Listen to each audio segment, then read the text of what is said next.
In a tragic turn of events, the young Lin Xiao falls victim to the treachery of his fellow disciples, resulting in the crippling of his cultivation core and his expulsion from the sect. At this moment of despair, the spirit emperor seizes control, yet Lin Xiao remains unyielding, retaliating against the oppressor and acquiring the emperor's memories, thus embarking on a glorious ascent. He vows to annihilate the Celestial Sect, to ascend the heavens, and to unleash his audacity. Mastering the art of spirit elixirs and forging divine weapons, he becomes capable of anything. As the tides of fate shift dramatically, witness the rise of an imperial figure who traverses the cosmos, devouring all in his path. Chapter 1. Betrayal. Lin Xiao, do you not recognize your own station and capabilities? You are but a trifling cultivator of the third level of the martial realm. Daring to approach the woman of senior brother Chun Yin, such ignorance is simply foolish. The toad aspires to eat swan meat. This is your consequence. You should be grateful to the sect having crippled your core and expelled you. They have shown you mercy. A mediocre talent turned to refuse. You ought to return home and tend to the fields and raise pigs. Ha ha ha. Mocking voices echoed from within the sect's gates, followed by a resounding bang as the doors of the Celestial Sect slammed shut. Deeply etched in his memory are the vile faces of those who scorned him. As Lin Xiao gritted his teeth and slowly rose from the ground, enduring the excruciating pain. Chun Yin, Celestial Sect, I shall make you regret this. With unwavering intensity, he fixed his gaze upon the closed gates, his fists clenched so tightly that his entire body trembled. Moments ago, due to his proximity to Feng Lanyue, the sect's most talented disciple, Chun Yin had confronted him, disregarding the sect's rules, and had mercilessly beaten him. The elders who were summoned not only failed to intervene, but instead accused him of insubordination, stripping him of his cultivation and banishing him from the sect. All this transpired solely because he was an outer disciple, while Chun Yin was the scion of the esteemed Chun family from the Lanlan Empire, the direct disciple of the Grand Elder. To appease the Great Elder and the Chun family, they indiscriminately discarded the outer disciples, revealing their true ugliness. Tianxian Sect, I, Lin Xiao, shall return. With a fierce declaration, Lin Xiao slowly turned around and, with heavy steps, made his way into the forest. Brother Lin Xiao. Not long after, a delicate voice called out from behind, followed by a charming figure rushing to stand before Lin Xiao. Lin Xiao's body tensed for a moment. A wave of warmth surged in his heart. This little girl was Feng Lanyue, the favored daughter of the sect, and his only friend in the otherwise indifferent sect. Her lack of disdain for his mediocrity filled him with affection. Even though Feng Lanyue had inadvertently attracted Chun Yan's ire, he bore no resentment in his heart. Lanyue, why have you come? Lin Xiao asked, gazing at Feng Lanyue's exquisite face, momentarily at a loss for words. Brother Lin Xiao, I'm so sorry. It was my fault that you were harmed. Feng Lanyue lowered her head slightly, her voice tinged with regret. Lanyue, this matter is not your fault. It was Chun Yin who abused his power. You need not blame yourself. Having you as a friend is already a great comfort to me. Lin Xiao reassured her earnestly. However, I do bear some responsibility in this matter. Feng Lanyue glanced at Lin Xiao and inquired, so, Brother Lin Xiao, will you return to your family? The Lin family?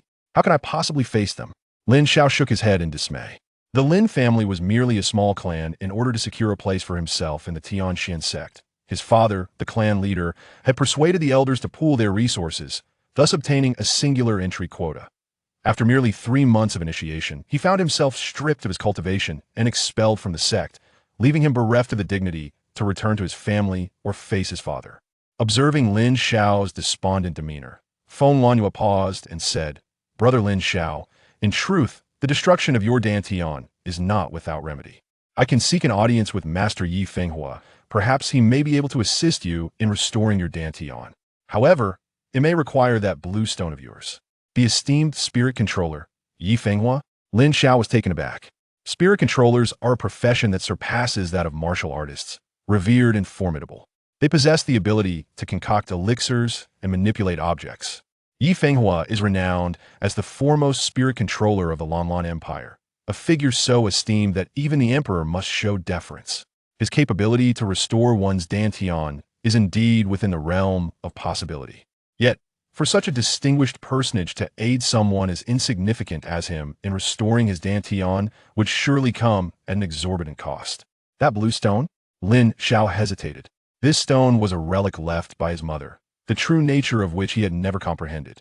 A month prior, when he first met Feng Lanyue, she had cautioned him that it was an extraordinary treasure and advised him against revealing it to others lightly. Lin Xiao felt immense gratitude for her wisdom. But now, was he truly prepared to part with this blue stone? In his heart, this stone was more precious than anything else. Relinquishing it was a prospect he found utterly unpalatable. Yet, without his dantian, he would be rendered a mere invalid, incapable of avenging himself or bringing honor to his father and late mother. After a moment of contemplation, Lin Xiao finally declared with unwavering resolve, "Mother, once I possess sufficient strength, I will undoubtedly reclaim it." As he spoke, Lin Xiao retrieved a small piece of blue stone from his possession and handed it to Feng Lanyue. "Lanyue, I entrust this to you." Picking up the blue stone, Feng Lanyue examined it closely, and suddenly, a look of ecstatic joy illuminated her face. She exclaimed excitedly, "Brother Chunyan, look! Is this truly a 6th grade spirit stone?" Feng Lanyue's exuberant voice caused Lin Xiao's expression to freeze in disbelief. "Brother Chunyan? How does Feng Lanyue know Chunyan and refer to him so affectionately as her brother?" A profound sense of foreboding surged within him, and Lin Xiao's gaze swept forward. At that moment, an exceptionally handsome young man burst forth from the woods with astonishing speed, reaching Feng Lanyue in the blink of an eye. He reached out to touch the blue stone, overwhelmed with excitement as he exclaimed, "It's a 6th grade spirit stone. It's really a 6th grade spirit stone. This fellow actually possesses a 6th grade spirit stone." The young man trembled with exhilaration. Lin Xiao's body jolted violently, rendering him motionless. It was Chun Yin, the very person who had caused his expulsion from the sect, and had personally rendered him powerless. "Feng Lanyue, Chun Yin Yu," Lin Xiao stammered, his body shaking as disbelief washed over him, accompanied by a surge of profound pain in his heart. A mocking smile danced upon Feng Lanyue's lips. "What about us? Brother Chun Yin is my betrothed, promised to me since childhood. We will be wed in a year." Chapter 2. The devouring celestial emperor. With a sudden burst of fury, Lin Xiao spat out a mouthful of fresh blood, his voice resonating with anger. "So you have been deceiving me all along. It is you who conspired against me. No, you're mistaken. You are but a mere insect. While I am a direct descendant of the esteemed Feng family, one of the 3 great clans of the empire, you are not worthy of my deceit. It is only because of the 6th grade spirit stone that you have earned my attention." Feng Lanyue's face bore an expression of cold disdain, a stark contrast to the person Lin Xiao had known. She continued, "With your mediocrity, how dare you aspire to be close to me, to soar above your station? It is akin to a toad wishing to consume a swan." "Feng Lanyue." Lin Xiao fixed his gaze upon her, his countenance twisted in agony. The one person he had considered a friend had approached him solely to obtain what he possessed. It could be said that all this suffering stemmed from the betrayal of his soul companion. The anguish was unbearable. "Lin Xiao, with your wretched existence, do you truly believe you were favored by the heavens? That a talented beauty would choose you? What a farce! Were it not for the meticulous plan to acquire the 6th grade spirit stone, I would have crushed you with a mere finger." Chinyan mocked, his fingers caressing the spirit stone, visibly exhilarated. This was a 6th grade spirit stone, a revered treasure for martial artists. A fragment no larger than a fingernail could fetch millions of gold coins at auction. Lin Xiao's stone was nearly the size of half a palm, weighing a substantial half a pound. He and Feng Lanyue would each take half, and if he allocated a portion to his family, he could attain the status of a young master. The remainder could be refined by himself, leading to a rapid and astonishing enhancement of his cultivation. However, he truly did not anticipate that someone as worthless as you would possess such a precious 6th grade spirit stone. It was indeed a stroke of fortune. With this spirit stone, we could soar to great heights, Chunyan thought, filled with excitement. "Brother Chunyan, hesitation may lead to unforeseen consequences. We should swiftly eliminate him. Otherwise, if discovered, we cannot fathom how many would come to vie for it," Feng Lanyue aptly reminded him. Lin Xiao's expression hardened. Feng Lanyue intended to kill him, to silence him. How ruthless! If he were to be slain, the elder son, who had taken advantage of the Lin family and brought him into the fold, would likely investigate upon emerging from seclusion. For he too was an outer sect elder. Chun Yin expressed his concerns. A cold smile flickered across Feng Lanyue's face. If it were discovered from the corpse that he succumbed to the blow and directly ingested the spirit beast's core to commit suicide, wouldn't that divert suspicion from anyone? What a splendid idea. This way, no one would suspect us. "Sister Lanyue, you are truly clever," Chun Yin exclaimed, slapping the table in admiration. Such a valuable item necessitated meticulous planning. With a cold laugh, Feng Lanyue produced a spirit core the size of a thumb and approached Lin Xiao. This is a first-grade spirit core. Using it on someone as useless as you is nothing short of a waste. However, it is worth it to uncover the secret of the 6th-grade spirit stone. With that, Feng Lanyue grasped Lin Xiao's chin and forcefully thrust the spirit core into his mouth. The dantian was destroyed, and Lin Xiao found himself devoid of any cultivation, leaving him powerless to resist as the spirit core flowed into his abdomen. In the blink of an eye, a tempest of energy began to wreak havoc within him. Wretched creature! Lin Xiao's face contorted in fury, his gaze fixed intently on Feng Lanyue as he spat out a bitter retort. Humph, Lin Xiao. Allowing a treasure to gather dust, you deserve to die. To perish at my hands is your extraordinary fortune.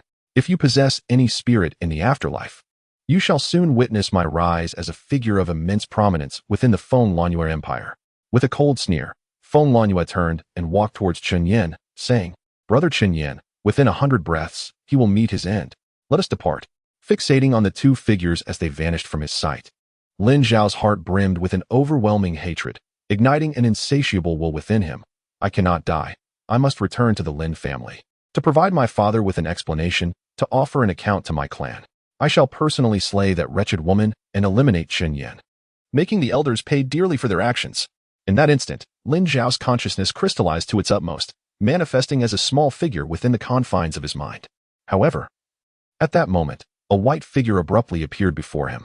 The figure bore the visage of a middle-aged man, clad in flowing white garments, exuding an air of grace and extraordinary handsomeness, as if he were a celestial being.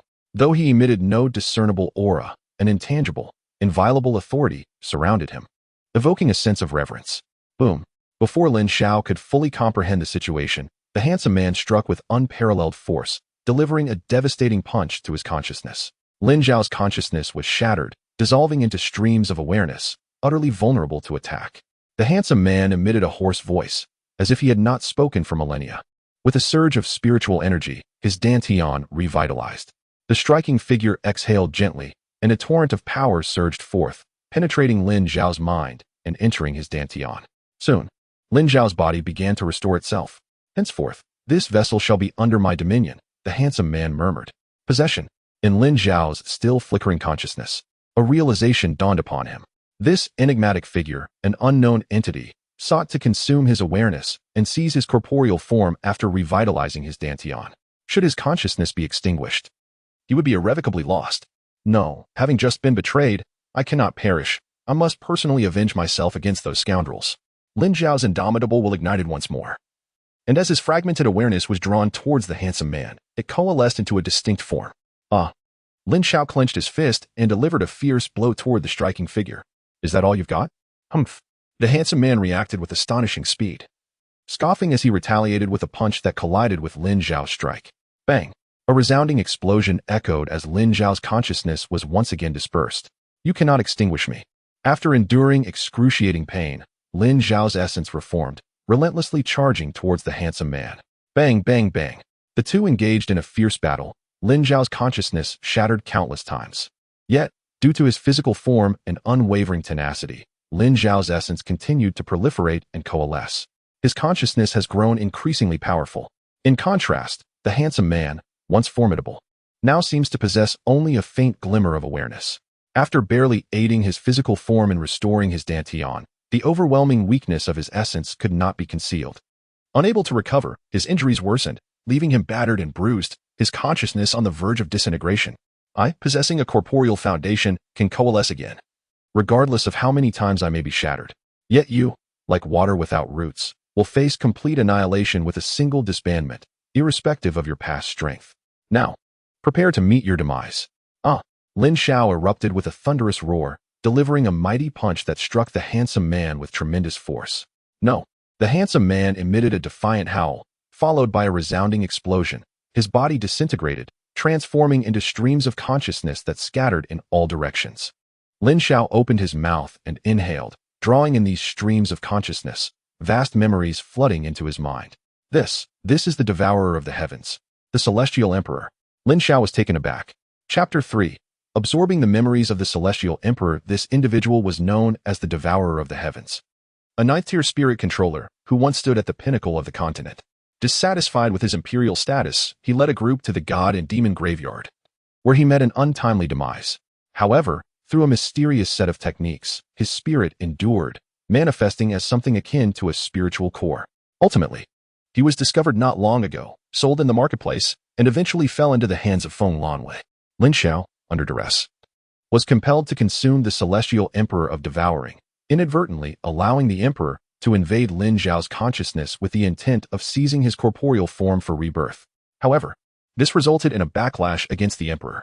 Not only did the Celestial Emperor restore my Dantian and awaken my spiritual energy, but all of his memories also remain intact. That arcane cultivation technique, various celestial grade skills, numerous alchemical formulas. All of this shall be mine. Haraha. Lin Xiao erupted into a fit of exuberant laughter. At this moment, he felt as if he were the reincarnation of the Celestial Emperor. Everything within him belonged solely to him. Feng Lanwei, oh Feng Lanwei. Should I loathe you or express gratitude for the serendipity that granted me access to a treasure coveted by the entire continent? Lin Xiao couldn't help but voice a chilling reflection.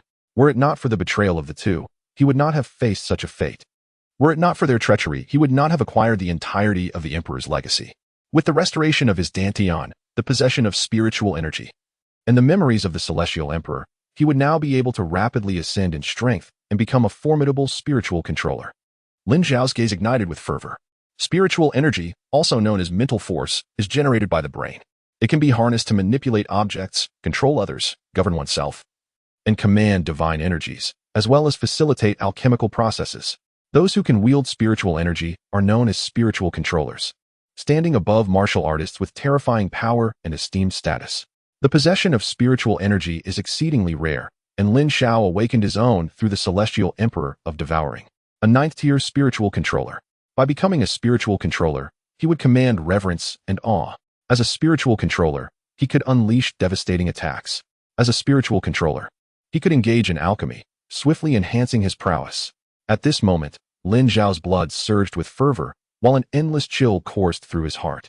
Feng Lanwei, Chen Yan, you shall wait for me. I will ensure that you, this treacherous pair, pay the most grievous price.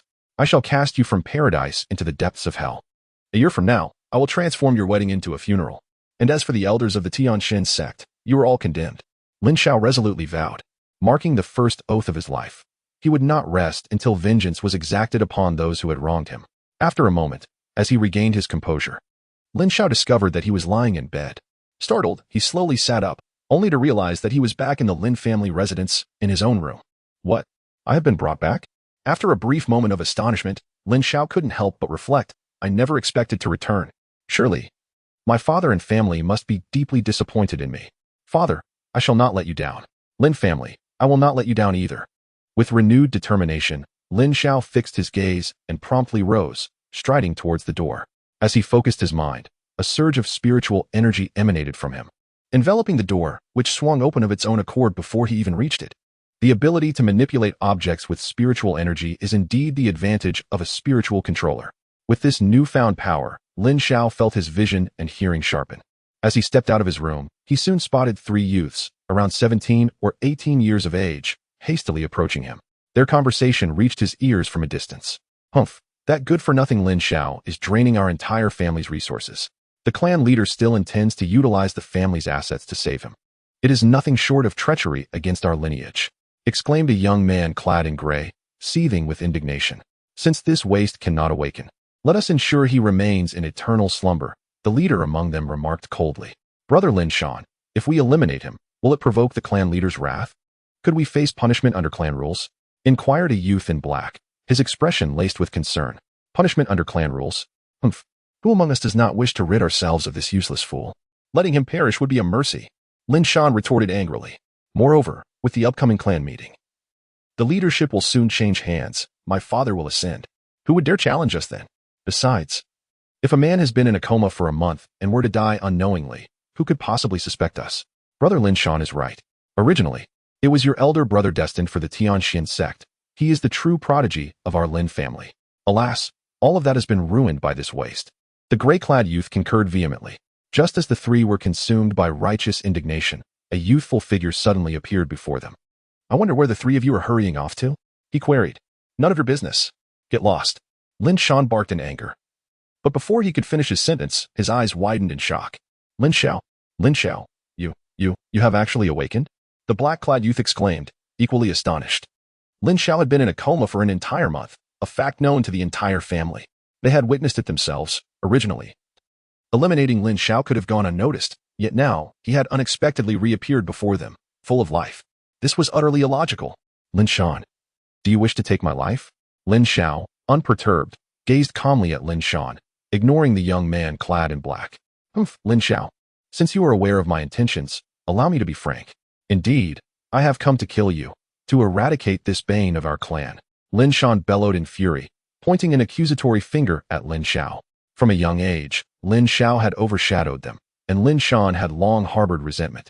After Lin Xiao seized their opportunities, he had come to regard Lin Xiao as his enemy. Now, witnessing Lin Xiao in a state of despair, all his pent-up rage erupted forth. The frustration he had suppressed for so long found an outlet in his furious roar aimed at the living Lin Xiao, and he was prepared to strike him down, releasing all his accumulated grievances. Lin Xiao's mood was suddenly inexplicably exhilarating. However, at that moment, a resounding slap echoed through the air as a powerful hand struck Lin Xiao's face, delivered by none other than the young man in black standing beside him. Lin Xiao was momentarily taken aback, while the young man in gray was left dumbfounded, the atmosphere thick with tension. Lin Xiao turned to face the black-clad youth, a cold glint igniting in his eyes as he spoke in a low voice. Do you dare to strike me? The young man in black glanced at his own palm. Nearly in tears, Lin Xiao was at the second level of Yuan Wu, while he himself was merely at the first level. How could he even entertain the thought of striking Lin Xiao? Yet, just moments ago, his hand had seemingly acted of its own accord, delivering a forceful slap to Lin Xiao's face. What on earth was happening? I didn't mean to. The black-clad youth's eyes, filled with a predatory glare, instilled a profound sense of panic within him, evoking a feeling akin to tears without sorrow. Yet, in that moment, his hand betrayed him once more, delivering a fierce slap towards Lin Xiao with astonishing speed. Crack! Caught completely off guard, Lin Xiao had no time to defend himself before another resounding slap struck his face. Chapter 4. Manifestation of the Dantian. Lin Xiao was momentarily stunned. He could hardly fathom that his opponent would dare to strike him again at such a juncture. The gray-clad youth beside him was equally astonished. The black-clad youth, too, was bewildered. He hadn't even exerted himself. You're courting death. After finally feeling a sense of relief, he found himself being slapped twice by a mere subordinate of the first level of Yuan Wu in front of Lin Xiao. Regaining his composure, Lin Xiao's fury ignited, his aura surging forth as he strode forward, intent on delivering a punch to the black-clad youth. However, at that precise moment, another gray-clad youth suddenly swept his leg violently against Lin Xiao's foot. Boom! With a loud crash, Lin Xiao was sent tumbling to the ground, landing in an undignified manner. Now it was the black-clad youth's turn to be taken aback. The gray-clad youth, who had delivered the kick, was equally stunned, exclaiming in panic, I didn't kick. Lin Xiao was on the verge of exploding with rage. To be knocked down by a single kick, and then hear the audacity of claiming no kick was delivered, just as he was about to rise. The foot of the gray-clad youth, once again uncontrollable, came crashing down upon Lin Xiao's head, the same words echoing repeatedly. I didn't kick. Lin Xiao was enraged to the point of nearly vomiting blood. He never anticipated that a spirit controller could wield such formidable power, effectively rendering violence invisible. Watching from the sidelines, Lin Xiao felt a surge of amusement in his heart. The ability to manipulate spiritual energy rendered the three individuals utterly bewildered throughout the ordeal. However, from their conversation, Lin Xiao discerned that the Grand Elder intended to impeach his father. Thus, he did not linger. He swiftly turned and dashed towards the Lin family's great hall. This matter could not be delayed. You two sycophants, if you harbor any remorse, I shall let you off this time, but consider it a warning. He called back. By the way, you two, make sure to give that scoundrel Lin Xiao a thorough beating. Lin Xiao's voice echoed from a distance. Startled, the two men exchanged increasingly panicked remarks. Brother Lin Xiao, I swear I did not strike. Brother Lin Xiao, I too did not lay a hand. To Lin Xiao, their words were nothing short of blatant humiliation. He rose from the ground, fury radiating from him, his face contorted with rage as he bellowed, I will see you both dead. Bang, bang, bang. Amidst the cacophony behind him, Lin Xiao hurried towards the great hall.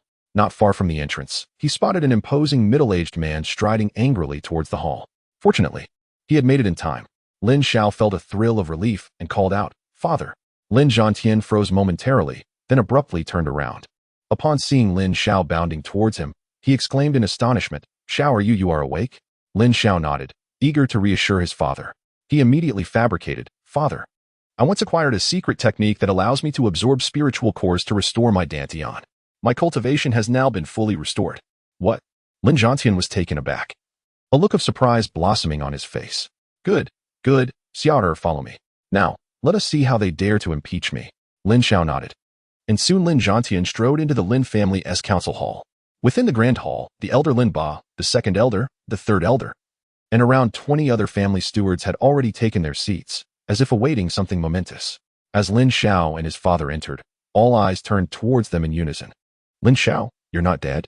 Lin Ba exclaimed, his eyes widening in disbelief. Seeing Lin Ba poised to impeach his father, Lin Xiao retorted sharply, "What's the matter? Lin Ba, do you truly wish for my misfortune? Impudent! Lin Xiao, who do you think you are to speak to my father in such a manner?" Before Lin Ba could respond, Lin Feng, seated next to him, bellowed in anger. He was Lin Ba's son, the elder brother of Lin Shan, and the foremost genius of the Lin family. Naturally, he was infuriated to hear Emir speak so boldly to his father. "And what are you?" Lin Xiao shot back, disregarding Lin Feng entirely, and directed his ire towards Lin Ba. "Lin Ba, I ask you, do you intend to impeach my father?" Lin Ba was incensed. A dare to address him by name and question him publicly? He abruptly rose, fists clenched tightly. Had he not been wary of Lin Xiaotian's formidable power, he would have acted against Lin Xiao without hesitation. Indeed, Lin Ba glared at Lin Xiaotian, his voice laced with fury. "For months ago, I proclaimed that Lin Feng is the family's foremost genius. Not only did you disregard my words, but you also squandered resources on your worthless son. Such an abuse of power is disheartening for our clan. For the sake of the family, we unanimously agreed to revoke your position as patriarch." With a snort, a terrifying aura surged from Lin Xiaotian.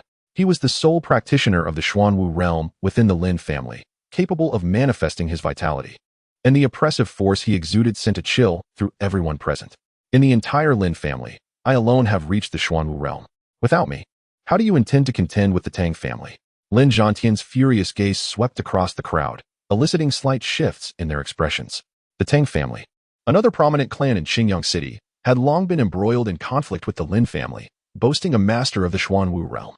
Without Lin Xiaotian's presence, the Lin family would indeed struggle to resist. However, the situation had now changed. "Humph, Lin Xiaotian, do you truly believe that your standing in the Xuanwu realm grants you the right to monopolize the patriarch's position and act with impunity?" Lin Ba retorted coldly. "Allow me to share some news with you. Master Heng Yuan, a second-tier spiritual controller, is preparing to visit Shikuan Academy and will pass through Qingyang City. He intends to recommend a disciple there and is planning to hold a youth selection competition in Qingyang City in half a month. Furthermore, my son Lin Feng has recently broken through to the 4th level of Yuanwu and awakened a low-level yellow-grade Dantian anomaly." Boom. Lin Ba's words resounded like thunder in Lin Xiaotian's ears. The phenomenon of the Dantian is a remarkable manifestation that arises from the activation of an innate and extraordinary Dantian, potent enough to invoke celestial wonders, casting ethereal shadows behind.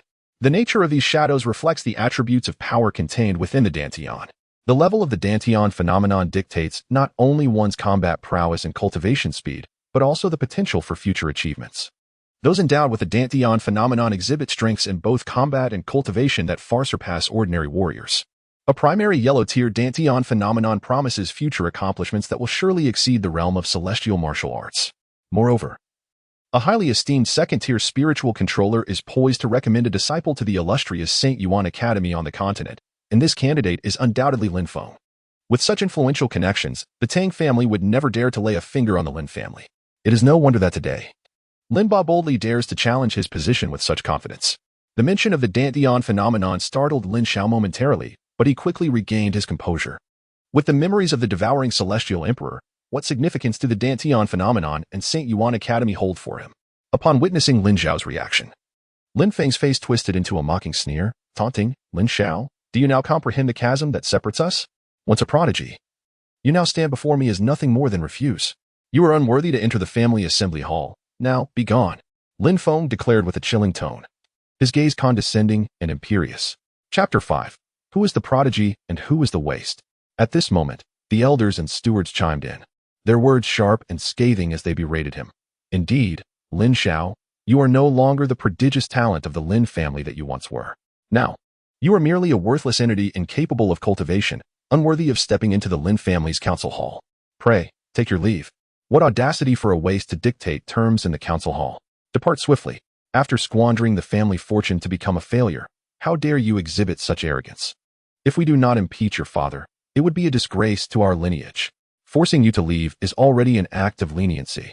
The harshness of the elders and steward's words pierced the air, and Lin Xiaotian's expression darkened completely. Lin Xiao's gaze sharpened instantly, yet he did not succumb to anger. He surveyed the assembly and declared, "Very well. As you say, if I am not a waste, then all resources allocated to me have not been squandered. Does that not mean you have no right to impeach my father?" At his words, everyone was momentarily taken aback, unable to fathom that Lin Xiao would utter such a statement. With his dantian destroyed, how could he not be considered a failure? Was Lin Xiao truly bold enough to claim otherwise? Had he lost his senses? Haraha. After a brief pause, Lin Feng suddenly burst forth with an even more mocking laugh.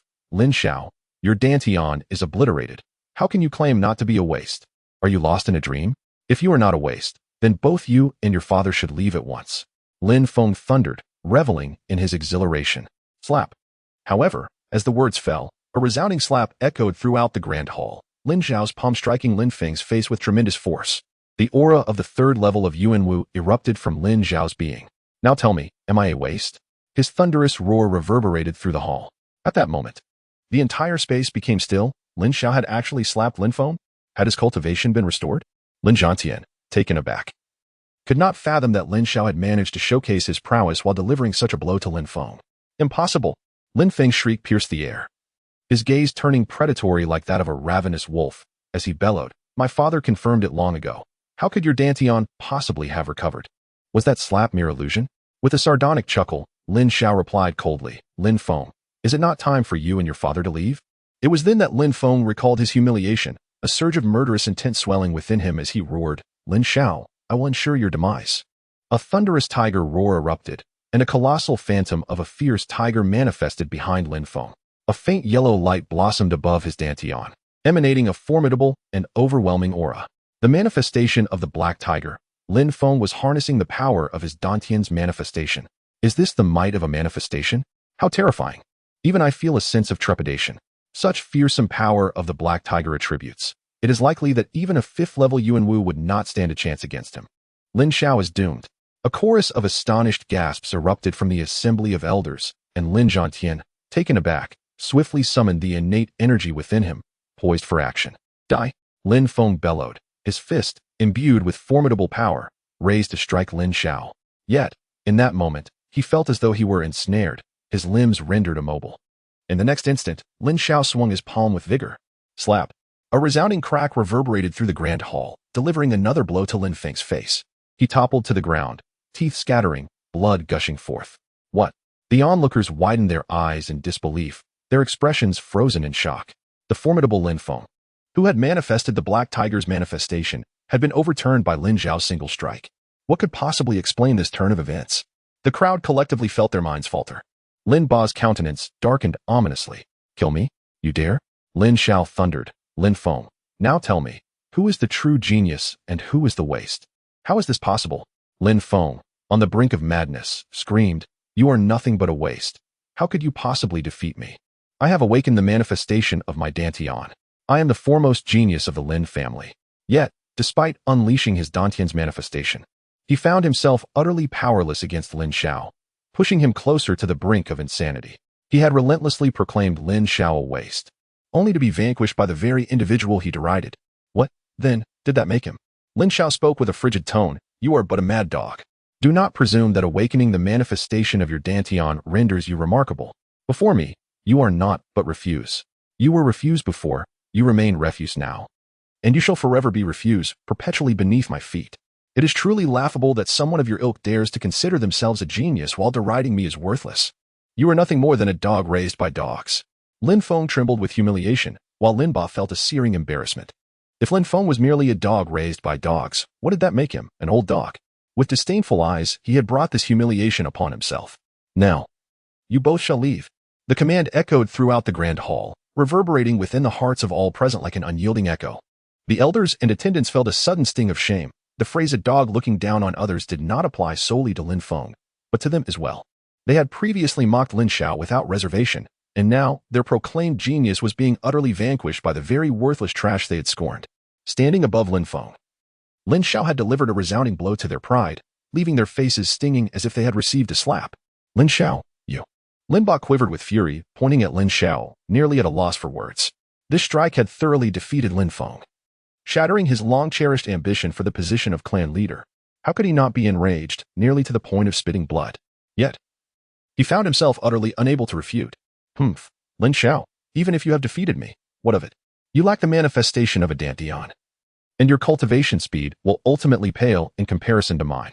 Before long, my prowess will far surpass yours, and when that time comes, I shall not let you off easily. Father, let us depart. With great difficulty, Lin Feng rose from the ground and shouted frantically. However, upon meeting Lin Xiao's icy gaze, his heart quivered involuntarily. He dared not utter another word and turned his attention to Lin Ba, following closely as Lin Ba took his leave. Remaining here would only lead to further embarrassment. As the two exited, the entire conference hall was once again enveloped in a heavy silence. Now, everyone, tell me, am I worthless? Do you have the right to impeach my father? And now, do you still wish to impeach him? Lin Xiao's booming voice echoed throughout the chamber. Chapter 6. The Eternal Celestial Spirit Art. At this moment, one by one, the elders and officials began to chime in. No impeachment, no impeachment. The patriarch of the Zhantian clan has acted correctly. The position of patriarch should not be subject to impeachment. Indeed, you are the foremost genius of the Lin family, deserving of the family's resources and funding, both in sentiment and reason. It is the family's duty to nurture talent. Even if Patriarch Zhantian draws upon the family's financial strength, we shall not oppose it. In terms of strength and vision, no one else but Patriarch Zhantian is fit to lead our Lin family. We stand firmly in support of Patriarch Zhantian. Upon hearing these sycophantic remarks, Lin Xiao couldn't help but feel a chill deep within. Just moments ago, they sought to impeach his father and humiliate him severely. Now, they merely wish to flatter and smooth things over? How disingenuous! With a cold snort, Lin Xiao cast a frigid glance at the two elders present and all the stewards, asserting, as members of the Lin family, you see only your own interests, failing to recognize your kin. You have only acknowledged Lin Feng's awakening of his Dantian's manifestation. Yet you remain oblivious to the tireless efforts and contributions my father has made for the family over the past decade. When resources were allocated to me, each of you voted in favor. Yet now, in light of my misfortune, you display no trace of familial sympathy, instead resorting to harsh ridicule and seeking to impeach my father. Now that you witness my recovery of the Dantian, you change your tune once more. In essence, you are but a gaggle of opportunistic turncoats, merely adept at flattery, devoid of virtue and capability. You are unworthy to be my elders, unfit to hold esteemed positions within the Lin family. Henceforth, you shall no longer be regarded as my elders. Should such an incident occur again, do not expect to be so fortunate. Conduct yourselves wisely. Lin Xiao looked down upon the assembled stewards, his words piercing their hearts. With that, he departed the council hall alongside Lin Zhantian, leaving behind a group of elders and stewards with ashen faces. Upon departing the grand hall, Lin Zhantian turned to Lin Xiao and said, Xiao, you have heard, Master Heng Yuan, a second-rank spirit controller, will pass through Qingyang City in half a month's time. He intends to select an outstanding disciple to take to Xingyuan Academy, hosting a martial arts competition for recruitment in Qingyang City. Given your capabilities, there exists a glimmer of opportunity. Should you gain admission to Xingyuan Academy, your future achievements could rival those of Taiyang Xuanzong. As he spoke, a glimmer of hope illuminated Lin Zhantian's eyes. Although Lin Xiao's innate talent may not compare to Lin Feng's Black Tiger manifestation, perhaps his absolute strength could sway Master Heng Yuan's decision. Xingyuan Academy? A smile crept into Lin Xiao's heart. He possessed ample martial techniques and experience. Was there truly a need to attend Xingyuan Academy? Nevertheless, Lin Xiao earnestly nodded and declared, Father, I shall not let you down. While he might forego the academy, he was resolute in attending the selection competition. Excellent. Lin Zhantian agreed with a nod. By the way, Xiao, Elder Sun's envoy informed me of your return and spoke of Taiyang Xuanzong's matters. Shen Yin has been excessively overbearing, yet the Chun family's influence. Do not worry, Father. Until I possess sufficient strength, I shall refrain from seeking vengeance, Lin Xiao assured solemnly, fully aware that his father remained oblivious to the involvement of the Feng family and Feng Lanyue behind these events. That is good to hear. Lin Zhantian sighed in relief. Once Lin Zhantian departed, Lin Xiao immediately began to delve into the depths of his mind. The memories of the devouring heavenly spirit emperor were replete with numerous advanced techniques, and surely, a few would be well suited for his cultivation. The martial arts techniques comprise specialized practices for cultivating spiritual energy, as well as those dedicated to harnessing elemental force. All categorized within the realms of Huang, Xian, Di, and Tian, specifically at the third tier of the Huang level. Lin Xiao's gaze first settled upon the enigmatic technique that had led to the downfall of the devouring sky spirit emperor. This arcane method, known as the eternal spirit technique, is designed exclusively for the cultivation of spiritual energy, albeit classified as merely elementary in the Huang tier. However, rather than disappointment, Lin Xiao was enveloped in astonishment and delight. This particular technique focuses on enhancing the brain, allowing the source of cosmic energy to integrate with the mind. This source of cosmic energy, often referred to as spiritual energy, includes forms such as flame energy and thunder energy. Once spiritual energy merges with the brain, it can be utilized to summon an inexhaustible flow of cosmic energy. The potential power of such an ability is indeed terrifying. Furthermore, it is not limited to the integration of a single type. Rather, one can amalgamate multiple forms. By merging two or more types of spiritual energy within the brain, the eternal spirit technique can even be upgraded. The notion of a technique evolving is something Lin Xiao had never encountered before, underscoring the extraordinary nature of the eternal spirit technique. Truly, it lives up to its reputation as a profound method from the abyss of deities and demons. Lin Xiao could not help but silently marvel. Although he currently lacked access to the rare spiritual energies, he could still employ this technique to enhance his mental faculties and strengthen his spiritual power, preparing himself for the moment when he might encounter such energies for integration. The brain nurtures spiritual power, while the dantian cultivates elemental force, allowing for a harmonious alternation between the two, and thus, he resolved to simultaneously pursue a technique for elemental force. Immediately, Lin Xiao began to search for an appropriate elemental technique, contemplating for quite some time before ultimately selecting the martial skill most favored by the devouring sky spirit emperor, the reverse chaos technique. This martial technique, which cultivates the ferocious and chaotic powers, belongs to the celestial tier of martial arts, accessible even at the Yuanwu realm. Celestial tier martial arts are exceedingly rare across the entire continent. Should this information be disseminated, it would undoubtedly upheave the entire empire. To avert unnecessary complications, Lin Xiao promptly journeyed to the Beast Mountain Range. This range, located to the west of Qingyang City, stretches for thousands of miles. Its outskirts are sparsely populated with spiritual beasts and are rather secluded, making it an ideal location for the cultivation of such high-tier skills. Thanks to the memories of the Devourer Spirit Emperor, Lin Xiao was intimately familiar with the pathways of the chaotic reversal technique, mastering its first form in merely 10 days. Concurrently, he also perfected the eternal spirit art. By the dawn of the 11th day, while cultivating his Yuan force, Lin Xiao found himself on the brink of breaking through to the third level of the Yuanwu realm. At that moment of ultimate exertion, an unparalleled aura radiated from Lin Xiao, as the tumultuous Yuan force surged forth from his dantian. He had finally transcended to the fourth level of Yuanwu. Lin Xiao was elated. Having been stagnated at the third level for over a year, this breakthrough instilled within him a sensation of unblocking his meridians, bringing about a profound sense of comfort throughout his body. Moreover, he could distinctly perceive that his internal Yuan force had significantly intensified. His spiritual energy was also nearing completion and should be ready for an elevation. Seizing the moment, Lin Xiao continued to cultivate his spiritual energy. The martial artist Yuan force is divided into 9 realms: Yuanwu, Xuanwu, Tianwu, Wuwang, Wuzuan, Wujian, Wuwang, Wuxing, and Wudi. Each realm comprises 9 levels. However, the spiritual power is distinctly different. Chapter 7. Cut off his tongue. Spiritual power ranges from 1 to 9 grades, divided into 3 levels: primary, intermediate, and advanced.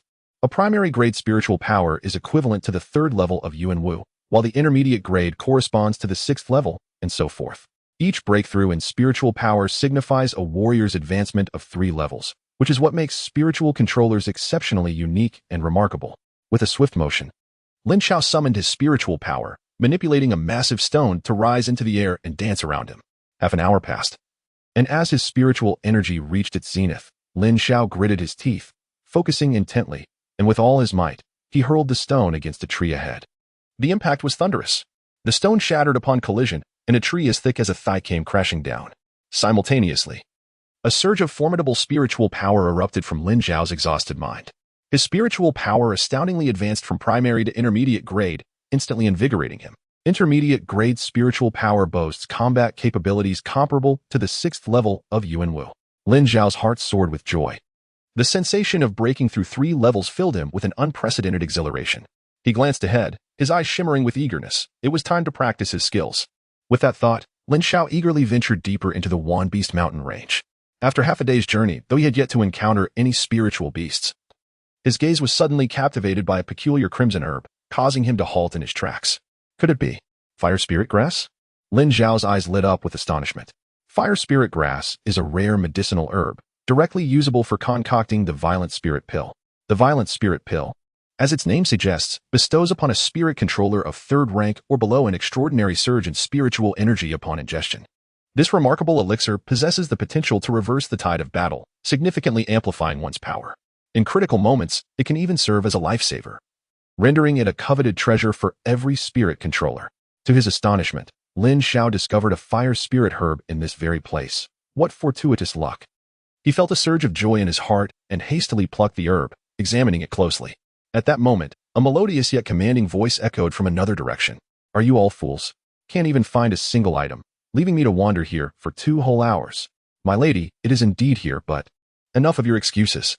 You must diligently search for it. If you fail to locate the fire spirit herb, I shall not spare you. The furious feminine voice demanded. Yes, yes, came the submissive murmurs of agreement. Peering through the thicket, Lin Xiao caught sight of 4 figures emerging in the distance. At the forefront stood a delicate young lady clad in a flowing violet gown, her recently blossomed figure exuding an alluring charm, while her exquisitely fair face bore an expression of cold disdain and impatience. Is that Miss Tang from the Tang family? Tang Yin? Has she come here in search of the fire spirit herb? Lin Xiao mused, slightly taken aback, as he swiftly concealed the herb in his possession. The Tang and Lin families had been rivals for an extended period, and he was well acquainted with Tang Yin. Once, her talent had closely mirrored his own. She had achieved the 3rd realm of martial arts by the age of 15. However, Tang Yin, having been raised in luxury, possessed an inherently arrogant disposition, and Lin Xiao seldom engaged with her. At that moment, as a formidable figure approached, Lin Xiao restrained his presence and concealed himself within the nearby thicket. Who is it? Come out. The approaching giant abruptly halted, unleashing a wave of murderous intent with a thunderous shout. Ah, discovered? Lin Xiao shook his head in resignation, having no desire to confront this young lady from the Tang family. However, since he had been spotted, he had no choice but to emerge from the woods. Who dares to snatch something from me? A voice filled with indignation rang out as Tang Yin, flanked by 2 other burly men, hurried over. Lin Xiao, is it truly you? Upon seeing him, Tang Yin was taken aback. Aren't you the one who was rendered useless and unconscious for a month? How are you still alive? Lin Xiao couldn't help but chuckle incredulously. Miss Tang, whether I live or die, where I am, is of no concern to you. Is it? Of no concern? Humph. Lin Xiao, do you take me for a fool? You must have learned of the fire spirit herb and intend to seize it from me to curry favor with Master Heng Yuan. Do you think I am unaware? Tang Yin retorted with fury etched across her face. Lin Xiao felt somewhat speechless. Was a mere 2nd-tier spirit controller truly worthy of his flattery? Moreover, did she truly believe that the fire spirit herb here belonged solely to her? You are mistaken, he replied with a hint of disdain. I have no interest in seeking favor. My presence here has nothing to do with you, and if you desire this place so much, I shall gladly leave it to you. With that, Lin Xiao turned and walked away, disdainful of such an arrogant and self-righteous woman. What did you say? Tang Yin fumed, nearly leaping to her feet. You, this worthless creature, how dare you speak to me in such a manner? You will sever your own limbs and surrender all your possessions. Otherwise, you shall not leave this place today. Tang Yan's voice pierced the air with a sharp cry. Sever my limbs? Surrender my belongings? Lin Xiao paused momentarily, a hint of derision in his tone as he retorted. Have you been kicked by a donkey? You dare insult me, miss. Tang Yan's face flushed crimson with rage as she barked at the 3 guards. You 3, cut out his tongue and cripple his limbs. Let us see if he dares to insult me again. Chapter 8. Miss Tang, my apologies. The 3 men were accustomed to Tang Yan's excessive commands, having executed far more extreme orders in the past, particularly against the young master of the opposing Lin family. Without hesitation, the trio charged forward, encircling Lin Xiao in a triangular formation. Cut out my tongue and cripple my limbs? Lin Xiao's expression hardened. This woman truly was the epitome of tyranny, ready to resort to such cruel measures at the slightest provocation. At that moment, one of the brutes drew a knife, licking the blade provocatively as he gazed at Lin Xiao with a smirk, saying, Indeed, heh, young Master Lin, you would do well to extend your tongue willingly so I can swiftly deliver a cut, should you choose to resist. My blade is indiscriminate and may strike where it ought not. Ha ha. Another burly man let out a hearty laugh and drew a sword, mockingly threatening. Young Master Lin Xiao, stand still and allow me to sever your tendons. Otherwise, you may find your hands and feet completely severed. Is that so? Lin Xiao coldly smirked, channeling his mental energy, which surged forth and enveloped the sword of the guard before him. With a sudden exertion of control, an astonishing scene unfolded. With no warning, the sword in the man's hand decisively struck his own left arm, severing it entirely, blood gushing forth in torrents. A cry of agony escaped the man's lips. Ah! The other two hulking figures stood frozen in shock, their minds reeling at the realization that he had inadvertently cleaved his own arm.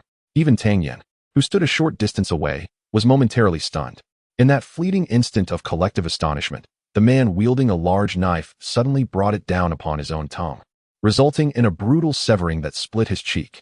A wretched scream, akin to that of a slaughtered pig, erupted from him. Why, you are a spirit controller? Tang Yin gasped in astonishment, quickly regaining her composure as she shouted, "Kill him! Quickly, kill him!" Only a spirit controller possesses the ability to manipulate another's weapon, compelling them to turn it against themselves. The revelation that Lin Xiao, whose dantian had been crippled, could still wield spiritual power and was now a revered spirit controller left Tang Yin utterly incredulous. She resolved that he must be eliminated at all costs.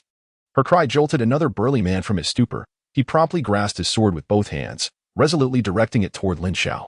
As the burly man regained his composure, Lin Xiao was acutely aware that it would be arduous to control the sword in his hand for self-harm. Confronted by 3 warriors at the 5th level of the Yuanwu realm, he would have to exert some effort. However, against a single opponent, he could vanquish them with a mere strike.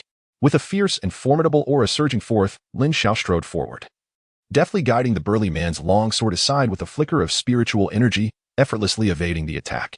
His fist came crashing down heavily upon his adversary's chest. The impact left a deep indentation, and the man coughed up blood, sent flying backward. Lin Xiao, you were said to have lost your dantian. How can you still possess such cultivation? Tang Yin exclaimed, her eyes widening in disbelief. Not only did Lin Xiao wield spiritual power, but he also possessed a 4th-level cultivation in Yuanwu, enabling him to defeat a 5th-level guard with a single move, a reality she found utterly unacceptable. My apologies, Miss Tang. But life seldom unfolds as we desire. Lin Xiao retorted with a cold smirk, delivering a kick that sent the man, who was clutching his face in agony, sprawling away. As he advanced step by step, Lin Xiao, what do you intend to do? Do not come any closer. Tang Yin shrieked, panic evident in her eyes. Miss Tang, did you not instruct them to sever my tongue and dismember my limbs? Lin Xiao replied icily. Their tongues and arms have been severed. Now it is your turn. Tang Yin trembled, her complexion turning a ghastly white. I found myself at a loss for words, gazing into Lin Xiao's frigid eyes. A profound sense of despair enveloped me, and an overwhelming wave of terror surged forth as I pleaded, I beg you, please do not kill me. Yet, Lin Xiao's expression remained unchanged. His demeanor as cold as ever, his footsteps relentless as he advanced.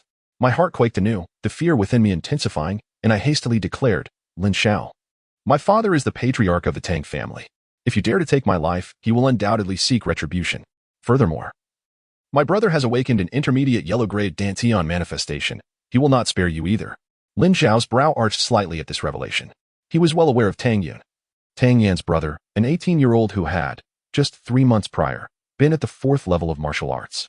He had not anticipated that Tang Yin would awaken an intermediate yellow-grade dantian manifestation. Clearly, the Tang family had concealed their depths well. This selection for the martial arts competition would not be as straightforward as he had imagined. However, he did not dwell on this revelation but instead fixed his gaze on Tang Yin, a cold smile gracing his lips as he remarked, Do you know where you are? Tang Yin, your demise, along with that of your guards, will go unnoticed. Your father may be a patriarch, but my father is a patriarch as well. What do I have to fear? As for your brother, he is no match for me, and thus I feel no trepidation. Now, it is time for you to meet your end. With those words, a chilling intent flashed in Lin Xiao's eyes. As he summoned his spiritual energy to envelop Tang Yan's head, she cried out in desperation, No. In an instant, with a sickening crack, her neck was twisted, and she departed this world, utterly bewildered as to how her life had been extinguished. Having dealt with Tang Yin, Lin Xiao effortlessly eliminated the other 3 as well. After searching the bodies, he found that the 3 burly men carried no hidden treasures. However, on Tang Yin, Lin Xiao discovered a pill, a high-grade Xinyuan pill. A wave of delight surged within him. The Xinyuan pill, upon first use, could elevate one's cultivation level in the Yuanwu realm by 1 tier, boasting a success rate of 70%, and in Qingyang City, it was invaluable. To his surprise, this young lady from the Tang family was indeed affluent. It seemed she had been unwilling to consume it at the third level of Yuanwu. A cold smirk crept across Lin Xiao's lips. If that were the case, he would assist her in enjoying it. After erasing all traces of the four, Lin Xiao unhesitatingly swallowed the Xinyuan pill, and as its efficacy surged forth, an overwhelming force erupted within his dantian. In the Yuanwu realm, energy concentrates in the dantian. With each breakthrough, its capacity expands, allowing for the accommodation of greater amounts of elemental energy, thus generating more Yuanli. Within half a stick of incense, Lin Xiao's dantian expanded yet again. With a powerful aura radiating from him, Lin Xiao successfully broke through another level of cultivation, reaching the 5th tier of Yuanwu. Achieving 2 breakthroughs in a single day would undoubtedly astonish anyone who learned of it. At that moment, a shocking scene unfolded before Lin Xiao. The turbulent power within his dantian not only persisted but intensified. He suddenly felt as though the blood coursing through his veins was boiling, a surge of fervor enveloping him. Then, a resounding roar erupted from within him as the wild and ferocious power in his dantian reached its zenith. His dantian radiated a deep, mysterious glow, and simultaneously, a colossal blood-red dragon silhouette materialized behind him, as if emanating an ancient, overwhelming pressure that instilled fear in all directions. Chapter 9. The Blood Dragon Manifestation. At this moment, Lin Xiao felt that the power he had just elevated to the 5th level of Yuanwu had doubled in intensity. The manifestation of the dantian. Had I truly awakened the dantian manifestation, the Blood Dragon Manifestation? Lin Xiao was utterly astonished, his body trembling with excitement. The ancient text regarding the Blood Dragon had once caught the attention of the devouring Sky Spirit Emperor. The Blood Dragon is considered the most fearsome lineage among the ancient dragon races, said to possess the blood-devouring divine ability, with boundless combat prowess. A formidable presence from the primordial era. To possess the Blood Dragon Manifestation signifies the acquisition of powers akin to that of the Blood Dragon itself. Once one reaches a certain level of strength, they could even unlock the blood-devouring divine ability. Furthermore, Lin Xiao as Blood Dragon Manifestation was classified as advanced Xian rank. A rarity among the youth of the Lan'an Empire, for none had been known to possess an advanced Xian rank dantian manifestation. Even Chen Yin, regarded as the greatest talent of the Tianxin sect, only possessed a primary Xian rank dantian manifestation, a fact Lin Xiao was acutely aware of. Chen Yin, Feng Lanwei. No matter how gifted you may be, with your primary Xian rank dantian manifestation, it matters not. Within a year, I shall surpass you. An unwavering confidence surged within Lin Xiao. After a brief moment, as he collected his exhilarated emotions, Lin Xiao mused, as Tang Yin is the eldest daughter of the Tang family, if she does not return by nightfall, it is likely that the head of the Tang family will send someone to inquire the following day. Although he was not afraid, an encounter could still lead to some complications. The grand selection ceremony for disciples at Henyuan is merely 3 days away, and it is almost time to return. Although there is no desire to visit the Xingyuan Academy, one must not tarnish the Lin family's reputation. After some contemplation, Lin Xiao made his way back to Qingyang City from the Wan Beast Mountain Range. Meanwhile, in the Tang family's Grand Hall, the family patriarch, Tang Lai, sat at the head of the table, casting a discerning glance at the senior members of the family gathered within. He declared, "The news is confirmed. Master Heng Yuan will arrive in Qingyang City in 3 days. Is everything prepared? All is set. Once the Lin family arrives, we shall ensure they have no means of escape." An elder responded, a glint of murderous intent flickering in his eyes. "Very well, this time, we must leave no room for error. The Lin family must be completely eradicated."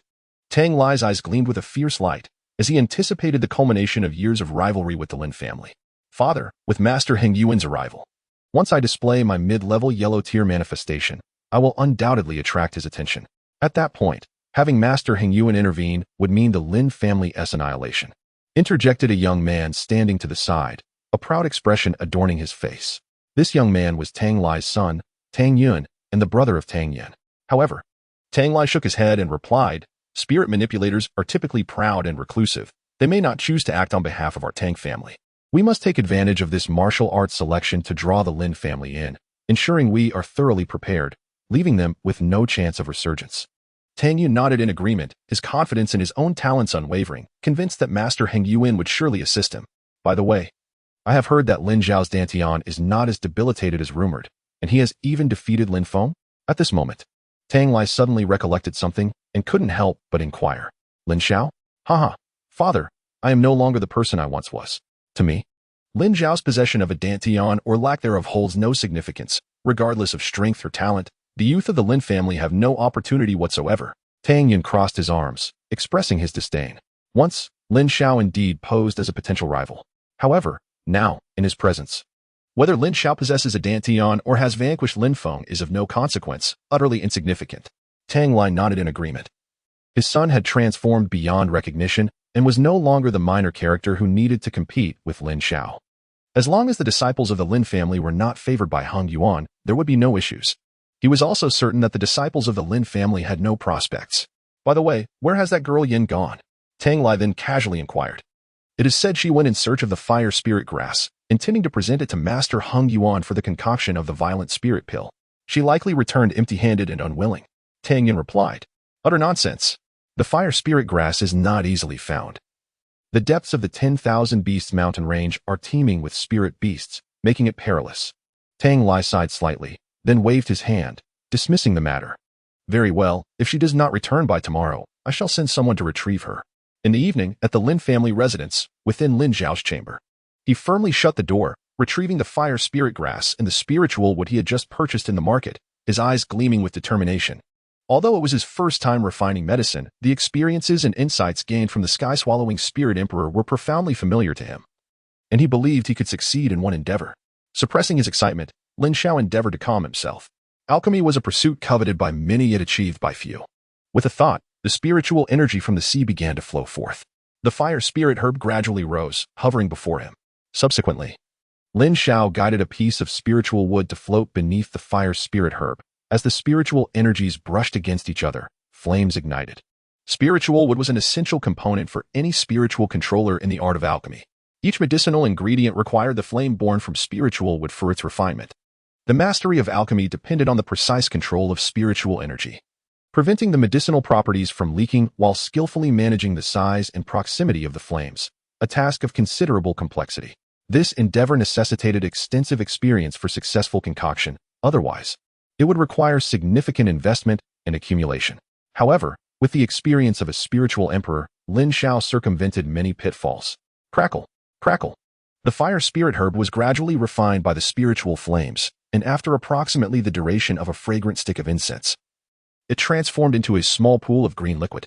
Lin Xiao maneuvered the burning spiritual wood, directing the flames into the green liquid, continuously purifying the impurities within.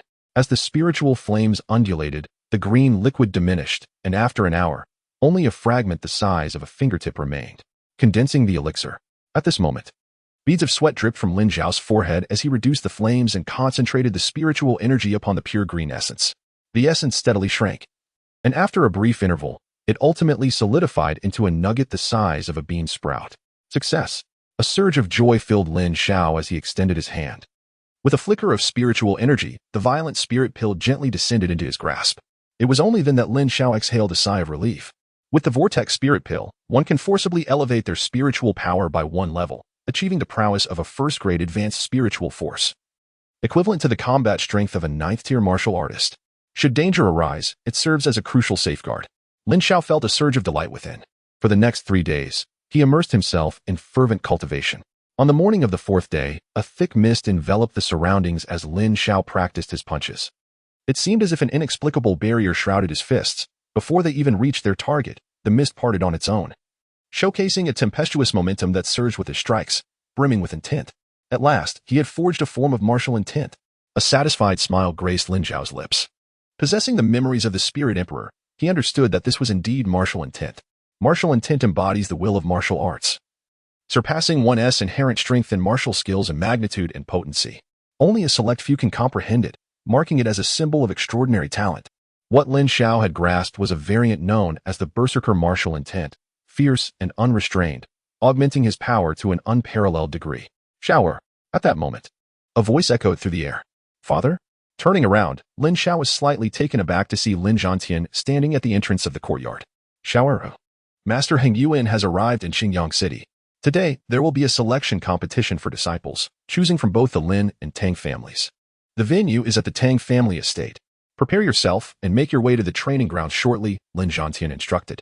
Held at the Tang family estate? A flicker of surprise crossed Lin Xiao's eyes as he recalled Tang Yun's mid-level yellow-grade Dantian manifestation, leading him to form a faint conjecture.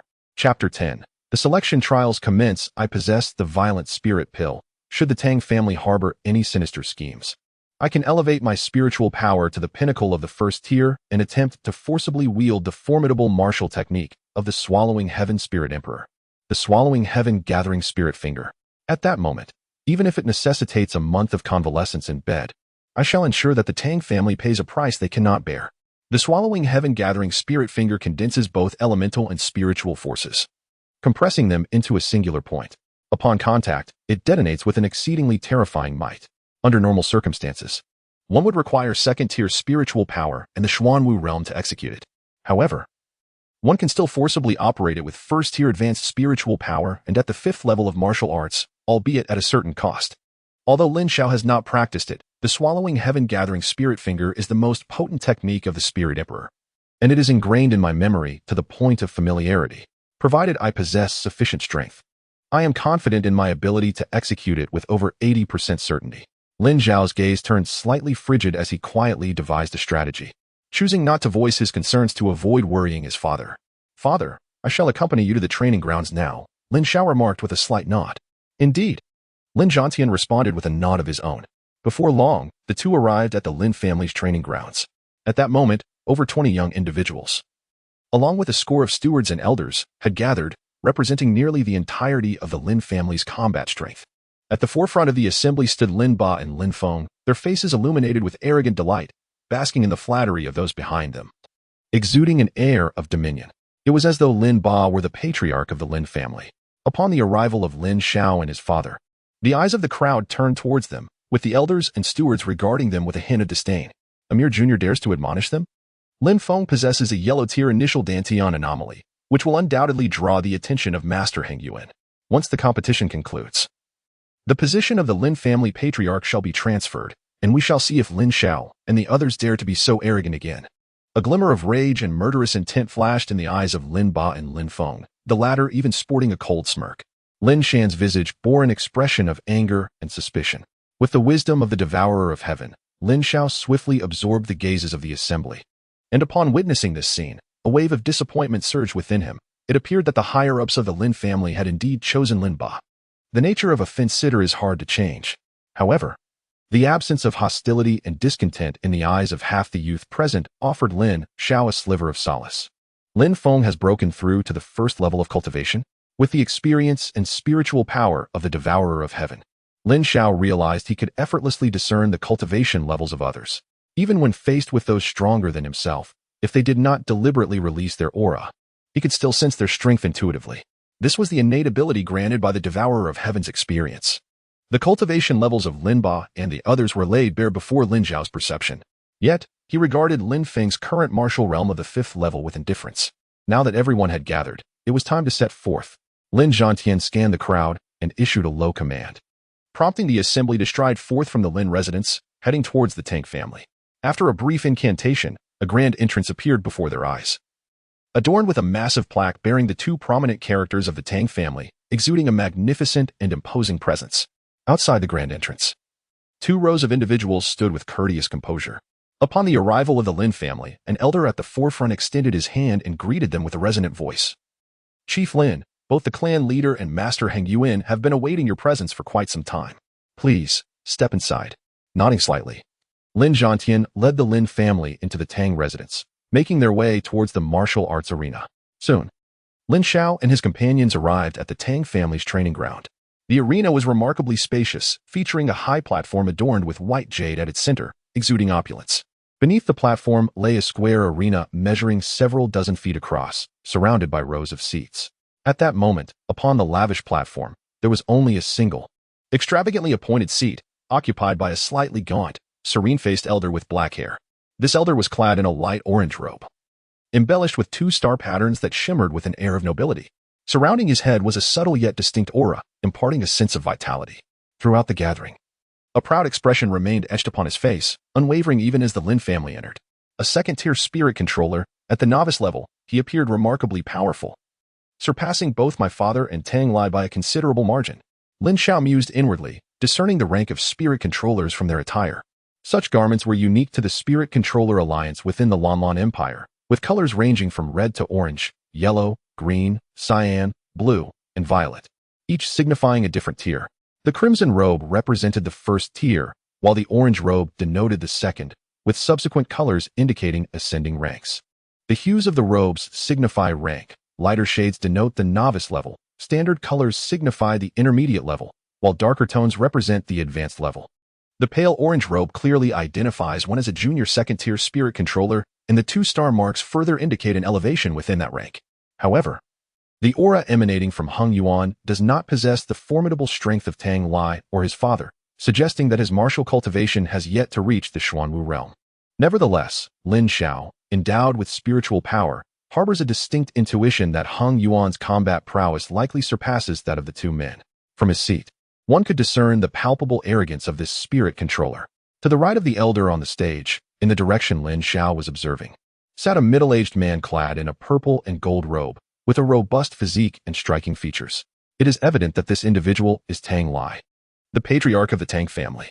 Beside him sat a brawny young man, possessing a fierce countenance and similarly striking features akin to Tang Lai's own, adorned with a proud expression. Clearly, this individual is Tang Lai's son, Tang Yun. 6th layer of Yuanwu? Lin Xiao mused, slightly taken aback as he appraised Tang Yun. Just 4 months prior, Tang Yun was at the 4th layer of Yuanwu. It was astonishing that he had ascended to the 6th layer in merely 2 months. Evidently, the benefits derived from the mid-tier yellow-grade anomaly in his dantian were significant.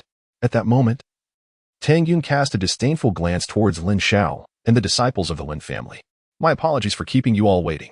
At this juncture, before Lin Zhantian could speak, Lin Ba interjected, addressing the assembly with an air of distinctive flair. It is evident that the main focus has been overshadowed by the presence of others, causing Lin Zhantian to furrow his brow slightly. However, Tang Lai, who had just risen, chose not to respond to Lin Ba's words but instead directed his gaze towards Lin Zhantian and spoke. Chief Lin, I have been waiting for some time. Please take your seat. As he gestured towards the seats opposite him, Lin Ba's expression sharpened. Tang Lai had the audacity to disregard him entirely. What a bold move. Tang Lai, just wait until Fengli showcases his talent and earns the recognition of Master Heng Yuan. I shall ensure that your Tang family receives a profound lesson. A glint of coldness flickered in Lin Ba's eyes as he silently chastised the Tang family for their lack of insight. After all, he was to be the soon-to-be patriarch of the Lin family. Thank you for your hospitality, Tang family, Lin Zhantian replied, leading the Lin family members to the seats beside the arena. Once everyone was seated, Tang Lai swiftly appeared on the stage below, respectfully extending his hand as he announced, Ladies and gentlemen, I am honored to introduce to you the illustrious second-rank spirit controller, Master Heng Yuan. It is a tremendous privilege for us in Qingyang City that Master Heng Yuan has come to the Holy Yuan Academy, passing through our city to select disciples. As Tang Lai's words resonated, a wave of enthusiastic applause erupted from the audience, the eyes of the young disciples shining with fervor. The elders from both families also regarded Master Heng Yuan with deep respect. As you are all aware, I am here today with a specific purpose, and I hope that Qingyang City will not disappoint me. On the elevated platform, Heng Yuan casually spoke. All right, let us dispense with the pleasantries. Tang Lai, let us commence according to the rules I previously outlined. Chapter 11. The actions of Tang Yun understood. Tang Lai respectfully clasped his hands and then scanned the assembly, discreetly counting the number of youths from the Lin family. He declared, esteemed guests, for this selection, the first round will consist of a competition, where participants will draw lots for their matchups. Contestants numbered 1 to 50 will face off as follows. Contestant 1 against Contestant 50, Contestant 2 against Contestant 49, and so forth. Now, please proceed to the stage to draw your lots. With that, the youths in attendance rose in unison and approached the arena to draw their lots. Lin Xiao leisurely followed behind, and when it was his turn to draw, he opened his slip to reveal the number 52. Number 50, first battle. No need to proceed. Lin Xiao remarked with a self-deprecating smile, standing calmly on the stage. Upon hearing Lin Xiao's voice, Lin Zhantian was momentarily taken aback. But then a glimmer of hope illuminated his expression. Lin Xiao will be the first to take the stage. This should bolster the Lin family's spirit. However, at that moment, a voice filled with frustration rang out. Lin Xiao, how could it be you? Lin Xiao turned to see that the individual who had drawn number 1, advancing towards the arena, was none other than Lin Shan. Lin Shan, how fortuitous. Lin Xiao observed with a smile as he watched Lin Shan's expression contort with distress. Let us not squander time. Let us begin, came Heng Yuan's impatient voice from the platform. Hearing this, Lin Shan's heart trembled, yet he hesitated to make a move. Given that his brother, possessing a martial prowess of the 4th stage, could not best Lin Xiao, how could he, having just entered the 3rd stage, possibly compete with Lin Xiao? Upon this realization, Lin Xiao suddenly became despondent. After a moment of contemplation, his gaze brightened slightly as he spoke in a low, subservient tone. Lin Xiao, you are aware of my brother's exceptional talent. He is undoubtedly destined for extraordinary selection and will surely become a formidable force in the future. If you bestow this opportunity upon me now, I can assure you that my brother will disregard your prior transgressions. Once I gain admission to the sacred Yuan Academy, I shall offer you certain benefits. What do you say? The onlookers were taken aback, their expressions a mixture of shock and disdain, particularly the members of the Tang family. The notion that his brother could be selected for extraordinary admission was preposterous. They had never anticipated such an outcome in the initial contest, where he, lacking the requisite strength, attempted to manipulate others into conceding. Such audacity was utterly shameless. Lin Xiao was momentarily stunned by Lin Xian's proposition, yet he swiftly regained his composure. Responding with an air of indifference, I present you with a choice. Leave. Lin Xian's body trembled as he retorted, unwilling to accept defeat. Lin Xiao, you must consider carefully. With your talent, even if you enter the sacred Yuan Academy, you may never achieve significant stature. Unlike me, I have my brother's support. And once I am within the academy, I will undoubtedly garner attention. Suddenly, amidst the cacophony of insults from the crowd, a loud thud resonated as Lin Xiao kicked Lin Xian with force. Lin Xian's body was propelled off the stage, crashing onto the tables and chairs below. A chorus of jeers erupted from the spectators, declaring it well-deserved, while Lin Ba and Lin Feng's expressions darkened considerably. Lin Xiao emerges victorious. At that moment, the referee declared. As Lin Xiao calmly exited the stage, indifferent to the surrounding murmurings, and returned to his seat. In the ensuing competition, no peculiar figures like Lin Xiao emerged. Instead, most battles were between the first and second layers of Yuan Wu, lacking any remarkable spectacle. It was not until the 10th match that the referee's voice rose, announcing, next up, Tang Yun versus Lin Feng. Upon hearing this, the crowd stirred, and all eyes turned in anticipation. Particularly, the members of the Tang family sparkled with excitement, their faces alight with expectation. Everyone present understood that Tang Yun was the foremost genius of the Tang family, embodying the pinnacle of strength among the youth of his lineage. Humph, what is merely a Tang Yun? Before the spectacle of my black dragon manifestation, he is but a mere jester. Lin Feng scoffed inwardly, disdain rippling through his thoughts. The manifestation of his dantian was a foregone conclusion. Once his talent was revealed, all contests would merely serve as a jest. The ultimate accolade would undoubtedly rest upon him. Lin Feng, striding onto the arena, Tang Yun regarded Lin Feng with an expression of haughty contempt, boldly declaring, a wretch like you is unworthy to battle me. Surrender at once and admit your ineptitude, or I shall sever one of your arms. His tone was brimming with arrogance. Upon hearing Tang Yun's words, Lin Zhantian and the assembled members of the Lin family grew increasingly disconcerted. Such a contest, intended for fair sparring, had devolved into a threat of severing an arm. To demand acknowledgement of being a waste otherwise was clearly an affront to the Lin family's youth, disregarding their dignity. Lin Feng's fury ignited further at Tang Yun's insolence.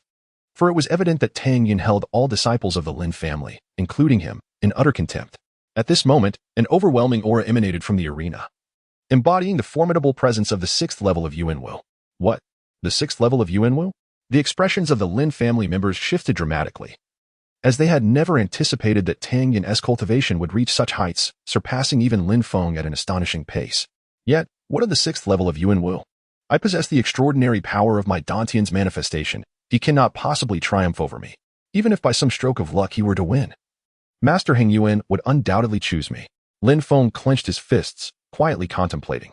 At that moment, on the arena, Tang Yun's terrifying aura surged forth like a relentless tide, crashing toward Lin Feng on the opposite side.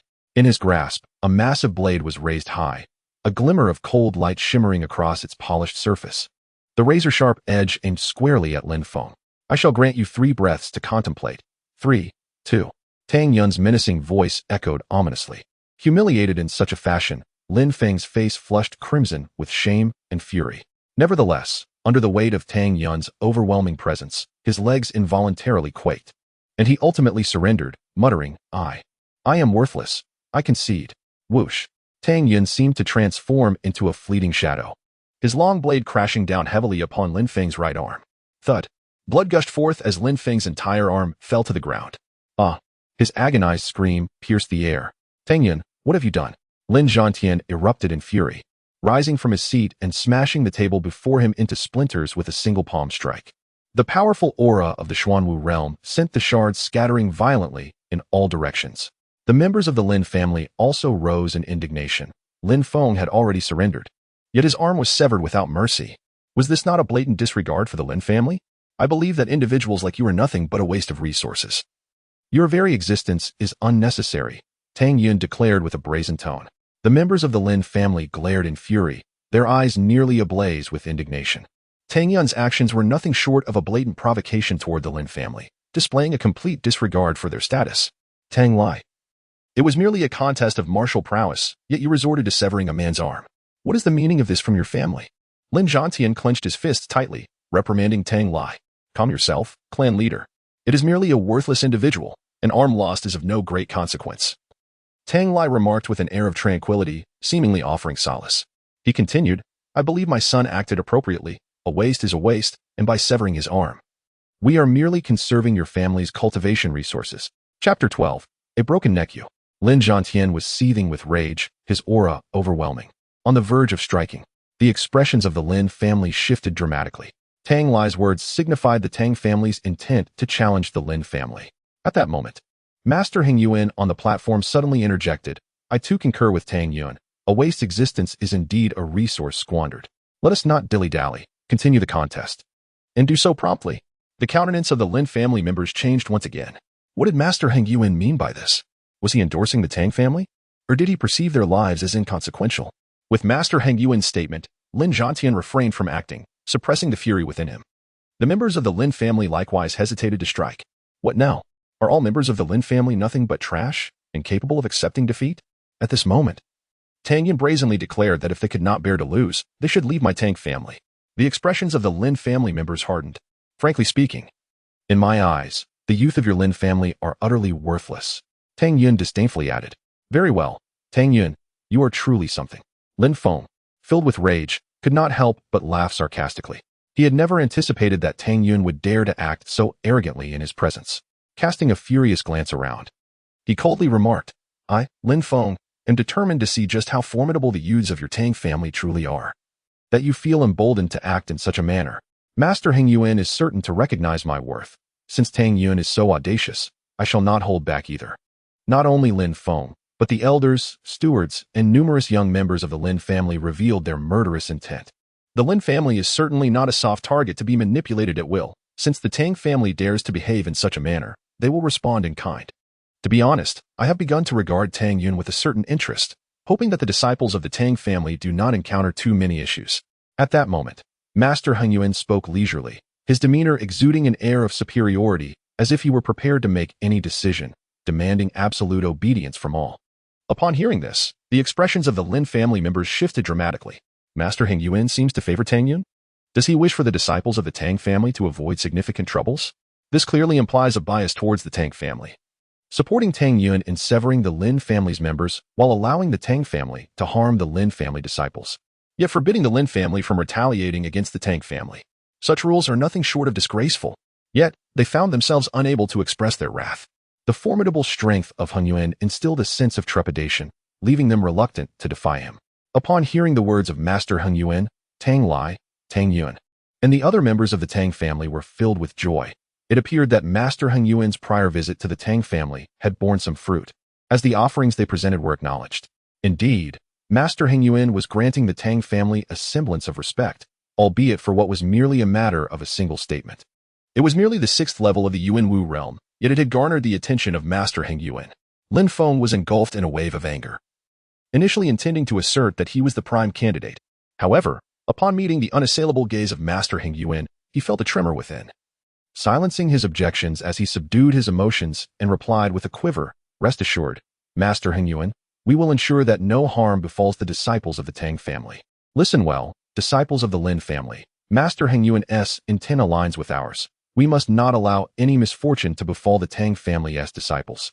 Indeed, should anyone dare to lay a heavy hand on them, there shall be no leniency. As soon as Lin Feng's words fell, a chorus of agreement arose among the elders and officials of the Lin family. The paramount concern was to avoid offending Master Heng Yuan once the competition concluded. And Lin Feng's talents were revealed, the master's stance would undoubtedly shift. As for the younger disciples of the Lin family, what did it matter if a few were injured? Upon hearing this, Lin Xiaotian's expression darkened, realizing that these individuals were merely sycophantic opportunists, willing to curry favor with Master Heng Yuan at the expense of their own youth. Heng Yuan seemed to relish the obsequiousness directed towards him, waving his hand slowly as he declared, "Very well, let the competition continue."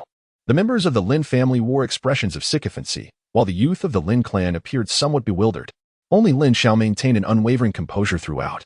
Observing the reactions of the crowd, Tang Lai and Tang Yun exhibited palpable excitement and derision. However, upon noticing Lin Xiao's indifferent demeanor, Tang Yun's countenance shifted to one of displeasure. "What is it, young Master Lin Xiao? Do you not concur with Master Heng Yuan's words?" "Of course," Lin Xiao replied in a nonchalant tone. Hearing this, Master Heng Yuan's anger flared. "Do you dare to question my words?" The elders and stewards of the Lin family gasped in shock, their gazes filled with fury directed at Lin Xiao, even tinged with murderous intent. After finally ingratiating themselves with Master Heng Yuan, how could he dare to stand up and refute him? Offending Master Heng Yuan could render even the most remarkable talent useless. Was Lin Xiao not jeopardizing the family? Master Heng Yuan misinterpreted my intent. Lin Xiao quickly clarified. "What I meant to say is, I wholeheartedly agree. Your words are indeed the truth." Master Heng Yuan's expression softened once more, a look of satisfaction washing over his face as he reclined slightly in his chair. "Very well. Now let the competition resume." The Lin family members collectively exhaled in relief. Subsequently, under the announcement of the referee, the martial arts contest continued. In the first round, half of the participants were eliminated, leaving a mere 25 contenders. Under the intimidating presence of Master Heng Yuan, even the Lin youths, such as Lin Feng, dared not act out against the Tang family youths, despite their weaker abilities, displaying utmost respect. Those who were defeated exited the platform with dignity. While the feeble competitors did not even take the stage, some suffering severe defeats that left the Lin family members seething in silence. Soon, the next round of assessments commenced. In the second round of assessment, 5 individuals formed a group, with a total of 5 groups, and only one member from each group would advance. Tang Lai announced, "In this round, one must withstand the trials. Thus, each group's battle will be a series of consecutive fights. The defeated will be eliminated, while the victors continue to battle until only one remains. We shall now draw lots for the groups, with the first 2 numbers in each group taking the stage initially. This challenge relies not only on strength but also on a measure of fortune. If you are the first to take the stage, you must defeat 4 opponents consecutively to proceed to the next round. Conversely, if you are the last to enter the arena, you need only to vanquish a single opponent. Of course, should you encounter an adversary more formidable than yourself, acceptance of fate is your only recourse." As his voice faded, the youths from both factions stepped forward to draw lots. Number 1. Lin Xiao was taken aback. He had drawn the first position in the first group. Observing the others in his group, he noted 3 members from the Tang family occupying the second, third, and fourth positions, while the first and fifth numbers belonged to the Lin family. The first group begins, Lin Xiao versus Tang Zheng. At this announcement, a wave of astonishment rippled through the Tang clan. Tang Zheng, the second most talented of the Tang family, wielding the power of the 4th realm of Yuanwu, was undoubtedly the frontrunner to advance from this group. "Facing me? You are truly unfortunate." A hint of scornful derision flickered in Tang Zheng's eyes as he emanated the imposing aura of the 4th realm of Yuanwu. "You now have 2 choices, step aside voluntarily or be forced to the ground by my hand." The members of the Tang family looked at Lin Xiao with mocking expressions, hoping he would concede and exit the arena. However, at that moment, Lin Xiao sprang into action, transforming into a fierce lion, radiating the unparalleled aura of the 5th realm of Yuanwu, and launched a punch aimed directly at Tang Zheng's neck. With a resounding crash, Tang Zheng's neck was shattered by Lin Xiao's fist, his head flying off the stage as blood gushed forth. The arena fell into an eerie silence, everyone momentarily petrified by the spectacle. Lin Xiao had slain Tang Zheng, the second prodigy of the Tang family, employing the most gruesome and violent means imaginable. The faces of the Lin family members paled in unison. The act of killing Tang Zheng and confronting Master Heng Yuan had escalated the situation dramatically. Chapter 13. I am a good person, how could this be possible? Lin Feng's complexion turned ashen. The aura Lin Xiao exuded in that instant was that of a 5th-level martial artist, whereas he himself was merely a 4th-level martial artist and thus no match for Lin Xiao. In just half a month, his Dantian had only progressed by 1 level. Yet Lin Xiao had achieved a 2-level breakthrough. At that moment, Lin Xiao surveyed the stunned crowd and spoke with a dispassionate tone. Master Heng Yuan's words are the truth. Allowing trash to live is a waste of resources. I have eliminated this trash on behalf of the Tang family. I am a good person. and I shall thoroughly cleanse the Tang family's subsequent detritus. His tone was calm, yet it resonated like a thunderclap in the ears of the onlookers. Lin Xiao intended to eradicate all the youths of the Tang family? Who was Master Heng Yuan? A second-tier junior spirit controller, possessing formidable strength and a lofty status. He had merely expressed his hope that the disciples of the Tang family would not encounter problems. Yet Lin Xiao had taken it upon himself to kill them outright. Was this not a flagrant provocation against Master Heng Yuan? The atmosphere became stagnant for several breaths as Tang Lai, Tang Yun, and the entire Tang family seethed with fury. Master Heng Yuan was equally incensed. A formidable mental pressure surged forth as he directed his voice towards Lin Xiao, stating, "Lin Xiao, how dare you provoke my authority?" "I did not challenge your authority," Lin Xiao replied calmly. "Master Heng Yuan, your earlier words indicated your concern for Tang Yun, wishing to safeguard the Tang family's disciples. Have you not considered that I might be the one you should be most concerned about? Wishing to protect my Lin family's disciples as well?" Master Heng Yuan was momentarily taken aback, unable to anticipate such a retort from Lin Xiao. "Humph. On what grounds do you believe you deserve my attention?" he demanded. "Whether I merit your regard will be revealed once the assessment concludes," Lin Xiao countered. Before Master Heng Yuan could respond, Tang Yin interjected with indignation, "Humph. I am eager to see what abilities you possess that would warrant Master Heng Yuan's favor." "Master Heng Yuan. I concur with his assertion. If he desires to compete, let him do so." Tang Yin turned his gaze towards Heng Yuan. After a brief pause, Heng Yuan, with a somewhat grim expression, looked at Lin Xiao and declared, "Very well, I shall grant you this opportunity. Should your claims prove unfounded, you shall meet your demise today." Lin Zhantian's countenance turned pale, while the members of the Lin family wore expressions of distress. They had not anticipated that Lin Feng, possessing a unique Dantian phenomenon, had refrained from even a single retort, understanding the need for restraint. In contrast, Lin Xiao not only dared to confront, but did so with blatant audacity. This was a powerful spiritual controller, and should he be provoked, the risk of their annihilation was highly probable. Now, they were filled with an overwhelming desire to eliminate Lin Xiao, their eyes brimming with murderous intent. At this moment, they could only hope that Lin Xiao would not implicate them.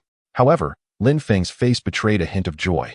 He believed that Lin Xiao must not attract the attention of Master Heng Yuan, for then he could arrange for Lin Xiao to atone with his life, thereby seizing the credit for himself. Next, it was Lin Xiao's turn to face Tang San. At that moment, the referee's voice resonated once more. Tang San, the third prodigy of the Tang family, possessed the third level of Yuan Wu and had already brushed against the fourth level. "I concede." Upon stepping onto the platform, Tang San wasted no time in declaring his surrender. In the face of death, he could no longer afford to care about his dignity. Yet, in the next instant, Lin Xiao moved with the swiftness of lightning, delivering a powerful punch that struck Tang San's neck. With a sickening sound, the head flew off, blood splattering everywhere. The third prodigy of the Tang family perished without even comprehending how he met his end.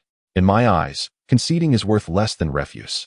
Hence, it ought to be eradicated," Lin Xiao remarked indifferently, as if he had merely accomplished a trivial task. "Lin Xiao, you." Tang Lai trembled with fury. The strength of a family relies on the support of its next generation. To think that two of the Tang family's finest had fallen so easily ignited his rage. His eyes filled with murderous intent. "Very well, you are quite something." At this moment, the entire arena plunged into silence once again. Lin Xiao's methods were exceedingly brutal and utterly shocking. Even though the opponent had surrendered, he still struck with lethal force, surpassing even Tang Yun in ferocity. They could hardly fathom the scene before them. Heng Yuan's expression was as grim as a stormy sea. After a prolonged silence, the referee was compelled to call out again. "Next contestant. I'm not going on stage. I forfeit." Another youth from the Tang family decisively retreated into the crowd of his kin. It was absurd. Facing such a lunatic, there was no opportunity to concede. Stepping forward was tantamount to death, and thus he dared not approach. "Next contestant," the referee continued. "I naturally concede." This declaration came from a disciple of the Lin family, who spoke with equal decisiveness. Consequently, Lin Xiao advanced smoothly to the next round. In the ensuing battles, both sides exhibited extreme caution, their strikes heavier than in the first round, yet without resulting in fatalities. Not a single disciple from the Lin family dared to take the stage against Tang Yun, which incensed him greatly. Now, 5 individuals remained: Lin Xiao, Tang Yun, Lin Feng, Lin Lang, and Tang Cheng. The referee's voice resounded. For the third round of assessment, a comprehensive evaluation will take place. Special talents may be exhibited, such as martial intent, variations in one's dantian, unique physiques, or extraordinary abilities. The overall strength will be assessed, and Master Heng Yuan will personally select. Tang Lai calmly announced the rules. "Now, let us begin. Showcase your talents." At that moment, the members of the Lin family displayed expressions of eager anticipation. Their opportunity for a comeback had arrived. Humph, Lin Xiao. In this final round, you cannot escape comparison with me. Are you regretting it now? As Tang Yun stepped onto the stage, he coldly mocked Lin Xiao. Ha! Before Lin Xiao could respond, a hearty laughter erupted. After enduring for so long, the moment for him to shine had finally arrived. Lin Feng strode confidently onto the stage, declaring, Lin Xiao, your death is inconsequential. It concerns us not. However, Tang Yun, do you truly believe that the Lin family is without its champions? Lin Feng's gaze fell upon Tang Yun. No matter how formidable Lin Xiao may be, or how arrogant Tang Yun appears, can he truly compare to my unique talent? In the entirety of Qingyang City, I alone possess a remarkable manifestation of my dantian. Humph, who do you think you are to dare to step forward? Tang Yun's face was etched with profound disdain. You, Lin Feng, enraged, coldly retorted, do you dare to disregard me? Humph. Soon you shall comprehend who among us is the true genius. Enough of this delay, let us commence. From the high platform, a voice filled with impatience emerged. Belonging to Hang Yuan. Very well, Master Hang Yuan, I shall be the first to showcase my talent. Lin Feng respectfully clasped his fists, then cast a scornful glance at Lin Xiao and Tang Yun before striding forward. Now, allow me to demonstrate to you all who is truly the foremost genius of Qingyang City. A resounding shout erupted as a soft yellow light emanated from Lin Feng's dantian, accompanied by a thunderous tiger roar that reverberated through the heavens and the earth, conjuring the illusion of a colossal black tiger in the air. Roar. The phantom of the black tiger surveyed the surroundings, exuding waves of formidable pressure. The manifestation of the dantian. The youth of the Tang family were taken aback.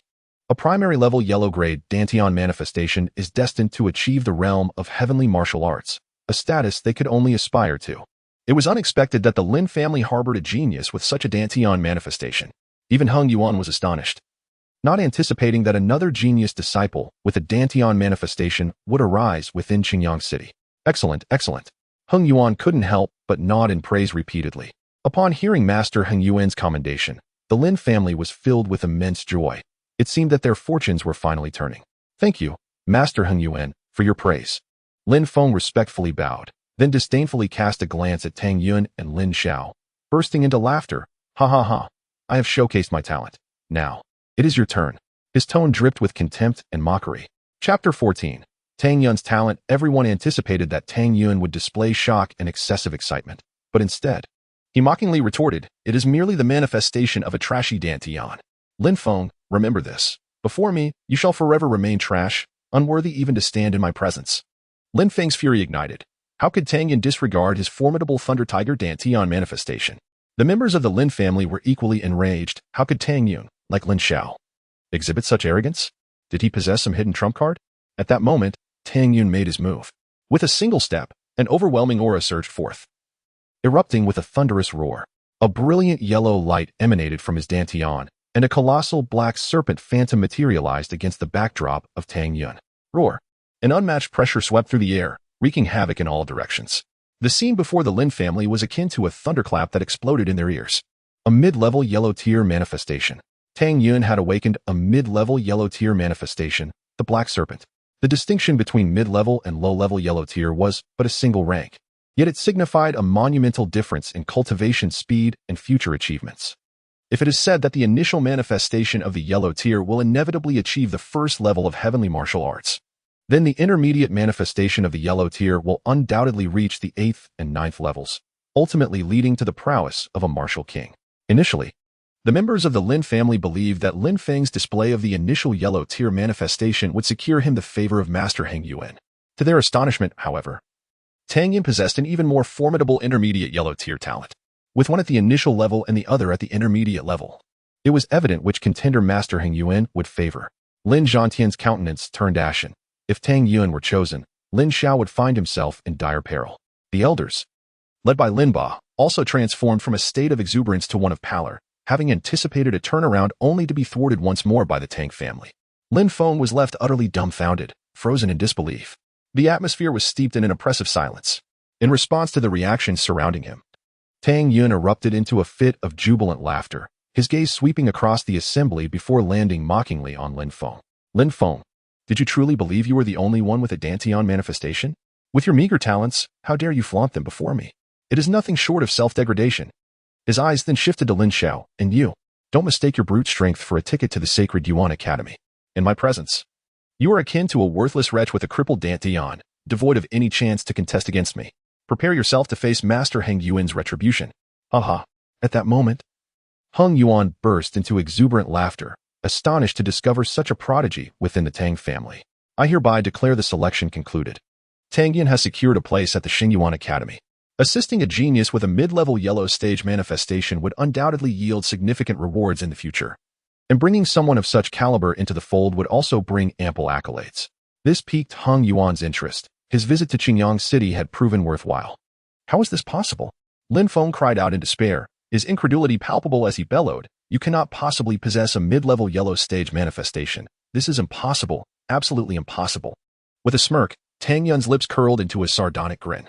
"Lin Feng, I have told you before me, you are nothing but refuse. Your existence merely squanders resources. Now, I shall cleanse your family of this garbage." With that, he unleashed the terrifying aura of the 6th level of Yuan Wu. A formidable wave of murderous intent enveloping Lin Feng. "Stop!" Lin Feng exclaimed, panic-stricken, and turned to Heng Yuan for assistance. "Master Heng Yuan, please intervene. Although I only possess a primary yellow stage manifestation, I am still a rare talent. Take me with you to Xingyuan Academy. I am certain I can qualify." To his dismay, Heng Yuan shook his head, his tone indifferent as he replied, "I can only take one person." A chill coursed through Lin Feng's heart, the oppressive weight of impending doom settling heavily upon him. He had lost, utterly and completely. In that moment, all his pride evaporated, replaced by an overwhelming sense of terror. Confronted with Tang Yun's overwhelming and murderous aura, Lin Feng's spirit shattered under the looming shadow of death. He hastily fell to his knees, repeatedly bowing his head in supplication, imploring Tang Yun, "Young Master Tang, I beg you, please do not kill me. If you spare my life, I am willing to become your dog. To serve you and the Tang family, to toil like a beast." Everyone present was rendered speechless. None could have anticipated that Lin Feng, the first prodigy of the Lin family with a yellow-grade initial realm, would, at this moment, grovel before Tang Yun, willingly offering himself as the latter's servant. "Useless." Tang Yun scoffed, bursting into arrogant laughter. Having endured for so long, he had initially intended to eliminate Lin Feng to establish his dominance. Yet he was taken aback by Lin Feng's pitiful state. "Indeed, I am worthless, I am garbage. Young Master Tang, whatever you say is true." Lin Feng continued to bow in agreement, his image reduced to the lowest depths. Suddenly, Tang Lai erupted into a fit of laughter, brimming with excitement as he declared, "Originally, our Tang family had prepared everything necessary to annihilate your Lin family today." At these words, the Lin family members felt a jolt of fear. The Tang family had long been ready, intending to extinguish their lineage. However, I have changed my mind. Now, as long as you kneel and beg for mercy like him, and become dogs of the Tang family, I shall spare you. Tang Lai pointed at Lin Feng, his gaze mocking as it swept over the crowd of the Lin family.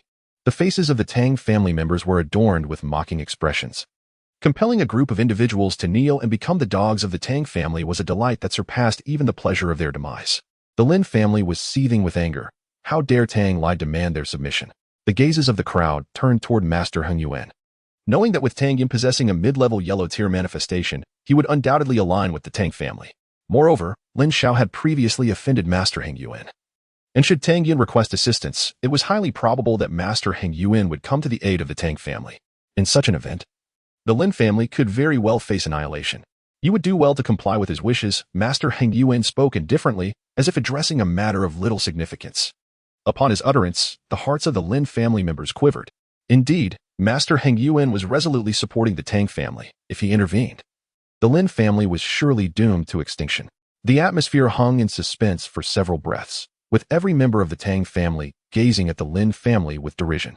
At this moment, Lin Ba stepped forward, proclaiming loudly, "I, Lin Ba, do not kneel to heaven nor to earth." With a resounding thud, Lin Ba's knee struck the ground, stirring up a cloud of dust, as he boldly declared, "I shall only kneel before the Tang family." The crowd was taken aback.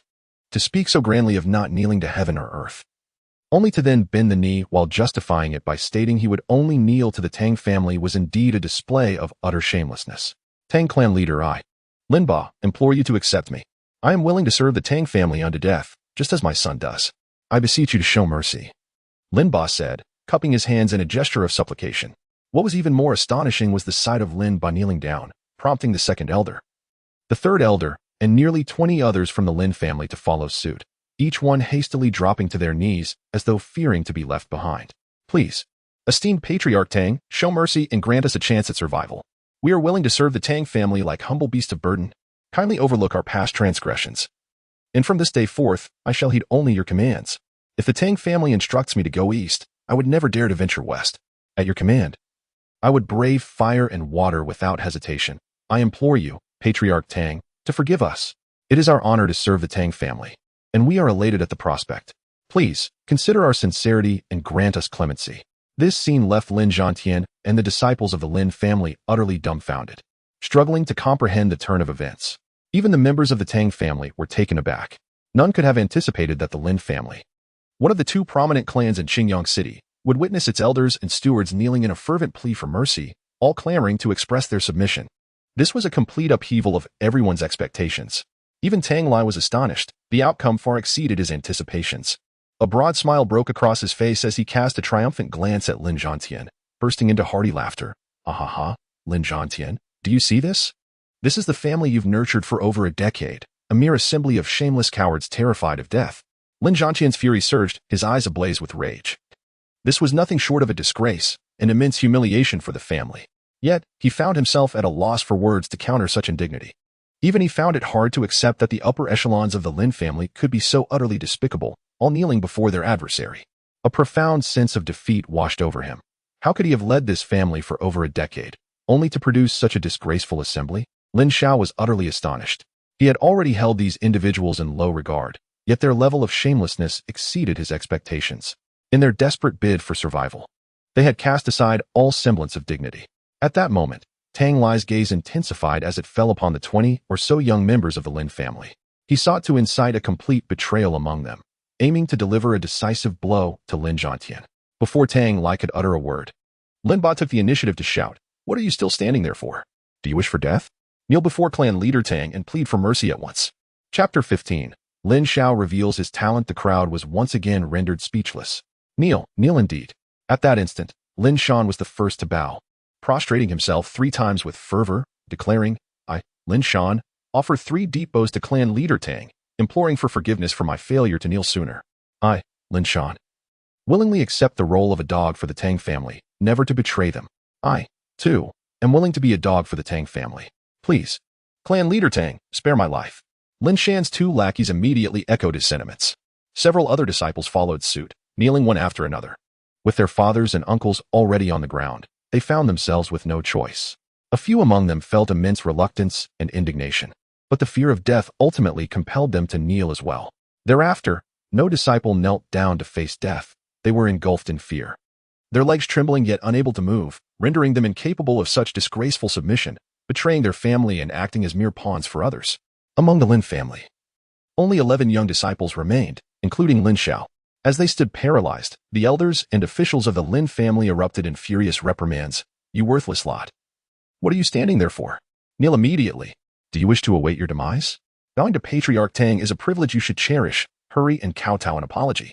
Do not test my patience. Kneel at once, for aligning with the Tang family is your only hope. If you do not kneel now, I swear I shall strike you down." The crowd was once again rendered speechless, their expressions a mix of disbelief and incredulity. What depths of shamelessness and treachery had the Lin family sunk to? "You shameless wretches." Lin Xiao trembled with fury, utterly at a loss for words. "It is you who is doomed, and yet you dare to insult us? Were it not for your impending death, you would surely be the first to kneel." Indeed, Lin Xiao, facing his own demise, sought to drag others into the abyss with him. "What kind of wretched patriarch are you? Had we known, you should never have been appointed as our leader a decade ago." Lin Xiao, our disdain for you knows no bounds. Today is truly a moment of joy, for you have finally received your comeuppance. The elders and stewards of the Lin family, including Lin Ba, directed their ire at Lin Xiao, their voices laden with unspoken fury, skillfully manifesting the sycophantic flattery and shamelessness of those who waver like reeds in the wind. The members of the Tang family present were rendered speechless. The shamelessness of the Lin family had truly reached an unprecedented level. "Enough. Even if it means death, we shall not kneel." At that moment, a disciple of the Lin family could no longer contain his outrage. The disgraceful behavior of his kin had pushed him to the brink. "Indeed, we would rather perish than engage in such treacherous acts against our clan. You are all traitors to the Lin family." With fervor, Nearly 20 young men echoed. A man's knees are worth their weight in gold. We shall not kneel to heaven or earth. Better to die standing than to live kneeling.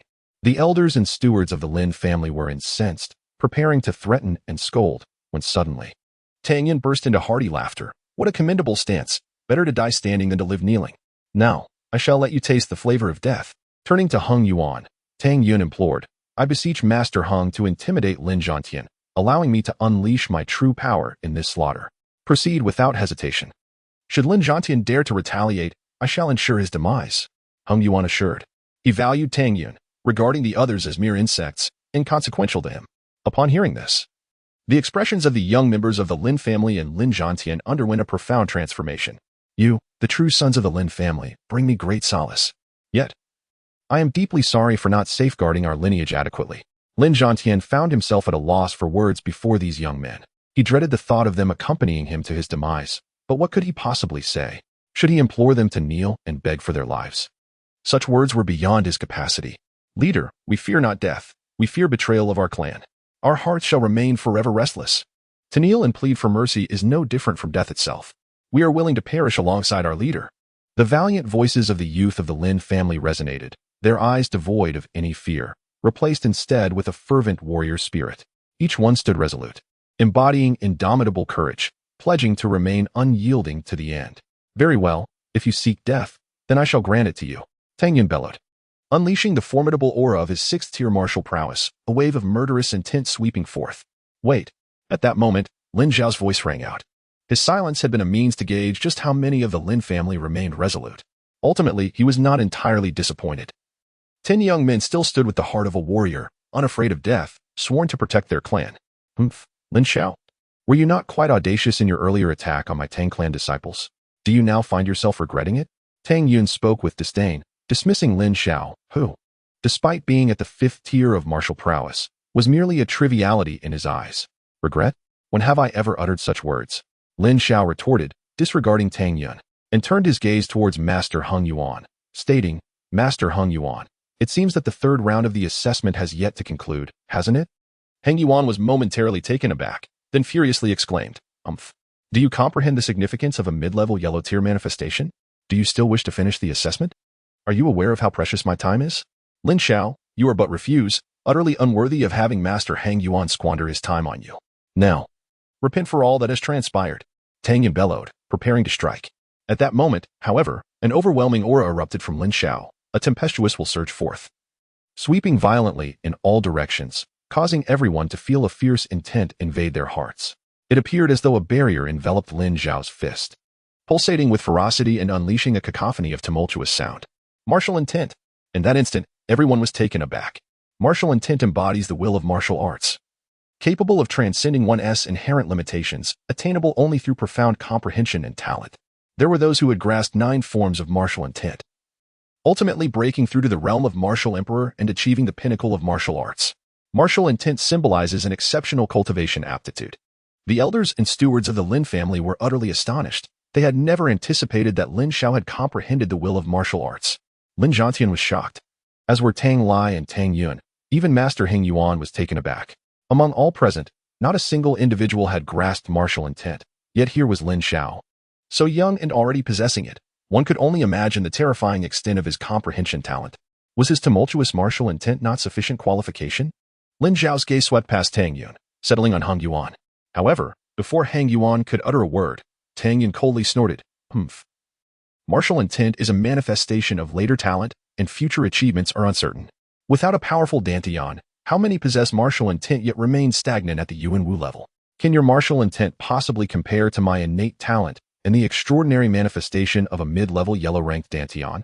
Hung Yuan promptly responded, Indeed, martial intent is a later talent, and future accomplishments are difficult to ascertain. Yet, with diligence, one can reach the level of celestial martial arts with a mid-level yellow-ranked Dantian. What significance does your martial intent hold? You are far from being worthy of my selection. At that moment, however, an overwhelming aura erupted from Lin Xiao. A dazzling, deep azure light radiated from his Dantian, and a colossal phantom of a blood dragon soared behind him, surveying the surroundings. A resounding dragon's roar echoed through the heavens, reverberating with an intensity that shook the very souls of those present, as though it emerged from the depths of an ancient primordial realm. The aged and terrifying aura sent shivers down their spines, compelling them to instinctively bow in reverence. In that instant, everyone was rendered speechless, their expressions frozen in disbelief, as if petrified. Chapter 16. Are you worthy enough? What? Xian level, high. Advanced manifestation. Tang Yun's heart quivered violently, stammering in shock, utterly bewildered. His mid-level yellow-rank Dantian manifestation, deemed a genius, promised future accomplishments as a celestial martial king. Yet, what did the advanced manifestation of a Xian-level Dantian signify? It implied the potential to ascend to the ranks of martial sovereign or even martial monarch. Moreover, Lin Xiao's Dantian manifestation was attributed to the legendary divine beast, hinting at an unfathomable power. If this matter were to spread, it would undoubtedly send shockwaves throughout the entire empire. The intermediate yellow-level anomaly pales in comparison to the advanced level manifestation, akin to refuse among refuse. Spanning an unfathomable number of tiers, how could he dare to humiliate Lin Xiao with such a meager anomaly? At this moment, Tang Yun felt as though he had been slapped heavily across the face. His countenance, once proud, now dissolved into confusion, astonishment, and shame. The advanced level. The blood dragon anomaly. Tang Lai trembled, his expression frozen in disbelief. Lin Feng was left dumbfounded, collapsing onto the ground, while Lin Ba and the elders of the Lin family were equally stunned. Had they known Lin Xiao possessed such extraordinary talent, would they still have knelt? The youth of the Lin family were astounded. Lin Zhantian was taken aback, and Hung Yuan rose in shock. In that moment, none remained unshaken. The advanced level. The blood dragon anomaly, was it not sufficient qualification? The thunderous voice reverberated throughout the martial arts arena as Lin Xiao stood there alone, resembling a legendary powerhouse from ages past, causing profound tremors in the hearts of all present. This was far beyond mere qualification. Even the second-tier spirit controller Hung Yuan lacked the standing to bring him to the Holy Yuan Academy. Once the news spread, countless factions would surely rush forth, eager to claim him. Hung Yuan had no words. He could never have anticipated that Lin Xiao, whom he had consistently overlooked, would possess such astonishing talent. At that moment, Lin Xiao was far from finished. His gaze shifted, and the ground beneath him began to tremble ominously. Boom!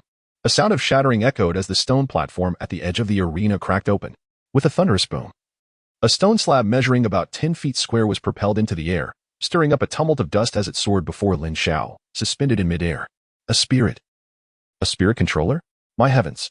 The onlookers were left speechless, their jaws nearly dropping in disbelief. The astonishment was overwhelming, rendering them incapable of coherent thought. Lin Xiao not only comprehended martial intent, but also possessed a high-level blood dragon manifestation of the mysterious tier, and now he wielded spiritual power? Was he even human? First grade. Intermediate spiritual power. Hung Yuan swallowed hard, his heart trembling profoundly. As a fellow spirit controller, he could easily discern the level of spiritual power. Upon hearing this, the crowd's astonishment deepened. Not only did he possess spiritual power, but it was also of the first-grade intermediate level. At such a tender age, the potential for his future achievements as a spirit controller was utterly terrifying. Is this truly my son? Lin Zhantian's face was a canvas of disbelief. Not just him, but nearly everyone present found it hard to trust their own eyes.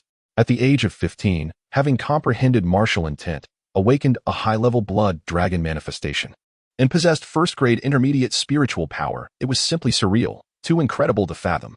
First-grade intermediate spiritual power, was that sufficient to qualify? The resounding voices of disbelief echoed once more. Yet no one responded. Lin Xiao's gaze, icy and penetrating, turned to Tang Yun as he bellowed. Tang Yun, do you think I am qualified? Tang Yun's heart quivered, his face contorting in shock. What could he possibly say in rebuttal now? Lin Xiao's gaze shifted to Hung Yuan as he thundered. Master Hung Yuan, am I qualified? Hung Yuan took a deep breath and abruptly seated himself in the chair, remaining silent. Clearly, he was still in a state of shock, struggling to regain his composure. The others, too, gradually came to their senses. No one spoke, nor did anyone possess the right to do so. The expressions of those who had betrayed the Lin family, including Lin Ba, began to contort as they realized the implications of Lin Xiao's astounding talent and how Master Hung Yuan would inevitably choose. At that moment, they felt utterly ridiculous. They had knelt in submission after betraying the Lin family, mockingly deriding Lin Zhantian, only to discover that Lin Xiao was the true genius, a prodigy of unparalleled caliber. The psychological impact was overwhelming. The atmosphere lingered in silence for a considerable duration. Lin Xiao, at this juncture, Tang Yun erupted in a fit of rage, exclaiming, "What does it matter if you possess numerous talents? The selection process still hinges on the comprehensive evaluation of strength. Lin Xiao, do you dare to face me in battle?" Shameless. A young member of the Lin family could no longer contain his indignation, recalling how just moments ago, someone had insisted that showcasing talent should suffice. Now it was Lin Xiao's turn to shine, yet he was the one to invoke the challenge of strength. Lin Xiao, however, paid no heed to Tang Yun and instead turned his gaze with keen interest towards Hung Yuan, casually inquiring, "Master Hung Yuan, is there still a need for a competition?" Hung Yuan inhaled deeply, clearly torn within.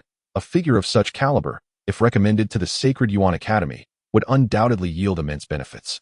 After a few breaths of hesitation, Tang Lai, feeling anxious, promptly reminded, "Master Hung Yuan, this young man is arrogant and unruly, and my elder brother's rapport with you."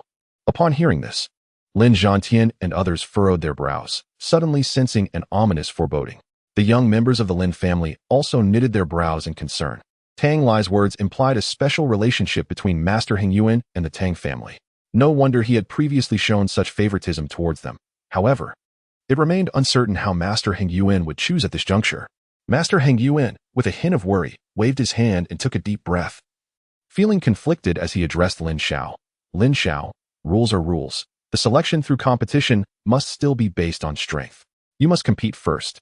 A faint smile appeared on Lin Xiao's face, for he had already discerned Master Hung Yuan's inclination. It was impossible for his talent not to captivate others. By choosing to have him compete with Tang Yun, it signified that Hung Yuan was still aligned with the Tang family, although it was framed as a competition. Everyone knew that Tang Yun intended to kill him. Should he lose, Tang Yun would undoubtedly strike, resulting in dire consequences.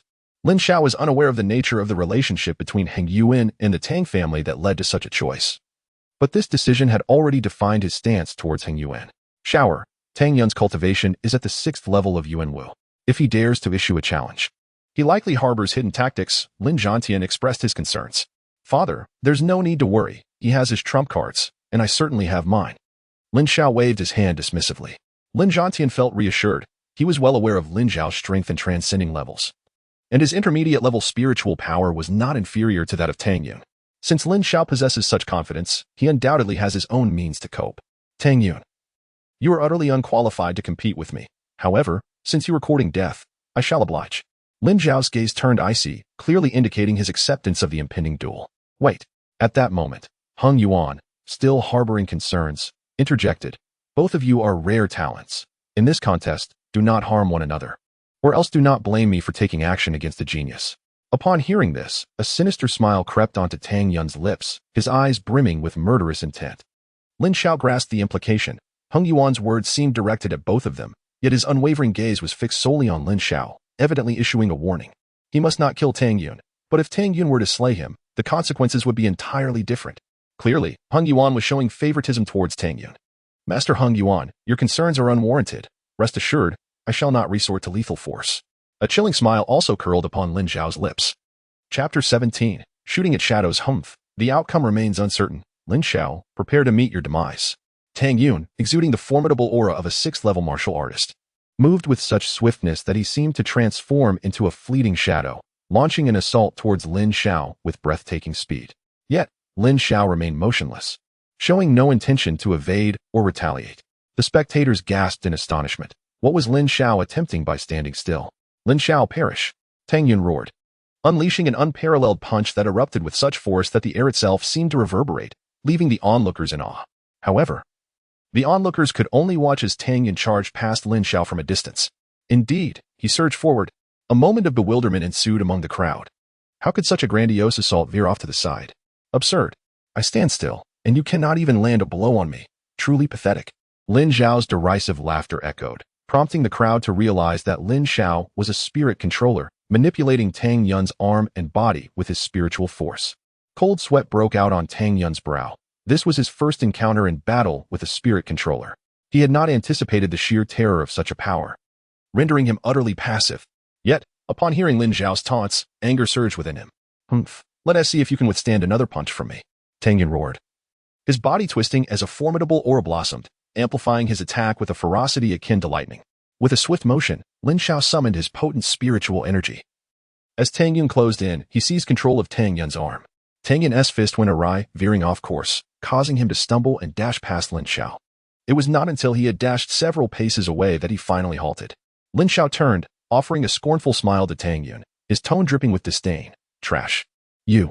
Tang Yun was enraged, feeling utterly humiliated. "Lin Xiao, you brought this upon yourself. If you seek death, I shall oblige.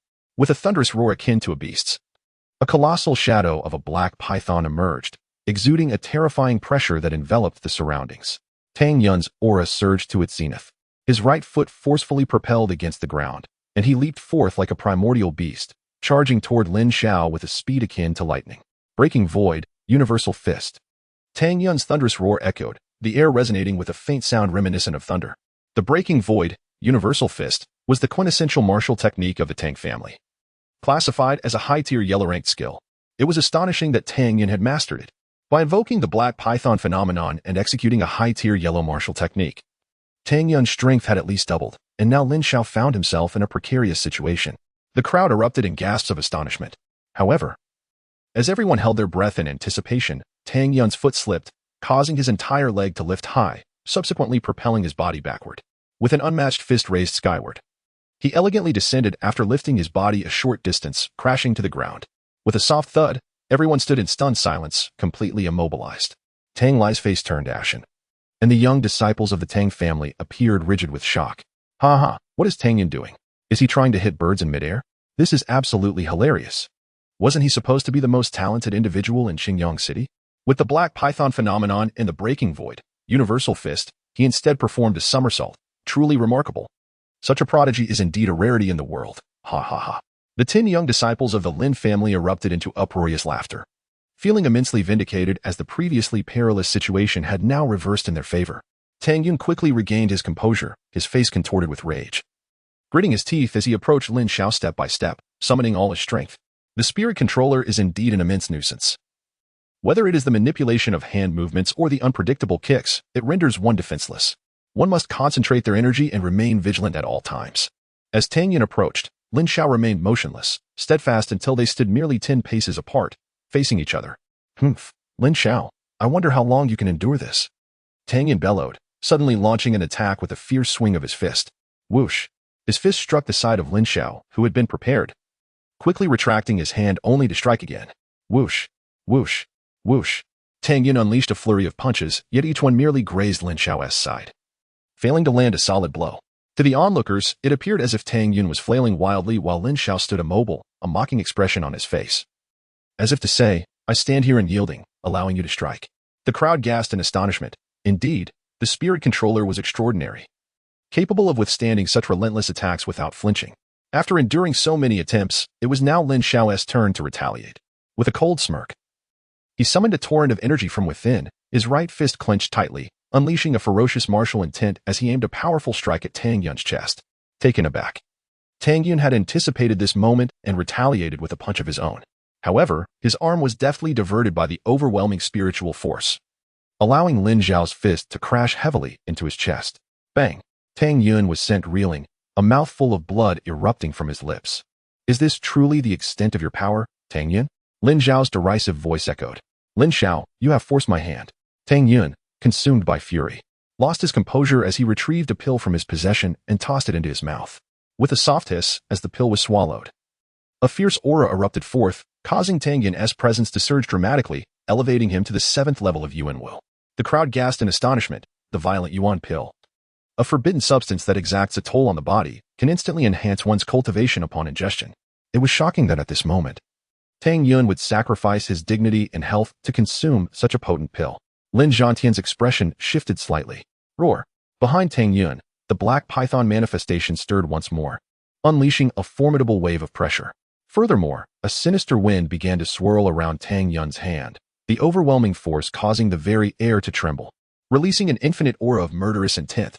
Clearly, he intended to unleash his full might to obliterate Lin Xiao in one decisive blow. At that instant, the power Tang Yun displayed had evidently reached the 8th level of Yuan will.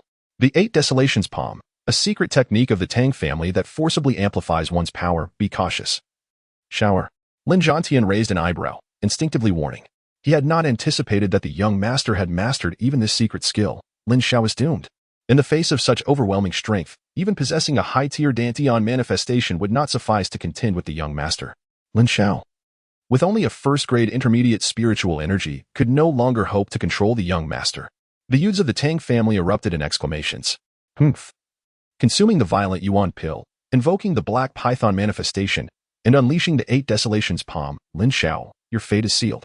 A sinister expression crept across Tang Lai's face, his eyes brimming with intense murderous intent. Chapter 18. The bloody slaughter. With a swift motion, Tang Yan charged directly towards Lin Xiao, a fierce determination in his heart. You wish to kill me? Let us see who meets their demise. Lin Xiao scoffed coldly within, choosing not to rely on spiritual power for control this time. Instead, he summoned the manifestation of the blood dragon. A colossal phantom of a blood dragon surged forth, unleashing a roar that echoed with the primordial essence of ancient times. The overwhelming pressure radiated outward, creating ripples in the surrounding space. Within Lin Xiao's dantian, an immense force surged forth, ready to be unleashed. Reverse chaos technique, first form. Lin Xiao intoned inwardly as he activated the celestial grade martial art.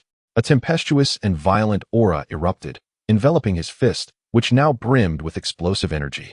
As he swung his fist, a sound akin to firecrackers crackled ominously in the air. The ferocious intent of his martial spirit surged forth, augmenting his strength, while spiritual energy was simultaneously infused into his arm. With the fifth layer of the Yuan-Wu realm, celestial grade martial techniques, and the raging martial intent combined with intermediate spiritual energy, the ensuing power was unfathomably terrifying. Die! Tang Yan's thunderous voice resonated, and with unparalleled might, he unleashed a palm strike imbued with boundless strength towards Lin Xiao. Then you shall perish! Lin Xiao exclaimed, resolutely bracing himself as he delivered a punch aimed directly at Tang Yan's hand. Humph! How dare he confront the young master head-on? Lin Xiao truly knows not the meaning of danger. Does he believe that possessing the blood dragon manifestation renders him invincible? The young master currently wields the strength of the eighth layer of Yuan-Wu. The young man from the Tang family emitted a series of cold snorts. However, at that moment, the fist of the two had collided violently. With a resounding crash, Tang Yan's palm was forcefully repelled, while Lin Xiao's fist, unstoppable, continued its relentless assault, striking Tang Yan's chest after crushing his palm. A piercing sound erupted as torrents of blood gushed forth. Lin Xiao's fist had shattered Tang Yan's palm and penetrated through to his heart, exiting from his back, effectively tearing through his entire body. Tang Yan's form was irrevocably anchored in place. At this instant, the entire arena seemed to freeze, as all present stood in stunned silence, as if turned to stone. One punch that pierced through palm and body. Was he still human? Ruthlessness, bloodshed, violence. This was Lin Xiao's reply to Master Heng Yuan's admonition against lethal force. The scene remained deathly quiet for several breaths before Tang Lai abruptly regained his senses, his fury igniting a thunderous growl. Lin Xiao, you dare to kill my son. You claimed you wouldn't resort to murder, yet you have the audacity to defy my words? Heng Yuan, too, was consumed by rage. Lin Xiao repeatedly dismissed his authority, undermining his dignity. This time, he had been thoroughly humiliated, witnessing Tang Yan's heart being savagely pierced before his very eyes. Yet, Lin Xiao appeared unfazed, as if he had merely performed a trivial act, calmly stating, I did not kill him. I merely stood my ground. He ran toward my fist, seeking his own demise. Do not blame me. Tang Lai, infuriated, spat out a mouthful of blood, his fury spiraling into a frenzy. Lin Xiao, perish. Ah! A dazzling surge of vitality erupted from Tang Lai's being, the formidable aura of the Xuanwu realm radiating with intensity. His entire form seemed to dart towards Lin Xiao like a bolt of lightning, imbued with an overwhelming power, charging forth with ferocity. Whoosh! At that moment, another figure also amassed tremendous strength, generating a resounding momentum, colliding with Tang Lai. This individual was none other than Lin Xiaotian, who had anticipated such an outcome the instant Lin Xiao pierced through Tang Yan. Boom! A thunderous crash echoed as both their bodies were thrust back several feet. The terrifying strike of the Xuanwu realm proving evenly matched. Lin Xiaotian, you court death. Infuriated by Lin Xiaotian's obstruction, Tang Lai bellowed at the treacherous elders and stewards of the Lin family.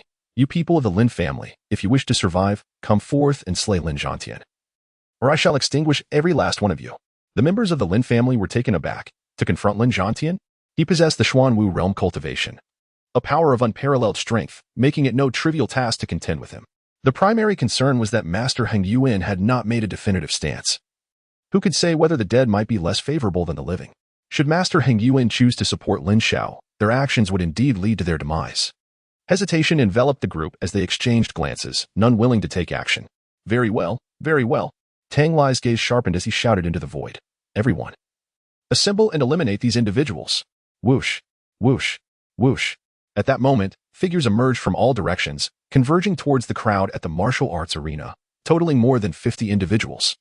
Among them were 2 at the 9th level of the Yuan martial realm, 4 at the 8th level, and over 30 at the 6th and 7th levels. These individuals donned 2 distinct types of attire. each group consisting of over 20 members, one clad in the garments of the Tang family.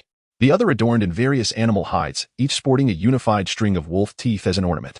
The overall combat strength of this assembly was a staggering increase, surpassing that of the entire Lin family by at least a factor of 2.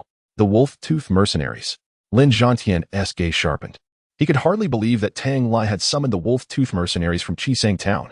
Qisang Town lies several hundred miles from Qingyang City, adjacent to the 10,000 Beast mountain range where many mercenaries reside.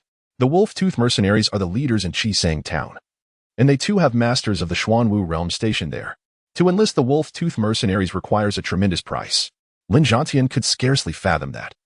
In his effort to confront the Lin family, Tang Lai had managed to bring forth nearly half of the wolf-tooth mercenary strength.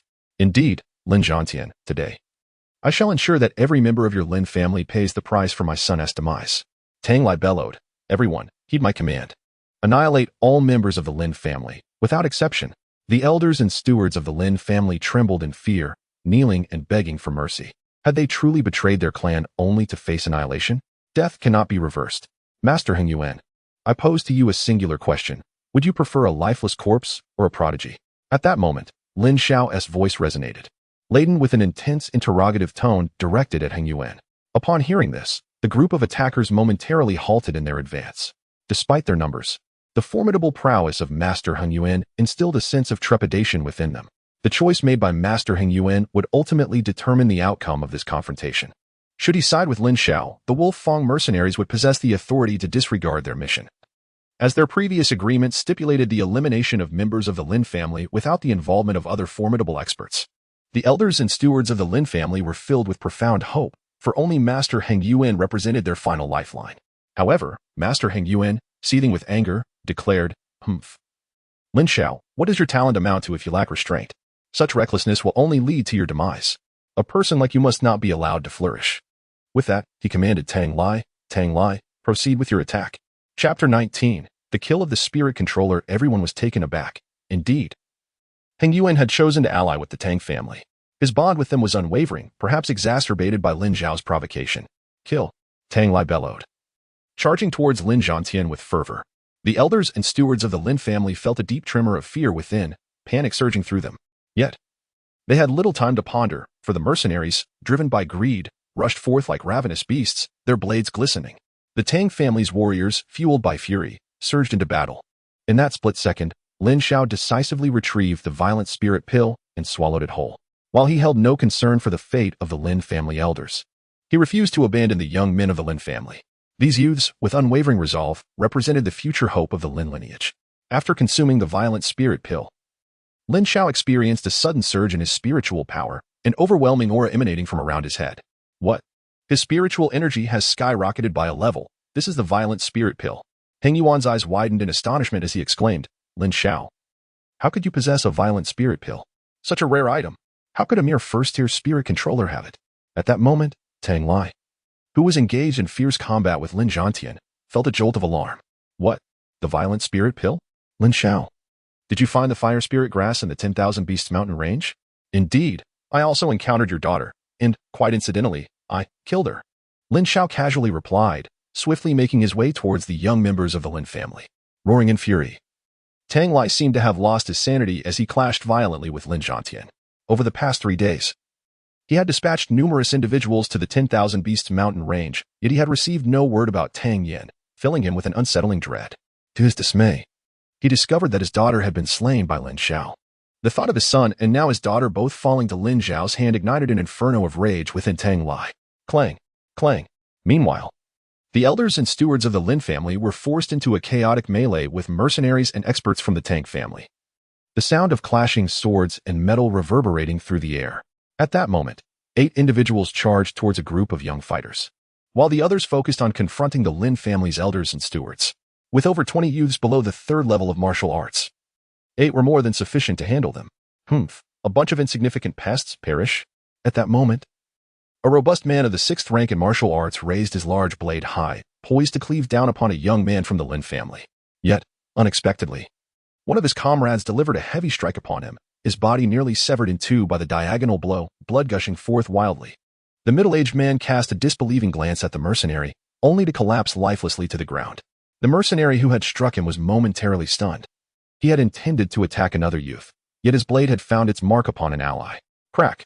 Just as he stood bewildered.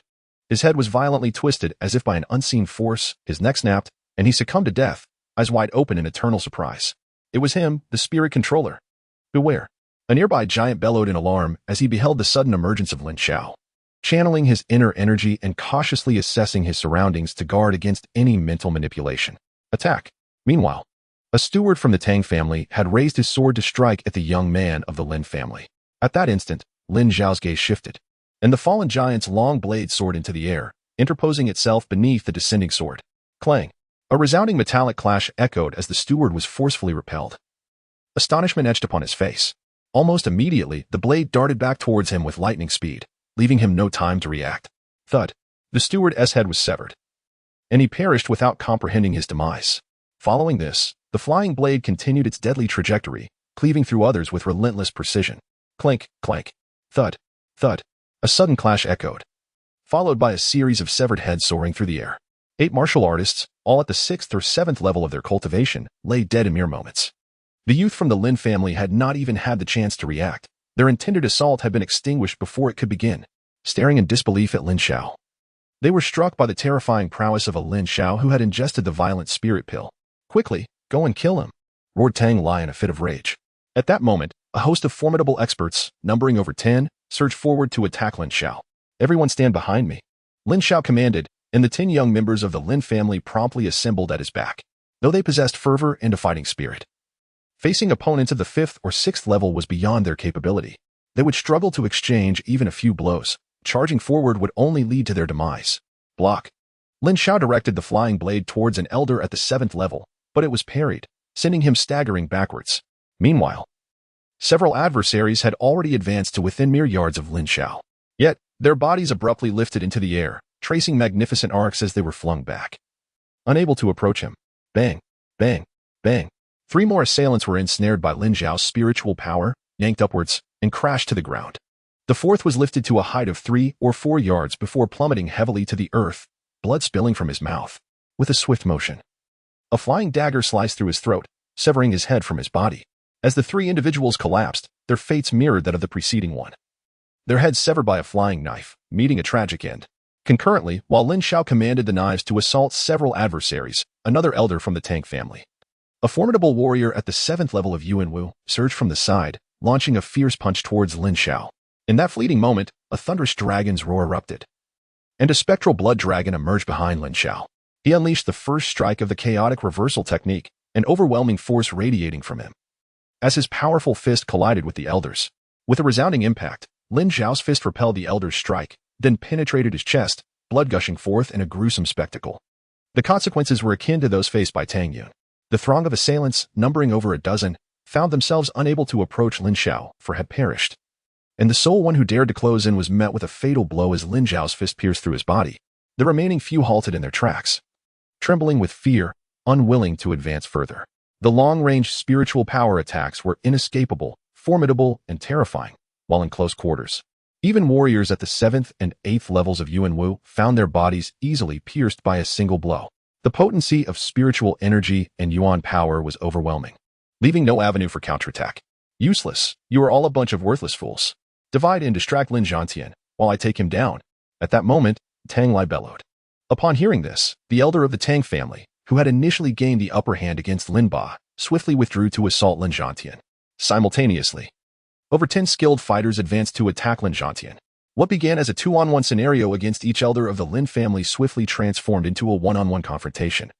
As Lin Xiao, stained with blood, found himself encircled by layers of adversaries, Tang Lai extricated himself from the fray. Lin Xiao, in a state of urgency, intensified his attacks. At that moment, Lin Xiao's voice resonated. Father, do not worry. I shall be unharmed. Upon hearing Lin Xiao's words, Lin Xiao abandoned his reckless notion of fighting to the last breath. Humph, Lin Xiao, do you still believe you can contend with me? I shall now demonstrate the disparity between the Xuanwu realm and the Yuanwu. A thunderous roar erupted, an overwhelming aura surged forth as a potent force coalesced into a fist, hurtling directly toward Lin Xiao. Chapter 20. Defeating Tang Lai. Let us test it and see. Lin Xiao bellowed, unleashing a surge of advanced spiritual energy. A massive blade ascended into the air, rushing toward Tang Lai, colliding with the fist's might. Bang! The force shattered, sending the flying blade recoiling. However, the blade, having just been forced back, pivoted and soared once more toward Tang Lai. Humph! It's merely advanced spiritual energy. It cannot thwart me. Tang Lai retaliated with a punch, once again sending the flying blade astray. Yet, the blade continued its relentless trajectory, curving elegantly to strike at his flank. Tang Lai's fists danced in rapid succession. Bang! Bang! Bang! The flying blade was repeatedly repelled. However, being a novice, he could only fend it off with brute strength. And the blade's agility and swift speed compelled him to focus all his energy on defense. Initially, he managed to cope, but as the battle progressed, he realized he was entirely on the defensive. Meanwhile, Lin Xiao remained stationary, unable to close the distance, which stirred his ire. With renewed determination, Tang Lai quickened his pace. Each time he repelled the flying blade, he advanced relentlessly toward Lin Xiao. At a distance of 3 zhong. Let us see if you can thwart me. Once again, after forcefully repelling the flying dagger, Tang Lai unleashed a powerful punch towards Lin Xiao. Boom! The impact struck the area beside Lin Xiao, shattering the tables and chairs outside the ring into splinters. In that instant, as the sound of the dagger falling to the ground echoed, Tang Lai realized that his hand had been subtly manipulated by spiritual energy, causing his strike to veer off course. As his arm was restrained, the dagger lost its spiritual control and plummeted to the ground. Seizing this opportunity, Tang Lai surged forward, his fists moving in rapid succession. A barrage of formidable punches was unleashed. Bang! Bang! Bang! Surrounding Lin Xiao, clouds of dirt and splintered wood erupted. Yet not a single punch found its mark. Although he did not control the flying dagger, Lin Xiao concentrated all his energy on manipulating Tang Lai's arm, subtly diverting each of his punches just enough to ensure they all missed. It appeared as if he were merely firing wildly. At that moment, Tang Lai had closed the distance to Lin Xiao, delivering an enormous punch. Is that so? Lin Xiao scoffed softly, channeling his spiritual energy to control his arm, while urging the internal force within him, enhanced by martial intent, to collide with Tang Lai's fist. The clash resounded with a thunderous boom, sending Tang Lai staggering back 3 steps, while Lin Xiao remained steadfast, unmoved.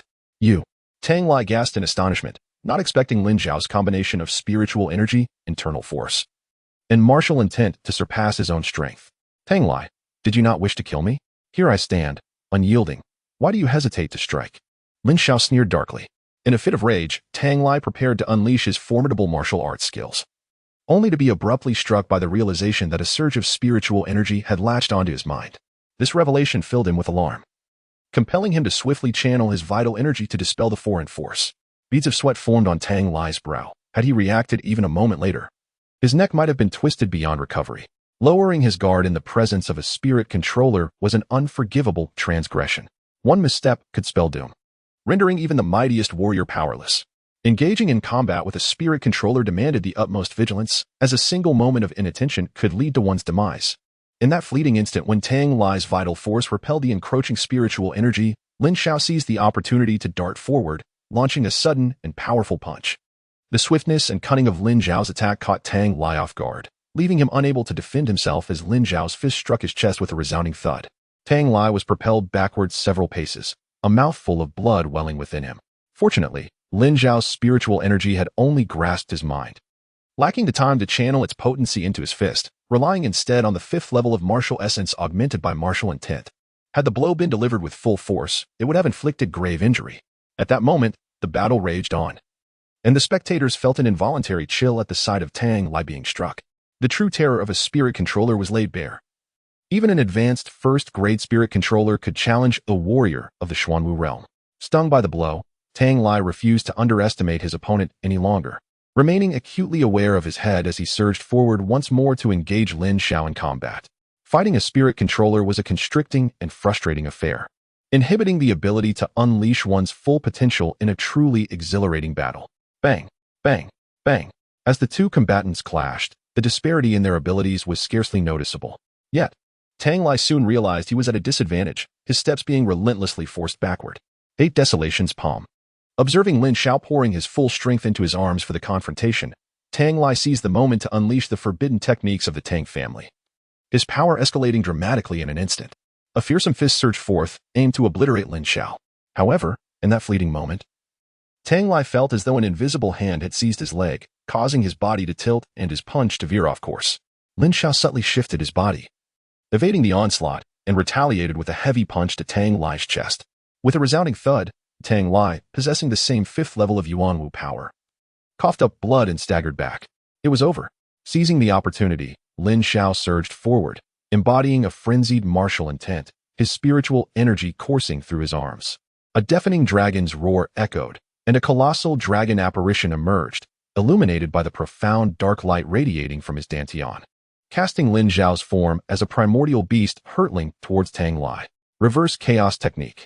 The atmosphere brimmed with an overwhelming and tumultuous energy, as an immensely powerful fist descended upon Tang Lai, causing the air to crackle with sound. Tang Lai, taken aback, hastily raised his palm to defend himself. Yet in his flustered state, he failed to muster his full strength.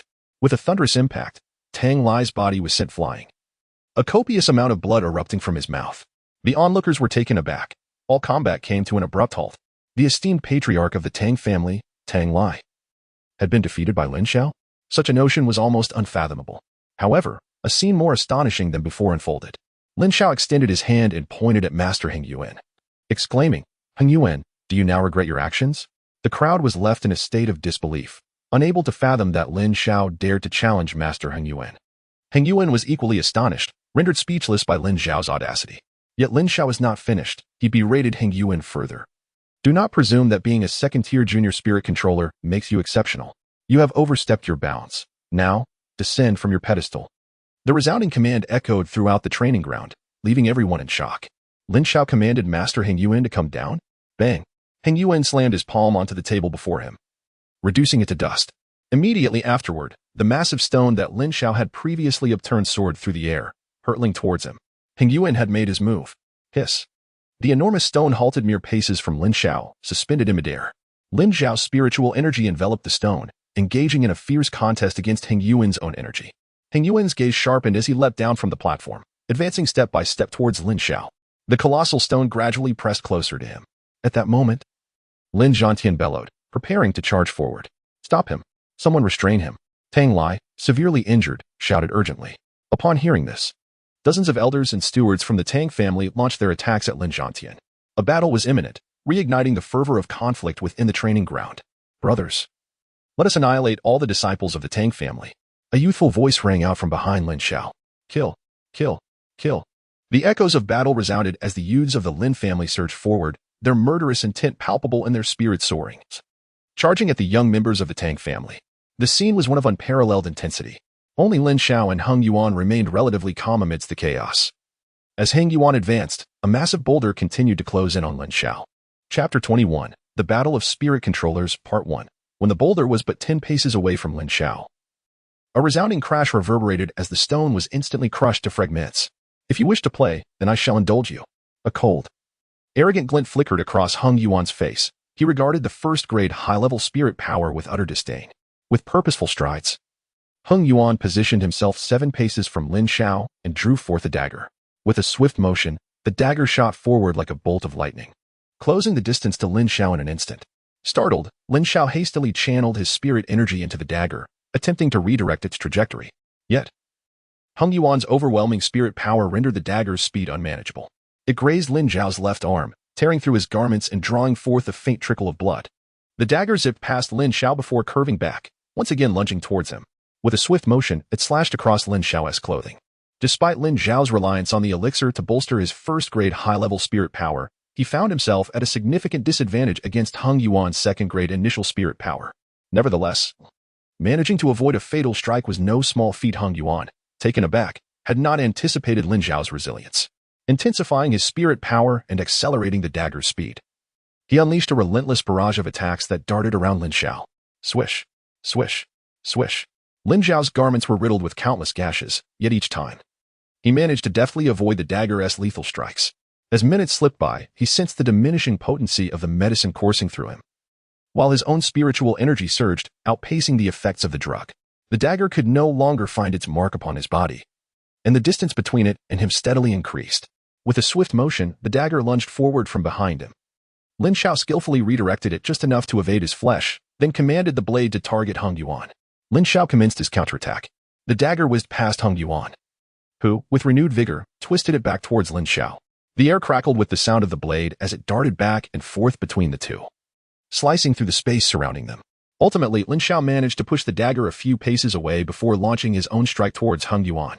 Despite Hung Yuan's relentless counterattacks, he could never close the distance to Lin Xiao's form. Instead, he found himself continually thrusting behind Lin Xiao, the gap between them shrinking with each exchange. What was happening? How was his spiritual energy increasing? A sheen of sweat began to form on Hung Yuan's brow. Lin Xiao had consumed medicine to elevate his spiritual prowess, and he should have been weakening, yet he appeared to grow stronger. At that moment, an overwhelming wave of energy surged beside Lin Xiao, an unmatched aura emanating from him, rendering him more invigorated than ever. What? Had he broken through? Hung Yuan was taken aback.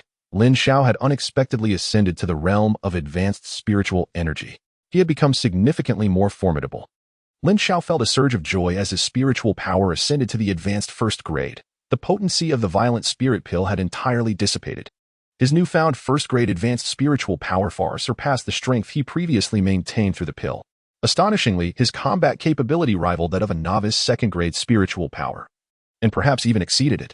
With a series of swift strikes, Lin Xiao unleashed his formidable energy, causing his dagger to slice through the air around Hung Yuan, shredding the latter's robes, leaving him in tatters, stained with blood.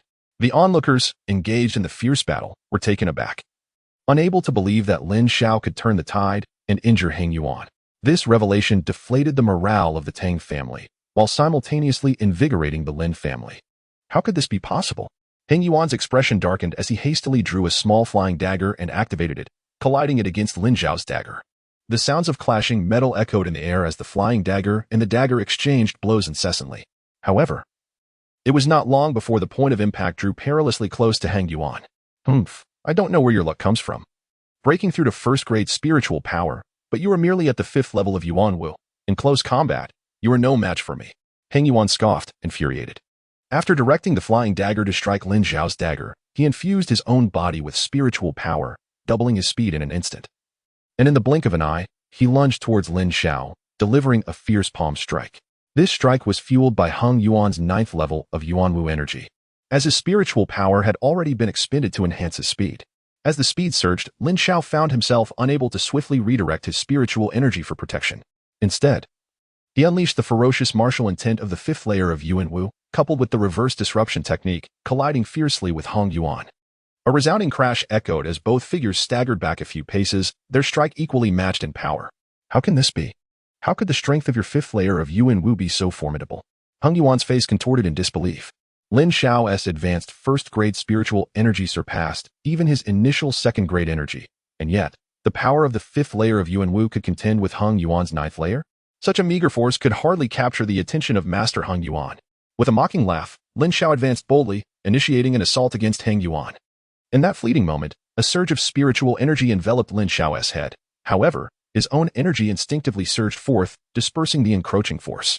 For spiritual controllers of similar strength, it was virtually impossible to stealthily assassinate an opponent by seizing their head. In the blink of an eye, Lin Xiao channeled his spiritual energy into his arm, launching a powerful punch toward Hung Yuan. Nevertheless, Hung Yuan too fortified his arm with spiritual energy, causing Lin Xiao's blow to veer off course. Subsequently, Hung Yuan unleashed the strength of the 9th layer of Yuan Wu, striking towards Lin Xiao with an open palm. Lin Xiao's expression shifted, and he hurriedly summoned his Yuan energy to counter with his other hand, bracing it against his chest. With a resounding thud. Despite his hasty reaction leading to insufficient preparation, Lin Xiao was forced back. Fortunately, he reacted swiftly enough to block the attack and emerged unscathed. Lin Xiao realized that spiritual controllers were indeed formidable opponents, even for one of his own kind. Meanwhile, Hung Yuan too was pushed back several steps. With the experience of battle, you are still no match for me. Hung Yuan bellowed, his entire body gliding smoothly as he swiftly maneuvered around a bend, launching a powerful punch towards Lin Xiao from the side. This gliding step, a technique employed by spirit manipulators, allowed him to control his body's movement with spiritual energy, surpassing the speed of mere footwork. Lin Xiao furrowed his brow, quickly seizing control of Hung Yuan's arm, causing his strike to veer off course, while he pivoted and retaliated with a punch of his own. However, Hung Yuan was not one to be outdone. He adeptly redirected his body to evade Lin Xiao's attack, once again closing in for a rapid assault. You can do it, so can I. Lin Xiao endeavored to master the sliding maneuver himself, channeling the power of the 5th level of Yuan Wu to strike back at Hung Yuan. Whoosh! Hung Yuan dodged, then unleashed a formidable surge of spiritual energy that compelled Lin Xiao's body to slide uncontrollably as he advanced with a purposeful step to launch his own attack. Chapter 22. The Battle of Spirit Manipulators, Part 2. Controlling another's body movement is also a skill adeptly wielded by spirit manipulators. And Lin Xiao found himself nearly at a disadvantage. After all, he had yet to employ such techniques, however, leveraging the experience of the Devourer Spirit Emperor. He managed to evade. Subsequently, he began to engage in a tactical back and forth with Heng Yuan, the combat growing increasingly familiar. Whoosh, whoosh, whoosh. The two glided back and forth over several paces, exchanging blows in a battle that was both bizarre and inscrutable among spirit manipulators. Each strike concealed immense peril. The two fought fiercely for the duration of half a stick of incense. Initially, they remained evenly matched, but as time progressed, Heng Yuan gradually found himself at a disadvantage. Until now, Heng Yuan was forced into combat, having suffered several minor injuries from Lin Xiao's strikes. Die! Heng Yuan bellowed, seizing an opening to unleash a powerful punch imbued with spiritual energy towards Lin Xiao. Is that so? Lin Xiao replied with a cold laugh, invoking a manifestation of chaos as he retaliated with a punch, charged with spiritual energy and fierce martial intent, colliding with Heng Yuan's fist. The impact resonated with a thunderous boom, sending Heng Yuan sprawling backward, blood spewing from his mouth. A surging aura emanated from Lin Xiao, enveloping the surroundings in a formidable pressure. Lin Xiao had achieved a breakthrough in his cultivation level. What? In that fleeting moment, all combat ceased. Lin Xiao had actually advanced in cultivation, sending Master Heng Yuan, a second-tier spiritual controller, flying. The spectacle of a 15-year-old youth defeating a second-tier master was utterly astonishing. Meanwhile, the battle was drawing to a close.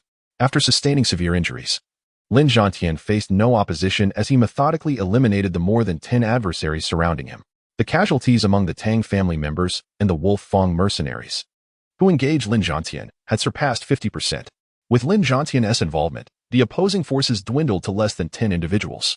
The Tang family's youth were utterly vanquished by the invigorated Lin family members. The Tang family was on the brink of annihilation, and Tang Lai, unable to move due to his injuries, could only watch in despair. With the overall momentum lost, Tang Lai hesitated to flee, as he wished to witness Master Heng Yuan eliminate Lin Xiao. However, at this moment, he was thoroughly disillusioned with Master Heng Yuan and contemplated escape. The Lin family suffered considerable losses, with 12 elders and attendants perishing, alongside 7 young warriors. One can only imagine the ferocity of this battle. At this moment, as Lin Xiao triumphed over Master Heng Yuan, excitement surged among Lin Xiaotian and the youth of the Lin family, while a complex mix of regret and remorse spread among the others. Initially, they regarded Master Heng Yuan as a revered figure, a presence that graced Qingyang City, deserving of utmost reverence. Out of fear of him, they had knelt before the Tang family in supplication. Yet, to their astonishment, this exalted individual was vanquished by Lin Xiao, whom they had long dismissed. The impact of this revelation was profound. The second and third elders, along with several attendants, lamented their previous choices. Had they foreseen Lin Xiao's extraordinary talent, they would have resolutely stood against Lin Ba. Meanwhile, Lin Ba and Lin Feng, confronted by Lin Xiao's gaze, were overtaken by fear, unable to meet his eyes any longer. The remaining members of the Tang family and the mercenaries wore expressions of despair. If even Master Heng Yuan fell, what hope remained for them? Master Heng Yuan, unbeknownst to him, questioned whether his talent would ever be acknowledged again. In that moment, Lin Xiao mockingly addressed Heng Yuan with a smile. You, Heng Yuan, infuriated, coughed up blood. As a junior second-rank spirit controller, he was accustomed to being revered. Never had he faced such disrespect and humiliation. Yet now, he had been utterly defeated by a mere 15-year-old boy he deemed unworthy, a reality he found impossible to accept. Master Heng Yuan, to be frank, your judgment is truly lacking, for you are akin to a dog, seeing only the lowly. Lin Xiao delivered this scathing insult with fervor. Since you sit atop your lofty perch, wielding dominion over the lives of others, today, let this old hound experience the taste of having his fate dictated by another. Lin Xiao's gaze sharpened, an overwhelming intent to kill surging within him. Do you intend to kill me? Heng Yuan was taken aback for a moment, then suddenly erupted into a fit of self-deprecating laughter. Ha ha ha. The unexpected outburst left everyone bewildered. After 3 hearty laughs, Heng Yuan's expression abruptly shifted, an icy glint igniting in his eyes as he coldly addressed Lin Xiao. Lin Xiao, do you think you are the only one who possesses the Fury Spirit Pill? A collective jolt coursed through the crowd. Heng Yuan too had a Fury Spirit Pill? Lin Xiao's brows furrowed instantly as he observed Heng Yuan produce a pill and swallow it with a fierce determination. I have one as well. I paid a hefty price for this Fury Spirit Pill. Though I had hoped to conserve it, it seems I must use it after all. Heng Yuan's voice was chillingly cold. Lin Xiao, to have forced me to this juncture, your death will be a source of pride. In that moment, a wave of energy erupted from Heng Yuan's head, his spiritual power surging violently. he ascended from the initial stage of second-tier spiritual power to the intermediate stage, his aura intensifying significantly. As Hung Yuan's power soared, his tattered garments billowed with the force of his rising energy, and his entire being gradually levitated, standing 10 yards above the ground. Ha ha ha, Master Heng Yuan possesses the violent spirit pill, having ascended to the intermediate level of second-grade spiritual power. Lin Xiao, your fate is sealed. Your entire Lin family is doomed. Ha ha ha.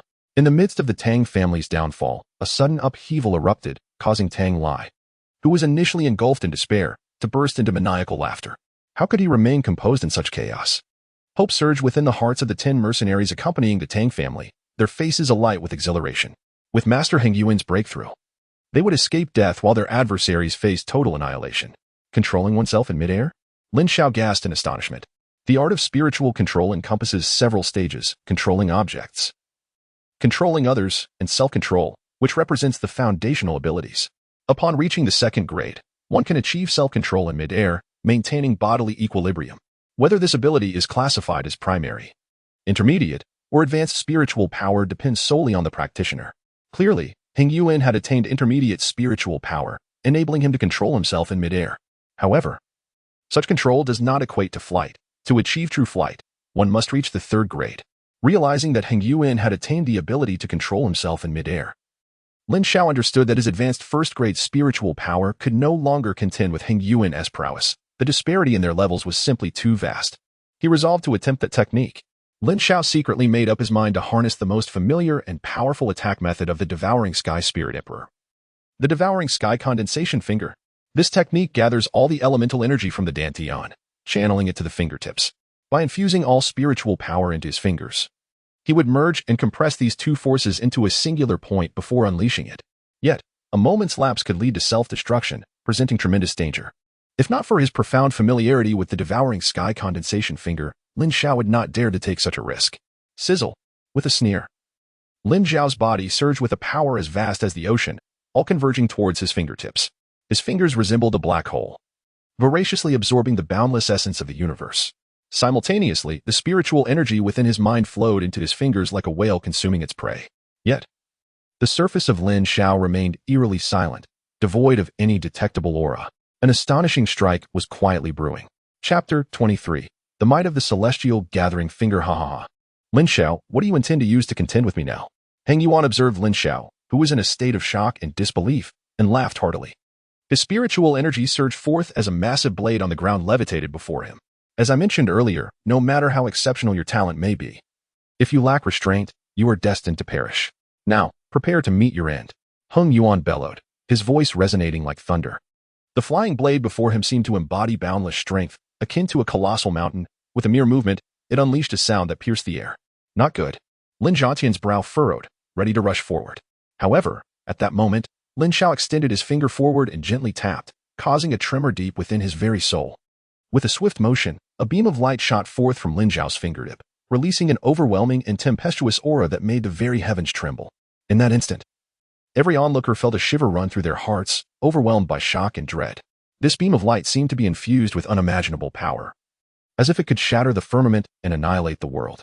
They could never have anticipated that Lin Xiao would unleash such a terrifying strike. What manner of martial skill is this? What? Heng Yuan's heart shuddered, his eyes revealing profound astonishment.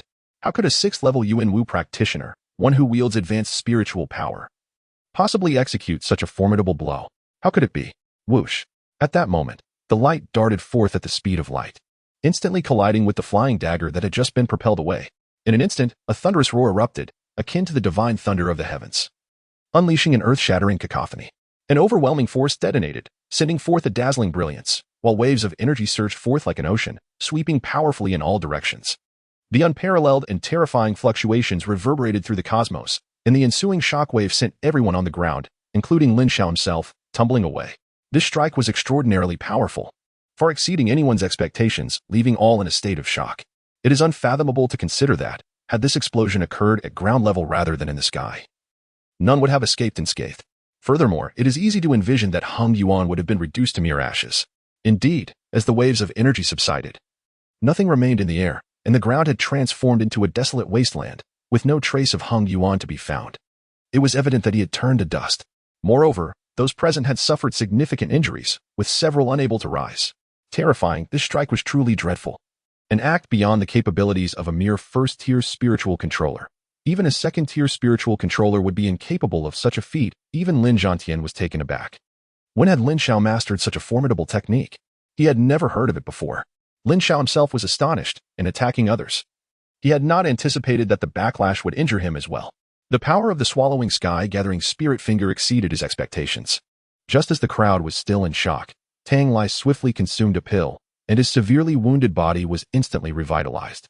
He then surged forward, desperately attempting to flee. Trying to escape, Lin Xiao's expression shifted dramatically as he sprang into action, only to realize that he, too, had sustained considerable injuries.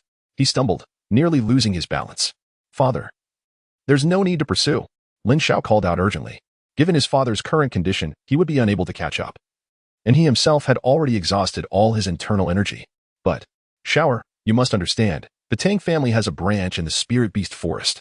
If he manages to reach Spirit Beast City alive, it could spell disaster." Lin Xiao exclaimed anxiously. The revelation that the Tang family had a branch took Lin Xiao by surprise, yet he responded without hesitation. "I shall personally venture to the Spirit Beast Forest and eradicate the Tang family entirely." "Very well." Lin Xiao acquiesced, though with visible reluctance. In the blink of an eye, Tang Lai had vanished from sight, leaving him feeling deflated. "Father, deal with these individuals," Lin Xiao signaled to Lin Xiao with a glance. Lin Xiao paused momentarily in shock, but then comprehension dawned upon him. "Lin Xiao, you have no strength left." With a blade in hand, Lin Xiao charged towards the battered and near-death mercenaries and Tang family members, shouting fiercely, "Kill." Upon hearing this, the originally exhausted Lin Ba and his companions had no choice but to muster all their strength to assault the 10 adversaries. A cacophony of anguished cries erupted. And within a short span, all 10 mercenaries and the members of the Tang family lay slain. The scene was left with only Lin Xiao, Lin Xiao, Lin Ba, the second elder, for stewards, and 12 young members of the Lin family. Each individual was drenched in blood. Lin Xiao's expression remained impassive. His gaze as sharp as a blade, as he advanced step by step toward the elder stewards of the Lin family. These individuals, upon encountering Lin Xiao, appeared as though they had seen a specter, trembling uncontrollably. They could not fathom that the current Lin Xiao was merely a hollow shell. "Lin Xiao, we were wrong. Please, spare us a path to survival." Lin Feng pleaded, collapsing to the ground in terror, beseeching for mercy.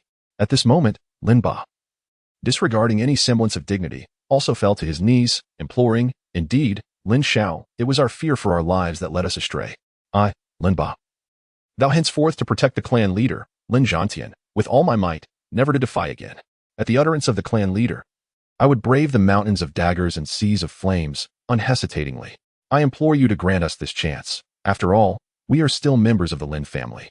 Lin Shan followed suit, collapsing to the ground, and soon after, all those who had betrayed the Lin family knelt in supplication. In total, 12 individuals, comprising all the elder stewards and the 4 young traders, were prostrated before Lin Xiao. Standing alongside him and Lin Xiao were the 8 young members who had remained loyal to the Lin family. The 8 youths, drenched in blood, possessed an indomitable spirit. It was this very tenacity that allowed them to maintain such a remarkable survival rate amidst the fierce battle. Out of the 10 youths who had betrayed the Lin family, it had emerged unscathed. "Lin Xiao, I was blind to your potential. You were destined to become an unparalleled powerhouse. I implore you to show magnanimity and not hold our transgressions against us. In the future, we shall undoubtedly pledge our unwavering loyalty to clan leader Lin Xiao, harboring no treachery in our hearts. Indeed, Lin Xiao, our blood is of the Lin family, and we are, after all, one family. With the Lin family suffering such grievous losses, it is our duty to shoulder the responsibility of its revival. Under your and the clan leader's guidance, we shall surely restore the Lin family's prosperity in no time. During the recent conflict with the Tang family, we exerted our utmost effort." The second elder and various stewards spoke in succession, their eyes filled with dread, not daring to meet Lin Xiao's gaze. However, Lin Xiao offered them only a cold indifference. "Since you have severed ties with the Lin family, you are no longer kin. Your battle against the Tang family was merely a consequence of your own choices. Originally, you were doomed to perish, but in light of your Lin heritage, I shall spare your lives. However, you must forfeit your dantian." A chill ran through the 12, for to forfeit their dantian would render them utterly powerless. "Self-dismemberment or death at my hands. This is your final opportunity." Lin Xiao's eyes brimmed with murderous intent, his voice frigid and laced with an undeniable authority. The 12 turned pale, faced with 2 harrowing choices, to self-destruct their dantian or to meet their demise. This choice is undeniably cruel for them, particularly for Lin Feng, who possesses a unique vision and is destined to become a formidable warrior in the future. Deep down, he harbors a myriad of resentments. Yet, when confronted by Lin Xiao's gaze, he dares not utter a word of dissent, fearful that even a single utterance might lead to his demise at Lin Xiao's hands. Ultimately, unable to withstand the terror of death any longer, Lin Feng is the first to strike forcefully at his own dantian, spitting out a mouthful of blood. After a brief pause, Lin Ba also delivers a punch to his dantian. They find themselves with no alternative. Self-destruction of their dantian is preferable to death. With the two leading by example, the others follow suit, and a cacophony of anguished cries ensues. At this juncture, Lin Ba turns to Lin Xiao and inquires, "Lin Xiao, are you satisfied now?" "Very well," Lin Xiao replies, his tone devoid of any emotion. "We shall depart." With great difficulty, Lin Ba manages to rise. "Depart? Who told you that you could leave?" Lin Xiao suddenly interjects, "I merely stated that you may self-destruct your dantian, and I shall spare your lives, however. I never claimed that others would not seek to end them." Chapter 24. The Spirit Beast Forest. The 12 individuals staggered, their hearts churning with tumultuous waves. What? They have already self-destructed their dantian, yet Lin Xiao refrains from killing them, and still, others may do so? Is this not a ruse compelling them to destroy themselves in vain? You shamelessly knelt before the Tang family, pleading for mercy, nearly leading the Lin family's youth to their demise and threatening the very existence of the Lin clan. How could you possibly hope to leave alive? Lin Xiao's gaze shifted to the young disciples of the Lin family, commanding, "Now? It is time for you to personally eliminate these treacherous scum who nearly brought about your ruin and betrayed your family." Upon hearing the words, the young men of the Lin family were momentarily taken aback, only to be subsequently engulfed by a surge of murderous intent. With great effort, they stood upright, their eyes blazing with fury as they glared at the 8 individuals before them. How dare they, those so-called elders and stewards, who were scarcely better than swine or dogs? If I do not personally slay you today, I would be betraying myself and dishonoring the memory of my deceased kin. A wretched band of scoundrels, you deserve death. Infamous traitors to your own clan, perish at my hands. Kill, kill, kill. The youths charged at the 12 adversaries. At that very moment, Lin Xiao fainted, his strength utterly depleted. "Shower!" Lin Zhantian hurried to support Lin Xiao. Witnessing this scene, Lin Ba and the others were incensed to the point of spitting blood. Their hearts seethed with regret, wishing they had known of Lin Xiao's frailty sooner. Had they been aware, they would not have crippled themselves, nor would they have remained for Lin Zhantian to capture them. Alas, there is no remedy for regret, and in the blink of an eye, they all met their demise at the hands of the Lin family youths. For the following fortnight, Lin Xiao remained in a deep coma. Meanwhile, during his unconsciousness, news of the annihilation of the Tang family spread like wildfire throughout Xinjiang City.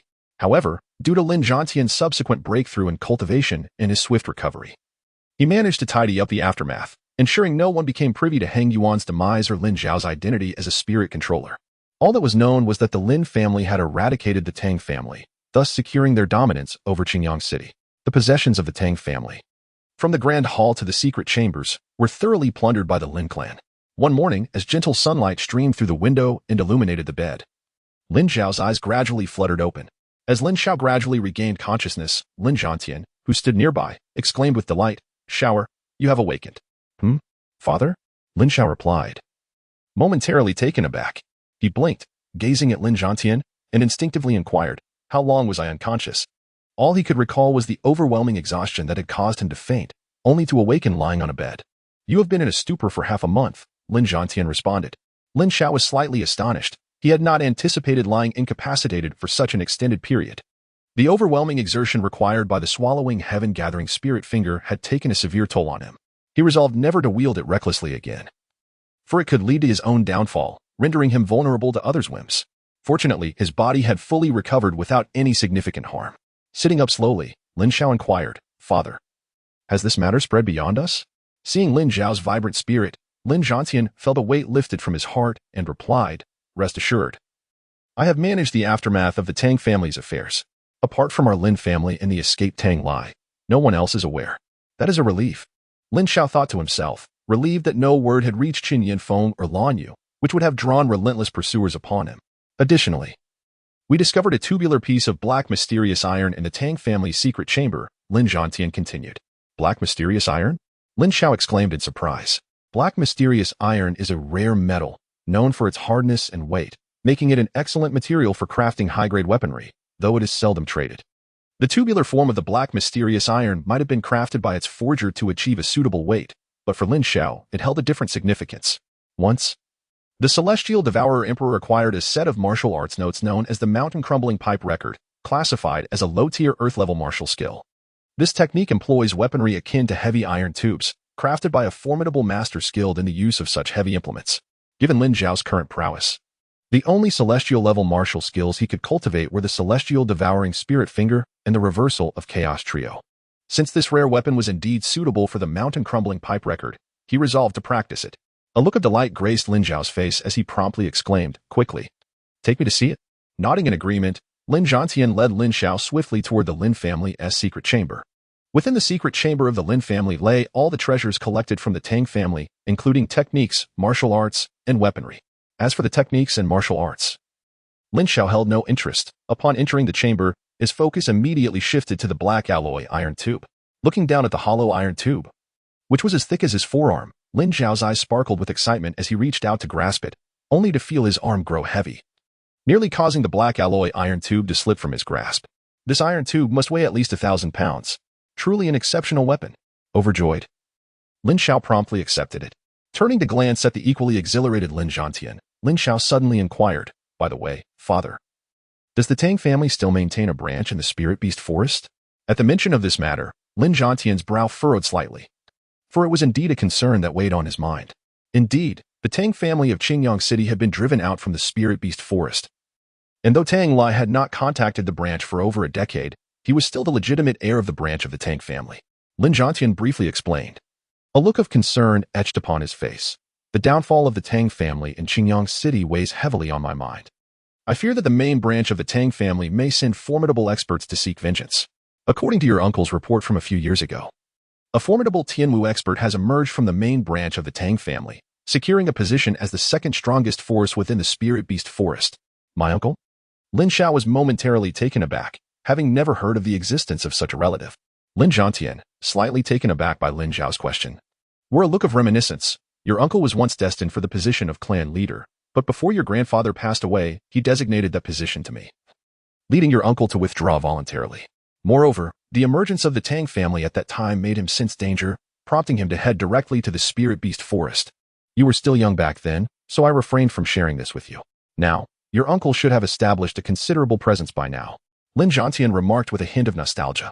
Understanding dawned upon Lin Xiao as he silently pondered the revelations. After a moment of contemplation, he arrived at a resolute decision and spoke forth. "Father, tomorrow I shall set forth for the Spirit Beast Forest." "What? Xiao, you wish to?" Lin Zhantian exclaimed in astonishment. "To eradicate the Tang family entirely," Lin Xiao affirmed with determination.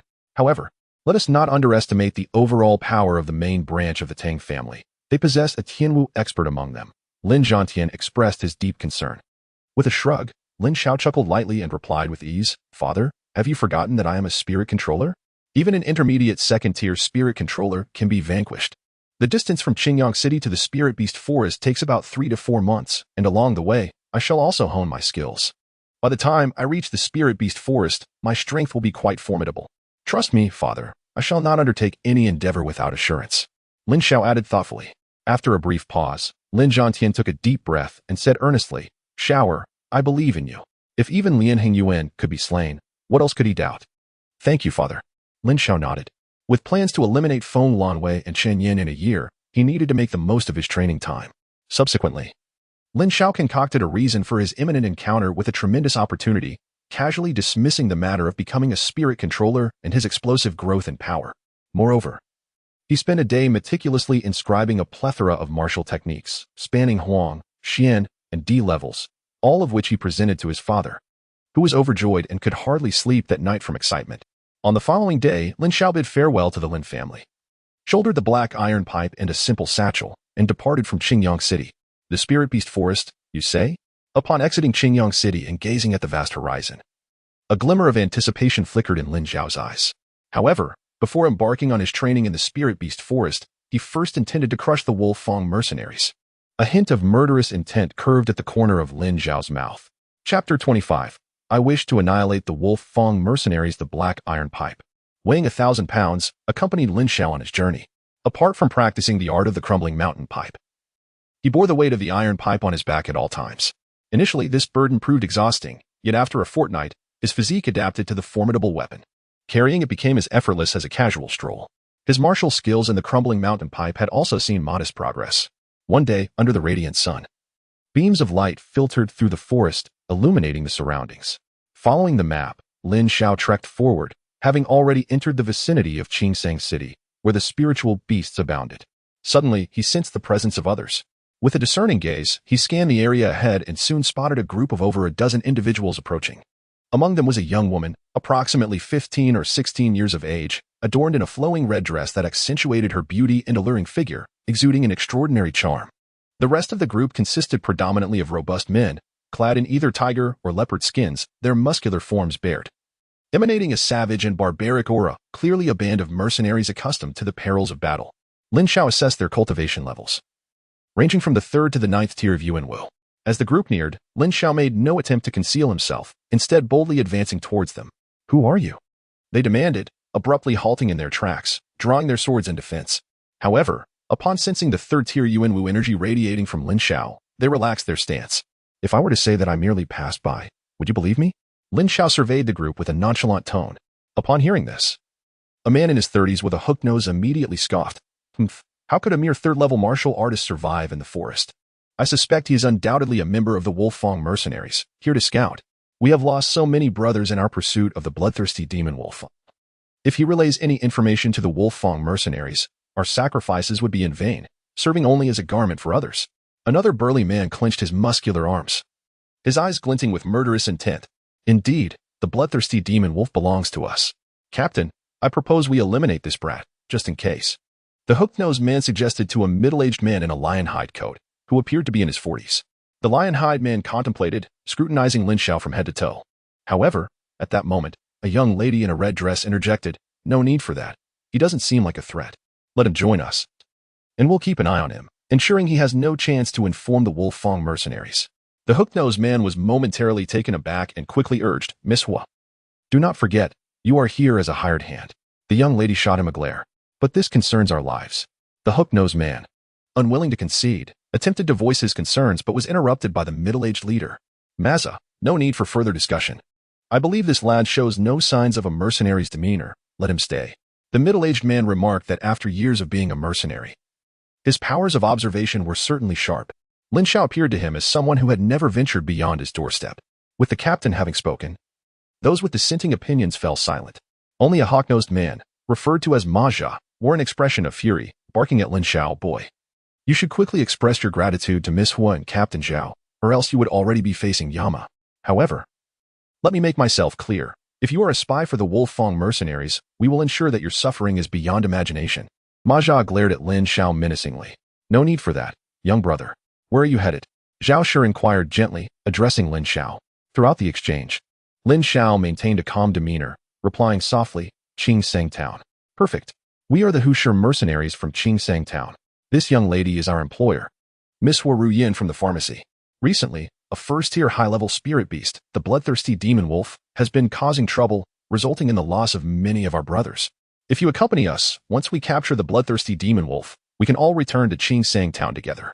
Zhao Shi spoke with a notable courtesy, though there was an underlying concern, as Hua Ruyin had mentioned, regarding Lin Xiao potentially spreading news of the bloodthirsty demon wolf's presence. "Very well." Lin Xiao nodded and calmly joined the group, proceeding slowly alongside a dozen others. "What should I call you, young brother?" Zhao Shi asked with a smile, observing Lin Xiao's honest demeanor. "My name is Lin Xiao. By the way, Captain Zhao, what kind of spirit beast is this bloodthirsty demon wolf?" Lin Xiao felt a twinge of curiosity. The bloodthirsty demon wolf was a creature he had not encountered even in the memories of the devouring sky spirit emperor. It was terrifying, capable of consuming human vitality. "We have already lost 10 brothers at its hands, and what is most fearsome about the bloodthirsty demon wolf is its speed. We have yet to see it even once." When the topic of the bloodthirsty demon wolf arose, Zhao Shi's eyes were filled with palpable trepidation. "Such power. Is it truly worth the risk?" Lin Xiao inquired casually. Zhao Shi cast a glance at Hua Ruyin and offered an awkward smile. "Well, we are in this line of work for a living, and Miss Hua has provided us with a considerable reward. By the way, what brings you to Qingsang Town?" "Young brother Lin?" Zhao Shi asked. "I wish to seek the Wolfang mercenaries," Lin Xiao replied nonchalantly. At that moment, everyone abruptly halted, their gazes converging on him. What do you intend to do with the Wolf Fong mercenaries? Ma Zha's eyes glimmered with intense hostility. I aim to annihilate the Wolf Fong mercenaries, Lin Xiao stated calmly. Everyone was momentarily taken aback. Annihilate the Wolf Fong mercenaries? Just him? What a joke. Kid, the facade has crumbled. You think you can destroy the Wolf Fong mercenaries just by yourself? Ma Zha scoffed in disbelief. I have long suspected you to be an insider among the Wolf Fong mercenaries, seeking to vie with us for the bloodthirsty demon wolf. Now, what do you have to say for yourself? I have nothing to say. Lin Xiao regarded Ma Zha with a look of pity, since he had brought this upon himself. There was nothing more to discuss. However, Lin Xiao's words resonated differently in the ears of others. Huo Ruyan's gaze sharpened slightly, and Zhao Shi stood dumbfounded, unable to comprehend the meaning behind Lin Xiao's statement. Could it be that he truly belonged to the Wolf Fong mercenary group? Brat. I shall end your life now. The murderous aura emanated from Ma Zha as he wielded his large blade in a threatening manner. Suddenly, a boisterous laughter echoed through the air. A dozen figures emerged unexpectedly from the woods, advancing towards Lin Xiao and the Hu Shi mercenaries. Huo Ruyan and the members of the Shi mercenary group were taken aback, their faces contorted with fury, their venomous gazes fixated upon Lin Xiao. Lin Xiao found himself at a loss for words. It is not I who summoned you. Why do you glare at me so? Chapter 26. Why trouble a young girl? Lin Xiao's gaze first swept over the young man who had spoken. He appeared to be in his early 20s, with a muscular build and an upright countenance, possessing a cultivation level of the 5th stage of Yuanwu. Beside the young man stood an elderly figure, a man of 4 or 5 decades, subtly exuding a robust aura of power. The other dozen or so burly men exhibited cultivation levels ranging from the 3rd to the 7th stage of Yuanwu. Du Jiang. Upon recognizing the young man across from her, Huo Ruyan's brows knitted together, her face betraying an expression of profound disdain. Yet, witnessing the imposing demeanor of the group, she could not help but feel a surge of anxiety. Du Jiang, Gao Cheng, what brings you here? Zhao Shi's countenance darkened as he warily grasped the hilt of his blade. He recognized Du Jiang as the son of the leader of the Wolf Fong mercenary group, and Gao Cheng as one of the vice-captains. What is it? Captain Zhao. Some members of the Wolf Fong mercenaries are gravely injured and require Miss Hua to accompany us alone. Du Jiang chuckled, his gaze fixated on Huo Ruyan, a lecherous grin spreading across his face. Huo Ruyan's expression shifted, and the countenance of those present darkened in unison. They were all too aware of Du Jiang's intentions, an invitation to violence cloaked in the guise of necessity. Miss Hua has always been benevolent. I trust you will acquiesce to this modest request, Du Jiang stated, his face brimming with anticipatory delight. Usually revered in Qingsang town, you think yourself above reproach. But now amidst these desolate mountains, I shall see how you evade my grasp. The mere thought of subduing Huo Ruyan beneath him filled Du Jiang with exhilaration. Du Jiang, do not overstep your bounds. Miss Hua is our employer. Though the Wolf Fong mercenaries may be superior, should it come to conflict, you will not emerge unscathed. Zhao Shi declared, stepping forward with a stern visage, barely concealing his fury. Bang! As his words fell, a surge of vital energy coalesced into a powerful punch, sending Zhao Shi crashing to the ground, blood spilling from his lips. In that moment, the members of the Tiger Lion mercenaries were taken aback. Had vital energy manifested to such an extent, defeating their captain in a single blow? Vital energy manifesting. Gao Cheng, have you actually broken through to the Xuanwu realm? Shock painted Zhao Shi's face. He and Gao Cheng were longtime rivals, previously only at the 9th level of Yuanwu, yet now, the latter had ascended to the Xuanwu realm. The chasm between the Xuanwu realm and the Yuanwu realm was insurmountable, a divide he could not hope to cross. The elderly man named Gao Cheng wore an expression of arrogance, his eyes gleaming with pride as he disdainfully remarked, Indeed, Zhao Shi. It would be wise for you to comply with the young master's wishes, otherwise, your Tiger Lion mercenaries may find themselves expelled from Qingsang town. The expressions of the crowd stiffened as they reluctantly allowed Huo Ruyan to accompany Du Jiang, realizing that the reputation of their Tiger Lion mercenaries would be irreparably tarnished. Their dignity shattered, and their conscience burdened. Yet, the prospect of not surrendering Huo Ruyan could lead to their annihilation, plunging them into indecision. What will it be, Miss Hua? If you do not leave, everyone here will perish. This is hardly in line with your duties as a healer. Du Jiang interjected, a broad smile adorning his face. I refuse to accompany a beast like you. Huo Ruyan's expression hardened as she clenched her teeth, resolutely responding. Do not mistake kindness for weakness. Du Jiang's demeanor shifted abruptly, his face growing stern as he declared, I shall ask you one final time. Will you leave or not? If you refuse, I shall take you by force before all present. The threat was blatant. Regardless of the circumstances, Huo Ruyan was his for the taking today. Huo Ruyan's body trembled slightly, her expression turning ghastly, while the Tiger Lion mercenaries lapsed into silence, caught in a dilemma. The atmosphere became thick with tension. Just as the Tiger Lion mercenaries struggled to reach a decision, a seemingly indifferent voice broke the silence. Is it merely one person? I am a healer as well. I shall go with you. Why must we complicate matters for a young lady? A multitude of gazes converged upon Lin Xiao, who not only spoke but boldly approached Du Jiang. The members of the Wolf Fang mercenary group were taken aback, inwardly cursing. What sort of reckless youth is this? Does he truly believe that the young master intends to tend to the sick? The Fire Smoke and Tiger Lion mercenaries also wore expressions of astonishment. Was Lin Xiao not a spy for Wolf Fang? Why would he confront Du Jiang, even if a spy wished to extricate themselves? There was no need to challenge the young master of the Wolf Fang mercenary group in such a manner. Du Jiang was momentarily stunned, nearly driven to madness by Lin Xiao's audacity. He erupted with expletives. What the hell do you think you are? Lin Xiao seemed oblivious to his predicament, responding politely. By the way, they call you young master. Does that mean you are the son of the commander? Du Jiang was nearly amused by his anger, wondering where this extraordinary young man had come from. The onlookers were equally dumbfounded. Du Jiang's expression darkened, a glimmer of murderous intent igniting in his eyes as he bellowed. Kid, do you realize what you are doing? Lin Xiao promptly retorted. You must first tell me, are you indeed the commander's son? The crowd held their breath. I am the commander's son. What do you want? Du Jiang could not restrain a thunderous shout. This was the first time he had been so blatantly disregarded, especially by a mere boy. That's good. Lin Xiao nodded in satisfaction. You are the commander's son. I have no intentions of causing you harm. I merely wish to inform you that my purpose in Qingsang town is to. He paused, then continued, to eliminate your entire family. In that fleeting moment, the atmosphere was enveloped in an eerie silence.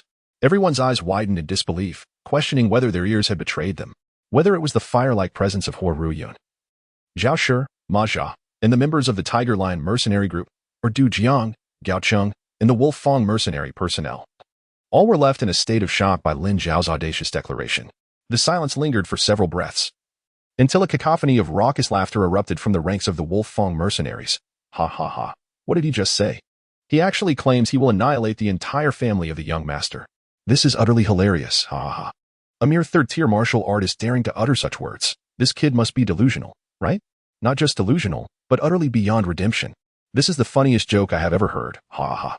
Waves of laughter swept through the ranks of the Wolf Fang mercenaries, leaving Huo Ruyun's group in a state of stunned disbelief, their minds struggling to comprehend the absurdity of the situation.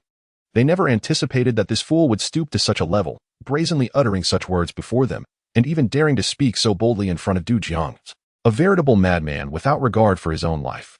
Du Jiang, too, was momentarily taken aback by Lin Xiao's words. Regaining his composure, he unleashed his fifth-tier martial aura, an overwhelming intent to kill directed at Lin Xiao. Do you know how to write the word death? He intoned, his voice as frigid as eternal ice, seething with rage at being so contemptuously disrespected by a nameless youth. At that moment, everyone regarded Lin Xiao as a man marked for death. However, in the next instant, Lin Xiao swung a metal pipe, and then, bang, a black iron pipe struck Du Jiang's head, instantly transforming his entire body into a pulpy mass. Blood splattering everywhere. Chapter 27. Stand still if you dare. In that fleeting moment, the onlookers widened their eyes in disbelief, their pupils bulging like eggs, as if they might pop out at any moment. Du Jiang, a fifth-level martial artist and the son of the leader of the Wolf Fang mercenary corps, had been reduced to a mere mush by an unnamed junior of only the third-level martial arts. Everyone's mind struggled to comprehend the scene. The atmosphere became suffocating. Amidst the chaos, Lin Xiao casually tucked the iron pipe behind him, murmuring softly under his breath. However, in that hushed tone, an uproar erupted. How could it be possible? How could this young man reduce Du Jiang to pulp? With his third-level martial prowess, how could he have achieved such a feat? Heavens! This young man truly came to annihilate the Wolf Fang mercenary corps. Insanity, this world has truly gone mad. From the ranks of the Tiger Lion mercenaries came waves of incredulous murmurs. They were baffled by how Lin Xiao had accomplished this. Yet, they were now certain that Lin Xiao's prior words were genuine.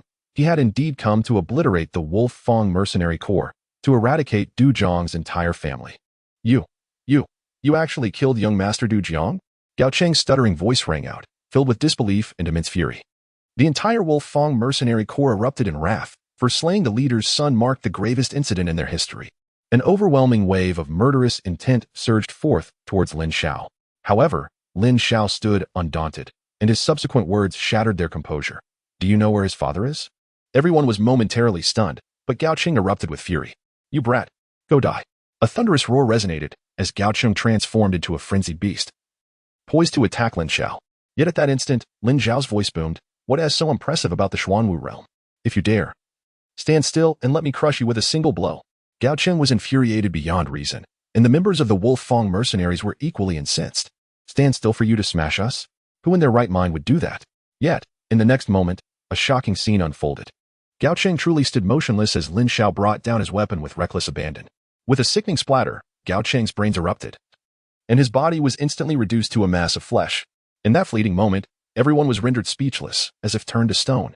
Their mouths gaped open in disbelief. Zhao Shi's jaw dropped to its fullest extent, while Ma Zha's chin seemed poised to touch the ground. All were left agape, their reactions exaggerated yet unified in sheer shock, their expressions frozen in an almost inhuman stupor. The spectacle before them was utterly surreal, akin to a waking dream. The scene lingered in silence for what felt like an eternity. Now that is something, Lin Xiao murmured once more. Kill him. I command you to kill him. A thunderous roar erupted from the Wolf Fang mercenaries as a dozen individuals brandished their blades, charging towards Lin Xiao.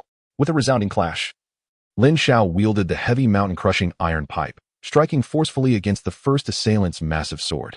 The impact produced a cacophony of metallic resonance, driving the opponent's weapon deep into his own shoulder.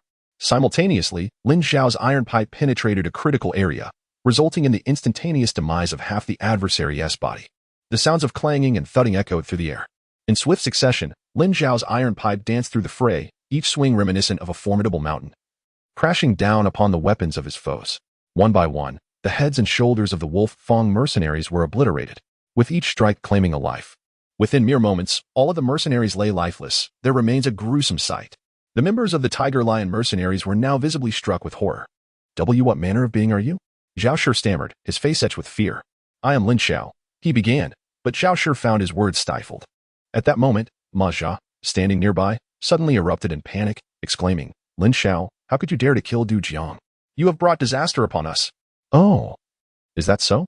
Lin Xiao replied, gazing at Ma Zha with keen interest. Confronted by Lin Xiao's penetrating gaze, Ma Zha trembled slightly, then gritted his teeth.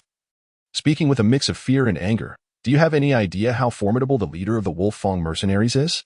He is a formidable warrior at the 4th level of Xuanwu, and the other vice captain possesses the strength of a 2nd level Xuanwu, accompanied by dozens of skilled fighters. No matter how powerful you are, you cannot possibly match them. You have slain Du Jiang. The leader of the Wolf Fang mercenaries will certainly not let you go. You should leave our group. We do not wish to suffer any repercussions. Are you attempting to drive me away? Lin Xiao's eyes narrowed, causing Ma Zha to shudder and fall silent. Do you all wish to expel me as well? Lin Xiao's gaze swept across the group of more than a dozen individuals. The members of the Tiger Lion faction displayed expressions of trepidation and fear, lowering their heads in unison. Do you feel the same? Lin Xiao's gaze finally settled on Huoruyan. To his surprise, Huoruyan's delicate face conveyed an unexpected calmness, a stark contrast to her earlier fright. However, this sensation was fleeting, leaving Lin Xiao questioning his own perception. Lin Xiao, I thank you for coming to my aid, but as Ma Zha has mentioned, the strength of the Wolf Fang mercenaries is undeniable. I am unaware of the enmity between you and them, but I sincerely hope you will distance yourself from our group as far away as possible, preferably outside the vicinity of Qinsang Town. Huoruyan spoke with a mix of gratitude and resignation. Her response caught Lin Xiao off guard, stirring a sense of disappointment within him, as he chuckled self-deprecatingly. Should I be the one expressing gratitude to you? Shaking his head, Lin Xiao scoffed and sighed. To be honest, I have never esteemed your team from the very beginning. My recent intervention to aid you was merely a nod to the favor you once extended by allowing me to join your ranks. As for my departure from Qinsang Town, it is of no concern to you. Ultimately, it is a matter of luck as to who encounters the Wolf Fang mercenaries first. Take heed of your own actions. With that, Lin Xiao turned on his heel, his countenance betraying no emotion. Lin Xiao, my younger brother Zhao Shi, attempted to voice his thoughts, yet he ultimately refrained, allowing Lin Xiao to vanish from sight. Fire Girl, without Lin Xiao, we would have surely met our demise here, Zhao Shi reflected, casting a solemn glance towards Huoruyan. Moreover, the Wolf Fang mercenaries are far from benevolent. Should we encounter them again, regardless of whether we were responsible for Du Jiang's demise, they would seek our total annihilation. I have discerned that Lin Xiao's cultivation is at the 6th level of Yuanwu, and his combat prowess is not inferior to mine. If he were still with us, it would be advantageous, but alas, it was precisely for this reason that he was sent away. Huoruyan suddenly let out a sigh that perplexed Zhao Shi, then waved her hand and said, in the event of another encounter with the Wolf Fang mercenaries, his presence would be of no benefit. It would only plunge us into a more perilous situation. Enough of this matter, let us proceed forward for several dozen miles. Once we locate the bloodthirsty demon wolf, we shall return to Qisang town. By then, without evidence, the Wolf Fang mercenaries will be powerless against us. Very well, Zhao Shi sighed deeply. Lin Xiao, perhaps you shall never comprehend that this is for your own good. Gazing at the retreating figure of the youth, Huoruyan could not help but emit a sigh of helplessness. Chapter 28. The blood demon body having departed from the company of Huoruyan and the others. Lin Xiao sensed an unsettling disquiet, a feeling emanating from Huoruyan, though its precise nature eluded him. First, he decided to search for the bloodthirsty demonic wolf nearby. With Du Zhang missing, the Wolf Fang mercenaries would likely arrive shortly, and then reckoning would be due. With a soft sigh, Lin Xiao commenced his search within a radius of several dozen miles. However, after 3 days of fruitless searching, he had found no trace of the bloodthirsty demonic wolf nor any sign of the Wolf Fang mercenaries, which struck him as rather peculiar. What is that? A corpse? Suddenly, a body came into view from a distance of several dozen paces in front of the valley. Lin Xiao hastened his steps, and upon closer inspection, he discovered that the corpse bore no signs of injury, yet was devoid of blood, shriveled and desiccated like timber, evidently a mummified remains. The sight of this corpse sent a jolt of terror through Lin Xiao. This is the blood demon body that devours life essence. Within the memories of the sky-devouring spirit emperor, he had encountered a terrifying constitution known as the blood demon body, characterized by its ability to consume the blood essence of others to augment its own power. Moreover, this constitution was inherently bloodthirsty, inciting an insatiable urge for blood. The more one indulged in this craving, the stronger one would become, ultimately leading to a complete loss of will and transformation into a true bloodthirsty fiend. Once, the celestial emperor of devouring heaven was captivated by a woman possessing a blood demon physique. However, she could not be controlled even by elixirs. In one fateful day, she completely lost her reason, nearly bringing another dear woman to the brink of death. In a moment of helplessness, the celestial emperor was forced to take her life. This incident became a lingering scar in his heart. Years later, after dedicating more than a decade, the celestial emperor devised a method to control the blood demon physique, known as blood slaughter tranquil magic, which allowed her to engage in carnage and strengthen herself while maintaining control over her body. Alas, it was all too late. He never encountered another with a blood demon physique again. There was no bloodthirsty demon wolf here, it was clearly the blood demon devouring. Such subtle consumption, at present, must still be in the early stages of the demonic body. Lin Xiao's gaze sharpened slightly, forming a certain conjecture. Suddenly, a commotion arose from the valley ahead, prompting Lin Xiao to hastily pursue it, eager to ascertain whether this individual with a blood demon physique was as he had surmised. Before long, Lin Xiao delved deep into the valley and arrived at a vast patch of overgrown grass. There, he beheld a woman in a red dress, her body smeared with blood. Grasping a withered corpse and slowly pushing it forward, allowing it to collapse onto the grassy ground. Surrounding her were numerous lifeless bodies lying flat. Upon hearing the sound of footsteps, the woman was already aware of Lin Xiao's arrival. However, she did not turn around, remaining steadfastly facing away from him. It became evident that the bloodthirsty demon wolf was merely a fabrication. The true essence lay in devouring their life force. Lin Xiao walked forward slowly, pondering whether this figure was a healer devoted to saving lives or a bloodthirsty killer.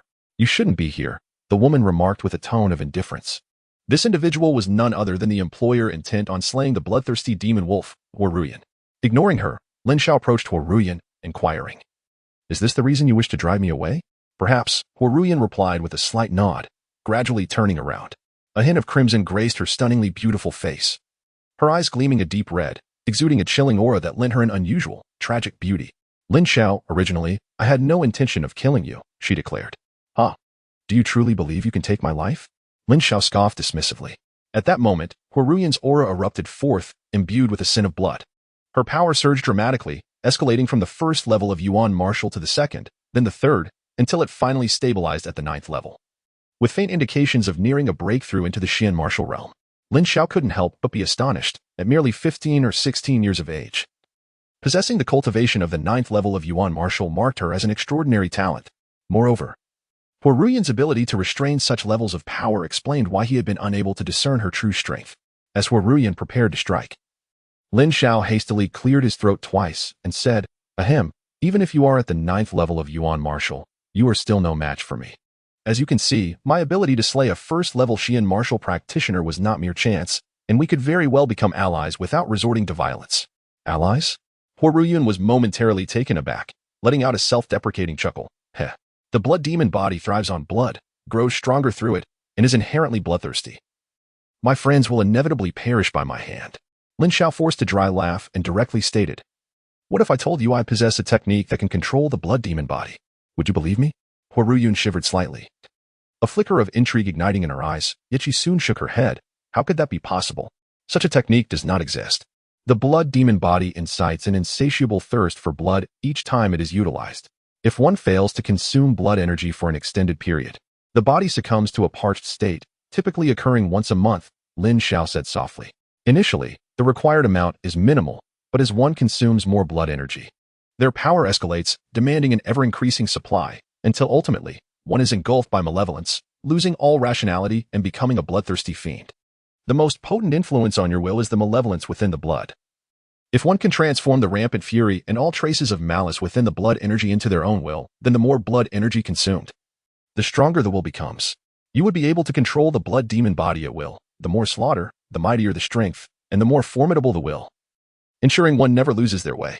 This technique is called blood slaughter tranquil demon, slaughter transforming into tranquility, a method I discovered in an ancient ruin. I am not a blood demon body myself and cannot utilize it, but I can impart it to you. Huoruyun was astounded. The symptoms Lin Xiao described perfectly aligned with those of the blood demon body, and indeed, the influence over his will stemmed from the malevolence in others' blood. If one could eliminate that hostility, one would not lose control, but rather transform that aggression into determination. That would indeed be an exquisite method. However, this set of techniques seems rather extraordinary, does it not? How could a mere youth of the Yuan Wu realm possess such a method? The reason I wish to impart this technique to you is that the predecessor who created it harbored a desire to pass it on to one who possesses the blood demon body. Lin Xiao added. This statement bore truth. The expression on Huoruyun's face finally softened, a flicker of unusual light glimmering in her eyes as she affirmatively replied. Then give it to me. If it is genuine, I will undoubtedly repay you. It is indeed authentic, but this technique resides within my mind. I require a secret method to implant it into your consciousness. This necessitates your trust in me, allowing your awareness to relax without resistance, and furthermore, our foreheads must touch. Lin Xiao chuckled softly, stepping closer to Huoruyun. Chapter 29. Come, enter the cave. Huoruyun's expression stiffened. To release her awareness meant to lower her guard. Should Lin Xiao intend to harm her, she would be utterly defenseless. Moreover, the notion of their foreheads touching. This thought caused a blush to rise on Huoruyun's delicate face. After a brief pause, she scrutinized Lin Xiao once more. For reasons unknown, she felt an inexplicable trust towards him, perhaps due to his decisive action in slaying Du Jiang. Ultimately, Huoruyun gritted her teeth and nodded, saying, Very well. I trust you. However, I hope you harbor no ulterior motives. Otherwise, should I perish in a self-destructive explosion, you shall not survive either. Do I strike you as someone so scheming? With a slight shrug, Lin Xiao's feet gently approached Huoruyun, the alluring scent of a woman wafting into his nostrils. Leaning slightly forward, his forehead slowly pressed against Huoruyun's. A shiver ran through her body, her breath quickening, and a blush graced her delicate cheeks as she gradually closed her eyes, her consciousness beginning to relax. The subtle contact stirred Lin Xiao's imagination, yet he swiftly suppressed the fiery thoughts within. Following the secret method of the devouring heavenly spirit sovereign, he infused his spiritual energy, gradually implanting the consciousness of the blood-slaughtering silent demon technique into Huoruyun's mind. The two remained in close proximity for a brief moment, Lin Xiao expending considerable energy through the secret technique, beads of sweat forming on his forehead. Once he successfully transmitted the entirety of the blood-slaughtering silent demon technique to Huoruyun, he let out a quiet sigh of relief, noticing that Huoruyun remained motionless. He couldn't help but smile and say, It's done. Startled, Huoruyun snapped back to reality, almost kissing Lin Xiao in surprise. Fortunately, it was a near miss. She quickly stepped back, her face flushed with embarrassment. Lin Xiao chuckled awkwardly, pondering what thoughts occupied her mind. So, did I deceive you? He inquired. Huoruyun, finally regaining her composure, revealed a look of astonishment on her beautiful face, her voice tinged with excitement as she exclaimed, Indeed.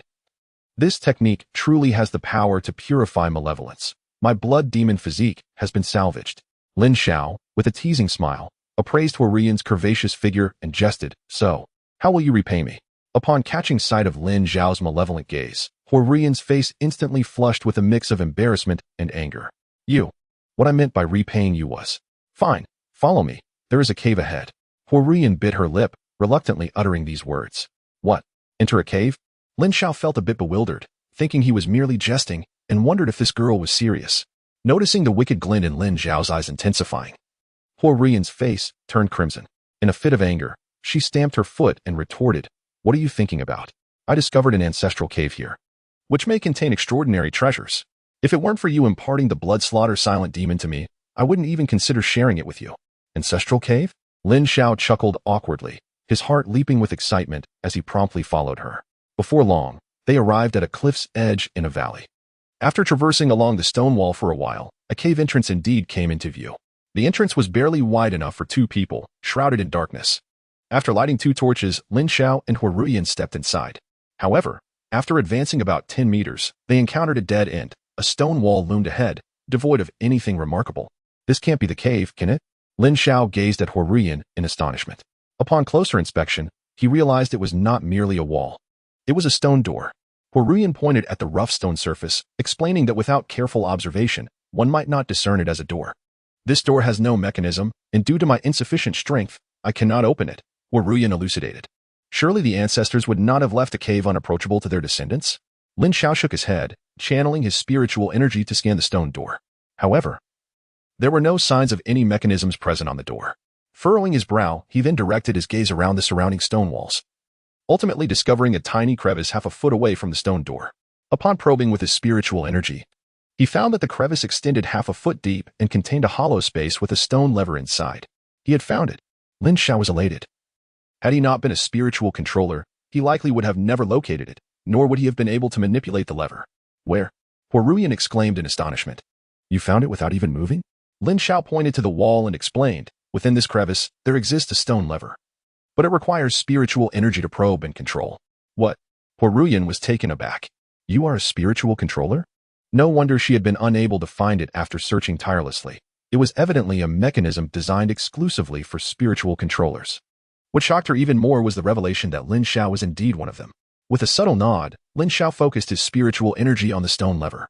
As he turned it, the stone door slowly creaked open, releasing a chilling mist of ashes. A faint white glow shimmered within, revealing the interior of the cave to the two of them. The cave spanned several feet in circumference, with a stone platform at the forefront upon which sat a skeleton that was nearly reduced to dust. Surrounding it was an expanse of emptiness. Yet on the fingers of this skeleton rested a stone ring. That was a storage ring. Lin Xiao's heart soared. The storage ring was crafted from a material known as storage stone, which contained a pocket of space, allowing one to store lifeless objects within its confines. However, due to the scarcity of storage rings, they are quite rare throughout the Lan Empire, hence only those of noble status, substantial wealth, or formidable strength possess them. A storage ring serves as a mobile repository, where every martial artist typically stores their most treasured possessions. It is evident that the items bequeathed by this ancestor were contained within the storage ring. In Huoruyan's eyes, a fervent glimmer emerged. Lin Xiao glanced at Huoruyan and suddenly smiled, saying, just in case, I believe we need not venture inside. Huoruyan responded, perplexed. Because I am a spirit manipulator, Lin Xiao declared, his gaze fixed upon the ring. He channeled his spiritual energy, directing it toward the ring, which then swiftly detached from the skeletal finger. Whoosh, whoosh, whoosh. Arrows flew forth from all directions, their speed and force far surpassing that of an Xuanwu realm practitioner. In that instant, the stone door slammed shut. Both Lin Xiao and Huoruyan involuntarily gasped in astonishment. The mechanism was straightforward yet brutal. Had they been caught within, it is likely they would have met their demise, particularly for Huoruyan, who found herself secretly breaking into a sweat. The treasures within this cave were indeed not easily acquired. Had she not encountered Lin Xiao, she would not have survived this day. Quick! Let us see what treasures lie within, Huoruyan exclaimed with palpable excitement. Lin Xiao grasped the storage ring in his hand, weighing it thoughtfully before infusing it with his energy, extracting all its contents. There were a total of 3 sets of martial skills and a skeletal hand, partially intact. The skeletal hand evoked a slight surprise in both individuals, leaving them perplexed. However, as they turned their gaze towards the martial techniques nearby, fire-like smoke's eyes gleamed with excitement. The 9 Heavens Blood Rain Sword, an elementary earth-tier martial skill, the Blood-Calling Sutra, a method of blood cultivation, the precise rank of which remained uncertain. I shall take these 2 sets of martial techniques. The rest shall belong to you, declared fire-like smoke. Swiftly seizing the 2 techniques, Lin Xiao felt somewhat at a loss. Was this truly a distribution of resources? It was evidently a blatant snatch. Nevertheless, these martial skills held little allure for him. Could it be that this ancestor was a blood cultivator? With a slight frown, Lin Xiao handed over another set of martial skills to fire-like smoke. You may take this advanced mysterious tier technique, the thunderstorm palm. It is of no use to me. Subsequently, Lin Xiao's gaze returned to the half-formed skeletal hand. What could this hand be? Curiosity bubbled within him. If it bore no utility, the ancestor surely would not have kept it. Extending his hand, Lin Xiao grasped the skeletal hand and examined it closely. After turning it over several times, he found no apparent purpose for it. Could it be that this ancestor harbored peculiar tastes, perhaps considering this hand a memento of a lover? Lin Xiao pondered whimsically. Suddenly, an idea sparked in his mind. Of course, a spirit manipulator's weapon, controlling the skeletal hand, would be akin to possessing an additional limb. How could I have overlooked this? Lin Xiao clapped his hands in realization and promptly summoned his spiritual energy, attempting to animate the hand. Its fingers were sharp, capable of grasping and forming a fist. Indeed, it is an exquisite weapon for the spirit manipulators. Yet, at the moment of activation, Lin Xiao discerned a chilling aura emanating from the palm. Could it be that this hand possesses some extraordinary quality? Lin Xiao endeavored to channel his spiritual energy into it. Hiss. He soon discovered that his spiritual force could indeed penetrate the skeletal hand, and as he intensified the infusion, a progressively sinister aura began to permeate the air. Howls of anguish erupted from the skeletal palm as Lin Xiao poured forth his immense spiritual energy, unleashing an overwhelmingly malevolent and terrifying presence that sent shivers down his spine, enveloping him in a profound sense of impending doom. What on earth? Cease at once! Exclaimed Huoruyan, her complexion paling as she instinctively retreated 2 steps. Hiss. Lin Xiao hastily withdrew his energy, and the skeletal palm immediately fell into a state of stillness. At this moment, beads of sweat dotted Lin Xiao's forehead. What exactly was the origin of the skeletal hand? It seemed far too terrifying. What is this thing? Huoruyan asked, her brow furrowing in trepidation. I do not know. Lin Xiao shook his head, wiping the sweat from his brow, when suddenly a glimmer of excitement flickered across his face. However, if utilized against foes, it could prove to be rather intriguing. This object is indeed terrifying, yet when wielded against adversaries, could it not be exceptionally lethal? It seems to harbor formidable power, making it advantageous for confronting enemies. However, one must first ascertain how to wield it cautiously, lest one's own life be jeopardized. Huoruyan's caution lingered in the air. Hiki. Lin Xiao couldn't help but chuckle.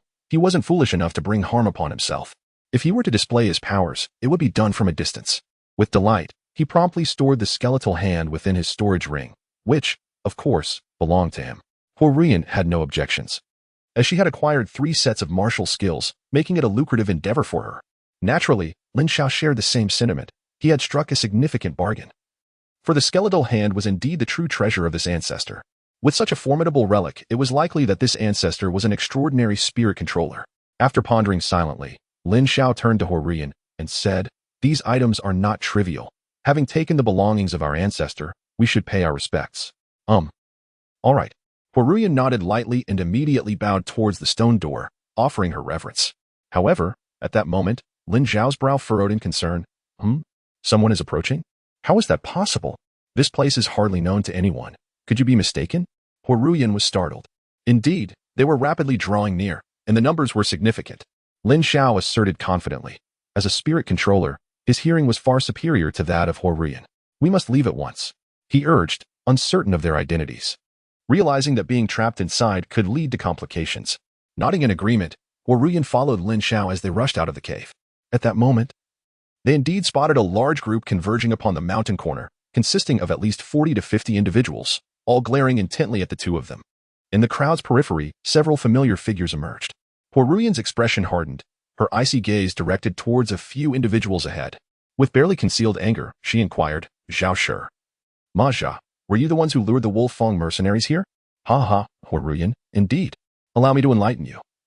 I am the traitor within the Wolfang mercenaries. The commander has long been aware of your discovery of a hidden cave and has instructed me to shadow you. Ma Jia declared with a hearty laugh.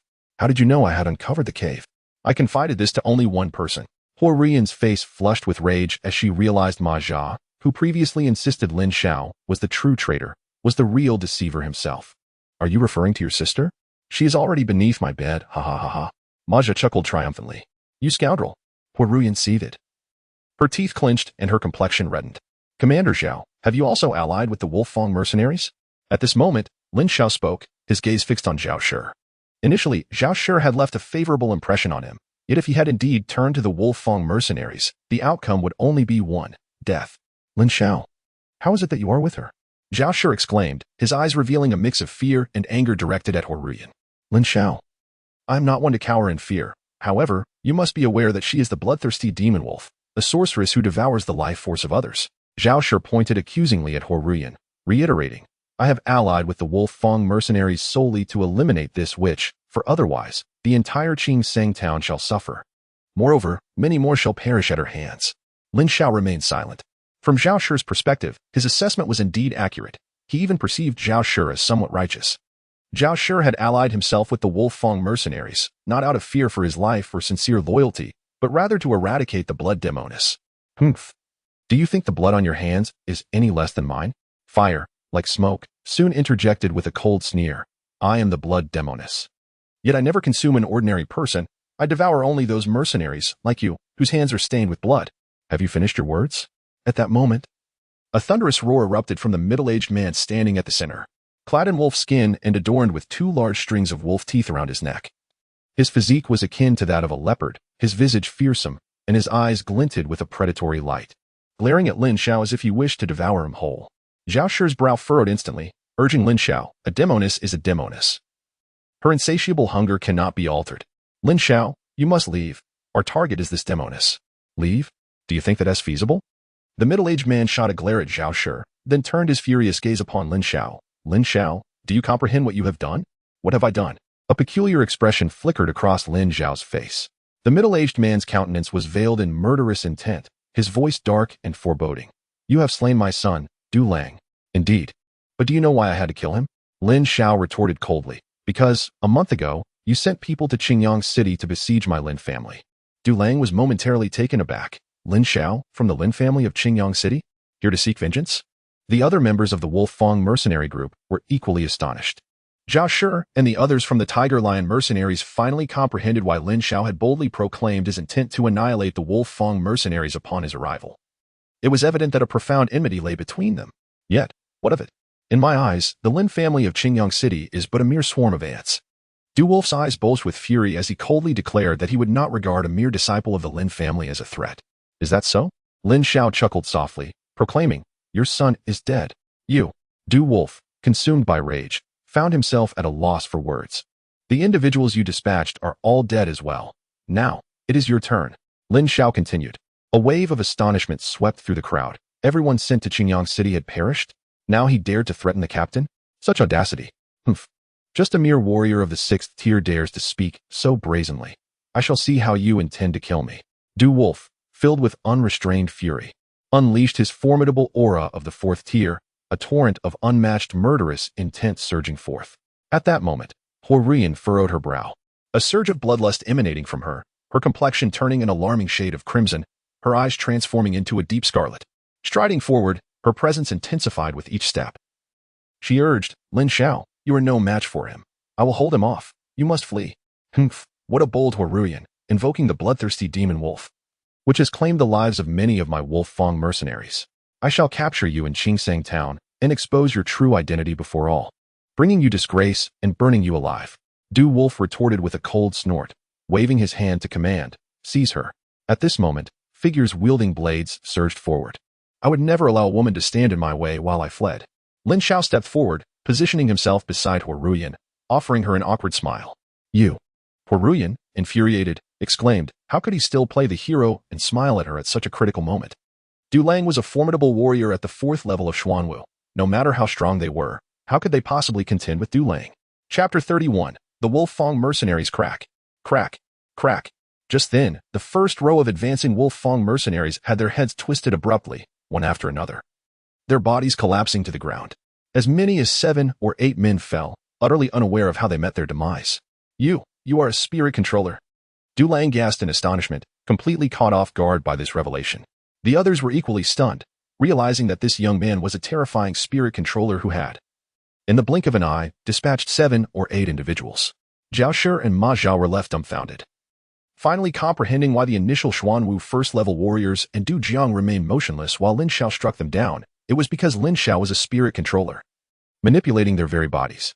Suddenly, in the midst of everyone's shock, another burly man swung his large blade, decapitating a nearby individual who was caught utterly off guard. The assailant was taken aback and swiftly channeled his primal energy to regain control of his weapon. However, at that moment, another person struck from behind him. With a dull thud, the burly man's vision darkened as he collapsed, never to open his eyes again. Kill him. At that moment, the vice commander beside Du Lang exclaimed in alarm. Upon hearing this, a group of individuals surged forward, launching an assault on Lin Xiao and Huoruyan. Huoruyan touched the ring in her hand, and a blood-red sword was drawn forth. Lin Xiao then realized that Huoruyan possessed a storage ring as well. Let me introduce you to the skeletal hand. Lin Xiao summoned the skeletal hand with a severed arm, channeling his spiritual energy as the sharp hand shot forth. With a splatter, blood erupted as the skeletal hand pierced through the heart of one assailant. Subsequently, the skeletal hand swung towards a burly man nearby, grasping tightly around his neck, severing his head cleanly. Thud, thud, thud. The sound of bodies hitting the ground resonated as several others fell, while a few managed to evade death by striking the skeletal hand with their blades. Nevertheless, the hand continued to dart about with astonishing speed and formidable strength, alternating between striking and gripping, leaving no room for defense. Within moments, a multitude lay grievously wounded, their bodies marked with bloodied claw marks. Yet, not a single person could approach within 10 paces of Lin Xiao and Huoruyan. Enraged, Du Lang shouted, "Charge! All of you, go and eliminate those two." With that, he swung a massive blade, transforming into a blur as he charged at Lin Xiao. Whoosh! At that instant, the skeletal hand pivoted and flew to intercept Du Lang. Clang! The metallic clash echoed as the hand was repelled a short distance, halting Du Lang in his tracks. His palm was enveloped in a tingling sensation, and deep within, he was astonished by the formidable prowess of Lin Xiao's spiritual energy, which was nearly on par with his own. Clang! Clang! Immediately, the skeletal hand began to whirl around Du Lang, engaging in a relentless dance with his large blade. Du Lang, filled with both surprise and fury, found himself at a disadvantage against the relentless and cunning strikes, which shifted unpredictably, forcing him into a defensive posture. Just as Lin Xiao exerted all his might to direct the skeletal hand against Du Lang, other mercenaries seized the opportunity to charge forward, seeking death. Fire like smoke uttered softly, a crimson aura emanating from her, propelling her forward with a swift strike of her sword. Thud, thud, thud. In an instant, several fell beneath her blade. A mysterious allure radiated from fire like smoke, drawing the life force of these individuals towards her, which she absorbed into her being. A dense aura of malevolence and the scent of bloodlust enveloped her as she extended her left hand, pressing it against the side of an approaching mercenary. His face contorted in agony before he was instantaneously transformed into a desiccated corpse. Gasps of astonishment filled the air. This blood sorceress was truly terrifying. However, the sheer number of adversaries pressed forward, encircling fire like smoke and launching a fierce assault. Simultaneously, the vice-captain of the Wolf Fong mercenaries, a formidable warrior of the second realm of Xuanwu, joined the fray, and under the relentless onslaught, fire like smoke gradually found herself at a disadvantage. Meanwhile, on Lin Xiao's side, assailants soon approached him as well, for the Wolf Fong mercenaries were numerous. Die! The burly man brandished his sword, aiming a fierce strike at Lin Xiao. A subtle smile played at the corners of Lin Xiao's mouth as he swiftly drew the black iron pipe from his back and swung it with great force. The sound of metal clashing resonated through the air as the man was sent hurtling backward, his expression one of sheer astonishment at Lin Xiao's prowess. The power of Yuan Li was indeed formidable. Just before the burly man lost consciousness, Lin Xiao swung the iron pipe once more, delivering a crushing blow to another approaching mercenary, reducing him to a bloody pulp. As a wave of mercenaries surged forward, Lin Xiao deftly maneuvered the skeletal hands against Du Lang while engaging in combat with the throng. Lin Xiao, perish! Du Lang shouted as he closed in, his massive blade emanating waves of lethal energy, slicing directly toward Lin Xiao.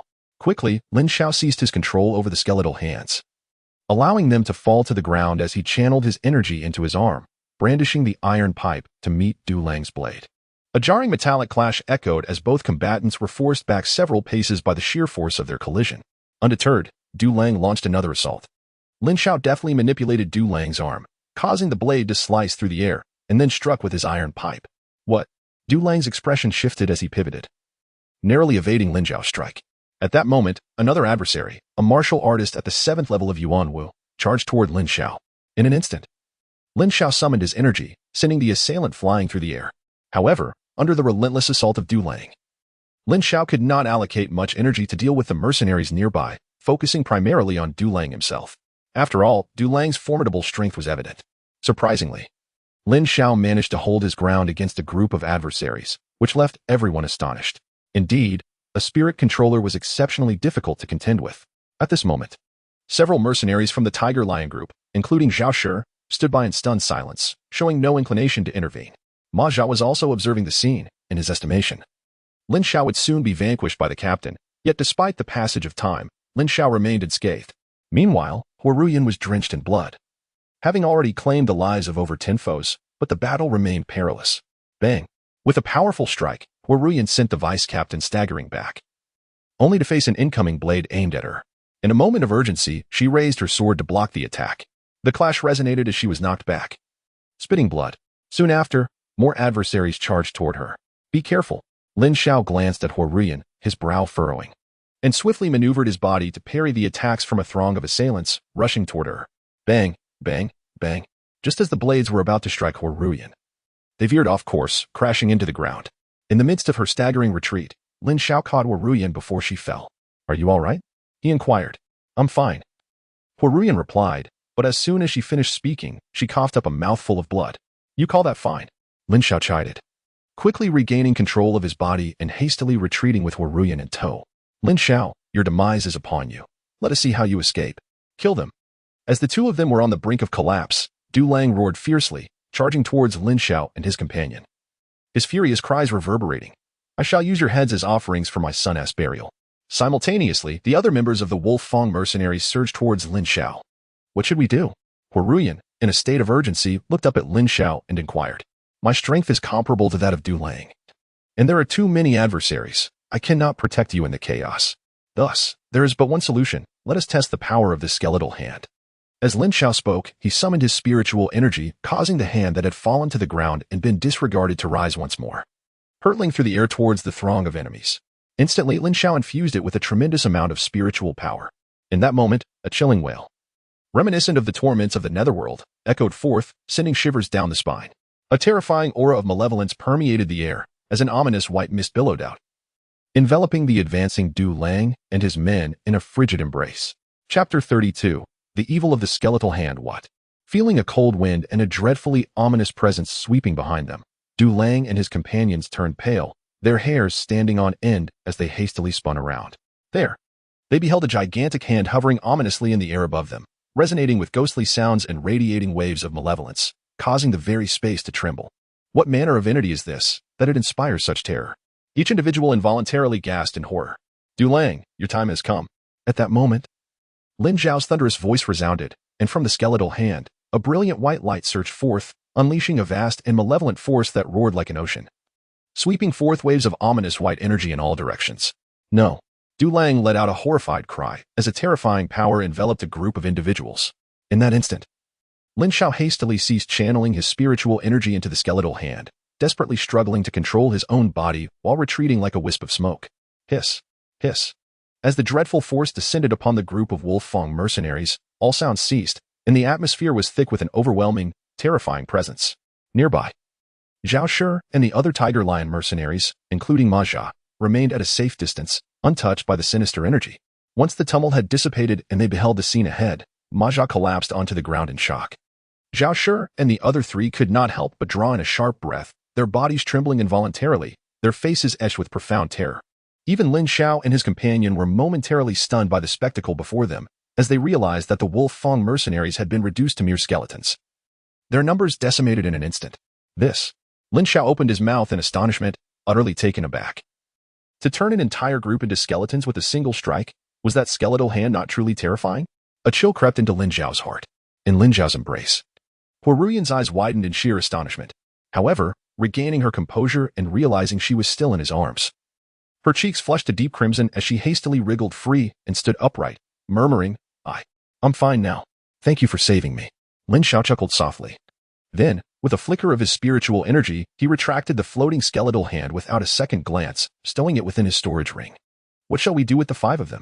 Lin Xiao inquired, casting a glance at the 5 individuals several dozen feet away. Let us approach them first. Huoruyan whispered. The two made their way towards the group at a leisurely pace. The 5, trembling with fear, dared not flee as Lin Xiao and Huoruyan approached them. Lin Xiao, Huoruyan, please, don't kill me. Ma Jia, seated on the ground, was enveloped in a look of sheer terror, repeatedly pleading for mercy. Do you think someone as despicable as you would be spared? Huoruyan's eyes glimmered with a chilling light, sending a shiver through Ma Jia's heart. With a swift motion, Huoruyan placed her hand upon Ma Jia's head, drawing forth streams of his blood energy into her grasp. His face contorted in agony, yet he was too weak to utter a sound. Moments later, he succumbed to horror, his body transforming into a lifeless husk. At that very moment, a formidable aura emanated from Huoruyan, a powerful breath of the Xuanwu realm surging forth. As her injuries rapidly healed, have you broken through? Lin Xiao marveled in astonishment.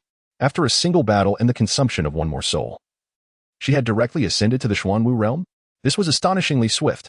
At this moment, Huoruyan's icy gaze fell upon Zhao Shi, and she coldly inquired, Zhao Shi, do you harbor any regrets? Zhao Shi's body trembled slightly as he gritted his teeth and replied, Humph. You are the bloodthirsty enchantress who has slain so many of my brothers. Even if given the chance to choose again, I would make the same decision. Very well. A glimmer of frigid murderous intent flickered in Huoruyan's eyes, and a surging aura of violent bloodlust emanated from her. Stop. At that moment, Lin Xiao abruptly interjected. Release them. They pose no threat to us. Chastened by Lin Xiao's command, Huoruyan regained her composure and gradually suppressed the urge to kill, calming herself. Taking a deep breath, she sighed at Zhao Shi and the others, you may leave. Zhao Shi exchanged glances with the others, then turned to Lin Xiao and stated, we are leaving. With that, the four of them departed without hesitation. Your bloodlust grows increasingly intense. Before you consume more blood energy, it would be prudent to cultivate the Bloodslaughter Tranquil spell. Otherwise, it will become increasingly difficult to control, Lin Xiao advised. Nodding, Huoruyan instinctively inquired, by the way, what are your plans moving forward? Since the Wolf Fang mercenaries have been eradicated, I intend to set out for the Spirit Beast Forest to hone my skills. Lin Xiao replied directly, then asked, and you? I will return to Qisang Town briefly, then prepare to venture deeper into the continent for training. Huoruyan's voice softened. Deeper into the continent? Lin Xiao paused momentarily, pondering. One day, I too shall journey into the depths of the continent. Seeing that your injuries have largely healed, let us part ways here, Lin Xiao said. With a breakthrough to the first level of cultivation, Huoruyan's wounds had indeed improved significantly. Oh. With a gentle sigh, Huoruyan gazed at Lin Xiao, her face betraying a hint of reluctance. Will we meet again? We will, Lin Xiao replied with a faint smile. Hoping that when we next encounter each other, I shall not find a witch devoid of reason. I will try. Huoruyan swallowed hard, reluctantly turning to leave. Halfway down the path, she glanced back, her smile radiant. By the way, my name is Huoruyan. Do not forget me. With that, her figure vanished into the depths of the forest. What an intriguing young lady, Lin Xiao mused, clicking his tongue and shaking his head, dismissing any errant thoughts, and promptly ventured deeper into the Spirit Beast Forest and the 10,000 Beast Mountain Range. In the following month, Lin Xiao immersed himself in the trials of the 10,000 Beast Mountain Range, engaging in fierce battles with spirit beasts, narrowly escaping death at the hands of formidable foes on several occasions. It was through his skills as a spirit controller that he managed to extricate himself time and again. After countless life and death encounters, Lin Xiao's cultivation ascended from the 6th to the 7th level of Yuanwu. One evening, as night descended, the entire forest fell into an eerie silence. This stillness struck Lin Xiao as peculiar. In a forest teeming with beasts, nighttime typically echoed with the howls of wolves and the roars of tigers. Even in silence, it should not reach a point devoid of any beastly cries. This unusual circumstance heightened Lin Xiao's wariness. Even with various hidden advantages, he dared not be complacent. For the Wan Beast Mountain Range harbored numerous high-tier spiritual beasts, those that were both elusive and formidable. Suddenly, a feather emanating a faint azure glow caught Lin Xiao's eye. Could it be the feather of the ancient mythical beast, the azure bird? Startled, Lin Xiao swiftly collected the feather from the ground. The species deemed as extraordinary beasts were invariably powerful and unique. The azure bird was a race that approached the realm of divine beasts, even a millennium ago. It was exceedingly rare. A single feather could aid in the concoction of high-grade elixirs. Born with innate cultivation, upon reaching maturity, it could ascend beyond the rank of martial sovereign without any training. Most astonishingly, it possessed a natural energy known as azure fire spiritual energy, an inexhaustible source capable of incinerating all adversaries, a truly terrifying force. According to the memories of the Devourer Emperor, there existed a ranking of worldly spiritual energies, with azure fire spiritual energy holding the esteemed position of 20th. The allure of spiritual energy was immensely tempting for every spiritual controller. And even Lin Xiao could not help but marvel, contemplating whether he should investigate further. However, aside from the young bird, he feared he would be no match. Yet, the thought of not pursuing it left him unsatisfied. Suddenly, as Lin Xiao pondered, a thunderous roar echoed from afar, and he beheld a towering peak collapsing, boulders and earth cascading down in a tumultuous torrent. What was happening? Lin Xiao quickly looked toward the source of the sound, only to witness a swirl of azure flames dancing in the air. Chapter 33, The Battle of the Martial Honor. Suddenly, a resplendent sword beam cleaved through the azure flames, unleashing a tumultuous wave of energy that illuminated the night sky with its dazzling brilliance. Beneath this radiant glow, a graceful figure clad in ethereal garments emerged, suspended in midair near the azure flames. She was a martial honor powerhouse. Lin Xiao was taken aback. In the realm of martial arts, There existed 9 levels: the Yuan Martial, where one gathers energy in the Dantian; the Xian Martial, where the energy condenses into liquid, enabling it to manifest as formidable force to strike adversaries; the Tian Martial, where the energy solidifies, transforming into a luminous blade. The Martial King could sprout wings of energy, soaring through the skies. The Martial Honor, however, could hover in the air without relying on such wings. The fact that this woman could maintain her position in the sky attested to her strength, which was undoubtedly beyond the Martial Honor level. In the Lanlan Empire, a Martial Honor was already a figure of extraordinary stature, often ranking among the elite of the elite. Strikingly, it appeared that there were no women among the top-tier powerhouses of the Lanlan Empire. At that moment, the azure flames receded slightly, revealing a magnificent azure bird that unleashed a dazzling plume of azure fire towards the woman. In response, the ethereal figure sprouted a pair of energy wings, her silhouette darting forward as her sword emanated a brilliant light, summoning forth a terrifying sword beam. This blinding radiance, imbued with tremendous force, collided fiercely with the colossal flames. The clash reverberated through the air. A thunderous roar erupted, and the sky was illuminated by a blinding radiance. A vast wave of energy surged forth, sweeping across the expanse with unparalleled force, sending terrifying ripples that shook the very heavens and earth. At the peak of a mountain, a section crumbled under the pressure. In the aftermath, both a man and a bird were thrust back, yet neither yielded, engaging in a magnificent aerial clash. Energy surged and waves of air roiled as brilliant beams of light illuminated every corner of the night, blurring the distinction between sword glimmers and flames. The entire realm was engulfed in dreadful fluctuations as the man and the bird fought with a ferocity that could shatter mountains and eclipse the sun and moon. Lin Xiao clicked his tongue. The strength of both combatants was overwhelming. This was his first time witnessing such a formidable battle, a confrontation of unprecedented magnitude. No one could have anticipated such a fierce conflict deep within the Myriad Beast mountain range.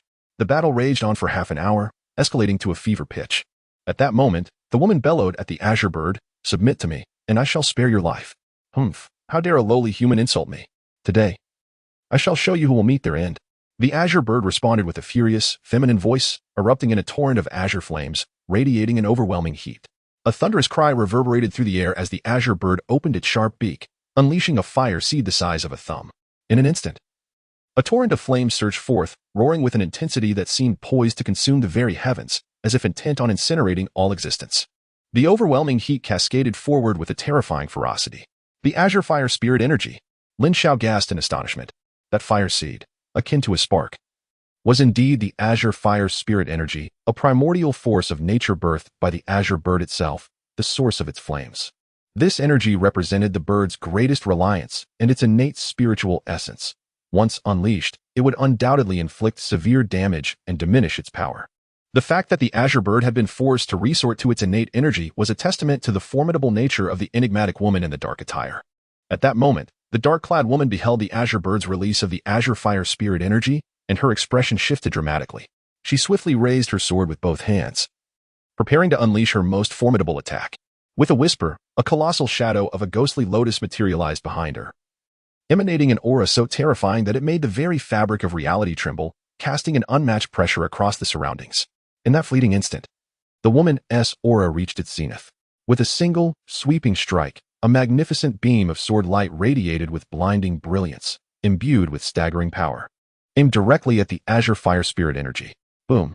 The clash of these two energies erupted like thunder, producing a deafening roar that shook the earth. A brilliance surpassing that of the sun shot outward, as waves of energy surged and rolled, creating a tempest of power that cascaded through the 10 directions of the universe. The sky seemed to be embroiled in a tempest, an ocean of energy swirling all around, with radiant light illuminating every inch of space, transforming night into day. The resounding aftershocks wreaked havoc upon vast stretches of forest, causing mountains to crumble and the earth to quake. It is unfathomable to consider the magnitude of destruction that would ensue should a person and a beast engage in combat upon the ground. Suddenly, amidst the celestial energy, a fiery streak pierced the chest of the woman clad in dark garments, sending her spiraling backward, her body enveloped in a torrent of vital energy and heat, soaring through the air like a meteor, leaving a luminous trail as she plummeted towards a nearby forest. A thunderous roar erupted, shaking the ground and sending clouds of dust spiraling upwards, obliterating the surrounding woodland within a 100-foot radius. My heavens! Lin Xiao was momentarily stunned. Could one survive such a rapid descent? It was not that he lacked the desire to be a hero and rescue her, but the sheer velocity rendered any attempt futile, and intervening might very well cost him his life. The force of impact was simply too tremendous. A martial artist of such caliber could not perish so easily. He had to investigate. Lin Xiao quickly moved forward, drawn not so much by the allure of the woman, but rather by the azure fire energy that had been thrust into her being. Before long, he arrived at the site of the dark-clad woman's fall. The dust had begun to settle, revealing her lying in a vast crater, her clothes tattered and her body drenched in blood. Yet, the woman remained conscious, diligently channeling her power to suppress the azure fire energy that had invaded her body. She coughed twice, expelling a mouthful of dark blood. The humble human, forcing me to unleash my spiritual power. Now, you shall die. At that moment, a cerulean silhouette swiftly soared towards the abyss. Lin Xiao could distinctly perceive that this azure bird was a full yard in size, adorned with a crown of blue upon its head. Its body resplendent with vibrant azure feathers, and a long, elegant tail that accentuated its form beautifully. Yet, upon the azure bird, Lin Xiao also noticed the stains of blood covering its entire body, its flight unsteady, almost staggering through the air, a testament to its exhaustion. Clearly, the azure bird had expended its last ounce of strength to slay the woman before attempting to reclaim the azure flame's spiritual energy. Yi's brow furrowed, a look of anxiety flickering in her eyes as she attempted to forcibly channel her remaining strength, but a mouthful of blood was expelled from her lips. Caw! The azure bird emitted a sharp cry as it dove towards the abyss. Just then, a skeletal hand of half an arm emerged from the void, letting out a wailing sound, infused with a palpable aura of malevolence, blocking the path of the azure bird, colliding with it fiercely. Chapter 34, Do Not Touch Me. What? This is the aura of darkness. The azure bird trembled, hastily halting its advance, tracing a curve in the air before retreating in haste. You lowly humans. Once my injuries are healed, I shall return to slay you. A piercing voice echoed ominously as the azure bird's form receded into the distance. Seizing the opportunity, Lin Xiao accelerated, pursuing it fervently. This azure bird was a fifth-tier extraordinary beast, on par with a martial sovereign, brimming with treasures. It could not be allowed to escape. Do not pursue it. You cannot catch up. At that moment, the woman from the deep pit suddenly uttered a low reprimand, bringing Lin Xiao back to his senses. And he promptly halted several paces away from her. She was indeed correct. The azure bird could soar, while he could only run. How could he possibly hope to catch up? Lin Xiao could not help but silently curse himself for being overly eager, blinded by the allure of treasure. With a sheepish smile, he turned around. And upon truly gazing upon the features of the woman clad in ethereal garments, he found himself utterly astonished. It was difficult to ascertain her age, but she bore the appearance of one in the bloom of youth, adorned with a seven-flower ink jade hairpin. Her lustrous, dark brown hair cascaded down, framing her chest and waist. Her skin was as fair as snow, her brows exquisitely shaped, and her delicate visage resembled an otherworldly flower in full bloom, stunningly beautiful and utterly transcendent. Half reclining on the ground, her captivating azure eyes shimmered with a gentle radiance, exuding an enchanting aura. Though her tattered dark-hued gown was stained with blood, it did little to obscure her mesmerizing beauty, which was reminiscent of an orchid blooming in a secluded valley. The bloodstains, rather than detracting, accentuated her ethereal charm, rendering her even more strikingly exquisite. She was, without a doubt, a bewitching siren. Lin Xiao could not suppress a gasp of astonishment. What did you say? The woman seemed to catch a faint whisper from Lin Xiao and instinctively inquired. He quickly shook his head and replied, Nothing at all, esteemed elder. How are you faring? In the presence of strength, Lin Xiao felt compelled to address her as esteemed elder. He knew that provoking such a formidable figure could lead to dire consequences should she choose to unleash her power against him, though death was not imminent. He could sense the encroaching danger drawing perilously close to his heart. The woman's complexion appeared haggard as she retrieved several pills from her possession, swiftly consuming them with a few chews before swallowing them whole. After a brief pause, Lin Xiao directly inquired, Senior, how about allowing me to attempt to extract it for you? The woman was momentarily taken aback with her formidable prowess. She could easily discern that Lin Xiao was merely at the Yuanwu realm, and the spiritual power he had just exhibited was but a high-level first-grade energy. With such limited strength, how could he assist her in extraction? Senior, if you place your trust in me, allow my spiritual energy to flow into your body, and together we can manipulate the spiritual energy to draw it out. There might be a glimmer of hope. Otherwise, the relentless influx of energy will inevitably lead to your demise, Lin Xiao proposed earnestly. The ethereal woman fell into contemplation. Lin Xiao's reasoning was indeed sound. While his individual spiritual power might be insufficient, with her cooperation, there was a tangible chance of success. However, this required Lin Xiao's utmost commitment. Should he harbor ulterior motives and allow the spiritual energy to deviate, she would find herself in grave peril. Why should I place my trust in you? She eventually asked. Pondering the matter, you have no alternative, and as a spirit manipulator, I am in dire need of this energy. If it remains within you, I cannot predict where it might vanish or if it could lead to our mutual destruction, Lin Xiao replied with solemnity. Did he truly appear malevolent? Why was he met with such skepticism? Nevertheless, the truth of his words resonated. Having encountered this spiritual energy, she could not afford to let it slip away. The mysterious woman pondered for a considerable time before finally exhaling a resigned sigh and stating, "Very well, if you can assist me. Consider it a debt of gratitude that I shall repay in the future. However, should you harbor ill intentions, I assure you that before my demise, you shall meet your end first." This was, of course, understood. Lin Xiao nodded in agreement. A master of the martial sovereign realm, even in the face of death, could retaliate with lethal force. This place is too conspicuous. We must seek a safer location, Lin Xiao suggested. You must not touch me, the woman said with difficulty as she rose, sitting cross-legged and commanding Lin Xiao. You, use your spiritual power to push me out. Lin Xiao was momentarily speechless. He could scarcely move himself, yet she forbade him to make contact. This was the first time Lin Xiao realized that possessing spiritual energy had its drawbacks, allowing one to push another without physical contact. Shaking his head in resignation, he summoned his spiritual power, maneuvering as he propelled the mysterious woman out of the pit and into the forest. The scene struck Lin Xiao as rather comical, and he nearly inquired if her posterior was in pain. However, upon witnessing the woman's serious demeanor, he refrained from uttering a word. Before long, Lin Xiao had guided her to a nearby stone forest, surrounded by towering rocks on three sides, with dense trees concealing their presence, a relatively sheltered spot. Sitting cross-legged a few inches away from the woman, Lin Xiao found himself captivated by her presence, his gaze lingering longer than intended. Why do you stare? Do you dare challenge me? I will have your eyes. The woman's face flushed with indignation as she admonished, hurry and begin. Furthermore, you are permitted only to channel your spiritual energy into my chest. No other area is allowed. Do not entertain any improper thoughts, or I shall end your life immediately. As she spoke, a deeper blush crept across Yui's face, for the spiritual energy resided within her left breast, constrained just outside her heart. To extract it, the energy must be infused from that very location, and once he infused his energy, it would mean he was gazing directly upon her. Yet, she found herself without recourse. Simultaneously, a quiet lament echoed within her. A dignified martial sovereign reduced to allowing a mere Yuan Wu practitioner to assist her in such a vulnerable manner. Lin Xiao felt a wave of embarrassment wash over him. His earlier lapse was involuntary, yet he nodded in agreement. Very well, let us begin. With that, he summoned a surge of spiritual energy, directing it toward the sensitive area just above Yui's left peak, momentarily losing focus. However, he quickly regained his composure, carefully channeling his energy into her body, enveloping it around the flickering azure flame of her spiritual essence. This azure flame was ensconced tightly within a sphere of vital energy, not a trace of power escaping. And it seemed to possess a will of its own, pushing towards her heart, only to be thwarted by the surrounding vital energy. With a soft hiss, Lin Xiao meticulously maneuvered the spiritual energy, drawing it outward. At that moment, Yuri, eyes closed, felt a sharp pang and gritted her teeth. Her own vital force surging as she joined forces with Lin Xiao to cautiously expel the spiritual essence.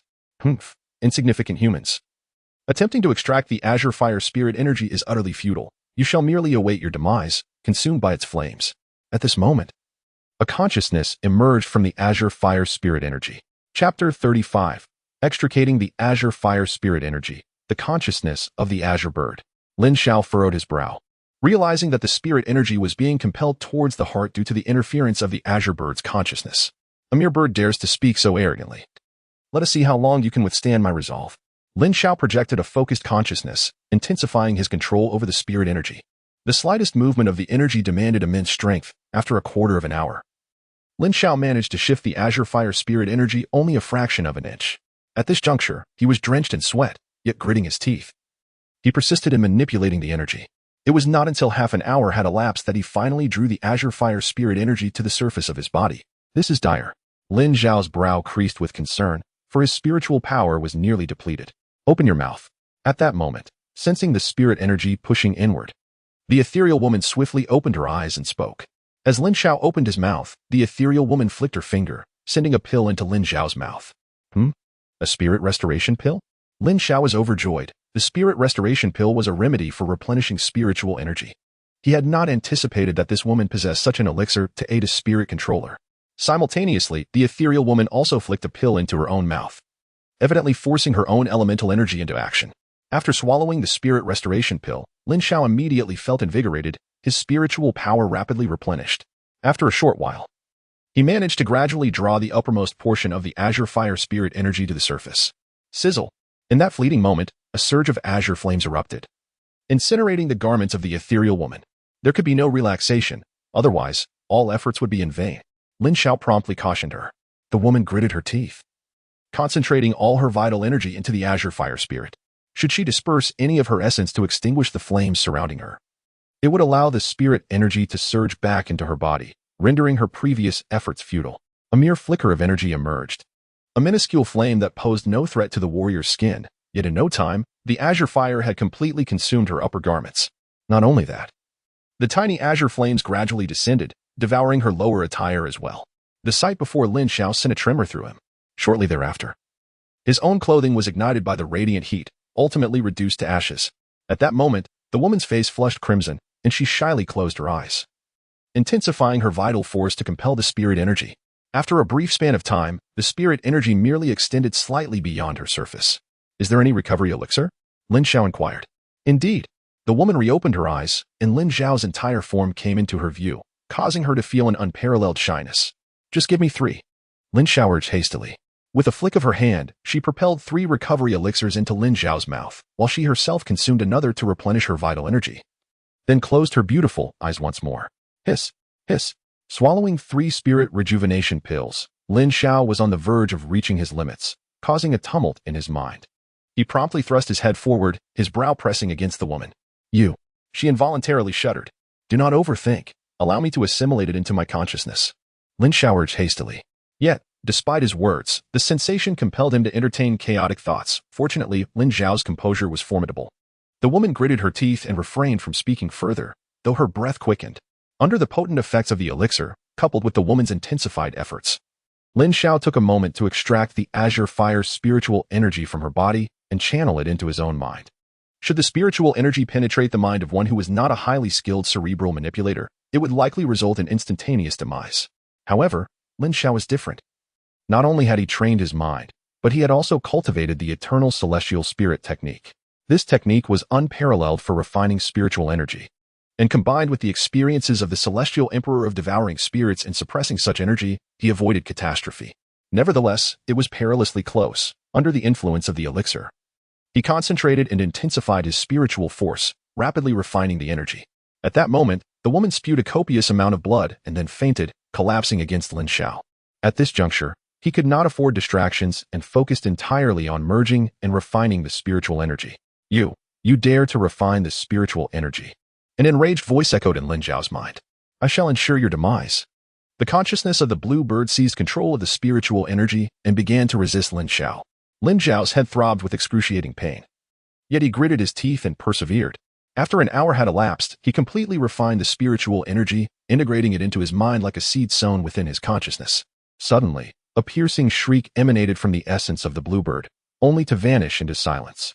Lin Xiao felt a wave of dizziness wash over him, causing him to topple forward. Time passed, and when Lin Xiao slowly opened his eyes, he realized that he was lying atop a woman. At that moment, she too gradually opened her eyes. Upon seeing a man atop her, she gasped in alarm. Ah! The woman swiftly struck Lin Xiao with her palm, only to discover that her strength had yet to be restored, merely pushing him a short distance away. Lin Xiao was startled. Fortunately, her powers had not returned, or that strike might have cost him his life. As he fell back into her proximity, a soft sound escaped the woman's lips, her chin involuntarily tilting upward. Her face flushed with the deepest shade of crimson. Noticing that she had closed her eyes and ceased to resist, Lin Xiao took a tentative step forward, and the two became entwined in a profound embrace. Chapter 36. I have no clothes. The next day, radiant sunlight cascaded down, filtering through the branches and illuminating the two figures resting upon the rugged stone. Suddenly, a startled cry erupted as Lin Xiao's body was propelled backward, jolting him awake and sending him crashing several yards away. The impact sent a jolt of pain through his rear, yet fortunately, the blow was not particularly forceful, and he remained uninjured. Gazing ahead, he observed the woman gracefully perform a flip and rise, her once bare form now adorned with an elegant gown. As she turned again, her dress billowed and ribbons danced in the air. Lin Xiao, still captivated, thought to himself, has her strength returned so swiftly? At that moment, the woman looked at Lin Xiao, a deep flush creeping across her cheeks, and swiftly turned away, commanding, Put on your clothes. Lin Xiao glanced at his own attire, noting the awkwardness of one being clothed while the other was not. However, recalling that he had not acquired any garments from the cave, he felt a wave of embarrassment wash over him. With a sheepish smile, he said, I have no clothes. To his surprise, the woman burst into laughter. Then with a flick of her finger, a garment soared towards him. Catching it, Lin Xiao confirmed it was indeed clothing, albeit a woman's attire, which left him no choice but to make do with it for the time being. Moments later, he announced, "You can turn around now." Giggling, the woman pivoted to face him, and upon seeing Lin Xiao clad in female attire, she could not suppress her laughter. "You look rather charming when you smile," Lin Xiao remarked, eliciting another blush from her. Yet, recalling the events of the previous day, her expression shifted to one of indignation. "I ought to have killed you for what transpired yesterday." Lin Xiao thought to himself, this woman changes her disposition faster than one turns a page. Nevertheless, she continued with a wistful sigh, "Consider this my way of repaying you for saving my life. Do I appear to be such a negligent man?" Lin Xiao could not help but speak up. This was the woman's first time, as well as his own. It was impossible not to be moved by such a flawless woman. "Responsible? Do you possess the ability to take responsibility?" The woman chided, casting an alternative gaze upon Lin Xiao. She was a formidable martial artist, and what could Lin Xiao offer in terms of responsibility? However, Lin Xiao remained silent, his eyes revealing a resolute glimmer as he solemnly declared, "Trust me." Upon meeting Lin Xiao's gaze, for reasons unknown, the woman felt an inexplicable urge to believe him. Yet, she could not help but mock herself quietly, saying, "If you truly wish to take responsibility, come find me in the Imperial City once you ascend to the rank of Martial King." The Imperial City? Lin Xiao was momentarily taken aback. Indeed, she hailed from the Imperial City, though he was uncertain of her affiliations. Without hesitation, he responded, "I will go to the Imperial City, and it is imperative that I do so." He would certainly make the journey, and he would not wait until he became a Martial King to do it. "Come back when you possess sufficient strength, otherwise you will not even qualify to meet me. For now, this is where we part ways." The woman spoke with a tone laden with complexity. "Are you leaving already? Have you fully recovered from your injuries?" Lin Xiao asked in surprise, feeling a twinge of reluctance within. "Because I have taken the medicine from the esteemed spirit controller Yi Fenghua, I have not completely recovered. But I am fit to leave this place," the woman replied, shaking her head. With a self-deprecating smile, she sighed and said, "Yi Fenghua has pursued me fervently, and yet I have turned him down, only to grant you such. Well, never mind. The esteemed spirit controller, Yi Fenghua's object of pursuit?" Lin Xiao was somewhat astonished and taken aback. It was truly unexpected that Yi Fenghua, renowned throughout the empire, would pursue the woman before him. He could only wonder what her true identity might be. Nevertheless, possessing the memories of a ninth-rank spirit controller, he was not one to be daunted by a mere Yi Fenghua. "Rest assured, I will surpass Yi Fenghua in due time. You shall not regret this," Lin Xiao declared solemnly. The woman was momentarily taken aback by his words, her eyes reflecting a hint of disbelief. However, rather than being disheartened, she summoned her energy to manifest wings and ascended into the air, uttering words that she herself found somewhat perplexing. "I shall await your return. Do take care of yourself." With that, she soared away into the distance. The phrase "I shall await you" resonated deeply within Lin Xiao's heart as he gazed after her retreating figure, an overwhelming sense of reluctance washing over him. He couldn't help but sigh, "Alas, I do not even know her name. Life truly is but a dream. If only I could experience it a few more times." Shaking his head, Lin Xiao turned his attention to examining his own body once again, only to make a startling discovery. He had actually broken through. To his astonishment, he had advanced not insignificantly. "My heavens! I have progressed from the 7th level of Yuanwu to the 1st level of Xuanwu, a leap of 3 realms. Furthermore, his spiritual energy had also ascended to the 2nd grade intermediate level." Lin Xiao was utterly astounded, suddenly recalling how he had refined his spiritual energy using the Eternal Sky Spirit formula. Not only had his cultivation improved, but his intellect had also been tempered to reach the 2nd grade of spiritual power. It was truly unexpected that refining a type of spiritual energy could lead to such remarkable advancement. This Qinghua's spiritual energy must indeed be extraordinarily potent. Lin Xiao felt an overwhelming joy as he swiftly activated his mind. A surge of azure flames emanated from his brow, skillfully directed by his spiritual energy, and engulfed a nearby tree. In the blink of an eye, the entire tree was reduced to ashes. The azure fire's spiritual power was indeed extraordinary. Lin Xiao's eyes blazed with intensity. Having reached the initial stage of the 2nd rank in the Xuanwu realm, he could now adeptly wield the heavenly devouring gathering spirit finger, even integrating the azure fire's energy into it. Moreover, he could cultivate the 2nd form of the chaotic reversal technique, the vitality reversal. Filled with elation, Lin Xiao realized that with this breakthrough in his realm, he had acquired several additional means of self-preservation. Subsequently, Lin Xiao set forth on his journey towards the Myriad Beast mountain range, continuously engaging in fierce battles with spirit beasts and honing his martial skills. After more than half a month, he finally mastered the second form of the chaotic reversal technique. As he advanced, through countless trials, he successfully fused his spiritual energy with the heavenly devouring gathering spirit finger, significantly amplifying its power. The spirit beast forest lay at the terminus of the Myriad Beast mountain range, teeming with various spirit beasts whose danger far exceeded that of the mountains. Most fearsome of all was a colossal race known as the spirit scorpions. Possessing considerable intelligence, they surpassed ordinary spirit beasts in both defense and attack, complemented by their potent venom and numerous numbers, rendering them a source of dread that few dared provoke. The spirit scorpions inhabited the depths of the spirit beast forest. Yet they often roamed the outskirts of the forest as well, dissuading many from venturing into that perilous domain. Consequently, during the past half-month, aside from encounters with spirit beasts, Lin Xiao had scarcely seen another soul. If you dare to come any closer, I shall destroy it. Just as Lin Xiao pondered and moved forward, a woman's voice suddenly resonated. Chapter 37. Encounter with the spirit scorpion startled. Lin Xiao swiftly dashed to a nearby hillside and gazed ahead. Below, he beheld a scene where a dozen spirit scorpions encircled 7 men and 1 woman, all standing poised with their weapons drawn, each side locked in a tense standoff. The spirit scorpions bore a uniform appearance, their sleek black exoskeletons resembling impenetrable steel. Their 8 legs were as formidable as spears, and their enormous pincers were as sharp as daggers. Most terrifying of all was the venomous stinger raised high behind them, its sharpness suggesting it could pierce through weapons with ease. The sizes of these creatures varied, the largest among them, positioned at the forefront, towered an impressive 3 meters high and 4 meters in diameter, clearly the leader of this swarm. So, this is a spirit scorpion? Lin Xiao marveled at the sight before him. This was his first encounter with such a creature. While its shape bore resemblance to that of a common scorpion, its size was magnitudes greater.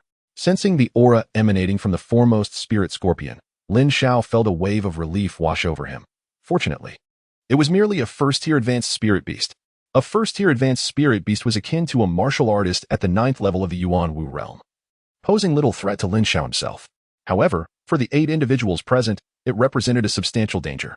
Among them, the woman standing at the forefront possessed the highest cultivation. The woman, in her mid-20s, possessed a curvaceous figure subtly revealing a hint of muscle, likely a testament to her life spent on the edge. Her delicate visage bore a trace of determination, and her somewhat revealing attire accentuated her long, alluring legs.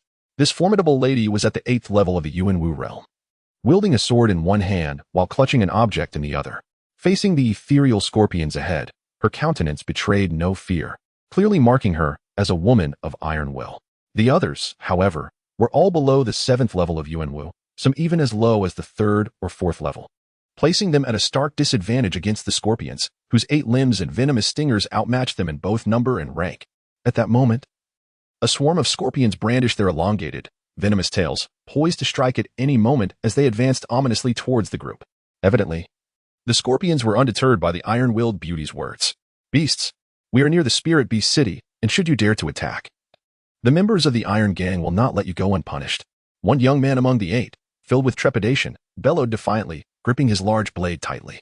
Iron Gang? Lin Xiao's heart sank. Prior to arriving at the spirit beast forest, he had learned from his father about the force established by his uncle, Lin Langtai, in Spirit Beast City, known as the Iron Gang. Could these individuals be his uncle's subordinates? Hiss. However, the leading scorpion seemed to perceive this as a provocation, emitting a series of hissing sounds. Hearing this, the others joined in with sharp cries, ready to launch an assault.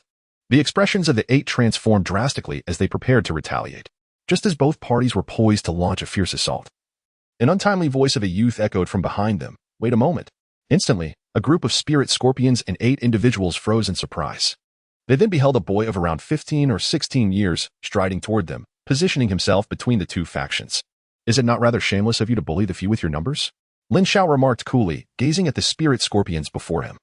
The 8 individuals standing behind Lin Xiao exchanged bewildered glances, astonished that this brash youth dared to interject in the midst of such tension and chastise a group of spirit scorpions. While these spirit scorpions possessed intelligence, they were still spirit beasts. Did he truly believe they would adhere to reason as humans would? The spirit scorpions, taken aback by the sudden appearance of the boy, regarded Lin Xiao with expressions akin to that of incredulity. In the next moment, the nearest spirit scorpion flicked its body, its scorpion tail, as formidable as steel, swung towards Lin Xiao. With a swift motion, Lin Xiao drew a black iron rod that materialized in his hand and casually swung it forward.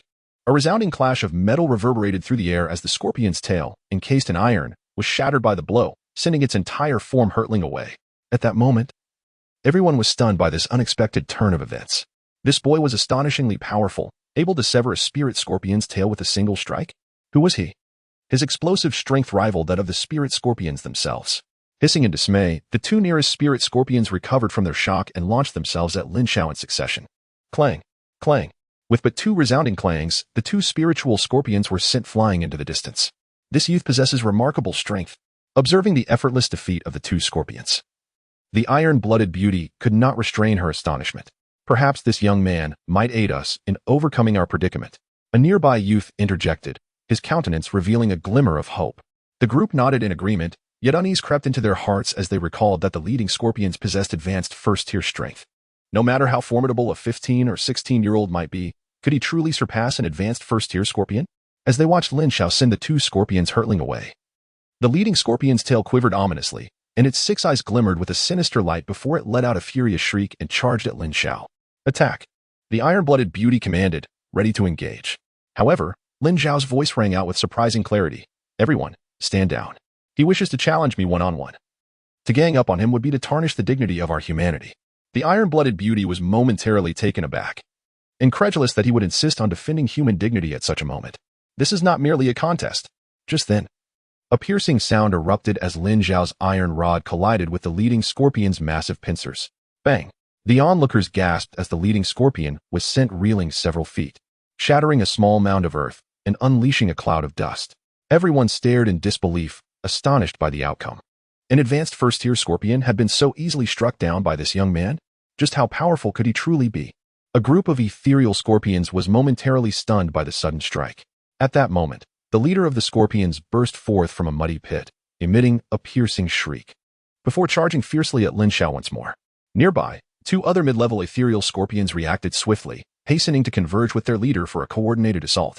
Simultaneously, 3 additional scorpions lunged at Lin Xiao, unleashing a torrent of venom behind them. Beware of the scorpion's poison, the iron-blooded beauty exclaimed, her brow furrowing in alarm. However, at that precise instant, a torrent of azure flames erupted from Lin Xiao's forehead, sweeping over the venom and engulfing the advancing 6 scorpions. The terrifying heat radiated outward, raising the temperature in the surrounding space to an unimaginable degree. Chapter 38, The Might of Azure Fire Energy Hiss. Hiss. Hiss. The 6 scorpions emitted a series of anguished cries, momentarily stunning the others, who halted their attacks. The members of the Iron Gang stood in wide-eyed astonishment. Within mere moments, 3 scorpions from the Iron Gang were incinerated completely by the azure flames. The 2 mid-level scorpions flailed about in a panic, while the leader, a high-level ethereal scorpion, displayed a semblance of cunning, burrowing rapidly into the earth. Yet, the onlookers soon witnessed the leader scorpion being propelled from the ground, rising high into the air. Subsequently, another wave of roaring flames surged forth from the young man's brow, engulfing the scorpion in a fierce blaze. Hiss! A sharp sound echoed as the first-tier advanced spirit scorpion fell silent, its body crashing to the ground, succumbing to the searing blue flames. Simultaneously, the other 2 spirit scorpions that had bolted also collapsed on the ground. What is this? This is spiritual energy. He is a spirit controller. A spirit controller endowed with spiritual energy. At this moment, someone from the Iron Gang exclaimed in horror. The status of a spirit controller is immensely esteemed, and a spirit controller possessing spiritual energy is something they had never heard of. Even the renowned first spirit controller, Yi Fenghua, lacked such power. Underscoring the magnitude of this revelation, all present could not help but gasp in astonishment. Spiritual energy is terrifying, within mere moments. The formidable trio of first-tier intermediate advanced spirit scorpions had been incinerated. Hiss! Witnessing the demise of the leading trio of spirit beasts, the remaining 5 or 6 spirit scorpions swiftly scattered in all directions, their intelligence rivaling that of humans. Do they think they can escape? Lin Xiao chuckled mockingly, as a surge of spiritual energy rapidly emanated forth. Whoosh! Whoosh! Whoosh! In mere moments, a mass of spiritual energy darted past, striking each spirit scorpion with force. The instant the blue flames of spiritual energy engulfed them, the scorpions were instantly charred, and ultimately, none of the spirit scorpions managed to flee. This youth is terrifying. The leading iron-blooded beauty gasped in astonishment at the sight. The others were equally stunned, rendered speechless for an extended period. An effortless victory. With a mere flick of his wrist, Lin Xiao had annihilated all the spirit scorpions. He chuckled softly to himself, reveling in the realization that the blue flame's spiritual energy was indeed fearfully powerful, effortlessly incinerating the spirit scorpions. Turning around to gaze at the petrified crowd, he curiously inquired, "What is it that you possess to attract a swarm of spirit scorpions?" At his words, the group trembled, wondering if this youth was also a ruthless marauder intent on attacking them. The iron-blooded beauty displayed a profound wariness, her heart brimming with reluctance. They had risked their lives to procure this item, which had been expressly entrusted by their leader to be returned. And now it seemed they might be forced to surrender it. Yet, recalling how the young man had saved them and recognizing her own inability to confront him, she reluctantly extended her hand, presenting a ginseng-like object. Upon seeing the item before him, Lin Xiao gasped in astonishment. "Is this the spirit-quelling ginseng?" While others may be unaware, he recognized it as the primary ingredient for the fifth-tier elixir, the spirit-quelling pill, designed to counteract the burning toxin. The burning toxin is a venom that incinerates the flesh, and the fifth-tier variant specifically targets martial sovereigns. If a martial sovereign were to fall victim to this poison while wielding their powers, the toxin would flare up, causing excruciating pain that gnaws at the heart and scorches the bones. Even a martial sovereign would suffer immensely. The spirit-quelling pill, as its name implies, serves to alleviate the fifth-tier burning toxin and to restore the martial sovereign's strength. This means that only those of martial sovereign caliber who have been poisoned would seek such a remedy. With this realization, Lin Xiao's eyes brightened as he asked, "Who sent you to procure this spirit-quelling ginseng?" The iron-willed beauty furrowed her brow slightly, expressing her dilemma. "My lord, this broken burning spirit ginseng has indeed been sought after at a high price by someone, prompting our iron gang to search for it. However, we have regulations that prevent us from disclosing any information about those who collaborate with our gang. I hope you can understand. Regarding this broken ginseng, I sincerely request that you spare us. Our iron gang will offer a greater reward in gratitude for your life-saving grace." The iron-willed beauty ventured cautiously. Though they were not spirit manipulators and lacked knowledge about the specific uses of this herb, they understood its immense importance and sought to salvage the situation. Otherwise, given the opponent's strength, seizing it would be an effortless task. Upon noticing her apprehension, Lin Xiao realized she was overthinking the situation and couldn't help but chuckle. This item holds no value for me. You may take it back to fulfill your obligations." The iron-willed beauty was momentarily taken aback. "The other party did not desire the item? We possess nothing to adequately reward you, so might you accompany us back to Spirit Beast City, where our iron gang could express our gratitude with a substantial reward?" she suggested cautiously. Seeing the woman's careful demeanor, Lin Xiao smiled amiably and replied, "There is no need for such formality. I had my reasons for saving you. By the way, is your gang leader named Lin Langtai? My lord knows our leader?" The iron-willed beauty was taken aback. Indeed, it was his uncle. Lin Xiao had confirmed this in his heart and quickly added, "Do not call me my lord. I am Lin Xiao, and Lin Langtai is my uncle." "What? You are the leader's nephew?" The iron-blooded beauty was momentarily taken aback, as were the others. They had no idea their leader had such an extraordinary nephew. Naturally, being subordinates of the elder, they were keen to escort him to meet him. "Our iron gang is located in Spirit Beast City. We shall take you there at once," the iron-blooded beauty hurriedly affirmed. The group nodded in agreement. Having narrowly escaped death only to discover such a remarkable nephew of their leader, filling them with exhilaration, Lin Xiao nodded and followed the group towards Spirit Beast City. Along the way, upon learning that Lin Xiao was the leader's nephew, they relaxed and bombarded him with questions, especially the iron-blooded beauty, whose face radiated joy as she inquired about Lin Xiao's circumstances, though he skillfully evaded each question with vague responses. After a leisurely chat, a massive city nestled within a forest came into view. Upon gazing at Spirit Beast City, a smile graced Lin Xiao's face. They had finally arrived. After the iron-blooded beauty presented the Iron Gang's identity token, Lin Xiao entered the city alongside the group. Within Spirit Beast City, the architecture was robust, and armed soldiers were omnipresent, maintaining a strict vigilance far surpassing that of the cities in the mainland. As they proceeded north along the main avenue, a courtyard soon emerged in Lin Xiao's sight. The architectural style of this courtyard bore a striking resemblance to the Lin family estate, only significantly larger. At the entrance of the courtyard hung a formidable iron plaque inscribed with the name of the Iron Gang. Beneath it stood several muscular men wielding large blades, who, upon seeing the iron-blooded beauty and her companions approach, promptly bowed and stepped aside. The development of the Iron Gang appeared to be quite prosperous. Lin Xiao couldn't help but sigh. Even the gatekeepers were at the third or fourth level of Yuan Wu, far superior to the Lin family. Under the leadership of the gang leader, our Iron Gang had finally risen from obscurity to become the third most powerful faction in Spirit Beast City. The leader had attained the 9th level of Xuanwu, and the deputy leader had reached the 1st level with a total of 5 Xuanwu experts. Apart from the city lord's mansion, which commanded the imperial army, and the Tang alliance, none could rival our iron gang. As they walked, the iron-blooded beauty, Daihan, gradually provided introductions, her face radiating pride. Lin Xiao felt a wave of melancholy, surprised that his uncle's strength surpassed that of his father by such a margin, and that he had developed a considerable force in this region. Soon, they arrived at the entrance of the hall. Chapter 39. Could even his father not recognize him? At this moment, inside the hall, a crash echoed as Lin Xiao slammed his palm onto the table, shattering the tea table into pieces. His cold, iron-faced demeanor was marred by fury. Humph, the Tang alliance is truly overstepping. They have dared to prohibit our iron gang from engaging in escort business. Beside him, a young man in his 20s bore a fierce countenance, his eyes glinting with a sinister light. Father, the Tang alliance, aside from Tang Tua, is overall weaker than us. Why should we abide by their prohibitions? If they dare to act against us, we shall retaliate. I refuse to believe they would completely sever ties with our Iron Brotherhood. However, Lin Langtai shook his head, his expression a mixture of anger and helplessness. Alone, we do not fear the Tang alliance.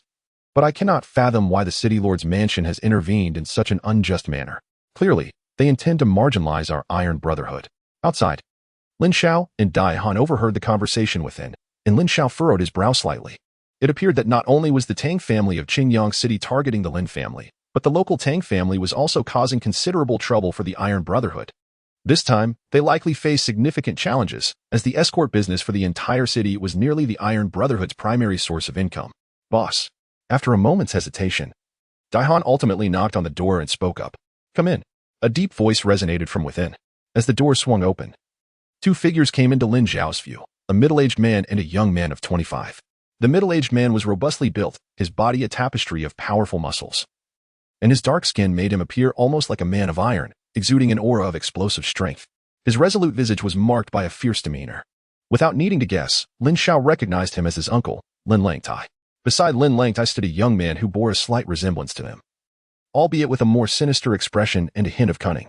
His gaze resembled that of a ravenous wolf, revealing a character who, while appearing somewhat amiable, could be fiercer than anyone else when provoked. Daihan, have you completed the task? Upon noticing Lin Xiao and Daihan entering, Lin Langtai instinctively inquired. However, when his eyes fell upon Lin Xiao's visage, he was taken aback and asked, Who is this? Master, I have successfully fulfilled the mission and retrieved the item. Daihan announced as he approached Lin Langtai, presenting the Tangming Pafenlingshan. As for this individual, before Daihan could finish, Lin Xiao interjected. Filled with excitement, Uncle, it is I, your nephew, Lin Xiao. Although he had little personal connection with this uncle, he held deep gratitude in his heart, as he had heard from his father that his uncle cherished familial bonds and willingly relinquished the position of clan leader to leave the family. What? You are the son of my second brother, Lin Xiao? Lin Langtai trembled, the malevolence in his expression vanishing entirely, replaced by elation and excitement. No wonder you resemble him so closely. Ha ha ha. I never imagined that after so many years, you have grown so much. When I left, you were just a child, uncle. My father often thinks of you, Lin Xiao replied. It has been over a decade since I last returned to the Lin family. This is indeed my fault, he sighed, a trace of remorse shadowing his face. By the way, how is your father? And how is the family faring? Father is well, but the family has encountered some changes. Lin Xiao recounted the events in Qingyang City and the purpose of his visit. Naturally, he deliberately concealed the fact that he had killed a second-tier spirit controller, merely mentioning that he had assisted his father in annihilating the Tang family. However, upon hearing Lin Xiao's account, Lin Langtai was taken aback for quite some time. He had not anticipated such significant upheaval within the Lin family, though he was relieved that everything had ultimately settled peacefully. After a moment of contemplation, Lin Langtai took a deep breath, and his gaze suddenly turned fierce. Rest assured, I will never allow the Tang family to lay a hand on the Lin family. Nodding non-committally, Lin Xiao then turned his attention to the young man beside him, saying, I presume this is my cousin? Indeed, I am Lin Qingluan. My father often speaks of my second uncle and your name. Lin Qingluan replied with a smile, eagerly shaking hands with Lin Xiao. I appreciate the concern for my uncle and cousin, Lin Xiao responded with a smile. I did not expect my cousin to have reached the first level of the Xuanwu realm. Surviving in the forest truly makes a difference. It is worth noting that my father has only attained the first level of Xuanwu as well. Haha. Lin Qingluan laughed heartily, his demeanor exceedingly amiable. Cousin, you flatter me. May I ask what level of cultivation you have attained? Rest assured, here, my cousin will undoubtedly help you immensely improve your strength. And by the time we return, your second uncle will hardly recognize you. Lin Xiao was momentarily taken aback. At his words, a twitch of discomfort crossed Daihan's face nearby. This individual effortlessly annihilated a horde of first-tier high-level spiritual scorpions, and astonishingly, he is a spirit master endowed with spiritual energy. To think that the young deputy would just in front of such a person, suggesting he could help him amplify his strength to the point where even his father would fail to recognize him. Chapter 40. Awakening from a slumber, I achieved a breakthrough. Daihan covered her mouth, unable to bear the scene any longer. She quickly cleared her throat and interjected, ahem, esteemed young deputy. We encountered a perilous situation with over a dozen spiritual scorpions.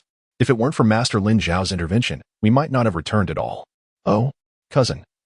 Your prowess exceeds that of the 8th realm of Yuanwu? Lin Qingluan inquired, slightly taken aback. Daihan's strength being at the 8th realm of Yuanwu could indeed be of assistance, particularly if she surpassed that level. Attaining the 8th realm of Yuanwu at the tender age of 15 or 16 is a remarkable feat.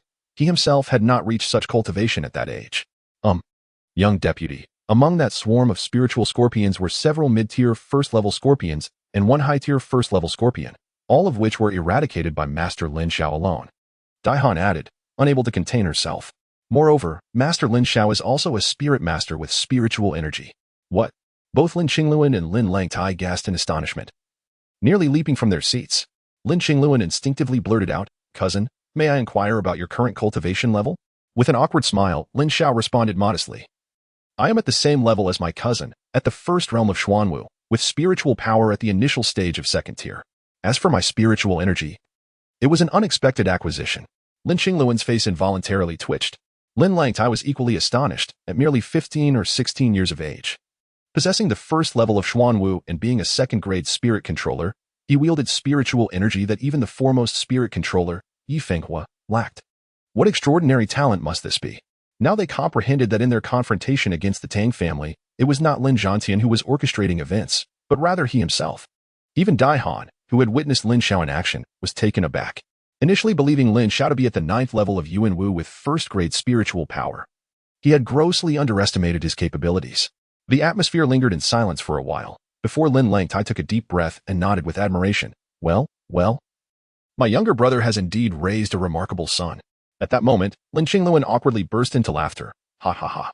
I truly have made a fool of myself, daring to claim I would assist you in enhancing your strength. It seems I should rather seek my cousin's aid to bolster my own power. Ah, cousin, you flatter me, Lin Xiao replied with a smile, appreciating Lin Qingluan's candidness. He then shifted the conversation. By the way, uncle, cousin, I happened to overhear your discussion. The Tang Alliance has issued a ban? Lin Langtai nodded, a flicker of anger crossing his features. Indeed, Tang Tua has declared that if the Iron Gang's members escort anyone outside of the Spirit Beast City, the Tang Alliance will take action against the Iron Gang. If it were merely the Tang Alliance, we would not be fearful. But we are uncertain of what price the Tang Alliance has paid to forge an alliance with the City Lord's mansion. What level of strength do Tang Tua and the strongest individual from the City Lord's mansion possess? Lin Xiao inquired. Tang Tua was at the 1st level of celestial martial arts, while the strongest in the City Lord's mansion was Lord Hu Mo, who had attained the 5th level.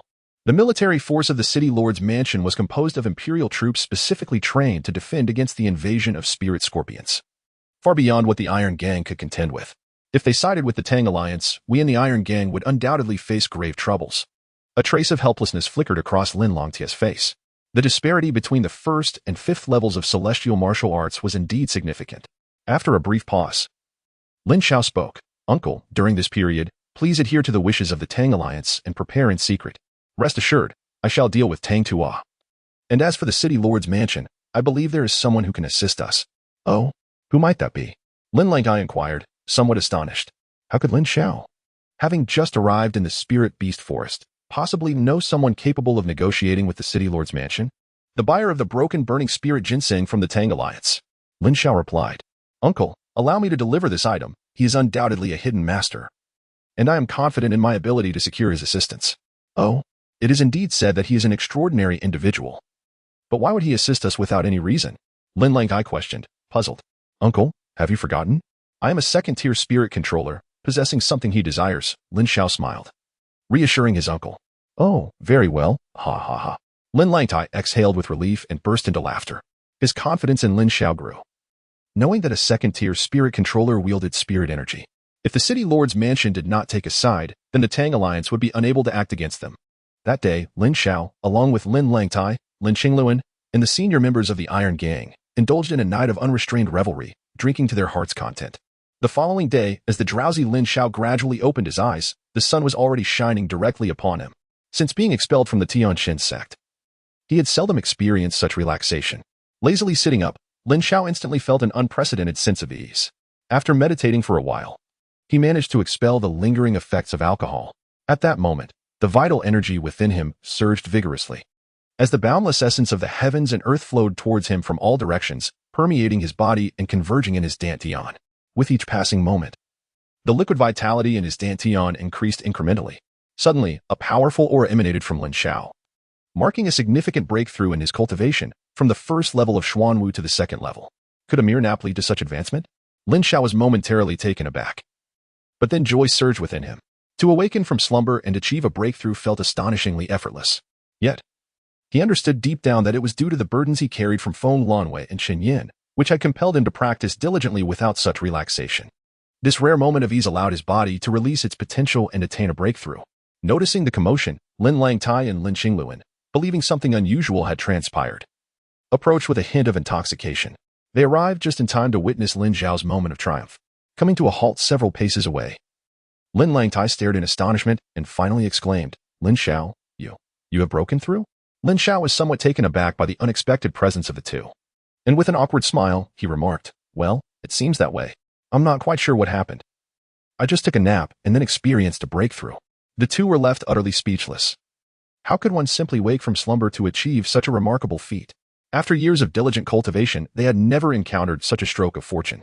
Lin Qingluan's face twitched. After dedicating many years to his practice to reach the Xuanwu realm, he had labored tirelessly for over a year without making any progress.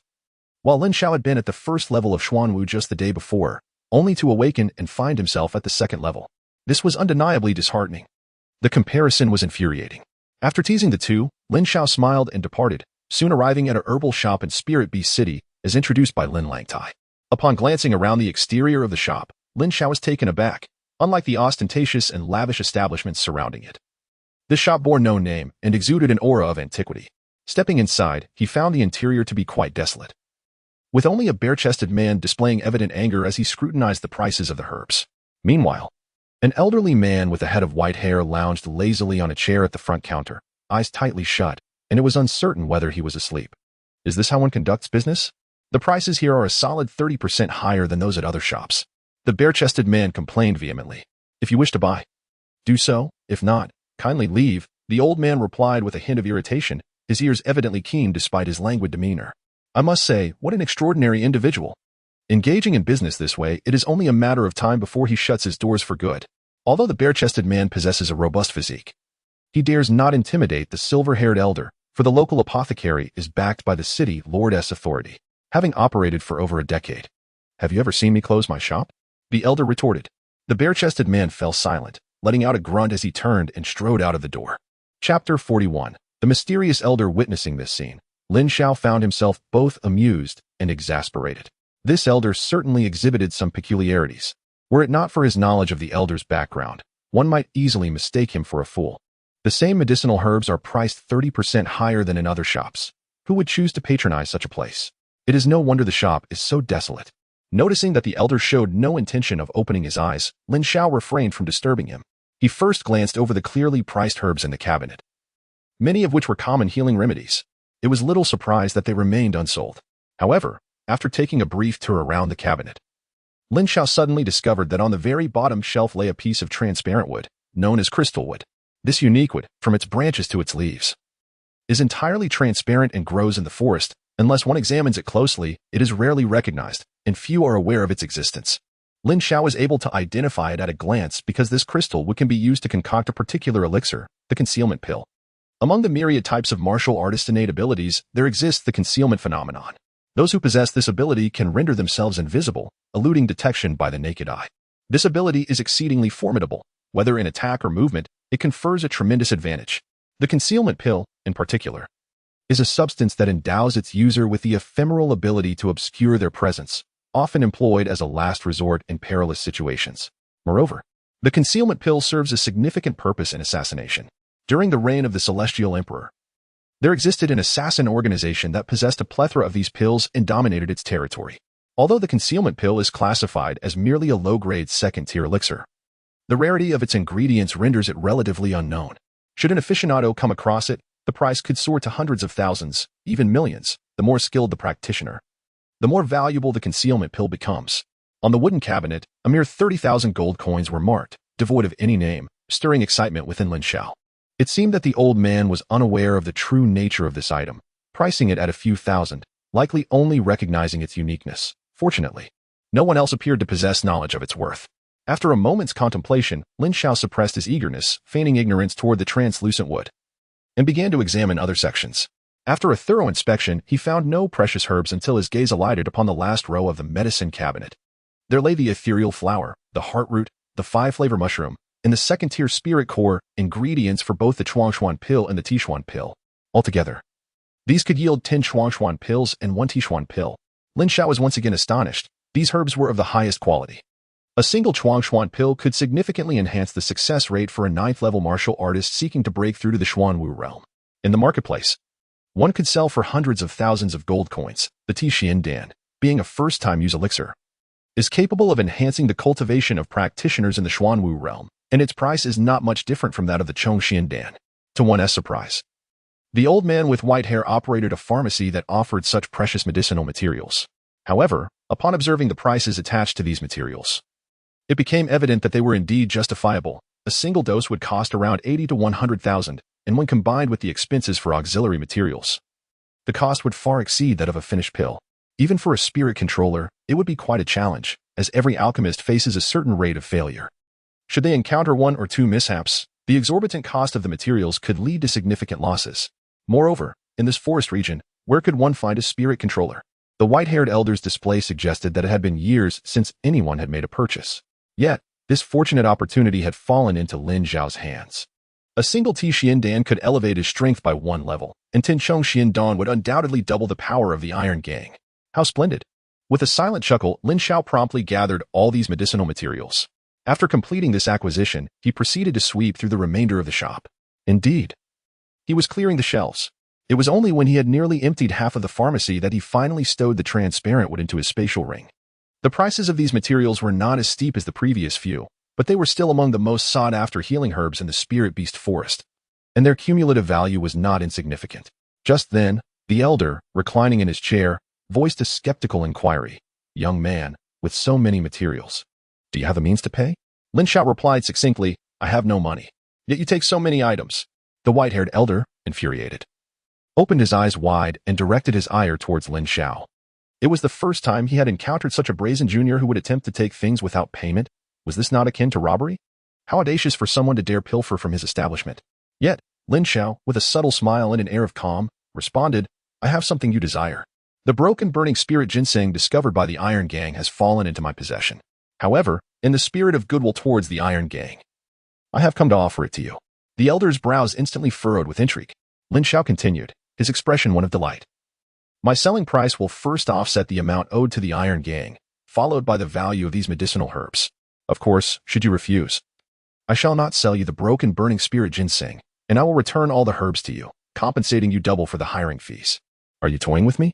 A flicker of anger crossed the elder's face as he muttered, "Do not presume that your mere status as a second-tier martial artist and a second-grade spirit controller makes you formidable." Lin Xiao remained unfazed, responding with a tranquil demeanor. "In the presence of a martial sovereign, how could I dare to offend?" With a crash, the chair splintered as the elder abruptly rose.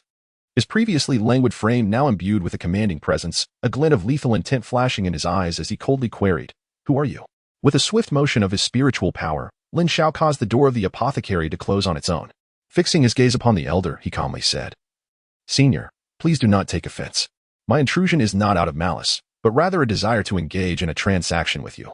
I harbor a disdain for dealings with those who consider themselves astute, particularly the inexperienced youth." The elderly man with white hair stated sternly, "Heh, you must be unwell." Lin Xiao suddenly chuckled. "What did you say?" The old man's face flushed with anger. "I said you were unwell," Lin Xiao replied leisurely. "If you were not, why would you require the break-burn Shuzuan pill?" The elderly man's expression shifted dramatically, his hostility intensifying as he spoke in a low voice. "How do you know this is the break-burn Shuzuan pill?" This prescription was imparted to him by Yi Fenghua. Aside from Yi Fenghua, few were privy to such knowledge. And for many years, no one had been aware of his affliction with the burn toxin. I inadvertently acquired this formula, and should you be willing, I could assist you in concocting the elixir to restore your strength, Lin Xiao asserted with unwavering confidence. Humph, based on your capabilities? A look of contempt flashed in the old man's eyes. Young lad, do you truly comprehend, or is it mere pretense? The break-burn Shuzuan pill is a 5th-grade elixir, and it necessitates the exceedingly rare burn spirit wood for its preparation. Not only have you yet to attain the status of a 5th-grade spiritual alchemist, but even if you had, it would be futile. Otherwise, how could you presume to converse with me? I would have sought out Yi Fenghua long ago. Chapter 42. Yi Xianfeng, my request is quite straightforward. I shall aid you in restoring your strength, and in return, you must assist me with a favor. Lin Xiao stated directly. Oh? The old man raised his eyebrows in surprise. Merely assisting you in concocting an elixir is but a simple favor? What favor do you seek? Let us first discuss the situation of my esteemed predecessor. Perhaps there are other means that may prove beneficial. Lin Xiao remarked with a hint of indifference, asserting that assistance requires a measure of sincerity from the other party. Other means? The elderly man with white hair silently shook his head. Recognizing that aside from the breaking flame Shuzuan pill, there were no alternative remedies for his affliction, otherwise, Lin Xiao would not have sought him out. Nonetheless, it is rare to encounter an individual endowed with spiritual energy, hence I shall divulge everything to you. With a sigh, the white-haired elder introduced himself. I am Yi Xianfeng, the master of the heavenly profound sect. What? At this revelation, Lin Xiao was taken aback. Realizing that Yi Xianfeng was the elusive leader of the heavenly profound sect, this revelation stirred a turmoil within Lin Xiao.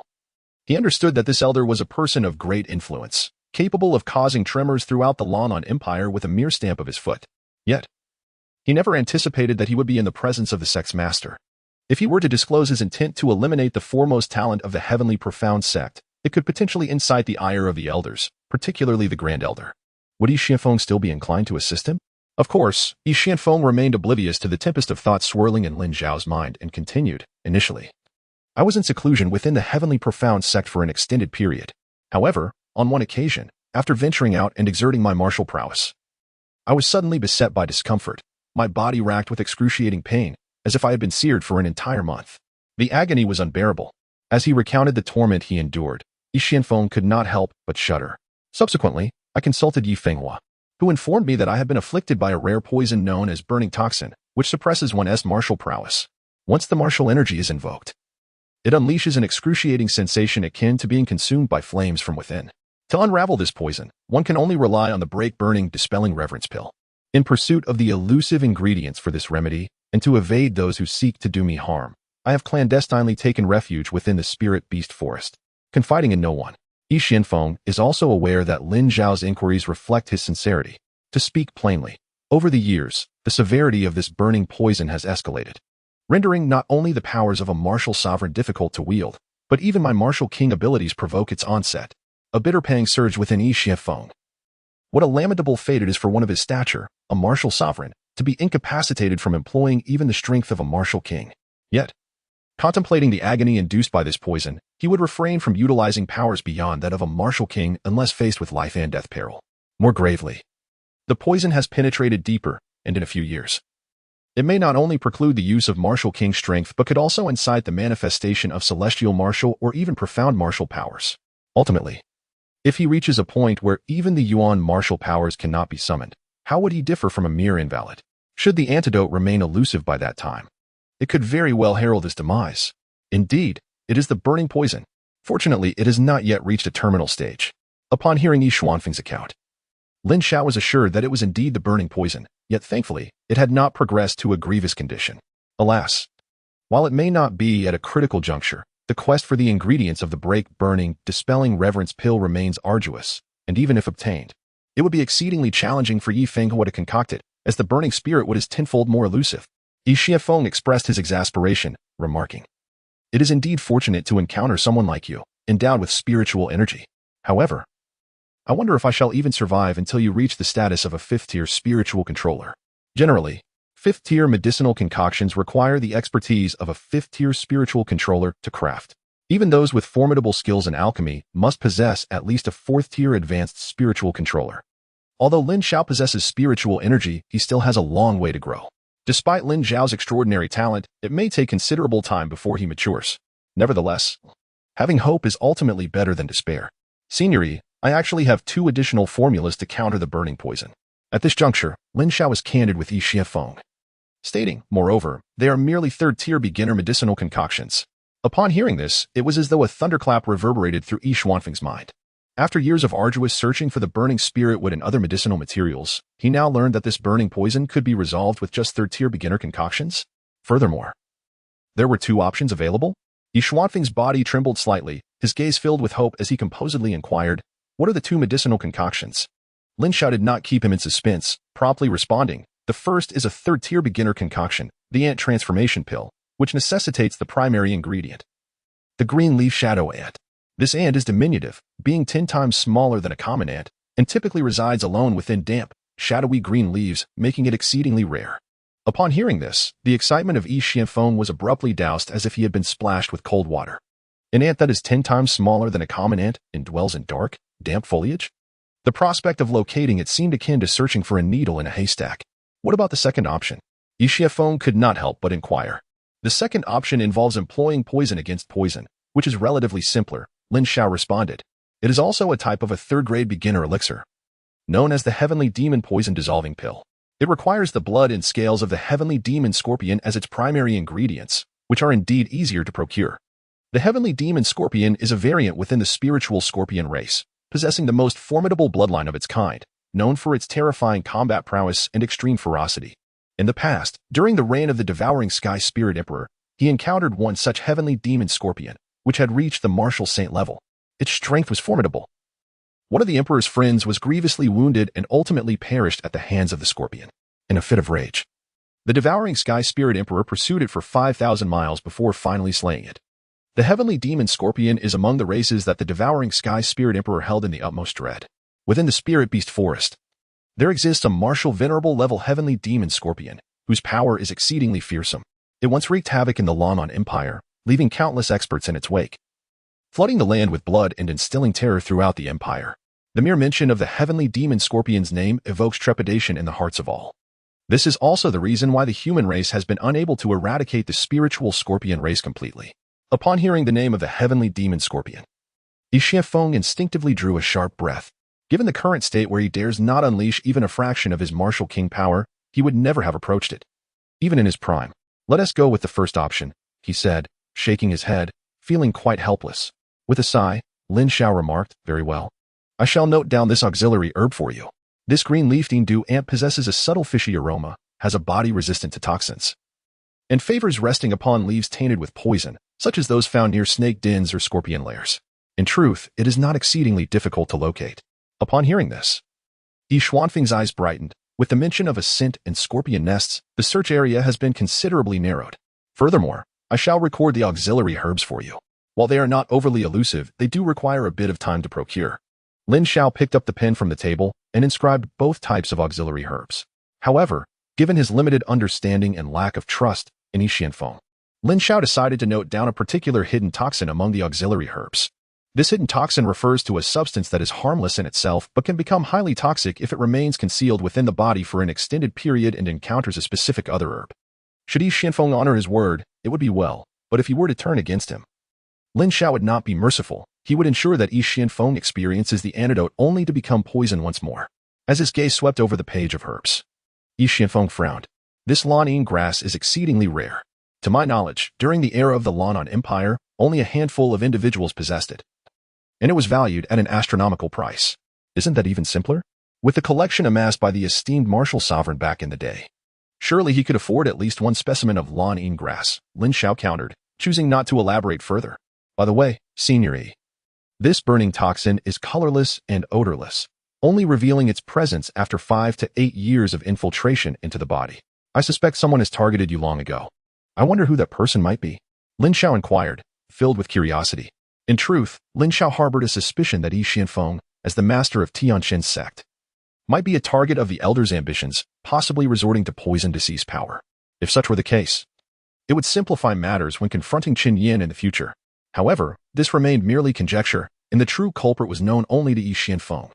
Chapter 43. The exceptional girl contained a list in his mind, though it was not yet confirmed. Xiefeng shook his head, which left Lin Xiao feeling a twinge of disappointment. Indeed, both types of elixirs required spiritual energy for their refinement, and the elder could only seek Lin Xiao's assistance. His condition was that once the elder regained his strength, he would accompany Lin Xiao to the imperial city to save his life. Would the elder consent? At the opportune moment, Lin Xiao made his request. He was confident that Xiefeng would not refuse at such a juncture.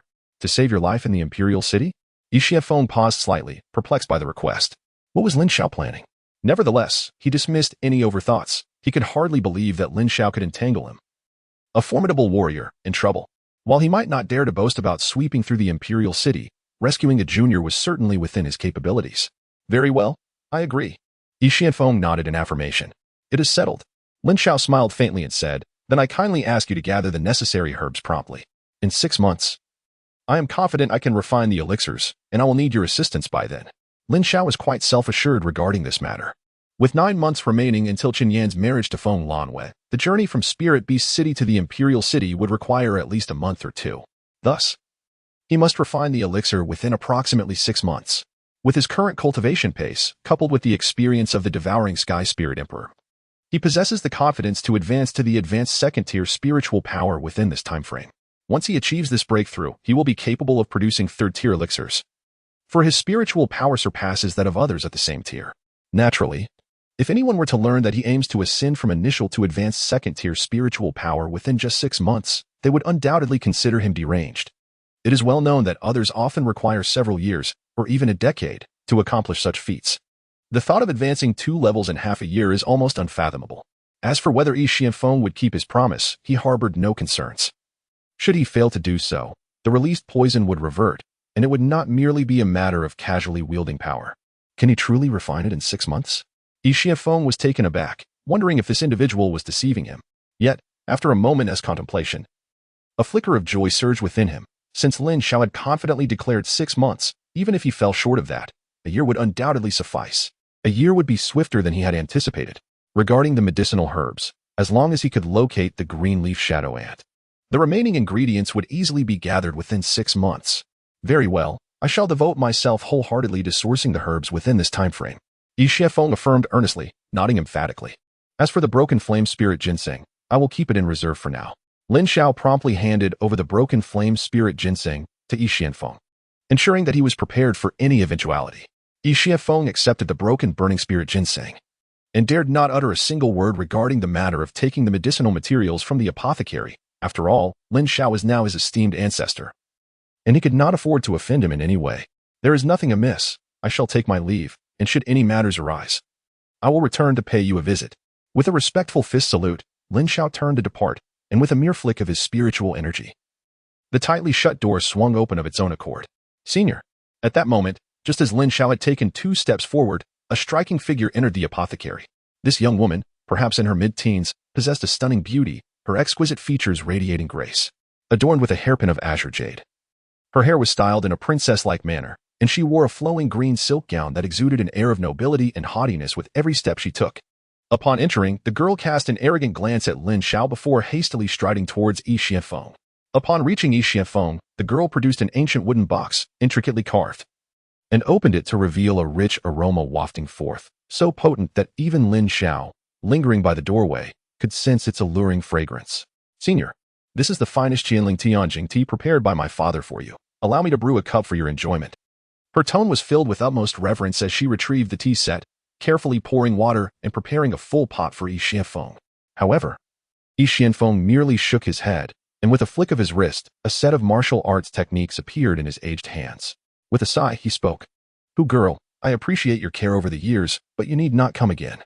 Please return and inform your city lord father that I shall not accept you as my disciple." The girl froze, her face flushed with a mix of embarrassment and anger. As a lady of noble birth, who in the entire Spirit Beast City would dare to offend her, countless individuals sought her favor. Yet her father insisted she dutifully attend to this old man. It was said that he possessed extraordinary skills. If she could become his disciple, she would achieve remarkable martial prowess in the future. She endured, learning nothing but the art of serving tea and offering gifts, and mastering the art of restraint. However, to her dismay, the old man remained ungrateful. Had it not been for her father's standing, she would have lost her temper.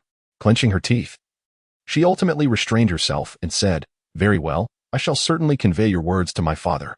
With that, she turned to leave, muttering under her breath, "Humph. I shall not be serving you anymore." At that moment, Lin Xiao, standing at the entrance, was taken aback as he watched the girl about to exit. He called out, "By the way, please inform your father not to trouble the Iron Gang in the future." The girl stiffened, her eyes blazing with wrath as she glared fiercely at Lin Xiao, unleashing a torrent of curses. "Who the hell do you think you are, Lin Xiao? What a shocking revelation. To think such a beautiful girl could be so uncouth." This behavior surpassed mere rudeness. It was evident that a girl who survived in the spirit beast forest was truly different. Lin Xiao shook his head inwardly, lamenting that it was clear the daughter of the city lord had spent too much time mingling among the rough crowd of spirit beast hunters. "Who do you think you are, daring to speak to me like that? Do you believe I won't cut out your tongue?"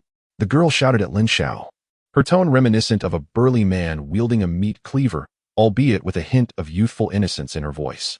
Lin Xiao was left dumbfounded, unsure of how to respond.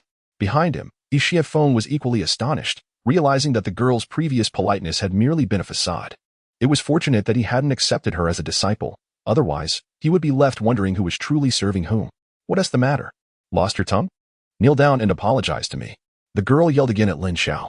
She was already feeling quite frustrated, and the audacity of this stranger to speak to her in such a commanding manner was infuriating. If she didn't teach him a lesson, she wouldn't bear the surname Hu. Staring blankly at the girl, Lin Xiao remained silent, merely clearing his throat. At that moment, Yixiefeng interjected, "His words are my words. Relay to your father that he should refrain from troubling the Iron Gang in the future." "What?" The girl nearly leaped in anger, pointing at Lin Xiao and stamping her feet in frustration. "You have truly infuriated me. Just wait." With that, she hurriedly exited. However, after a few steps, she turned back, standing before Lin Xiao in a daze, and asked, "What is your name?" Chapter 44, The Refinement of Concealment Pills. Lin Xiao was left speechless. At that moment, Lin Xiao felt an overwhelming surge of emotions within him, akin to a stampede of 1,000 wild horses. The city lord's daughter was undeniably a woman of remarkable character. Everyone knew she sought vengeance. Was it necessary to disclose his name to her? However, observing the girl's earnest demeanor, Lin Xiao wished to avoid further entanglements. Undeterred by the prospect of retaliation, he declared, "My name is Lin Xiao." As soon as the words left his lips, the girl's voice rang out with a hint of mockery. What a fool, daring to reveal his name. A triumphant smile crossed her face, and her spirits seemed to lift considerably as she strode away, truly departing this time. In the apothecary, Yixiefeng could not contain his laughter, exclaiming, "Her name is Hu Yu, the city lord's daughter. Young man, you are in for an interesting time ahead." With a wry smile and a shake of his head, Lin Xiao exited. Given that the city lord was aware of Yi Xuanfeng's extraordinary talents, it was unlikely she would dare to confront him. As for Hu Yu, he regarded her with indifference. After procuring some auxiliary medicinal herbs in the market, Lin Xiao soon returned to the Iron Gang. He briefly informed his uncle about Yi Xuanfeng's message to the city lord before retreating to his room in the courtyard. He securely closed the door and retrieved the materials for the transparent wood and concealment pill. Transparent wood, Yubai mushroom, water wind, and Ronk Sinzi. Gazing at the small pile of herbs, Lin Xiao's face lit up with delight. Channeling his spiritual energy, he levitated the 4 types of herbs before him. And with a surge of azure flames emanating from his brow, he ignited them, commencing the alchemical process. After acquiring spiritual energy, there is no longer a need to refine medicinal herbs with the flames of spiritual wood. Both the quality of the herbs and the success rate of refining will significantly improve. This is one of the reasons countless spiritual controllers vie fervently for the possession of spiritual energy. After slowly refining for the duration of half a jaw stick, Lin Xiao ultimately transformed the herbs into a transparent liquid. He then proceeded to integrate a second-tier spiritual core into the mixture, imbuing the liquid with energy. Ultimately, Lin Xiao divided this liquid into 3 portions, condensing them into 3 small, finger-sized, semi-transparent solids, each remarkably rounded and emanating a faint white luminescence that was strikingly conspicuous. Suddenly, a rich fragrance wafted from the elixirs, filling the air with an enchanting aroma. The concealment pill had been successfully forged. Lin Xiao was elated. He swiftly retrieved a jade vial, carefully placed the pills inside, secured it, and stored it away. To produce 3 second-tier pills in one go would undoubtedly astonish many if word were to spread. With these 3 concealment pills, if consumed simultaneously, one could remain concealed for an hour and a half. Lin Xiao mused, considering that if used for escape, one could cover hundreds of miles in that time. They would also be sufficient for 3 assassination attempts in a designated area. Now, he resolved to refine more pills. After a brief respite, Lin Xiao continued his alchemical endeavors. Over the span of 3 days, he managed to concoct 200 vials of healing spiritual liquid, 10 Chongxian pills, in 1 Xian pill. This intense focus on alchemy within a short time had surprisingly resulted in a slight enhancement of his spiritual power, hinting at an imminent breakthrough to the intermediate level of the second tier. After consuming a pill of Xian Dan, Lin Xiao's cultivation experienced yet another breakthrough. In merely 3 days, he had advanced from the second to the third level of Xuanwu. If Lin Langtai and Lin Qingluan were to learn of this, they would undoubtedly be left in a state of astonishment. On the 4th day, as the morning sun cast its golden rays and the fragrant air filled the pathway, Lin Xiao made his way to the hall of the Iron Gang, holding the elixir in his hand. The doors stood wide open, revealing a group of individuals engaged in earnest discussion within. Due to the proximity to the Spirit Scorpion clan's headquarters, we have suffered considerable losses over the past 3 days. A disgruntled middle-aged man rose to express his discontent. Moreover, without accepting escort missions, our Iron Gang is facing a one-way flow of resources. In a few months, we may find ourselves unable to afford even healing potions. Lin Langtai shook his head in response. Since that esteemed elder has spoken on our behalf, we must seek out this rare medicinal herb, regardless of any monetary reward. Furthermore, the price he offered is exorbitant, and every faction in the city is scouring for it. If the Tang Alliance were to locate it first, the hefty reward and the ensuing favor would turn against us. Since that venerable elder has advocated for us, why not commence accepting escort assignments immediately? Suggested a steward. Let us pause for a moment, Lin Langtai sighed, lifting his gaze just in time to catch sight of Lin Xiao standing at the entrance, momentarily taken aback. Lin Xiao, you have arrived? The collective gaze of the group shifted towards him. I hope I am not intruding, Lin Xiao said with an awkward smile upon noticing their reactions, before slowly stepping into the hall. Wherever you go, we are all on the same side, Lin Langtai remarked, waving his hand dismissively. With a sly grin, Lin Xiao turned his gaze toward a robust middle-aged man beside him and inquired, by the way, I heard that your healing potions are running low? I happen to concoct a few healing elixirs, though I'm uncertain if they will suffice. As he spoke, Lin Xiao effortlessly produced 200 vials of healing potions that appeared on the table. This is detoxification liquid, 200 vials. The middle-aged man's eyes widened in astonishment, his mouth involuntarily swallowing as he exclaimed. The crowd stared in disbelief at the 200 vials of elixirs before them. Such a quantity of potions could sustain the Iron Gang for an entire year. Lin Xiao, how long did it take you to concoct this medicine? Lin Langtai asked, also swallowing hard, his expression one of shock. Well, it took quite a bit of time. I started the refining process 3 days ago, Lin Xiao replied nonchalantly. Lin Langtai and the others gasped in unison. To have produced a year's worth of supply in just 3 days was astonishing. And Lin Xiao still claimed it took a significant amount of time. Oh, and I also refined 10 Chongxian pills. Since I have no use for them, I might as well hand them over to the Iron Gang. Lin Xiao then produced a jade vial containing 10 Chongxian pills, placing it casually on the table. What? 10 Chongxian pills? Lin Langtai and the others nearly leapt from their seats in shock. The Chongxian pill was a potent elixir that assisted those at the 9th level of martial arts in breaking through to the Xuanwu realm. The value of a single Chongxian pill was immeasurable.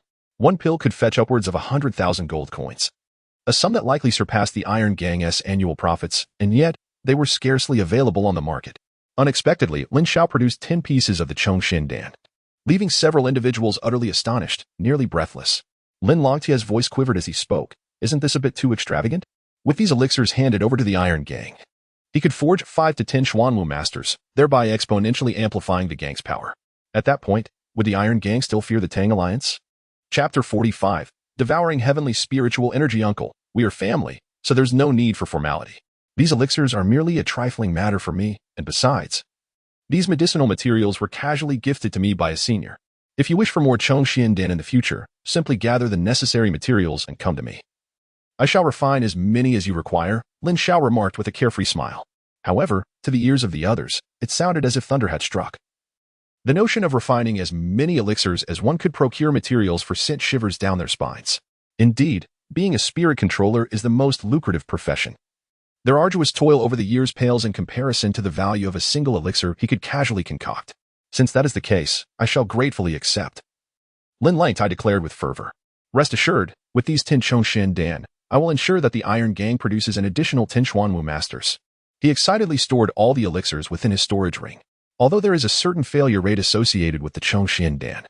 As long as one finds individuals whose cultivation has stabilized at the 9th level of Yuanwu for a considerable time, they are likely to succeed. In the treacherous spirit beast forest, Lin Langtai remained confident in his ability to locate such individuals.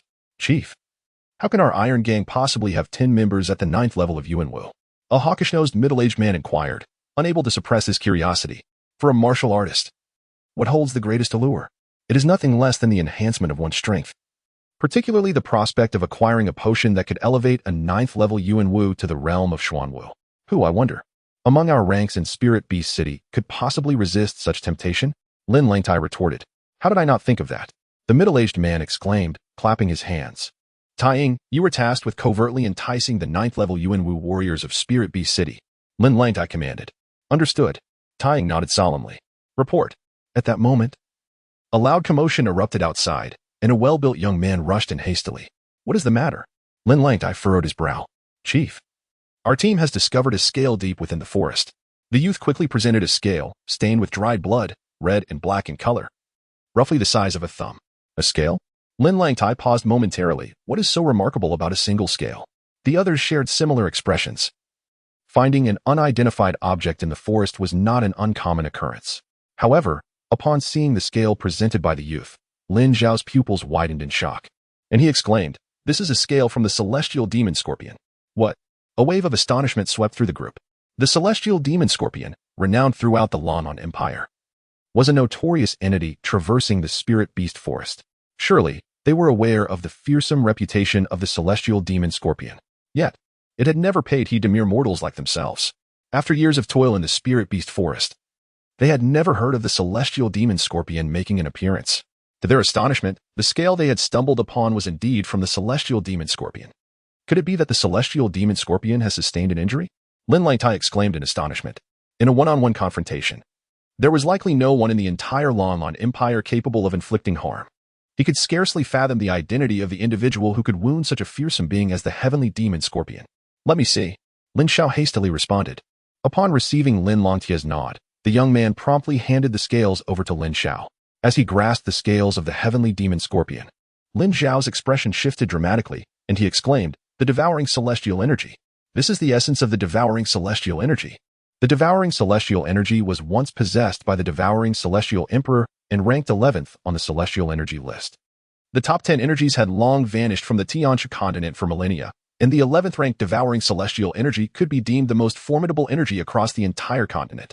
The devouring celestial emperor had relied on this energy to dominate the land. Regrettably, with the fall of the devouring celestial emperor, this energy was also lost to time. Yet, after over a millennium, it has resurfaced in the world. Should news of this revelation fully circulate, not only would the Lan Empire be in an uproar, but formidable beings from across the continent would surely flock in frenzy. However, within the Lan Empire, aside from Lin Xiao, there were likely very few who recognized that this energy was indeed the devouring celestial energy. As the most powerful support of the devouring celestial emperor, Lin Xiao was intimately familiar with the devouring celestial energy. Even the faintest residual essence upon the scales was sufficient for him to discern. Hearing Lin Xiao's astonished voice, Lin Xiao and the others were once again left in stunned silence. While they were unaware of the specifics of the devouring celestial energy, they understood that celestial energy was a treasure of the highest order, and if this information were to leak, it would undoubtedly cause a tremendous stir. However, they could not fathom how these scales could be infused with the essence of spiritual energy. Where did you find them? Ignoring the astonishment of those around him, Lin Xiao directed his fervent gaze towards the young man, his heart churning with tumultuous waves. Should he possess the devouring spiritual energy, he would swiftly rise to prominence.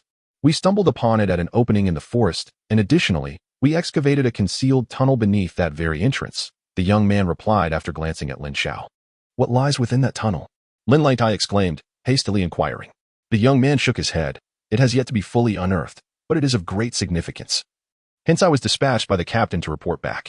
At that moment, Lin Xiao inhaled deeply and solemnly addressed Lin Xiao. Uncle, allow me to handle this matter. This spiritual energy holds immense importance for me. While spiritual energy is indeed vital, it is of little use to those who are not spiritual controllers. The senior members of the Iron Gang had already regarded Lin Xiao as one of their own and remained silent. Nevertheless, Lin Xiao was primarily concerned for Lin Xiao's safety and asked, "Is this truly a matter of such gravity? Should I accompany you with a team for assistance?" Yet, Lin Xiao shook his head. Uncle, it is sufficient for me to go alone. If I mobilize a large group, it may inadvertently attract the attention of others. And if the celestial scorpion remains within the tunnel, an increased number of people could heighten the danger. But if you venture there alone, is that not perilous? Lin Xiao furrowed his brow deeply. This is merely speculation. Perhaps she is no longer there. even with the presence of the celestial scorpion. As a spirit controller endowed with spiritual energy, I should not meet my demise, Lin Xiao remarked. In truth, he harbored a deeper belief in another possibility. The celestial scorpion possesses a spirit core within its mind, making the refinement of spiritual energy considerably more challenging than for human warriors, as the attributes of the spirit core must align harmoniously with the spiritual energy. According to the memories of the Devourer's spirit emperor, the attributes of the celestial scorpion's spirit core do not correspond with the Devourer's spiritual energy. If the celestial scorpion were to harness this energy, it could only imply one outcome: transformation through the Devourer's spiritual energy. This is one of the methods by which the celestial scorpion can transcend its current state. During its period of metamorphosis, it will enter a self-imposed seal, falling into a state of slumber. If it were in such a condition, Lin Xiao would have a means to subdue it. This was a technique once conceived by the Devourer's spirit emperor. Hence, Lin Xiao was eager to investigate.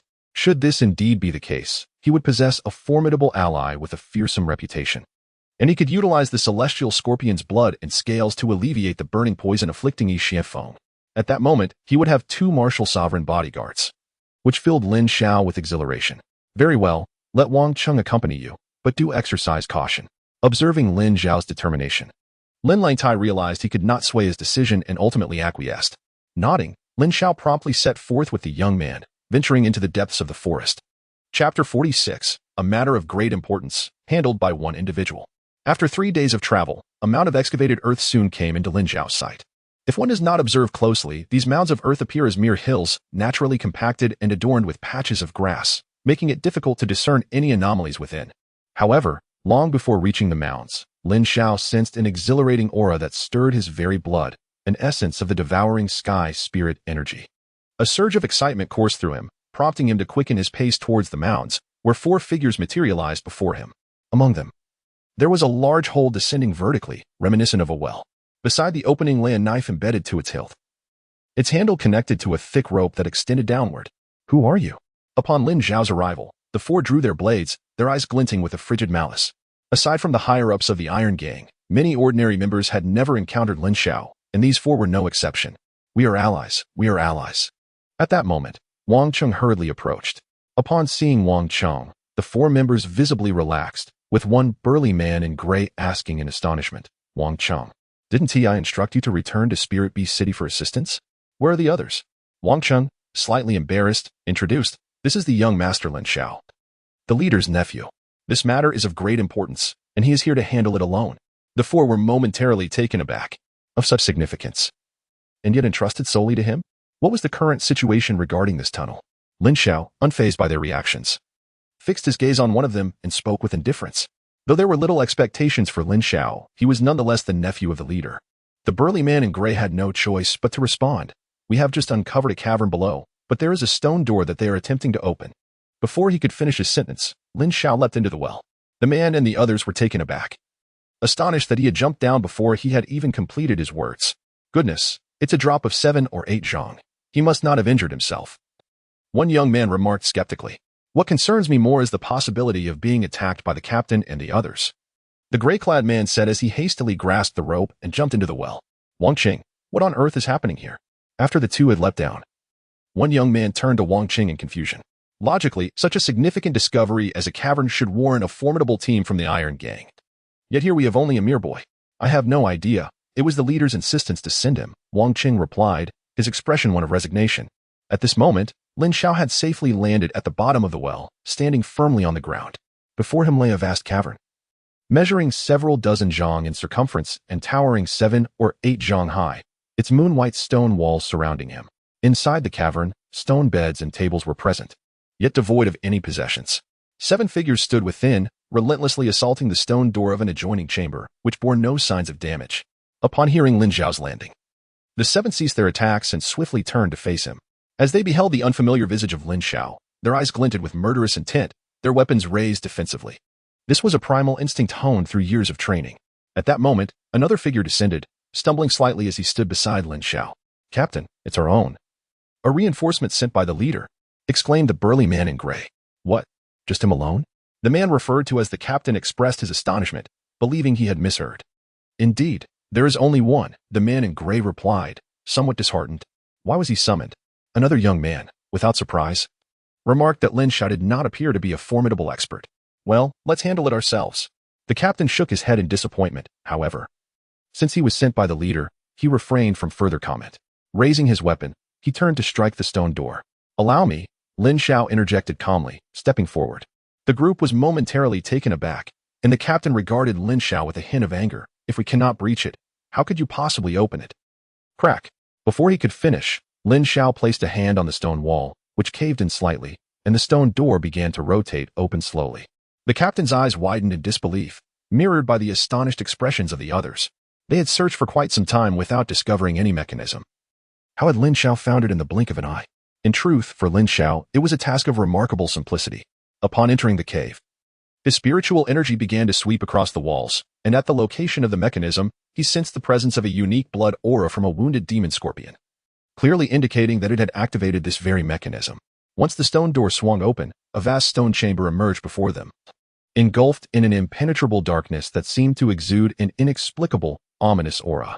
A chilling sense of devouring power lingered in the air, as if it sought to consume their very hearts. Lin Xiao unleashed his spiritual energy, sweeping through the chamber repeatedly, yet found no trace of the celestial spirit energy or the heavenly scorpion. Only a faint residue of blood energy and a dense spiritual aura remained within the chamber. Indeed, they had been preceded. With a furrowed brow, Lin Xiao stepped into the stone chamber. The others followed suit, their expressions taut with concern. After all their efforts to unearth this hidden refuge, it had been claimed by another. Observing Lin Xiao's advance, they refrained from acting hastily. For the atmosphere of the chamber was decidedly peculiar.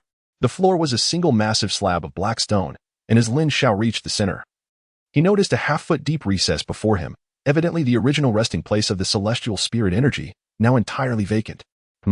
Divine nectar? Spotting a droplet of viscous liquid in the recess, Lin Xiao's eyes brightened instantly. The divine nectar, a spiritual essence distilled from prolonged energy exposure, possessed potent energy that was immensely beneficial for refining one's physical form. Their journey had not been in vain. Elated, Lin Xiao retrieved a jade vial, channeling his spiritual energy to draw the divine nectar into it. He promptly turned to exit, signed to his companions, "There is nothing left inside. Let us depart." A group of individuals, weary after days of toil, found themselves returning empty-handed. As a group of individuals stood in stunned silence, Lin Xiao had already exited the stone chamber, deftly triggering the mechanism to seal the stone door behind him. He then approached the mouth of the cave and, in a breathtaking display, ascended into the air. The onlookers were momentarily blinded by disbelief. Could this astonishing feat of levitation, typically reserved for a martial sovereign, truly be accomplished by a mere 15 or 16-year-old? A second-rank spirit controller, the burly captain exclaimed instinctively. Only a second-rank spirit controller could achieve such a brief suspension in midair. The crowd gasped collectively, particularly the stout man who had accompanied Lin Xiao. It became clear that the leader had not dispatched him without reason. The mere thought of a second-rank spirit controller was indeed formidable. It made sense that he was the first to uncover the mechanism. We had underestimated him. The burly captain sighed in exasperation, recognizing the sheer talent of a 15 or 16-year-old second-rank spirit controller. If even the second-rank spirit controller has declared there is nothing left, what do you believe we can still salvage? Let us depart. With a resigned sigh, the captain advanced, grasping the rope to begin his ascent. What a waste. Several grumbled under their breath, subsequently following suit as they climbed upwards. Sunlight flooded their vision, and Lin Xiao executed a graceful somersault, landing firmly on the ground. At that moment, seeing Lin Xiao emerge, the guards stationed at the cave entrance brightened with newfound interest. Wang Cheng hastily inquired, "Young Master Lin Xiao, what is the situation?" "Someone got there first," Lin Xiao replied, shaking his head with a hint of indifference. The four companions were momentarily taken aback, their faces reflecting a palpable disappointment. They had anticipated making a significant contribution, only to find themselves with nothing to show for their efforts. Just then, a booming laughter erupted, and 5 figures suddenly materialized before Lin Xiao atop a nearby mound of earth. Indeed, a remarkable discovery has been made. Third uncle, our visit was not in vain. Ha ha. Upon witnessing the scene before him, the leading young man burst into exuberant laughter. The members of the Iron Gang froze in place, their expressions stiffening. Chapter 47. Is this how the word death is written? The attire of these 5 individuals unmistakably resembled that of fierce warriors. Lin Xiao keenly discerned that even the weakest among them was at the 7th level of the Yuanwu realm, while the strongest boasted a formidable 5th level of the Xuanwu realm, clearly indicating that they were an elite team. The 2 foremost figures bore a striking resemblance to one another. Their robust physiques exuded an air of grace, and their countenances were quite dignified. One appeared youthful, perhaps in his late 20s, while the other was middle-aged, seemingly in his 40s. Observing the astonished Iron Gang, the 5 individuals wore expressions brimming with excitement. Thank you, young lads of the Iron Gang, for leading us to such a hidden lair for our Tang Alliance. Ha. The young leader laughed heartily.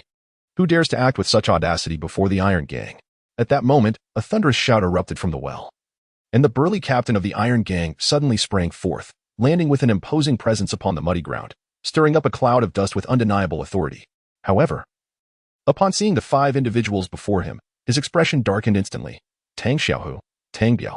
At these words, the faces of the other Iron Gang members changed dramatically. Though they had never encountered these 2 individuals, they had certainly heard of their notorious names. Do you recognize me? The youth known as Tang Xiaohu was momentarily taken aback by the sudden appearance of the burly captain, only to be met with a pronounced expression of derision.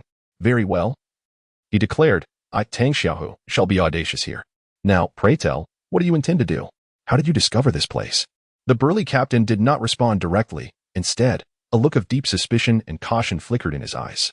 The discovery of the cave was exceedingly secretive, and logically, it should not have reached anyone beyond their ranks. At that moment, other members of the Iron Gang began to emerge from the well, their expression shifting to one of alarm at the scene before them. It appeared that their audacity was ultimately in vain.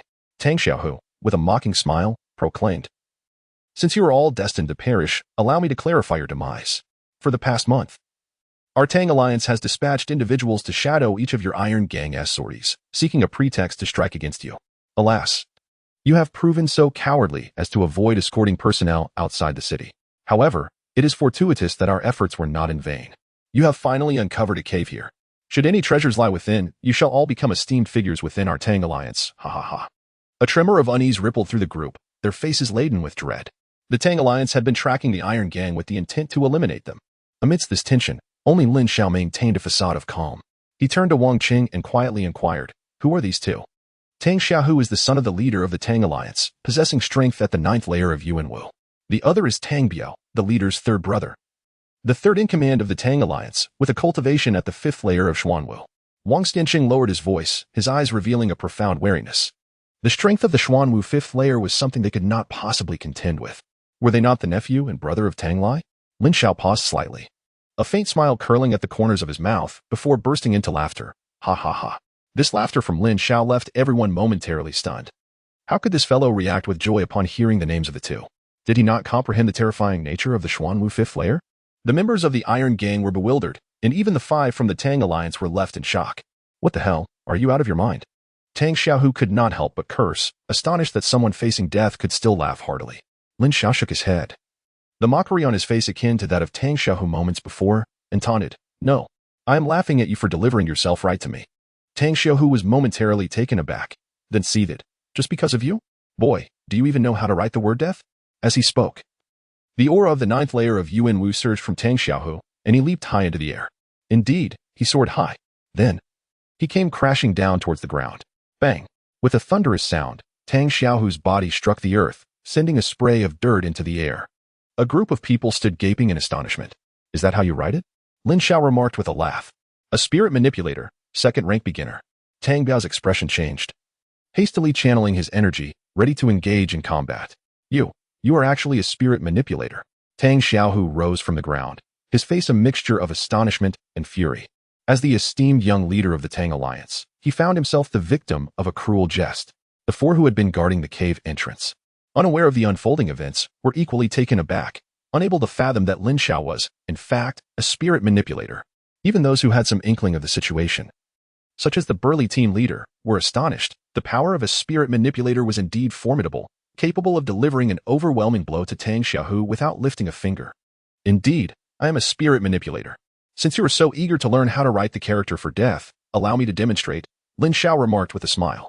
Channeling his spiritual energy, he levitated Tang Xiaohu once more, suspending him several meters in the air, his head hanging downwards. Tang Xiaohu unleashed a furious roar. Utterly humiliated by a mere boy, rendered powerless against such mockery, at such a young age. To achieve the rank of a 2nd-grade spirit manipulator was indeed a source of arrogant pride. Tang Biao maintained his composure, fixing his gaze upon Lin Xiao, and spoke. However, young man, this world is not as simple as you might believe. If you relinquish Tang Xiaohu and refrain from intervening in the matters between our factions, I shall overlook this incident. Otherwise, before Tang Biao could finish his sentence, a surge of energy erupted from Lin Xiao's fist, coalescing into a formidable punch directed at Tang Biao. Third layer of the Xuanwu realm. Tang Biao exclaimed in shock, his expression shifting dramatically. This child cannot be allowed to live. With that, he executed a powerful strike of his own, a wave of blade energy surging forth to clash with Lin Xiao's punch. Boom. The collision of their energies erupted into a shock wave, dissipating into the air. The emergence of vitality was astonishingly revealed as the Xuanwu realm. The members of the Iron Gang were taken aback, for Lin Xiao was not only a spirit controller, but also a formidable warrior of the Xuanwu realm. It was no wonder he dared to challenge Tang Xiaohu and Tang Biao. Soon, expressions of delight adorned their faces as they witnessed the clash between the two. The disparity in strength was evidently not insurmountable. With the addition of spiritual power, they could certainly stand against Tang Biao. Ha ha ha, brothers. Let us teach those scoundrels of the Tang Alliance a lesson, bellowed the burly captain, drawing his sword with fervor, his aura radiating as he charged forward. The others followed suit, evading Tang Biao and directing their assault towards the other three members of the Tang Alliance, although the three possessed higher cultivation. With Lin Xiao holding Tang Biao at bay, the Iron Gang, comprising a total of 13 members, held an undeniable advantage in this confrontation. Kill. Eliminate him, cried Tang Xiao, who was still inverted in midair. Kill. Tang Biao's voice was laced with coldness as he unsheathed his long knife, exuding a chilling murderous intent as it sliced towards Lin Xiao. Chapter 48. The Second Style of Rebellion Clang. Lin Xiao stood resolute, swinging the iron pipe behind him to collide with Tang Biao's long knife. A resounding clash of metal erupted, with both warriors evenly matched. The fierce battle raged on, producing a series of ear-piercing clangs, leaving Tang Xiaohu, suspended by Lin Xiao's force, in a state of anxious helplessness, unable to move or break free. While engaged in combat, Lin Xiao astonishingly maintained control over him. Third uncle, hurry, eliminate him, Tang Xiaohu urged incessantly. Swiftly resolve this. Tang Biao furrowed his brow, astonished to discover that Lin Xiao's elemental energy was remarkably comparable to his own. Should he augment his spiritual power, it would undoubtedly place him at a disadvantage. To confront such a formidable opponent, a swift and decisive resolution was imperative. Great force, profound void blade. With a sharp exclamation, Tang Biao unleashed a formidable martial technique. A powerful strike aimed directly at Lin Xiao. Mountain crushing pipe technique, a single strike to shatter the mountain. Lin Xiao countered with the full might of the mountain crushing pipe technique, as if wielding an entire mountain, forcefully crashing down upon Tang Biao's blade.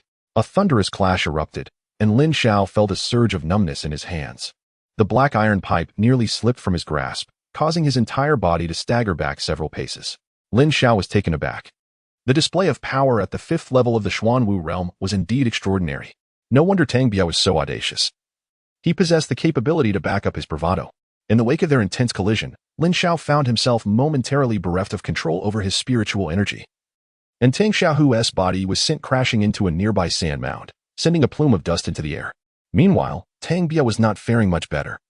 Having been pushed back 5 or 6 steps himself, relief washed over him as he watched Tang Xiaohu being set down safely. Third uncle, eliminate him. Tang Xiaohu scrambled out of the sand, shaken and retreating in haste, pointing an accusatory finger at Lin Xiao as he shouted, "You have successfully provoked my ire, young man." Without needing Tang Xiaohu's admonition, Tang Biao's expression had already grown grave, his aura soaring dramatically as he forcefully ascended from the 5th to the 6th level of the Xuanwu realm. 8 Desolation's palm. With a flourish of his hands, Tang Biao slowly pushed forward, ready to unleash his next assault. Whoosh! An unparalleled force surged forth from both palms, coalescing into a phantom imprint that stirred a tempest, raising clouds of dust as it struck towards Lin Xiao. Was this yet another secret technique employed by the Tang clan to forcibly augment their power? If so, allow me to introduce you to the might of the reverse chaos technique. Lin Xiao's expression hardened as he planted the black iron pipe into the mound of sand, his body instantly relaxing. A tremendous force surged from his dantian, flowing through his meridians to his arms, ultimately converging and swirling within his clenched fist, creating chaos. With a thunderous shout, he unleashed a punch, sending clusters of energy shooting forth from his fist, resembling a long, surging column of water. Countless streams of energy spiraled chaotically as they surged forward. Bang, bang, bang. The chaotic force of Tang Biao's palm dissipated into waves of energy. Yet Lin Xiao's chaotic punch continued its relentless advance. No, the speed was too swift. There was no time to defend. Tang Biao cried out, struck by the force of the chaotic punch. With a sickening sound, the protective energy surrounding Tang Biao was shattered, his body pierced through as if transformed into a honeycomb, riddled with dozens of gaping wounds, blood gushing uncontrollably. What? Tang Xiao, who collapsed onto the ground in shock. The third-ranking figure of the Tang Alliance, his uncle, had been slain by a mere 15 or 16-year-old boy with a single punch. In that instant, all other battles ceased as eyes turned towards Tang Biao, who slowly fell to the ground. The Iron Gang members gaped in disbelief, staring at the young man who stood calmly amidst the chaos. To slay the third figure of the Tang Alliance was an astonishing spectacle. The remaining 3 members of the Alliance were stricken with sheer horror, with their third-ranking member vanquished. How could they possibly continue to fight? Lin Xiao himself was taken aback. The second form of the rebellion truly exceeded his expectations in its formidable power. Tang Xiaohu, do you now comprehend the meaning of death?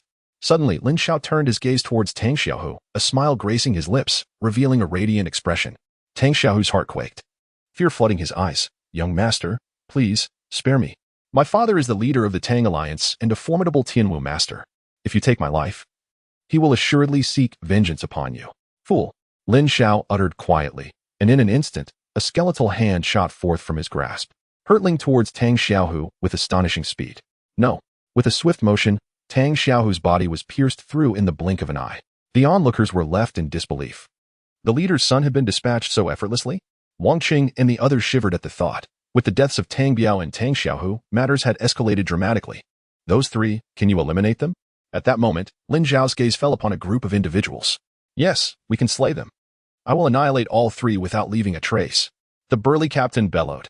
The others, invigorated by his words, surged with murderous intent and immediately launched their assault on the trio. This incident could not be allowed to escape into the world. After a quarter of an hour, in their desperation, the 3 were inevitably beaten to death by the 13. Once the group had disposed of the bodies, Lin Xiao spoke calmly. You may return now and inform the leader to prepare for the Tang Alliance's potential retaliation. Furthermore, this matter must remain confidential. Young Master Lin Xiao, we shall certainly heed your instructions. The muscular captain and his companions nodded repeatedly before promptly departing the scene. To avert any complications, Lin Xiao also journeyed several miles away, subsequently retrieving the precious nectar and settling in a concealed glade within the forest. The precious nectar possesses immense benefits for the physical body. Refining it could elevate one's cultivation by at least 1 level. Suppressing the excitement swelling within him, Lin Xiao uncorked the jade vial and consumed the nectar, initiating the refinement process. Tang Lai was nearing the Spirit Beast City. It was time to eliminate the Tang family, and he needed to swiftly enhance his strength. As the nectar coursed through him, a familiar dark aura surged within, unleashing terrifying energy that rampaged through every fiber of Lin Xiao's muscles, particularly his dantian. Under his controlled guidance, his exterior flickered between black and white. A fierce sensation of heat and pain radiated throughout his entire being, as if each muscle was on the verge of being consumed. Gritting his teeth, Lin Xiao persevered until, after an hour, the energy of the precious nectar was entirely absorbed. With a sudden burst, his aura erupted, rapidly ascending from the 3rd level of the Xuanwu realm to the pinnacle of the 4th level. With this breakthrough, his physical prowess had increased by half. Overjoyed, Lin Xiao had unexpectedly advanced 2 levels. This outcome exceeded his expectations. At this rate, in 7 or 8 months, I shall surely break through to the Tianwu realm. A profound confidence ignited within him, and a glimmer of hope sparkled in his eyes. Regrettably, the celestial devouring spirit was taken away by the demon scorpion. Otherwise, Lin Xiao sighed and began to ponder thoughtfully. Should I venture into the headquarters of the Scorpion clan? If the demon scorpion is in its metamorphosis, there exists a possibility for me to seize control and reclaim the celestial devouring spirit. However, the Scorpion clan is replete with formidable warriors. And should the demon scorpion successfully undergo its transformation, I would find myself ensnared in an extremely perilous situation. To go or not to go? Chapter 49. The Scorpion headquarters fortune favors the bold. If I miss the opportunity of the demon scorpion's metamorphosis, the chance to acquire the celestial devouring spirit again will be lost forever. After a moment's contemplation, Lin Xiao ultimately resolved to proceed, no matter the dangers. The allure of the celestial devouring spirit, a force of nature, was sufficiently compelling to draw him forth. Moreover, he possessed 3 concealment pills, which significantly increased his chances of escape in the event of peril. Lin Xiao promptly stowed the black iron tube behind him into his storage ring, relishing the advantage of weightlessness it afforded, which made his body feel immensely lighter. Channeling his spiritual energy, he soared swiftly through the forest toward the headquarters of the Scorpion clan. After half a month, Lin Xiao drew ever closer to the depths of the Spirit Beast Forest, where the tracks of the scorpions increasingly manifested before his eyes, indicating that the headquarters of the Scorpion clan was likely within reach. As he pressed forward, a scene suddenly unfolded before him. The ground ahead was marred by countless pits and fissures of varying sizes, with several peaks collapsed around him. And scattered across the terrain were the lifeless bodies of hundreds, if not thousands, of scorpions. It is evident that a fierce battle has transpired here. And it appears to have taken place not long ago, as the blood of the spirit scorpion still flows. Given the circumstances, it is highly likely that someone has uncovered the secret of the devouring spirit energy and has launched an assault on the stronghold of the spirit scorpion clan. A surge of alarm coursed through Lin Xiao, prompting him to hasten his advance. Should the news of the devouring spirit energy spread, it would undoubtedly attract countless experts, particularly high-ranking spirit manipulators. Complicating the situation further, a conflict between the spirit scorpions and humanity would become a distinct possibility. However, if powerful spirit manipulators engage in battle with the spirit scorpions, it might not be entirely unfavorable for him. Amidst the chaos, he could seize the opportunity to benefit from the turmoil. After a half-day's journey, Lin Xiao found his path largely unobstructed, with the occasional corpse of a spirit scorpion appearing along the way. Clearly, someone had eliminated these hindrances. As the sun began to set, he glimpsed in the distance a magnificent stone fortress emerging from the trees, nestled within a flat expanse. The fortress spanned several dozen miles, each structure resembling a colossal cavern, adorned with countless scorpion holes, resembling a gigantic honeycomb, shrouded in swirling toxic vapors. Before the fortress stood formidable stone walls, towering over 10 meters high. And at the grand entrance, a massive stone archway bore the imposing inscription, Heavenly Demon City. It was abundantly clear that the spirit scorpions possessed a high degree of intelligence, and those of higher rank likely exhibited cognitive abilities comparable to humans. As Lin Xiao approached the city, a familiar aura surged within him, stirring his senses. The essence of the devouring spirit energy permeated the air. Indeed, this city harbored the very essence of the devouring spirit energy. Lin Xiao felt a surging restlessness within. This aura was overwhelmingly potent, several times more intense than that lingering in the cavern. Clearly, the authentic devouring spirit energy resided within the confines of Tianma City. However, as Lin Xiao cautiously approached the city, his vision gradually sharpened, revealing a scene that left him utterly astounded. Before him, enormous spirit scorpions perched upon the city walls. Their numbers in the thousands, red, black, brown, and green. Some were 3 to 4 meters in size, while others loomed at an astonishing 10 meters. They were densely clustered together. The bodies of these spirit scorpions were as formidable as steel, their venomous stingers sending shivers down one's spine. Some of the scorpions wielded iron spears, swords, shields, and bows between their pincers, exuding an unconventional aura of majesty and power. Above the walls, 2 to 3 dozen colossal spirit scorpions soared, their ethereal wings shimmering with spiritual energy. The largest among them measured an impressive 2 to 3 meters, a veritable behemoth. It was evident that these were all 4th-tier spirit scorpions. The largest, with its ethereal wings barely manifest, was likely on the verge of stepping into the 5th tier. Their combat prowess could undoubtedly rival that of formidable human martial sovereigns. Additionally, 7 others radiated the aura of high-tier spirit beasts, equivalent to the pinnacle of martial kings. With 2 to 3 dozen 4th-tier spirit scorpions, they could easily instigate a war. Lin Xiao's heart trembled at the thought. Should a 4th-tier spirit scorpion from Tianma City lead a contingent of its kin, they could swiftly obliterate the spirit beast city, the troops upon the city walls, along with 2 or 3 dozen 4th-tier spirit scorpions, could likely pose a formidable threat to the army of the Lanlan Empire. 2 or 3 dozen 4th-tier spirit beasts are equivalent to the prowess of 2 or 3 dozen human martial kings. It is worth noting that the powerful factions within the Lanlan Empire each possess only 5 or 6 martial kings. Observing the scene before him, Lin Xiao felt a surge of astonishment. The Spirit Scorpion clan had evidently mobilized such a significant force in response to a grave invasion. Turning his gaze towards the opposite side of the Spirit Scorpions, Lin Xiao was equally taken aback by the sight of a dozen individuals suspended in the void outside Tianma City. In stark contrast to the imposing Spirit Scorpion battalion, these figures appeared remarkably diminutive, almost easy to overlook at first glance. Clad in elegant white garments, each person donned a white mask that concealed their features. 3 among them bore ethereal wings of energy, indicating their status as high-tier martial kings. The remaining individuals hovered in mid-air, and with the exception of 2, all exuded a potent aura of spiritual energy, clearly identifying them as spirit controllers, with their energy levels exceeding the 3rd tier. As for the 2 individuals devoid of such energy fluctuations yet able to levitate momentarily, they were undoubtedly martial sovereigns. Martial sovereigns possess the ability to briefly suspend themselves without the aid of energy wings, while there exists a slight possibility that they could be martial lords. Such a notion is unlikely, as martial lords typically radiate an unmistakable aura of dominance. Thus, it is evident that these 2 can be excluded from that category. However, 2 martial sovereigns, 3 peak martial kings, and over a dozen high-level spirit controllers, such a formidable assembly is beyond the capabilities of any major power within the Longmon Empire. It is evident that they have united their forces. This formidable presence is sufficient to instigate a war. And it is no wonder that the spirit scorpions are on high alert. Chapter 50, The Battle of Humans and Scorpions over a dozen third-grade spirit controllers, 2 martial sovereigns, and 3 peak martial kings. Could it be that the Spirit Controller Alliance has summoned these mighty forces? Lin Xiao was struck with astonishment. The Spirit Controller Alliance is a coalition of spirit controllers within the Longmon Empire, possessing strength that can rival that of the Tianguan Sect and the Feng clan, and even holds a status that surpasses these great powers, revered and worshipped by countless individuals. Such a multitude of third-grade spirit controllers likely exists solely within the Spirit Controller Alliance. Furthermore, the leader of the alliance is none other than the Empire's foremost spirit controller, Yi Fenghua.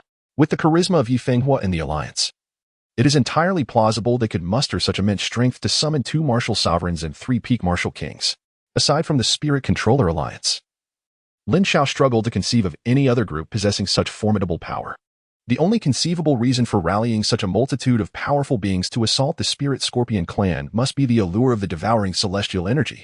These individuals have come for the devouring celestial energy. Otherwise, it would be inconceivable to mobilize so many spirit controllers. With such a plethora of peak human warriors, it is no wonder that the spirit scorpions atop Demon City appear to be facing an imminent threat. Nevertheless, it is worth noting that among the human champions, there are 2 martial sovereigns, and one of them is likely the illustrious 4th-grade high-level spirit controller, Yi Fenghua. Yet among that multitude of spirit scorpions, countless formidable beings lurked, and it remained unknown how many 3rd-tier spirit scorpions were concealed within. From the formation, it was evident that this group of human warriors did not possess any significant advantage. The Spirit Scorpion clan maintained an exceptionally vigilant defense, indicating that the celestial demon scorpion was undoubtedly at a critical juncture. Regrettably, with so many spirit scorpions present, even with the use of a concealment pill, it would be no easy feat to infiltrate. Lin Xiao silently shook his head. This time, he relied on his possession of the concealment pill to stealthily enter and exit unnoticed. However, even while concealed, proximity to 3rd or 4th-tier spirit scorpions would surely alert them. With the spirit scorpions densely packed, a single 3rd-tier spirit scorpion could easily end his life. Should he be discovered, he would likely be reduced to nothing. It seemed the only option was to await a clash among them.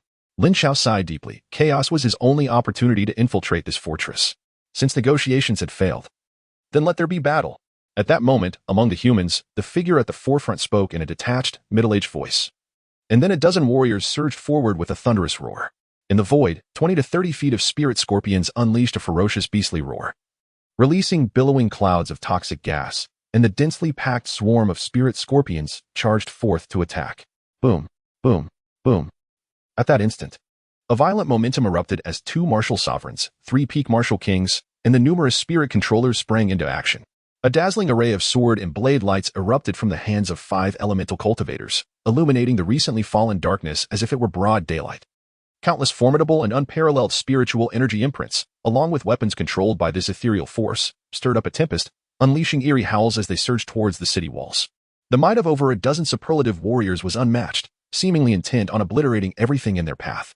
Concurrently, from atop the opposing city walls, a torrent of spiritual beasts was also unleashed, their immense power crashing forth like tumultuous ocean waves, bringing with them a rolling tide of toxic gas as they surged forward to engulf all in their wake. Boom!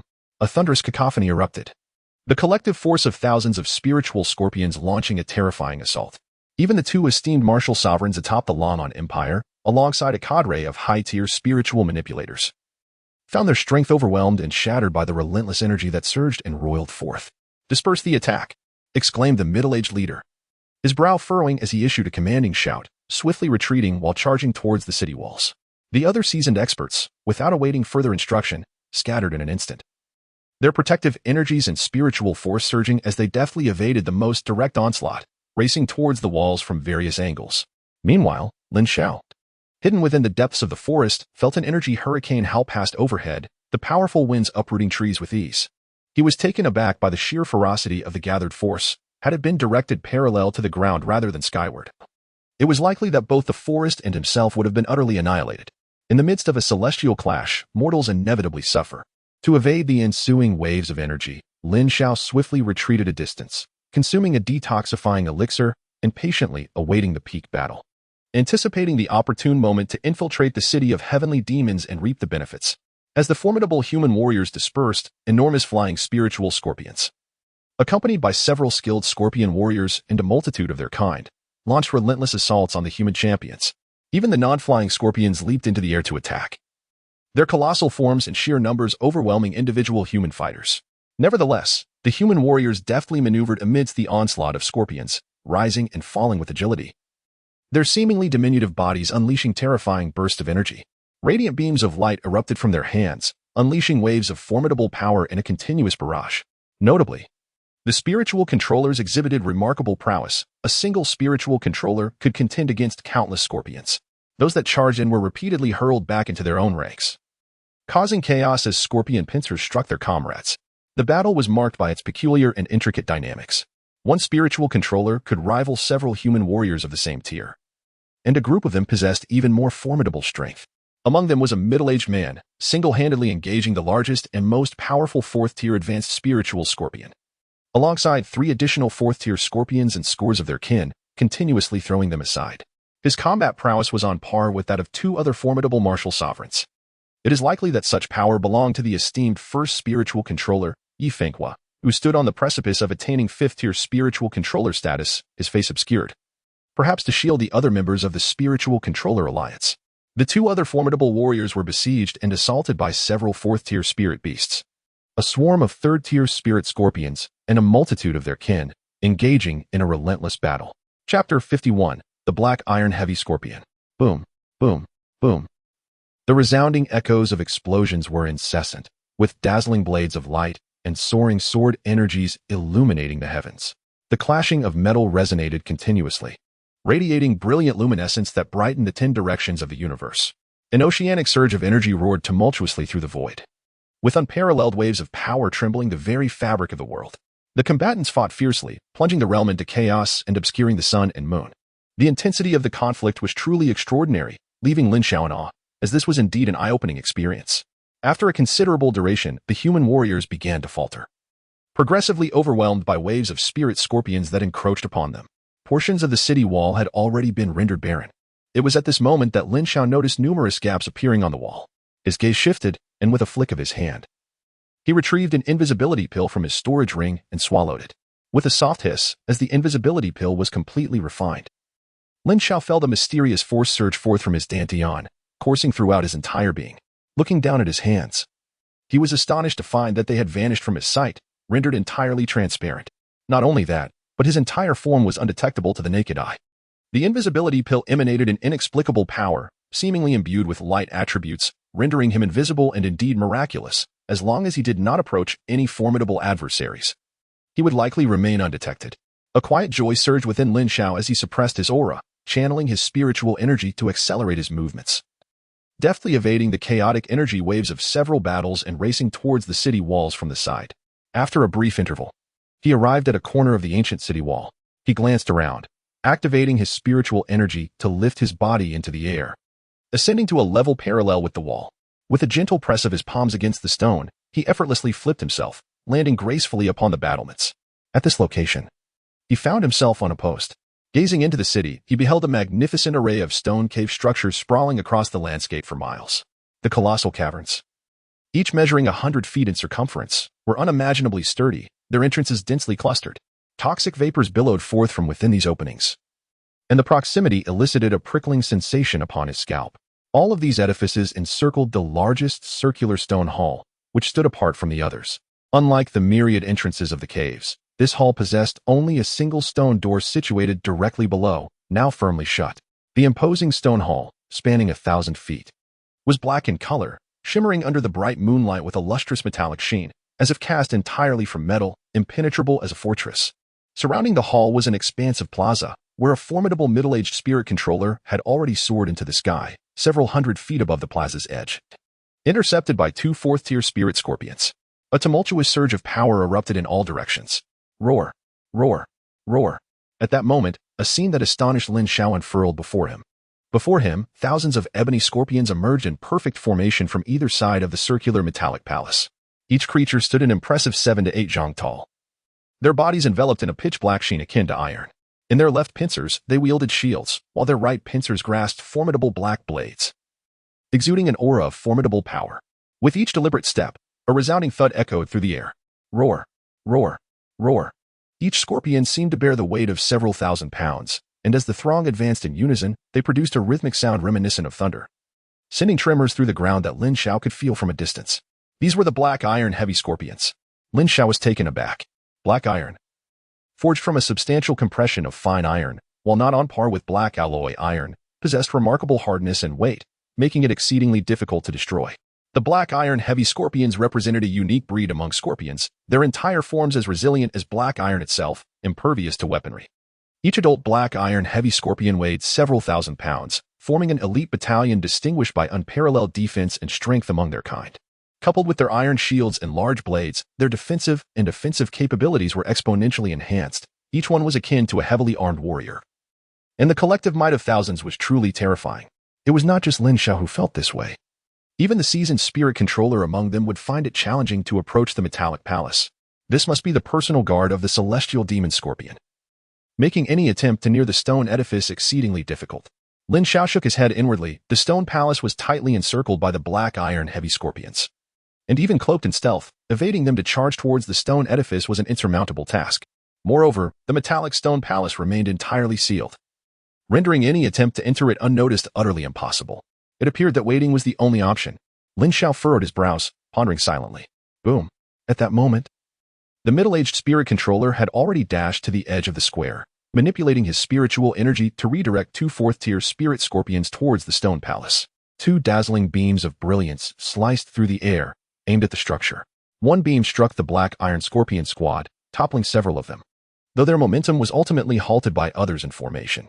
The other beam cleaved into the stone palace, producing a resounding crash before dissipating into thin air. The middle-aged spirit controller immediately frowned. The construction of the palace was exceedingly robust, and breaching it would likely necessitate an assault from below. Yet below, they were heavily encircled by black iron troops, making any attempt to break through exceedingly challenging. Desperation set in.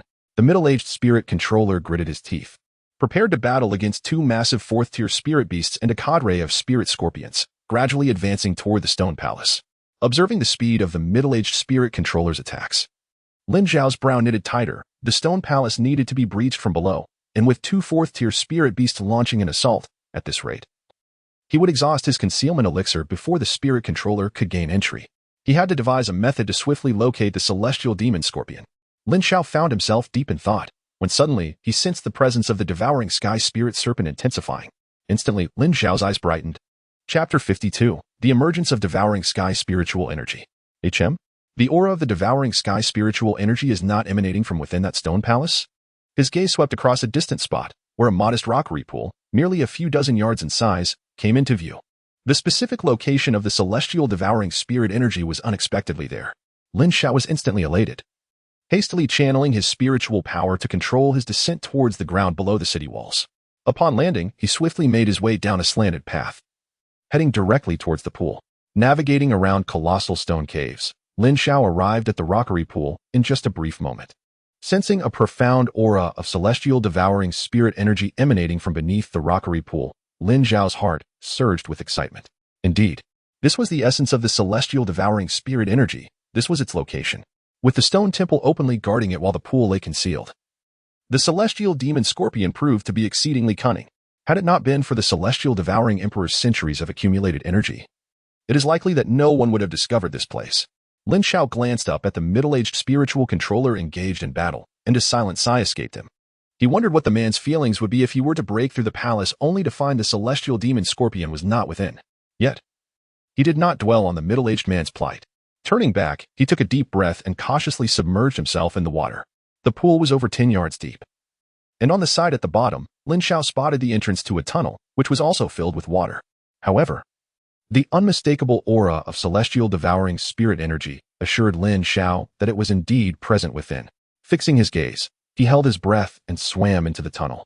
The surroundings were enveloped in complete darkness, but after traversing approximately a dozen paces, Lin Xiao finally beheld a brilliant light filtering down into the water from above. He propelled himself upward and discovered a cavern rich in spiritual energy.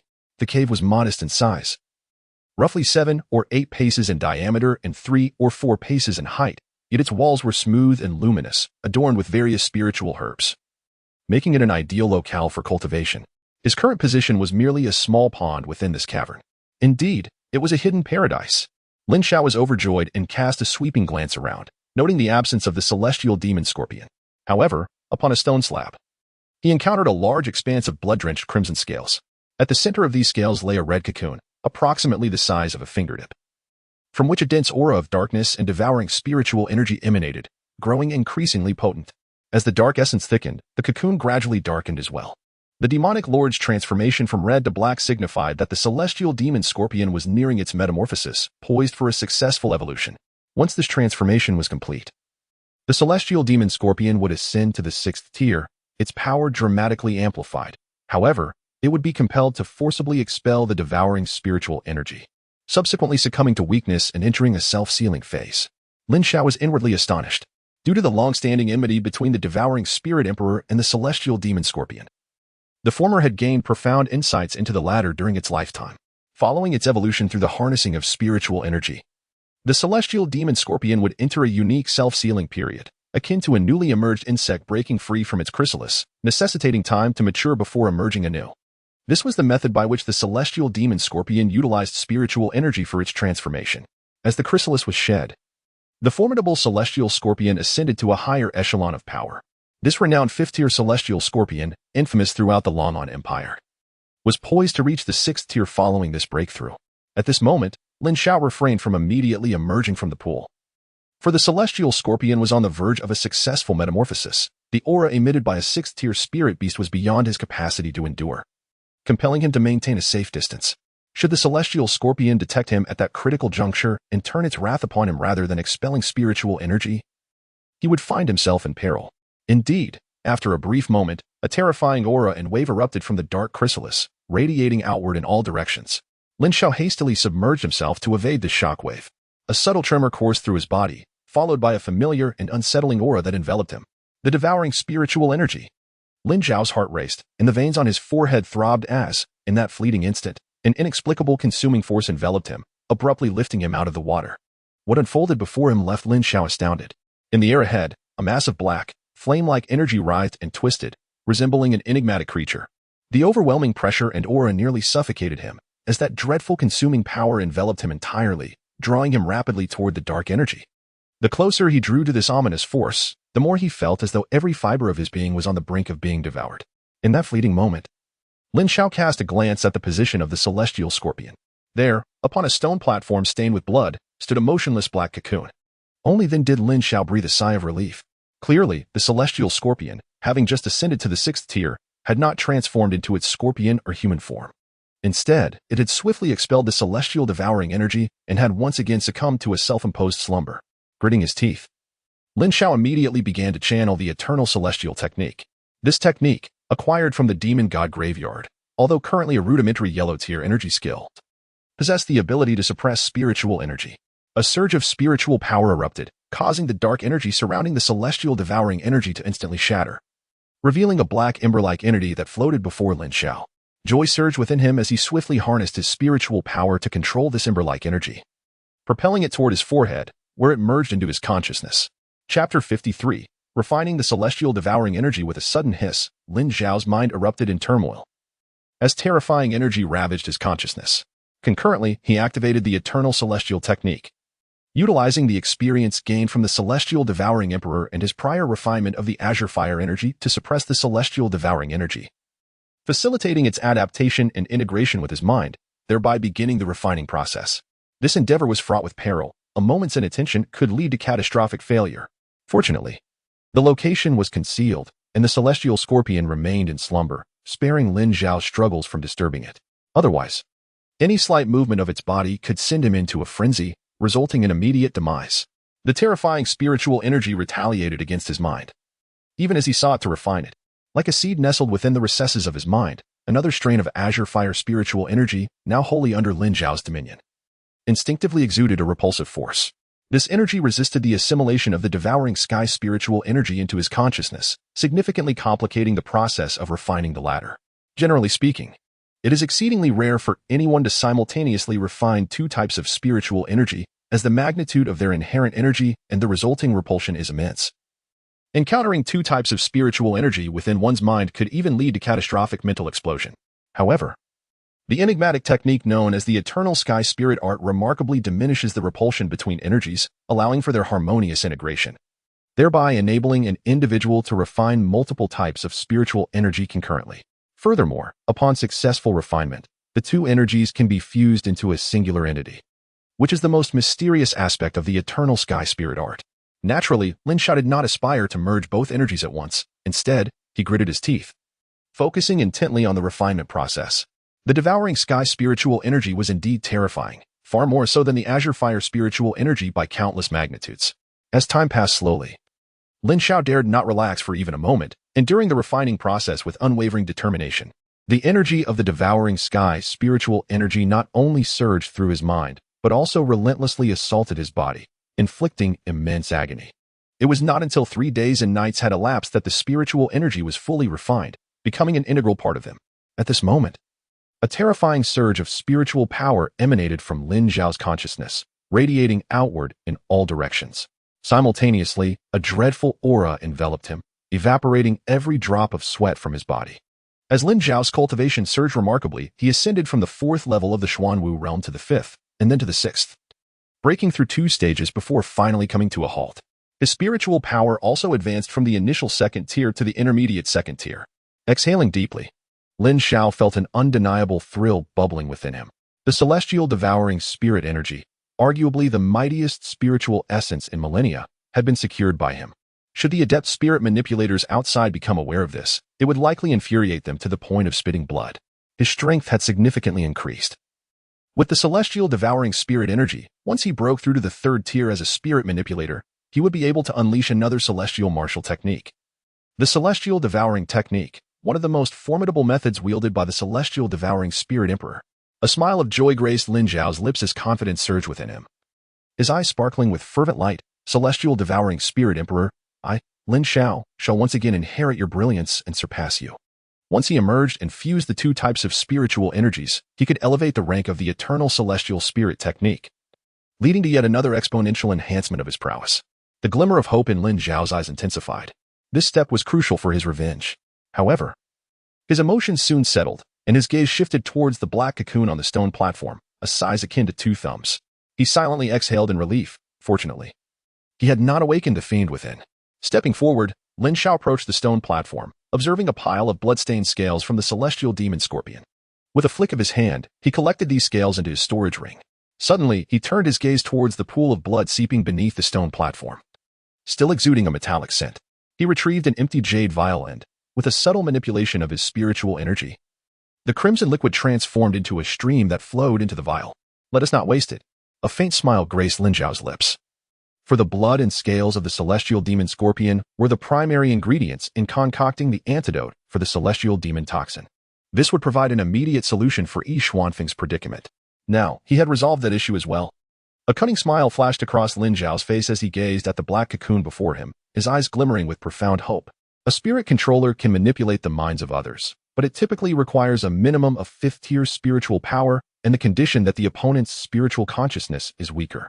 However, the devouring spirit emperor possessed a unique secret technique, allowing him to quietly infuse his spiritual energy into another while they lay in slumber, coalescing it into a form reminiscent of spiritual consciousness that lurked within the target's mind. Before the target awakens, he could activate this technique to seize control of their mind, compelling them to act in his service.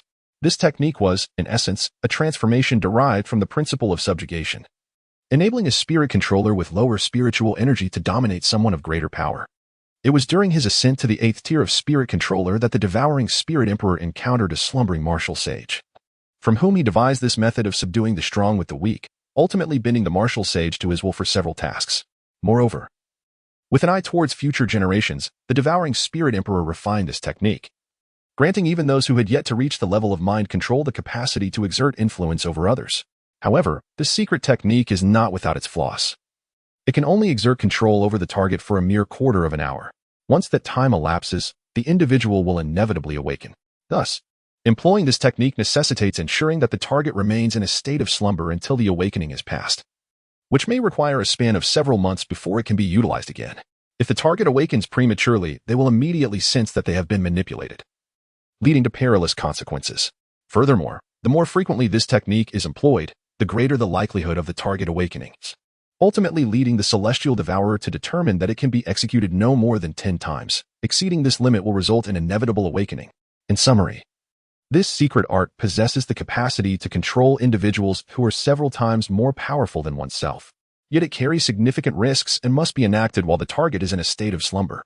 Should a dormant powerhouse suddenly awaken and realize they are being subjugated by a weaker individual, the situation would become dire. Nevertheless, according to the memories of the Celestial Devourer, the transformation and self-sealing of the Celestial Demon Scorpion requires a minimum of 1 year. Thus, Lin Xiao need not be overly concerned on that front. Moreover, Lin Xiao's mission to eliminate 2 individuals from the royal city's prominent families necessitates the protection of a formidable guardian. The notorious Celestial Demon Scorpion, renowned for its lethal prowess, presents an opportunity he cannot afford to overlook. Regardless of the danger, he must take the risk. With steely resolve, Lin Xiao focused his gaze, channeling his spiritual energy to control the dark cocoon in which the Celestial Demon Scorpion is self-sealed, guiding it to hover before him, resting upon his brow. The dark cocoon, a protective shell formed during the sealing process, is exceptionally sturdy, yet spiritual energy can permeate its confines. Lin Xiao infused his spiritual energy into the cocoon, quietly infiltrating the subconscious of the slumbering Celestial Demon Scorpion, gradually fostering adaptation and establishing a connection. In comparison to the slumbering humans, establishing a connection using this secret technique proves to be considerably more challenging. The reason lies in the presence of a spirit core within the mind of the spirit beast, which harbors immense energy. A moment's carelessness could result in being affected by the energy emanating from the core, potentially awakening the creature. After a careful hour and more of meticulously invoking the secret art, Lin Xiao ultimately succeeded in his manipulation, though beads of sweat now adorned his brow. With a sigh of relief, he placed the black cocoon into his storage ring.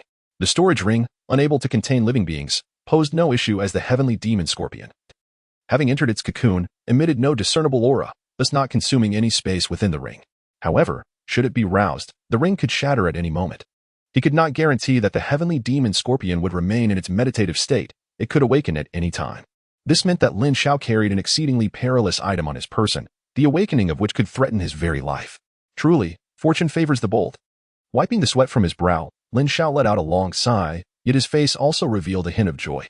With a heavenly demon scorpion of comparable strength to a martial sovereign as his ally, he now possessed a formidable trump card for his impending incursions into the 2 great families. Regrettably, the duration of his control was limited to a mere 15 minutes, a time frame far too brief for the scorpion to vanquish both families. If only he had more time, breaching their defenses would become trivial. Nevertheless, with the heavenly demon scorpion at his disposal, his advantages had significantly increased. After sitting in meditation for over an hour to restore his spiritual energy, he rose once more, curious about the situation outside. Lin Xiao slowly stood and surveyed his surroundings. Many precious medicinal herbs in this place had long been consumed and destroyed by the energy waves unleashed when the celestial spirit manifested. Lin Xiao could only lament the loss before consuming another concealment pill. Once his body was shrouded in invisibility once more, he leaped into the water pool and flowed out through the tunnel. After a short while, Lin Xiao emerged from the pool, having spent 3 days and nights submerged, unaware of the battle raging outside. As he swam out of the pool, the sun had already set. Fierce clashes continued to erupt in the air from all directions, resounding collisions echoing incessantly, brilliant lights illuminating the surroundings. A group of warriors had been engaged in combat for 3 days and nights, illustrating the immense allure that spiritual energy held for spiritual manipulators. At this moment, all the fighting was confined within the city, the battle remaining intensely contested.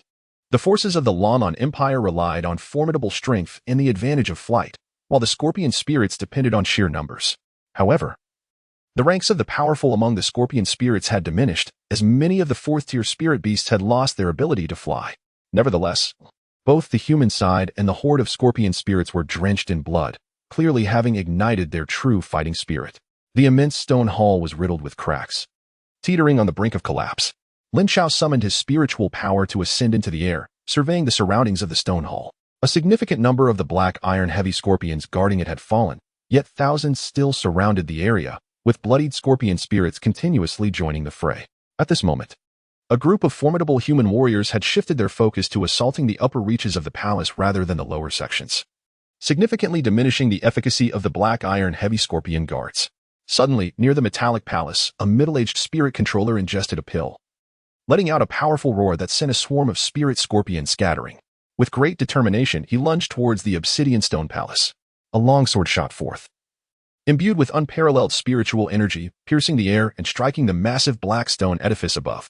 With a thunderous crash, the entire black stone palace erupted into fragments, sending countless shards flying in all directions, toppling the black iron heavy scorpions to the ground. Enormous boulders crumbled down, transforming the area into a desolate ruin. At that moment, the middle-aged spirit controller's eyes gleamed brightly as he soared above the palace, evidently employing his spiritual energy to swiftly search the entire structure.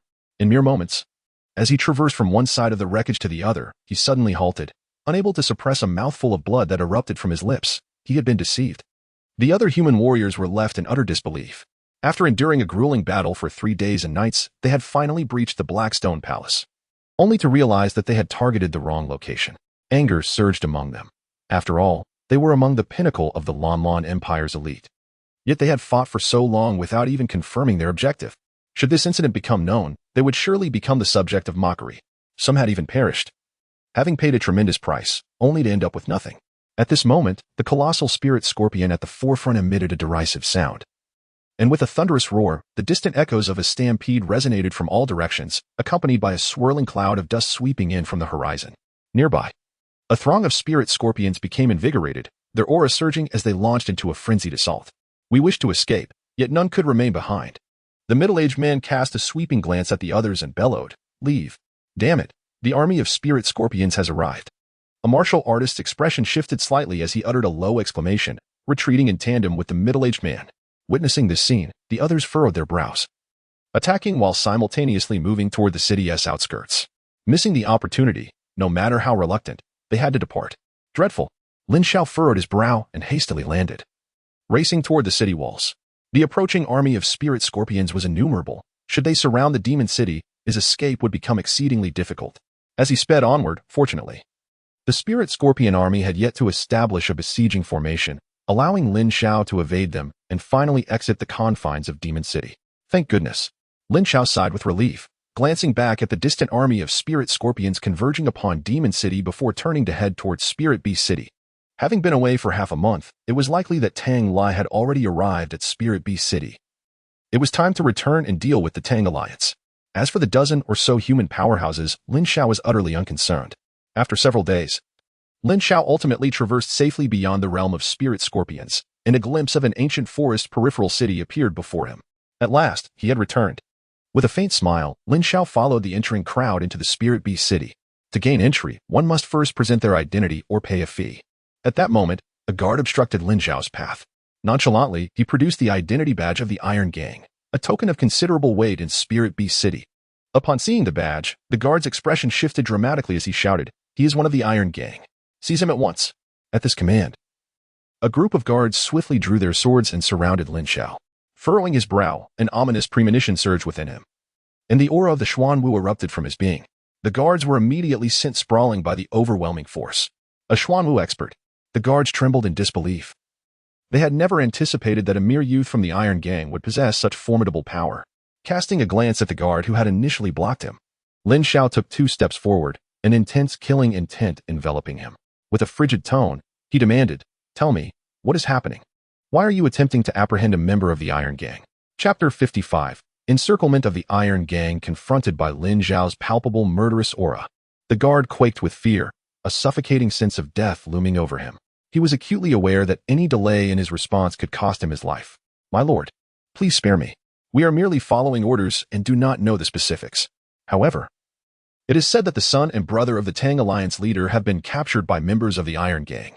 Presently, the forces of the City Lord's mansion, along with the Tang Alliance, are advancing towards the Iron Gang." The guard spoke in one breath, and upon sensing that the youth had retracted his murderous intent, he felt a wave of relief wash over him, akin to escaping death itself. As he pondered the fate of his uncle and cousin at the Lord's manor, he thought, if anything were to happen to them, they should not blame me for a bloodbath at the Lord's estate. Lin Xiao's expression hardened as he strode purposefully towards the city. Seeing Lin Xiao depart, another guard exhaled in relief and turned to the one who had initially obstructed Lin Xiao, inquiring, "What shall we do? Should we report this matter?" "The Lord has already gone to the Iron Gang. Reporting it would serve no purpose. We are merely gatekeepers, and this affair does not concern us, the guard replied, shaking his head.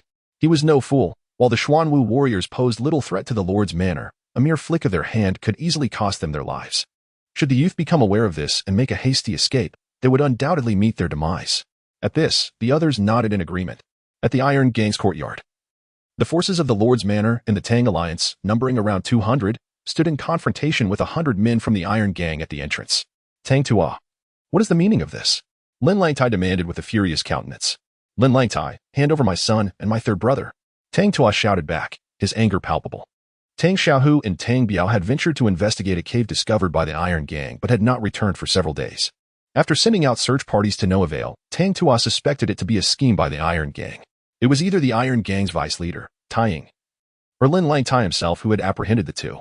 In the Spirit Beast City, aside from the Lord's Manor, it was likely that only these two could have captured Tang Xiaohu and Tang Biao. Listening to Tang Tuo's words, Lin Langtai furrowed his brow. Naturally, he was aware that Tang Xiaohu and Tang Biao had already met their demise at the hands of Lin Xiao. How could he possibly hand them over? If he were to bluntly state that the two had been killed, it would likely send Tang Tua into a fit of rage. Mere words hold no weight. Where is the evidence? Lin Langtai calmly spoke. Indeed, if you claim that my Iron Gang has captured your men, then present your evidence. Otherwise, you are merely slandering my gang.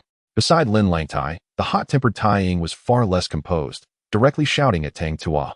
Evidence. Humph. Your Iron Gang discovered a cave. And Tang Xiaohu and Tang Biao ventured forth, only to suddenly vanish. Could it possibly be anyone else but your Iron Gang responsible for this? Lu Kuan, the deputy leader of the Tang Alliance, retorted angrily, having had numerous clashes with Taiying. You followed our Iron Gang? Lin Longtia's expression darkened. He had been exceedingly furious upon learning of this matter, and he was astonished that the Tang Alliance would dare to speak so brazenly. So what if we did? Lin Langtai, you had better hand over my son and third brother immediately, or I shall raze your Iron Gang to the ground.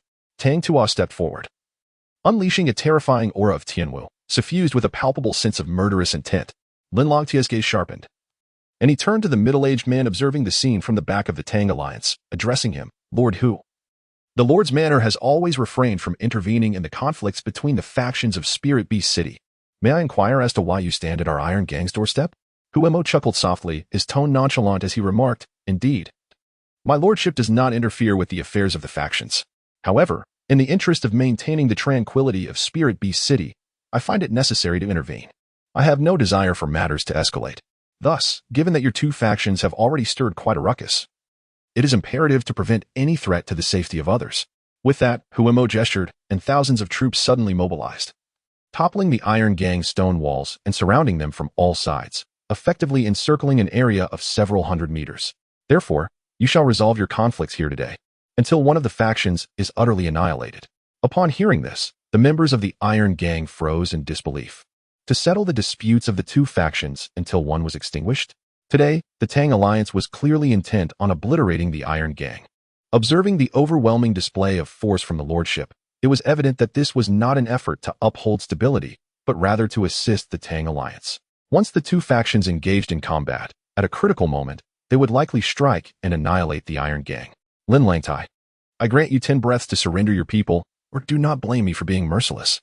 Tang Tua declared, brandishing a massive axe that appeared in his hand, an aura of chilling murderous intent emanating from him. The 200 members of the Tang Alliance swiftly drew their weapons, a palpable atmosphere of slaughter enveloping the scene. At that moment, a stranger with a middle-aged visage, somewhat resembling Tang Tua, stood beside him. Had Lin Xiao been present, he would have recognized this man as Tang Lai from the Tang family of Qingyang City. Upon confronting his elder brother, who had seized their father's legacy, Tang Lai harbored the assumption that he would refrain from taking action against the formidable power established by the Lin family in the Spirit Beast Forest. Unexpectedly, news of his younger brother and nephew's disappearance has surfaced once more. Regardless of whether the Iron Gang is responsible, this has incited Tang Tuo's wrath, compelling him to take decisive action against them, which ignites a thrill within him. First, he intends to eradicate the Lin family's influence, and then return to annihilate the Lin family of Qingyang City, seeking vengeance for his son and daughter. As for the fate of his brother and nephew, he harbors no concern. Their bond was never strong, having been cast out from the Spirit Beast Forest long ago. Deep down, he harbors a lingering resentment towards his elder brother. Otherwise, he would not have refrained from seeking assistance to eliminate the Lin family in Qingyang City over the years. This time, it is a matter of necessity. Destroy the Iron Gang? Do you not fear for your son and brother's lives? At that moment, a vibrant voice resonated from afar, causing Tang Li's heart to tremble. He swiftly turned to see a familiar youthful visage materializing before him, Lin Xiao. A flicker of terror illuminated Tang Li's eyes as he exclaimed in shock. How is he here? Having witnessed Lin Xiao vanquish Hun Yuan, a sense of panic involuntarily surfaced within him. The gazes of Tang Tua, the Iron Gang members, in whom Mo's group all shifted toward the source of the voice. Is this truly the Lin Xiao? Tang Tuo's expression hardened, revealing a glimmer of murderous intent. He had heard that this youth had obliterated a branch of the Tang family and possessed extraordinary talent. He would undoubtedly pose a future threat to the Tang alliance. How could it possibly be him? Beside Huemo, Huyu emitted a melodious sound of surprise. Where? Do you know him? Huemo looked at Huyu with astonishment. He is the scoundrel who dared to defy me. Huyu stamped her foot, her face flushed with anger. Chapter 56, Among Thousands. Take the general's head. Lin Xiao has returned. Within the Iron Gang, Lin Langtian displayed a complex expression. Unbeknownst to him, he harbored a certain trust in Lin Xiao, believing he could be of assistance. Yet, facing the forces of the city lord's mansion, apprehension loomed. If Lin Xiao were absent, even if the entire Iron Gang were to be annihilated, vengeance would still be sought. However, with Lin Xiao present, if he could not intervene, it might well cost him his own life. As Lin Xiao approached, his gaze swept fiercely over Tang Li, causing Tang Li to tremble involuntarily. Meanwhile, Lu Kuan, the vice leader of the Tang alliance, directed his ire at Lin Xiao, exclaiming, What are you, to speak to our leader in such a manner? Lin Xiao shot a glare at Lu Kuan and retorted, Do you hold the power over the lives of Tang Biao and Tang Xiaohu? If not, then keep your mouth shut. You. Lu Kuan seethed with rage, yet he was halted by Tang Tuo's gesture, forcing him to restrain himself. Indeed, he could not dictate their fates. What are you, anyway? Lin Xiao scoffed disdainfully. You. Lu Kuan felt on the brink of an explosion. But out of respect for Tang Tuo's authority, he suppressed his anger. You have taken my son? Tang Tuo inquired, his face stern and filled with suspicion. Indeed. Lin Xiao affirmed without hesitation. Where is he? Tang Tuo's expression turned icy, darkening to the extreme. Why should I tell you? Lin Xiao retorted, a scornful smile gracing his lips. This fellow is utterly audacious. Observing the scene before her, Huyu clenched her fists, a complex glimmer flickering in her eyes. She wished for Lin Xiao to face repercussions, to see his arrogance extinguished, yet she also hoped he would not perish, for that would deprive her of an opportunity to exact her own vengeance. Do you know how to write the word death? A chilling aura of murderous intent emanated from Tang Tua, the formidable pressure of a celestial martial expert enveloping Lin Xiao. For an ordinary individual, the weight of such power would shatter their spirit, rendering them unable to withstand it. However, Lin Xiao stood resolutely, unperturbed, as if he were untouched by the oppressive force. You and your father both love to utter that phrase? Lin Xiao scoffed. If you strike now, I assure you, they will perish instantly. Should you choose to refrain, perhaps I could divulge their whereabouts. Tang Tua tightened his grip, the aura of hostility intensifying momentarily before it subsided, and he exhaled a single phrase, What do you desire? In their hearts, Lin Langtai and the others quietly exhaled in relief. They had already braced themselves to intervene on Lin Xiao's behalf. He simply could not fall here. Facing the gazes of the crowd, Lin Xiao remained composed and suddenly declared, I wish for your demise. A hush fell over the assembly, the silence so profound that one could hear a pin drop. Lin Xiao desired Tang Tuo's death? Their minds struggled to comprehend this. A mere boy of 15 or 16 had audaciously proclaimed such a thing to a celestial martial expert. What a preposterous jest. Has he lost his mind? Just as Lin Lang let out a sigh of relief, his expression darkened once more, and the energy within him began to circulate. Damn it, this is too arrogant. Far too arrogant. At the back, Huyu's fist swung wildly, her agitation evident as she muttered incessantly. Father, can we not let him die just yet? Suddenly, Huyu directed her words at Huemo. Upon hearing this, Humo's brows knitted together, a perplexed look cast towards Huyu. Why should we spare him? That scoundrel has bullied me. I want to kill him myself. Huemo pouted in frustration. This is utterly ridiculous. Huemo rebuked sharply. Just as Huyu was about to respond, Lin Xiao interjected, adding, If you die, I will reveal their whereabouts to you. Lin Xiao's gaze was laced with mockery as he looked at Tang Tua. Are you toying with me? Tang Tuo's eyes blazed with fury, his murderous intent palpable, his expression icy beyond measure. It was clear to all that in this moment, Tang Tua was prepared to act decisively. The entire scene became charged with tension, on the brink of a fierce confrontation.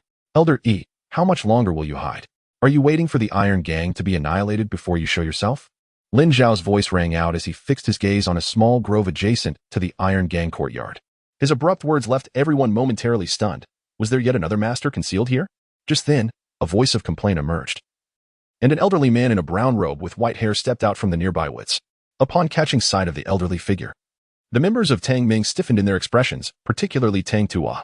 Was Lin Xiao so audacious due to the backing of this enigmatic elder? Tang Lai's demeanor also grew somber. When had Lin Xiao befriended such a formidable ally? In contrast, Lin Lang Tai and the others displayed expressions of joy. For this individual was none other than the mysterious powerhouse of Spirit Beast City. With his intervention, perhaps the tide of the situation could be altered. It was he. Both Hu Mo and Hu were taken aback. Among those present, they were likely the only two privy to some details regarding this elder. In the past, Hu Mo had witnessed the elder's adeptness in handling spirit beasts, his skills far surpassing his own. Subsequently, he had observed the elder's reclusive lifestyle in the marketplace, as he had attempted several times to entice Hu Yu into apprenticeship, yet had never received the elder's endorsement. It was astonishing that Lin Xiao could summon him. What connection did this senior have with the young man? Doubt began to brew within Hu Mo's mind. Unable to ascertain the precise cultivation level of the elder in the brown robe, Tang Tuo's eyes gleamed with palpable wariness as he coldly inquired, "May I ask who you are, esteemed sir?" However, Yi Xianfeng chose to disregard Tang Tuo's question, instead turning his gaze toward Lin Xiao with a wry smile. He remarked, "Young man, I had thought you to be quite formidable, yet it seems you still require this old man to step forth." "Thank you, esteemed elder. We cannot withstand the forces of the city lord's mansion," Lin Xiao replied, casting a meaningful glance at Hu Mo, who stood at the rear. Upon hearing this, Tang Tua felt an ominous foreboding, his brow furrowing as he immediately interjected, "Esteemed sir, regardless of your identity, this matter does not concern you. I kindly request that you refrain from meddling in our affairs. Our Tang Alliance will undoubtedly treat you as an esteemed guest, honoring you with great respect." However, Tang Tuo's words were once again disregarded by Yi Xianfeng, whose gaze shifted towards Hu Mo. "Lord Hu," he began, "I possess a set of martial techniques that are particularly suited for the young lady.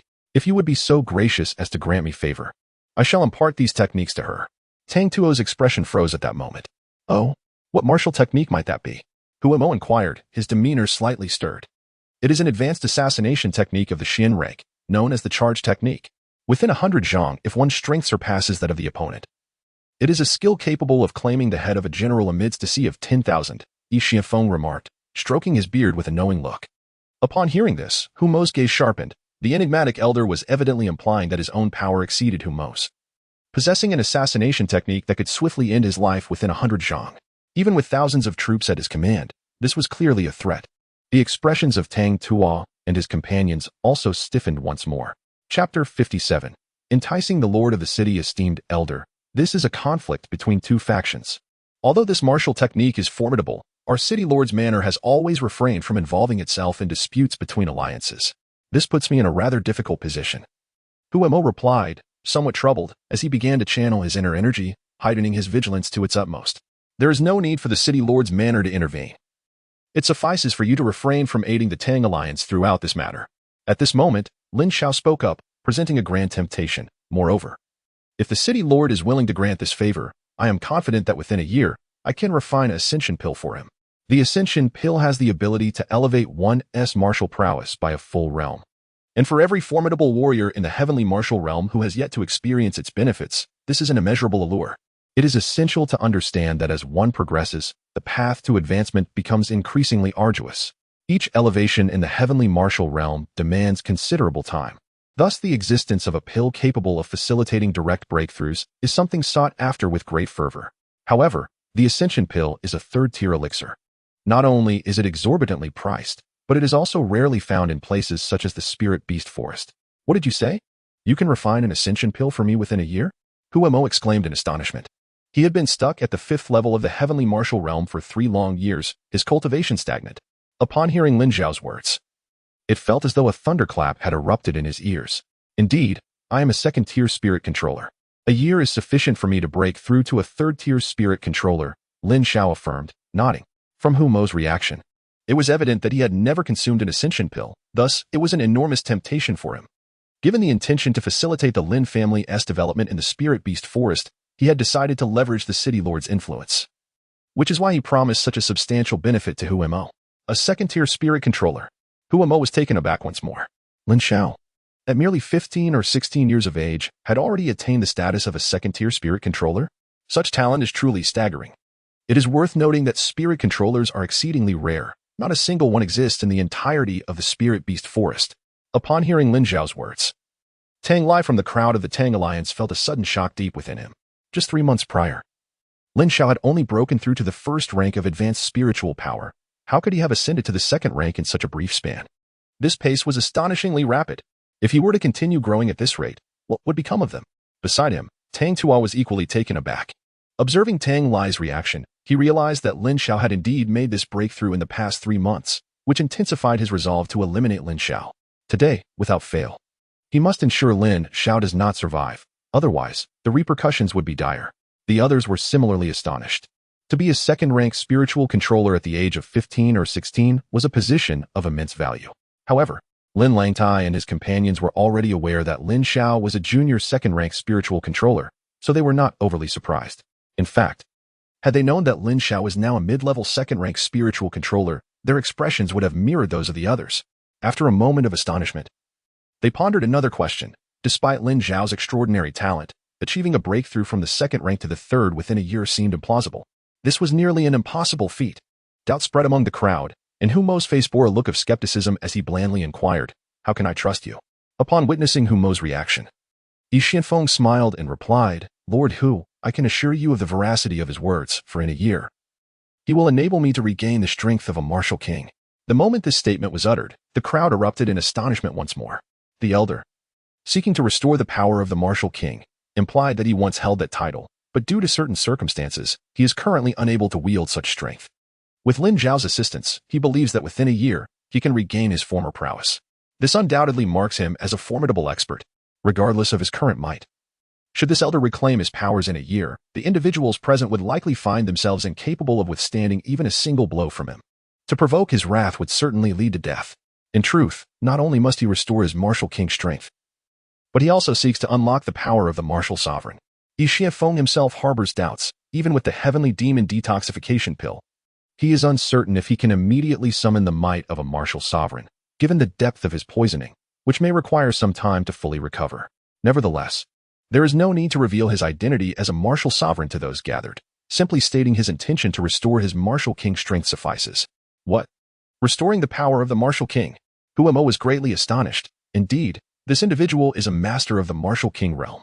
More surprising is the notion that within a year, Lin Xiao could assist him in regaining such strength.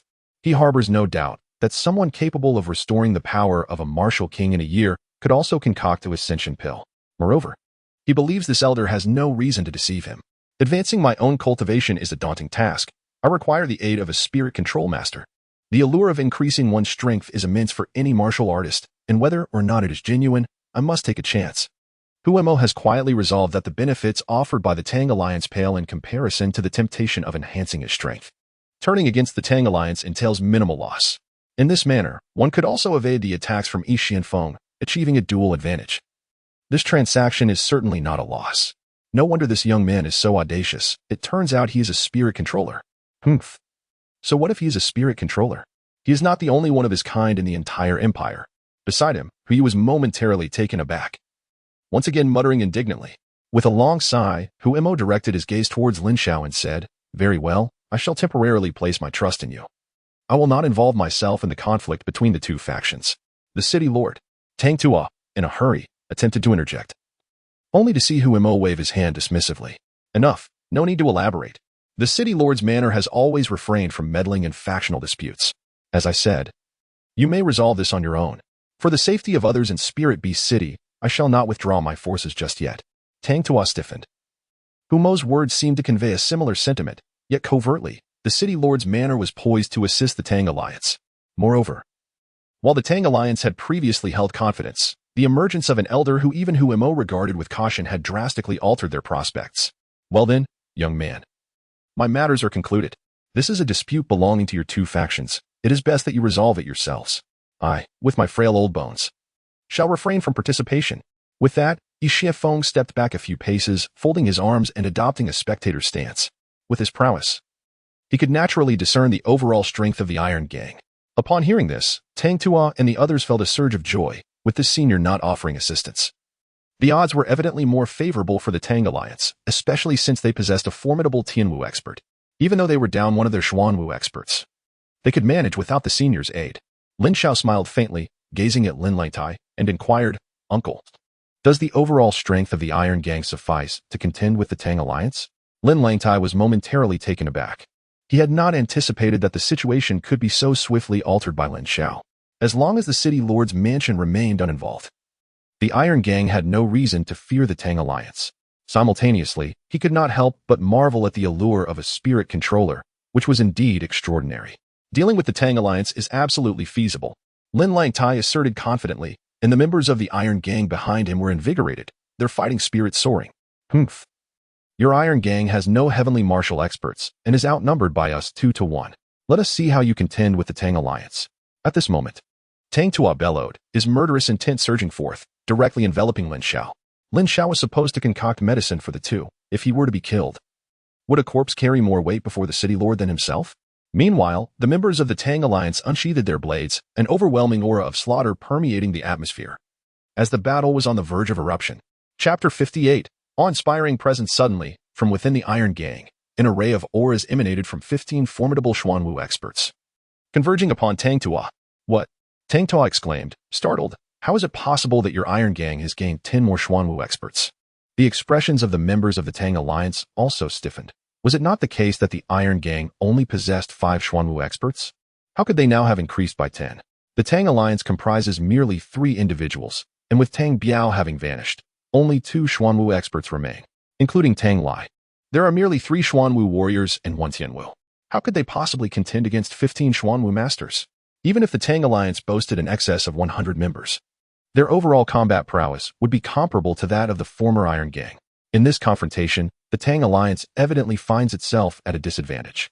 At this moment, Lin Xiao's gaze fixated upon Tang Lai, who exuded an aura of Xuanwu 6th level. Tang Lai, your Tang family in Qingyang City was annihilated by me. And now you seek aid from Spirit Beast City. Regrettably, the Tang Alliance shall be obliterated today. What? Xuanwu 6th level? Tang Lai's body trembled violently, nearly losing his balance. In just 2 to 3 months, Lin Xiao had ascended from Xuanwu 5th level to Xuanwu 6th level. How could this be possible? He could comprehend a breakthrough from 1st grade advanced spirit power to 2nd grade initial spirit power. But a leap from Xuanwu 5th level to Xuanwu 6th level was simply beyond belief. Tang Lai was left astounded. It was not only Tang Lai. Tang Tua was equally astonished, and the entire Tang Alliance stood in shock. A mere 15 or 16-year-old youth had attained Xuanwu 6th level. Was this not the same level as their vice-alliance leader? Within the Tang Alliance, apart from the alliance leader, no one possessed a higher cultivation level. Lu Kuan's expression also froze, having previously scorned Lin Xiao, only to discover that Lin Xiao's cultivation was not inferior to his own. Not only the Tang Alliance, but even Lin Langtai and Lin Qingluan, among others, were left utterly speechless. 2 months ago, when they first encountered Lin Xiao, he was merely at the 1st level of the Xuanwu realm. After a night of excessive drinking, he advanced to the 2nd level, and following a venture into the depths of the Spirit Beast Forest in search of the heavenly demon Scorpion, he unexpectedly ascended to the 6th level of the Xuanwu realm. It has only been a month. The rapidity of his breakthroughs is utterly astonishing, leaving them in disbelief. Standing behind, Hu Mo and Yi Xianfeng were equally taken aback.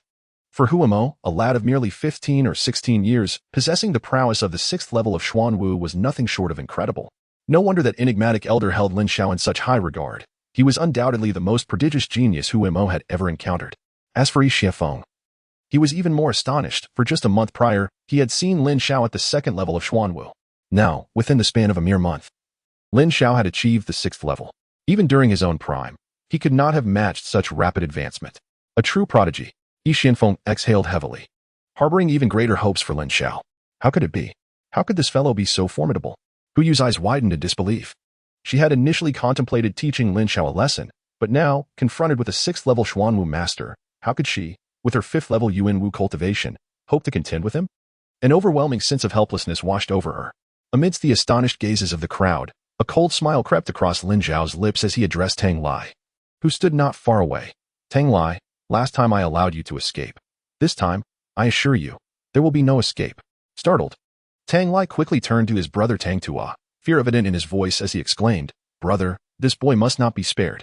We must kill him, without exception." Tang Tuo's gaze sharpened, and a surge of murderous intent emanated from him. He was acutely aware that Lin Xiao could not be allowed to live with such talent. Should he continue to grow, the consequences would be dire. Tang Tua, do you not wish to know the whereabouts of your son and your 3rd brother? Lin Xiao turned to coldly regard Tang Tua, calmly stating, "I shall inform you now. They are both dead, slain by my hand." You. Tang Tua erupted in fury. Lin Xiao had killed his son and his third brother. Death. The word escaped his lips in a roar, and with that, he swung his massive blade, unleashing a dazzling arc of light that coalesced into a tangible sword of brilliance. It whipped up a tempest, emitting a series of eerie howls as it hurtled toward Lin Xiao. In the realm of Tianwu, the essence transformed into radiance, and the blade's brilliance became almost corporeal, wielding unmatched power. Yet, at that moment, Lin Xiao remained unmoved. Behind him, 7 or 8 strands of sword energy had already converged, charging toward the oncoming blade light. With a resounding crash, the blade light shattered, erupting into a colossal wave of energy that surged toward Tang Tua. Startled, Tang Tua hastily summoned his protective essence for defense. But in his haste, he was caught in the backlash of the energy wave, forcing him to stagger back several paces. This was the combined might of several Xuanwu masters. Including one at the 9th level, their power was overwhelming, and even Tang Tua, at the 1st level of Tianwu, could not fully withstand it. "Iron Gang, heed my command," Lin Lang shouted, issuing orders. "Annihilate the Tang Alliance." A chorus of excited shouts erupted as over 100 members of the Iron Gang surged forward, fiercely charging toward the Tang Alliance. Lin Lang Tai, Taiying, and 6 other formidable warriors of the Xuanwu clan remained still, their gazes fixed upon Tang Tua. "Kill!" Tang Tua shouted, and without hesitation, the members of the Tang Alliance surged forth to confront the Tai Gang. Tang Tua, daring to come to the headquarters of the Tai Gang, "Today you shall remain here," Lin Lang Tai declared, turning to his comrades. "Brothers, let us unite to slay Tang Tua." However, before Lin Lang Tai could finish, Lin Xiao interjected, "Uncle, I shall handle Tang Tua. You all take care of the others." Lin Lang Tai was taken aback. Although Lin Xiao was powerful, how could a second-tier junior spiritual controller possibly contend with a 6-fold Xuanwu like Tang Tua? Regaining his composure, Lin Lang Tai quickly responded, "Lin Xiao? He is a celestial martial expert. We must not underestimate him. If we join forces, we can eliminate Tang Tua, leaving no room for the Tang Alliance to recover." "No need."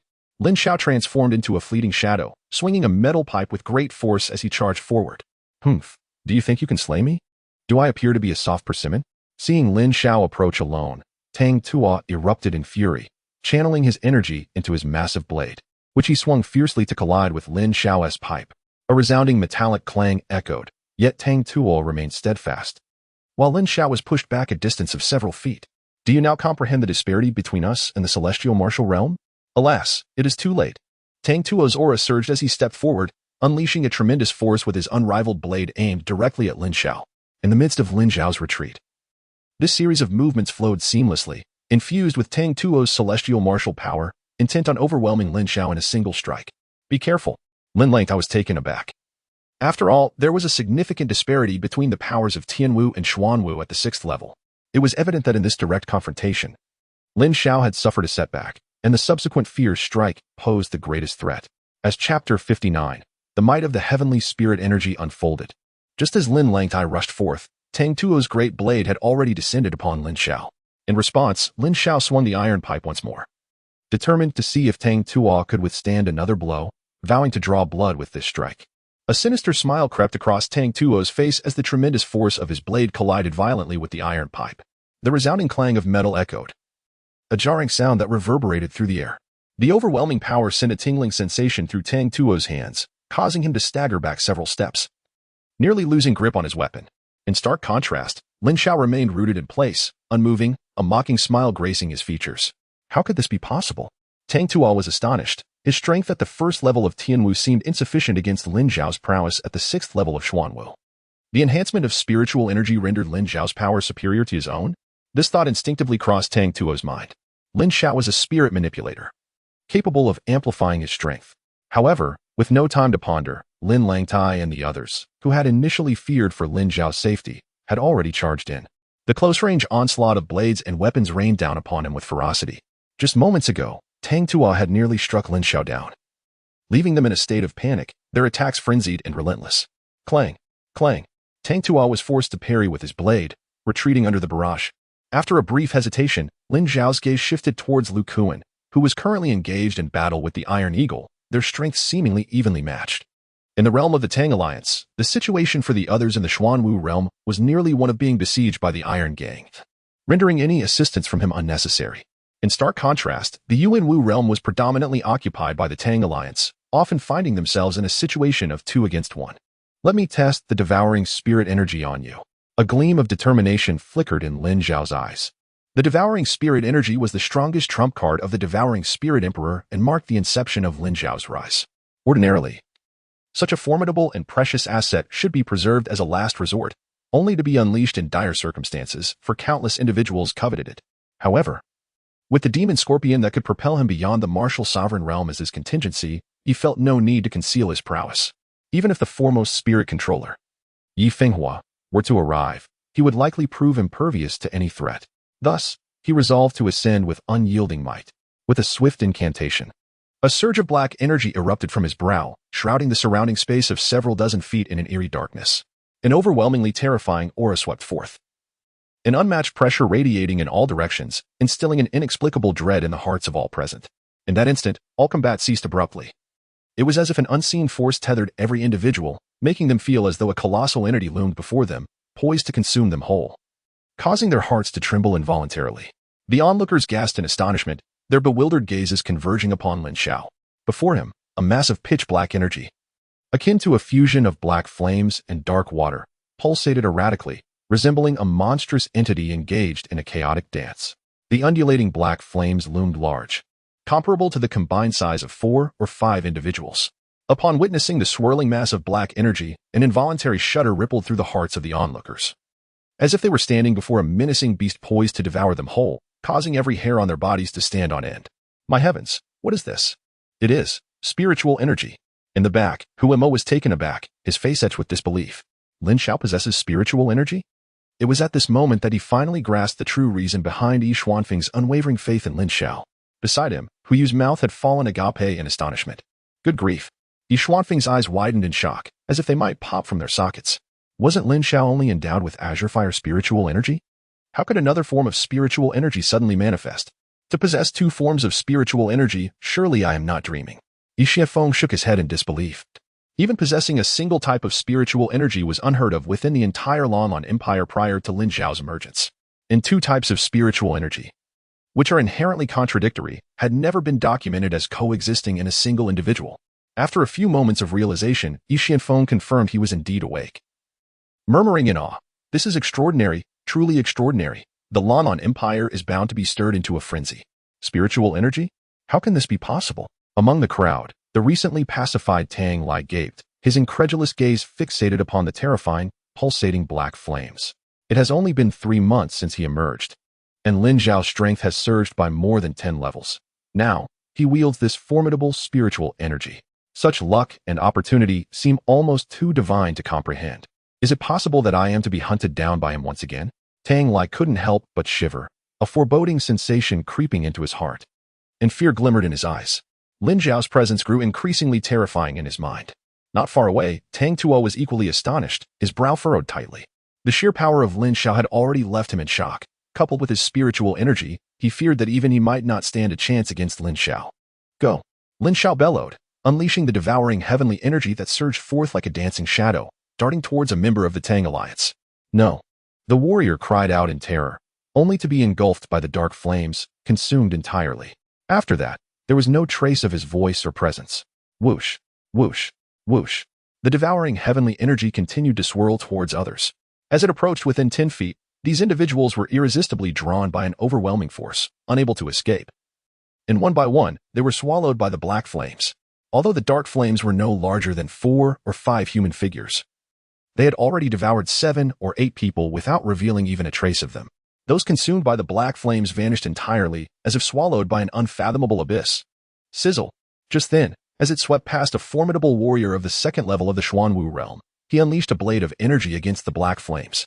Yet, the flames merely flickered momentarily, as if a breeze had passed through them, and continued unabated towards the 2nd level Xuanwu warrior. A brief cry of terror erupted, followed by a series of hissing sounds. In a mere moment, the formidable Xuanwu expert was engulfed by the ravenous black flames, leaving no trace of his presence. Run! At that instant, someone from the Tang Alliance shouted, triggering a stampede of nearly 200 individuals who fled in all directions, devoid of any will to fight. In an instant, 9 lives were claimed, the Xuanwu expert utterly defenseless against such a terrifying and bizarre assault. It seemed inevitable that they would all be consumed in due time. Remaining behind was tantamount to courting death. Do not flee. Whoever dares to run shall face my wrath.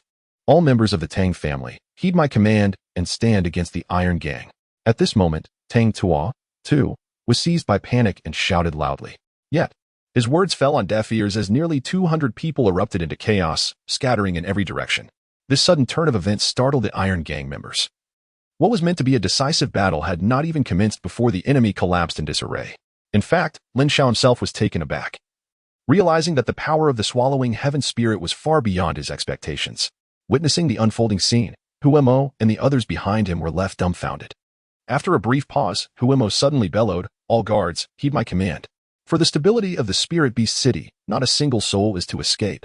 Tang Tua and his companions were once again jolted. Was this what they referred to as non-intervention? Such nonsense about the stability of Spirit Beast City was clearly a ruse to aid the Iron Gang, leaving no survivors. Chapter 60. By the heavens, damn it. As Tang Tua stood in stunned disbelief, thousands of soldiers brought their weapons down upon the fleeing members of the Tang Alliance, unleashing a chorus of anguished cries. Tang Tuo's complexion darkened as the people began to scatter. The army of the city lord's mansion had effectively declared war. How could they possibly fight under such circumstances? Second brother, let's go. At that moment, Tang Tua called out to Tang Lai, who stood not far away. Tang Lai trembled, his face shifting from pale to flushed. He had initially intended to return to headquarters to eliminate Lin Xiao, but little did he expect Lin Xiao to come charging in, terrifyingly capable of single-handedly annihilating the entire Tang Alliance. Regret not at Tang Lai, had he known. He would have sought allies from the Spirit Control Master Alliance instead of venturing into the Spirit Beast Forest. Alas, it was too late for such thoughts. If only he could escape, there would still be a chance to avenge himself against Lin Xiao. A chilling determination surged within him as he harnessed his energy and hastened towards freedom. I have told you, this time, you cannot escape. Lin Xiao's icy voice resonated, and a dark wave of energy surged towards Tang Lai, enveloping him. No. Tang Lai let out a defiant roar, gradually succumbing to the encroaching black flames. Kill. At that moment, Lin Langtai bellowed, commanding the Iron Gang to charge forth, engaging the crowd in a brutal slaughter, which was nothing short of a one-sided massacre. 8 Desolation Palm. A tremendous shout echoed as a massive luminous palm emerged, unleashing a force that could topple mountains and seas, sending Lin Langtai and his companions staggering back. The chaos erupted like a colossal wave, toppling not only Lin Langtai and his men but countless others nearby, showcasing the sheer power of that strike. This astonished Lin Langtai and others. Indeed, the life-preserving techniques of the celestial martial experts were extraordinary. A mere step in cultivation could yield a monumental disparity in strength. You cannot escape. Lin Xiao's gaze sharpened as he summoned the devouring heavenly energy, lunging towards Tang Tua. The latter's speed in fleeing diminished almost instantly, soon being overtaken by the devouring heavenly energy. With his palms dancing in a flurry, brilliant gusts of energy surged forth. However, the devouring heavenly energy, akin to a living entity under Lin Xiao's command, deftly evaded while drawing closer to Tang Tua. As the terrifying energy approached, beads of sweat covered Tang Tuo's forehead. His radiant protective aura surged, and he unleashed a barrage of gusts, dodging and weaving to evade the relentless pursuit of the devouring heavenly energy. Kill. Meanwhile, Lin Langtai and his companions were not idle. Wiping the blood from their lips, they gradually unleashed powerful blade energies towards Tang Tua. Soon, he was engulfed by waves of formidable force. Under the strain of resisting the devouring heavenly energy, he was struck repeatedly by the fierce energies, blood gushing from his mouth. In a moment of weakness, the devouring heavenly energy seized the opportunity to pounce. Despite being a celestial martial expert, it did not immediately consume Tang Tua. His protective aura surged to its zenith, while the devouring heavenly energy danced around him, dimming as it struggled against Tang Tua. Ultimately, Tang Tuo's form vanished within the devouring heavenly energy, which too disappeared after consuming him. The crowd was astonished. Tang Tua, who had wreaked havoc in the Spirit Beast Forest for over a decade, had finally been slain, marking the definitive end of the Tang Alliance. With the current spiritual energy, the only formidable force one could summon was the devouring spirit energy, which could merely contend with a first-level heavenly warrior. Wiping the sweat from his brow, Lin Xiao could not help but let out a silent sigh of relief. The lingering threat of the Tang Alliance to the Lin family had been thoroughly resolved. Following Tang Tua's demise, Lin Langtai and other formidable experts surged toward the remaining members of the Tang Alliance, showing no mercy as they executed their grim task. In a matter of moments, the 200 members of the Tang Alliance were eradicated without a trace. From that day forth, the Spirit Beast Forest would be dominated by the Iron Gang. How terrifying, how utterly formidable. This individual is beyond comprehension. At that moment, Puyu gazed ahead, muttering to herself incessantly. As the Iron Gang began to tidy up the aftermath, Lin Xiao calmly turned to Hu Mo and spoke in a measured tone. Lord Hu, I extend my gratitude for your assistance. Lin Xiao, my esteemed nephew, such words are unnecessary. I merely fulfilled my duty to maintain peace in Spirit Beast City. Hu Mo replied, a smile plastered across his face, his tone suddenly becoming more familiar and courteous. The arrival of a talent like Lin Xiao in Spirit Beast City is indeed an honor. From this day forth, the Lord's residence shall treat you as a distinguished guest. After a brief pause, a cunning glint flashed in Hu Mo's eyes as he abruptly declared, if it pleases you, my esteemed nephew, I would like to betroth my daughter. Hu Yu to you. What? Hu Yu exclaimed in shock. Her father's sudden declaration to marry her off, especially to this scoundrel, left her in disbelief. The entire scene fell into a sudden silence, leaving everyone momentarily dumbfounded. Just moments ago, they were embroiled in conflict. And now the atmosphere was to be transformed into one of celebration? Only moments before, they had been intent on dealing with the Iron Gang. And now the city lord was proposing to wed his daughter to Lin Xiao. This abrupt shift by the lord was astonishingly swift and jarring, leaving all present somewhat at a loss. Even Lin Xiao found himself momentarily taken aback by the unexpected suggestion of marriage. Just as the tension lingered, Yi Xianfeng suddenly erupted into laughter, exclaiming, City Lord Hu, you certainly are generous, marrying off your daughter so readily. Bah, who said I'm marrying that scoundrel? I refuse to marry him. Hu Yu's indignant voice rang out, although it retained a youthful tone. This unexpected outburst from the seemingly genteel young lady caught everyone off guard. The crowd was left in stunned silence. You've truly infuriated me. A young lady should not speak such coarse language. If this continues, who would dare to take you as a bride? Hu Mo, visibly upset, wore an expression of embarrassment. He reprimanded her before awkwardly glancing at Lin Xiao, saying, well, Lin Xiao, my dear nephew, your heir is still quite young and lacks proper decorum. I hope you will not hold it against her.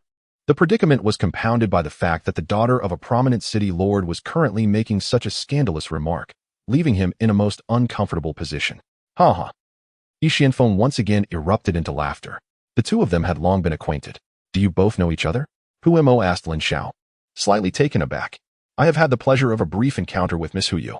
While Hu Mo had ulterior motives, Lin Xiao, recognizing the goodwill extended towards him, sought to alleviate Hu Mo's discomfort and quickly replied, thank you, Lord Hu, for your kind intentions. However, I am currently focused on my martial cultivation and have not given thought to matters of marriage. I hope you can understand. After all, he was a city lord, and being rejected when offering his daughter in marriage was somewhat disheartening for Hu Mo. Nevertheless, he acknowledged that the situation was rather abrupt and within his expectations. Coupled with Hu Yu's demeanor, he could only suppress his irritation. His goal was to cultivate a good relationship with Lin Xiao and propose his daughter's hand. Even if the latter declined, it would still demonstrate his goodwill. No matter, it seems I have been remiss in my considerations. Hu Mo waved his hand, maintaining an air of calm. However, at that moment, Hu Yu shouted furiously, what? You dare refuse me? You bastard, I shall kill you. With that, she charged towards Lin Xiao. Chapter 61. You dare to touch my Dantian. Everyone was momentarily stunned. Just moments ago, she vehemently declared she would not marry Lin Xiao, and now, upon his rejection, she sought to take his life? The young lady of the city lord's mansion was indeed extraordinary.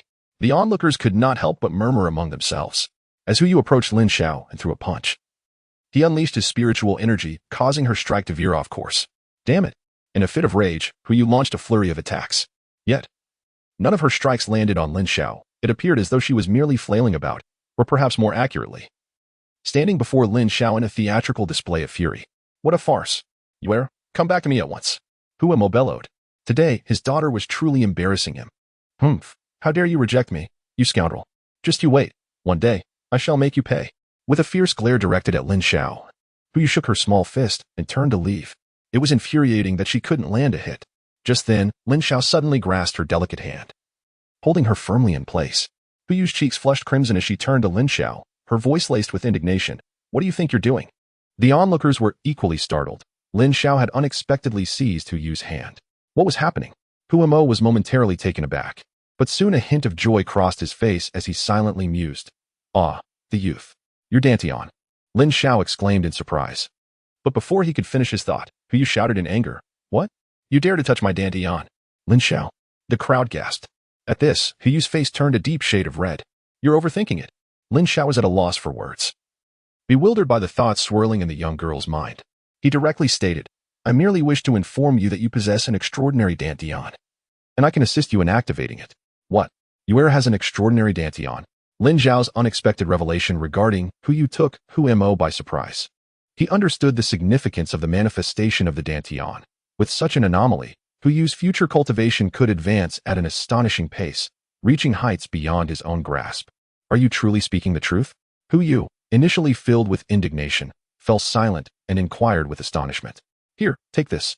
Consuming it will activate your potential, Lin Xiao said as he produced a concealment pill and handed it directly to Hu Yu. Having previously ingested 2 concealment pills, Lin Xiao was well acquainted with their essence. When Hu Yu unleashed her power, it subtly radiated this aura. As he grasped her hand, the energy intensified, confirming his belief that Hu Yu possessed a dantian with the concealment anomaly.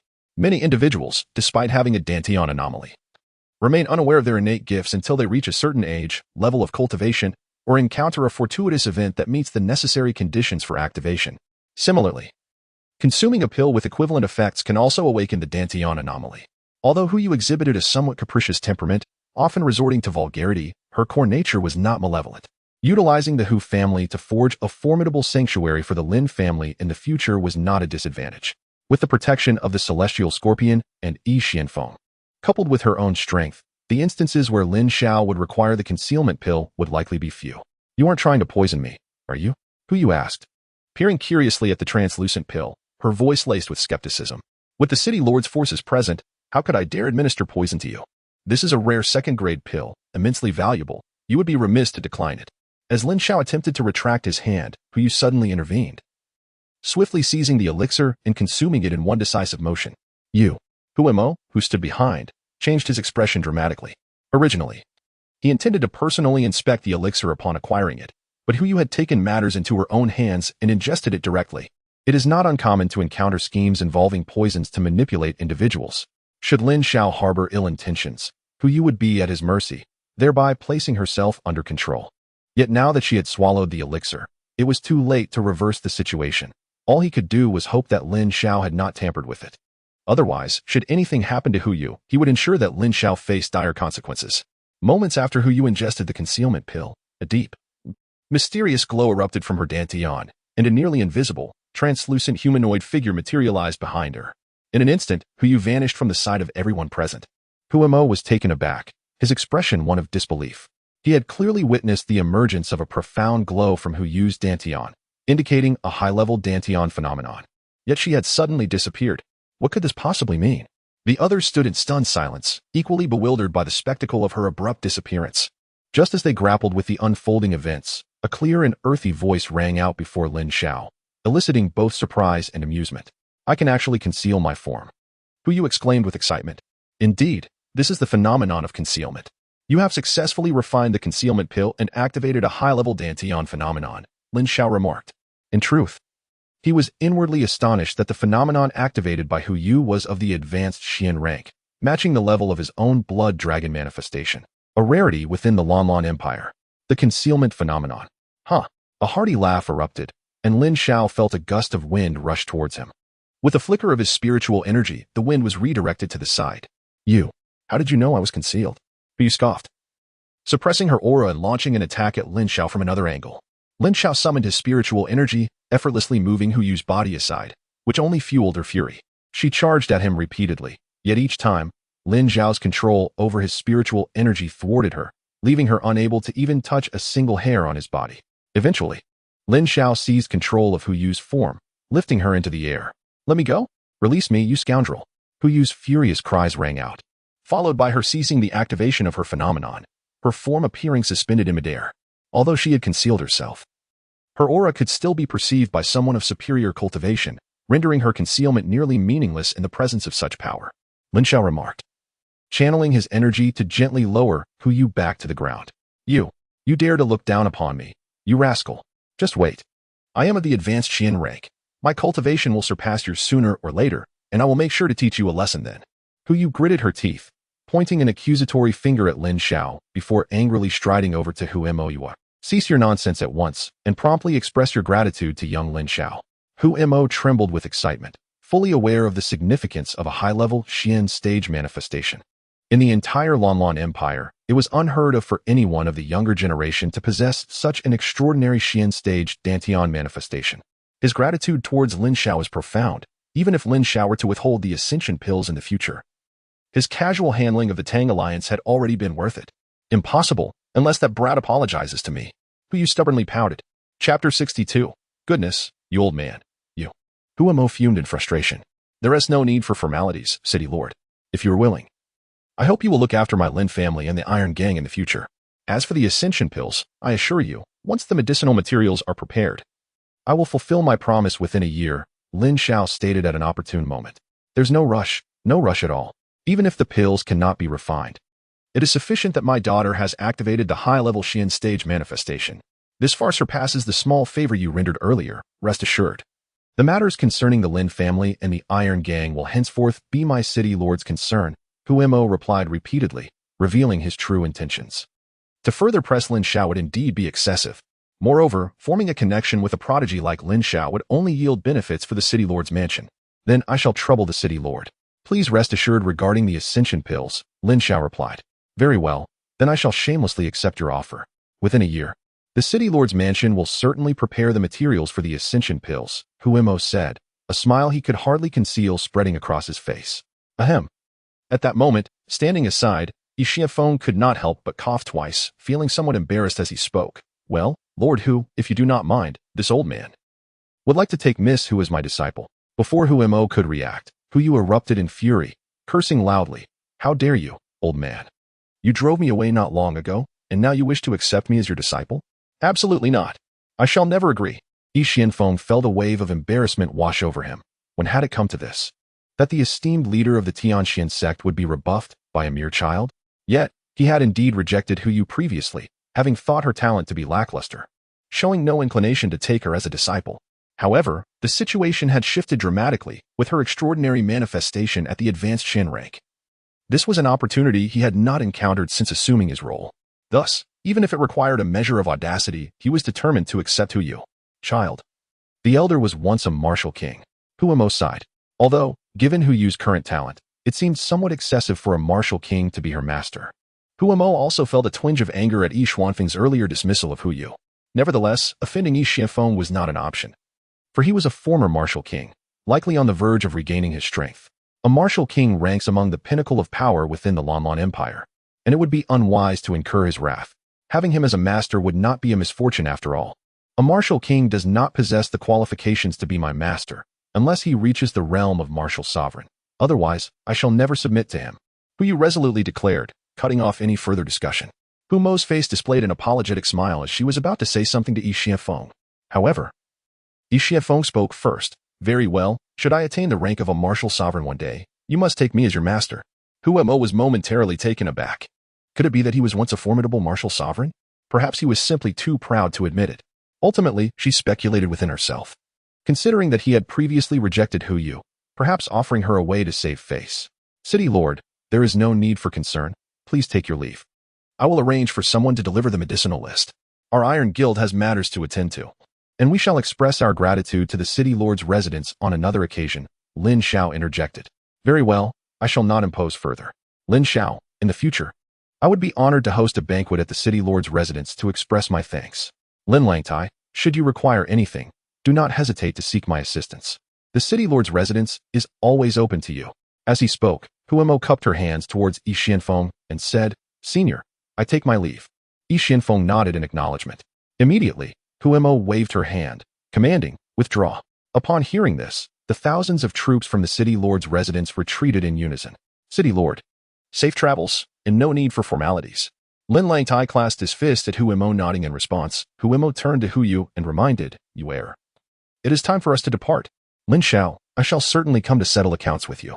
Before leaving, Hu Yu did not forget to cast a fierce rebuke at Lin Xiao. Soon, the troops of the City Lord's residence vanished completely. I too must take my leave. Lin Xiao, within half a year, I will locate the green leaf shadow ant. Yi Xianfeng gestured to Lin Xiao before preparing to depart. At this moment, Lin Xiao shook his head and said, Signory, no need. I have already found the primary medicinal herb. Now, you just need to gather the auxiliary materials. Yi Xianfeng was taken aback and immediately filled with excitement. What? You have already located the green leafing ant? Lin Xiao nodded noncommittally. It was not that he had found the green leafy ant, but rather the scales and blood of the heavenly demon scorpion. However, there was no need for him to disclose this detail. Excellent. Rest assured, young man, I will procure the remaining auxiliary herbs within half a year. I shall remember this favor, he solemnly promised before bursting into hearty laughter and departing the scene. Witnessing this unfolding spectacle, Lin Xiao and the other members of the Iron Gang remained in a state of astonishment from beginning to end. It could be said that this battle was fought single-handedly by Lin Xiao, and he had also established a favorable relationship with the City Lord's mansion. Lin Xiao, we are truly grateful for your timely arrival. Had you not intervened, the Iron Gang would likely have been doomed, Lin Xiao exclaimed, regaining his composure with immense excitement. The other members of the Iron Gang looked at Lin Xiao as if he were a deity, their faces brimming with emotion and gratitude.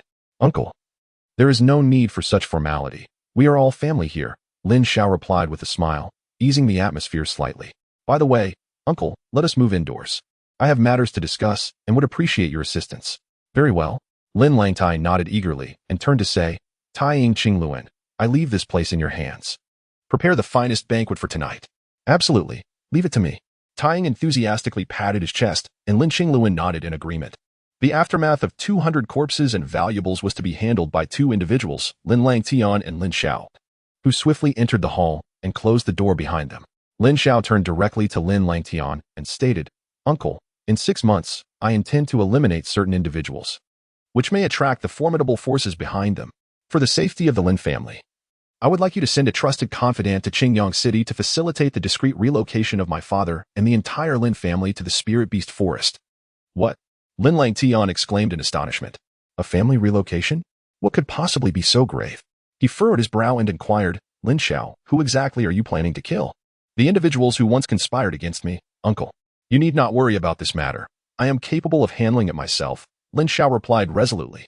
Observing Lin Xiao's unwavering determination, Lin Xiao could only let out a resigned sigh and said, Very well. For such formidable figures, I fear I may not be of much assistance. Leave the matters of the Lin family to me. It has been quite some time since I last saw your father, and the Lin family's development in the Spirit Beast Forest could indeed yield positive outcomes. Tomorrow, I shall send Iron Eagle with the token to Qingyang City. Yes, nodding slightly. Lin Xiao then asked, By the way, Uncle, is there a secluded chamber for meditation within the Iron Gang? You wish to meditate? Lin Xiao paused for a moment before nodding. Indeed, there is one beneath my study. That is splendid, Lin Xiao exclaimed with joy. He then cautioned, Uncle, this upcoming meditation is crucial for me. It could very well be a matter of life and death. It may take several months. Should any matters arise within the Iron Gang, please consult the City Lord's mansion and elderly first. Unless absolutely necessary, do not disturb me. Rest assured. This secret chamber is known only to myself and Qingluan, and for the past few months, it is unlikely that anyone would dare to disturb our Iron Gang. Observing Lin Xiao's grave expression, Lin Xiao nodded earnestly. Excellent, Lin Xiao affirmed, stating, By the time I emerge from my retreat, should the timing permit, I shall engage in a substantial amount of alchemical crafting. In the meantime, I would appreciate it if you could gather medicinal herbs. The more abundant, the better. Additionally, please send a copy of the herb list to the City Lord's mansion, informing them that the elixirs produced will be commensurate with the herbs they have collected. Splendid. A gleam of joy sparkled in Lin Xiao's eyes. Subsequently, Lin Xiao approached the table adorned with writing instruments in the hall and meticulously penned an extensive list of required herbs, including items such as the Tian pill, Chongxian pill, Tishuan pill, as well as the Chongtian pill and Shutian pill, among various others. For instance, he included annotations for the Shutian pill, ensuring that upon seeing the name, the City Lord's mansion would undoubtedly exert themselves to procure the necessary herbs. Furthermore, beneath the list, Lin Xiao inscribed a note indicating that more would be welcome. Thus, upon his emergence from seclusion, he would not only enhance the strength of both the Iron Gang and the City Lord's mansion, thereby safeguarding the Lin family, but he would also prepare an assortment of elixirs for himself. After providing a brief explanation, Lin Xiao directly accompanied Lin Xiao into the secret chamber. This time, during his retreat, he intended to utilize the Eternal Sky Spirit technique to merge the Qing Fire Spirit energy with the Devouring Sky Spirit energy. The amalgamation of these two forms of spiritual energy, something even the Devouring Sky Spirit Emperor had no prior experience with, is an exceedingly perilous endeavor. Far more hazardous than previous refinements of spiritual energy, and it would require a protracted duration. Certainly, if the fusion proves successful, it will indeed herald an eternal epic, marking a qualitative leap in his power. This serves as his greatest trump card as he prepares to journey to the imperial city to eliminate Qin Yin and Feng Lanwei. Once Lin Langtai departed and sealed the secret chamber, Lin Xiao settled into a meditative posture, his eyes shimmering with fervent intensity. Qin Yin, Feng Lanwei, your demise is imminent. With that, he commenced the operation of the Eternal Spirit technique, initiating the fusion of the Azure Fire spiritual energy and the Devouring Sky spiritual energy within his mind. Chapter 63. Fusion of Spiritual Energies. Tang Ming, accompanied by the forces of the City Lord's mansion, marched towards the Iron Gang with great momentum. However, to their astonishment, the Iron Gang emerged unscathed while the Tang Ming, the second largest faction in the Spirit Beast City, faced annihilation, sending shockwaves throughout the city. Many rushed to the Iron Gang to verify the rumors, only to discover the walls of the Iron Gang in ruins, transformed into a vast wasteland. The ground was strewn with the bodies of Tang Ming members, while the Iron Gang, engaged in the grim task of body disposal, suffered minimal losses, leaving onlookers utterly astounded. In that moment, the Iron Gang boldly proclaimed that they possessed numerous Xuanwu-level experts, having obliterated the Tang Ming, thereby establishing themselves as the foremost faction in the Spirit Beast City aside from the City Lord's mansion, and they were open to recruitment. Consequently, throngs of individuals flocked to join the Iron Gang, with over 100 enlisting on that very day. Subsequently, the Iron Gang seized all the assets of the Tang Ming, enlisting new recruits as powerful figures from all corners of the Spirit Beast City were drawn in, continually augmenting the ranks of the Iron Gang. The influence of the Iron Gang expanded rapidly, and within a few months, their numbers swelled to over 1,000. A formidable alliance, composed of thousands, possesses the power to shake the very foundations of the City Lord's manor. In times past, such a force would have been met with fierce opposition from the manor. However, the current circumstances have prompted the manor not only to refrain from dissent, but to openly express its support. This shift has allowed the Iron Gang to establish itself firmly within Spirit Beast City, facilitating its rapid expansion. As half a year swiftly passed, the figure of Lin Xiao, once the talk of the gang, faded into obscurity, remaining unseen. According to the gang leader, Lin Xiao has retreated into seclusion for cultivation. During this period, two others have risen to prominence like shooting stars, capturing the attention of all. One is Lin Qingluan, the young deputy leader of the Iron Gang, who awakened a rare bloodline and achieved successive breakthroughs, progressing from the 1st to the 8th level of Xuanwu within merely 6 months, astonishing everyone in Spirit Beast City. It became clear to all that a prodigy had emerged within the Iron Gang, making it the opportune moment to join. The second figure, even more renowned than Lin Qingluan, is Huyu, the eldest daughter of the City Lord's manor. At just 15 years of age, she activated a profound manifestation of her dantian, progressing from the 5th to the 8th level of Yuanwu within 6 months, exhibiting astonishing destructive power. Their ascendance has caused many to forget the once mythical Lin Xiao. Yet those who witnessed him firsthand 6 months ago, along with the higher echelons of the Iron Gang, remember him vividly. They understand that despite the prodigious talents of Lin Qingluan and Huyu, neither can compare to Lin Xiao, who, in a mere 2 months, ascended from the 1st to the 6th level of Xuanwu, a staggering pace unmatched by any. Now, with 6 months elapsed, one can only wonder to what heights this extraordinary youth has now ascended. Meanwhile, another group, comprising over 50 members of the Lin family from Qingyang City, including men, women, and children, migrated to join the Iron Gang, further solidifying the bond between Lin Xiao and the organization. However, Lin Xiao is no ordinary individual, and the members of the Iron Gang did not harbor any illusions about his long-term commitment to their ranks. The true source of excitement lay in Lin Qingluan's prodigious talent. It would not be long before the Iron Gang would witness the emergence of a formidable martial artist. In a decade, it was likely that they would boast a martial king, and in several decades, the possibility of a martial sovereign was not beyond imagination. At that point, the Iron Gang would ascend to prominence as one of the leading forces within the Lan'an Empire, and they would stand as elders of the organization. Yet, just as everyone was enveloped in hope and beautiful daydreams, an immense upheaval occurred that was difficult for all members of the Iron Gang to accept. Simultaneously, within the secret chamber, Lin Xiao suddenly opened his eyes, which were as profound as ancient abysses. A terrifying aura erupted from his being, sending shockwaves that caused the entire chamber to tremble subtly. With a swift surge, Lin Xiao's cultivation soared, rapidly ascending from the 6th level of Xuanwu to the 7th, then to the 8th and the 9th, ultimately breaking through to the 1st level of Tianwu, where he finally came to a halt. His spiritual power also experienced a meteoric rise, transitioning from intermediate 2nd grade to advanced 2nd grade, and then from advanced 2nd grade to initial 3rd grade.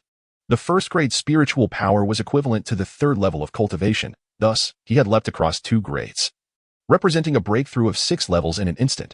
This speed was nothing short of terrifying. The remarkable enhancement stems from the successful fusion of two formidable energies of the terrifying realms, the 20th ranked Azure Fire spiritual energy and the 11th ranked Devouring Heaven spiritual energy.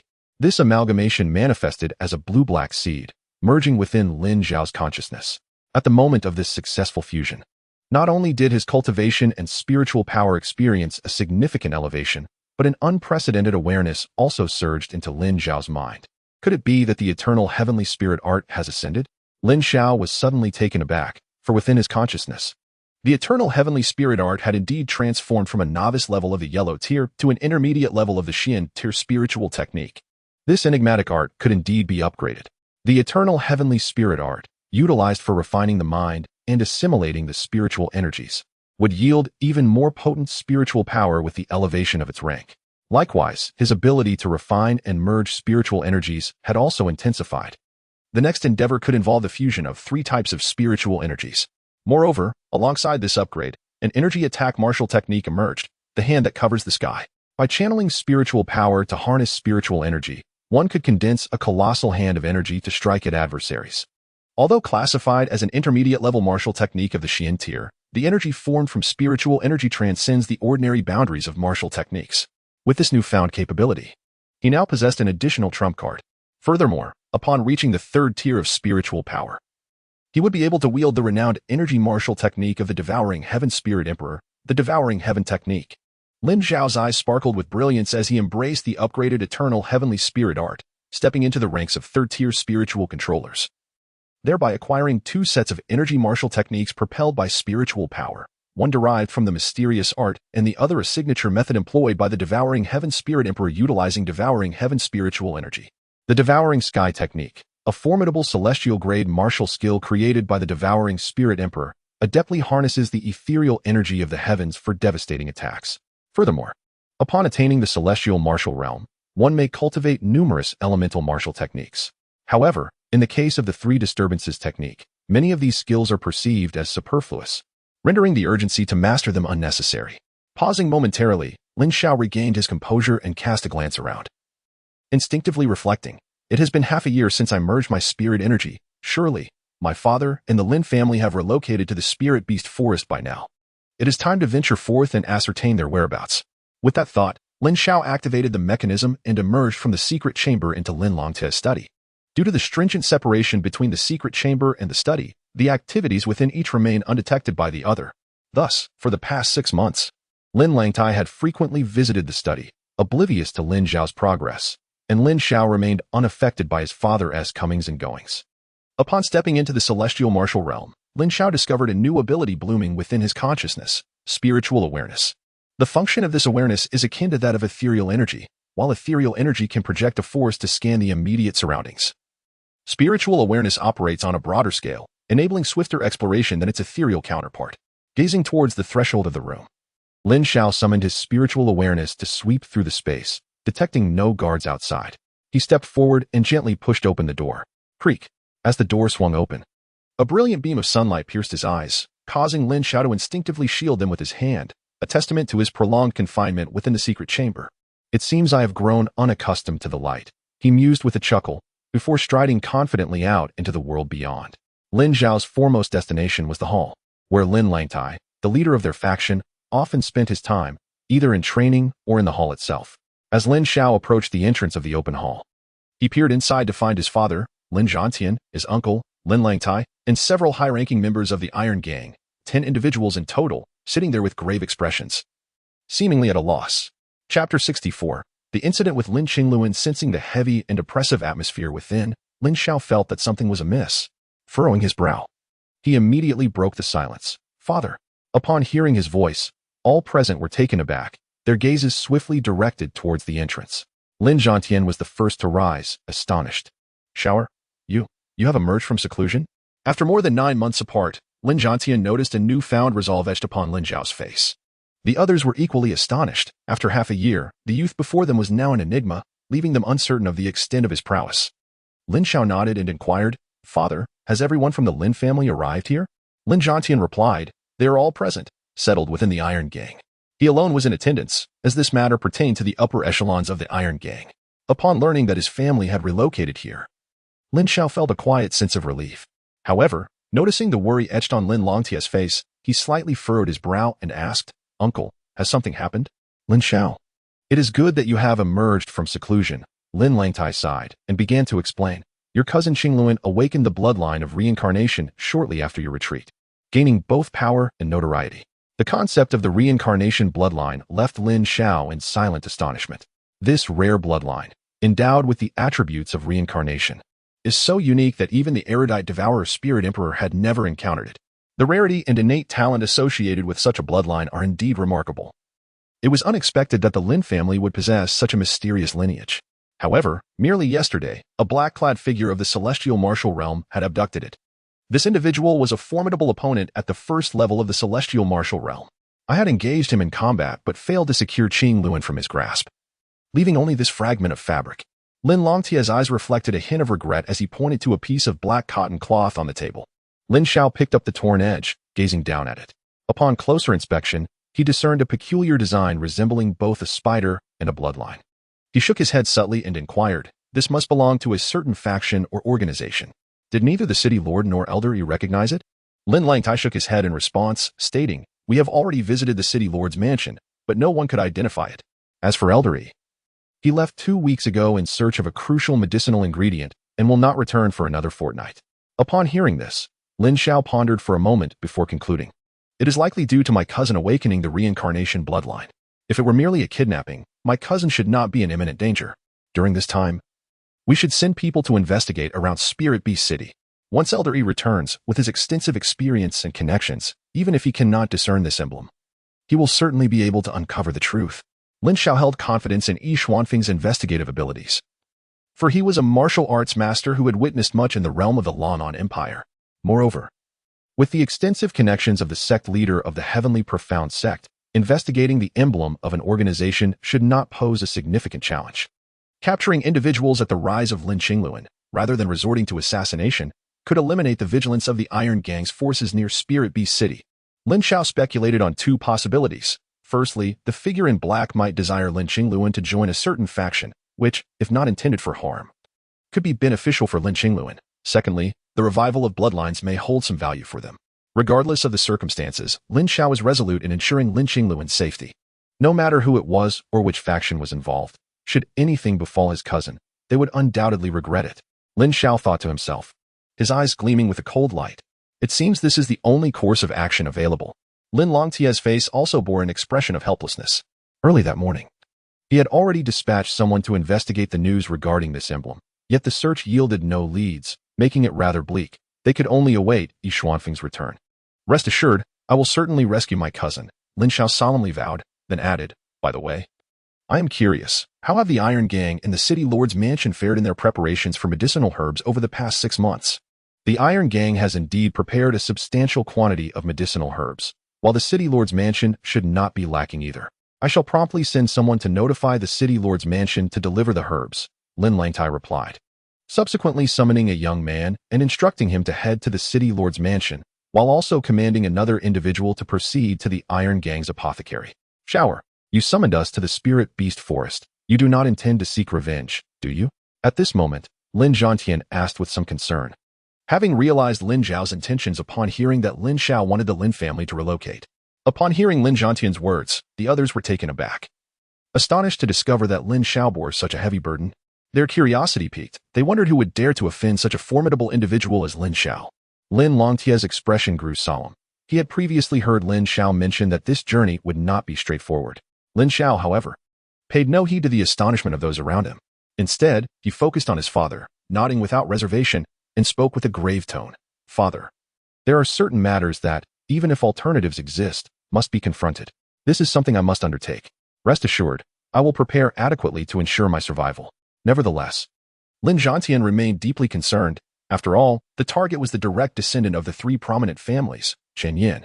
He wished to oppose this course of action but ultimately hesitated, sighing, "Very well, since you have made your choice, I shall not stand in your way. Just exercise extra caution." Lin Xiao nodded in acknowledgement. Suddenly, Lin Zhantian recalled something and inquired with genuine concern, "By the way, Shower, what is your current cultivation level? To what realm have you ascended?" At this question, curiosity flickered across the faces of all present. their minds racing with various speculations. After all, the impact Lin Xiao had previously made on them was profound. I have reached the first level of Tianwu and am a third-tier initial stage spiritual manipulator. Lin Xiao replied with an even demeanor. What? The collective astonishment of the crowd nearly propelled them from their seats. 6 months of seclusion. And he had already ascended to the levels of Tianwu and third-tier spiritual manipulator? Such prodigious talent was almost unfathomable. At nearly 16 years of age, possessing the cultivation of Tianwu and a third-tier spiritual manipulator was truly a rarity in the Lanlan Empire. Moreover, this remarkable achievement was attained in a mere 6 months, transitioning from the 6th level of the Xuanwu realm to the 1st level of the Tianwu realm. This feat is unparalleled among those present, even Lin Langtai. After years at the 9th level of Xuanwu, has yet to ascend to Tianwu. In terms of spiritual power, it is widely believed that Lin Xiao has progressed from a 2nd-tier novice to a 3rd-tier novice within just half a year, a truly astonishing feat.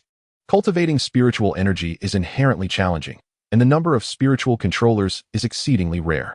The 3rd-tier spiritual controllers are an exceptional rarity, not merely among youths of 15 or 16, but even among middle-aged individuals. The advancement from one level of spiritual energy to another is exponentially more difficult than progressing through cultivation levels, particularly when it involves a significant breakthrough. The transition from advanced 2nd tier to novice 3rd tier has stymied countless talented spiritual controllers, with many spending their entire lives without achieving it. Even those endowed with extraordinary talent typically require several years for such an advancement. Yet Lin Xiao accomplished this in just 6 months, soaring from 2nd tier novice directly to 3rd tier novice. This pace is nothing short of terrifying, a true prodigy among prodigies. The esteemed status of spiritual controllers is well recognized. Each one commands respect throughout the Lanlan Empire, and even a 1st-tier spiritual controller holds considerable standing, let alone a 3rd tier. The revelation of such an identity would likely send shockwaves throughout the empire. Prior assessments of Lin Xiao's capabilities were already exceedingly high, yet they still underestimated the swiftness of his progress. While they may have anticipated his rise through one level, it does not diminish the astonishment evoked by his leap from intermediate 2nd tier to novice 3rd tier. To everyone's astonishment, it was Lin Zhantian who felt the most surprise. He clearly understood Lin Xiao. Nearly a year ago, he was merely at the 3rd level of Yuanwu. Yet, in less than a year, he had ascended to the realm of Tianwu and become a 3rd-tier spirit controller. The chasm between these two realms left him feeling as though he were in a dream. The impact Lin Xiao had on him grew increasingly profound. Truly, he was my son, Lin Zhantian. The prospect of eliminating Chen Yin now seemed achievable, provided that Xiao could evade the scrutinizing eyes of the Chen family. Lin Zhantian clenched his fist, his trust in Lin Xiao growing ever stronger. Indeed, Lin Xiao never undertook endeavors without certainty. Unbeknownst to him, however, Lin Xiao intended to eliminate both adversaries publicly during their wedding ceremony. Had he known, he would likely have been rendered speechless with shock. Chapter 65. Concentrated Alchemy. Amidst the exchanges among the crowd, a cart laden with medicinal herbs from the Iron Gang was brought into the hall, positioned before Lin Xiao, causing his gaze to brighten. After a brief assessment, he realized that these herbs were sufficient to concoct a considerable number of elixirs, significantly enhancing the Iron Gang's power. Without hesitation, Lin Xiao stored the herbs within his storage ring. Shortly thereafter, a small contingent from the city lord's residence appeared, hastily entering the collective view, striding purposefully toward the hall. Leading the group was a middle-aged man clad in black, Humo, accompanied by a charming young woman whose beauty had intensified and whose figure had become more voluptuous over the past 6 months. As the group approached, Lin Xiao and the others moved to the entrance of the hall to offer their greetings. Lin Xiao, my dear nephew, you have finally emerged from your retreat. That girl, you, has been coming to find you quite often. Even before he arrived, Humo's excited voice echoed from afar, sounding as warm and familiar as if he were greeting his own son-in-law. I have come seeking vengeance against him, who visits him every month. At that moment, Hu Yu's scolding voice rang out. The 5th level of Xuanwu, progressing rather swiftly, indeed. Glancing at Hu Yu, Lin Xiao offered a subtle smile and praised her. It seems that the advanced phenomena of the Xian tier are indeed extraordinary, relying solely on her cultivation. She has managed to break through to the 9th level in just half a year. Such speed, were it not for the influence of spiritual energy, he would likely be far behind. This is all thanks to my dear nephew's efforts. Had it not been for the activation of her Dantian phenomena, she might not have advanced even a single realm. Huamo smiled politely, yet his face betrayed an undeniable excitement. After all, such speed is truly astonishing. I presume that during your retreat, my dear nephew has made considerable advancements in his cultivation? He then inquired, for with his 5th level of Tianwu, He found himself unable to discern Lin Xiao's precise cultivation level. Not much. I still fall short compared to Miss Huyu. Lin Xiao chuckled, prompting Huyu to proudly pout her lips. However, Lin Xiao's subsequent revelation left Huyu's expression frozen in disbelief. I have merely broken through to the first level of Tianwu, with only third-grade spiritual power. Humo's footsteps faltered, his body momentarily immobilized. My heavens, is he really that far behind Huyu? This is utterly disheartening. In just 6 months, one has transcended from the 6th level of Xuanwu to the 1st level of Tianwu, and from 2nd-grade spiritual power to 3rd-grade spiritual power. This is certainly not as effortless as the early stages of Yuanwu Xuanwu. It is merely. Humo's face twitched involuntarily. He had thought that Huyu was already quite extraordinary, but unexpectedly, Lin Xiao surpassed her manifold. You scoundrel. Huyu's face flushed crimson, her anger causing her to stamp her feet repeatedly. Today, she had intended to teach Lin Xiao a lesson, but with such strength, how could she possibly confront him? It truly infuriates me, Huyu exclaimed in frustration. Ha. Huamo couldn't help but shake his head and chuckle bitterly. Indeed, Lin Xiao, my esteemed nephew, possesses unparalleled talent, unmatched by any. The city lord is too kind. By the way, I wonder if the materials for the ascension pill are ready? Lin Xiao inquired calmly, maintaining his composure. They are prepared, but, well, I hadn't anticipated you would advance to the Tianwu realm so swiftly. I who am rather clumsy, thus far. I have only managed to procure one set of the materials. Humo's face slightly flushed. He desperately needed the ascension pill, yet with only one available. It felt somewhat awkward to take it for himself now that Lin Xiao had entered the Tianwu realm, especially since it was he who had concocted it. With an awkward smile, Huamo was about to suggest that Lin Xiao take the pill first, but at that moment, Lin Xiao grinned and remarked, well, city lord, I recall that the quantity of the materials for the ascension pill actually corresponds to 2 pills. Huamo laughed heartily. My esteemed nephew Lin Xiao is indeed quite thoughtful. After a brief pause, Huamo found himself amused, uncertain whether it was due to Lin Xiao's irritation or his own embarrassment. Moreover, he had also brought along other medicinal herbs, which he displayed by dramatically revealing a heap of them that surpassed the quantity gathered by the Iron Gang by half. Very well, in half a month. When I retrieve the elixirs, the city lord's manor shall not be shortchanged in the least. Lin Xiao stored these herbs within his storage ring, and after a brief exchange with the group, he departed the hall and returned to his chamber to commence his alchemical work. With nearly 3 months remaining until Qin Yanfeng and Lan Yu's wedding, having attained the rank of a 3rd-tier spirit controller, he was already capable of flight to the imperial city, which would only take a little over a month. During this fortnight, he planned to concentrate on alchemy, both to master the techniques of the devouring sky spirit emperor and to hone his spiritual energy. Once Qin Yanfeng returned to the city to investigate the matter regarding Lin Qingluan, it would not be too late to seek vengeance in the imperial city. To avoid disturbances, Lin Xiao stationed 2 Xuanwu realm warriors outside his room to take turns guarding him. Thanks to his formidable spiritual energy, Lin Xiao's alchemical speed increased several-fold. Over the course of half a month, he diligently produced over 200 elixirs, each of which was far from ordinary. This included 100 first-tier essence refinement pills, 50 second-tier profound charge pills, 50 second-tier profound enhancement pills, 1 third-tier sky charge pill, and 2 third-tier ascension pills. Such quantities represented a staggering figure. If sold, they would fetch astronomical prices. Ultimately, Lin Xiao kept 1 ascension pill for himself and divided the remaining elixirs equally between the city lord's manor and the Iron Gang. This left both factions in an extraordinary state of excitement. With these elixirs, their powers would surge to unprecedented heights. On the following morning, having enjoyed a rare night of rest, Lin Xiao leisurely emerged from his chamber and made his way to the hall of the Iron Gang. It seemed that Qin Yanfeng should be returning to the city soon. Under the refreshing morning sunlight, Lin Xiao observed that there were few figures in his path, likely because many were still in seclusion, refining their elixirs. Upon reaching the entrance of the hall, he noticed that Lin Langtai had already been waiting there, his expression a blend of joy and tension. The aura emanating from him was evidently more formidable than the previous day. Lin Xiao's consciousness swept subtly over Lin Langtai, and he was taken aback to inquire, Uncle, have you broken through to Celestial Marshal? Lin Langtai nodded, responding, Indeed, this is largely thanks to your Sky Surge elixir, which has shattered the shackles of my cultivation that had persisted for years. Otherwise, I would still be uncertain as to when I could step into Celestial Marshal. Lin Xiao acknowledged this, understanding that the Sky Surge elixir alone was not the sole factor. It was also the result of his uncle's years of dedication. However, he noticed a lack of elation on Lin Langtai's face, replaced instead by an expression of concern, prompting him to ask, Are you worried about our cousin? Lin Langtai nodded slightly, his brow furrowed with worry as he murmured, It has been half a month now, and we have yet to hear from Elder Yi. Do not fret. He is likely even more anxious than we are, Lin Xiao replied casually, turning his gaze upward, filled with anticipation as he looked ahead. At that moment, a figure clad in brown suddenly appeared in sight, accompanied by a burst of hurried laughter. Ha! Young man, you have finally emerged from seclusion and have even advanced to the third rank of spirit manipulators. The excitement in Yi Xuanfeng's tone was palpable.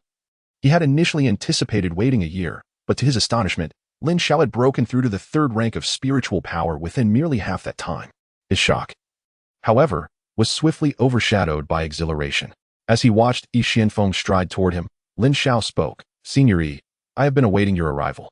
Chapter 66. The Pan family. Yi Xuanfeng beamed with excitement, his face reflecting impatience as he urged, young man, I have gathered all the necessary medicinal ingredients. Hurry and refine them for me. Rest assured, once I regain my strength, not only will I save your life, but if you wish to take revenge, I shall ensure that your adversary is left unrecognizable. Oh, Lin Xiao replied with delight. With Yi Xuanfeng having procured the medicinal materials, they could promptly concoct the elixir. Once Yi Xuanfeng restored his power, they could proceed directly to the imperial city. Observing Lin Xiao's expression, Yi Xuanfeng chuckled. I went to great lengths to acquire this particular herb. Very well, I shall assist you in alchemy immediately. However, there is one matter that requires Senior Yi's assistance first.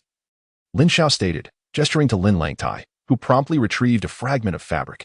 Senior Yi, half a month ago, Qing Luan was abducted by a black-clad individual from the Tianwu realm, leaving behind only this insignia. I wonder if you have encountered it before. Lin Langtai inquired with eager anticipation. Oh, the young man possessing the cycle of bloodlines has been captured? Yi Xuanyuan was momentarily taken aback. No wonder Lin Xiao was so eager for his return. Upon entering the city gates, he was informed by a guard of Lin Xiao's breakthrough. It turned out that Lin Qingluan had encountered trouble. Yi Xuanyuan held a considerable impression of Lin Qingluan. Before he set out to gather medicinal herbs, he had expressed his desire to take Lin Qingluan as a disciple, only to be declined. Being the esteemed leader of the Celestial Sect, it was quite a blow to be rejected by two juniors. Nevertheless, he certainly did not wish for such a talent to meet with misfortune. Hastily, he grasped the corner of his garment and lowered his gaze to scrutinize the pattern, pondering for a moment before stating, this emblem appears to belong to a family from Linshui City, the Pan family. Linshui City, the Pan family. Upon hearing this, a trace of coldness flickered across Lin Xiao and Lin Longtia's faces. They had finally found a lead on Lin Qingluan. As long as they could ascertain his whereabouts, Lin Xiao would be able to rescue him. What kind of power is the Pan family? Why have they taken my son? Lin Langtai immediately inquired. The Pan family is merely a second-rate force within the Lan'an Empire, lacking even a martial king. I cannot fathom their motives for abducting Lin Qingluan. Oh, wait. Yi Xuanyuan suddenly recalled something and quickly added, over a decade ago within the Celestial Sect, there was a promising disciple from the Pan family who met with an accidental death. I happened to learn that the Pan family possesses a secret technique that allows them to exchange bloodlines and draw blood from others. That disciple perished due to a failed blood exchange. This recent capture has awakened the bloodline of reincarnation, abruptly seizing individuals. It seems that the Pan family is unwilling to accept their past failure in bloodline exchange and intends to usurp Lin Qingluan's bloodline. Yi Xuanfeng exclaimed, astonished. What? Usurp the bloodline? Lin Xiao's expression tightened, a flicker of murderous intent subtly surfacing. To usurp the bloodline means Lin Qingluan would face death. He would never allow such a thing to transpire. Lin Longtia's countenance also shifted to a chilling coldness, his eyes glinting with a frosty light. He could hardly believe that the Pan family would resort to such heinous methods to seize Lin Qingluan's bloodline. Observing their reactions, Yi Xuanfeng sighed and reassured. You need not worry excessively. This vile technique of blood exchange cannot be completed in an instant. It first requires completely replacing one's blood with that of the other.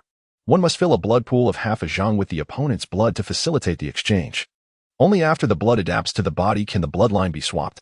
To fill a person's blood pool to that extent would take more than half a year. Even if one were to draw half their blood each month. Within this time frame, Lin Qingluan should not be in immediate danger. Upon hearing this, Lin Xiao felt a sense of relief wash over him. As long as Lin Qingluan remained alive, he could rescue him. What is the strength of the head of the Pan family? Lin Langtai inquired next. The Pan family's highest cultivation level is likely only around the 4th or 5th tier of Tianwu. However, the Pan family is now one of the 3 major clans and a vassal of the Feng family. Attempting to rescue someone from the Feng family could pose significant challenges. Yi Xuanfeng cautioned, noting Lin Longtia's anxious demeanor.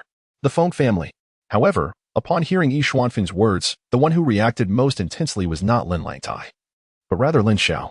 A palpable aura of killing intent emanated from Lin Xiao, unabashedly released, which sent a chill down Yi Xuanfeng's spine. Could it be that this young man harbored a grudge against the Feng family? Yi Xuanfeng was momentarily taken aback, then shook his head with a wry smile. He sought the assistance of a martial sovereign. If he was not mistaken, Lin Xiao was likely planning to confront a member of the Feng family. The Feng family was indeed protected by a martial sovereign, a formidable figure. If matters escalated, it would undoubtedly create significant trouble for him. It seemed that rescuing someone was not going to be an easy task after all. Yi Xuanfeng sighed inwardly. Meanwhile, Lin Langtai wore a grave expression. The three great families of the empire represented an unattainable power for him, one that he could not afford to offend. He could hardly fathom that this situation was entangled with the Feng family.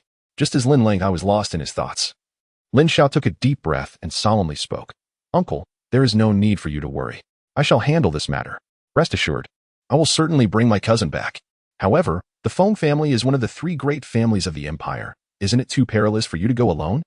Lin Langtai expressed his concerns. Do not fret. I am not going directly to the Feng family. Besides, we have Senior with us. If he can leverage his strength to rescue my cousin from the Pan family, it will be more than sufficient. Lin Xiao reassured Lin Langtai. With this thought, Lin Langtai felt somewhat relieved. After all, Yi Xuanfeng was a martial king. If he could regain his strength, rescuing Lin Qingluan would indeed not be a daunting task. Senior, please provide me with the medicinal materials. I shall commence the alchemical process forthwith. However, the concoction of this particular elixir is exceedingly challenging, and I would prefer not to be disturbed. Hence, I kindly request your personal vigilance. Lin Xiao earnestly addressed Yi Xuanfeng. Absolutely, absolutely. Yi Xuanfeng responded with palpable excitement. Nodding fervently, he would not leave. Such a precious elixir could not afford any mishaps. Of course, to alleviate any undue pressure on Lin Xiao, he refrained from elaborating further and promptly handed over a collection of medicinal materials from his storage ring. Subsequently, he accompanied Lin Xiao and Lin Langtai to the threshold of Lin Xiao's chamber, standing at a respectful distance with utmost vigilance. Observing the anxious expressions on their faces, Lin Xiao couldn't help but smile wryly to himself. He had never crafted the heavenly demon poison dispelling pill before. Yet his recent experiences in alchemy had significantly honed his skills. Coupled with the insights gleaned from the Celestial Devourer, he felt adequately confident. This was also one of the reasons he had been fervently practicing alchemy, to thoroughly prepare for the creation of the heavenly demon poison dispelling pill. Nevertheless, he remained cautious. For the presence of a martial sovereign was crucial. He would be confronting two formidable martial sovereigns, alongside a multitude of martial kings and several scores of celestial warriors. The success of this elixir would determine his ability to navigate through the perilous encounters with the two great families. The heavenly demon poison dispelling pill indeed represented the greatest challenge he had faced in his alchemical endeavors. Failure was not an option. With a deep sigh of resolve, Lin Xiao strode into the room. Chapter 67. Crafting the heavenly demon poison dispelling pill with a swift motion, he closed the door and approached a corner of the room. Retrieving the scales of the heavenly demon scorpion, channeling his spiritual energy, 10 scales floated gracefully into the air. Immediately, a pulsating dark blue flame surged from his brow, gradually roasting the medicinal materials. The first step in concocting the antidote to the celestial demon poison involved transforming the scales of the celestial demon scorpion into a liquid form. This was the most labor-intensive phase. The scales were exceedingly resilient, and without possessing formidable spiritual energy, one could never hope to refine them. Even with the combined prowess of his 11th and 20th ranked spiritual energies, Lin Xiao required nearly 2 hours to liquefy the scales. At this point, he felt an overwhelming fatigue seeping into his spiritual essence. Nevertheless, gritting his teeth, he retrieved a jade vial containing the blood of the celestial demon scorpion. Upon uncorking the vial, he directed his spiritual energy, allowing a stream of blood to flow into the liquid scales, facilitating a gradual amalgamation of the two substances under the diminishing flames. He then added a selection of auxiliary herbs into the mixture, allowing them to fuse completely before compressing the resulting liquid into a solid form the size of black beans. After more than 3 hours of arduous effort, Lin Xiao finally succeeded in refining the antidote to the celestial demon poison. At this moment, he felt nearly drained, his head spinning from exhaustion. Indeed, crafting the antidote was far more challenging than concocting the ascension pill. Observing the smoothly swirling elixir contained within the jade vial, Lin Xiao let out a sigh of relief. After wiping the sweat from his brow and resting for a brief period, he spent an additional 15 minutes using a specific herb known for inducing hidden toxins, the red gardenia, to refine another pill. This was not a true elixir. but rather a concoction designed to trigger the lethal properties of the hidden Huanyi grass within Yi Xianfeng's body. A mere crushing of it before Yi Xianfeng would release a potent scent capable of poisoning him. Lin Xiao harbored trust in Yi Xianfeng. However, when faced with a martial sovereign, he deemed it prudent to retain a measure of caution. Should Yi Xianfeng fulfill his promise, all would be well. But should he act in an excessive manner, Lin Xiao would not hesitate to exercise ruthlessness. He silently wished that the medicinal pill would never need to be used. With a sigh within, Lin Xiao stored the pill away, and then, gripping the jade vial containing the heavenly demon poison resolving pill, he slowly advanced and opened the door. Upon witnessing the door ajar, Yi Xianfeng and Lin Langtai, who had been standing a short distance away, were taken aback. The sight of the jade vial in Lin Xiao's hand caused Yi Xianfeng to nearly leap with excitement. "The pill has been refined?" he exclaimed. Lin Xiao smiled, tossing the vial directly toward him. Yi Xianfeng, startled, hurriedly caught it with great care, his entire being trembling with anticipation. The thought of the tormenting burning poison, which had afflicted him for over a decade, soon being dispelled filled him with uncontainable exhilaration. He eagerly addressed Lin Xiao and Lin Langtai. "I require a few days of seclusion. It is now your turn to guard." With that, Yi Xianfeng entered Lin Xiao's room and closed the door. Commencing the refining process on the spot, Lin Xiao found himself somewhat speechless. Was he really refining within his room? Such haste was rather excessive. Even with the heavenly demon poison resolving pill, it would not be a matter of mere moments to alleviate the strength of a martial sovereign. And it was likely that Yi Xianfeng would need to meditate for several days. Nevertheless, for a heavenly martial practitioner, absorbing elemental energy without sustenance for several days was entirely feasible. If one possessed spiritual energy, it was not uncommon to endure for a year or more without issue. Resolutely, Lin Xiao settled into a meditative posture and began his cultivation. Lin Langtai stood vigilantly beside them, diligently cultivating his skills, ready to act at a moment's notice should any situation arise. Of course, anyone wishing to enter the Iron Gang would have to pass through multiple layers of guards. Ever since Lin Qingluan's disappearance, the Iron Gang's defenses had become significantly more stringent. Shortly after Yi Xianfeng entered the room, Lin Xiao sensed a powerful aura emanating from within, startling both him and Lin Langtai. The initial stages of refinement were evidently effective, indicating the extraordinary quality of the elixir.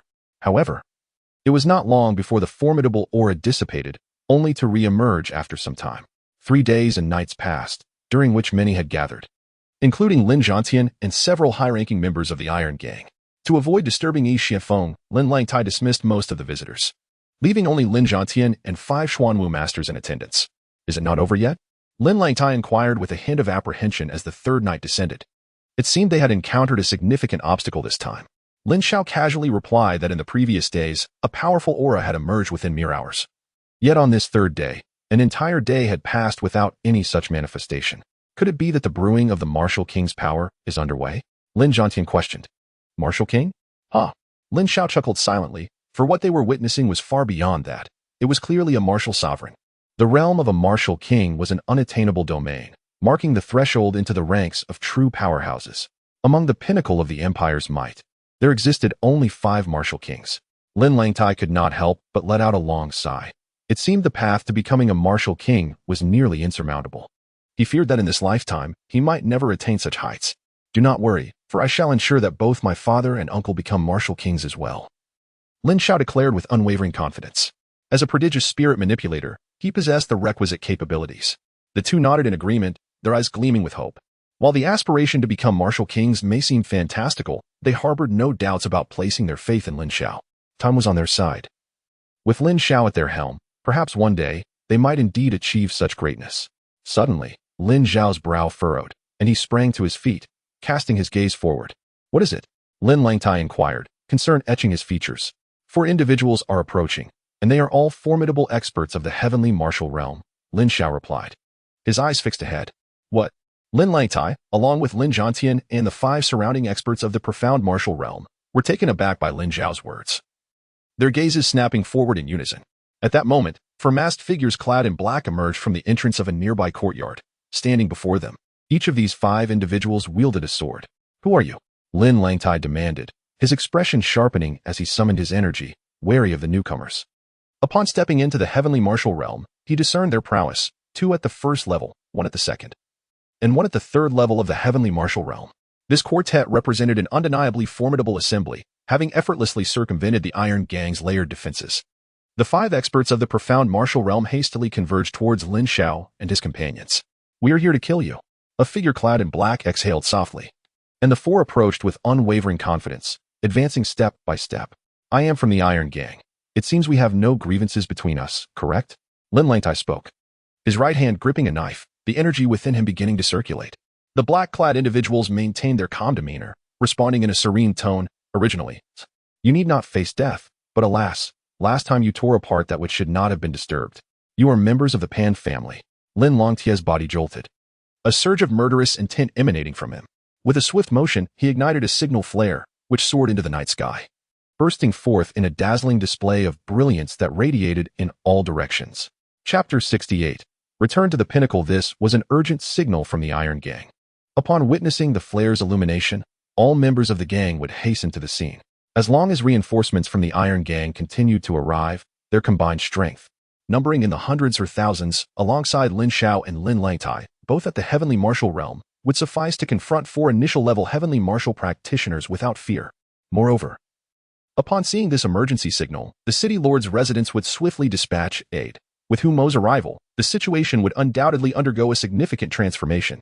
However, the primary concern remained that the 4 would launch a fierce assault before reinforcements could arrive. Yi Xianfeng was currently in seclusion. If interrupted and subsequently attacked, the consequences could be unimaginable. Thus, Lin Xiao was filled with both fury and urgency. Upon hearing Lin Xiao's words, the 4 black-clad individuals were taken aback, utterly unprepared for him to recognize their identities so swiftly, given that they hailed from a faction far away in Lin Xiao City. "Then you ought to perish even more." The leader of the cloaked figures revealed a glimmer of icy light in his eyes, poised to issue a command. Suddenly, a formidable aura of the Heavenly Martial Realm emanated from Lin Xiao, simultaneously accompanied by the Heavenly Martial presence of Lin Xiao. 2 formidable warriors of the first level of the Heavenly Martial Realm. The cloaked figures were taken aback, utterly astonished that such a seemingly insignificant faction could harbor 2 exceptionally young Heavenly Martial experts. The talent of this individual was terrifying beyond imagination. One could only speculate about the astonishing power of the forces backing him. "Who are you?" the cloaked leader inquired, hesitating to act due to a sense of trepidation towards Lin Xiao. "Where have you imprisoned my cousin?" Lin Xiao retorted coldly, refusing to answer. "Cousin?" The cloaked leader's gaze turned icy. This was a matter of bloodline, one not open to negotiation. "Humph. Regardless of the forces you possess, anyone who dares to obstruct our path today shall face annihilation. Slaughter the Iron Gang." With a swift command, the 4 figures transformed into shadows, rushing forward with gleaming long swords that sliced through the air, resembling thunderous roars. "Is that so?" Lin Xiao exhaled softly. A surge of devouring spiritual energy merging with azure flames erupted forth. A massive sphere of dark azure fire danced into existence, resembling a shadow in motion, standing defiantly ahead. Its terrifying aura spread in all directions, an overwhelming pressure radiating outward. "What? Spiritual energy?" The 4 were astounded, abruptly halting in their tracks. This young man possessed such formidable spiritual energy? Not only was he a Heavenly Martial expert, but he was also a spirit controller? At this moment, Lin Xiao soared into the air, slowly approaching the 3 individuals, emanating a formidable aura that commanded respect from all directions. A 3rd-tier spirit controller. The 4 were taken aback. This young man appeared to be merely 15 or 16 years of age, yet he was not only a formidable Tianwu warrior but also a fearsome 3rd-tier spirit controller. What manner of person was he? "Where is the bloodline you captured?" Lin Xiao inquired from his elevated position, looking down upon the 4. The trio hesitated, acutely aware of the immense strength and capabilities possessed by a novice 3rd-tier spirit controller. Even if 2 or 3 of them were to join forces, victory would be elusive, particularly since they were on another's territory. As more individuals arrived, their escape would become increasingly difficult. The Master's concubine banquet is imminent, and we must complete our task. This youth, having achieved such cultivation at a tender age, must have encountered some fortuitous opportunity. His combat experience is likely lacking. We shall restrain him while you 2 eliminate them," commanded the black-clad man of the 3rd-tier Tianwu, gesturing towards the others. Upon hearing this, the remaining 3 steeled themselves for a fierce confrontation, their auras surging and intertwining with their swords, which radiated a brilliant light. "Humph. When did the Pan family dare to act with such audacity in my presence?" Just then, a thunderous voice erupted, a terrifying aura emanating from the room ahead, sweeping towards the 4 with overwhelming force. The expressions of the 4 black-clad individuals shifted dramatically, their bodies feeling as if they might shatter under the pressure. They hastily summoned their vital energy to shield themselves against the horrifying weight of this presence. Boom. Meanwhile, a thunderous explosion erupted, and a room ahead shattered in an instant, with the figure of an elder soaring forth. Beneath him, a pair of ethereal wings materialized, and as he flew within 5 zhang of the four, the wings abruptly vanished, leaving him suspended in the air. What? A martial sovereign! A shiver ran through the hearts of the four, their bodies faltering as they nearly stumbled to the ground. Their minds momentarily clouded. The brief levitation of the ethereal wings was a clear indication of the martial sovereign's formidable prowess. The martial sovereign, the pinnacle of strength within the Lanlan Empire, a figure so rare that there were scarcely more than 5 such luminaries throughout the entire empire. How could one appear here? What fortuitous turn of events had led them, a small border faction, to encounter not only a prodigious third-tier spirit controller with spiritual energy, but also a martial sovereign? What? Lin Langtai and Lin Xiao, along with the others, felt their hearts tremble, staring in astonishment at the figure of Yi Xianfeng standing in midair. They had initially thought Yi Xianfeng was merely a low-level martial king, but to their utter amazement, he was revealed to be a martial sovereign. For them, a martial sovereign was nothing short of a dreamlike fantasy.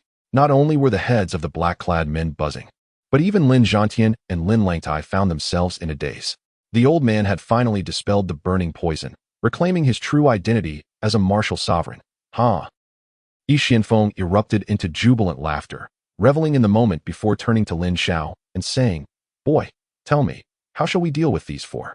Observing Yi Xianfeng in his current state, Lin Xiao felt a twinge of astonishment. Yi Xianfeng now exuded a vitality that starkly contrasted with his former demeanor. As if rejuvenated by the very essence of life itself, the deep wrinkles on his face had diminished significantly, and his once pallid hair had transformed into a lustrous black. His previously slender physique had gained considerable fullness, exuding an air of vigor and embodying the essence of a formidable warrior. Congratulations to Elder Yi for overcoming the burning poison. Lin Xiao smiled, casting his gaze upon the four individuals, halting the flow of spiritual energy, causing the ethereal light to vanish abruptly. Where is the specific location of the youth you have captured? Lin Xiao inquired of the 4 cloaked figures. We do not know. One of the cloaked figures exclaimed in terror. Crack. Yet, as those words escaped his lips, his head twisted violently, the neck snapping with a fatal finality, leaving his expression one of utter disbelief. Clearly, under the oppressive aura of the martial sovereign, the other 3 were rendered immobile, their lives extinguished by Lin Xiao's spiritual might. At that moment, the remaining 3 cloaked figures trembled, realizing that a mere unsatisfactory response could lead to death. This youth was exceedingly ruthless. Even the airborne Yi Xianfeng silently lamented the boy's mercilessness. Answer my question. Lin Xiao's gaze fixed upon the leader of the cloaked figures. The leader felt a jolt of fear, his resolve wavering as he hesitated before speaking. If I reveal the information, will you spare us? Crack. Another sharp sound echoed. And before Lin Xiao could respond, the leader's neck was abruptly broken. You lack the standing to negotiate with me. Lin Xiao finally spoke with an air of finality. The 2 remaining cloaked figures felt a chill run down their spines. They realized that they had no chance to bargain, for failure to provide an answer would result in their demise. Death, to them, was not initially a source of great terror. However, the sensation of witnessing their comrades perish and the impending approach of death was far more agonizing, instilling in them an escalating dread of their own mortality. I speak. One of the cloaked figures suddenly deflated, hastily proclaiming, "The young man is confined in the hidden chamber of the Pan family, a sanctuary known only to our ancestors. Our clan possesses a secret art that allows for the transference of bloodlines, and the clan leader intends to exchange that youth's bloodline." This black-clad individual divulged everything regarding the Pan family. Indeed, Lin Xiao's expression turned frigid as he glanced at Yi Xianfeng, stating, "Senior, they are of no further use." The 2 cloaked figures trembled in fear, hastily bowing and pleading for mercy. "Senior, we are merely following orders. We implore you to spare us.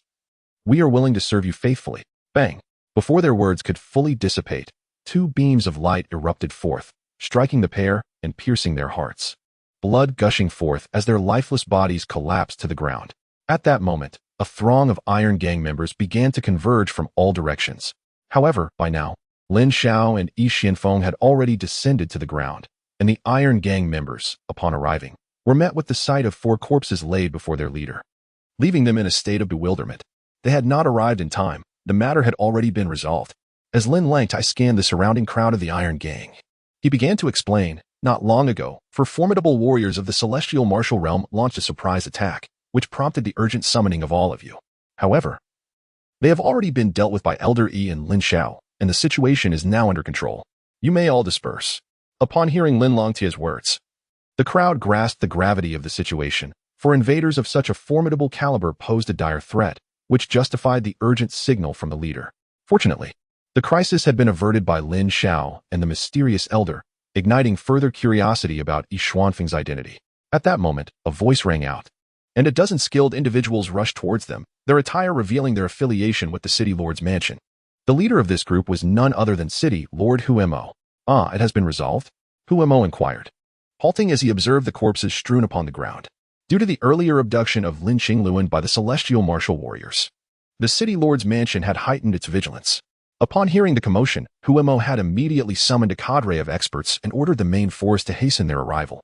To his surprise, upon their arrival, the battle had already ceased, leaving 4 lifeless bodies lying still. Could it have been this individual again? Huyu regarded Lin Xiao with suspicion. "The 4 were not slain by me. They were vanquished by Elder Yi." "Do not look at me," Lin Xiao promptly clarified. This was also to facilitate Yi Xianfeng in recruiting disciples. As the esteemed leader of the formidable Tianxin sect, it was indeed somewhat disheartening for him to find himself unable to accept even a young girl as his apprentice. By the way, Lin Xiao reminded, Senior Yi has already dispelled the poison and fully regained his strength. Huemo was taken aback and, holding his breath, inquired, "Has Senior Yi restored his martial king prowess?" "No." Yi Xianfeng shook his head, clarifying that he had actually regained the strength of a martial sovereign. Humo's body trembled violently, nearly causing him to stumble. "My heavens! A martial sovereign? Truly a martial sovereign?" Huemo felt as if his perception of the world had been shattered. The enigmatic elder he had heard about for so long was, in fact, a martial sovereign, a figure standing at the pinnacle of the Long'an Empire. Only then did he comprehend that when Huyu had initially declined, insisting that only a martial sovereign could be her master, Yi Xuanfeng's immediate agreement was not merely a gesture of stepping down. Rather, it was because he was fundamentally a martial sovereign himself. Good heavens! How could this elder be a martial sovereign? Beside him, Huyu was also astonished, her mouth agape in disbelief. Indeed, it was not just the two of them, everyone present, including the skilled practitioners from the City Lord's mansion who had accompanied Huemo, was equally astonished. A martial sovereign. They had only ever heard tales of such beings. And now one appeared before their very eyes. "Hu girl, is it not time to fulfill your promise and take me as your master?" Yi Xianfeng stroked his beard, a look of satisfaction gracing his face. "Huyu, do not hesitate to express your gratitude to your master," Huemo urged, insisting that no matter what, Huyu must become a disciple of Yi Xianfeng.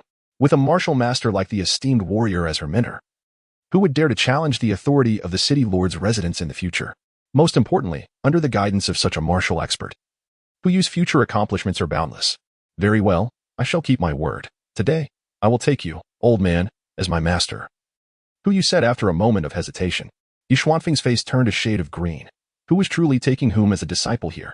The others were equally stunned. How many would covet the opportunity to be mentored by a martial master? Yet Huyu begrudgingly accepted. Referring to herself as old lady while calling the martial master old man, everyone felt their thoughts spiraling.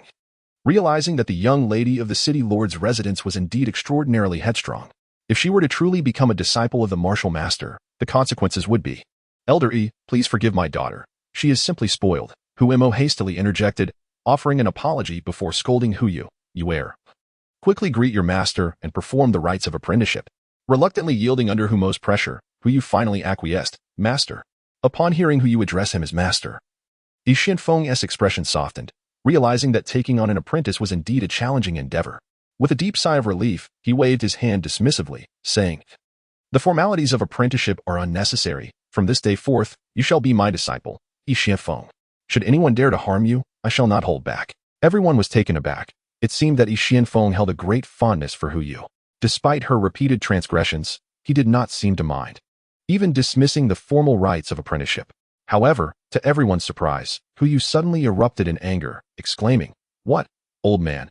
You haven't even given me a welcome gift yet." Yi Xuanfeng's previously improving complexion darkened instantly. To be called old man in front of everyone was utterly disrespectful. Rubbing his temples, Yi Xianfeng dared not engage in further confrontation with Huyu.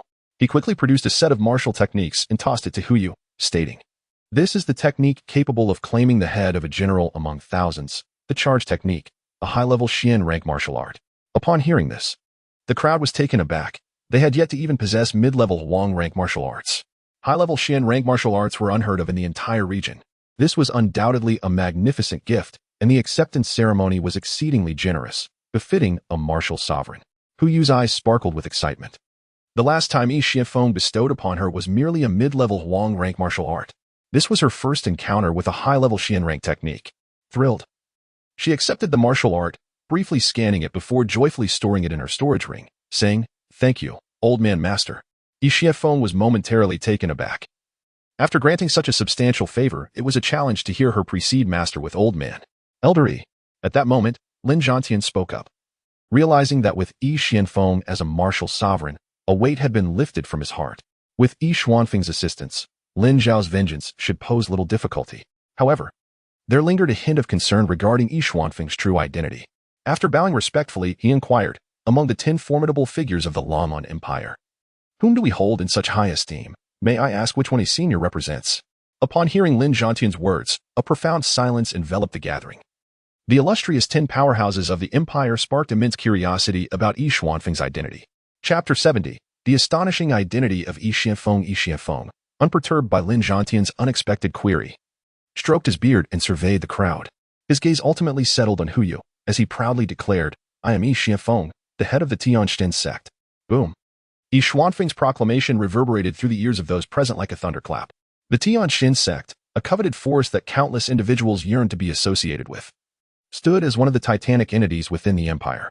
To everyone's astonishment, the seemingly unassuming Yi Xianfeng, who had lived among them for over a decade, was revealed to be the leader of this colossal sect, leaving all in sheer disbelief, especially Hu Mo, who had merely regarded Yi Xianfeng as an eminent figure and a martial king, could never have fathomed that he was the master of such a grand sect. After a brief moment of shock, excitement surged within him, with the head of the Celestial Sect personally accepting Hu Yu as a disciple. Their family had forged a connection with this esteemed organization. Thus, Hu Yu would undoubtedly navigate the empire with unparalleled confidence in the future. Moreover, she might even inherit the position of sect leader, heralding a monumental transformation in the status of the Hu family. The mere thought of it filled Hu Mo with exhilaration. Hu Yu herself displayed a look of astonishment, which brought a sense of satisfaction to Yi Xianfeng at long last. He could evoke a sense of shock and admiration from his disciple. Otherwise, it would be quite embarrassing for him.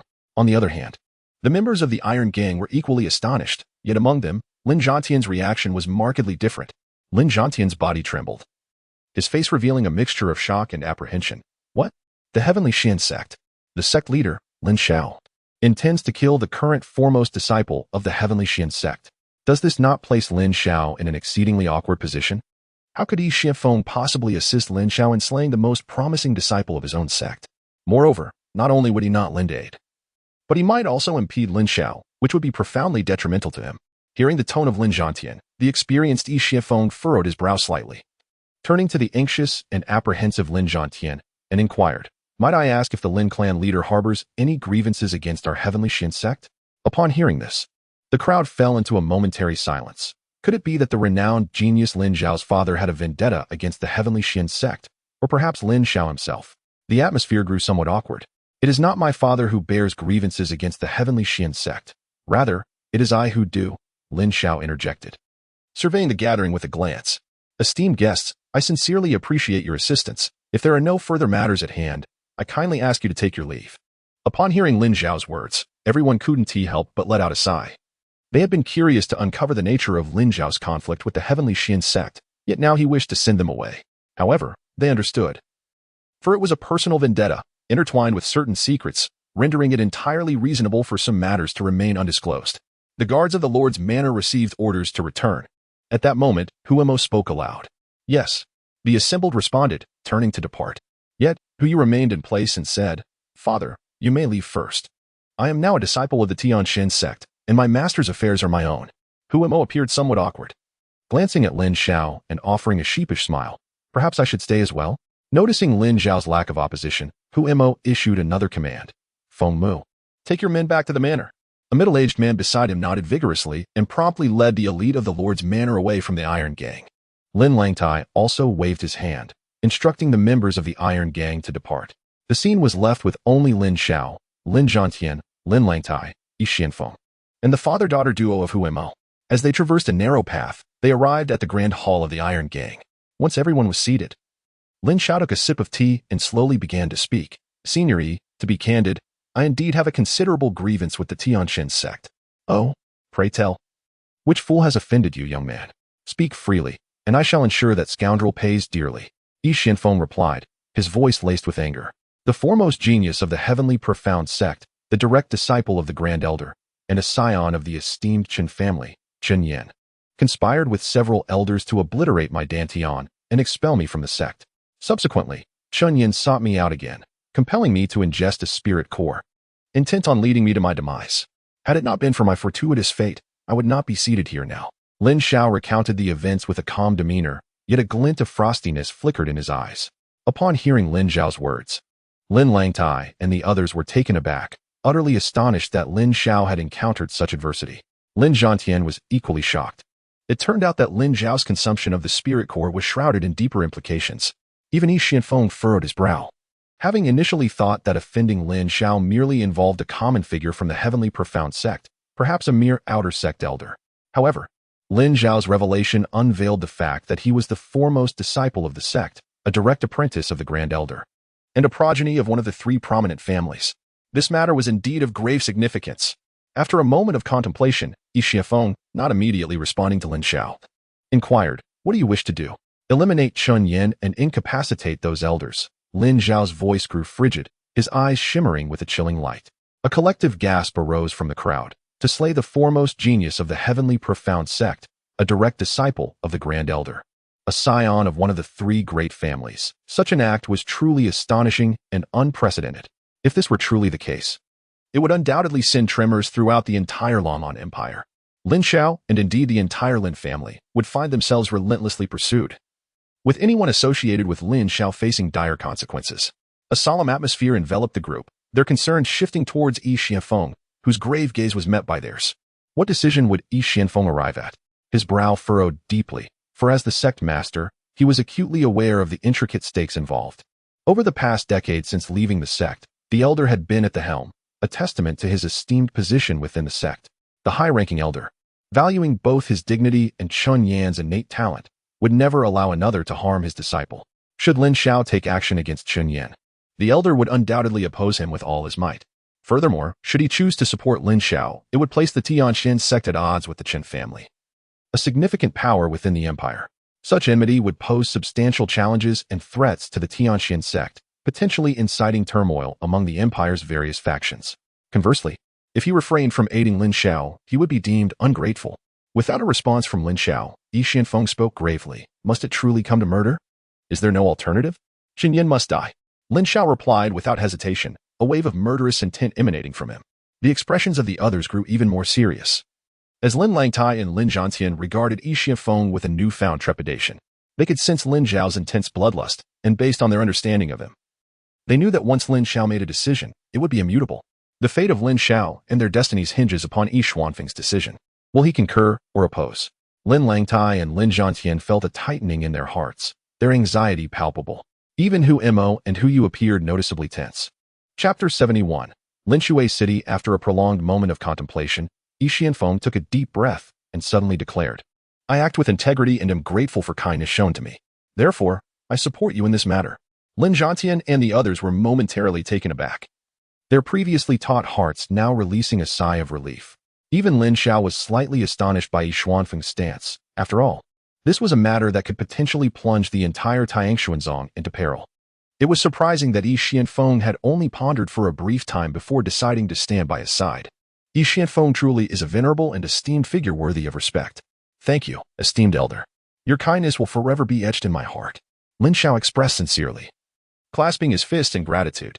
Who can blame an old man for being straightforward? I had promised to assist you. Even had you chosen another method to resolve the poison, I would have still obliged, Yi Xianfeng replied, shaking his head with a self-deprecating sigh. In truth, beyond honoring his word, he also recognized Lin Xiao's exceptional potential. Although Qin Yan was the foremost genius of Tianxuanzong, he paled in comparison to Lin Xiao. At merely 15 or 16 years of age, a third-tier spirit controller, at the first level of martial arts, possessing two types of spiritual energy, such a figure had never graced the history of the Long'an Empire. The future accomplishments of Lin Xiao are beyond imagination. Perhaps, in time, he might even aid Yi Xianfeng in breaking through to the realm of martial sovereign. However, the golden-scaled fish is not to be found in mere pools. A prodigy like Lin Xiao will undoubtedly stir the winds and clouds upon his rise. Choosing Lin Xiao is indeed a significant gamble. Lin Xiao, non-committal, nodded slightly. Yet, Yi Xianfeng was acutely aware that, in his efforts to assist Lin Xiao, he was risking even the sect's interests. The heavenly demon poison cleansing pill was not a trivial concoction, and it seemed that the hidden toxin would likely be unnecessary. Young man, when do you plan to set off? Yi Xianfeng inquired further. If Elder Yi has no objections, let us depart tomorrow to rescue my cousin in Lin Xiao City. Lin Xiao replied. His words momentarily stunned the others. Tomorrow? Excellent. I have longed to venture out. Being confined to the forest since childhood has nearly driven me mad. I shall also take the opportunity to see what sort of establishment the Celestial Sect is, Hu Yu exclaimed excitedly from her seat. Beside her, Hu Mo frowned immediately. No way. Lin Xiao shook his head decisively. Yi Xianfeng shot a glance at Hu Yu and stated, Indeed, this journey is fraught with peril. Your master cannot attend to you. After this matter is settled, you may visit the Celestial Sect at a later time. Who said you need to take care of me? I have no intention of joining you in any killing, Hu Yu huffed, pouting in indignation. My esteemed nephew Lin Xiao has pressing matters to attend to, and Elder Yi cannot afford to look after you. It would be wise to wait until the situation calms down before you visit the Celestial Sect, Hu Mo urged hastily, adamant that Hu Yu should not accompany them due to the inherent dangers. No, I absolutely refuse to back down, Hu Yu insisted resolutely. This is not a matter of whether it is permissible. Lin Xiao stroked his chin and remarked, however, both of us can fly, while you cannot. We are pressed for time and cannot accommodate you. Hu Yu's face flushed, momentarily at a loss for words. Damn it, if they won't take me along, I shall go by myself, Hu Yu resolved quietly within her heart. Lin Xiao, not wishing Hu Yu to broach the subject further, turned to Hu Mo and requested. Lord Hu, there is another matter I hope you can assist with. Please, dear nephew, speak freely. I shall do my utmost to help wherever I can. Hu Mo immediately replied. I wish for the members of the Lin family to temporarily adopt pseudonyms and remain concealed within your lordship's estate, Lin Xiao stated. Though the Iron Gang operates within the Spirit Beast Forest, we cannot guarantee that the experts from the Chun and Feng families will not come seeking us. If we can secretly shelter the Lin family within the Lord's estate, it will remain undetected, and the estate is certainly safer than the Iron Gang. Rest assured, dear nephew. The Lord's estate will provide a warm welcome for the Lin family, Hu Mo promised solemnly, patting his chest. Then I thank you, Lord Hu. Lin Xiao expressed his gratitude before turning to Lin Zhantian. Father, please escort the Lin family to the Lord's estate. As for the Iron Gang, let my uncle lead them for now. Should any issues arise, I ask my uncle to swiftly retreat to the Lord's estate as a precaution. After a brief pause, Lin Zhantian and Lin Langtai nodded in agreement, very well.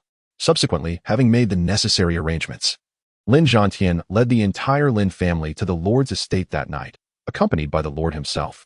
In the dead of night, Lin Xiao discreetly departed from the Spirit Beast City alongside Yi Xianfeng. By the time Hu Yu and the others arrived the following day to bid them farewell, the two had vanished without a trace, inciting Hu Yu's frustration as she stomped her feet in anger.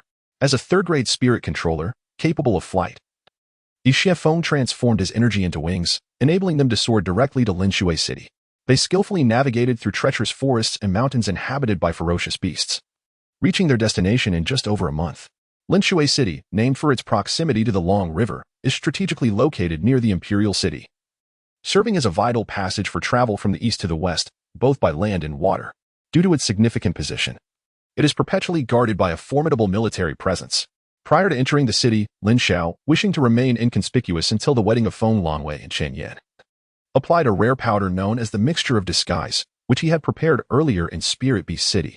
This powder, once applied to the skin, alters one's natural aura, blending it with a completely different essence, rendering the original presence undetectable.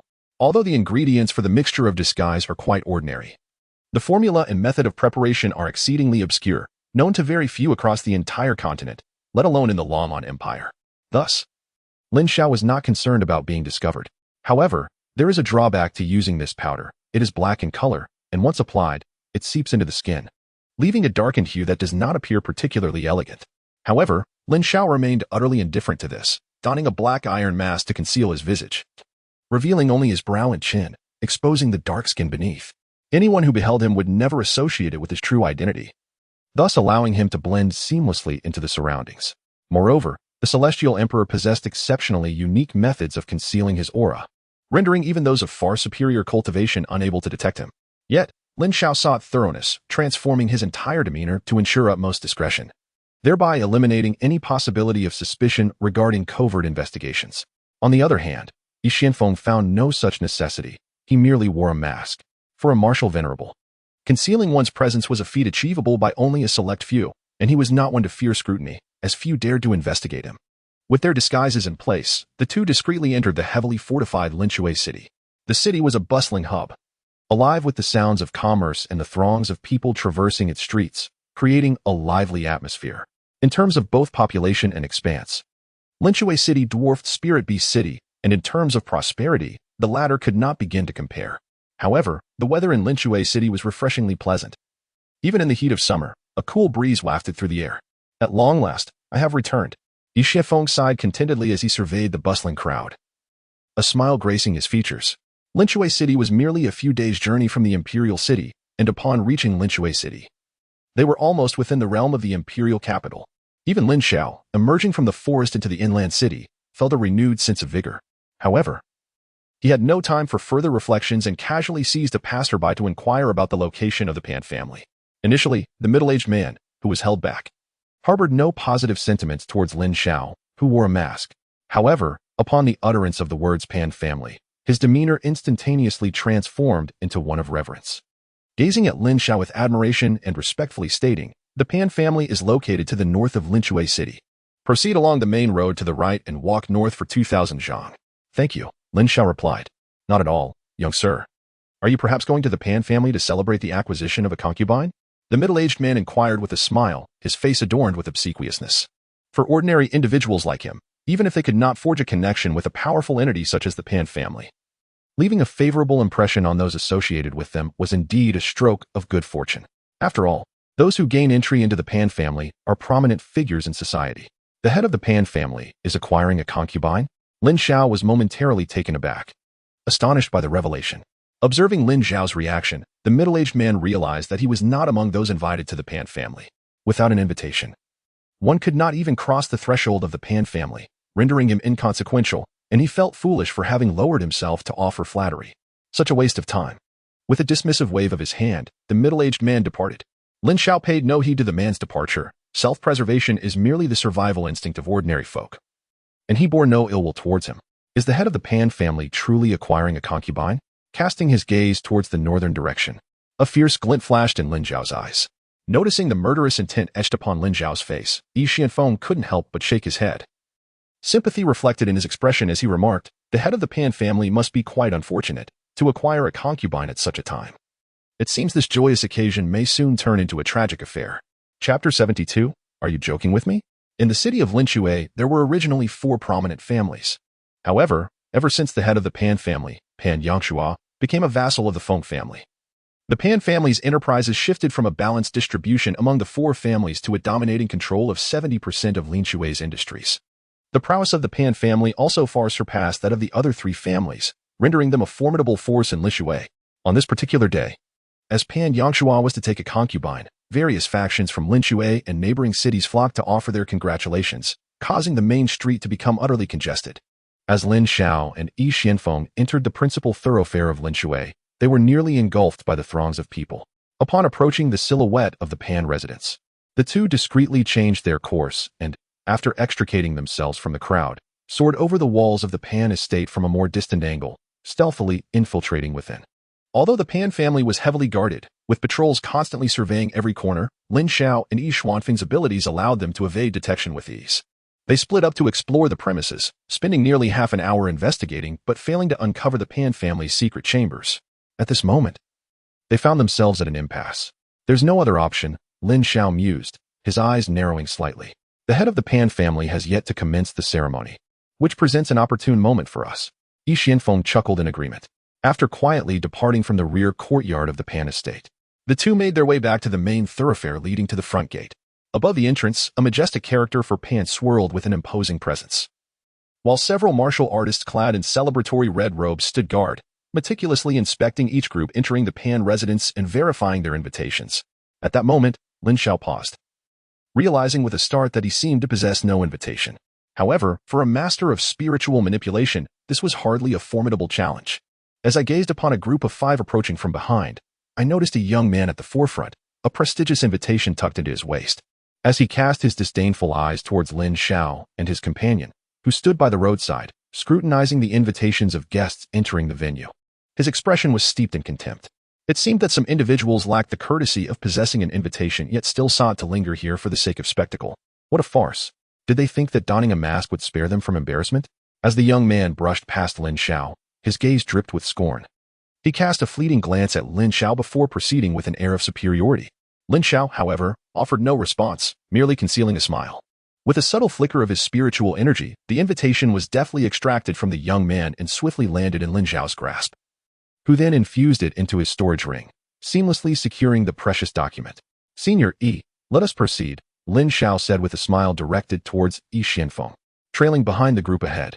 His stealthy maneuver went unnoticed by the others, yet it did not escape Yi Xianfeng's keen perception, who chuckled softly before following suit. Upon reaching the grand entrance, a guard extended his hand towards an elderly gentleman and three young men, speaking in a monotone, "Kindly present your invitations. We are from the Falling Rainbow Mountain Manor," the young man at the front respectfully interjected, reaching for his waist to retrieve the invitation. However, at that moment, his hand grasped at air, and a sudden realization struck him. His invitation was inexplicably missing. "My invitation? Where's my invitation?" Panic enveloped the young man as he exclaimed in distress. The elder behind him furrowed his brow in an instant. Could it be that the invitation from the Falling Rainbow Villa was misplaced by the young master? Without an invitation, step aside. The celebration of the Pan family's head is no ordinary affair, and we cannot allow any disruptions. The guard at the entrance displayed a hint of anger, glaring at the youth. "Sir, we are from Falling Rainbow Villa. We truly possess an invitation. It was just here a moment ago," the youth hurriedly explained, only to be met with another fierce glare from the guard. "Do you wish for me to invite you to leave?" The guard emphasized the word invite with a heavy tone, emanating a formidable aura of a Xuanwu practitioner, causing the youth to tremble involuntarily. "Young master, let us withdraw for now." The elder behind the youth, possessing some experience, realized the situation was dire and swiftly pulled the youth away. Reluctantly, the youth and a few others retreated to the roadside. At that moment, Lin Xiao and his companion stepped forward, casting a disdainful glance at the two and remarked, "You wish to enter the Pan family without an invitation? What a farce. You." The youth nearly exploded with rage at the words thrown back at him. Although Falling Rainbow Villa was far inferior to the power of Linshui City, it was still a dominant force among several factions. As the esteemed young master of Falling Rainbow Villa, he could not tolerate such humiliation. However, he was restrained by the elder beside him, for Lin Xiao had already approached the gate of the Pan family. Creating a disturbance here would tarnish the Pan family's reputation, and they would undoubtedly face dire consequences, perhaps even rendering them unable to return. The youth calmed himself, only to see Lin Xiao flip his hand, revealing an invitation that suddenly appeared, which he then presented to the guard. Falling Rainbow Villa? The guard momentarily hesitated. Was it not the Falling Rainbow Manor mentioned earlier? However, observing the imposing demeanor of Lin Xiao and his companion, as well as their ability to retrieve items from their storage rings, it was evident that they were of a significantly higher caliber than the previous group. Moreover, possessing an invitation, the guards acknowledged the invitation itself rather than the individuals. Meanwhile, the young master of Falling Rainbow Manor had already succumbed to fury, exclaiming, "It is you. You have stolen my invitation." The elderly figure beside him also displayed a look of indignation. The nearby crowd's attention was drawn to the commotion. Yet, Lin Xiao, the very subject of the accusation, merely smiled disdainfully, remarking, You lack even a storage ring. Are you jesting with me? Do you truly believe that Falling Rainbow Manor is so impoverished?" The young man was rendered speechless, his anger choking him. Falling Rainbow Manor was not devoid of storage rings. Rather, only one resided in his father's possession, which he did not have. "Might you be overstepping your bounds?" The elder from Falling Rainbow Manor stepped forward, emanating an aura of the Xuanwu realm. In his eyes, Lin Xiao and his companion, who resorted to thievery for an invitation, were evidently not a formidable force nor powerful individuals. The strength of a first-level Xuanwu was sufficient to intimidate them. The guard furrowed his brows. Causing a disturbance here would be a slight against the Pan family, and he felt compelled to intervene. However, at that moment, Lin Xiao spoke up. "Oh, is that so?" With a mocking smile. An aura of second-level Xuanwu radiated from Lin Xiao, enveloping the elder, causing him to tremble involuntarily. Second-level Xuanwu. The old man's complexion suddenly turned ashen. A youth of merely 16 or 17, possessing a cultivation level superior to his own. What a terrifying identity this was. Not only him, but the young master beside him was equally shaken, his heart pounding with fear, his face betraying a look of utter astonishment. How could he dare to insult a prodigious youth at the second level of the Xuanwu realm and oppose him? Heaven above, this was tantamount to courting death. Now, even if he was merely impersonated, he He did not dare to speak up, cold sweat beading on his brow. I beg your pardon for the offense. It was my fault. I implore you, esteemed sir, to overlook the transgressions of a lowly individual. The old man hastily apologized. Indeed, I shall overlook your transgressions, Lin Xiao replied with a smile. Not everyone can impersonate the Falling Rainbow Mountain Villa, and we, at the Falling Rainbow Mountain Villa, have always acted with integrity and maintained a lofty reputation. This time, I shall spare your lives, but you must depart at once. Let this serve as a warning. This was still the aura he had restrained. Had he unleashed the full force of his Tianwu realm, he would have surely frightened them into submission. Yes, yes. The group nodded fervently, turning to leave in trepidation. Although they silently lamented the youth's audacity, they dared not utter a word. At that moment, observing the astonished guards of the Pan family, Lin Xiao smiled and inquired, "Now, may we enter?" "Why yes, of course." The guard stammered, nodding incessantly. Although Lin Xiao wore a mask, it was evident from his general demeanor that he was merely a youth of 16 or 17. At the tender age of 16 or 17, possessing the formidable cultivation of the Xuanwu realm is an extraordinary gift. Even the esteemed Pan family cannot boast such a prodigy, with such talent gracing their presence. The Pan family would be more than delighted. They would dare not offend him. A passing group of individuals murmured amongst themselves, recognizing how rare it was for the Pan family to exhibit such deference, thus elevating their regard for the young man, vowing not to provoke him. As Lin Xiao entered the Pan family estate, one of the guards began to ponder aloud. A minor force, how could it possibly nurture such a genius? Perhaps it is a hidden power, another guard countered. Once inside, the attention on Lin Xiao and his companion dissipated, for the number of visitors to the Pan family was overwhelming, engulfing the two in the throng. In such a setting, where the elite and the obscure intermingle, it is quite ordinary for martial artists to don masks. Few would pay any heed. The grandeur of the Pan family was remarkable, with dozens of various factions present. What significance does this hold? It is said that even the Feng family would send representatives. The illustrious Feng family of the empire? How could the Pan family command such respect, merely to receive a minor concubine, sending someone from the Feng family personally? What do you understand? The Pan family is a vassal of the Feng family, and they contribute a substantial tribute each year. Primarily, appeasing the Pan family brings comfort to the vassal Feng family and encourages further alliances among other factions. Otherwise, how could a prominent family from the empire ever grace the Pan family with their presence? As Lin Xiao approached the grand hall of the Pan family, the whispers of conversation wafted into his ears. The Feng family would be coming? Lin Xiao's gaze sharpened slightly, and he couldn't help but exclaim, "I never expected that a vassal force like the Feng family could thrive so remarkably." Hearing Lin Xiao's words, Yi Feng sighed. The Feng family is no trifling matter. Although I have not been on the mainland of the empire for over a decade, I have not been entirely ignorant. The Feng family already possesses a martial master ranked second in the Lanlan Empire, and in the past 10 years, they have seen the emergence of another martial master as the heir to the family head, with 2 martial masters in one family. If it weren't for an elderly matriarch in the royal family harboring hidden strength, it would be difficult for even the royal family to intimidate the Feng family. The Feng family is a formidable entity, stronger than both of the other families combined. What? 2 martial masters? Lin Xiao was taken aback. He had never anticipated that the Feng family would possess 2 such powerful figures. This revelation added considerable weight to his already mounting pressure. With 2 martial masters from the Feng family and 1 from the Qin family, totaling 3 martial masters, along with other powerful martial kings. Would it not make his escape even more daunting? This was beyond his expectations. The royal family's concealed strength, was it her? Lin Xiao sighed inwardly, his thoughts drifting to the enchanting martial master with whom he had a connection. Yet, he shook his head, realizing that the notion now felt somewhat like a dream. The likelihood of that woman intervening in time was slim, and more importantly, he feared he might not even be able to find her. At this moment, Yi Xuanfeng's sigh interrupted Lin Xiao's train of thought. Fortunately, your adversaries are not from the Feng family, but rather the Qin family. Otherwise, the situation could become quite troublesome. As for the vassal families of the Feng clan, we can simply deal with them under a false pretense and depart without incident. The Feng family would not resort to sending a martial sovereign to confront Lin Xiao. If Yi Xianfeng were to discover that Lin Xiao was actually contending with the prodigies of 2 families, would he reconsider his stance? The alliance between the Feng and Qin families would likely unsettle both the royal family and another prominent clan, leading Lin Xiao to ponder the possibility of garnering support from these 2 factions. He contemplated the delicate balance of power among the 3 major families and the royal family. A union between the Feng and Qin families could disrupt this equilibrium, inevitably causing unease within the royal family.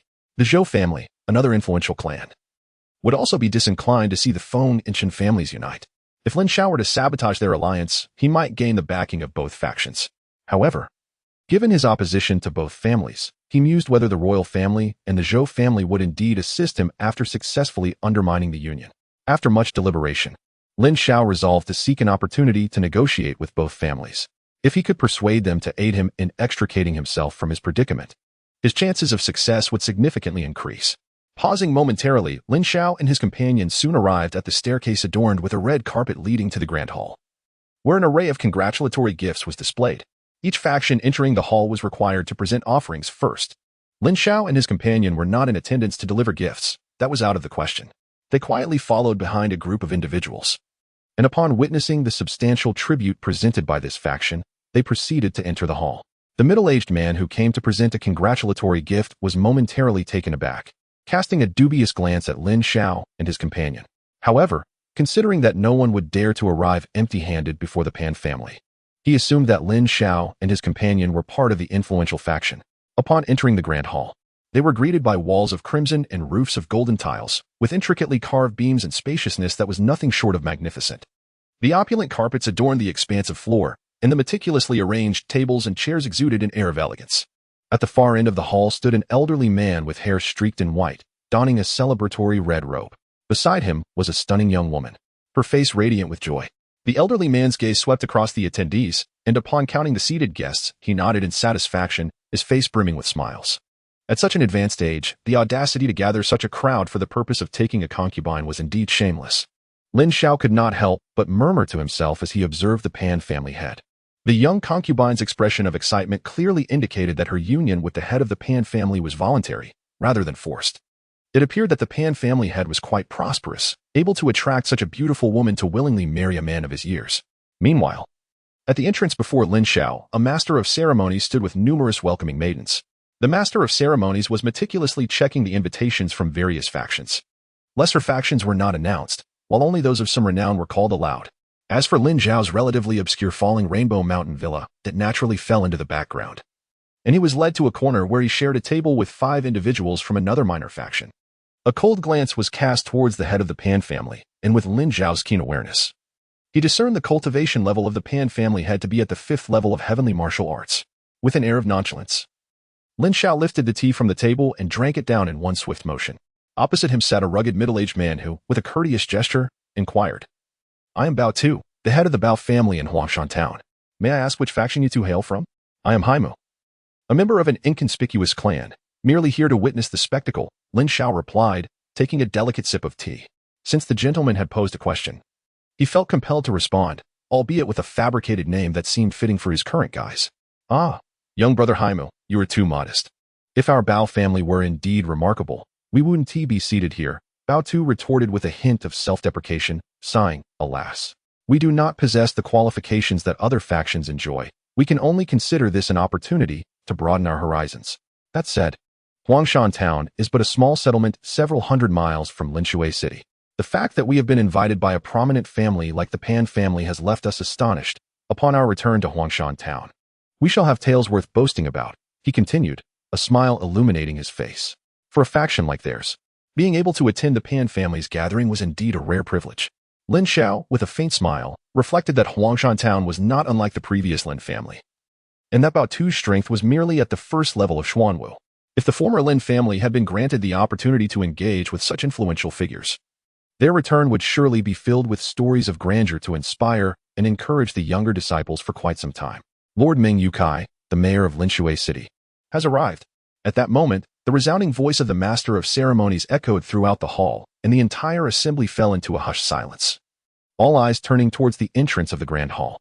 Chapter 74. The Arrival of Feng Lanyue.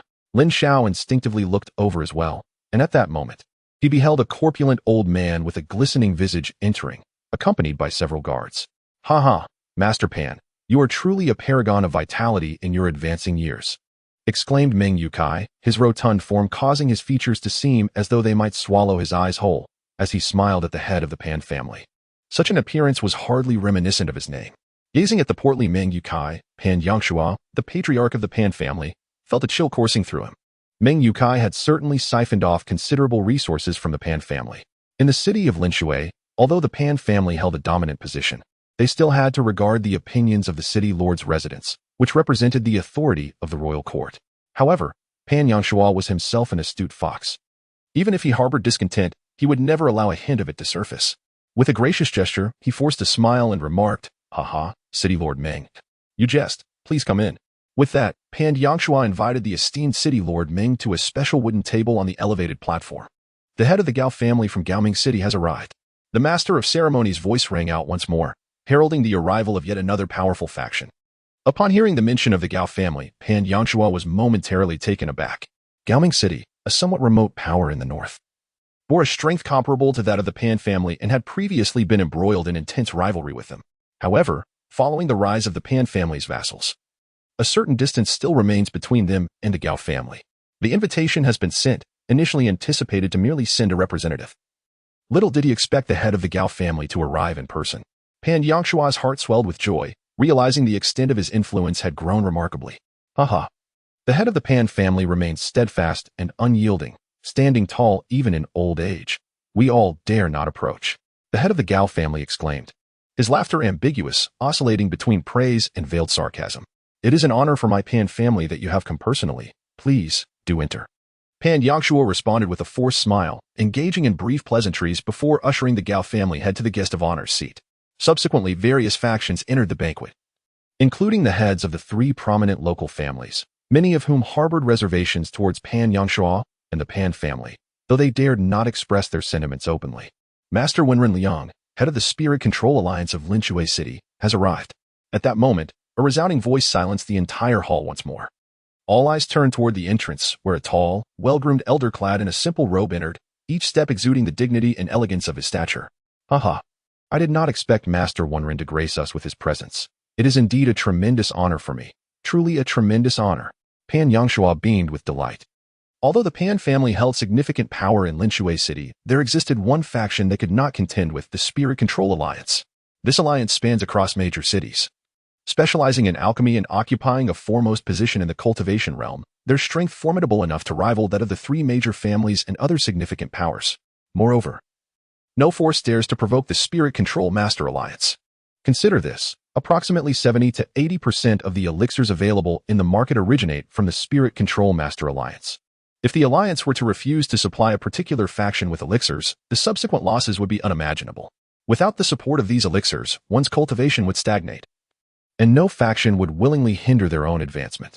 Naturally, the Spirit Control Master Alliance remains uninvolved in various conflicts, focusing solely on alchemy and the enhancement of spiritual energy. Consequently, they thrive remarkably within the Long'an Empire, enjoying goodwill from all sides. "Master Pan, you are too humble. Many of the medicinal materials required by the Spirit Control Masters depend on the Pan family for provision," he expressed, extending his congratulations to Master Pan. Despite his esteemed status, Wenren Yang exhibited no airs, embodying an amiable demeanor, possessing third-tier advanced spiritual energy and standing at the 9th level of the heavenly martial realm.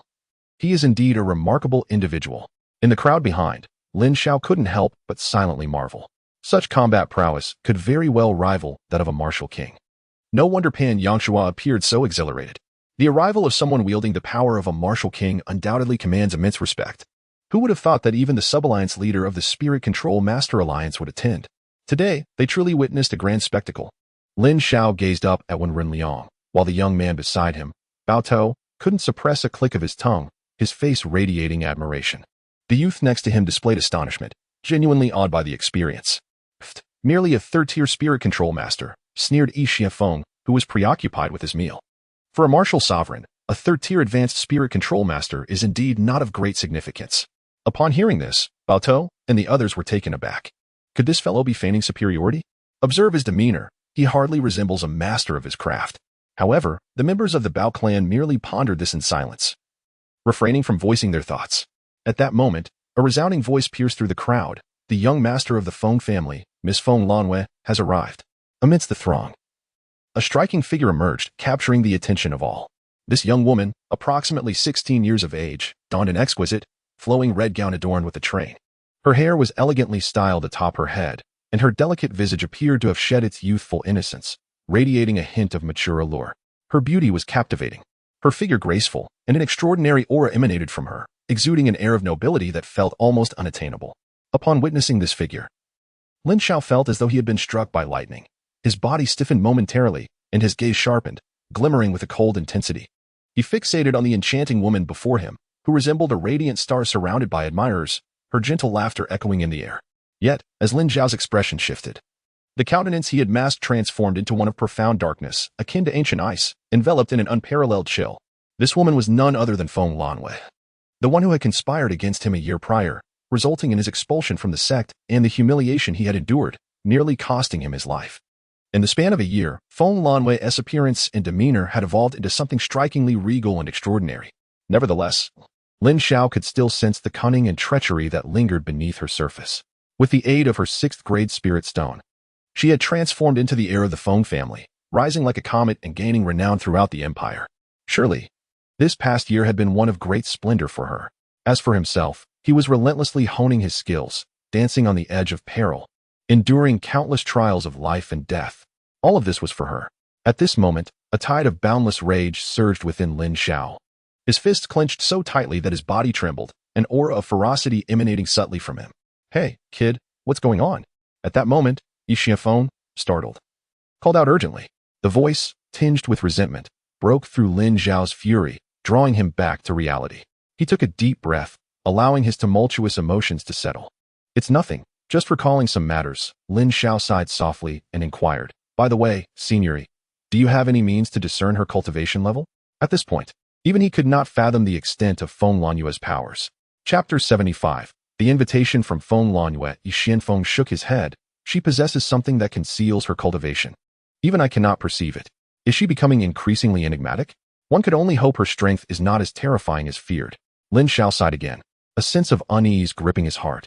With the memories of the devourer spirit emperor, he was acutely aware of the immense power that a 6th-grade spirit stone could wield. Coupled with Feng Lanwei's innate talent, he could only speculate how far her abilities had progressed. If she were to confront him, and he found himself unable to defeat her, what hope would there be for vengeance or escape from the two prominent families? Nonetheless, he did not lose heart. This battle was destined to be the most crucial of his life.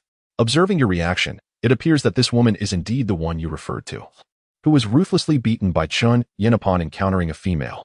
I must admit, your discerning eye is commendable. Her talent is hardly inferior to yours. After a brief pause, Feng suddenly contemplated this matter, realizing that Lin Xiao's fury stemmed from the association of Feng Lanwei with Chen Yin. To alleviate Lin Xiao's mood, he jestingly remarked, "My judgment is commendable?" Haha. Lin Xiao let out a self-deprecating laugh. Was his judgment truly commendable? No, it was not merely incorrect, it was egregiously so. Nevertheless, he temporarily concealed the chill that permeated his heart.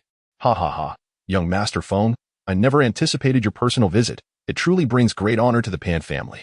At the elevated platform, gazing at the woman in the crimson dress, Pan Yangshua's smile grew more exuberant, his tone imbued with profound reverence as he hurried to greet her. "Is this the unparalleled genius of the Feng family, Feng Lanwei? I have heard that within a year, she has shattered 2 major realms. And at merely 16 years of age, she has ascended to the heavenly martial realm. That was merely a few months ago. Now, her prowess is uncertain. But she may well be capable of matching us. This talent is terrifying, even surpassing that of Chun Yin, the foremost genius of the Chun family and the Celestial Sect. There are even whispers that she is the sole contender from the Lan'an Empire, most likely to become a martial sovereign in the future. Recent rumors suggest that Feng Lanwei and Chen Yin are to wed in just over a month. One wonders if there is any truth to it. How could it be possible for the 3 great families to remain unallied? Should 2 of them enter into a marriage alliance, it would undoubtedly cause a stir within the imperial court, and such matters are not to be taken lightly. Who can say, after all? The Feng family boasts 2 formidable martial sovereigns.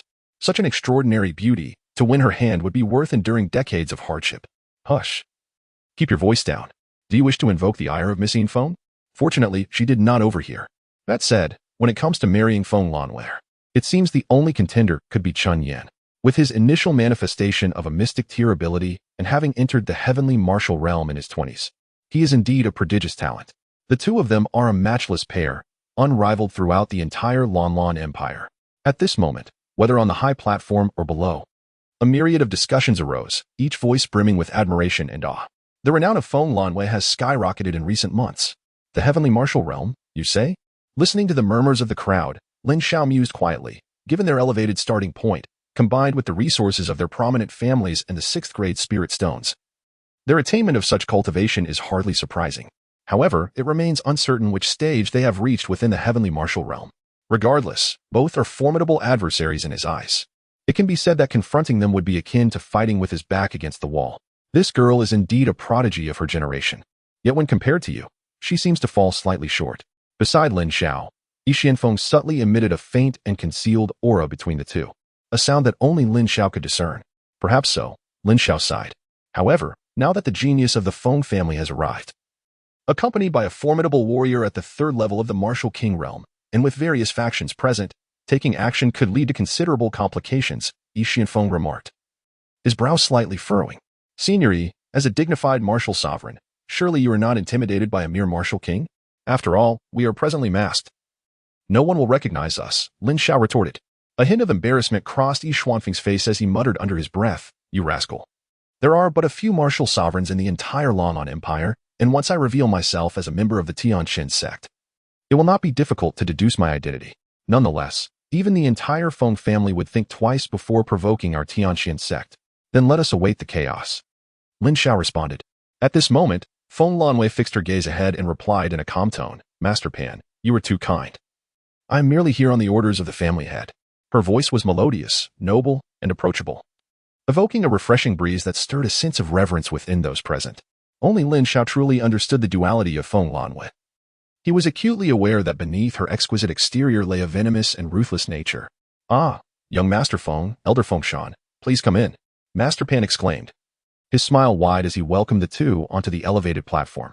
At that moment, Feng Lanwei spoke again. Master Pan, I have also brought an invitation. With a graceful motion, she unveiled a luxurious and exquisitely crafted invitation, stating, in 1.5 months, my younger sister will wed Qin Yanqing, the young master of the Qin family. I sincerely hope Master Pan will honor us with your presence. What?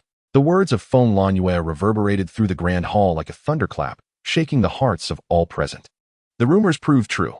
Feng Lanwei was indeed to wed Qin Yin, signifying a union between two of the imperial family's 3 great clans. Was Feng Lanwei not publicly announcing this to the entire empire by personally delivering the invitation? Everyone was momentarily stunned, and Pan Yangshua, feeling both honored and astonished, recognized the profound disparity in status between himself and Feng Lanwei, the future head of the Feng family. The fact that she entrusted such a momentous announcement to him was unprecedented, leaving Pan Yangshua in a state of disbelief. Others were equally astonished. Unable to fathom why Pan Yangshua received such attention, it seemed they would inevitably have to bow to the Pan family henceforth. With such a grand invitation from Miss Feng, Pan Yangshua could hardly contain his excitement as he tremulously accepted the invitation, proclaiming, I shall certainly attend the gathering at the Feng residence. The head of the Pan family expressed his gratitude. Feng Lanwei merely nodded in acknowledgement. At that moment, Yi Xianfeng, holding a cup of tea, could not help but exclaim, the Feng family indeed places significant importance on the Pan family, considering them their foremost subordinate power. However, in reality, this is a means of sending invitations to their own faction, publicly announcing the union between the two families. Initially extending the invitation to their own faction allows other powers to be informed, subsequently distributing invitations to various major factions, thus mitigating the impact on them. Regardless, the news of this union will undoubtedly cause considerable ripples among the royal family in the Zhou clan. Not quite. The two families are to be united, and Feng Lanwei is to wed Qin Yan. Yi Xuanfeng's body jolted, and his gaze swiftly turned to Lin Xiao, believing this would be a tremendous blow to him. However, upon seeing Lin Xiao's calm demeanor, as if he had been aware of this all along, his expression remained unchanged throughout, which nearly caused Yi Xianfeng to leap up in astonishment. He exclaimed, Kid, you must have known about their impending union all along, right? Chapter 76. The small dog becomes the big dog. Initially, Lin Xiao had planned to clarify this matter to Yi Xianfeng only after dealing with the Pan family. However, since Feng Lanwei had already made the announcement, he felt compelled to disclose the truth. Observing Yi Xuanfeng's reaction, Lin Xiao gently nodded and replied, Indeed. In truth, aside from Qin Yan, the one I truly wish to eliminate is her. She is the true mastermind behind the schemes against me. Damn it. Yi Xianfeng could not help but curse. After all this time, Lin Xiao was digging a pit for him to fall into. Merely eliminating a direct descendant of the Qin family was already sufficient. Now he wanted to add a prodigy from the Feng family as well. This lad was undoubtedly insane. With an awkward smile, Lin Xiao said, Elder Yi, you want to go back on your word, will you? You haven't promised to help me deal with the two families. Yi Xianfeng shot Lin Xiao a disdainful glance and muttered under his breath, Rest assured, I will not require Elder Yi to confront the two families. As for the two of them, I will handle it myself. When the time comes, I will only need you to assist in my escape, Lin Xiao explained. It is easy to speak, but as a martial sovereign, I possess the ability to take you away. 3 martial sovereigns? Do you perceive me as a martial monarch? Even a martial monarch would find it exceedingly difficult to allow your escape. This is akin to courting death, Yi Xianfeng remarked with exasperation. However, Lin Xiao merely shook his head and replied, no, behind me, there is another martial sovereign, and their strength is formidable, capable of contending with 2 opponents simultaneously. What? Yi Xianfeng was taken aback. Who is this martial sovereign? Is it the old man from the Zhou family, or the matriarch from the royal family? He could hardly fathom that Lin Xiao had managed to secure the allegiance of yet another martial sovereign. Lin Xiao shook his head once more and said, no, but it is not convenient to disclose their identity at this moment. In due time, you shall come to know, Signory. Nonetheless, do not worry. Although the appearance of 3 martial sovereigns was unexpected, the situation remains within our capacity to manage. Initially, we had prepared for 2 martial sovereigns. The emergence of a third has rendered me somewhat helpless, yet my resolve for vengeance remains unwavering. You young man. Yi Xianfeng was at a loss for words. Aside from those 2 individuals, who else could be a martial sovereign in the Longlon Empire? There are only a handful of them in total, including the 2 from the 3 prominent families, the matriarch of the royal family, and the recently ascended head of the Feng family. There are only 6 in total. 3 are from the 2 families, apart from the old man Zhou and the royal matriarch. Who else could it be? Is there perhaps an undiscovered hidden martial sovereign? In the depths of his heart, Yi Xianfeng could only ponder thus. After a moment of contemplation, he sighed and remarked, it seems I am rather unfortunate. Placing all my hopes upon you, I shall assist you to the very end. In a couple of days, I will engage in discussions with the elderly matriarch of the royal family and the old man from the Zhou clan. The union between the Feng and Shen families would undoubtedly not escape the notice of the royal family and the Zhou clan, should matters escalate. It could very well incite turmoil. A marriage alliance between the royal family and the Zhou clan is a distinct possibility. With him taking the lead, the royal family and the Zhou clan would be inclined to cooperate. However, as if struck by a sudden realization, Yi Xianfeng hastily shook his head and said, no. Those 2 old foxes would privately acquiesce, but should you truly eliminate the 2, in order to prevent any excessive collaboration between the families, they would unite to hunt you down. Not only would they refuse to assist you, but they would also destroy the bridge behind you, eliminating you as well. These 2 old foxes are to be avoided at all costs, Yi Xianfeng stated with gravity. Upon hearing this, Lin Xiao's gaze emanated a chilling intensity. He had initially intended to approach the other 2 prominent families, yet he felt fortunate to have been cautioned by Yi Xianfeng. Otherwise, seeking them out would have undoubtedly escalated the peril. At that juncture, it would be far more advantageous to slip away unnoticed by the 2 families. Lin Xiao began to grasp the essence of major families. They prioritized their own interests above all else, utterly disregarding notions of righteousness. In unexpected circumstances, they would not recklessly intervene. Rather, such an approach would serve their interests better. Yi Xianfeng added, a wry smile creeping across his face, so it shall be, 2 against 3 it is. After all, we are merely seeking to extricate you, not to engage in a death struggle. There should still be an opportunity. Nodding in tacit agreement, Lin Xiao's gaze traversed the entirety of the Grand Hall, ultimately resting upon the figure of Wenren Yang, the leader of the Spirit Control Masters Alliance, for a few moments.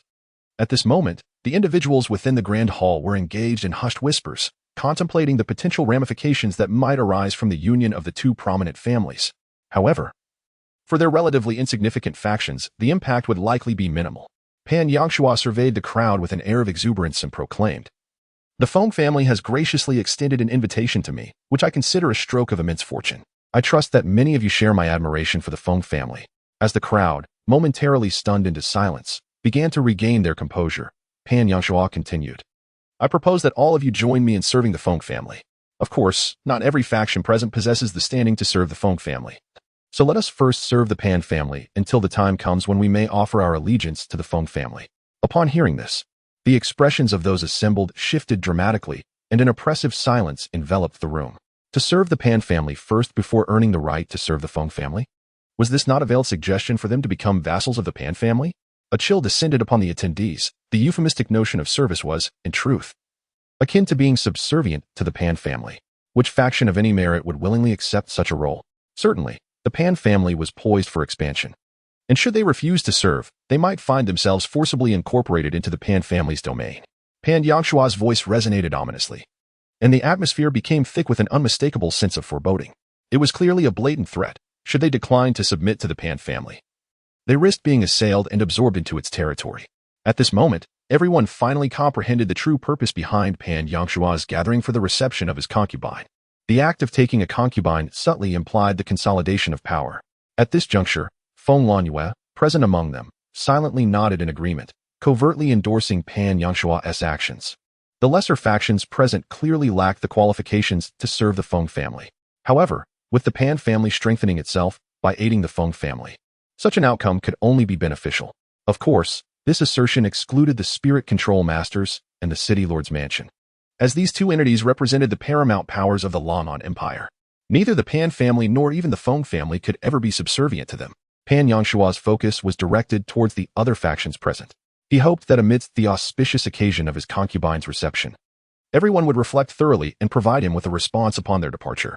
Observing the stunned expressions on the faces of the crowd, Pan Yangshua, too, was taken aback. He stroked his beard and spoke slowly. Many furrowed their brows. The suddenness of this situation was overwhelming, and Pan Yangshua's brazen demeanor suggested he was poised for significant action. Just as the atmosphere thickened with silence and no one dared to speak, a distinctly indifferent laughter rang out. Heh, a little dog aspires to be a big dog. I must say, you old dog truly harbors ambitions. With these words, a collective gasp reverberated throughout the gathering, and all eyes turned toward the source of the voice. Chapter 77, Lin Xiao takes action. This voice felt oddly familiar. Upon hearing the voice, Feng Lanwei furrowed her brows slightly and turned to gaze at the youthful speaker. Noticing that he wore a mask, the exposed portion of his face appeared unfamiliar, and his aura was unlike anything she had ever encountered. Clearly, this individual was a stranger to her. She exchanged a glance with Feng Shan beside her, and it was evident that the newcomer harbored ill intentions. Not me. Everyone, please. Don't look at me. Lin Xiao's companion, Bao Tu, was utterly taken aback by the attention of the crowd, hastily shaking his head in denial. He could never have anticipated that Lin Xiao would utter such words. Had he known, he would have rather faced any consequence than sit at this table. Bao Tu's face turned a sickly shade of green, while the nearby youths appeared pale. Realizing this was the first time the family head had brought them out to the world, only to encounter such a predicament. However, no one responded to Bao Tu. All eyes were drawn to Lin Xiao. Among those present, no one dared to take the lead or reply, and at that moment, a bold voice emerged, directly insulting Pan Yangshua as a dog.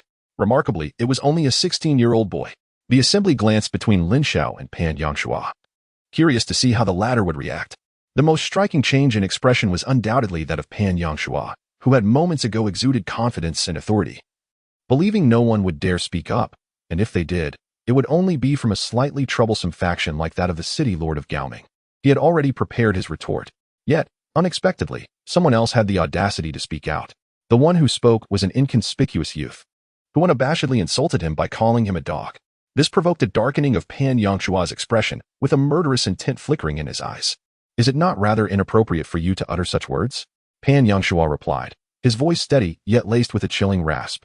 To call you a dog on the day you take a concubine in your old age is indeed somewhat improper. Surprisingly, the youth nodded and responded in a tone of agreement. The onlookers were momentarily taken aback. Was this youth truly prepared to confront Pan Yangshua? Now, let us discuss something more agreeable, Lin Xiao interjected, disregarding the crowd's reaction.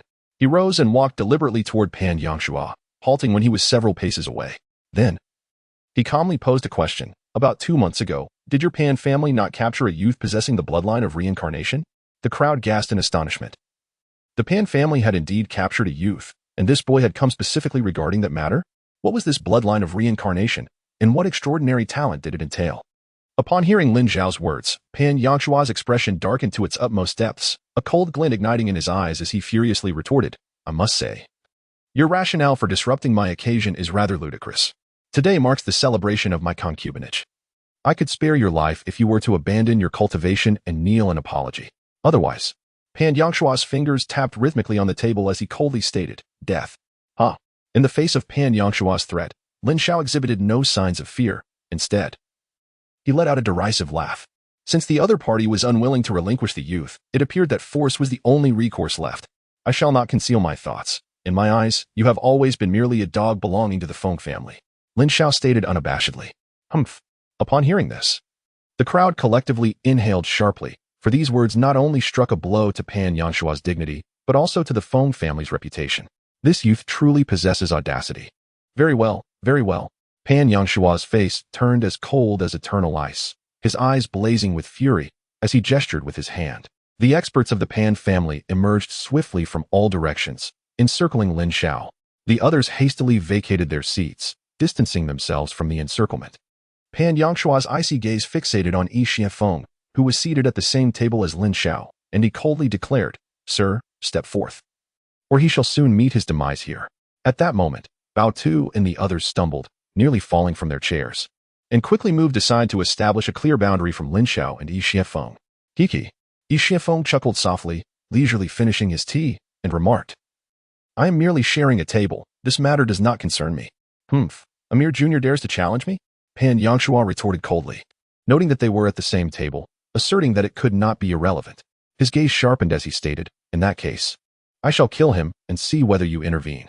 "Wait." Lin Xiao suddenly interjected, "Pan Yangshua, you overestimate yourself. Dealing with your Pan family requires but my singular presence. If you wish to survive, you had best surrender him, otherwise I shall unleash a bloodbath upon the Pan family." "Humph, such bold words." Pan Yangshua bellowed with fury. "Kill him." In his eyes, a mere junior did not warrant his personal involvement. Upon hearing his command, a group of skilled fighters from the Pan family surged forward, an overwhelming aura of murderous intent permeating the air. Crack, crack, crack. The first three assailants had barely covered 2 yards toward Lin Xiao when their necks suddenly twisted violently. Their bodies propelled forward for 2 steps before collapsing lifelessly to the ground. "Be careful, he is a spirit controller." The remaining fighters' expressions shifted dramatically, hastily channeling their energy to shield their necks. Confronting a spirit controller posed the gravest danger to one's throat. A broken neck spelled instant demise, rendering any strength utterly futile. Thud, thud, thud. Though they instinctively guarded their necks, their bodies remained vulnerable. One by one, they were lifted and hurled against the table, the sound of shattering dishes and furniture resonating as they fell heavily, grievously injured. A spirit controller. Pan Yangshua's body trembled with rage and disbelief. The onlookers' expressions hardened. They had not anticipated that this youth was a spirit controller, and a formidable one at that, easily subduing even a Xuanhua-level warrior. Successfully ambushing 3 and snapping their necks with lethal precision. Instantly, all eyes turned toward the sub-leader of the Spirit Controller Alliance. For spirit controllers predominantly hailed from that esteemed organization. With such powerful energy at such a young age, it was highly probable that he belonged to the Spirit Controller Alliance. When Ren Liang's expression shifted as he gazed at Lin Xiao, his eyes suddenly ablaze with fervor. However, upon encountering the skeptical glances of those around him, he cleared his throat and stated, "Previously, the Spirit Control Master Alliance had no record of this young man." Clearly, when Ren Liang had made it evident to all that this youth was not affiliated with the Spirit Control Master Alliance. Yet, his words left room for interpretation. While there was no record before, the future remained uncertain.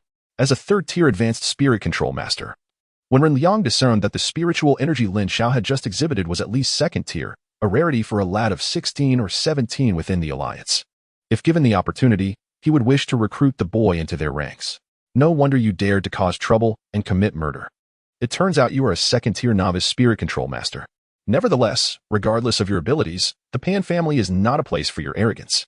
Pan Yangshua bellowed, unleashing his formidable aura of the 5th layer of heavenly martial arts, causing the surrounding tables and chairs to shatter violently. The crowd instinctively recoiled, sensing that after enduring repeated humiliation, Pan Yangshua was ready to take matters into his own hands. Pan Yangshua's vitality had deepened further, indicating his improved prowess. From a special seat in the distinguished area, the head of the Zhang family from Lingshui City sighed, a glimmer of unwillingness flashing in his eyes. Indeed, it would not be long before this young man might reach the 6th layer of heavenly martial arts. His talent was truly commendable, yet if he were to act alone, he might still find himself overwhelmed by Pan Yangshua. The Lord of Gaoming City also expressed his lament, amidst the astonishment and conjectures of the crowd. At the forefront of the hall, Pan Yangshua charged towards Lin Xiao. Given the throng of people, he opted for a physical melee assault. "You, young one, are the first in many years to dare to offend me. Now, for the words you have spoken, prepare to repent." With a fierce grip, Pan Yangshua launched a ferocious attack towards Lin Xiao, the sheer force seemingly capable of rending the very air asunder. Chapter 78, The Revelation of the 3rd-rank Spirit Controller's Identity. However, Lin Xiao stood motionless, exhibiting no intent to retaliate. Has this lad lost his senses? He neither dodges nor strikes back. It is not that he cannot evade, but rather that he is utterly incapable of escaping the formidable speed of a Tianwu expert. Surely, he must be paralyzed by fear. Whispers of speculation filled the air, Everyone assumed Lin Xiao would be sent flying. Yet, just as Pan Yangshua's fist was about to strike Lin Xiao, something unexpected occurred. With a swift motion, Pan Yangshua's punch merely grazed past Lin Xiao, propelling him past the young man instead. The crowd was left in stunned silence. Pan Yangshua had failed to make contact with Lin Xiao and had instead dashed away. This boy is a spirit controller, someone surmised, prompting the onlookers to regain their composure and grasp the situation. The asymmetric control wielded by a spirit controller, even if somewhat weaker, could subtly redirect an opponent's attack, a notion they could comprehend.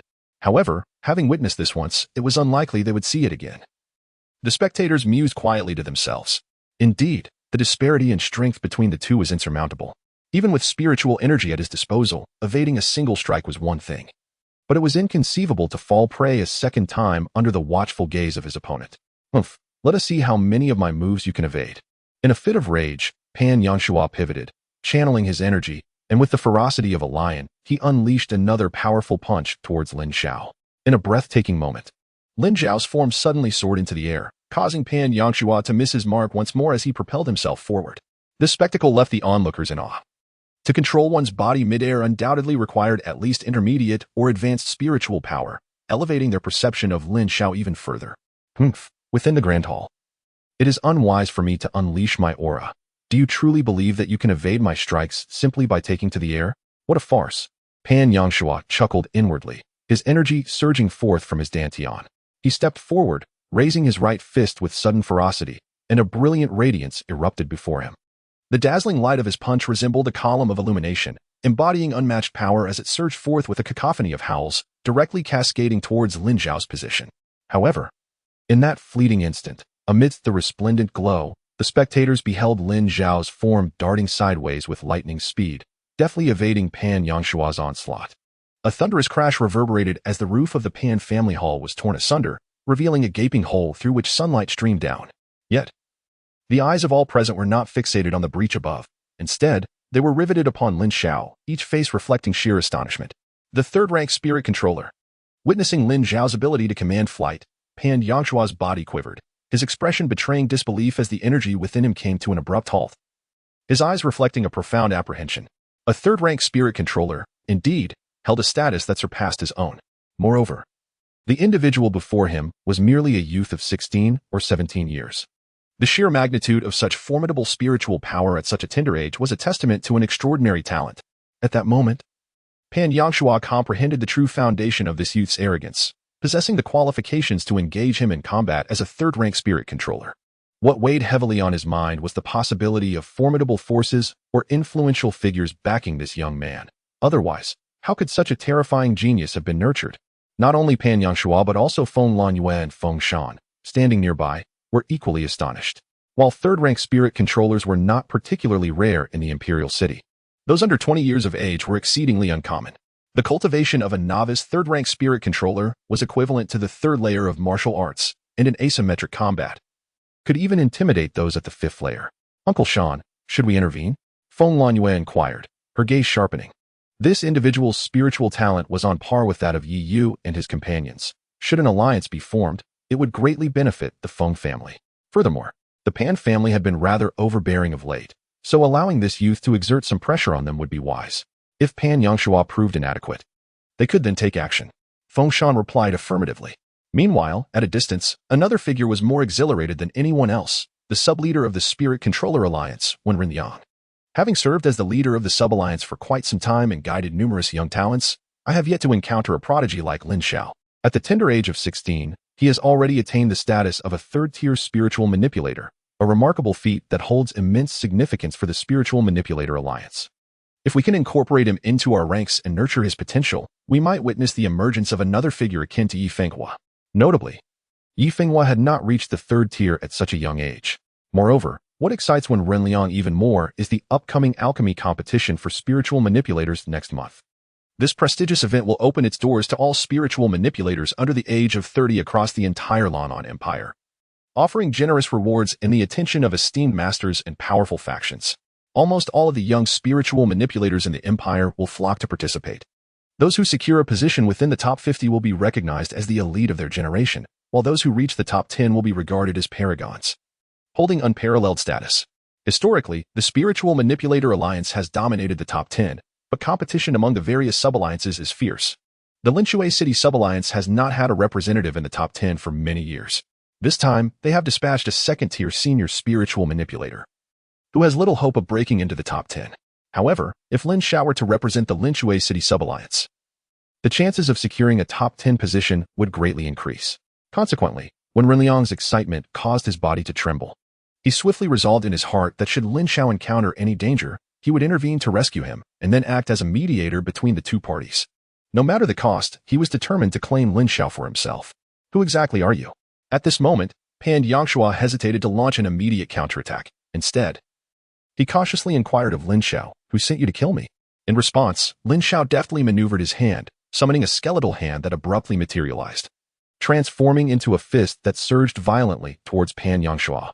With a resounding crash, Pan Yangshua, taken aback, quickly retaliated with his own punch, causing both him and the skeletal hand to be thrust backward, while Pan Yangshua remained largely unaffected by the skeletal fist assault. He was acutely aware of the numbing sensation coursing through his hand, indicating a distinct disparity in damage.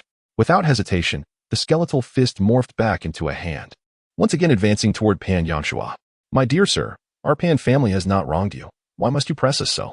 Pan Yangshua retorted coldly, seeking to dissuade further conflict after being forced back by the skeletal hand. However, Lin Xiao was not one to relent. "Surrender the youth possessing the bloodline of reincarnation, and I shall spare your life," Lin Xiao proclaimed, suspended in midair, his spiritual energy swirling ceaselessly as he commanded the skeletal hand to strike once more. Pan Yangshua narrowly evaded, retaliating with a burst of fist energy aimed at Lin Xiao, who deftly dodged again. The rooftop of the grand hall erupted with a cacophony of splintering wood as gaping holes appeared. With astonishing speed, the skeletal hand grazed Pan Yangshua, leaving a painful gash despite his swift evasion. This revelation astonished the onlookers. Lin Xiao was capable of injuring Pan Yangshua, despite their considerable disparity in cultivation. They could not help but marvel inwardly at the prowess of a spirit controller, whose combat abilities were indeed extraordinary, striking with such finesse that it rendered opponents defenseless. "Your Excellency, you are aware that our backing is the Feng family. Your actions are clearly a provocation against both the Pan and Feng families." Pan Yangshua furrowed his brows and immediately obstructed Lin Xiao's attempt to unleash another attack with his palm. "Do not mention the Feng family to me today. Even if the head of the Feng family were to arrive, it would be futile," Lin Xiao declared coldly. "Are you suggesting that you wish to completely oppose the Pan and Feng families?" Pan Yangshua threatened as he continued to fend off the fierce assault of the skeletal hand, casting a significant accusation towards Lin Xiao by invoking the Feng family. While he might not be able to eliminate Lin Xiao himself, the presence of the Feng family's martial king loomed large, and should he provoke the Feng family, it would be certain that the martial king would intervene. At that moment, Lin Xiao's farce would come to an end. Moreover, once the Feng family took action, there would be no need to fear whatever forces Lin Xiao had behind him. "How tiresome your words are. I have already granted you an opportunity, and since you choose not to cherish it, do not blame me." Lin Xiao summoned the fused spiritual energy, and a torrent of dark azure flames erupted from his brow, surging directly towards Pan Yangshua. A terrifying aura emanated from the dark azure flames, with the surrounding azure flames flickering as if to consume everything in their path, causing the temperature in the vicinity to rise sharply. The black flames danced ominously, reminiscent of a shadow swirling in his grasp, unleashing an inexplicable energy that seemed poised to devour anyone nearby. "What? Spiritual energy?" The onlookers, save for Yi Xianfeng, gasped in astonishment, their eyes widening to the point of almost popping out. How is this possible? Even the foremost spirit controller, Yi Fenghua, does not possess such power. How could he? Heavenly marvel, what manner of prodigy is this? Not only has he attained the rank of a third-tier spirit controller at such a tender age, but he also possesses spiritual energy. Gasps of disbelief echoed among the crowd, while at a nearby table, Bao Tu and his companions, along with Lin Xiao, were rendered utterly speechless. They could scarcely fathom that this seemingly ordinary youth was, in fact, a genius of extraordinary caliber, endowed with such formidable abilities. The prowess of this young man and his companion was on an entirely different plane compared to theirs. Feng Lanwei and Feng Shan were equally astonished, their expressions shifting dramatically. The existence of spiritual energy was unparalleled in the Lanlan Empire, and its revelation would undoubtedly send ripples throughout the entire realm. This youth was assuredly no ordinary figure. Amidst the crowd, the most astounded of all was Ren Liang, the sub-leader of the Spirit Controller Alliance. No one present could comprehend the allure of spiritual energy better than he. For a spirit controller, spiritual energy represents the pinnacle of aspiration throughout their entire existence. Possessing such energy allows one to ignite fires and concoct medicines without the need for spiritual wood. It enables the crafting of superior elixirs. It empowers the execution of more formidable attacks. This individual, regardless of the cost, must be recruited into the Spirit Controller Alliance. When Ren Yang trembled with excitement, yearning to bring Lin Xiao into the alliance at that very moment. Spiritual energy. Simultaneously, Pan Yangshua's countenance shifted dramatically, revealing a look of horror. Faced with the seemingly all-consuming, incinerating dark blue energy, he hastily summoned the entirety of his life as cultivation, unleashing a resplendent fist of energy. Boom! A dazzling fist radiated forth, colliding with the dark azure energy, resulting in an explosion of mixed colors. Pan Yangshua's fist energy was utterly consumed. The black azure flames of spiritual energy immediately dulled. Yet a scorching wave surged towards Pan Yangshua. With a swift motion, he summoned his vital energy to shield himself against the heat, but was still forced to retreat several steps. His face was charred black, smoke billowed from his head, and his hair stood on end, as if blown by a fierce wind, rendering his appearance quite disheveled. Moreover, in that fleeting moment, a skeletal hand, clenched into a fist, sped forward, penetrating Pan Yangshua's protective barrier and striking his chest with a resounding impact. A loud thud echoed as blood erupted from his mouth, and his body was propelled far away, crashing into an ornate wooden chair at the head of the table, which shattered into splinters that scattered in all directions. The sudden turn of events left everyone dumbfounded. The illustrious head of the Pan family, Pan Yangshua, renowned and at the pinnacle of his power, had been defeated by an unknown youth? Yet, the astonishment did not end there. The skeletal hand, like a bolt of lightning, darted into the debris and then seized Pan Yangshua by the neck, lifting him effortlessly into the air. The onlookers were left in a state of disbelief, their eyes wide with shock. Pan Yangshua's concubine wore an expression of sheer horror, unable to fathom that marrying a man as formidable as Pan Yangshua would lead to such an unexpected calamity. Cough, cough. Pan Yangshua coughed violently, struggling in vain against the skeletal grip that held him captive. Release the boy you have captured, Lin Xiao declared coldly as he hovered before Pan Yangshua. You. Pan Yangshua's eyes widened in disbelief. He could hardly fathom that he had fallen into the hands of this youth. Even with his remaining strength and hidden cards, he found himself utterly incapacitated. I do not comprehend your words, he gritted through clenched teeth, seething with rage. Crack. The skeletal hand tightened further, its bony fingers piercing into the nape of Pan Yangshua's neck, causing blood to trickle down. Surrender him. Lin Xiao's gaze sharpened, a palpable aura of murderous intent emanating from him. Onlookers gasped. This young man was indeed a formidable adversary. You must understand, I am backed by the Feng family. The martial king Feng Shan is present. Should you dare to kill me, you will not escape with your life today.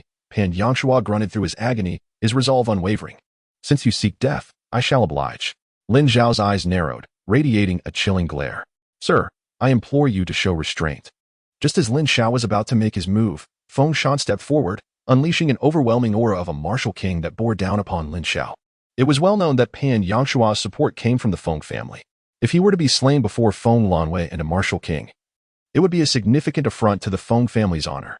As one of the three major clans, the Feng family would never allow such an indignity to transpire. They were determined to thwart this youth at all costs. Sensing the oppressive threat of the Wen family's martial king, Lin Xiao momentarily ceased his assault on Pan Yangshua. With a cold gaze, he turned his attention to Feng Shan and coldly declared, Your martial king's pressure holds no sway over me. Feng Shan's expression stiffened. Lin Xiao was openly challenging his authority, and a chill began to creep into his heart. At that moment, Feng Lanwei, standing nearby, interjected, Sir, let us discuss this amicably. Release Pan Yangshua, and our Wind family shall treat you as an esteemed guest, overlooking past grievances. Furthermore, we would like to invite you to join our family as the Vice Master of Spirit Control. Chapter 80. Death. Everyone was taken aback. Lin Xiao, despite provoking the Wind family's might, was offered a position as the Vice Master of Spirit Control. This was indeed remarkable for a prominent imperial family like the Winds. It was customary to invite spirit controllers to reside within their clan, where they would specialize in alchemy, receiving immense wealth and high status in return. The Vice Master held a rank and benefit second only to the Chief Master, enjoying the Wind family's considerable patronage and protection. It could be said that as the Vice Master of the Winds, one could almost traverse the empire with impunity. I have no interest in becoming a pawn of the Wind family, Lin Xiao retorted. I am offering you, and all of the Pan family, one chance, within 15 minutes. Surrender your man. Otherwise, the consequences will extend far beyond the death of one or two. As he spoke, Lin Xiao's demeanor shifted, transforming into an embodiment of eternal frost. A terrifying surge of dark azure flames erupted from his brow, hurtling toward Feng Shan and Feng Lanyue, confronted with the blazing, obsidian flames of spiritual energy. Feng Shan and Feng Lanwei were expressions of grave concern. They could sense the terrifying force contained within the spiritual energy, and even with their formidable prowess, they felt a twinge of trepidation. Observing Lin Xiao's unwavering determination, a flicker of coldness flashed in Feng Shan's eyes, and a murderous intent began to brew within him. A prodigious genius, who could not be utilized for their own ends, must be eliminated at the earliest opportunity. However, Lin Xiao's gaze was not fixed on Feng Shan, but rather on Feng Lanwei. At that moment, he awaited her words. Would the Feng family release him? Or would he be compelled to eradicate them in his search for retribution? The atmosphere was thick with chill. After a moment of contemplation, Feng Lanwei addressed Pan Yangshua, saying, Master Pan, you should release the individual. But young Master Feng, this. Pan Yangshua's face betrayed his reluctance. While others may have been unaware, he was acutely aware that the Pan family possessed a secret technique for bloodline transmutation. Such unique bloodlines were rare, and it had been over a decade since their last failed attempt at transmutation. Now, having encountered a special bloodline, particularly one as formidable as the reincarnation bloodline, how could he bear to relinquish this opportunity? Should he successfully transmute this bloodline, he would inherit the boy's talents, combined with his own strength and experience, enabling him to ascend rapidly, possibly even to the esteemed rank of martial sovereign. At that point, he could extricate himself from the Feng family and join the ranks of the imperial noble families. With such a tremendous temptation laid before him, relinquishing it with a mere phrase was far from a simple task. Yet, after Feng Lanwei subtly blinked, Pan Yangshua immediately grasped the implication and commanded, Elder, release him. At this moment, an elderly man standing in a corner of the crowd furrowed his brow and said, Master of the house, this. I command you to release him. Pan Yangshua bellowed with a voice so thunderous that, had Lin Xiao not been gripping his throat, it might have shattered the eardrums of those present. Very well. Upon meeting Pan Yangshua's furious gaze, the elder's eyes glimmered with a hint of coldness, and he finally nodded solemnly before turning to leave. Lin Xiao keenly observed the expressions of several individuals, particularly Feng Lanyue. Given his understanding of her treacherous nature, the insinuating look she cast was unmistakable. Once he released Pan Yangshua, they would undoubtedly strike. However, he was determined not to allow them to succeed in their scheme. After a brief interval, a ragged and emaciated young man was indeed brought forth, coming into the view of the crowd. This young man, disheveled and bloodied, appeared almost unrecognizable. Having been mercilessly whipped, he looked worse than a beggar, his body gaunt to the point that his skeletal frame was visible, bearing the marks of unimaginable torment and blood loss. In just over a month, a once normal individual had been reduced to this pitiful state. Cousin. Lin Xiao's heart jolted. His fists clenched tightly, nails digging into his flesh, as an overwhelming wave of murderous intent surged in his eyes. This individual was none other than his cousin, Lin Qingluan. You will all pay for this. Lin Xiao's icy gaze swept over the elder of the Pan family and the others, his heart brimming with vengeance. Yet, he momentarily restrained himself and spoke with deliberate intensity. Release him and let him come to me. Lin Xiao's body gently descended towards the ground. Yet his spiritual energy remained undiminished, still commanding the skeletal hand to grip Pan Yangshua's neck. Feng Lanwei gestured slightly, prompting the elder of the Pan family to release his hold, snorting coldly as he shook his head and signaled to Lin Qingluan. Lin Qingluan paused, unfamiliar with Lin Xiao's masked visage, perplexed as to why he would come to his aid. Nevertheless, he stepped forward, his steps unsteady as he made his way to Lin Xiao. After what felt like an eternity, he finally stood before Lin Xiao, his hoarse voice laced with confusion as he inquired, Who are you? Why are you saving me? Leaning closer to Lin Qingluan's ear, Lin Xiao enveloped his voice in vital energy, saying, Cousin, it is I, Lin Xiao. I have come to rescue you. What? Lin Qingluan's body trembled, and his despondent eyes suddenly sparkled with life. Instantly rejuvenated, he burst into hearty laughter, exclaiming, Ha ha ha. With Lin Xiao here to save me, there is hope. He understood that Lin Xiao was an unparalleled genius, having once achieved the miraculous feat of defeating the heavenly marshal with the Xuanwu. After a 6-month seclusion, he undoubtedly possessed the capability to escape. As long as he could break free, he would be able to exact his revenge. The sudden laughter from Lin Qingluan left the onlookers momentarily stunned. How could one still find humor in such dire circumstances? Pan Yangshua and the elder of the Pan family felt a chill run down their spines. Did he truly believe that assistance would facilitate his escape? Sir, the individual has been released. Now you may let him go, correct? At that moment, Feng Lanyue fixed her gaze upon Lin Xiao and spoke. Ridiculous, Feng Lanyue. Are you not aware of your own schemes? I fear that the moment I release him, you shall strike me down without hesitation, Lin Xiao retorted coldly. Feng Lanyue's gaze turned icy, her voice matching the chill. What do you mean by that? Do you intend to go back on your word? I never agreed to your terms regarding the release of Pan Yangshua. Lin Xiao scoffed. What do you wish to do then? Anger flared upon Feng Lanyue's face as she stepped forward. Death. The frigid word escaped Lin Xiao's lips. At the sound of Lin Xiao's voice, Pan Yangshua's heart trembled. Even in his release, Lin Xiao is unyielding, willing to forge an enmity with the Feng family to eliminate him? A profound sense of mortality enveloped him. And in that instant, an inexplicable fear surged within Pan Yangshua's heart. You must consider carefully, regardless of your background. The Feng family is not something you can contend with. Feng Shan, standing beside Feng Lanwei, interjected, the energy of a martial king already brewing. Ready to strike at any moment. Crack. In response to Feng Shan, a sharp crack echoed, and the next moment, Pan Yangshua's head was severed.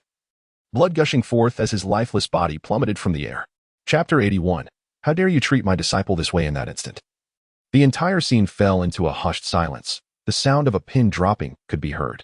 Just moments ago, Pan Yangshua was filled with ambition and aspirations to gather power. Now, he lay lifeless, his neck crushed, eyes forever closed. Everyone stood in stunned disbelief. As they beheld Pan Yangshua's body collapsing, Lin Qingluan felt a jolt of shock, rendered motionless in place. The mastermind behind his self-destruction has finally met his demise, causing a heavy weight to lift from his heart, leaving behind an unsettling emptiness. Feng Lanyue and Feng Shan were momentarily stunned, unable to fathom that Lin Xiao had so decisively extinguished a life before them. Their expressions mirrored the sting of a sharp slap, burning with indignation. Feng Lanwei, who had risen to prominence within a year, commanding respect across the empire as the heir of the Feng family, found it utterly unfathomable that an unknown youth would brazenly eliminate the person she had vowed to protect, directly challenging her authority as the future matriarch of the Feng clan. Her anger surged, causing her chest to rise and fall tumultuously. Beside her, Feng Shan fared little better. As a martial king, one of the elite in the empire, he was accustomed to respect, with few daring to offend him due to his status as an elder of the Feng family. Today marked an unprecedented affront. For so many years, you were the first to so boldly challenge the dignity of the Feng family.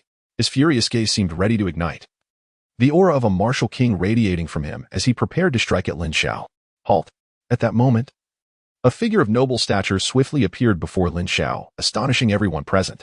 This dignified presence was none other than Master Wenren, the vice leader of the Spirit Control Master Alliance.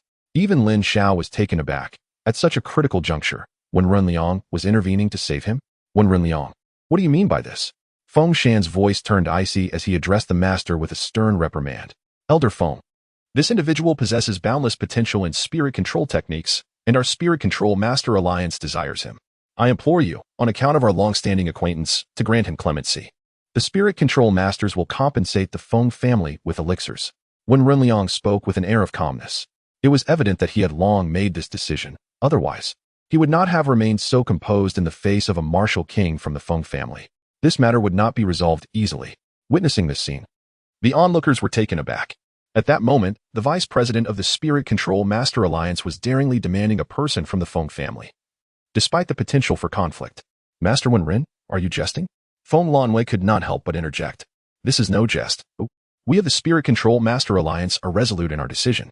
Wenren's unwavering stance left everyone astonished. However, upon reflection, it was understandable. Lin Xiao's talent in spirit control was indeed formidable. At such a young age, possessing such spiritual energy and terrifying abilities, his potential surpassed even that of the first spirit control master, Yi Fenghua, in his youth. Anyone in Wenren's position would be tempted. Wenren, you must consider carefully whether you wish to sever ties between the Spirit Control Master Alliance and the Feng family or protect this young man. Feng Shan could not restrain his ire and threatened. Surely, your Feng family would not wish to escalate matters with the Spirit Control Master Alliance. For other factions also do not desire turmoil for us, and the strength of the Spirit Control Masters is not significantly inferior to that of the Feng family. Wenren replied. This caused a change in expression for both Feng Shan and Feng Lanyue, as it was evident that Wenren was issuing a veiled threat, implying that the Spirit Control Alliance was not only on par with the Feng family, but also had amicable relations with other formidable powers. Nevertheless, this was indeed the case. However, such dynamics would only unfold under circumstances of open conflict between the two factions.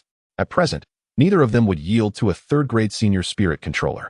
We are more than aware of the Spirit Control Alliance. I urge Master Wenren not to overestimate its standing. The foundation of the Feng family is far more complex than you might presume. Moreover, regardless of whether the two families might come to blows today, we are determined to eliminate this person. Uncle Feng, engage. Feng Lanyue's icy gaze fixed upon Lin Xiao, as an inexplicable sense of threat emanated from him. Indeed, he was ruthless, one who would eradicate threats at their roots. Yet, alas, you cannot extinguish me. Lin Xiao scoffed coldly within, his gaze suddenly shifting to a certain direction. Humph, Wenren Liang. Even if you are a third-grade senior spirit controller, what does it matter? Under the might of a martial king, let us see how long you can withstand me. Feng Shan barked a command, a surge of murderous intent propelling him forward, charging towards Lin Xiao and his companion. Is that so? However, at that moment, a voice of authority erupted like thunder, and an elder's figure seemingly materialized out of thin air, moving with unbelievable speed to suddenly appear before Lin Xiao. The terrifying pressure of a martial sovereign enveloped the surroundings. Every heart trembled beneath this overwhelming force. They felt their legs weaken, compelled to kneel in reverence. This aura was simply fearsome. The mere presence of an aura rendered them powerless to resist. Even Feng Shan, a master at the martial king level, found himself halting in astonishment, exclaiming, "Martial Venerable." A wave of trepidation swept through the crowd. Behind this youth stood a martial venerable. It was no wonder he exuded such audacity. With a martial venerable shielding him, the Feng family dared not challenge him. When Ren Yang felt a surge of apprehension. With a martial venerable's protection, his intervention on Lin Xiao's behalf seemed superfluous. Yet, upon reflection, he recognized that his support for Lin Xiao was a testament to his intentions, greatly benefiting his efforts to win Lin Xiao over. However, an even more astonishing scene unfolded. Another martial venerable's aura enveloped the crowd, and shortly thereafter, a figure clad in black descended from the sky, abruptly entering the collective gaze. Another martial venerable. The expressions of Feng Lanwei and Feng Shan shifted dramatically. The others were equally taken aback. What was unfolding? Two martial venerables emerging from a mere second-rate imperial force, the Pan family? One must understand that martial venerables were the pinnacle of strength within the entire empire, exceedingly rare. In ordinary circumstances, one would be fortunate to encounter even a single martial venerable in places like Lingshui City, let alone in the imperial capital. Yet now, two had appeared simultaneously, an unprecedented occurrence. At that moment, it appeared that everyone comprehended the magnitude of the behemoth the Pan family had provoked.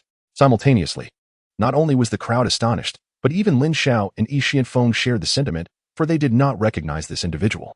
Who would have guessed that the Pan family harbored yet another martial venerable? However, judging by the aura emanating from the elder clad in black, it seemed that his intentions were not directed at them. With a hearty laugh, the black-clad elder descended before Lin Qingluan, his gaze sweeping across the crowd before suddenly sharpening. In a cold voice, he admonished, "You dare to treat my disciple in such a manner? Are you all courting death?" Chapter 82. The Door of Dark Rebirth. The elder's words left everyone momentarily stunned. The youth, so severely battered, was a disciple of a martial sovereign? What on earth was happening? The Pan family had actually captured and mistreated the disciple of a martial sovereign?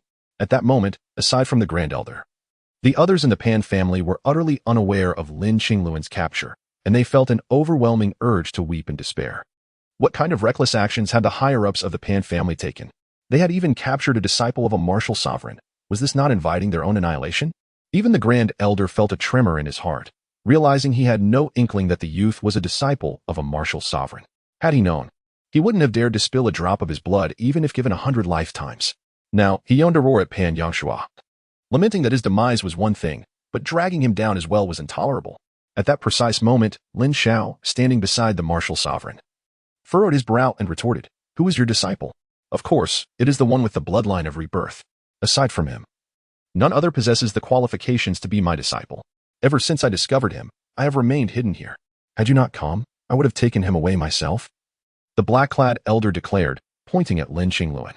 Lin Zhao's expression turned slightly cold. The old man had set his sights on his cousin's exceptional talent and intended to forcibly take him as a disciple. However, if he truly wished to accept a disciple, why wait until his cousin was in such a state before revealing himself? It seemed likely that there were ulterior motives at play. The members of the Tang family were taken aback, realizing that this martial sovereign had been concealed within the Pan family all along. This meant that every move made by the Pan family was under the watchful gaze of the martial sovereign, and their downfall could occur at any moment. Gazing at the unfamiliar face, Lin Qingluan paused before speaking. "I never stated that I wished to be your disciple. Young man, I am a martial sovereign. And yet you still refuse." The old man, publicly rebuffed by Lin Qingluan, expressed his frustration after waiting for so many years. It is not often that a descendant of the bloodline appears. Whether you consent or not, I shall take you to become my disciple today. Such matters cannot be forced. Sir, there are only a few martial sovereigns in the Lanlan Empire, and you do not appear to be one of them. At this juncture, Yi Xianfeng interjected, his face displaying a hint of caution. He recognized the martial sovereigns of the Lanlan Empire, and the countenance of the cloaked old man was evidently unfamiliar to him. Who says that one cannot appear in the Lanlan Empire simply because they are not one of its martial sovereigns? The old man chuckled dryly and introduced himself. I am Gumu, a member of the Dark Reincarnation Sect from the Moya Empire. Upon hearing this, Yi Xuanfeng's expression changed. The Dark Reincarnation Sect was a formidable force from the neighboring Moya Empire, operating largely in the shadows. Its numbers were few, and it seldom engaged with the mundane world. Yet it held a unique status within the Moya Empire. Once, a particular martial arts faction incurred the wrath of the Dark Reincarnation Sect, resulting in the annihilation of everyone in the faction except for one martial artist, which sent shockwaves throughout the MOU Empire. To this day, the various factions within the MOU Empire regard this clandestine force with great trepidation. Naturally, this matter has also seeped into the borders of the Lanlan Empire. The Dark Reincarnation Sect possesses considerable influence in the MOU Empire. However, this is the Lanlan Empire, and should you choose to act recklessly, caution is advised. Yi Xianfeng sighed meaningfully, for he was unperturbed by Gumu in this realm. Your words are exaggerated. I merely wish to take on a disciple. The elderly figure in black chuckled nonchalantly, turning his gaze to Lin Xiao. Young man, do you know why our sect is called the Dark Reincarnation Sect? It is because within lies a fearsome technique known as dark reincarnation, which has been passed down since ancient times. The essence of this technique can only be cultivated by those of the reincarnation bloodline. Hence, by following me, you shall undoubtedly gain immeasurable benefits. In the future, my position will be yours. The crowd gasped in astonishment. A martial artist was designating his own successor and bestowing upon him the sect's most vital technique, a clear indication of immense regard and sincerity. Furthermore, the fact that only those of the reincarnation bloodline can cultivate this technique presents a remarkable opportunity. Indeed, this was the very treasure the elder had sought for many years. Lin Xiao also felt a flicker of surprise. If what the elder claimed was true, it would undoubtedly be of tremendous benefit to Lin Xiao, thus revealing the elder's earnest intentions. However, he couldn't help but furrow his brow slightly and inquire, if you genuinely wish to take on a disciple, why have you remained concealed within the Pan family? Now that he has become like this, why have you not intervened? So it turns out that this is the matter that has caused your hesitation. The elder in black sighed and replied, there is little I can do. By the time I arrived, he was already in this state. The reason for my delay was merely to observe the young man's resolve. Enduring a few more days of hardship may ultimately benefit his future cultivation. Of course, should anyone dare to inflict further harm upon him, I will assuredly take action. Moreover, the young man has demonstrated commendable resilience. He has not succumbed, which aligns with my standards. The elder's tone carried a hint of admiration. Hearing the elder's words, Lin Xiao felt a measure of trust blossom within him. The elder's reasoning was indeed sound, and it did not appear that he sought to exploit Lin Xiao or corrupt his character for nefarious purposes by deliberately allowing him to be drained. How can we be certain that your words are truthful and not akin to the Pan family's intentions of usurping his bloodline? Lin Xiao could not help but question, as matters concerning his cousin's life and future could not be treated lightly. Upon hearing this, the others were taken aback. It seemed that the Pan family was indeed preparing to exchange this young man's bloodline. Could this possibly be true? The Pan family would stoop to such heinous acts? It might very well be true. Otherwise, they would not have captured someone of such notable standing. I recollect that, over a decade ago, it was rumored that the Pan family endeavored to assist their own prodigy in altering his bloodline, only to meet with failure, resulting in the family losing a youth of boundless potential. Initially, I dismissed it as mere gossip. However, it appears that the events of that time were indeed true. It is astonishing to discover that the Pan family possesses such nefarious secret arts, utterly intolerable by any moral standard. The crowd began to murmur. And with the demise of Pan Yangshua, their fear of the Pan family seemed to wane. How absurd is this notion of bloodline alteration? Even ancient powers could not achieve such a feat. How could these fools possibly hope to succeed? It is utterly nonsensical. Not even I could accomplish such a task.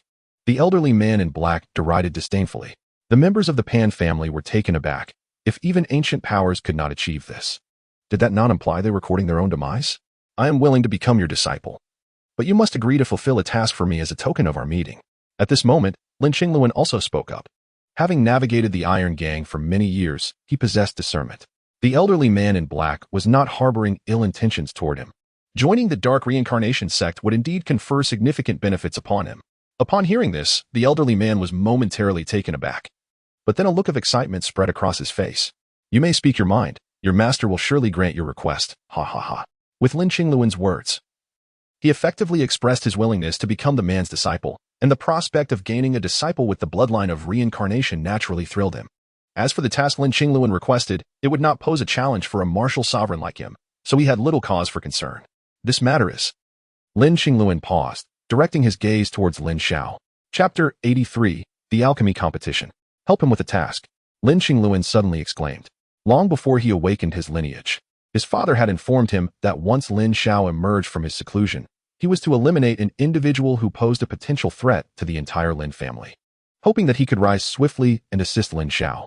Now that Lin Xiao had indeed emerged and saved him, it was inevitable that he would pursue that very task. However, this could lead to unpredictable dangers, necessitating the assistance of formidable experts. The presence of an additional martial sovereign might prove immensely beneficial to Lin Xiao. Upon hearing Lin Qingluan's words, Lin Xiao was momentarily taken aback, not expecting Lin Qingluan to enlist Gomu's help in such a manner. Of course, he did not oppose Lin Qingluan's decision to join the Dark Reincarnation sect, and indeed, he was in dire need of skilled assistance. Utilizing Gomu would be nothing short of ideal. However, Gomu felt quite vexed.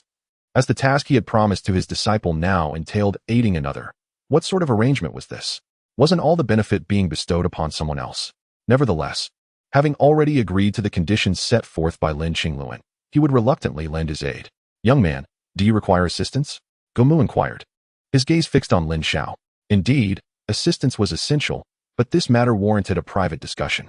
Lin Xiao responded succinctly. Well then, what are we waiting for? Gomu urged. Let us first eradicate the Pan family. Lin Xiao's cold gaze settled upon the grand elder of the Pan family. Upon hearing Lin Xiao's words, a tremor coursed through the hearts of the assembly. This youth dared to threaten the annihilation of the entire Pan family? My lord, are you not being a tad excessive? Feng Lanyue's gaze turned icily cold. Not only had he slain Pan Yangshua, but to eradicate the entire Pan lineage would be a grave affront to her Feng family's dignity, if they were unable to protect their vassals. Who would ever wish to ally with the Feng family in the future? Such a lack of security was utterly intolerable.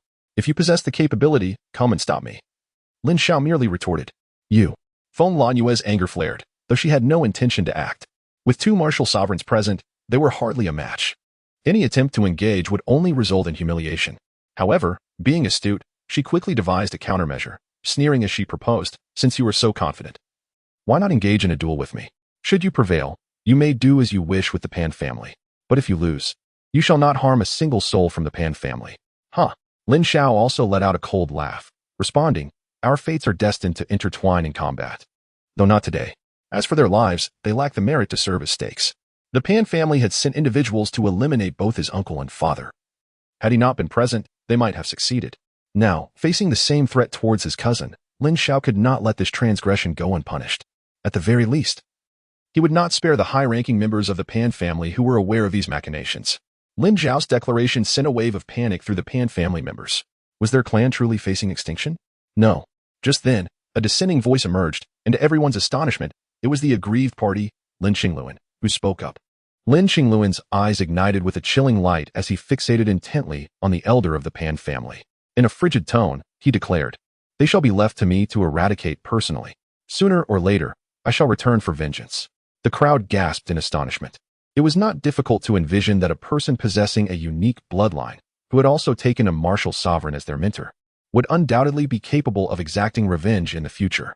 However, this also afforded the Pan family a respite. By the time this young man achieved the pinnacle of martial prowess and gained the strength to retaliate, several years would have passed. This interval would grant the Pan family ample opportunity to maneuver, at the very least, enough time to flee. Very well, since you have spoken, I shall spare the Pan family today. Lin Xiao nodded slightly, his voice icy. Having Lin Qingluan personally return for retribution was indeed the most prudent course of action. Otherwise, should Lin Qingluan fall prey to inner demons, it would be a grave miscalculation. Feng Lanwei, await the day we shall engage in a true contest. Let us depart. With a cold threat directed at Feng Lanwei, Lin Xiao turned to cast a glance at Yi Xianfeng and Gomu, then soared into the air. Wait. At that moment, a voice rang out, causing Yi Xianfeng and Gomu, who had transformed their energy into wings, to halt abruptly. Lin Xiao turned to see Wen Renliang, his face etched with urgency. Young brother, I am the leader of the Spirit Control Master Alliance's Lin Shui City branch. and I sincerely invite you to join our alliance. Should you be willing, I am prepared to offer you the position of deputy leader of our Lin Xiao city branch. The crowd collectively drew in a sharp breath. The spirit controllers are each regarded with immense respect, and the position of vice president within the Spirit Controller Alliance is particularly exalted, bestowing upon its holder remarkable privileges that many aspire to but cannot attain. To the astonishment of many, a mere utterance from Wen Rinliang has granted this youth the title of vice president, in an effort to recruit prodigious spirit controllers. Wen Rinliang has indeed made a significant investment. However, considering that this youth is merely a third-rank spirit controller, the title of vice president may seem somewhat disproportionate. Yet he is certainly qualified. Most importantly, it is only a matter of time before he fully embodies the role of vice president, and in the future, he will undoubtedly surpass it. Those with keen insight might realize that this seemingly hasty decision by Wen Rinliang is, in fact, the result of careful deliberation. Oh, Lin Xiao murmured in mild surprise, though inwardly he rejoiced. His displayed talents as a spirit controller were finally bearing fruit. The young man may be unaware of the regulations of the Spirit Controller Alliance. One should not underestimate the significance of the vice president's position. With such a title, one can acquire numerous rare herbs and elixirs that are otherwise difficult to obtain, even including formulas for potions, all at a mere fraction of the cost. The support from the Spirit Controller Alliance in the crafting of potions is invaluable. Furthermore, at this level, there are substantial offerings each month. Wen Rinliang patiently elucidated, emphasizing that for a spirit controller, the greatest allure lies in the potion formulas, followed closely by the backing of a consortium. The art of potion making requires continual refinement to enhance one's skills, and having support is crucial. This allows one to devote time and energy to the craft without the burden of seeking out materials and incurring expenses. This is also the reason why many individuals are inclined to join prominent families and powerful factions as guest spirit manipulators. Master Wenren, I am unrestrained and cannot endure the rigid confines of your hierarchical system. Lin Xiao sighed deeply. Then let us arrange for the young brother to be appointed as the deputy leader of the guest faction, enjoying the same privileges as a deputy leader. Unbound by any constraints of the alliance, Wen Rinliang replied with unreserved candor. Pausing for a moment, Lin Xiao displayed a glimmer of interest on his face and inquired, I wonder what the Spirit Manipulators Alliance desires from me? If it were merely enjoyment without any obligations, Lin Xiao would deem that highly improbable. He chuckled. Seeing Lin Xiao's interest piqued, Wen Rinliang felt a slight relief in his heart and smiled as he responded, when we require a certain elixir. We hope that the young brother can assist in its refinement, of course, with commensurate remuneration. Is that all? Lin Xiao probed further. After a brief hesitation. A hint of embarrassment appeared on Wen Rinliang's face as he said, there is indeed one more matter. We hope that the young brother can represent the Lin Xiao City branch and participate in a month's time in the Spirit Manipulators Alliance hosted Grand Alchemy Competition of the Lanon Empire.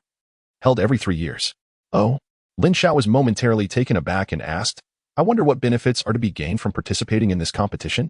Lin Xiao was not concerned with hollow honors. Rather, he was interested in the tangible rewards that could be obtained from the competition. Every spirit manipulator is exceedingly wealthy. And the Spirit Manipulators Alliance, undoubtedly, offers substantial rewards for competitions hosted by them. Chapter 84, The Alliance of Spirit Control Masters as one enters the top 50. Each participant is rewarded with either a Celestial Entry Pill or an Ascending Pill. Those who reach the top 10 shall receive a Spirit Awakening Pill along with a complete set of alchemical formulas. Those who secure a position in the top 5 will be granted the Opening Young Blood Essence Pill and its corresponding formula. The champion of the grand competition will be awarded a 5th-grade medicinal pill, the Huaishue Pasu Pill, and may choose any 4th-grade formula at their discretion, introduced Ren Rinliang. The mention of the Huaishue Pasu Pill caused Lin Xiao to startle. Possessing the memories of the Devourer Spirit Emperor, he was acutely aware that the Huaishue, a peculiar reptile resembling both a snake and a lizard, could transform into a jiao after a millennium. This jiao, a precursor to the divine dragon, requires merely a millennium of growth to achieve its metamorphosis. After 5 millennia, it can evolve into a true divine dragon. The divine dragon, a legendary beast, is said to have dominated a portion of the continent during the ancient era, though the passage of time makes such claims difficult to substantiate. Even the Devourer Spirit Emperor had never laid eyes upon one. Conversely, the Jiao, as a descendant of the divine dragon, had indeed crossed paths with the Devourer Spirit Emperor, who had nearly vanquished it. However, the formidable Jiao ultimately managed to escape, yet its blood, intertwined with the essence of the divine dragon, remains exceptionally precious, capable of producing high-grade medicinal pills. Though these tales may be merely folklore, they underscore the extraordinary nature of the Jiao. The blood of the Huaishue also carries a trace of Jiao lineage, endowing it with remarkable medicinal properties. The concept of weak is void. Huaishue breaks the void implies that this blood can solidify the dantian and invigorate the blood within, transforming weakness into strength, which is immensely beneficial for both dantian and physical form. With Lin Xiao possessing a blood dragon manifestation in his dantian, the stimulation from his similarly attributed blood renders the medicinal effects even more unimaginable. Should he successfully refine the Huaishue Episu pill, his strength would undoubtedly ascend to new heights. At this moment, not only he, but others as well were struck with astonishment. For them, even securing a place within the top 50 would yield rewards so bountiful that they were nearly envious. The spirit controller, indeed, is a highly lucrative profession. Master Wenren, I find myself intrigued by the alchemical competition among spirit controllers. However, regarding my potential membership in the Spirit Controller Alliance, there are certain matters I wish to discuss. Today, I have some affairs to attend to. I shall visit you another day. A flicker of unnoticeable eagerness crossed Lin Xiao's eyes as he gestured to Wenren Liang. Very well. I shall await your visit with anticipation, Wenren Liang replied, his excitement palpable upon hearing Lin Xiao's response. The prospect of Lin Xiao coming to discuss matters suggested a significant opportunity to draw him into the Spirit Controller Alliance. Simultaneously, he resolved that, should the Alliance be able to accommodate Lin Xiao's requests, he would acquiesce to any terms put forth.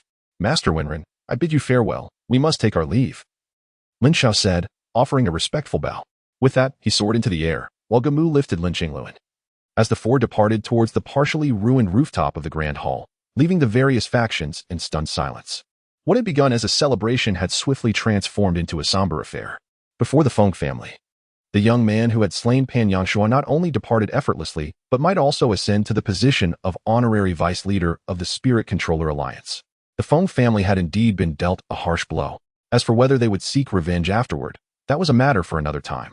Following Lin Xiao's departure, Feng Lanyue issued a gag order, forbidding anyone from disclosing Lin Xiao's possession of spiritual energy, to prevent the news from spreading throughout the imperial city, particularly to Yi Fenghua. Should Yi Fenghua take the initiative to recruit Lin Xiao, it would undoubtedly complicate matters for the Feng family. After the threat of annihilation from Feng Lanyu, when Ren Liang imposed a gag order on Lin Xiao regarding his spiritual abilities, to prevent others from attempting to exploit him, with the dual threats looming, the populace fell silent, uttering not a word about spiritual powers. Yet, Lin Xiao, being a third-tier spiritual controller, was not hindered by their concerns regarding the killing of Pan Yanshuo, and the news swiftly spread throughout Linshui City. Upon departing from the Pan family, Lin Xiao and his companions took refuge in an inconspicuous and within Linshui City. Lin Xingluan consumed a high-grade healing elixir, gradually mending his injuries. Though the scars marring his visage would only be remedied once Lin Xiao ascended to the rank of fourth-tier spiritual controller, allowing him to concoct a restorative potion. Lin Xingluan, however, remained unperturbed by this prospect. On that day, Lin Xiao also discussed the conditions for Lin Xingluan's apprenticeship with Gamu. Upon hearing of Lin Xiao's intentions to stir trouble in a grand setting and seek assistance, Gamu readily acquiesced. After all, those who are unencumbered by shoes fear not the barefoot. Such was Gamu's stance in the Mou Empire, and even more so in the Lanlan Empire, where he seemed to revel in chaos. Moreover, on this day, Yi Xianfeng returned clandestinely to the Tianxin sect. After so many years away, he was eager to revisit the sect and simultaneously prepare for the upcoming month. He also intended to discreetly investigate the actions of the Grand Elder. Curious to ascertain how the Tianxin sect had fared under the Grand Elder's control during his absence of over a decade, and whether the poison afflicting him was linked to the Grand Elder. 3 days later, upon observing that Lin Xingluan's injuries had nearly healed, Lin Xiao departed from the inn and made his way to the Spiritual Controller Alliance. With the protection of Gamu, Lin Xiao felt reassured that Lin Xingluan would not encounter any peril. If one were to speak of the most renowned establishment in Linshui City, it would undoubtedly be the Spirit Control Master Alliance. This place served not only as the residence for members of the Alliance, but also as a grand marketplace. Traversing the bustling main thoroughfare, a magnificent structure soon came into view. This edifice, comprising 3 stories and spanning approximately 30 to 40 zhang, boasted red walls and yellow tiles, exuding a majestic allure. Flanking the grand entrance were 2 golden pillars, crafted entirely of gold, and above them hung a lavish plaque inscribed with the 5 illustrious characters of the Spirit Control Master Alliance. When it comes to standalone buildings, none in Linshui City could rival the grandeur of the Spirit Control Master Alliance. Positioned beside the entrance stood 2 guards of the 9th rank in martial prowess. However, they did not impede or interrogate the occasional martial artist entering or exiting. After all, The Spirit Control Master Alliance functioned as a marketplace, reliant on the flow of transactions. Given its esteemed reputation, no one dared to cause trouble within its confines, rendering the guards' duties rather leisurely as they stood at their posts. Truly, it was the wealthiest organization in the entire empire. Lin Xiao, secretly astonished, entered the hall under the scrutinizing gazes of the two guards. The hall of the Spirit Control Master Alliance was exceptionally spacious, adorned with rows of luxurious wooden cabinets showcasing an array of potions and an exquisite assortment of medicinal herbs. As Lin Xiao stepped into the hall, an intoxicating fragrance of herbs enveloped him. Throughout the hall, various counters were staffed by individuals engaged in the purchase of potions, herbs, or the sale of rare curiosities. Red Zhuling. After a thorough exploration, Lin Xiao's eyes brightened at the sight of a particular herb. The red Zhuling is a crucial ingredient for concocting the Fury Technique pill. This pill, when ingested, enables the user to unleash a martial technique with a momentous increase in its attacking power. Although the Fury Technique pill is a one-time use item, it can alter the tides of battle at critical moments, for instance, in a scenario where two opponents are evenly matched. The one who consumes the pill could very well emerge victorious. In dire situations, it allows for the execution of a formidable attack followed by a swift retreat, thus serving as a safeguard for one's life. Of course, the extent of the power enhancement depends on the quality of the herbs and the refinement methods employed. The red Zhuling, for instance, has two distinct recipes for preparation. One is derived from the memories of the Celestial Spirit Emperor, classified as a Grade 3 beginner elixir. Capable of doubling the strength of a celestial martial artist, its potential is indeed formidable. Possessing this elixir would grant Lin Xiao yet another card up his sleeve. And this particular recipe is exceedingly obscure. It is likely that no one within the Spirit Control Master Alliance is even aware of it.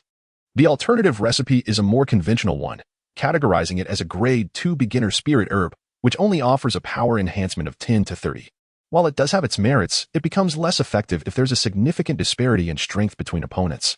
Moreover, should the strike empowered by the Fury Technique pill be evaded by the opponent, it would render the effort futile. Thus, the Fury Technique pill, while not entirely infallible, is costly to produce, and the Grade 2 beginner variant can only yield results when consumed by practitioners at the Xuanwu realm. Upon examining the price of the red Zhuling, which stands at an astonishing 200,000 gold coins, it becomes evident that should one wish to concoct the more potent Fury pill, a greater sum would be required. Yet the prospect of acquiring a Tixiandan would not be out of reach. Few individuals are inclined to expend their riches on such elixirs. Even the Spirit Control Alliance refrains from crafting this particular potion, opting instead to sell the raw materials directly. Only someone like Lin Xiao, who possesses a vast repository of medicinal formulas in his mind, would regard it as a treasure of immense value. Young master, do you desire this herb? A maiden in her 20s, adorned in the standard attire of the Spirit Control Alliance, approached Lin Xiao.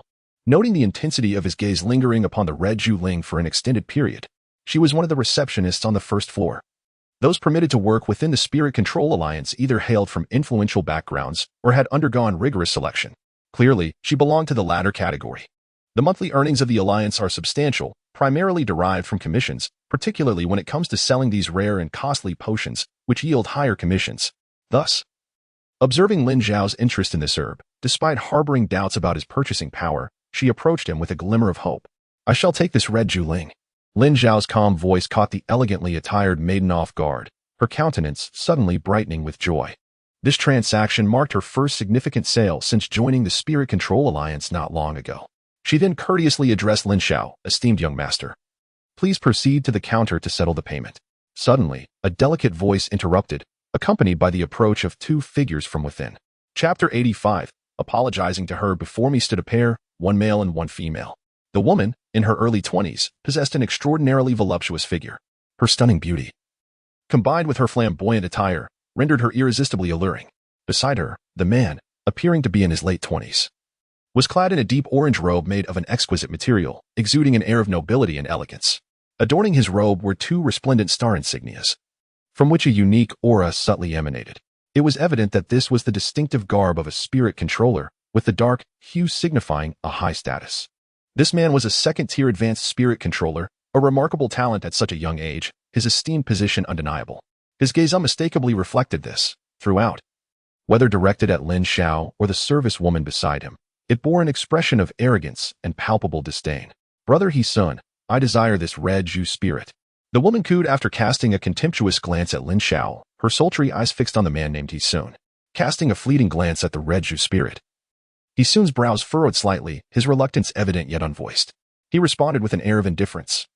This red Zhu spirit is the primary ingredient for concocting a second-tier explosive elixir.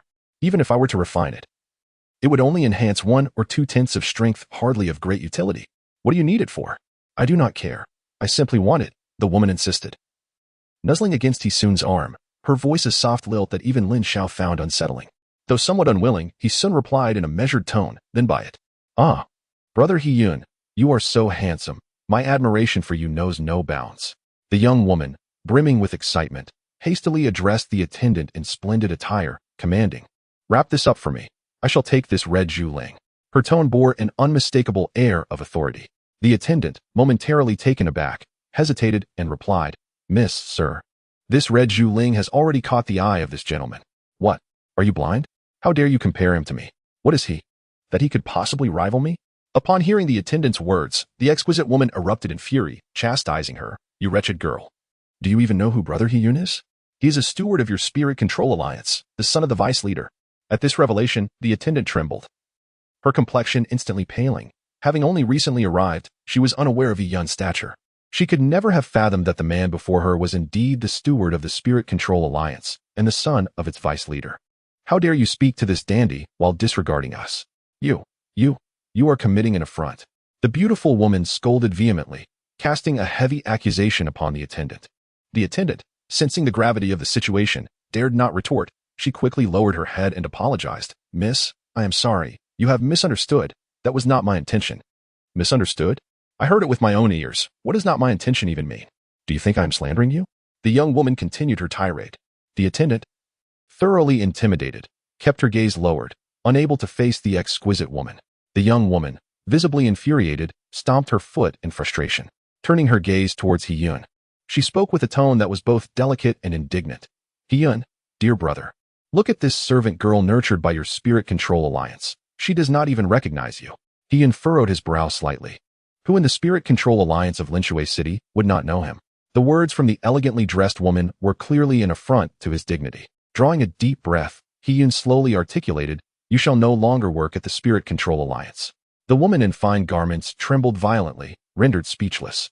Working at the Spirit Control Alliance promised a lucrative income, and she had undergone numerous rigorous selections to gain her position. With her family consisting of parents and a younger brother, they had always lived in poverty. This opportunity had offered a glimmer of hope for a more comfortable life. She vividly recalled the excitement in her parents' and brother's eyes when they learned of her acceptance, filled with profound expectations and the praise of their neighbors.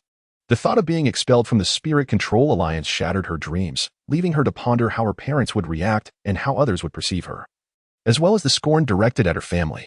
Overwhelmed by these thoughts, tears streamed down her face as she pleaded, "Steward, I beg you. Please do not cast me away. I promise I will not dare to offend again." "What do you mean by again? You insolent wretch, when I command you to leave, you shall depart. Do you believe I will hesitate to force you out?" The resplendent woman immediately erupted in anger. At that moment, the commotion attracted the attention of the surrounding crowd. Was that not Yun, the prodigy selected by the Spirit Control Master Alliance to participate in the prestigious alchemy competition? Indeed, it was he. It was rumored that he had the potential to rank among the top 30. Such a gifted individual promised boundless achievements in the future, receiving accolades even from the Alliance leader. It was astonishing that the staff of the Spirit Control Master Alliance failed to recognize such a prominent figure, which was why she had been dismissed. In truth, she was to be pitied. It was no small feat for a woman of the secular world to find employment within the Spirit Control Master Alliance. Alas, her misfortune was inescapable. A group of onlookers shook their heads in disapproval. Even the elderly steward of the hall disapproved of Yun's actions, yet he could only turn a blind eye. After all, Yun was a figure of great renown within the Spirit Control Master Alliance. Even the Alliance leader dared not admonish him. Should Yun be provoked and choose not to participate in the alchemy competition, the reputation of the Lin Xiao City branch would suffer immensely. I will leave," the elegantly dressed woman said, her body trembling slightly as she swallowed hard, turning to depart. In that moment, all her hopes were dashed. However, just as she had taken a few steps away, a firm hand grasped her arm, and a calm voice of a young man resonated in her ear. "There is no need to leave." The woman in the embroidered dress was taken aback, her tear-filled eyes lifting to gaze at the young man who held her. Although he wore a mask, the dark complexion of his chin revealed that he was younger than she. Yet, the determination in his eyes instilled within her a sense of reassurance. However, Considering He Yun's status and the attitude of the glamorous woman, she knew it was impossible to defy them. Gently shaking her head, she addressed Lin Xiao. "Thank you for your kindness, my lord." As she spoke, the woman attempted to free herself from Lin Xiao's grasp, yet no matter how she struggled, she could not break free. "My lord, you." The woman in the embroidered dress looked at Lin Xiao in astonishment. "I said, you need not leave." "It is she who should depart," Lin Xiao replied, his gaze fixed on the glamorous woman as he coldly commanded, "Apologize to her." The reaction of Lin Xiao left everyone present in shock. After all, the woman was He Yun's partner, and this youth was demanding an apology from her. Was he not aware of He Yun's identity and power? Both He Yun and the glamorous woman were momentarily taken aback, evidently unprepared for Lin Xiao's audacious words. After a brief pause, the glamorous woman, incensed, shouted, "What did you just say? You dare ask me to apologize to this wretched creature?" In the next instant, a resounding slap echoed through the hall. A solid hand struck the glamorous woman's face with tremendous force, sending her crashing to the ground. At that moment, the expansive hall fell into an eerie silence. The youth audaciously struck the woman before He Yun within the confines of the Spirit Control Master Alliance. To make matters worse, he had knocked her to the ground. The onlookers were left astounded, their mouths agape. Even the elegantly dressed lady was taken aback by Lin Xiao's audacity. The beautiful woman, disoriented, realized that ever since she had aligned herself with He Yun, no one had dared to defy her. Yet today, someone had the audacity to strike her. Regaining her composure, the striking woman seemed to lose her sanity, furiously crying out, You actually hit me. He Yun, kill him. Get rid of him." Lin Xiao's gaze sharpened. It was one thing to humiliate others mercilessly, but the moment someone retaliated, she demanded death. Truly, she was a woman of malicious intent. At that moment, He Yun's expression darkened, his icy gaze fixed upon Lin Xiao as he spoke in a solemn tone. "Young man, do you comprehend the gravity of your actions?" Lin Xiao remained silent, only managing a mocking smile. "What are you laughing at?" He Yun's face clouded with anger, incredulous that Lin Xiao could still find amusement in this situation. "I find it amusing that a so-called genius, a second-tier advanced spirit control master, has chosen such a woman." Lin Xiao derided. "You." Seeing Lin Xiao not only unafraid but also insulting him, He Yun's chest heaved with fury. His voice turned cold as he said, "Very well, you are the most ignorant person I have ever encountered. It seems I have not acted in quite some time. Today, I shall demonstrate to everyone that I, He Yun, am not someone whom just anyone can provoke." As he spoke, a palpable aura of murderous intent emanated from He Yun. For the youth before him had thoroughly provoked his ire. "You shall cripple your own cultivation and kneel in apology, or I shall take your life this very moment." He Yun glared at Lin Xiao, a flying sword materializing out of thin air to hover menacingly before him. In the Spirit Control Master Alliance, one is forbidden to engage in violence. However, that depends on the circumstances. A man like He Yun is entirely beyond the bounds of the Alliance's rules.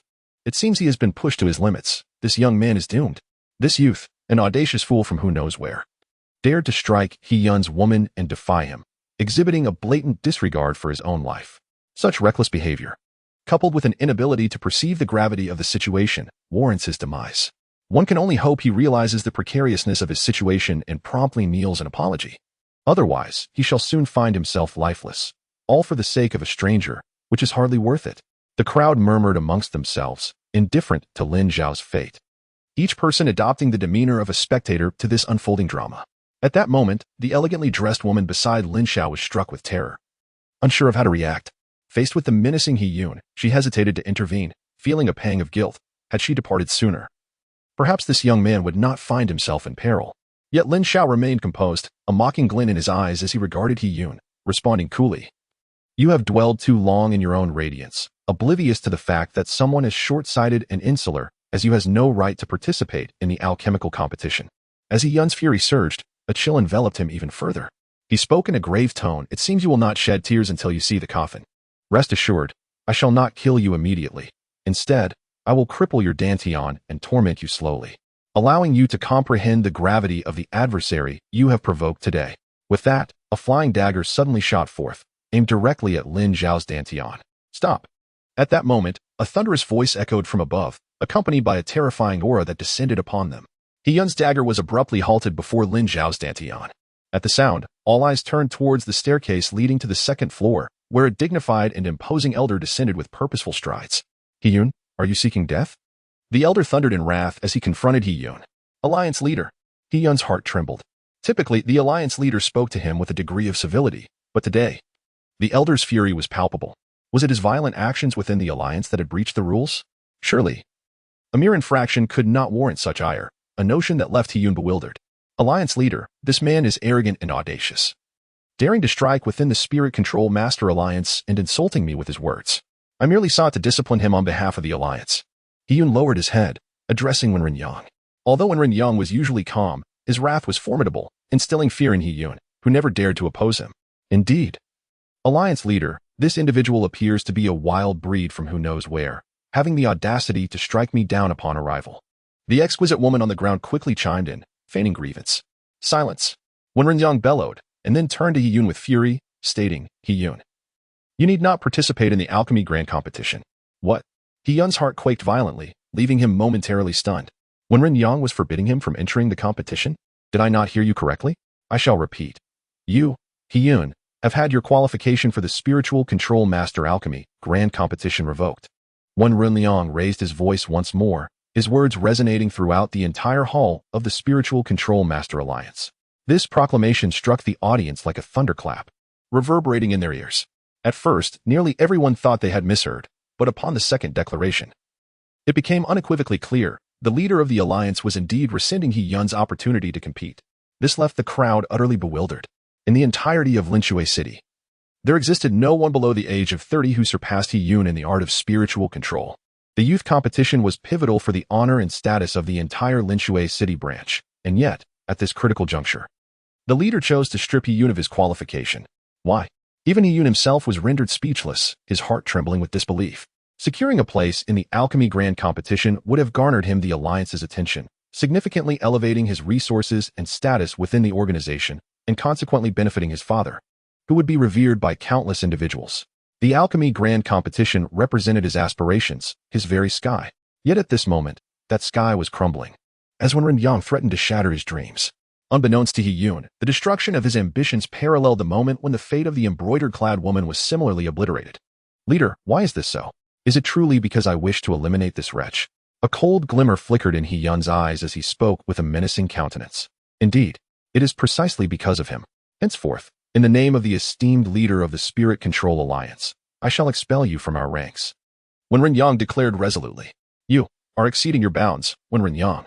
Do not presume that your position as leader grants you the authority to act with impunity. If you wish to dispose of me, then do so. Hiyun's emotions spiraled out of control as he bellowed.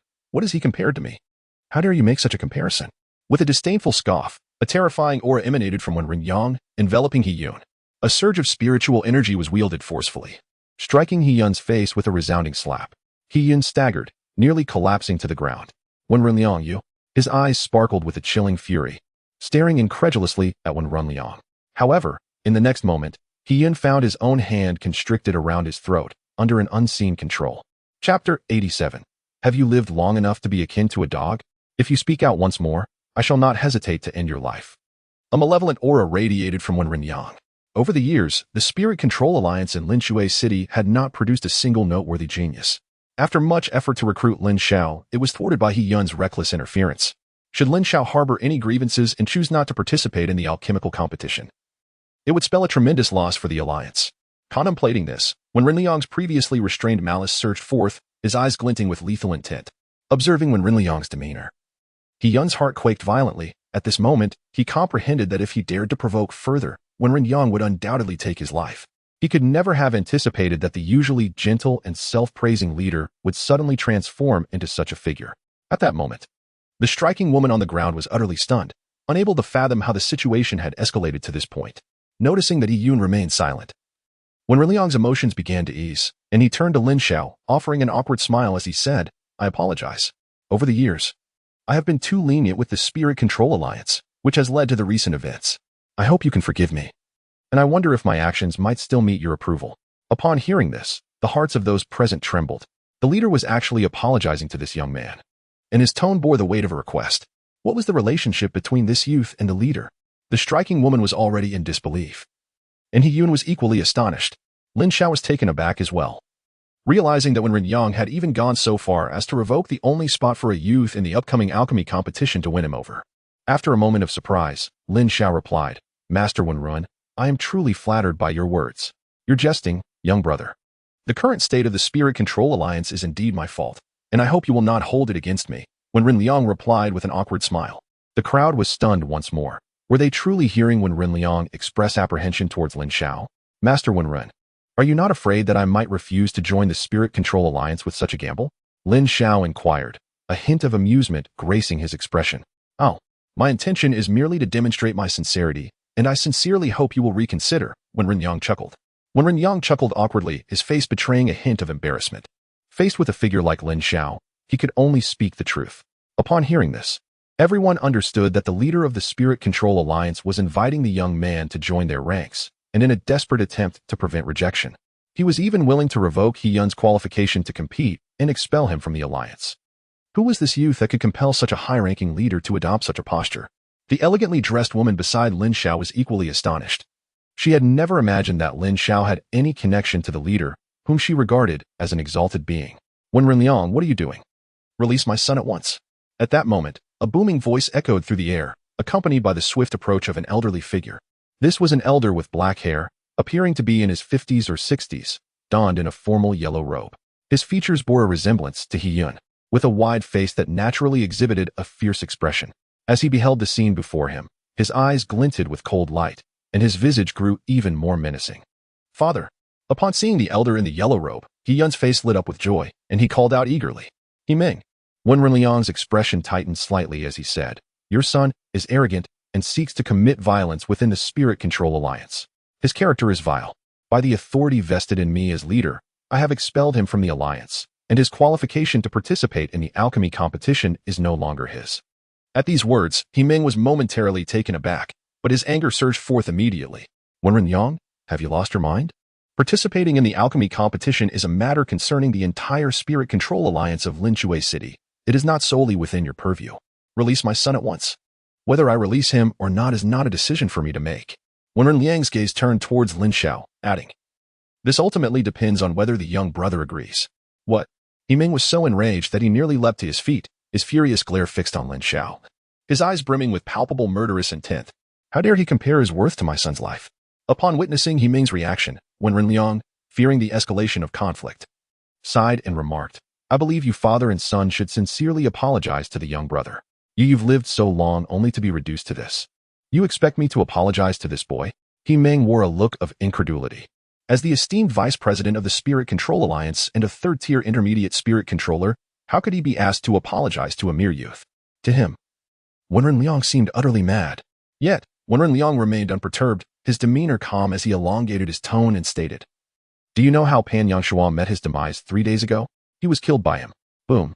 Wen Renliang's words detonated like thunder in the ears of the assembled crowd. 3 days prior, many had not qualified to attend Pan Yangshuo's banquet, apart from Wen Renliang. No one present had entered the Pan family's feast. However, the entire Linshui city was already aware that Pan Yangshuo had been slain, and by a young man, no less, who was a third-tier spirit controller backed by 2 martial sovereigns. The matter has stirred up considerable commotion. To low-tier martial artists, the prowess of a martial sovereign is akin to that of a divine being. The young man possesses formidable strength, and with the backing of a martial sovereign, no one in the entire Linshui city dares to provoke such a presence. Even the mere mention of Lin Xiao's name sends shivers of fear through the various factions in Linshui city. Upon hearing Ren Renliang's words, He Ming's countenance shifted dramatically, his heart quaking with dread. At that moment, He Yun felt as though he had been struck by lightning, nearly collapsing under the weight of realization. He finally comprehended the caliber of the individual he had offended. The martial sovereign. This young man is supported by not 1, but 2 martial sovereigns. It is no wonder Ren Renliang reacted so extraordinarily today. Not only he, but even Ren Renliang must regard this young man with the utmost reverence. Moreover, even the leader of the alliance would think twice before provoking 2 martial sovereigns. To think that today, he was to confront such a figure, it was akin to willingly leaping into an abyss, a pursuit of certain demise. Now, He Yun regretted his actions deeply. Glancing at the alluring woman, a glint of murderous intent flickered in his eyes. If it were not for this insufferable woman, how could he have drawn the ire of such a being? The enchanting woman stood in shock, unable to fathom that she had encountered such a formidable individual. Her face was a mask of profound terror, and as she met He Yun's furious and accusatory gaze, a sense of despair washed over her. Good heavens! He Yun was too preoccupied to care. He Ming's body, too, was rooted in place. Upon learning of Lin Xiao's identity, He no longer dared to harbor the anger and disdain he had just moments before. Instead, he was engulfed by a profound fear, a palpable terror. The elegantly dressed woman was taken aback. The events of 3 days prior had spread throughout the city. Although she had not paid much attention, she was aware of the rumors. To her astonishment, the youth who had come to her aid today was none other than the legendary figure she had heard whispers about. The onlookers shared in her astonishment, silently hoping that Lin Xiao had not overheard their earlier discussions, where they had underestimated this remarkable young man. The atmosphere was heavy with contemplation for a considerable time. At last, Lin Xiao chuckled and remarked, "Master Wenren, have you lived so long that you've aged to the point of a dog?" This was not merely a jab at Wenren Liang's age, but rather a pointed commentary on the absurdity of it. Within his heart, He Ming cursed himself for daring to insult such a formidable presence. Truly, his own existence had been reduced to that of a dog. Wenren Liang, upon hearing this, was momentarily speechless. Although it was intended as a veiled sarcasm aimed at He Ming, it somehow felt slightly off. Soon after, Lin Xiao sighed with a hint of significance. Earlier, I was nearly slain by the genius from the Spirit Control Alliance, He Yun. Chapter 88. Now you understand how contemptible you truly are? He Yun and He Ming trembled in shock. Who would dare to kill him? Moreover, even 10 He Yuns could not hope to end his life. Indeed, what was I, after all, to compare myself to the great genius he? Lin Xiao added this with a smirk. He Ming and his companion shuddered again. Compare? How could He Yun be compared to him? They were worlds apart. Ah, this is all a misunderstanding. I implore you, young brother, to show mercy and spare my son. I am willing to atone with the elixirs I have collected. With a slight bow, He Ming lowered his head and implored in a subdued voice, disregarding his own pride at this moment. Indeed, it was all a misunderstanding. It was this woman's fault, all of it. My lord, I beseech you for a chance. I shall slay this woman to atone for my sins. He Yun also pleaded fervently. Upon hearing this, the beautiful woman felt a jolt of despair deep within her heart. The man she had cherished was now asking to take her life? He Yun, do you not love me? How could you contemplate killing me? The exquisite woman gazed at He Yun in disbelief. Silence. He Yun bellowed. Love? What nonsense. I merely enjoy your company. You, a mere painted doll, have no right to claim my affection. Once I tire of you, I shall cast you aside. Wretched harlot, if it were not for you, I would not be in this predicament. If you wish for death, then so be it. But to drag me down with you? I, He Yun, though I shall not spare you. His voice rose in fury, revealing the depth of his loathing for her. Hearing He Yun's words, both Lin Xiao and the others present inwardly condemned him for his shamelessness. Indeed, to save his own life, he would utter any words and commit any act. An apology? Huh. I believe you have misdirected your apologies, Lin Xiao remarked, glancing at the elegantly dressed woman beside him before casting a cold gaze at He Yun and the woman. Just moments ago, when you were begging for forgiveness, did you ever show mercy towards her? Now that you feel the sky has fallen upon you, did she not experience her own downfall in that moment? He Yun's heart sank. Indeed, in his eyes, a woman devoid of cultivation was akin to an insignificant insect. Her life and death matters little to him, let alone concerning his job, which could be discarded without a second thought. Yet now, in a moment of personal despair, he truly felt the depths of hopelessness.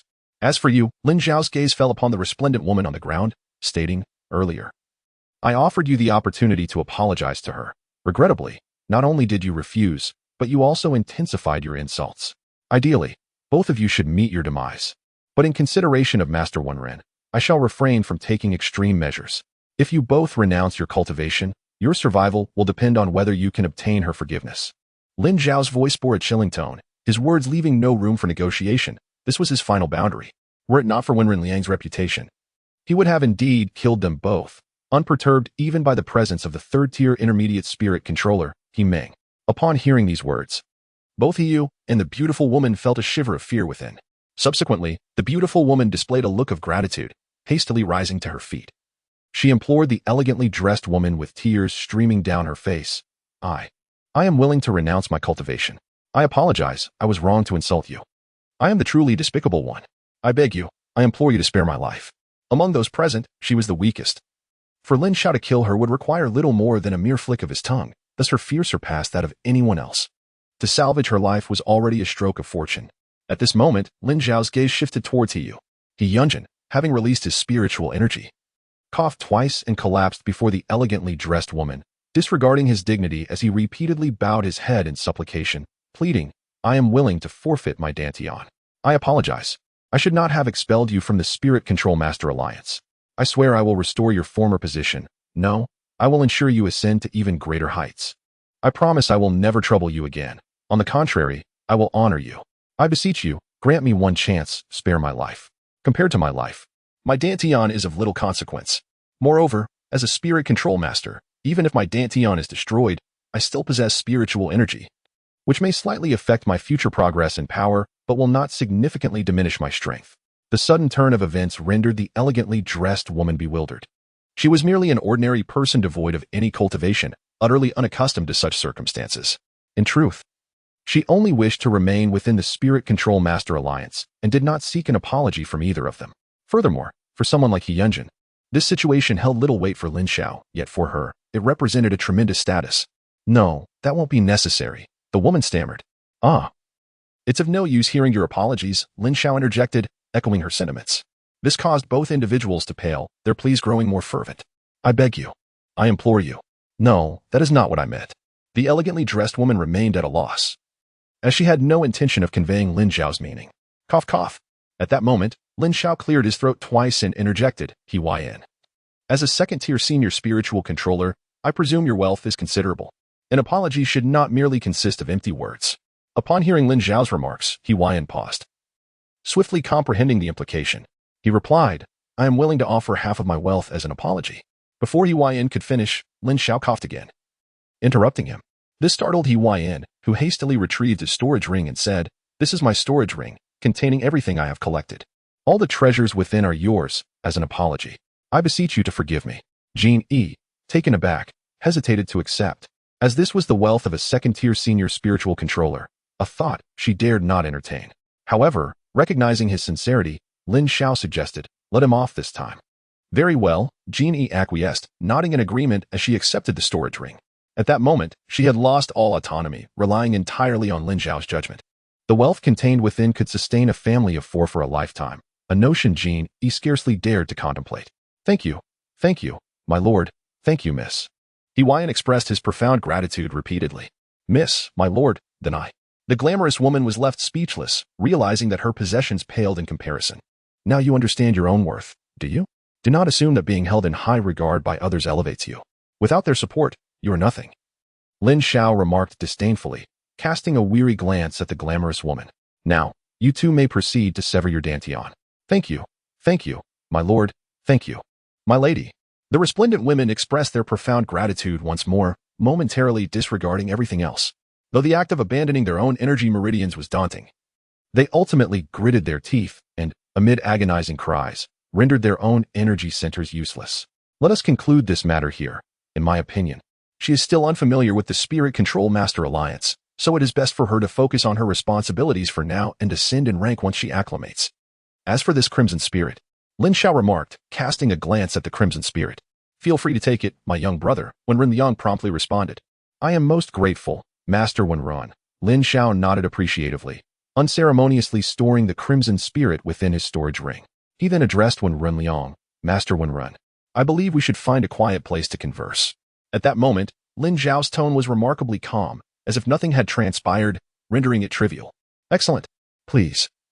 Young brother, ascend to the 3rd floor. Hearing Lin Xiao's words, Wen Liang was elated and swiftly gestured for him to proceed. Just then, the elegantly dressed lady called out to Lin Xiao. Young master, may I ask your esteemed name? I have yet to express my gratitude. The elegantly dressed lady inquired. Oh, it was merely a trifling matter, nothing of significance. There is no need for concern, Lin Xiao replied with a faint smile, turning to follow Wen Liang upstairs. As she gazed at Lin Xiao's nonchalant departure, the elegantly dressed lady stood frozen in place. A trifling matter? Nothing of significance? The individual who rescued her from despair and altered the course of her destiny, providing such immense assistance, did so merely as a casual favor, leaving behind not even a name. Perhaps, to him, it was simply an inconsequential act, but the gratitude I hold for your kindness will forever be etched in my heart, thought the elegantly attired woman. Meanwhile, the heartbroken Hiyun and the striking woman wept inconsolably, their spirits shattered. To them, the fate of their Dantians was rendered useless. And yet, in each other's eyes, it was merely a trivial matter. Naturally, they dared not seek vengeance against the elegantly attired woman, even in the absence of further words from Lin Xiao, for any act of retribution would only serve to slap Lin Xiao in the face. Should he ever learn of their actions, their fates would be sealed. Moreover, following this incident, the leader would regard the elegantly attired woman with newfound respect. Thus, retaliation was out of the question. After Lin Xiao departed, He Ming finally dared to administer healing pills to He Yun. Although he was reluctant to witness his son in such a state, preserving his life took precedence. Even if it meant He Yun had to cripple his own Dantian without uttering a word of protest. Once they exited the first hall, Lin Xiao cast aside thoughts of the elegantly attired woman and her companions. His anonymity was intentional, as he wished to spare her the burden of remembrance. After all, rescuing a woman from the depths of despair would undoubtedly evoke profound emotions. Yet he resolved that their paths would not intertwine again. Hence he left without a trace of his name. Stepping into the third level of the Spirit Control Master Alliance, he was greeted by a hall of unparalleled grandeur, far exceeding that of the first two levels. The hall was merely one-third the size of the first and second floors, sparsely adorned with exceedingly rare and precious items, including unique medicinal herbs, high-grade elixirs, and various unnamed treasures of heaven and earth, all of which exhibited a quality vastly superior to those found on the lower levels. After a cursory glance, Lin Xiao followed Wen Renliang to a corner of the hall, entering a room of moderate size. This chamber, constructed from special medicinal woods, exuded an aura of ethereal energy as one stepped inside. Cultivating within this space would yield swifter progress than in the outside world, and it effectively insulated its occupants from sound and scent. The room was decorated with an array of antiques and collectibles, elegantly arranged yet understated, clearly indicative of the treatment befitting a leader of the alliance. Do not be offended by the simplicity of this humble abode, my young friend, Wen Renliang said modestly, personally preparing a cup of tea for Lin Xiao, a privilege rarely bestowed upon others. Master Wenrun, you are too kind. I have a few inquiries to make during my visit, Lin Xiao replied, taking a seat with confidence and getting straight to the point. Pray tell, what is it that you wish to know? Wen Renliang inquired, a glimmer of anticipation gracing his features. May I ask about the overall strength of the Spirit Manipulators Alliance? What level does it occupy? Lin Xiao posed his question. Wen Renliang appeared somewhat perplexed by Lin Xiao's inquiry, as if contemplating whether the young man was assessing the alliance's capabilities in consideration of joining its ranks. Upon reflecting on this, Wen Renliang chuckled softly and replied, the supreme leader of the Spirit Control Master Alliance is none other than the illustrious genius renowned throughout the empire, the foremost Spirit Control Master, Yi Fenghua. His spiritual power is at the advanced 4th tier, with one foot already poised to step into the realm of the 5th tier Spirit Control Masters. In recent years, his prestige has soared. Within the sphere of Spirit Control Masters, it can be said that he has the power to make the entire empire tremble with but a stamp of his foot. Master Yi Fenghua's skills in spirit manipulation are exceptionally refined, enabling him to concoct 5th-tier elixirs across different levels of mastery. Furthermore, the headquarters of the Spirit Control Master Alliance boasts 2 intermediate 4th-tier Spirit Control Masters, 2 novice 4th-tier Spirit Control Masters, and numerous 3rd-tier Spirit Control Masters. Upon hearing this, Lin Xiao was taken aback. Indeed, the Spirit Control Master Alliance is a formidable force, boasting an array of powerful Spirit Control Masters. Their combat strength is undoubtedly comparable to that of a prominent family, if not even more formidable. It is no wonder that none dare to offend the Spirit Control Master Alliance. Moreover, each Spirit Control Master possesses their own networks, with the allure of their elixirs. A mere call can summon countless experts eager to assist. This is the most daunting aspect. Offending a single Spirit Control Master could unleash a torrent of formidable allies. Thus, I have resolved to participate in the Alchemy Grand Competition. Lin Xiao decisively nodded in affirmation. Wen Renliang was momentarily taken aback. Was this an immediate agreement? He had anticipated needing to offer significant concessions to win Lin Xiao over. Regardless of what conditions Lin Xiao might propose, he was prepared to comply. Yet, to his astonishment, Lin Xiao had so readily acquiesced. The simplicity and directness of Lin Xiao's response left Wen Renliang utterly surprised. In truth, only Lin Xiao himself comprehended his desire to win over the members of the Spirit Manipulators Alliance, who might lend him assistance when the time came. The battles involving spirit manipulators were notoriously intricate. Securing the allegiance of a few would undoubtedly entangle numerous experts before the 2 prominent families, the Feng and Qin clans. The most formidable figure among them was, of course, the leader of the Spirit Manipulators Alliance, the esteemed first spirit manipulator, Yi Fenghua, with her advanced 4th-tier spiritual power, comparable to that of a 9th-level martial king, and her unique abilities as a spirit manipulator, she could easily contend with a martial sovereign. For a spirit manipulator, the most enticing asset is undoubtedly the alchemical formulas, particularly high-tier ones. Possessing the memories of a 9th-tier spirit manipulator, Lin Xiao was certainly not lacking in such formulas. Moreover, on the verge of becoming a 5th-tier spirit manipulator, he had access to a 5th-tier pill formula from the devouring Celestial Emperor, which boasted a 6 to 7% chance of propelling him into the 5th tier. Consequently, Lin Xiao felt an immense confidence in his desire to meet Yifenghua, hoping she would intervene at a critical moment. While it might be challenging for her to assist others, the allure of the alchemical formula could indeed compel her to rescue him. The Spirit Manipulators Alliance, with its remarkable strength, could potentially rally support from its ranks or enlist a few powerful spirit manipulators, which would be even more advantageous. Subsequently, under the exuberance of Wen Liang, Lin Xiao joined the Spirit Manipulators Alliance, specifically as an outer member, assuming the prestigious role of vice leader of the guest faction in Lingshui City. He secured the sole quota for the Lingshui City branch to participate in the Grand Alchemical Competition. Additionally, Lin Xiao received an identity token signifying his status as a vice leader of the branch, granting him considerable standing even within the headquarters.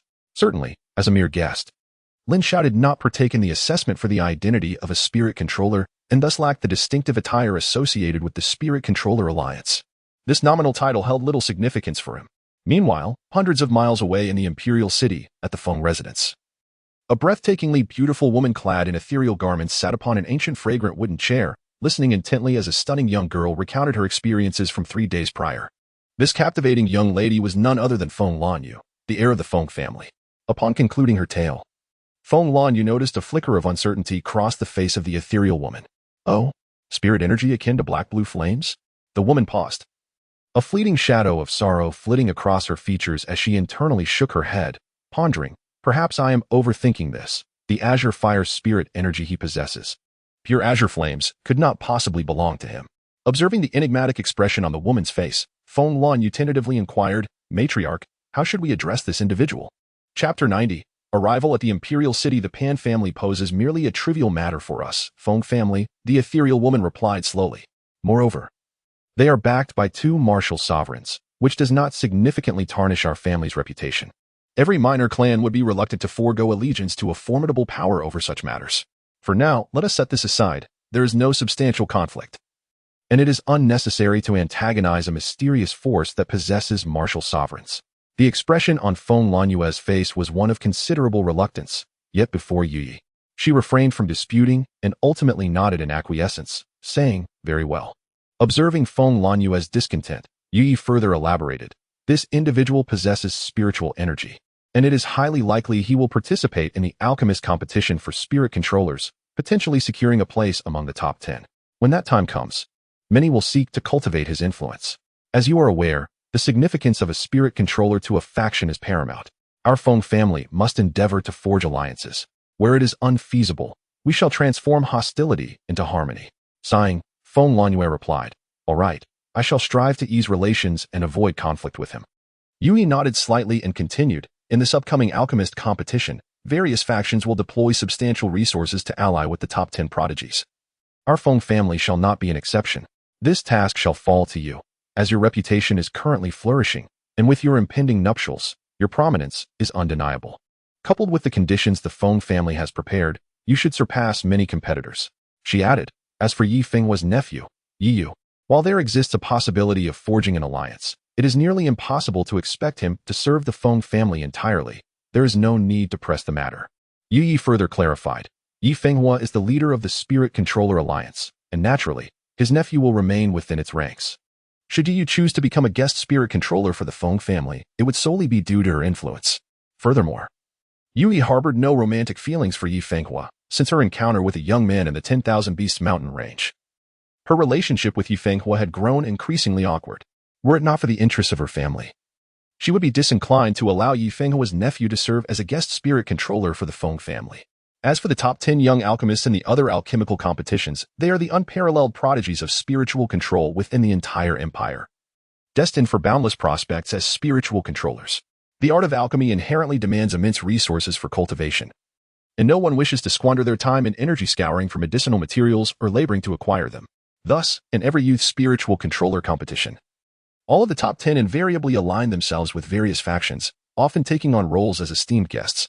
However, the cost of nurturing a high-caliber spiritual controller is exorbitant. And once a spiritual controller reaches such heights, they seldom deign to engage with the mundane world. Consequently, at this juncture, each faction is compelled to invest heavily in recruiting and cultivating talented individuals. The alchemical competition serves as a grand stage for young spiritual controllers to showcase their talents and ascend to greatness. while simultaneously acting as a magnet for various factions seeking to recruit prodigies. Each iteration incites fervor among young spiritual controllers nationwide and garners significant attention. It can be said that the alchemical arts within the realm of spiritual control represent the most magnificent and captivating spectacle in the Lanlan Empire. One wonders, will he attend the alchemical competition?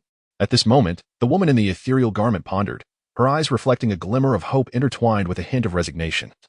Silently contemplating, yet, with a breakthrough imminent, even if he were to come, our paths may not cross.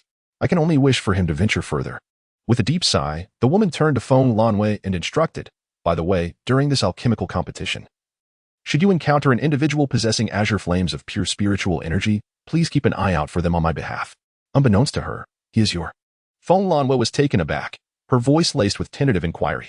It is indeed rare for the family head to take notice of anyone. Moreover, the individual possesses spiritual energy, signifying that they are far from ordinary. It has been quite some time since a spirit controller with such abilities has emerged in the entire empire. Recently, one has appeared. And from the tone of the family head, it seems another is on the horizon. This year's alchemical competition promises to be intriguing. During my own trials, I caught a glimpse. It is advisable to forge alliances where possible, without mentioning my involvement.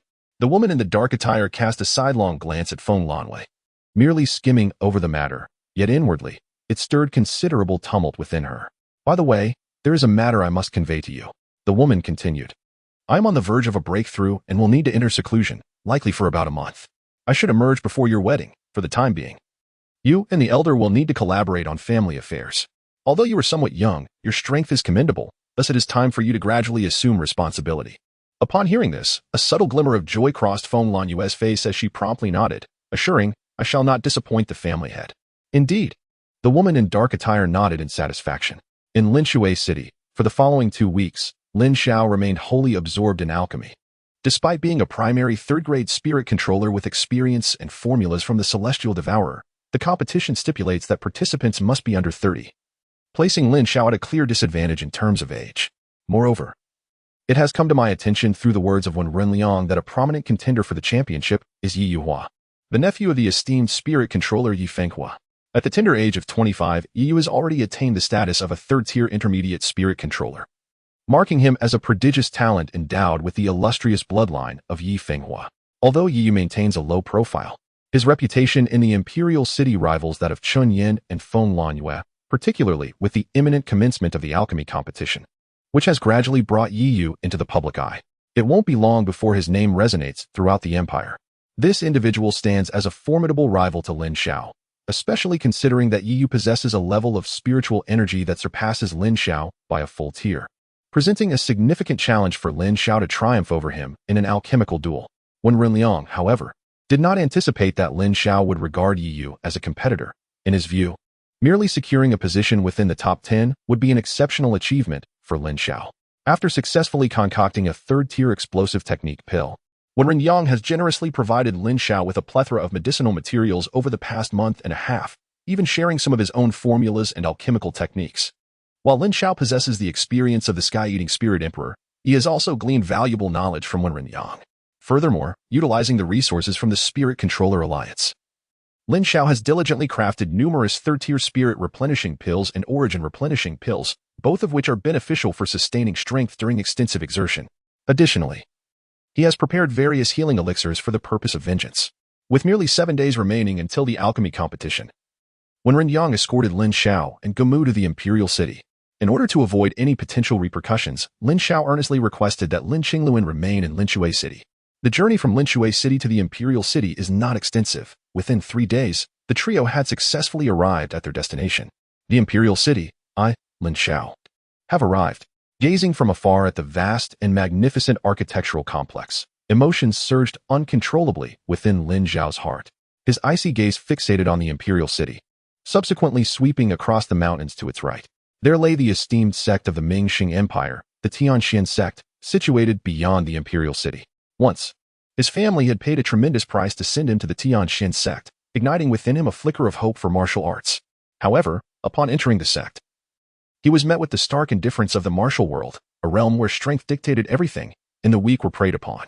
The vulnerable evoked no sympathy, only enduring humiliation at the hands of their fellow disciples, as no one bothered to genuinely befriend a weakling. After 3 months, He was betrayed by the one woman he had considered an exception, the sole friend he had, who conspired against him, crippling his cultivation and expelling him from the sect, ultimately seeking to end his life in silence. It was then that he vowed in his heart to exact revenge on the two who had wronged him. For a year, he dedicated himself to relentless training, battling spirit beasts in the Wan Beast mountain range, risking his life to seize spiritual energy, refining and merging it. At last, on this day, he awaited the moment when he would possess the strength for vengeance. Chapter 91. Headquarters of Spirit Control Masters, let us descend. Flying is not permitted at the city gates. As he observed the throngs of people intermittently landing and entering through the city gates, when Lin Xiao spoke up, nodding in agreement, the four descended to the ground, maintaining a distance from the crowd ahead, thus drawing no attention from others. Recently, a considerable number of third-tier spirit controllers have converged upon the imperial city, and the sight of individuals soaring through the air has become rather commonplace. However, even within the imperial city, the status of third-tier spirit controllers remains exceptionally esteemed. When Lin Xiao and his companions entered the city, they attracted numerous respectful gazes. It is important to note that these glances were directed primarily at Lin Xiao, while Lin Xiao, participating in the grand competition, was devoid of the traditional garb of a spirit controller. Upon reaching the city gates, the guards, acknowledging their rank as high-level third-tier spirit controllers, welcomed them with deference and granted them passage. After all, the alchemy grand competition is a grand affair for spirit controllers, and the royal family lacks the authority to impede their entry. Even those clad only in first-tier spirit controller attire command respect, gaining entry without inquiry. Upon entering the imperial city, they were greeted by the expansive main thoroughfare, bustling with activity. The streets were lined with shops, and the air was filled with the vibrant sounds of commerce, creating a scene of unparalleled prosperity that even at dusk imbued Lin Xiao with a sense of exhilaration. The imperial city, originally a domain of hidden talents and power, was a gathering place for the empire's major factions, alongside some elite secondary powers, and even some concealed formidable individuals. However, with the impending alchemy grand competition, various forces have flooded into the city, transforming it from a sanctuary of hidden dragons and crouching tigers into a chaotic mingling of fish and dragons, where conflicts arise sporadically. As Lin Xiao and his companions traversed the streets, they witnessed numerous skirmishes and even public executions. Yet, with only a handful of casualties, the royal authorities, guardians of the city's reputation, turned a blind eye, allowing the turmoil to persist without even a cursory inquiry from the patrolling forces. As long as the innocent are not harmed and the dignity of the royal family remains intact, they will remain indifferent. Even the ordinary offspring of the royal lineage are of little concern. After all, warriors possess a competitive spirit and a certain fieriness, particularly the youth, each eager to showcase their talents and pride. Thus, conflicts arising are quite natural. The major factions tacitly permit these skirmishes. In the bustling streets, Gamu settled into a luxurious inn, while Lin Xiao accompanied Lin Xiao to the headquarters of the Spirit Control Alliance. Due to the alchemical competition, candidates must undergo a series of trials across various regions before entering the imperial city for the final contest. However, each major faction is granted a few recommended slots, particularly organizations that gather spirit controllers, such as the Spirit Control Alliance, typically possess at least one recommendation slot in each city. Those granted a recommendation can directly participate in the grand competition, but to prevent the inclusion of inadequately skilled disciples that might tarnish the alliance's reputation, an assessment is conducted 3 days prior to the event. Only those who pass this assessment are truly eligible for the youth alchemical competition. Naturally, the difficulty of this assessment is not excessive. Most individuals holding recommendation slots can successfully navigate it. Upon exiting the bustling market, Lin Xiao and his companions soon arrived at the headquarters of the Spirit Control Alliance. Unlike other cities, the headquarters is situated away from the cacophony, as a large number of senior spirit controllers require a tranquil environment for alchemical practice and cultivation. Before the Spirit Control headquarters lies a vast square, which will serve as the venue for the alchemical competition in 3 days' time. At this moment, at the forefront of the square, directly facing the entrance of the Spirit Control Master Alliance, a grand platform had been erected. This platform was lavishly constructed from precious white jade, and around the square, tiers of seating rose elegantly from low to high. A multitude of workers were still engaged in the construction, yet it was evident that they were in the final stages of preparation. Meanwhile, Lin Xiao observed numerous individuals making their way toward the entrance of the Spirit Control Master Alliance, not far ahead. According to Lin Xiao's introduction, all members of the Spirit Control Master Alliance would be provided with accommodations and meals during these few days. The significance the Alliance placed on the upcoming Youth Alchemy Contest was palpable, invigorating the young Spirit Control Masters who had arrived. igniting their fervor for cultivation. At the entrance of the alliance stood several reception attendants, all of whom were young members of the Spirit Control Master Alliance, each adorned in the alliance's distinctive attire. "May I inquire which sub-alliance you two belong to?" asked a distinguished young Spirit Control Master as Lin Xiao and his companion approached. "We are from the Lin Xiao City Sub-Alliance," Wen Renliang replied, producing his identification badge. After glancing at the badge, the Spirit Control Master nodded respectfully. However, noticing that Lin Xiao was not clad in the Spirit Control attire and wore a mask, he expressed some confusion. And who might this be? After all members of the Spirit Control Master Alliance were required to recruit apprentices, and due to the large numbers, even family members were typically not permitted entry. "He is a disciple recommended by the Lin Xiao City Sub-Alliance," Wen Renliang introduced.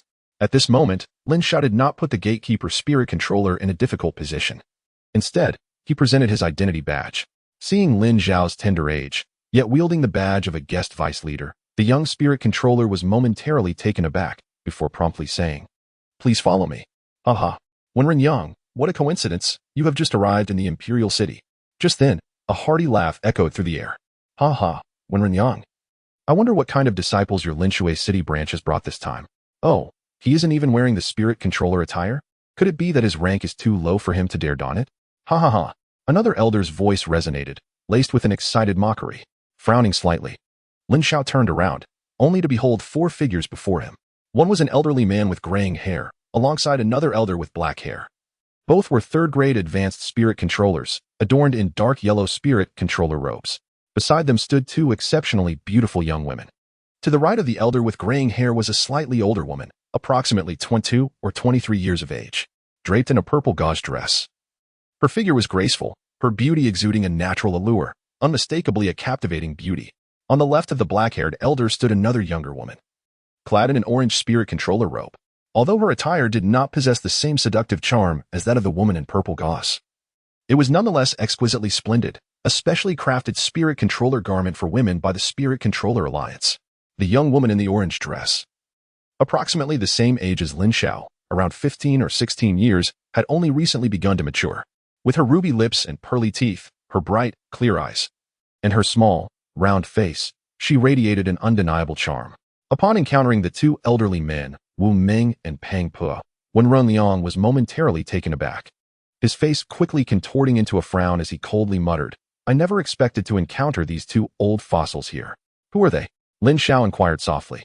It was apparent that the mocking remarks from the 2 elders were directed at Wen Renliang, or rather, at the Lin Xiao City branch, and he, too, found himself caught in the crossfire. Chapter 92. His smile was even more unpleasant. They are the president and vice president of the Nanyang City branch. Over the past 2 sessions, their branch has had individuals enter the top 10, thus securing 2 recommendation slots. While the Lin Xiao City branch has not seen such success for a considerable time, which has led these 2 old men to derive amusement at our expense in recent sessions, when Renliang whispered into Lin Xiao's ear, his tone laced with a mix of helplessness and indignation. "Now I understand," Lin Xiao thought to himself with a quiet sigh. At that moment, the elderly man known as Wu Ming chuckled once more, boastingly stating, "Master Wen Ren, come. Enlighten us about the remarkable young genius in casual attire and mask that your Lin Xiao City branch has recommended. What level of spiritual controller is he?" It was entirely natural for a woman to adorn herself to showcase her beauty. Wearing other garments was perfectly acceptable, provided she possessed an identity token to validate her status. However, as a man, wearing ordinary attire before the alchemical competition suggests 2 possibilities. Either one possesses an excessively high rank, fearing undue attention, or conversely, one bears an insignificantly low rank, hesitant to reveal oneself. The youth beside Wen Renliang, appearing to be merely 16 or 17 years of age, exuded an aura of nothing remarkable, clearly indicating the latter. In truth, based on their understanding of the Lin Xiao City branch, it was evident without needing to look that this young man would possess a level of skill that was far from impressive. It had been quite some time since anyone from the Lin Xiao City branch had entered the top 10. The elderly figure with dark hair, Pang Pe, regarded Wen Renliang with eager anticipation. "Humph, do not mock so scornfully. Does your Nanyang City branch not also have someone in casual clothing?" Wen Renliang huffed disdainfully, muttering under his breath, refusing to believe that the other's spiritual power could surpass Lin Xiao's. "Master Wen Ren, this young lady happens to be a beginner-level 3rd-grade spiritual controller," Pang Pe remarked, gesturing towards the girl in the purple gauze dress beside Wu Ming, a teasing glint in his eyes. "A beginner-level 3rd-grade spiritual controller? Lin Xiao was taken aback. In her early 20s, she had already attained the level of a third-grade spiritual controller. Even he had relied on his spiritual energy to break through to that level. She did not share his advantages. To reach such a realm at her age, her talent was undoubtedly extraordinary, likely rivaling that of the prodigious Yi Fenghua's nephew, Yiyu. What? She is a beginner-level third-grade spiritual controller? Wen Yang was equally astonished. In previous competitions, the Nanyang City branch had sent talents nearing 30 years of age. This time, the competitors were evidently younger, leading to the assumption that their abilities would be inferior to those of past years. Unexpectedly, she is also a junior third-grade spirit controller. Coupled with the experience cultivated by these two old fellows, it seems that Nanyang City will likely break into the top 10 once again. Observing the astonished reactions of the two, Wu Ming, with a self-satisfied smile, stroked his beard and took over Pang Po's words, slowly stating, "This is my granddaughter, Wu Sha, who is 22 this year. She is 3 years younger than the nephew of Alliance leader Yiyu. Come, Sha, pay your respects to Master Wenren." Wu Sha greeted Master Wenren. "There's no need for such formalities," Wenren Liang replied sternly, his expression turning cold. "This is hardly a greeting. It is clearly an exhibition of arrogance and disdain. This is my disciple, Xian, nearly 16 years old. Come, also greet Master Wenren. And while you're at it, extend your regards to this genius youth," Pang Pa added with a smile. Being a 16-year-old intermediate second-grade spirit controller is indeed remarkable talent. Xian nodded, stepped forward, and respectfully said, "Greetings, Master Wenren." Afterward, she paid no mind to Wenren Liang's lack of response and turned her gaze to Lin Xiao, scrutinizing him from the corner of his mouth to his brow. Muttering to herself, this young man is rather dark-skinned, isn't he? Lin Xiao. Wenren Liang was momentarily taken aback. Wu Ming, Pang Per, and Wu Sha were equally stunned. At that moment, Xian glanced at Wu Sha and unabashedly remarked, "Sister Wu Sha, didn't you say you prefer mature men? This fellow, though young, appears quite mature. He seems more suited for you." A group of people. Xian, what are you saying? Wu Sha's face flushed with anger. It was utterly infuriating to be spoken to in such a manner in front of those old men. Miss Xian truly has a knack for jesting, Lin Xiao couldn't help but chuckle and remarked. However, Xian paid no heed to Lin Xiao and instead murmured in astonishment, "Oh, he looks even more unappealing when he smiles." Lin Xiao was left utterly speechless. To avoid drawing attention, he donned a mask and applied some concealing powder, giving him a slightly darker appearance, but surely he couldn't be that unattractive? Could she be one of those infatuated girls who only saw handsome men? Moreover, even if he were indeed less than appealing, what did it have to do with her? The thoughts of a young girl were truly incomprehensible. Ahem, Xian, do refrain from speaking nonsense. Originally intended to undermine Wenren Liang. Pang Pa felt a tinge of embarrassment at Xian's antics and couldn't help but interject. Xian flashed a mischievous smile, revealing her pearly white little canine teeth, and said, "I apologize, ugly man, but I tend to speak rather directly. However, given your dark complexion and reluctance to show your face, your appearance surely belies your age. You might still have a chance with Sister Wu Sha. What did you say? Why don't you consider him as your man?" At this point, Wu Sha could no longer restrain herself. She favored mature men, but not those who merely appeared mature, right? What I like is a genius like Yiyu. Xian immediately retorted. "Ahem, you two girls should behave yourselves." Pang Pa, unable to endure the situation any longer, interjected. "Discussing the sentiments of our children before their elders and in the presence of others is quite unbecoming, is it not? However, I must say, my granddaughter's talent is not something ordinary individuals can aspire to reach. In the entire Lanlan Empire, aside from Yiyu, I dare say it would be quite difficult for anyone to capture her interest." Wu Ming sighed, his meaning unmistakable. In the vastness of the Lanlan Empire, aside from Yiyu, none are worthy of Wu Sha, and Lin Xiao stands absolutely no chance. The talent of Miss Wu Sha has no bearing on us. If you truly wish to compare with Lin Shui City, let us do so in the grand competition. There is no need for further discussion here. Now that we have exchanged pleasantries, if there is nothing else, we shall take our leave. With that, Lin Xiao turned away with an air of nonchalance, his body soaring gracefully into the air as he glided effortlessly inside. In that instant, Wu Ming's smile froze in place. While both Pang Po and Wu Sha were momentarily stunned, and Xian's eyes widened in disbelief, as if her eyes might pop out.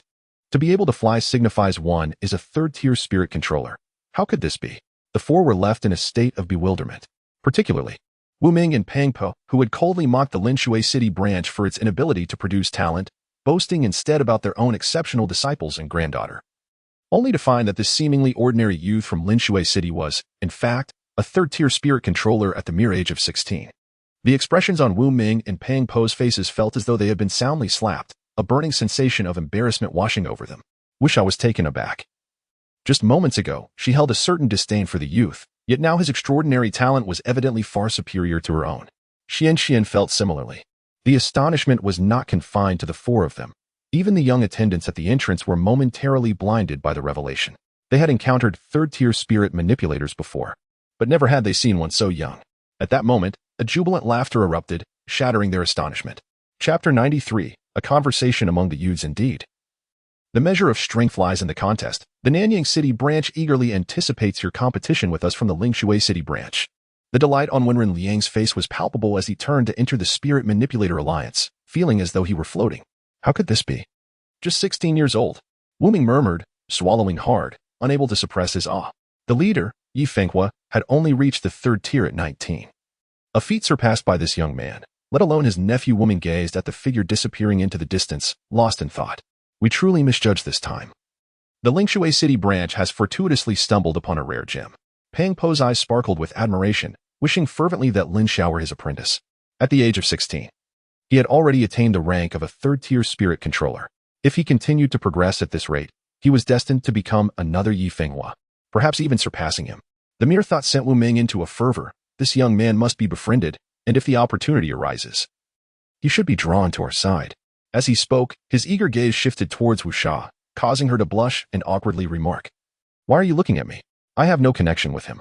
Connections can be cultivated, my dear Xia. In the future, make an effort to engage with this young man," Wu Ming advised. "Look at you all. He is merely a junior third-tier spirit controller. Is there truly a need for such a reaction?" At that moment, a disdainful voice broke through, as Xian scornfully muttered under her breath, drawing the attention of the three towards her. With a cold huff, she remarked, "No matter how gifted he is, he cannot compare to Brother Yi's handsomeness." The trio exchanged glances, and Pang Po felt an overwhelming urge to chastise his apprentice. Within the Spirit Controller Alliance, Lin Xiao soon landed, followed by the young Spirit Controller who had accompanied him into the designated VIP room. Initially, Lin Xiao paid little heed to their mockery. Yet he could not disregard Wen Renliang's feelings. To save face for Wen Renliang, he decided to showcase his prowess. It was evident that, after this display, the two would likely refrain from ridiculing Wen Renliang in the future. Likewise, Wen Renliang's spirit soared. He could hardly contain his joy, fully aware that Lin Xiao's abilities had astonished the two elders. Moreover, when they witness Lin Xiao's possession of spiritual energy, their expressions will undoubtedly become even more captivating. Although he may not be entirely familiar with Lin Xiao's alchemical skills, possessing spiritual energy may well place him on par with Wu Xiao. Furthermore, even if Lin Xiao were to face defeat, given his youth, his innate talent surpasses that of Wu Xiao by countless degrees. Upon their next encounter, they would surely refrain from ridiculing him. This time, Lin Xiao has managed to reclaim a measure of dignity, a sentiment he has suppressed for several generations. Should Lin Xiao achieve a position within the top 10 again, this sense of vindication would be entirely realized. Of course, Lin Xiao did not dwell on these thoughts.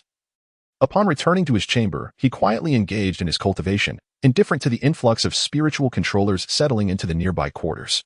The following morning, as the bright sun ascended, a voice roused Lin Xiao from his meditative state. Upon stepping outside, he encountered Wen Renliang alongside a middle-aged attendant at his door. Without hesitation, Lin Xiao joined them as they proceeded towards the grand alchemical hall of the Spiritual Controller Alliance. This occasion marked the assessment for the selection of participants for the internal alchemical competition, with spiritual controllers from various factions gradually arriving. It was not long before the grand hall appeared in their view. Observing the somewhat crowded entrance, Lin Xiao was slightly taken aback. In such a brief span, 2 or 3 third-tier spiritual controllers clad in light yellow robes had already entered. Truly, these were the recommended talents from various factions, as evidenced by the notable number of third-tier spiritual controllers present. Wen Renliang, you have arrived quite early. A familiar elder's voice resonated at that moment. Lin Xiao followed the sound with his gaze and beheld 2 elderly gentlemen clad in deep yellow robes, accompanied by 2 women, standing before him. These 4 individuals were none other than Wu Ming, Pang Po, and Wu Xian. The one who initiated conversation was Wu Ming, whose tone this time bore no hint of sarcasm. Both their aged faces were tinged with a hint of crimson. Aside from the 2 men, Lin Xiao's gaze shifted once more to the 2 women. Xian remained unchanged in her attire, still donning her striking orange robe. In contrast, Wu Ming's clothing differed significantly from the previous day. She wore a delicate, pale yellow gown befitting a spirit controller, exuding an air of tranquility. Nevertheless, her graceful figure and exquisite beauty could not be concealed, drawing the attention of many young admirers along the way. What astonished these youths, besides Wu Sha's beauty, was her attire. As a third-grade junior spirit controller in her early 20s, possessing such spiritual prowess marked her as a prodigy among prodigies.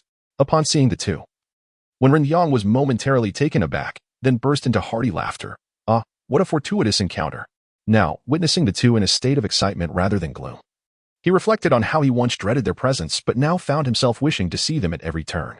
This sensation was rather delightful. Clearing his throat, Pang Pa awkwardly chuckled, remarking, "Indeed, what a coincidence. Though it's hardly surprising, this is a place anyone might visit." His gaze turned towards Lin Xiao as he inquired, "May I ask how this young gentleman is addressed?" Observing their demeanor, Lin Xiao discerned that they regarded him with newfound respect. However, he remained indifferent towards them, responding in a calm tone, "Haimu, little brother Haimu. I wonder from whom you have learned?" Pang Pa inquired, pursuing the matter further. "Haha, Pang Pa, don't bother trying to pry. To be honest, he is not my disciple. However, do not entertain any other thoughts. His master is not someone of ordinary caliber," Wen Renliang replied coldly. Fully aware of their intentions to ascertain whether he was Lin Xiao's mentor, it was not just him. Even Wu Ming and Pang Pa lacked the qualification to claim such a title. "I sincerely apologize. But my master prefers a tranquil life and does not wish for his information to be disclosed by his juniors," Lin Xiao gently declined, seeking to avoid further inquiries. "Haha.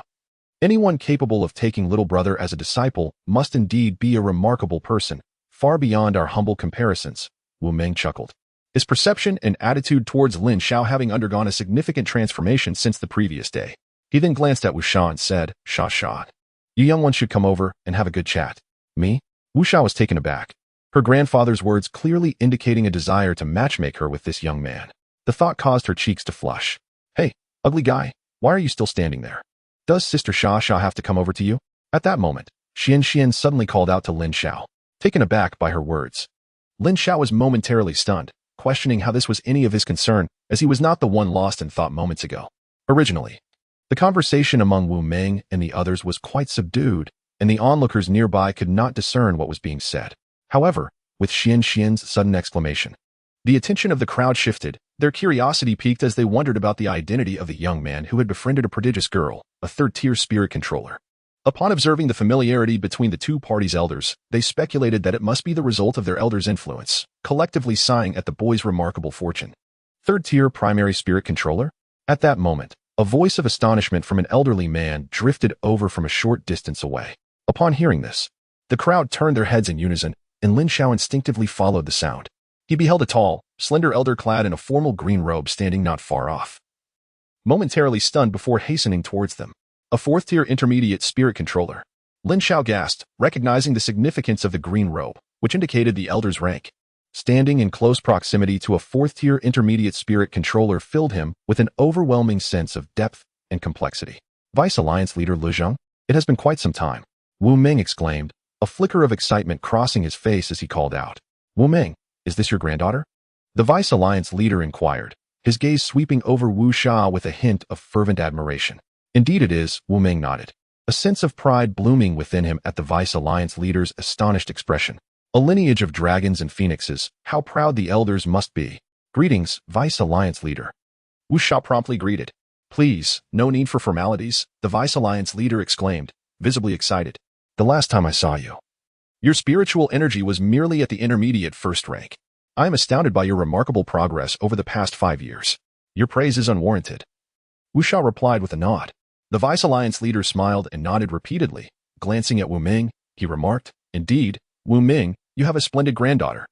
She surpasses even my own disciple." Wu Ming thought to himself, "But she is not my biological granddaughter. Why does it sound so ambiguous?" Nevertheless, he humbly responded, "Oh, how could she possibly compare to your esteemed disciple, Vice Alliance leader? That is the true embodiment of excellence among people." "Ahem, Vice Alliance leader Lishing. The individual beside me is my disciple," Pang Pa interjected, unable to contain his greetings upon hearing their mutual compliments.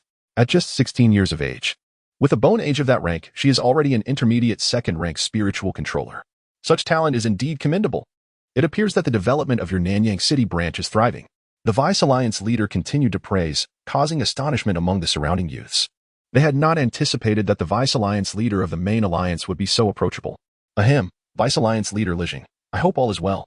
When Ren Yang greeted at that moment. From their exchanges, Lin Xiao discerned that their relationships were quite exceptional. Otherwise, how could a Vice Alliance leader from a branch be on such friendly terms with the Vice Alliance leader of the main alliance? Upon hearing the words of Ren Yang, the Vice leader instinctively glanced at Lin Xiao, who stood beside him. Without probing into Lin Xiao's spiritual energy, he noted Lin Xiao's unremarkable appearance, masked visage, and simple attire, leading him to assume that Lin Xiao was of too lowly a rank to be adorned in the garb of a spiritual controller. Observing the talents from the Nanyang City Suballiance, and then turning his gaze to the Linshui City Suballiance, the vice leader felt a profound sense of disparity. A leader who could not even present a spiritual controller in proper attire. When Ren Liang, your leadership in Linshui City has truly deteriorated. The vice leader shook his head, expressing his disappointment with a sigh. Upon hearing this, Wu Ming and Pang Pu exchanged glances, sensing that the vice leader had fallen into the same trap as before, misjudging the situation. However, internally, they could not help but silently curse when Ren Liang for failing to allow Lin Xiao to don the appropriate spiritual controller attire, perpetuating misunderstandings that would ultimately lead to a severe backlash. Just look at you. One brings forth a 20-something third-tier spiritual controller, while the other presents such an inconsequential disciple. Alas, how vast the disparity is among sub-alliances led by third-tier senior spiritual controllers. The vice leader could not resist another sarcastic sigh. As these words left his lips, Wu Ming and Pang Pu felt a jolt of discomfort. How could Lin Xiao be deemed inconsequential? Clearly, the talent brought forth by Wen Liang surpassed that of Wu Sha. They were eager to alert the vice leader, yet hesitated. Given the vice leader's current stance, interjecting would only invite reprimand upon themselves. At this moment, the deputy leader sighed in disappointment, remarking on the proximity of the Linshui City branch to the headquarters. In the past, during the alchemy competitions, the top 10 always included representatives from Linshui City. Yet now, alas, there have been several consecutive sessions without the emergence of any commendable disciples. It seems it is time to reconsider the funding for Linshui City. Perhaps you should engage more with the Nanyang City branch in the future. Upon hearing the mention of budget cuts, when Ren Liang grew anxious and interjected, Deputy Leader Lexing. Enough, the deputy leader interrupted. Let us complete the assessment first. We wouldn't want you to fail even that. With a wave of his hand, he signaled that it was time to proceed. The deputy leader then made his way towards the entrance of the grand hall. You old fool. Just wait until Lin Xiao breaks into the top 10. Then we shall see how you justify cutting our funding. When Ren Liang muttered under his breath, following suit, with the elder leading the way and the juniors trailing behind. The group bowed deeply as the deputy leader passed. When Lin Xiao approached the entrance, a collective gaze turned towards the rear, and Lin Xiao himself paused, turning to look.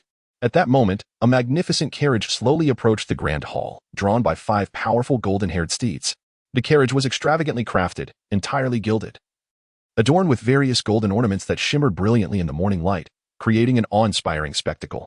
In that fleeting moment, the eyes of the crowd sparkled with astonishment, their lips involuntarily parting in hushed admiration. This spectacle was nothing short of extravagant and imposing. The mere sight of the magnificent carriage, worth over 1 million gold coins, left many present, despite being spiritual controllers themselves, in awe. Few could ever hope to sit in such a luxurious conveyance. Surrounding the carriage were 5 formidable guardians, and as it approached within a dozen paces of the grand entrance, it came to a gentle halt. The golden silk curtain was drawn aside, revealing a gilded fan.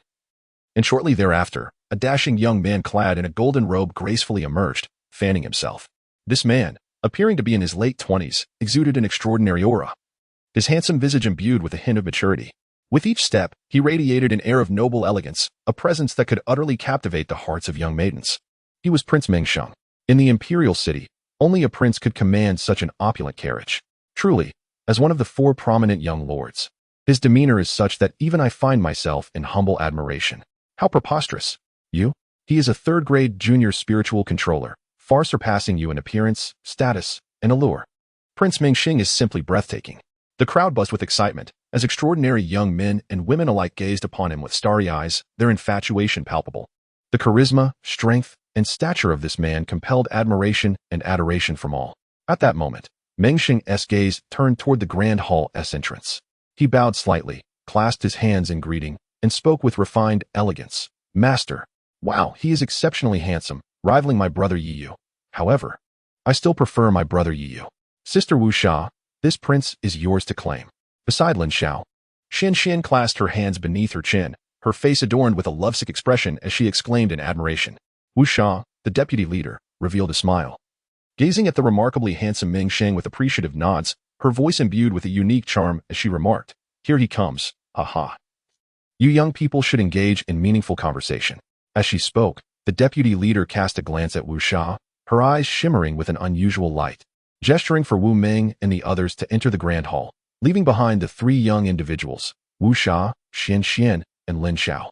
Of course, Lin Xiao, the sole young man among them, had been entirely overlooked by the deputy leader from the very beginning. Chapter 95. The Four Great Beauties of the Imperial City and the Four Distinguished Young Masters upon witnessing Wu Sha's beauty and her attire of a spirit controller.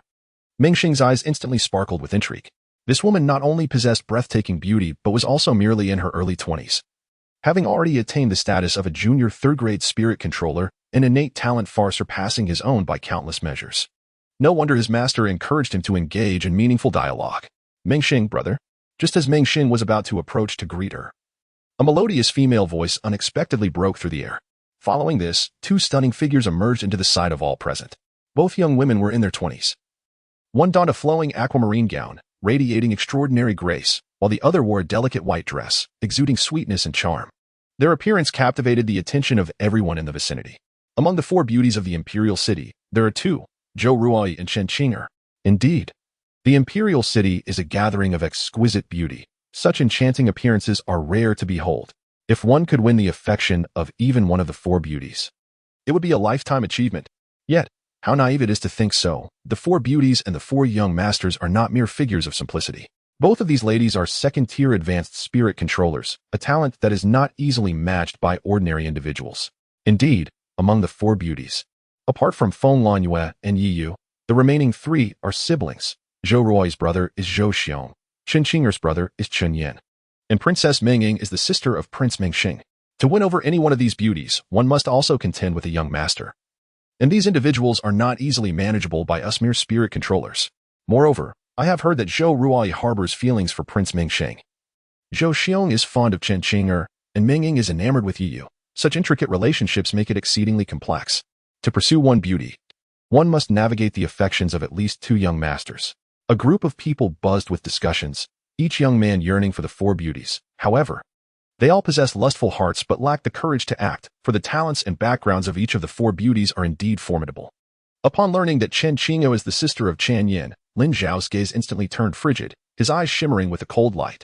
Those associated with Chen Yan are undoubtedly his adversaries. "Ruoyi, Qing'er, you have also arrived?" Meng Sheng smiled, and immediately stood to greet the two. "Prince Meng Sheng, it has been some time. Your strength has undoubtedly advanced further. I presume you are preparing to strive for the top position in the Spirit Controller Alliance this time?" At that moment, a captivating yet aloof female voice resonated, and an alluring figure emerged before the crowd. She was a woman of nearly 30. With elegantly arched brows and a delicate nose, her lips a rich crimson against pearly teeth. Her skin, akin to congealed fat, glowed with a lustrous sheen. And she moved gracefully in her flowing crimson gown, exuding an irresistible charm and femininity. This was Feng Hua, a 30-year-old intermediate third-grade spirit manipulator, one of the contenders for the championship in the current alchemy competition. Feng Hua's beauty rivaled that of the four renowned beauties of the Imperial City, though her slightly older age had relegated her from that esteemed circle. Rumor has it that Feng Hua was initially poised to become the heir of the Feng family, but her path was altered by the emergence of the exceptionally gifted Feng Lanwei, causing her to miss that opportunity.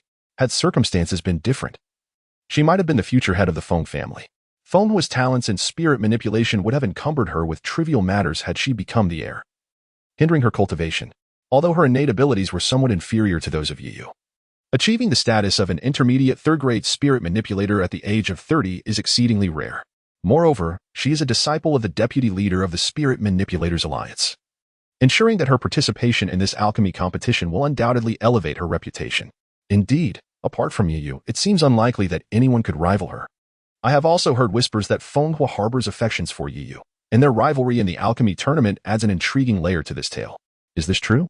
Rumors abound, though their authenticity remains uncertain.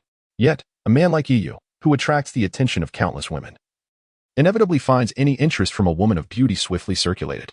The murmurs of speculation persist, underscoring the allure and renown of Feng Hua in the Imperial City, rivaling that of the four great beauties. Upon witnessing this figure, Lin Xiao cannot help but marvel at Feng Hua's mature allure. Yet as the second genius of the Feng family, she stands as an adversary, akin to Chen Qing'er, causing a chill to flicker in his gaze. Miss Fenghua. You jest.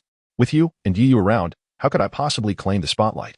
Mingxing humbly replied, a hint of admiration glinting in his eyes. Ah. I didn't expect you all to arrive. Just then, a vibrant voice rang out. Another strikingly graceful young man, exuding an ethereal charm akin to that of a celestial being, glided toward them. Upon hearing this voice, Fenghua instinctively turned her head, and upon seeing the youth, her beautiful eyes widened in surprise as she exclaimed, Yi Yu. You've come. Brother Yi Yu, you too have arrived. The prince greeted warmly, a congenial smile gracing his features. This is Yi Yu, one of the 4 prominent young masters of the imperial city, the nephew of Yi Fenghua. At merely 25, he has attained the status of a mid-tier level 3 spirit controller. Such talent is indeed remarkable, a testament to his noble lineage and the nurturing of Yi Fenghua. His alchemical skills are undoubtedly exquisite, making him the likely champion of this year's spirit controller alchemy competition. What a handsome figure. He is truly the epitome of the ideal man in my eyes. In this lifetime, if I could marry Yi Yu, I would willingly forfeit 10 years of my life. Oh, Yi Yu, my brother. The moment Yi Yu arrived, the atmosphere instantly ignited with fervor. The male disciples present gasped in admiration, their eyes gleaming with reverence, while some of the women could not help but exclaim in delight. Yi Yu, my brother. Yi Yu, my brother. However, it was not merely a gentle call from the others. Beside Lin Xiao, Xian's voice rang out loudly, overpowering the surrounding sounds, drawing the attention of everyone present. Her commanding voice momentarily stunned Yi Yu, who instinctively turned towards the source of the call, only to behold a stunning young girl beckoning to him. Noticing that she appeared to be merely 15 or 16 years old, and already a mid-level spirit controller, Yi Yu's eyes brightened at her exquisite beauty. Given his current accomplishments and stature, few could evoke such a response from him. As he observed the girl, his gaze shifted to the enchanting woman standing beside her, clad in a flowing gown of a beginner-level spirit controller, whose remarkable beauty and graceful demeanor were truly captivating. Yi Yu's heart swelled with intrigue. She was in her early 20s, a beginner-level spirit controller, and her talent rivaled his own. To his astonishment, such a gifted young woman had emerged during this trial. With a soft sigh, Yi Yu took a step forward, causing the gazes of countless women to stiffen, their expressions tinged with a hint of coldness. Yi Yu, it seemed, was choosing to approach that woman instead of acknowledging her. Chapter 96, Lin Xiao's indifference. However, Yi Yu disregarded the astonished gazes of the male disciples and the envious, furious stares of the female disciples, calmly approaching Wuxia and Xian. With a polite gesture, he gently clasped his fists and humbly introduced himself. I am Yi Yu. It is a privilege to make the acquaintance of both young ladies. May I inquire how to address you? Brother Yi Yu, I am Xian. You may simply call me Xian, she replied, a blush gracing her cheeks as she responded with excitement. Haha, Brother Yi Yu. I too wish to make the acquaintance of these 2 young ladies. At that moment, Mingxing approached with a cheerful demeanor. As his voice echoed, a wave of murderous glares from the women turned towards Wuxia, particularly from Zhou Ruai. The illustrious beauty of the imperial city, the granddaughter of the Zhou family head, could not even attract the attention of a prince, instead being overshadowed by a stranger, igniting her fury as she stomped her feet in resentment. Then, an even more astonishing scene unfolded. The woman who had been acknowledged by the 2 major alliances remarked, a mere insignificant girl, unworthy of your esteemed names, I apologize. With that, she proceeded towards a young man clad in casual attire, with dark skin and a mask. The crowd instinctively rubbed their eyes, confirming that she indeed walked towards the young man. Subsequently, she approached him with familiarity, saying, Shall we go inside? In an instant, the atmosphere erupted. Goodness! It is truly blinding to behold. A woman has disregarded the 2 esteemed young lords of the imperial city. Such is the essence of a virtuous woman, unperturbed by her background and undaunted by innate talent. A virtuous woman, indeed. It is he who is blind. What merit does that man possess? His appearance is undeniably unappealing. Even less attractive than myself. He lacks the audacity to don the attire of a spiritual controller. Surely his spiritual prowess is woefully inadequate. How could such a lackluster individual attract the affections of such an exquisite genius? Indeed. What right does such a man have to bask in the beauty of a woman like her? She dares to disregard my esteemed brother, Yi Yu. Even Prince Mengsheng looks down upon him. Is this not a slap in my face? It infuriates me to no end. A chorus of murmurs erupted, the voices of the young man and woman starkly contrasting. Wu Sha's actions sent shockwaves through the crowd. Even Yi Yu and Meng Sheng were momentarily taken aback. In this imperial city, it was unprecedented for someone to openly reject their advances, merely inquiring their names. The 2 gazed at Lin Xiao in astonishment. Although Lin Xiao had not taken any overt action, he had nonetheless dealt a blow to their pride. As two prominent young gentlemen, such an incident was intolerable. Yet, amid the scrutiny of countless eyes, Lin Xiao remained oblivious, his gaze fixed on Wu Sha, whose cheeks bore a faint blush. He subtly shook his head, however. Since she had taken such a bold step to engage him in conversation, he felt he could not make it excessively difficult for her. Just as Lin Xiao was about to speak, a clear, melodious laughter rang out. A figure, pure and radiant, approached him with graceful steps, captivating the attention of all present. Lin Xiao's gaze sharpened slightly. The individual in question is none other than Qin Qing'er, the sister of Qin Yan and one of the four renowned beauties of the imperial city. As she approached Lin Xiao, her crystalline, clear eyes gently blinked, and with a playful pout and a soft chuckle, she extended her hand towards him, saying, "I am Qin Qing'er, and it is a pleasure to meet you." What? Qin Qing'er, of all people, wishes to shake hands with that young lad. Good heavens, she is indeed one of the four great beauties. Even Zhou Xiong has never been accorded such an honor. Why would she wish to engage with a mere boy? This youth, hardly more than 16 or 17 years of age, is not only of ordinary appearance but also possesses a pitifully weak aura. What gives him the right to converse with Qin Qing'er? Not only did that lady disregard the dignity of Yu and the prince to approach this youth, but now another, Qin Qing'er, has chosen to greet him. It is utterly bewildering. The world seems to have lost its sanity. This is nothing short of a slap in the face to the two young gentlemen. A wave of astonishment swept through the crowd. The four esteemed beauties, whom they deemed unattainable, had approached an ordinary boy today, leaving them utterly perplexed. Yu and Mingxing stood frozen, while Xian and Wu Sha were equally taken aback. They were aware of Lin Xiao's abilities. Yet with his remarkable talent for concealing his aura, even their grandfathers and masters could not perceive it. Qin Qing'er, being merely a second-tier advanced spirit controller, should not have been able to detect anything about him. Yet, why, in broad daylight, was she greeting Lin Xiao? Not only were they bewildered, but Lin Xiao himself was momentarily stunned, having anticipated that Qin Qing'er was seeking trouble, only to realize she had come to forge a connection with him instead. This matter perplexed Lin Xiao himself. How could it be that one of the four most beautiful women, a prodigious talent adored by many, would so inexplicably approach someone as ordinary in appearance and demeanor as himself, and even more audaciously request a handshake? What was Qin Qing'er truly scheming? However, Lin Xiao did not dwell on it for long. Given Qin Yan's presence, it was inevitable that they would eventually become adversaries. Qin Yan's sister could hardly leave a favorable impression on him. Uncertain of Qin Qing'er's true intentions, Lin Xiao chose to disregard her entirely. Indeed, he ignored her, redirecting his gaze towards Wu Sha, and coolly stated, "Let us proceed inside." With that, Lin Xiao turned abruptly and strode towards the grand hall. Never once glancing at Yu or Meng Xiang, nor acknowledging Qin Qing'er's delicate hand awkwardly suspended in the air. In that instant, the atmosphere erupted once more. What? He actually snubbed Qin Qing'er? How could this be? Not only did he disregard her, but he also failed to cast even a glance at Yu and Mingxing. Had he lost his mind? This world had truly gone mad. If Zhou Xiong were to learn of this, he would undoubtedly seek to punish the lad. If Qin Yan were to discover it, the same fate would befall him. No need for either of them to know. Mingxing and Yu would be more than willing to exact their own retribution. Among the illustrious four beauties, Qin Qing'er, who stood as an ethereal goddess, approached him, abandoning her noble stature to extend a greeting, yet he, astonishingly, chose to disregard her. This was nothing short of a resounding slap to the faces of all present. The group of young men seethed with indignation, wishing fervently to exact vengeance upon Lin Xiao. Even Qin Qing'er herself appeared momentarily taken aback.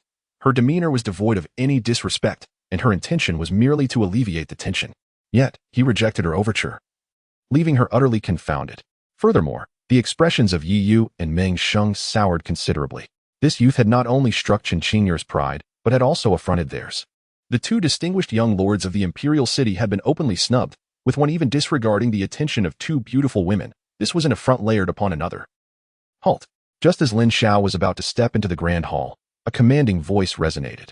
The speaker was none other than Prince Mengxiang. A murmur of surprise rippled through the crowd. Indeed, Prince Mengxing was about to unleash his fury, and it seemed the youth was destined for misfortune. Chapter 97. You must not regret this. What is it that you desire?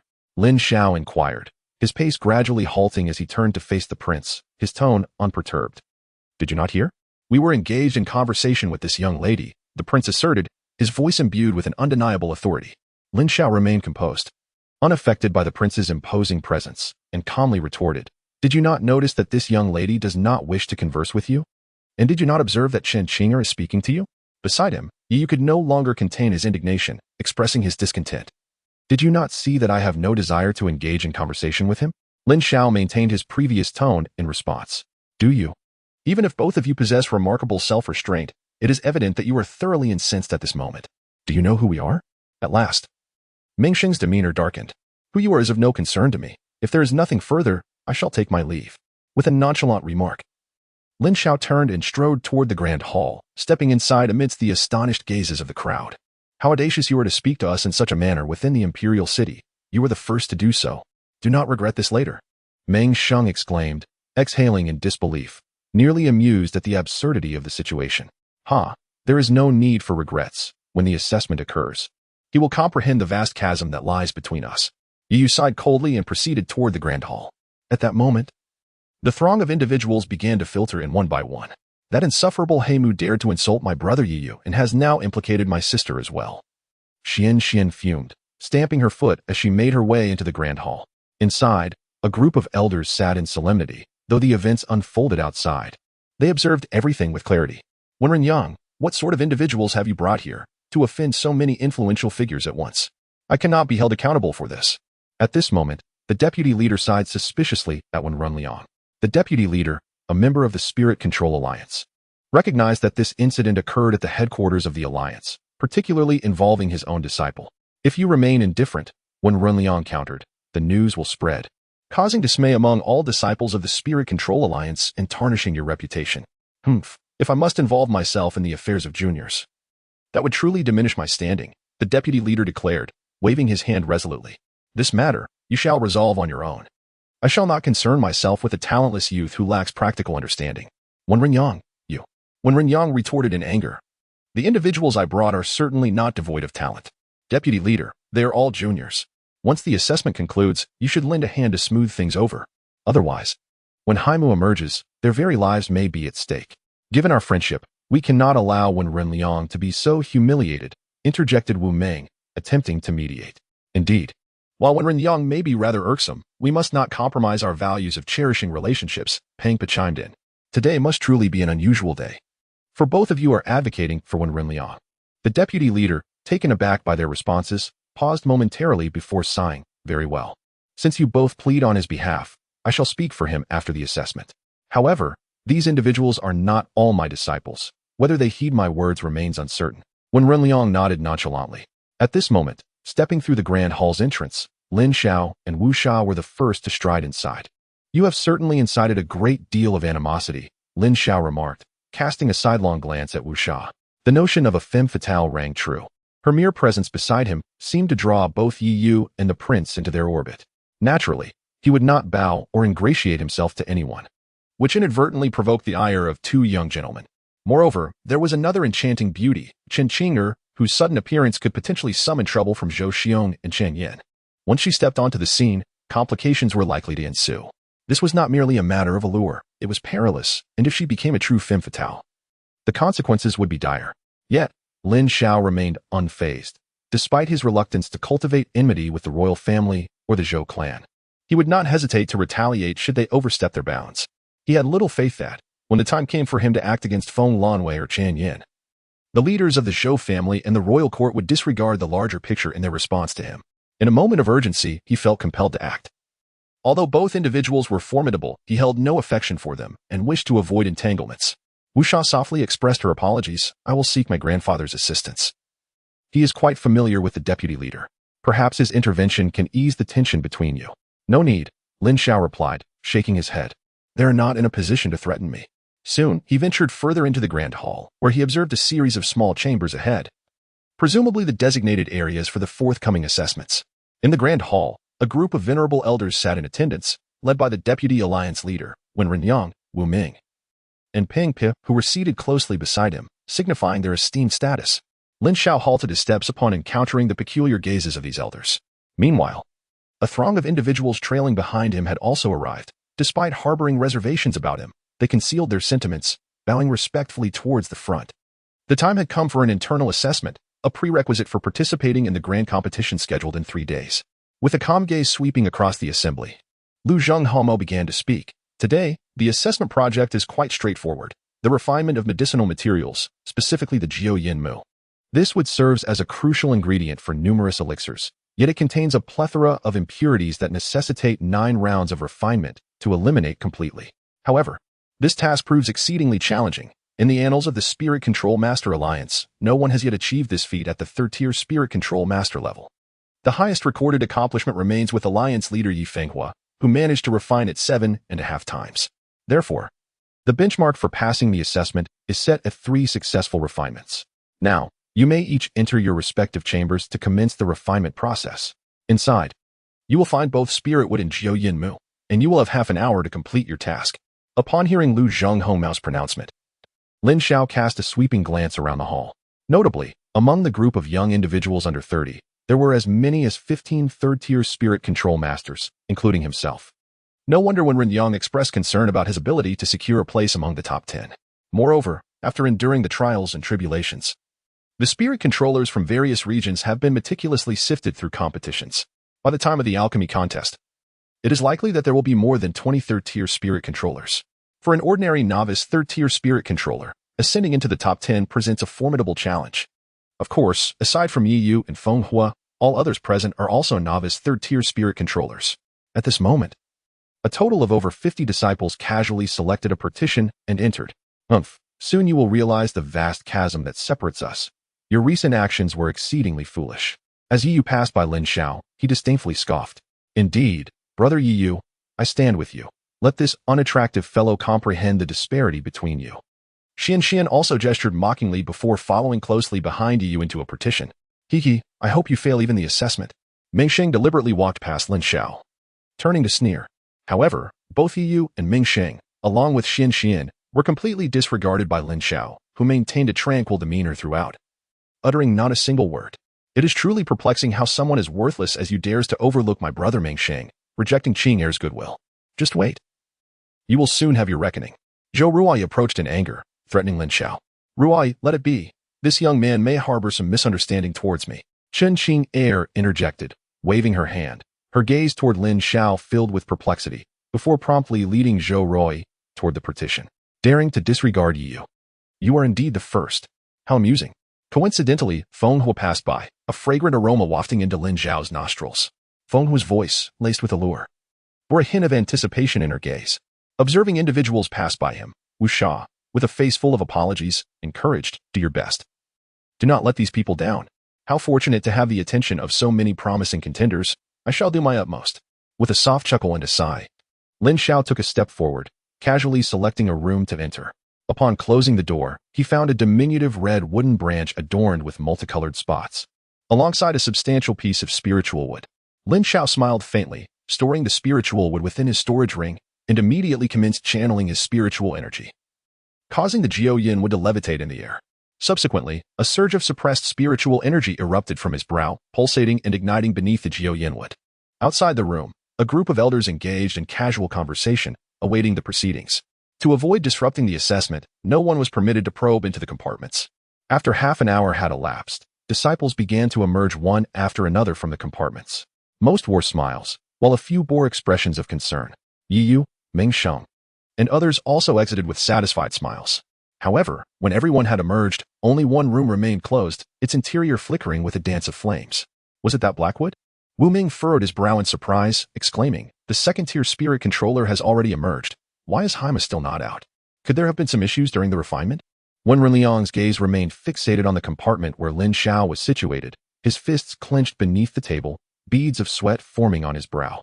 Beside him, Lu Zhenghong glanced at the dark curtain ahead, then at Wen Yang, shaking his head with a long sigh. Alas. In the atmosphere, a chorus of hushed discussions began to unfold. He hasn't even completed the refinement yet. This alchemical skill is rather subpar, isn't it? Yi Yu chuckled lightly, deriving amusement from Lin Xiao's predicament. In comparison to her own refined Jiao Yin wood, her spirits lifted considerably. If he can't even refine the Jiao Yin wood, how can he remain so arrogant? Truly a country bumpkin. Zhou Ruai scoffed from the side. After a while, observing that the 2 incense sticks beside him had burned down, Lu Zhenghong slowly rose to his feet, casting a glance at the still unlifted black curtain, gently shaking his head as he sighed. Well, this assessment is just about over. Before Lu Zhenghong could finish his sentence, a young figure suddenly emerged from the compartment. Upon seeing this youth, when Run Liang let out a quiet sigh of relief. That was close. Lin Xiao almost failed to qualify for the grand competition, he inwardly cursed. How could a distinguished third-tier junior spirit controller encounter such peril just to refine a Jiao Yin would? Humph, given the rush. The purity of the refinement is likely not much better, Zhou Ruoyi remarked disdainfully, while Yi Yu, Meng Sheng, and others silently chuckled, anticipating Lin Xiao's impending embarrassment. At last, this is a purity testing stone. Place the refined Jiao Yin wood upon it, and based on its refining quality, distinct red lines will emerge. The number of lines corresponds to the number of turns. If there is a half line, it indicates half a turn. Now, let us commence the testing. Following these words from Lu Zhenghongmao, he promptly seated himself, his gaze fixed upon the testing stone situated on the table before the main dais. The disciples below began to approach the central hall. As the first young man placed the refined Jiao Yin wood upon the testing stone, a surge of energy emanated from the stone, revealing 3 red lines adjacent to the Jiao Yin wood. 3 turns, just sufficient to pass. Next, upon witnessing the 3 red lines, Lu Zhenghongmao spoke in a contemplative tone. Subsequently, each disciple placed their Jiao Yin wood upon the stone in succession. 3.5 turns, passed. 2 turns, failure, disqualified from the grand competition. 3 turns, passed. The majority of those testing ahead displayed results predominantly in the range of 3 to 4 turns, with a few failures, indicating that the refinement of Jiao Yin wood indeed poses considerable challenges. When Chen Xing'er placed her wood upon the stone, a notable figure emerged, 5 turns. As a second-grade senior spiritual controller, achieving 5 turns in refinement is exceptionally rare, prompting Lu Zhenghongmao to express his admiration. 5 turns. When Zhou Ruoyi placed her wood on the stone, it too revealed the same impressive figure, bringing a sigh of relief to her heart. Next, Xian positioned her Jiao Yin wood, which displayed 5 red lines. 5 turns, astonishingly 5 turns. Brother Yi Yu, I actually achieved 5 turns. Xian exclaimed with exuberant delight. This revelation left Li Hongmao somewhat astonished. The 9-flame wood, while presenting a moderate challenge at the 3rd tier, is generally within the grasp of a capable junior 2nd-tier spirit manipulator. The difficulty escalates at the 4th tier, and the 5th tier poses a significant challenge. Xian, as a junior 2nd-tier spirit manipulator, managing to refine the 5th tier 9-flame wood, stands shoulder to shoulder with exceptionally gifted advanced 2nd-tier spirit manipulators like Chen Xing'er and Zhou Ruoyi, which is indeed remarkable. Indeed. A junior 2nd-tier spirit manipulator capable of refining the 5th tier 9-flame wood. Your alchemical skills must be impressive as well. I hope to witness your entry into the top 30 in the upcoming competition, Lu Zhenghongmao exclaimed, brimming with admiration and encouragement. The top 30 will likely see around 20 individuals claimed by 3rd-tier spirit manipulators, with the remaining 10 fiercely contested by advanced 2nd-tier spirit manipulators. For a junior 2nd-tier spirit manipulator to break into the top 30 signifies immense regard and encouragement from Lu Zhenghongmao. Beside him, Pang stroked his beard with a sense of pride, having predicted that Xian would reach approximately the 4.5 tier. The 5th tier exceeded his expectations. Yet, he pondered, why refer to Yi Yu as brother? This elicited hostile glances from several female disciples. Ah, indeed, Miss Xian possesses extraordinary talents, remarked Meng Sheng, his face adorned with an appreciative smile. Thank you for the compliments, Your Highness, Xian replied cheerfully. However, upon hearing Meng Sheng's praise, Zhou Ruoyi's demeanor soured. She cast a dismissive glance and scoffed. It's merely a stroke of luck.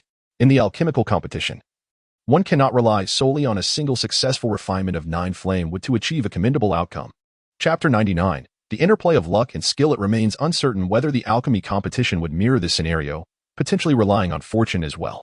Xian coldly retorted, causing Zhou Ruoyi's expression to momentarily chill. Hiki. Meng Sheng, with perfect timing, chuckled lightly, diverting the tension between the two. He remarked, I wonder how pure my extraction is. With that, Meng Sheng placed his refined Jiao Yin wood before them. Instantly, 6 crimson lines manifested upon the testing stone. 6 transformations. The crowd gasped in astonishment.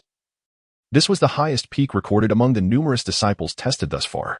Truly, as a disciple of one of the 4 esteemed sons and the sub-alliance leader, attaining 6 transformations is an achievement few can rival.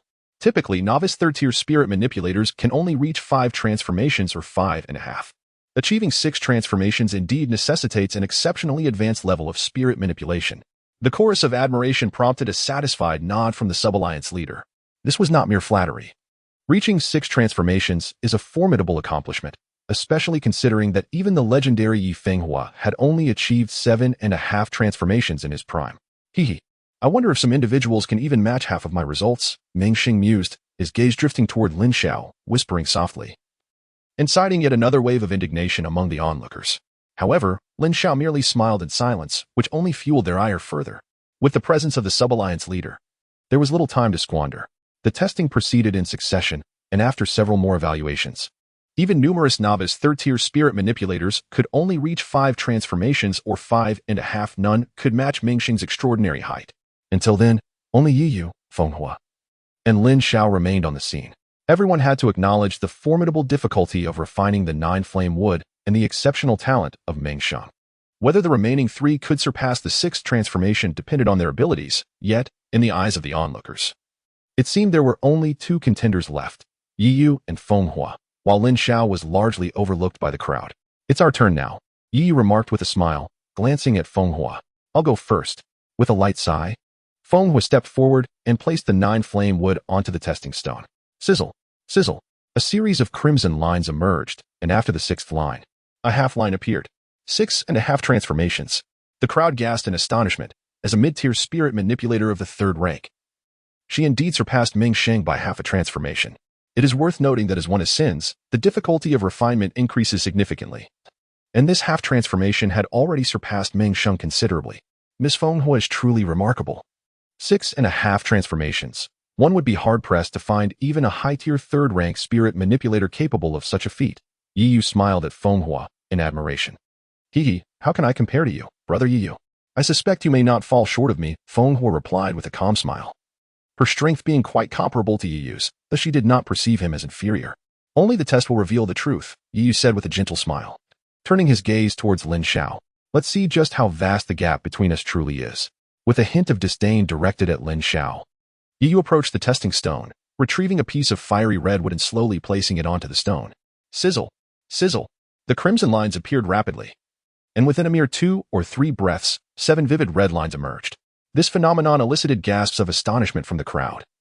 The 9-flame wood had been refined to the 7th transformation, nearing Yi Fenghua's remarkable record of 7.5 transformations. Truly, he bore the same illustrious lineage as Yi Fenghua, and his nephew was indeed exceptional.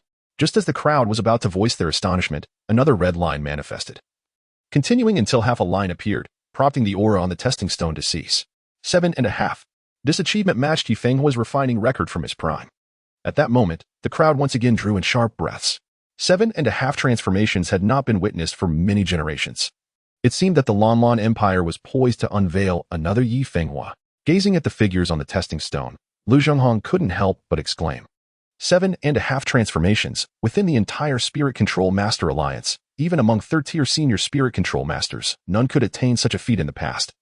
Only Yi Fenghua had accomplished this as a 3rd-tier Spirit Control Master, and now another had emerged, his nephew no less.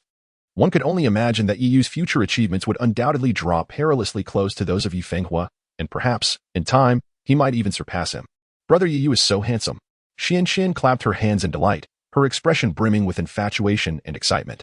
It appeared that the championship was destined for Yiyu. Indeed. Such is the mark of a prodigious lineage. The hall resonated with waves of admiration, but Yiyu merely wore a modest smile, humbly stating, hee.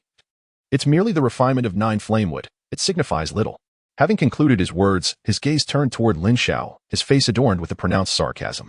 Though he remained silent, the disdain in his expression was unmistakable. Ah, cousin Yi, you are too modest. This record is maintained by your uncle, and I believe he would be quite pleased to know, said Lu Zhenghong, wearing a broad smile directed at Yiyu. The deputy leader bestows too much praise. Yiyu humbly replied, turning back with a modest demeanor. With a slight nod, Lu Zhenghong shifted his attention to Lin Xiao and proclaimed, All right, little one. It is your turn. Consider your 3rd transformation passed. While addressing Lin Xiao, he did not refrain from a subtle reminder, clearly lacking confidence in him. Amidst the skeptical and derisive gazes of the onlookers, Lin Xiao approached the stage, producing a piece of the mottled black and red Jiuyin wood. Ha, look at that. The Jiuyin wood in his hands is black and red. At that moment, someone could not contain their laughter. What utter rubbish. The more red the Jiuyin wood, the higher the purity. His is merely black and red. This is not refining. It is clearly charred and burnt. Aha, this is utterly hilarious. Surely he did not succeed even in the 1st transformation. Which sub-alliance does he belong to? Upon witnessing the Jiuyin wood in Lin Xiao's possession, a chorus of laughter erupted from the crowd. Lu Zhenghao could not help but rub his forehead, acknowledging that the situation was indeed lamentable. Moreover, it was highly likely that in his haste, Lin Xiao had ruined the Jiao Yinwood. A sense of urgency gripped Wen Renyang's heart. If it were truly burnt, he would have failed to achieve even the first transformation, which would be a monumental disgrace. However, Lin Xiao, being a junior third-tier spirit controller, still harbored a flicker of hope. After all, it couldn't possibly be so dismal. His gaze was fixated intently on the testing stone. Wu Ming and Pang Pu exchanged bewildered glances, silently shaking their heads. Perhaps Lin Xiao's time had come. And the sudden surge in his refining prowess had led to this outcome, evoking a sense of pity within them for Lin Xiao. Wu Xiao was also momentarily at a loss, while Zhou Ruai, Yi Yu, and others wore expressions of derision. Finally, under the scrutiny of all present, Lin Xiao placed the blackened, fiery nine-flame wood upon the stone. Chapter 100. Even I have misjudged. With a sudden rush, an aura enveloped the nine-flame wood. However, after a considerable pause, the testing stone remained utterly unresponsive. An eerie silence enveloped the scene, swiftly followed by an uproar of laughter erupting from the crowd. Ha ha. No results. Indeed, it has been burnt. This fellow is truly amusing. He has set a new record for the alchemy assessment, a record for the lowest score. Ha ha ha. That spirit controller from the Sub-Alliance, I fear their funds for this year are depleted. How dare he disregard young Master Yi Yu? Truly a genius. Ha ha ha. Unrestrained laughter echoed throughout the grand hall, reaching the ears of all the elders, leaving Wen Renyang in a state of bewilderment. This result was utterly inconceivable. Just then, the testing stone on the table began to tremble unexpectedly, causing everyone to halt in astonishment. Suddenly, the stone illuminated with a series of red lines. 1, 2, 3. This prompted everyone to widen their eyes in disbelief. Was it not supposed to yield no results? How has it brightened once more? The astonishment of the crowd was far from over, as the crimson line illuminated, reaching a midpoint, yet continuing to increase, 4 lines, 5 lines. A collective breath was held, and after 2 heartbeats at 5 lines, the 6th line ignited. What? 6 turns? How could this be possible? Could he truly reach the 6th turn, on par with Prince Mingsheng? The crowd gasped in disbelief, their faces etched with incredulity. After a moment, when they thought it had stabilized at 6 turns, yet another crimson line appeared. 7 turns. Someone exclaimed in shock, 7 turns, surpassing even Fenghua. Approaching the records of Yi Yu and Yi Fenghua, the crowd's jaws nearly dropped to the ground in astonishment. But the spectacle was not over, as another complete crimson line emerged. 8 turns. 8 turns, exceeding Yi Yu and surpassing the record of Yi Fenghua by half a turn. At this moment, Lu Zhenghao was so astounded that he rose to his feet, and many others rubbed their eyes in disbelief, questioning their own vision. Yet, after countless blinks, they confirmed, indeed, it was 8 turns. They were not mistaken. Wen Renyang took a deep breath, and Yi Yu and the others were left dumbfounded. The purity he had refined was outmatched. How could this rustic individual achieve such heights? Just as this thought lingered, another crimson point illuminated the space, gradually revealing half a line. 8.5 turns. However, before the crowd could fully process their astonishment, yet another half line slowly emerged, culminating in 9 brilliant crimson lines shining forth from the testing stone. 9 turns. Wen Renyang and the others were utterly astonished, and all the elders present stood in shock. How was this possible? Lu Zhenghong's eyes sparkled with excitement, and his body trembled with anticipation. Am I dreaming? Wen Renyang gazed incredulously at the numbers on the testing stone. His heart plummeted and then soared in disbelief, leaving him feeling as if he were in a surreal reality. At that moment, everyone stood frozen in astonishment. 9 turns. The 9 flame wood with 9 turns. Surely even the current vice leader could not achieve such a feat. How could this young man, at such a tender age, have refined the 9-turn 9 flame wood? The atmosphere was thick with tension, as if time itself had come to a standstill. The silence so profound that one could hear a pin drop. Just then, another red line illuminated. Yes, another one, 10 red lines. The entire venue was petrified. 10 turns. It was indeed 10 turns. This was impossible. The 9 flame wood could at most be refined to 9 turns. How could he possibly achieve 10? Cheating. This lad must be cheating. The 9 flame wood cannot possess a purity beyond 9 turns. Indeed, 9 turns already signifies a perfect purity. How could there be anything pure? This can only imply that the testing stone is flawed. This young man must have tampered with the testing stone. Voices erupted in succession, and upon hearing these utterances, Yi Yu and Meng Xiang, along with their companions, collectively exhaled a sigh of relief. The thought of Lin Xiao achieving the 9th transformation was a notion too burdensome for those who had always prided themselves on their unparalleled talents. However, just as this group began to relax internally, Lu Zhenghao interjected with a grave tone, stating, he did not cheat. The Jiao Yin what he possesses has a purity of 99. 99, with a mere fraction of impurities that has negligible impact on alchemical processes. Only the 10th transformation represents absolute perfection at 100 purity. This proclamation sent shockwaves throughout the assembly, rendering everyone momentarily speechless. Xian's mouth formed a perfect circle in astonishment, while Yu and his companions felt their minds buzzing with disbelief. It was not until several breaths had passed, stifling their astonishment, that when Lin Xiao erupted into raucous laughter. Ha! The Blackwood. The Blackwood belongs to our Lin Xiao city branch. Amidst the crowd, someone questioned, "Why didn't you mention this when the red line test failed? This cannot be true." Yu felt a wave of despair wash over him. The 10th transformation was utterly inconceivable. He refused to believe it, dismissing the notion as a fabrication. Vice Alliance Master. Perhaps you should investigate whether this lad employed any underhanded means to refine this Joyonwood. Another voiced the same skepticism that plagued you. I challenge you to employ your utmost methods and show me a 10th transformation Joyonwood. The Vice Alliance Master retorted sharply, silencing the dissenting voice immediately. Indeed. They exhausted every means and sought out every master, yet they feared that they could not extract the exquisite 10-turn-9 flamewood. This compelled them to accept the truth. Lin Xiao's ability to refine the 10-turn-9 flame wood was genuine. Taking a deep breath, Lizang Hongmiao turned to Lin Xiao and inquired, "Blackwood, to what level has your spiritual energy ascended?" Upon hearing the deputy leader's question, many pricked up their ears, curious about Lin Xiao's level of spiritual energy and the strength required to refine such pure 9 flamewood.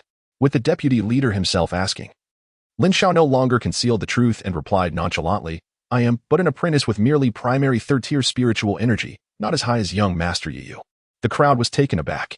At the tender age of 16 or 17, to reach the status of a primary 3rd-tier spiritual controller, was this truly modesty? If he considered himself unworthy, what did that make them? At that moment, it felt as if Yu had been dealt a resounding slap to the face. Lin Xiao's revelation of his 3rd-tier spiritual energy, coupled with the mention of his name, was a stark reminder. Yu, at 25, found it hard to bear that Lin Xiao, at such a young age, had surpassed him. How could he have boasted about the vast gap between them before the trials? This was the disparity. He was at 7th turn half, while Lin Xiao had achieved 10 turn. Meng Sheng, Zhou Ruoi, and the others were left dumbfounded, particularly Zhou Ruoi, who had earlier ridiculed Lin Xiao, claiming he would likely fail the trials. Others felt a wave of shame wash over them, recalling their laughter when Lin Xiao had successfully retrieved the 9 flamewood, which had turned to scorched embarrassment. A prodigy, indeed. He was nothing short of extraordinary. Even the old man had misjudged him. Lu Zhenghao exclaimed with excitement, only to cast a reproachful glance at Wen Renyang. You certainly have hidden your true self well. As the deputy leader, you intend to reduce the funding for our Lin Xiao city branch. And yet I scarcely had the chance to speak just now. It was now Wen Renyang's turn to stroke his beard with a sarcastic expression. Chapter 101. The attitudes of the crowd. Feeling a flush of embarrassment, Lu Zhenghao suddenly recalled that he had openly compared Lin Xiao to Wu Sha, thus directly ridiculing Wen Renyang. The disparity was indeed vast. He had spoken so confidently, showering praises upon Wu Sha while disregarding Lin Xiao. And now he was to see a reduction in the branch's funding. Who could have anticipated that Lin Xiao possessed such remarkable talent? This made Lu Zhenghao's face grow even redder. You old fool. Lu Zhenghao could not help but mutter under his breath, equally scolding Wu Meng and Pang Po in his heart. It was no wonder the two were advocating for Wen Renyang. They had evidently known all along that this young man was a 3rd-tier spirit controller, yet they had said nothing about him. Ahem, dear nephew Haimu. You truly are a dragon among men. I eagerly anticipate your performance in the alchemy grand competition. Eventually, Lu Zhenghao awkwardly cleared his throat twice, redirecting the conversation away from Wen Renyang and expressing his admiration for Lin Xiao with hopeful enthusiasm. Observing Lu Zhenghao's demeanor and the astonished reactions of those around him, Lin Xiao merely smiled faintly and humbly repeated what Yu had said earlier. It was merely the extraction of the 9 flamewood. It signifies nothing. Upon hearing this, a wave of exasperated murmurs swept through the crowd. Even in the realm of refinement, one must truly achieve the essence. They toiled relentlessly to attain but a few transformations, while he effortlessly accomplished 10, merely dismissing it as a simple act of refinement, which is nothing short of ostentation. Yu felt a pang of discomfort on his face. Well, today's assessment concludes here. I shall convey this matter to the Alliance leader. You may all return and prepare. By the way, this matter should not be overly publicized, Lu Zhenghao stated, waving his hand toward the crowd. Subsequently, amidst shock, the group gradually departed. This assessment had left them profoundly impacted, yet the opportunity to witness such a scene rendered their journey worthwhile. Do not rejoice too soon. The true art of alchemy will only reveal itself during the grand alchemical competition. I hope that by then, you still possess such strength. Yu scoffed at Lin Xiao before gesturing angrily and striding out of the hall. I hope young Master Yu possesses such strength as well. Lin Xiao remarked with a slight smile, igniting another wave of frustration within Yu as he exited. Feng Hua, following closely behind Yu, approached Lin Xiao, her alluring eyes twinkling as she leaned in, whispering playfully, Hee, I suddenly feel you possess even more masculinity than Yu. The sweet words sent a shiver through Lin Xiao, but fortunately, Feng Hua soon departed with graceful steps. Before leaving, Zhou Ruai simply huffed in annoyance. Her face flushed with indignation. Behind Zhou Ruai stood Chen Qing'er, her crystal-clear eyes seemingly capable of penetrating Lin Xiao's very being. With an innocent smile, she remarked, I have long discerned that you are a junior third-grade spirit controller. However, I am perplexed as to why you hold any bias against me. If I have inadvertently offended you, I sincerely hope for your forgiveness. Understanding dawned upon Lin Xiao. The illustrious beauty of the four had indeed extended her hand to him, having recognized his innate talent. Yet, he found himself puzzled. How could Chen Qing'er, a senior second-grade spirit controller, perceive what even the vice leader could not? Given the concealed prowess of the devouring spirit emperor, perhaps she possessed some extraordinary insight. With a soft sigh, Lin Xiao replied to Chen Qing'er with a polite smile. You have misunderstood, Miss Qing'er. I harbor no ill will towards you. I merely wish to avoid unnecessary trouble. He had refrained from accepting her greeting out of a desire to evade complications, yet the truth lingered. Chen Qing'er was indeed the sister of Chen Yin, and he sought to avert any further entanglements. His words were a genuine reflection of his thoughts. That would be for the best. Chen Qing'er responded with a gentle smile, lowering her gaze as Lin Xiao brushed past her and departed. This boy has overshadowed even my brother Yu. It is truly exasperating. Xian fumed, stamping her foot in frustration, wishing fervently that it were Yu in Lin Xiao's place. What is wrong with him? Wu Sha countered.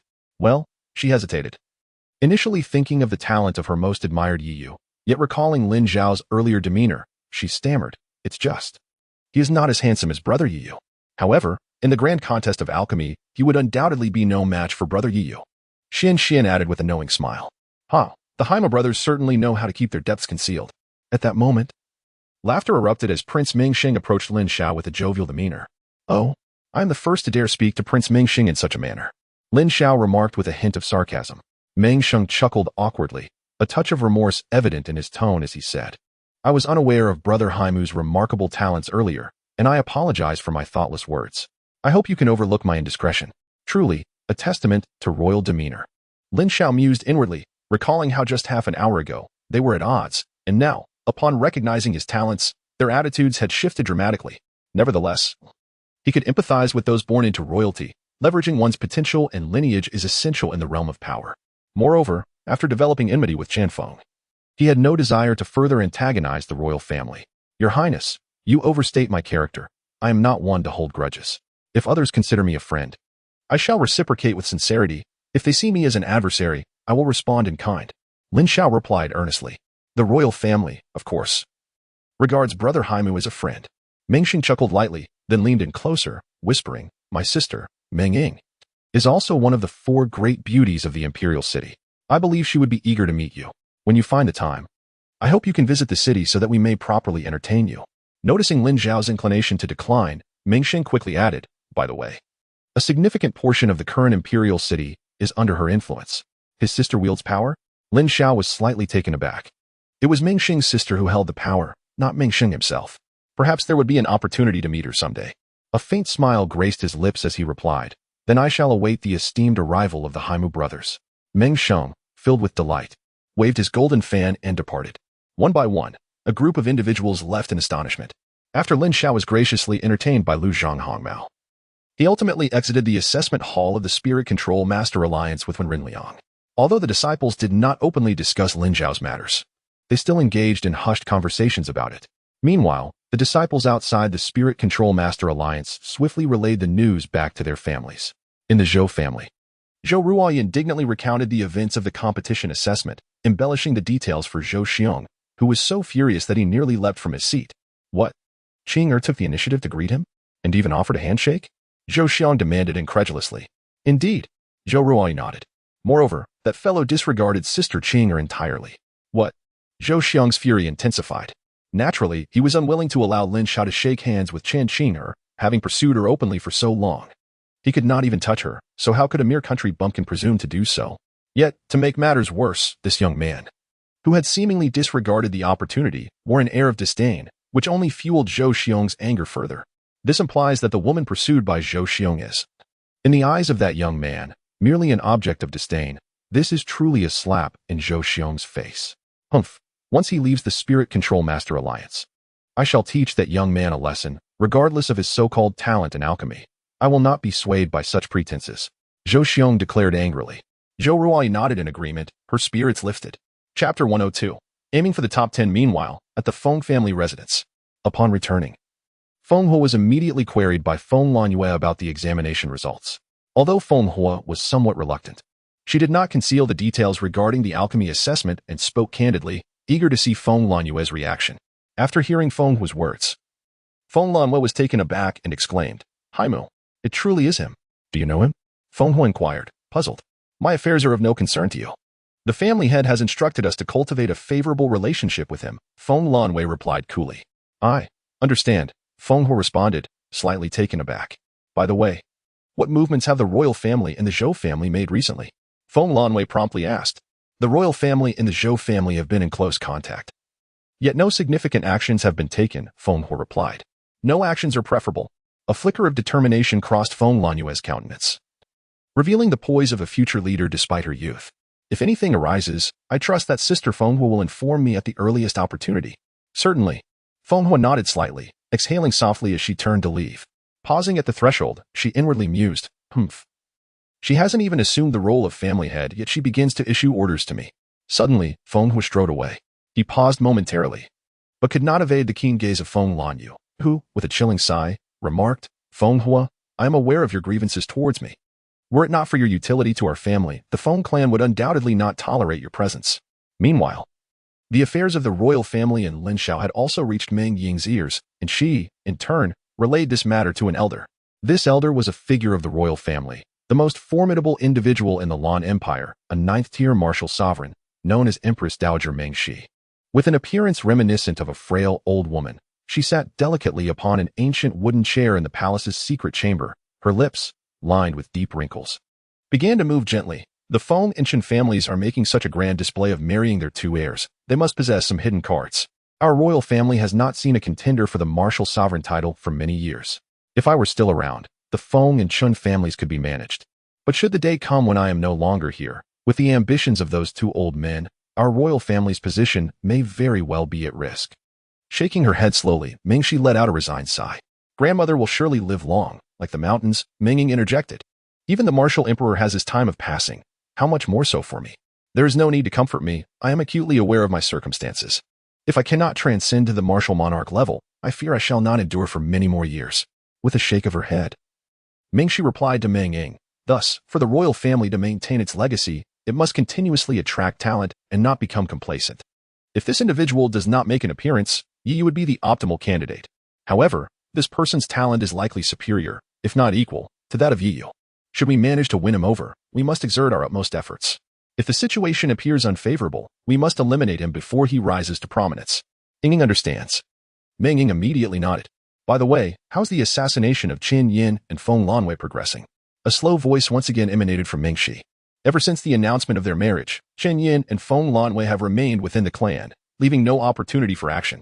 Furthermore, even within the clan, both are covertly protected by formidable allies, making any attempt to strike them down exceedingly difficult. Meng Ying responded with a hint of helplessness. "This is something I had anticipated. Feng Youyu and Qin Window would never allow either of them to come to harm at this juncture. Eliminating either one would be no simple task, and doing so would undoubtedly provoke retaliation. Thus, it is best to await the next move from both families," Mengshi concluded. "Indeed, grandmother." Menging nodded in agreement. Within the Spirit Manipulator Alliance, there exists a tranquil forest by a serene lake, where silence prevails, nestled within the city yet resembling a secluded woodland. At this moment, a strikingly handsome man, akin to a celestial being, stands quietly in the pavilion by the Azure Lake. This man is none other than the renowned Yi Fenghua, the leader of the Spirit Manipulator Alliance. For over half a year, following several unsuccessful attempts to seize spiritual energy, he has remained in the imperial city to recuperate. Upon hearing the report from Lu Zhenghao, Yi Fenghua could not help but take a deep breath. It has been a long time since such a prodigy in spirit manipulation has emerged. Yifenghua sighed deeply and remarked, even in my current state, I find it exceedingly difficult to extract the 9-flame wood of the 10th transformation. This black wood possesses an extraordinary innate talent, coupled with such unique abilities. This individual is certainly not an ordinary contender. Regardless of the cost, we must endeavor to recruit him. With this, Yifenghua issued a command. And Lu Zhenghao nodded with a smile, understanding the rationale behind Yifenghua's words. Naturally, he too hoped that such a prodigy would join the Spirit Manipulators Alliance.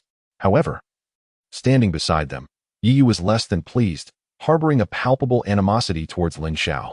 Yi Yu's reaction did not escape Yifenghua's notice. He cast a calm glance in Yi Yu's direction and said, Little Yu, the Blackwood may prove to be a formidable adversary for you. Although the Spirit Manipulators Alliance seeks to recruit him, I still hope you do not falter. He added reassuringly, I have great confidence in you for this year's alchemy competition. Uncle, rest assured, I shall not bring shame to the Yi family. Yi Yu replied earnestly, a determined expression gracing his face, tinged with a hint of anger. With a slight nod, Yifenghua gestured for him to leave, saying, Very well, you may go now. Then I shall not disturb you and the vice president any longer. Yi Yu turned and departed from the lakeside pavilion. His temperament still requires refinement, Yifenghua mused quietly, shaking his head as he observed Yi Yu's retreating figure. Lu Zhenghao nodded in agreement. Meanwhile, as discussions unfolded in the shadows, Lin Xiao and Wen Renyang were slowly making their way back to their quarters. Within the confines of the room, Lin Xiao remained unconcerned, unaffected by the notion that several individuals might relay his information elsewhere. After all, he donned a mask and had altered his aura. Moreover, he had come to the imperial city with grand ambitions. Haha. Brother Haima truly brings honor to our Linshui city faction. I never anticipated that you possess such astonishing skills in refining medicinal herbs. Surely, your alchemical expertise must be equally remarkable. Along the journey, Wen Renyang beamed with delight, showering Lin Xiao with compliments. The refinement of the 9-flame wood is attributed to spiritual energy.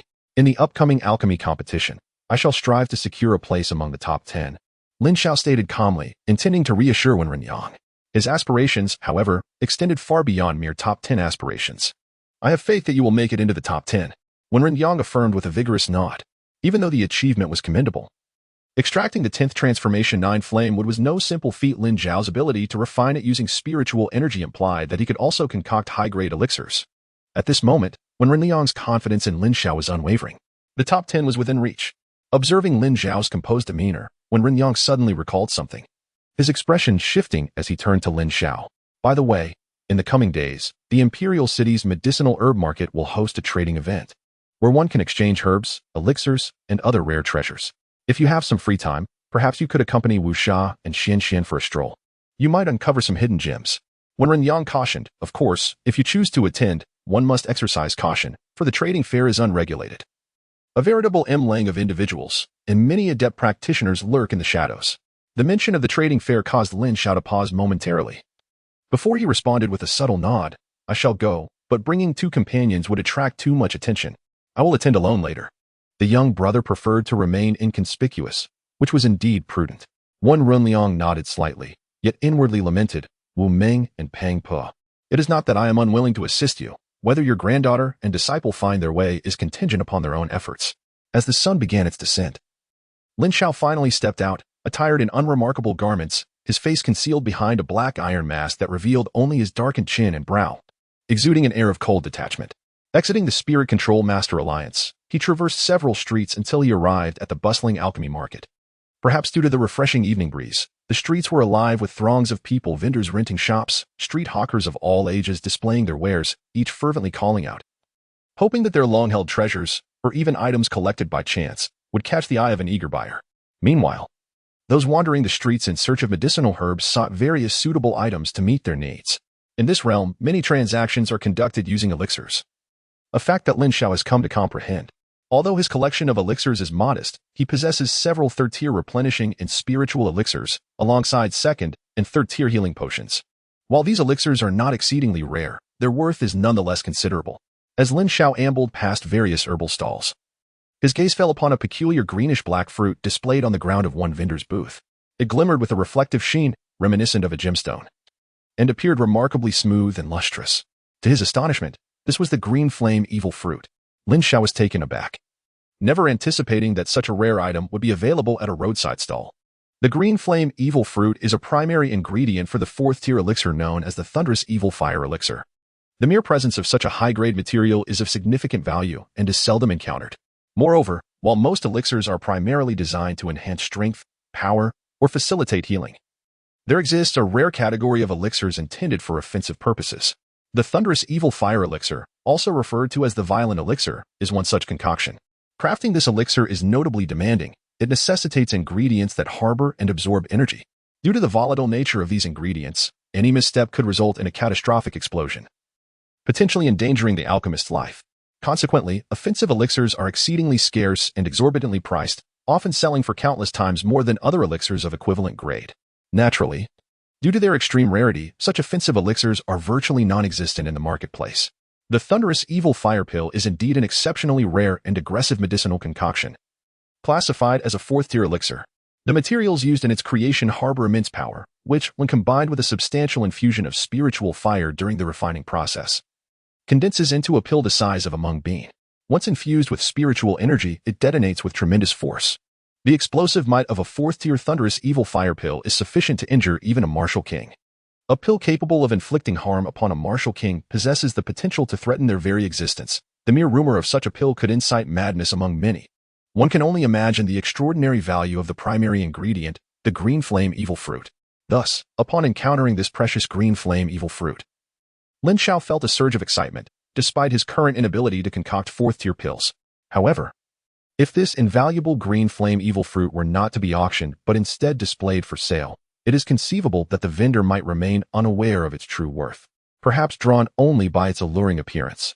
Taking a deep breath, Lin Xiao approached a middle-aged man at the stall, his expression composed as he inquired gently, "Esteemed elder, this green fruit appears quite exquisite. May I ask how much it costs?" Upon hearing the question from yet another young seeker, the vendor felt a surge of delight at the attention the fruit garnered.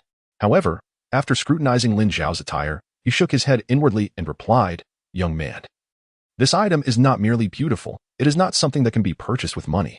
Lin Xiao promptly inquired, "If no money is involved, then it must be about elixirs or other medicinal herbs." However, not everyone possesses herbs. Thus, the majority attending the trade fair are here to exchange elixirs. The items that can be traded for elixirs are already quite valuable. Indeed, a third-grade elixir is not to be sold for a single fraction less. The middle-aged man stated with unwavering conviction. A third-grade elixir? Lin Xiao's brow furrowed slightly. The price was evidently steep. Could it be that this middle-aged man was aware of the true worth of the green flame evil fruit?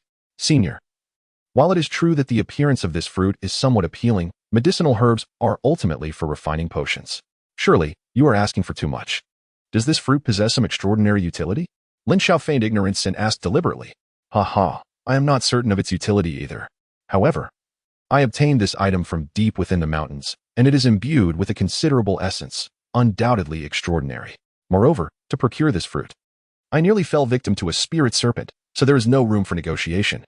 I will not part with this green fruit for anything less than a third-grade elixir," the middle-aged man declared, perceiving Lin Xiao's apparent lack of capability. Yet, he spoke the truth, although he was unsure of the fruit's specific value. It had indeed nearly cost him his life, thus he could not afford to sell it cheaply. Any variety of third-grade elixir will suffice? Seeing the middle-aged man's firm stance, Lin Xiao had no choice but to inquire further. The middle-aged man paused momentarily, a flicker of doubt crossing his eyes. Observing the youth, who did not seem to be of affluent means, he pondered whether he would truly offer a third-grade elixir for this fruit of uncertain value. Indeed, any third-grade elixir would suffice. Ultimately, the middle-aged man nodded. Every single one of these third-grade pills held considerable value, making his arduous efforts to acquire this green fruit worthwhile. "Very well, this is a third-grade recovery pill. Senior, I shall take this green fruit," Lin Xiao stated decisively as he retrieved a jade vial. For an ordinary spirit controller, exchanging a third-grade elixir for a primary material of fourth grade would be a somewhat fair trade. However, for him, swapping a third-grade recovery pill for a green flame evil fruit was exceedingly advantageous. Not to mention, even if it were 10 third-grade recovery pills, Lin Xiao would unhesitatingly agree to the exchange. Of course, Lin Xiao also had a pressing need for recovery pills, but the market for such materials was not particularly scarce. After using one, he could easily prepare to refine more. Upon hearing Lin Xiao's words, the middle-aged man was taken aback. He had not anticipated that this seemingly unremarkable youth could produce a third-grade elixir and was so readily willing to purchase the green fruit. It seemed that one should not judge a book by its cover. This young man was indeed a connoisseur. Carefully opening the jade vial, the middle-aged man a novice first-grade spirit controller, probed the elixir with his spiritual energy. Upon confirming its authenticity as a third-grade pill, he became elated. A radiant smile illuminating his face as he exclaimed, "Young brother, it appears you have an eye for quality. This is now yours." "Thank you, senior," Lin Xiao replied, promptly picking up the green flame evil fruit from the ground. Just then, a boisterous laugh echoed from behind Lin Xiao. Chapter 104. 1 gold coin is too much. Lin Xiao furrowed his brow and turned to see a youth, approximately 17 or 18 years of age, approaching him with a hearty laugh. "I have set my sights on that item. You would be wise to sell it to me for the modest price of a single gold coin," the young man declared with palpable excitement. He was in search of a gift to curry favor with his superior and had initially coveted the item himself. However, upon inquiring about the price, he learned that it was a third-grade elixir, which he could scarcely afford. Moreover, any vendor displaying wares for sale was under the protection of the royal entourage, rendering theft a perilous endeavor. To his astonishment, this individual had indeed purchased the item with a third-grade elixir. His heart swelled with joy. For to be a buyer exempt from protection was an enviable position. Presenting an item procured with a third-grade elixir would confer prestige and earn him the admiration of his superior. The middle-aged vendor, observing the scene, made no attempt to intervene. In this chaotic environment, he was hesitant to interfere and instead watched with an expression of amusement as the two engaged. After all, the transaction had already been completed, and it was of no concern to him. 1 gold coin for something I acquired with a third-grade elixir? How audacious, Lin Xiao remarked, momentarily taken aback as he regarded the youth with a hint of sympathy. "Indeed, if you are wise, you will relinquish the item to me. Consider this. I could spare your life, leave your limbs intact, and preserve your cultivation. That is already a considerable bargain, for while your life may hold little value, allowing you to retain it is, in fact, quite valuable," the young man proclaimed, crossing his arms with an air of arrogance. 1 gold coin is excessive. Perhaps you should proceed to sever my limbs and cripple my cultivation instead, Lin Xiao replied with a tone of mockery. The young man was momentarily taken aback, noticing the mocking expression on Lin Xiao's face, and then retorted angrily, "Do you think I am jesting with you? Do you even know who I am?" "Not interested," Lin Xiao replied disdainfully. "You," the young man, infuriated, scoffed, "I am one of Chun Tong's subordinates. From the Chun family?" Upon hearing this, Lin Xiao's demeanor immediately turned icy. Observing the significant shift in Lin Xiao's expression, the young man's face revealed a triumphant smirk as he coldly threatened, "Indeed. Not only is he from the Chen family, but he is also the cousin of Chen Yin. Do you know who Chen Yin is? Among the 4 young masters of the imperial city, he is the youngest and most talented, having reached the martial realm in his early 20s. His strength surpasses that of the princes in Zhou Xiong. So, are you beginning to feel fearful? Now, hand over the green fruit obediently and count out of me 3 times. If I am pleased, I may spare your life." The young man continued, his gaze fixed on Lin Xiao's discernible eyes and chin, anticipating Lin Xiao's forthcoming fearful reaction, a proud and mocking expression adorning his face. However, Lin Xiao's reaction disappointed the young man. Instead of the anticipated fear, Lin Xiao's countenance transformed from cold to one of disdain as he remarked, "After all that, are you implying that you are merely a dog of the Chen family? Damn you." The young man, incensed by Lin Xiao's words, lost control and shouted, "So what if I am a dog of the Chen family? Even when beating a dog, one must consider its master. Besides, damn it, after saying all this, can you even defeat me?" The middle-aged onlooker was momentarily taken aback. It was indeed the first time he had encountered someone so unabashedly proud to declare themselves as a dog. Observing Lin Xiao's sharp and pointed retorts, he surmised that Lin Xiao was no ordinary character and that a captivating spectacle was about to unfold. The young man's words drew the attention of the nearby crowd. "Look, isn't that Wu Neng, one of Chun Tong's subordinates?" Indeed, it was Wu Neng, who, relying on Chun Tong's reputation, was once again bullying others. As Chun Tong's lackey, Wu Neng was no slouch himself. Having achieved the first level of Xuanwu at a tender age, it appeared that the masked youth was in for a rough time. The crowd began to murmur animatedly. However, Lin Xiao did not respond publicly to Wu Neng, but looked at him with a gaze filled with pity.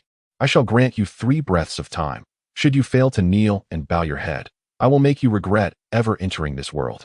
As the crowd continued to swell, Wu Neng, eager to assert his authority, hurled another insult at Lin Xiao before making his move. He dismissed the seemingly youthful Lin Xiao without a second thought. Yet, as soon as the words left his lips, Wu Neng abruptly kicked back his legs, propelling his entire body forward in a heavy tumble. Bang! A cloud of dust erupted, and Wu Neng found himself in a most undignified position. The onlookers were left in stunned silence, having expected Lin Xiao to be the one in trouble. This unforeseen turn of events rendered them speechless. Wu Neng, momentarily dazed, eventually lifted his head, spat out a mouthful of dirt, and, filled with rage and humiliation, exclaimed, "You, how dare you ambush me?" Having spoken, he forcefully struck the ground with both palms, propelling his entire body into the air. However, at that moment, Wu Neng found himself unable to stand upon the earth. He felt as though he were ensnared by a formidable force that rendered him immobile, no matter how he attempted to channel his energy. In the blink of an eye, he was lifted several feet off the ground by this overwhelming power. "You are a second-tier spirit controller." Wu Neng's expression shifted dramatically, and he exclaimed in disbelief. His cultivation level was at the first stage of the Xuanwu realm, and it would require at least a basic second-tier spirit energy to gain complete control over him. Observing Lin Xiao's youthful countenance, he surmised that the latter was indeed a novice second-tier spirit controller. This revelation was difficult for Wu Neng to accept. How could such an unassuming youth possibly possess the capabilities of a second-tier spirit controller? The onlookers nearby were equally astonished. To attain the status of a novice second-tier spirit controller at the tender age of 16 or 17 was indeed remarkable talent. It seemed he had finally encountered a formidable opponent. With the alchemy competition approaching, it was evident that the imperial city had attracted numerous young prodigies among the spirit controllers. Ignoring the astonished crowd and Wu Neng's protests, Lin Xiao regarded Wu Neng with an untroubled demeanor and stated, "Are you attempting to make me regret my arrival in this world?"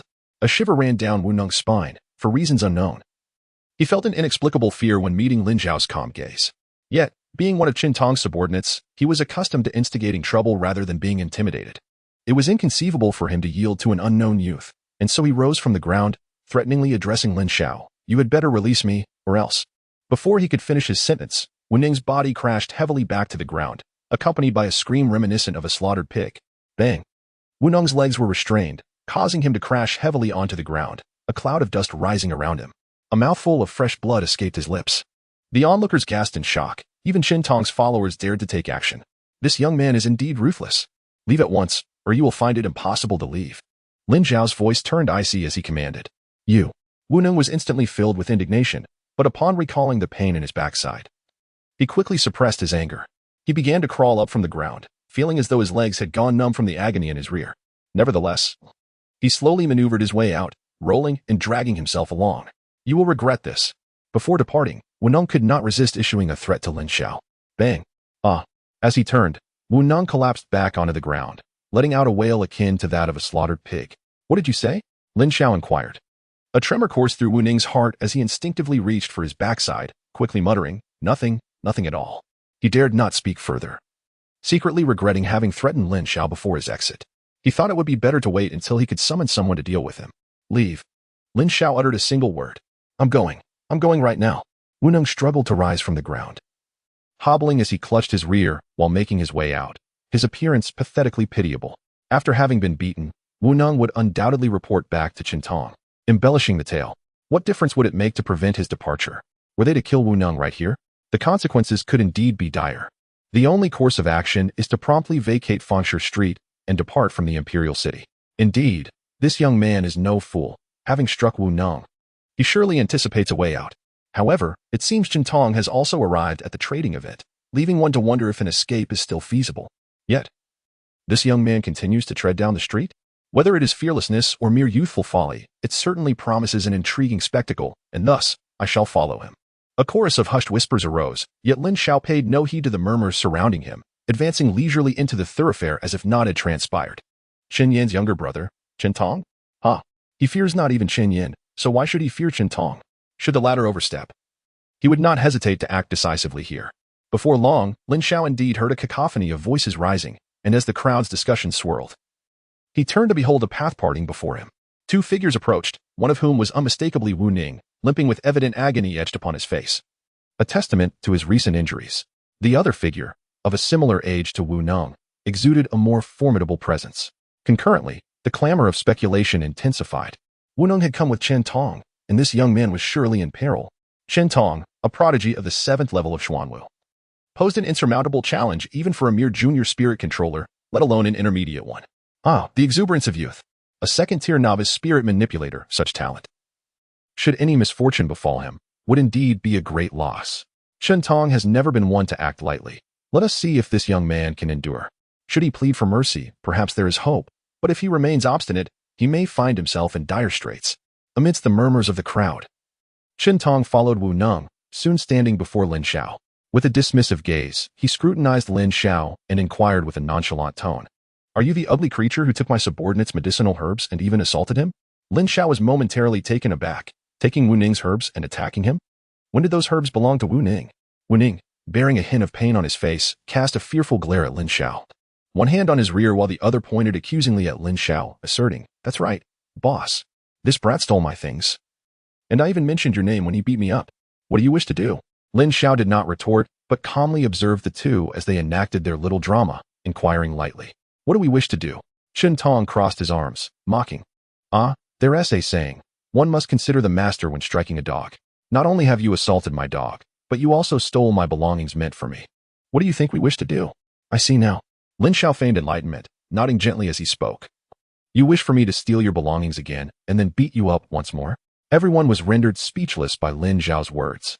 Initially, they thought Lin Xiao was inquiring about what Chen Tong and his companion intended to do to him. To their astonishment, Lin Xiao shifted his inquiry to what Chen Tong and his companion desired, and even provocatively asked if they wished to be beaten. This was nothing short of blatant disdain. They could not comprehend why Lin Xiao possessed such audacity in the face of Chen Tong. Upon hearing Lin Xiao's remarks, Chen Tong was momentarily taken aback, his face betraying disbelief.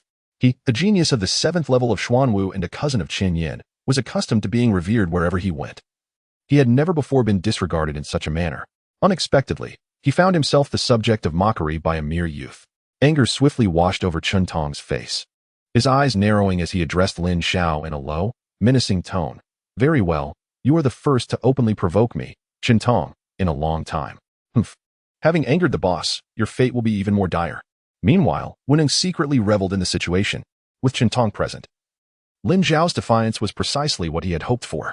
The harder Lin Xiao's demeanor, the more severe his eventual downfall would be. "Heh, you were just like Wu Neng. Both mere dogs." Lin Xiao chuckled, further incensing Chen Tong, whose eyes seemed ablaze with fury. "You can only stand there and bark," Lin Xiao added, exacerbating Chen Tong's rage. Chen Tong was on the verge of exploding, his chest heaving with anger as he declared, "Excellent. You have successfully provoked me. Out of respect for Prince Mengren, I had no intention of causing a scene here. However, since you have chosen to court death, do not blame me for being ungracious."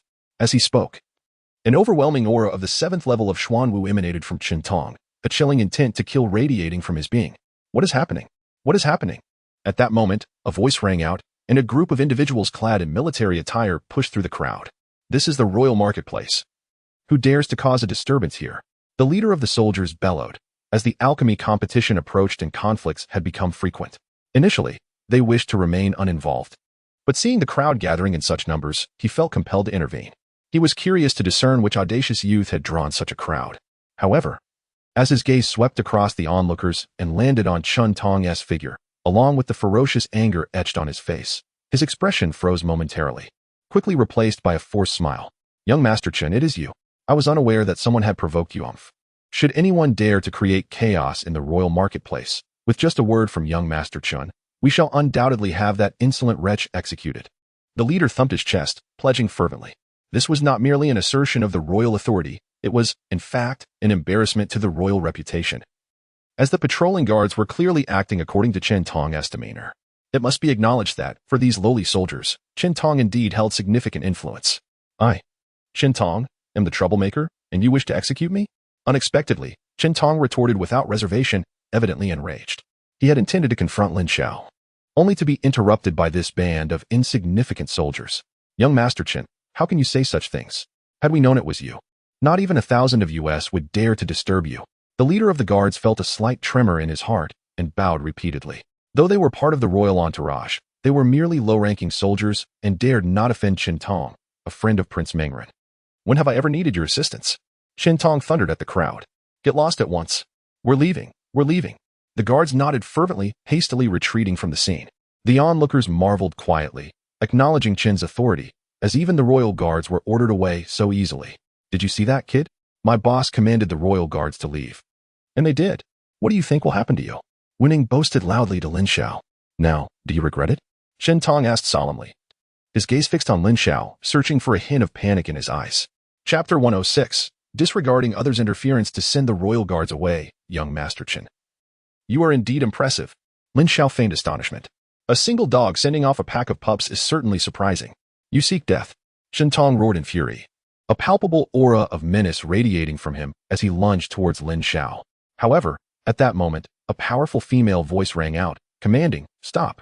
Upon hearing that voice, Shintong felt a jolt of surprise, halting in his tracks as he turned to see a woman swiftly approaching through the crowd. He stood frozen, recognizing her. Qing'er, cousin. This is indeed Chun Yan's younger sister, possessing a second-tier advanced spiritual power, her strength far surpassing his own. Should a confrontation arise, he would undoubtedly be at a disadvantage. Most importantly, regardless of whether Qing'er chooses to act or not, should she be provoked, Chun Yan would come knocking, and his retaliation would be more ruthless than anyone else's. Previously, a talented young member of their clan angered Qing'er, resulting in Chun Yan nearly incapacitating him. He lay bedridden for several months before he could stand again. Furthermore, the family would not intervene, and instead, the offender would have to apologize to both Chen Yin and Qing'er. Additionally, there is a rather rotund madman, Zhou Xiong, who is the first to rush to Qing'er's aid if anyone dares to provoke her.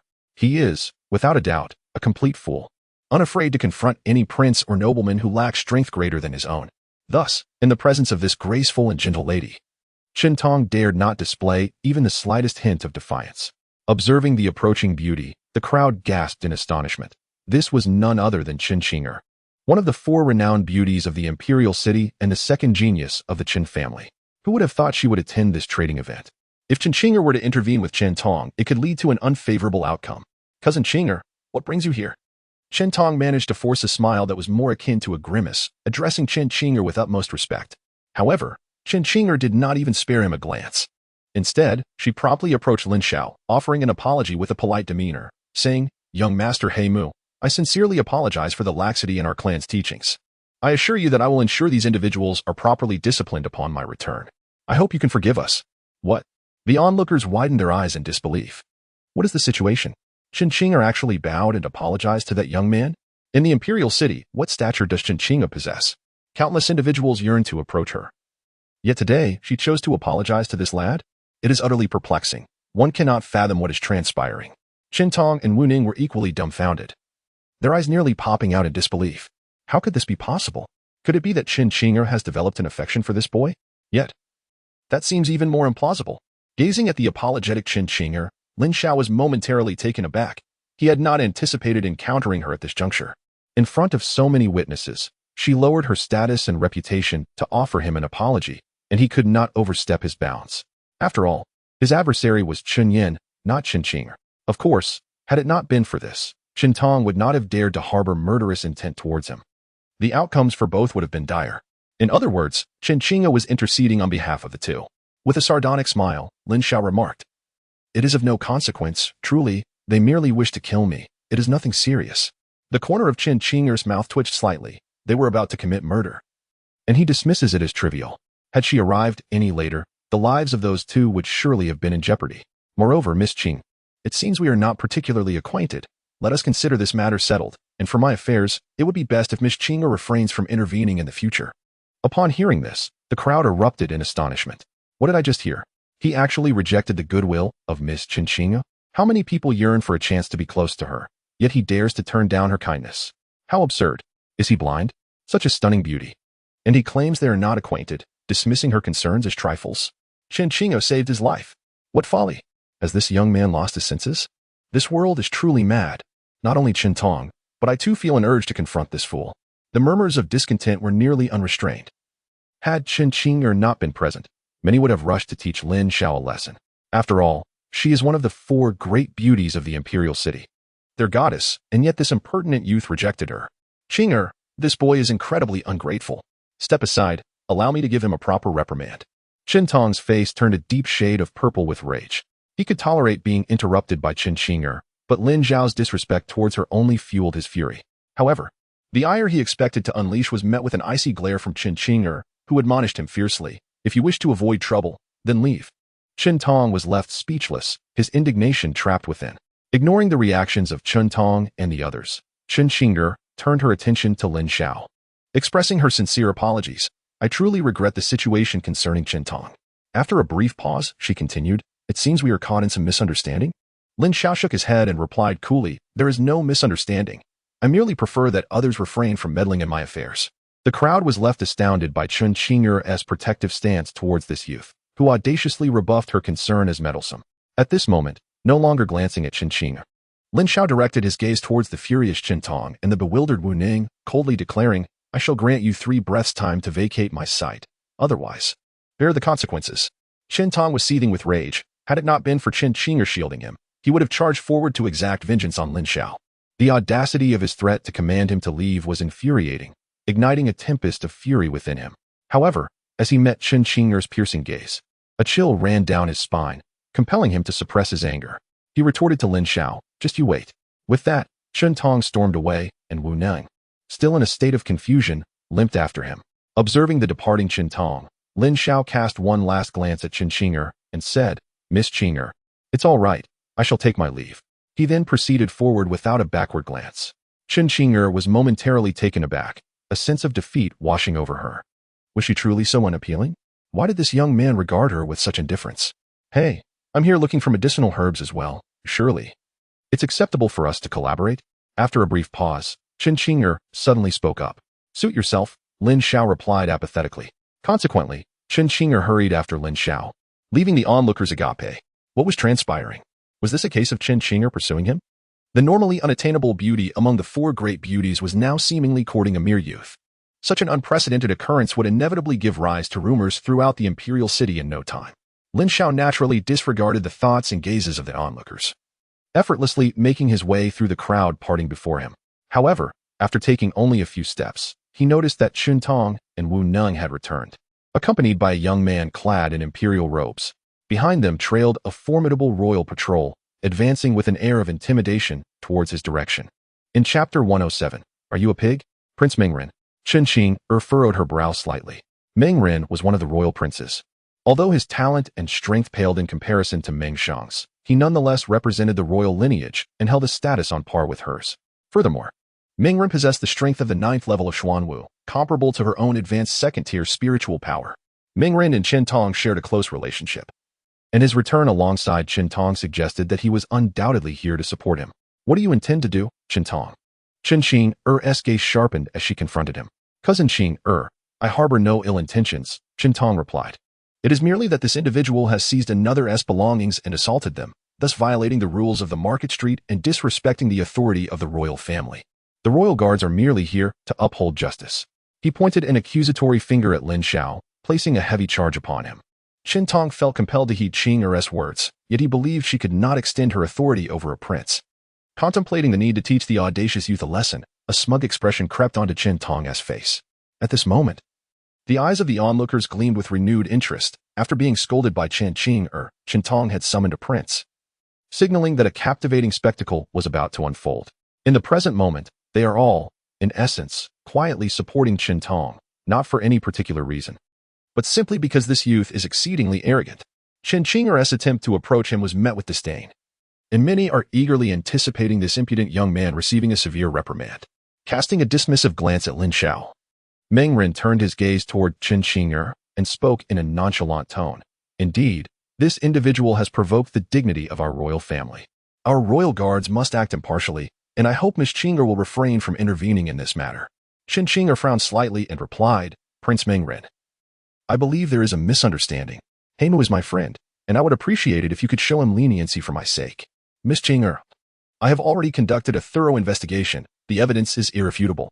I kindly ask you not to complicate matters for me, Mingren countered. As a prince, he was compelled to uphold the royal authority, and if he could not discipline an insignificant youth, it would be a great embarrassment for him. Prince Mingren. Chen Qing'er's expression hardened, and her tone grew resolute.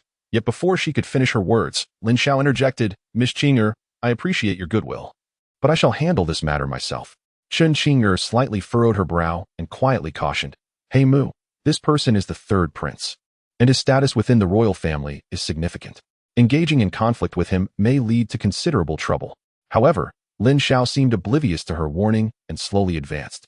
Addressing Wu Ning ahead, your audacity to misrepresent truth and distort reality is truly remarkable.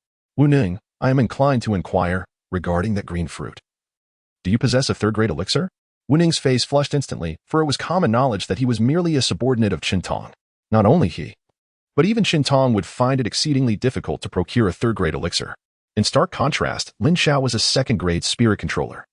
And anyone with discerning ears could tell that Wu Neng lacked the means to acquire the materials required for such a potion. Qintong's expression darkened. Although it was evident to all that he was resorting to sophistry, being exposed in front of so many onlookers was a blow to his dignity.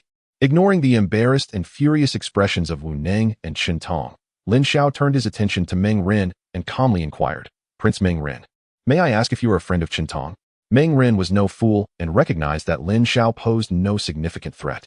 Nevertheless, he was determined not to appear inferior in verbal exchanges, scoffing as he retorted, "Humph, I am merely enforcing the law and upholding the dignity of the royal family.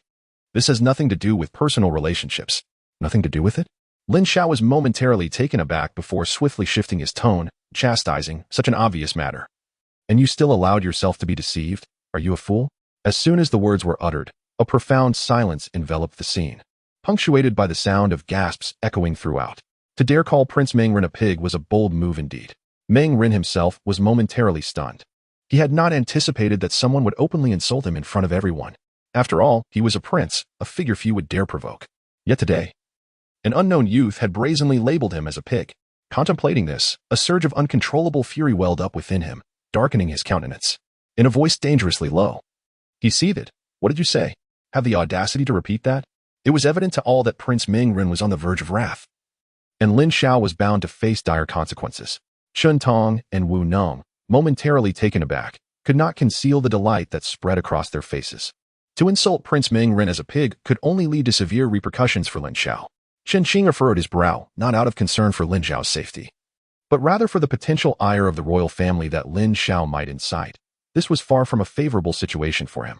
However, to everyone's astonishment, Lin Xiao's clear voice resonated in response to Meng Ren's threat, casual and almost cordial. "Prince Meng Ren, are you a pig? You dare to speak to me like that?" Meng Ren nearly choked on his indignation, his entire being erupting in fury as the formidable aura of the ninth layer of Xuanwu surged forth, brimming with lethal intent.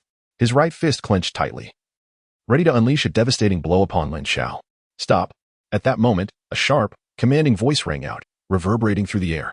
Upon hearing this voice, Meng Ren's heart quivered, and he hastily reined in his energy, halting his advance.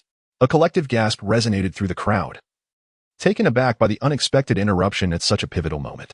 Curiosity piqued, all eyes turned towards the source of the voice, including Lin Xiao, who likewise redirected his gaze. Approaching through the parted throng was an elderly man, escorting a young woman with deliberate grace. Upon catching sight of her, Lin Xiao's eyes sparkled with intrigue. The young woman, appearing to be in her early 20s, donned a flowing blue gown that brushed the ground, her hair elegantly styled in a princess bun. Her exquisite features radiated an air of unmatched beauty, her alluring figure exuding a magnetic charm, yet her poise conveyed an undeniable aura of noble authority that demanded respect. Beside this enchanting maiden stood a silver-haired elder, his expression inscrutable, as though he regarded the unfolding events with casual indifference.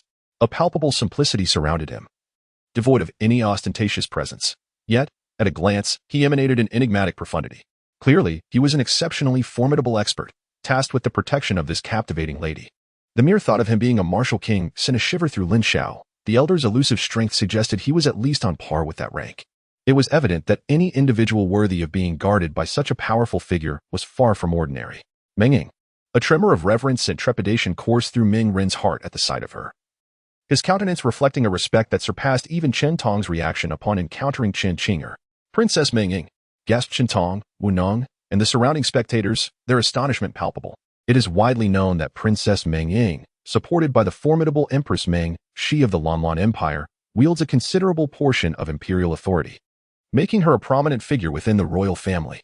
Rarely seen in public, it was unexpected for her to personally attend the trading event today. Is this truly one of the four great beauties, Meng Ying? Indeed, she lives up to her name. Lin Xiao could not help but marvel at her striking beauty. As Meng Ying approached, her presence commanding the reverence of the crowd, her gaze fell upon Meng Ren, her voice carrying an indifferent tone. "Meng Ren, it seems you have grown increasingly audacious, daring even to target my friends." Chapter 108. A lesson unlearned what? Meng Ren's heart quaked. Disbelief etched across his face. This youth was, astonishingly, a friend of Meng Ying. What could possibly explain this situation? It is well understood that imperial authority is fraught with conflict and latent threats. With a mere word from Meng Ying, one could vanish from this world. Should he truly harm Meng Ying's friend, the repercussions could be dire. Yet, how could this seemingly ordinary youth, appearing no older than 16 or 17, hold such a connection? Meng Ying, I was unaware he was your friend. Had I known, even 1,000-fold of courage would not have compelled me to act. Meng Ren lowered his head, repeatedly pleading for mercy. Let this matter rest. Should you dare to retaliate again, you are well aware of the consequences. Meng Ying continued, her tone unwavering. Wherever you go, my young brother is a friend of Meng Ying, a companion of our royal family, and also a friend of Meng Ren. Henceforth, when we encounter you, it is only fitting that we treat you with respect. There is no reason for retaliation, Meng Ren stated earnestly. Remember your words. Take your people and depart. Meng Ying spoke with a semblance of courtesy, though it was evident to all that her statement bore the implicit suggestion of dismissal.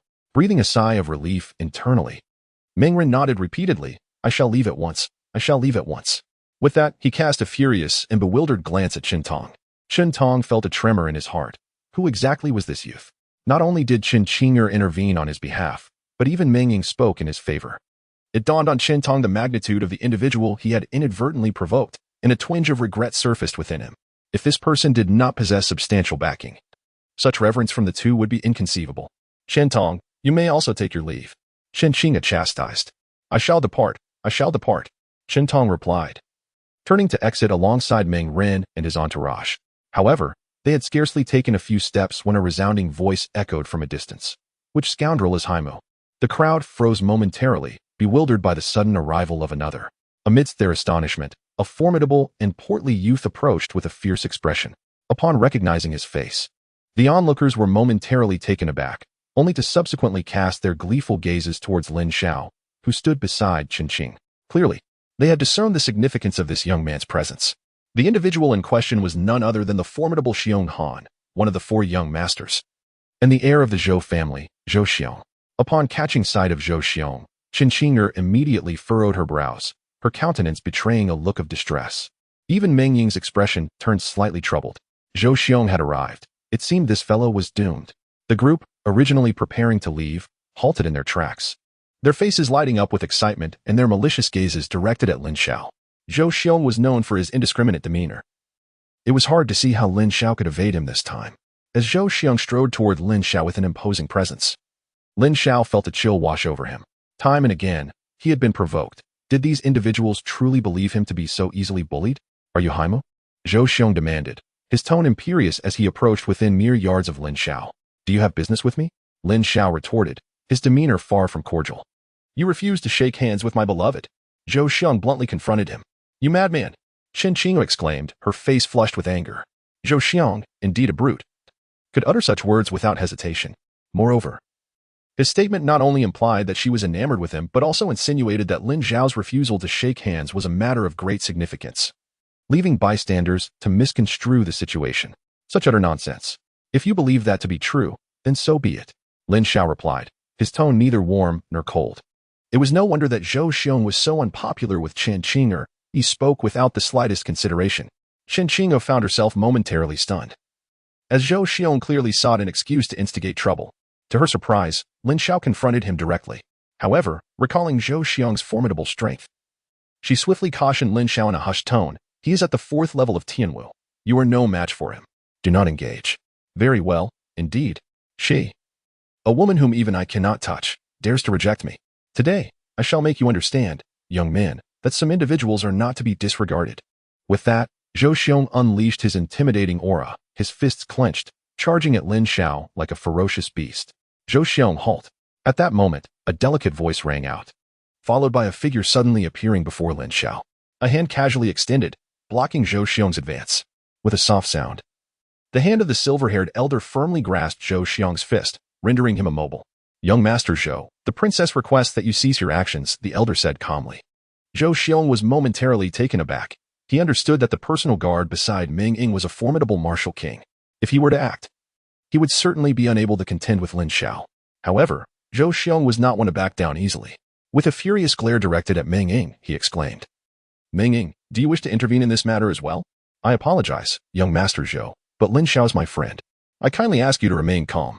In due time, I will personally visit to offer my apologies, Meng Ying replied, her demeanor polite yet resolute as she regarded Zhou Xiong. Within the royal family, any prince could be easily subdued. However, Zhou Xiong, the heir of the Zhou family, matched her status. Given the current extraordinary circumstances, the royal family required cooperation with the Zhou family, and she would not dare to offend their dignity. Naturally, even the head of the Zhou family understood that as long as they did not act excessively towards Zhou Xiong, the family would not hold grudges. Meng Ying was acutely aware of this reality. Humph, Meng Ying, you were quite audacious to meddle in Zhou Xiong's affairs, mark my words. This debt will eventually be reclaimed from your royal family. Zhou Xiong threatened furiously. Upon hearing Zhou Xiong's words, Prince Mingren felt a shiver run down his spine. They were well aware of Zhou Xiong's brutish nature. Every time Meng Ying crossed him, he would take his wrath out on other princes. This time would likely be no exception. After finishing her words, Zhou Xiong fixed a predatory glare upon Lin Xiao, remarking, "Boy, if you possess any courage, step forth and face me in battle. Hiding behind a woman hardly constitutes manhood. Hey Mu, do not fall for his provocation." Chen Qing'er, standing beside Lin Xiao, quickly cautioned, fearing that such a simple taunt might incite Lin Xiao's anger. However, Lin Xiao merely shook his head, stepping forward boldly to meet Zhou Xiong's gaze. "So, you are Zhou Xiong? Allow me to offer you a piece of advice. The woman you covet is not yours. Whether I choose to engage with her is of no concern to you. Do not presume yourself to be entitled, parading others as if they belong to you. They merely refrain from confronting you due to the power you wield." At these words, Chen Qing'er felt a subtle stir within her heart. This aloof Heimu, unexpectedly, was speaking up for her at this moment. Chen Qing'er shook her head in silence, realizing that Haimu was merely speaking on her behalf. Perhaps she had been overly sensitive. Furthermore, among the 4 prominent young masters of the imperial city, you, with your brawn and simplicity of mind, are perceived as nothing more than a blind and arrogant fool in the eyes of discerning individuals. Clearly, you lack the necessary lessons, and I shall impart one to you. Lin Xiao spoke with piercing clarity. What? He intends to teach Zhou Xiong a lesson? The crowd gasped in astonishment, incredulous that this youth would dare to challenge Zhou Xiong. Indeed, Zhou Xiong's demeanor was as described, naively headstrong and brimming with hubris. Yet, he possessed the audacity to back it up. What could Lin Xiao possibly use to contend with Zhou Xiong? To label Zhou Xiong a fool only revealed Lin Xiao's own folly. Chapter 109. You may try you. What did you say? Zhou Xiong roared, his eyes seeming to ignite with fury. Did you not grasp my meaning? I accept the challenge. Lin Xiao replied in a calm tone. Very well, you have brought this upon yourself. Zhou Xiong's gaze sharpened, suppressing his rage as he turned to Meng Ying, saying, Meng Ying, you have witnessed this. It is this lad who sought the challenge. Now, may I ask you to step aside? This. Meng Ying was somewhat taken aback, not expecting Lin Xiao to accept the challenge. It was well known that even among those of the same tier in the 4th level of Tianwu, few could stand against Zhou Xiong. It seemed Lin Xiao was overly confident, relying on his formidable spiritual energy. After all, pride often accompanies genius, particularly among spiritual manipulators. Nevertheless, given that Lin Xiao was merely a primary 3rd-tier spiritual manipulator, even if he were a defaulter, the consequences should not be too dire. Upon reflecting on this, Meng Ying nodded and waved her hand towards the elderly man with black hair, saying, I hope both of you will take it easy. As soon as Meng Ying spoke, the black-haired elder abruptly turned and strode back toward her. Hearing this, Chun Tong and Wu Neng were filled with joy. Without the Princess Meng Ying's interference, this young man was surely doomed. Excellent. Ha ha ha. Young man, you dared to call me a fool. Now I shall show you who the true fool is. Zhou Xiong's body surged forward, charging at Lin Xiao with thunderous energy erupting from him. His formidable fist seemed to cleave through the air, producing a resounding whoosh. Meanwhile, Lin Xiao remained motionless, standing his ground as if he were dismissing Zhou Xiong's advance with contempt. Is this young man foolish enough not to retaliate? He must be a spirit controller, waiting to seize control of Zhou Xiong's fist. However, Zhou Xiong is at the 4th level of heavenly martial arts. Controlling his limbs would not be a simple task. This reckless gamble could very well lead to his downfall. In the face of Zhou Xiong, it was certain he would not survive more than 3 exchanges. The crowd murmured in disapproval, having little faith in Lin Xiao, especially considering Zhou Xiong's formidable reputation within the imperial city. At that moment, Zhou Xiong had already reached Lin Xiao, unleashing a powerful punch aimed directly at him. Swish! Zhou Xiong's fist narrowly grazed the side of Lin Xiao's shoulder, resulting in a missed strike. What? The crowd, initially convinced that Lin Xiao would be effortlessly sent flying by Zhou Xiong's punch, widened their eyes in disbelief as they witnessed the extraordinary sight. Zhou Xiong, a formidable figure at the 4th level of Tianwu, was being restrained by a mere 2nd-grade junior spirit manipulator, causing his attack to veer off course. Such an occurrence seemed utterly implausible. The disparity in innate abilities between 2nd-grade and 4th-grade spirit energies was enormous. rendering it inconceivable that Lin Xiao could influence Zhou Xiong's power. This is merely a warm-up. I shall see how long you can maintain this control. Zhou Xiong, unlike the others, realized that Lin Xiao was a third-grade junior spirit manipulator. The force behind that strike had been substantial, yet it was astonishing how effortlessly it had been neutralized by his opponent. Nevertheless, as a fourth-level Tianwu practitioner, he could not be so easily dominated by a third-grade junior spirit manipulator. With a surge of energy from his dantian, a formidable torrent of spiritual power erupted, flooding into his arm as he unleashed a devastating swing of his fist, striking towards Lin Xiao with unparalleled ferocity. With a swift motion, Lin Xiao leaned back, gliding across the ground in an elegant arc, deftly evading Zhou Xiong's powerful blow. Just how long can you dodge?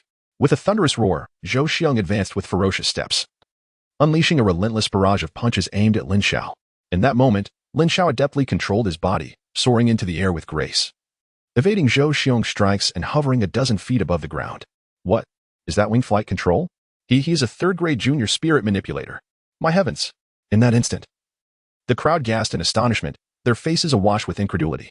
This youth, merely 16 or 17 years of age, is actually a third-grade spirit manipulator?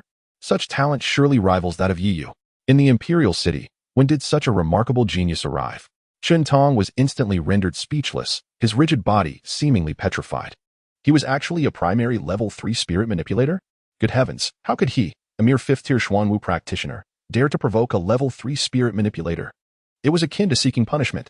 He felt a surge of gratitude towards Chen Qing'er. Had she not intervened, he would have undoubtedly faced dire consequences.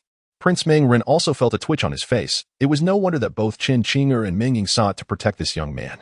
It turned out his talent was so extraordinary, comparable to Yiyu, perhaps even surpassing it. Setting aside the formidable figures behind such a prodigy, even if he himself were to step into the arena, he would stand no chance against a primary level 3 spirit manipulator. Likewise, he felt immense gratitude toward Meng Ying. Had she not shielded him, his humiliation would have been monumental, and his injuries would surely have been no less severe than Wu Neng's. Subsequently, Meng Ren cast a resentful glare at Chen Tong, who involuntarily shuddered, 1,000 explanations swirling in his mind. This was not his fault. Had he known his opponent was a primary level 3 spirit manipulator, he would never have dared to provoke him. However, voicing such thoughts at this moment was futile. He could only harbor his grievances silently, and his gaze soon turned sharply towards Wu Ning. Were it not for Wu Ning, how could he have attracted such an individual? Wu Ning trembled violently, his face paling. This was not his fault. He was merely a first-tier Xuanwu practitioner, and if he had known the other party was a primary level 3 spirit manipulator, even with 1,000 lives, he would not have dared to covet his belongings. However, Lin Xiao was indeed the one he had provoked. Deep within, Wu Neng cursed Lin Xiao. This crafty wolf in sheep's clothing. Clearly a third-grade junior spirit controller, he chose not to don the attire befitting his rank. Had he appeared in the garb of a third-grade junior spirit controller, who in the entire street would dare to provoke him? Wu Neng felt on the verge of tears. Setting aside what Lin Xiao might do to him, the reprimands from Chen Tong and Prince Mengren were already more than he could bear. Faced with the predatory gazes of Chen Tong and Prince Mengren, Wu Neng dared not meet their eyes even once more. So what if he is a third-grade junior spirit controller? Zhou Xiong, being at the 4th level of Tianwu, possessed strength surpassing his own. He was undoubtedly no match for Zhou Xiong. Today, he would surely be taught a lesson, and with Zhou Xiong standing in front, it was certain that someone as insignificant as him would not be targeted. Wu Neng consoled himself. Yet the thought of repeatedly seeking trouble with Lin Xiao only deepened his fear. Given Lin Xiao's stature, should he decide to eliminate him, a mere dog of Chen Tong, it would likely stir not a ripple. Moreover, Chen Tong might even applaud such an action. Nevertheless, the presence of Zhou Xiong ahead provided him with some solace. Haimu. Do you think that by hiding in the air, I cannot reach you? At that moment, on the ground ahead, Zhou Xiong bellowed at Lin Xiao. You may certainly attempt it. Lin Xiao stood in the void, gazing down at Zhou Xiong, a slight smirk gracing his lips, laced with a hint of mockery. Chapter 110, Zhou's Battle. Are you mad? Watch out. Zhou Xiong shouted, unleashing a tremendous aura, stepping forward into a bow stance, and swung his right fist. A vast expanse of golden light erupting from his knuckles. Tianwu, transforming vitality into radiance, could strike from afar, even while suspended in the air. He could still launch an assault. The resplendent golden light harbored immense power, radiating waves of energy that surged towards Lin Xiao in the sky with unparalleled speed. In that fleeting moment, Lin Xiao had already reacted, deftly maneuvering his body to evade the overwhelming force of Zhou Xiong's powerful punch. With a whoosh, Zhou Xiong's fists danced in a flurry, unleashing brilliant beams of light that ascended like pillars into the void. Lin Xiao, harnessing his formidable spiritual energy, had mastered the art of speed control to perfection. With a considerable distance between them, he deftly avoided Zhou Xiong's relentless attacks. Observers began to realize that Zhou Xiong seemed unable to contend with Lin Xiao, whose speed was extraordinary. The onlookers gasped in astonishment, not expecting that a spiritual controller would possess such a significant advantage, soaring through the air as long as his speed remained swift. He could evade even those with superior elemental power. In this scenario, should Lin Xiao choose to retreat, Zhou Xiong would be utterly incapable of pursuit. It was no wonder he dared to confront Zhou Xiong so boldly. He possessed such remarkable abilities. The crowd silently marveled, recognizing that among the younger generation, few could hold their ground against Zhou Xiong. Today, they were witnessing a remarkable display. Meanwhile, Wu Ning furrowed his brow deeply at the sight. If Zhou Xiong could not prevail, he would be in grave danger, contemplating whether he should flee. If you have the guts, then stop dodging. Zhou Xiong shouted furiously at Lin Xiao. In response to Zhou Xiong's words, Lin Xiao chuckled lightly. In the midst of a life-and-death battle, there was no concept of evasion. Dodging was, after all, a testament to one's strength. He was merely using Zhou Xiong to hone his skills and gauge his spiritual power. Having assessed the speed of his spiritual flight, it was time to confront him head-on. Halting mid-air, Lin Xiao looked down at Zhou Xiong, his gaze sharpening slightly as he declared, "I have a feeling you won't dodge. But even if you wanted to, you wouldn't be able to." With that, Lin Xiao flicked his wrist, and a skeletal hand, roughly the size of an arm, materialized before him, hovering in the void. A surge of spiritual energy enveloped the skeletal palm, which clenched into a fist, the immense power causing the skeletal knuckles to quiver ominously. Using a skeleton as a weapon, this youth was indeed extraordinary. They were falling for it. There was no way he could match Zhou Xiong in a direct confrontation. The onlookers murmured among themselves, while Meng Ying and Chen Qing'er exchanged worried glances, disapproving of Lin Xiao's choice to engage Zhou Xiong head-on. After all, Zhou Xiong's strength was formidable. Noticing Lin Xiao had come to a stop, priming his skeletal fist for the impending clash, a smile crept across Zhou Xiong's face. "With your abilities, you are not worthy of my evasion," he taunted Lin Xiao. "Worthy or not, let us find out," Lin Xiao retorted as he summoned his spiritual energy, unleashing a powerful strike. The skeletal fist, infused with tremendous spiritual force, shot forth like a bolt of lightning towards Zhou Xiong below. "Humph. Do you think such a pitiful thing could shake me?" Zhou Xiong scoffed, channeling his own strength to meet the skeletal fist head-on. He had no fear of Lin Xiao. Boom. As two fists collided with a resounding crash, it was as if the very air had exploded. The force surged between a skeletal fist and a fleshly one.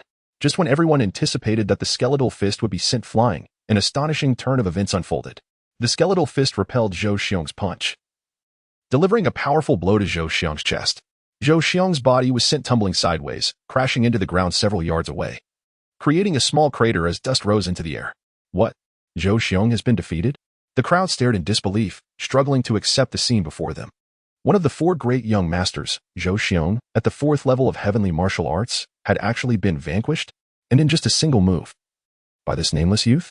Chen Qing'er and Meng Ying were momentarily stunned. Lin Xiao's strength was indeed formidable, capable of effortlessly defeating Zhou Xiong. Meng Ren and Chen Tong were equally astonished. Wu Ning, already feeling the ache in his rear, found himself sitting on the ground in shock. To defeat Zhou Xiong in one blow, what kind of person had he provoked? Wu Ning was filled with regret. At that moment, even Lin Xiao in the air was taken aback. He had not anticipated that after breaking through to the initial level of a 3rd-grade spirit controller, his spiritual power would become so potent. This strike had not even been executed with full force. It instilled in him a newfound confidence against Feng Lanyu and Chen Yan, yet he remained cautious.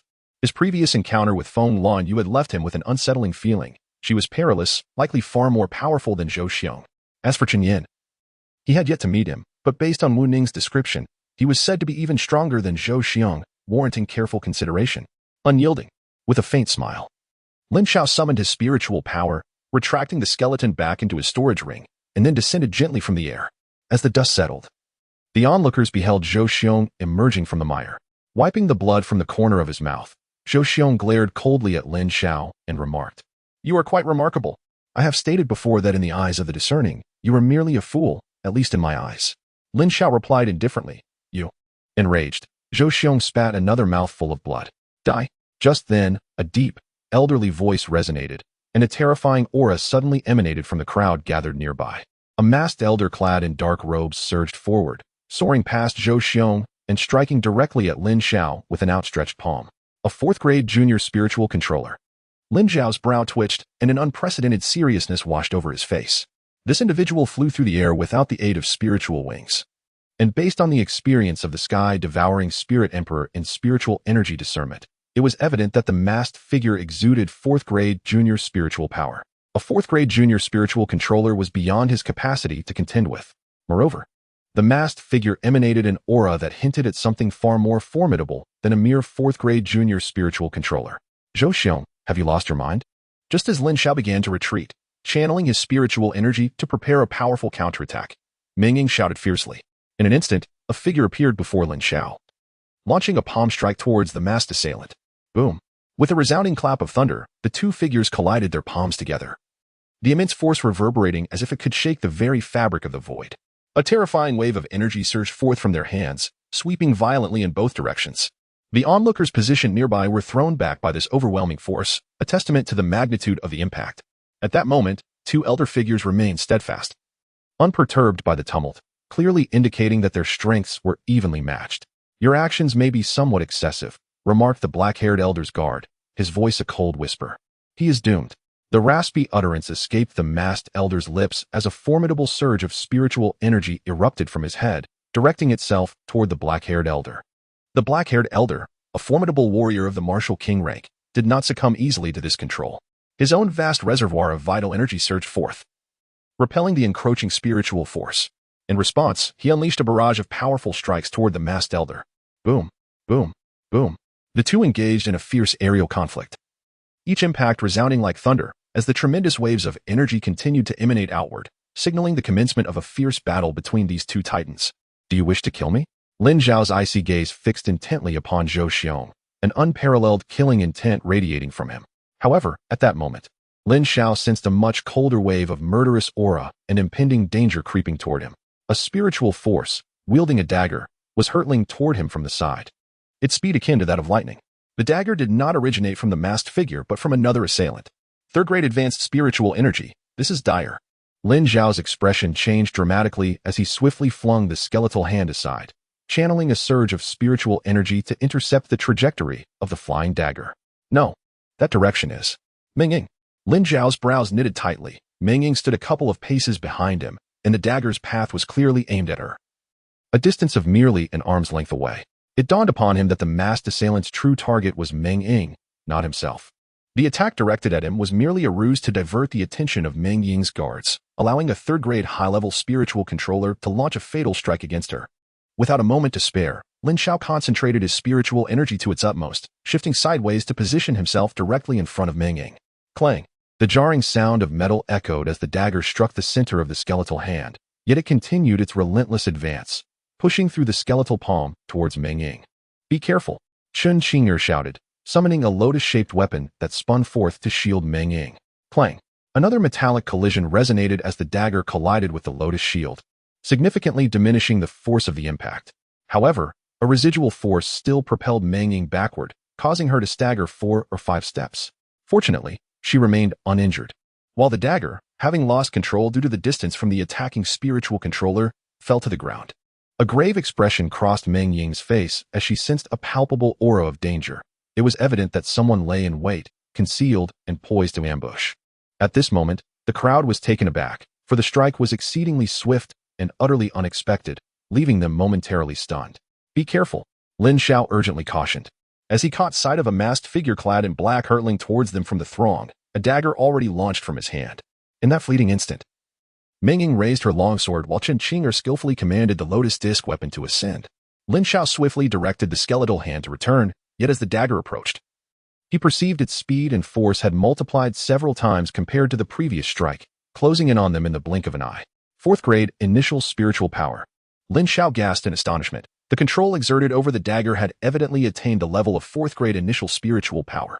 Simultaneously, the masked assailant engaged in combat with the martial king was violently repelled as his spiritual energy diminished. It was he who had augmented the dagger with spiritual energy. Lin Xiao instantly deduced that it was the 4th grade initial spiritual controller currently battling the martial king's guard, who had infused a portion of his spiritual energy into the dagger. This implied that the dagger, originally propelled by 3rd grade advanced spiritual energy, had received an enhancement of 4th grade initial spiritual energy amplifying its potency to an unimaginable extent. At that moment, the dagger was upon them. Its velocity was such that even Lin Xiao's controlled skeletal hand, positioned merely 2 to 3 yards away, could not intercept it in time. With a resounding clash of metal, the dagger grazed past the skeletal hand, creating a spark and sending the skeletal hand careening away. The dagger's force was overwhelming, continuing its relentless trajectory, while Chen Qing'er's lotus plate could not intercept it in time, leaving her helplessly watching as the dagger hurtled directly towards Meng Ying's heart. How audacious! At that critical moment, a thunderous voice erupted, accompanied by a surge of immense spiritual energy rushing towards them. The dagger came to a halt, firmly lodged half an inch from Meng Ying's chest. Hiss! Meng Ying gasped in shock. The attack speed of a 4th-grade spiritual controller was alarmingly swift, catching her off guard as it darted towards her heart in the blink of an eye. Fortunately, someone intervened to save her. The sensation of narrowly escaping death sent shivers through Meng Ying, causing her chest to rise and fall rapidly. Humph! How dare you attempt to assassinate the princess at the trading event? The commanding voice resonated like a peal of thunder, shaking the very air, and soon after, a bald elder clad in a deep green spiritual controller robe soared into the fray. The Martial King's guard, engaged in battle with the masked assailant, was now sweating profusely as the rapid succession of attacks had been too swift to counter. Furthermore, the 4th-grade junior spiritual controller unleashed their most ferocious assault, nearly leading him to grave error. At that fleeting moment, the opponent had weakened slightly after their fierce attack, allowing him to push them back. But he did not anticipate that they would channel their spiritual energy into the dagger for a surprise attack on Meng Ying. The prowess of a spiritual controller of the same rank was truly formidable. Breathing a quiet sigh of relief, the Martial King's guard swiftly launched a frenzied counterattack against the masked assailant. Let us go. Once again, the ambush ended in failure, as another mid-level 4th-grade spirit controller emerged. The masked junior 4th-grade spirit controller let out a loud shout, and his speed suddenly surged, sweeping towards the 3rd-grade spirit controller and swiftly taking flight. No need to pursue.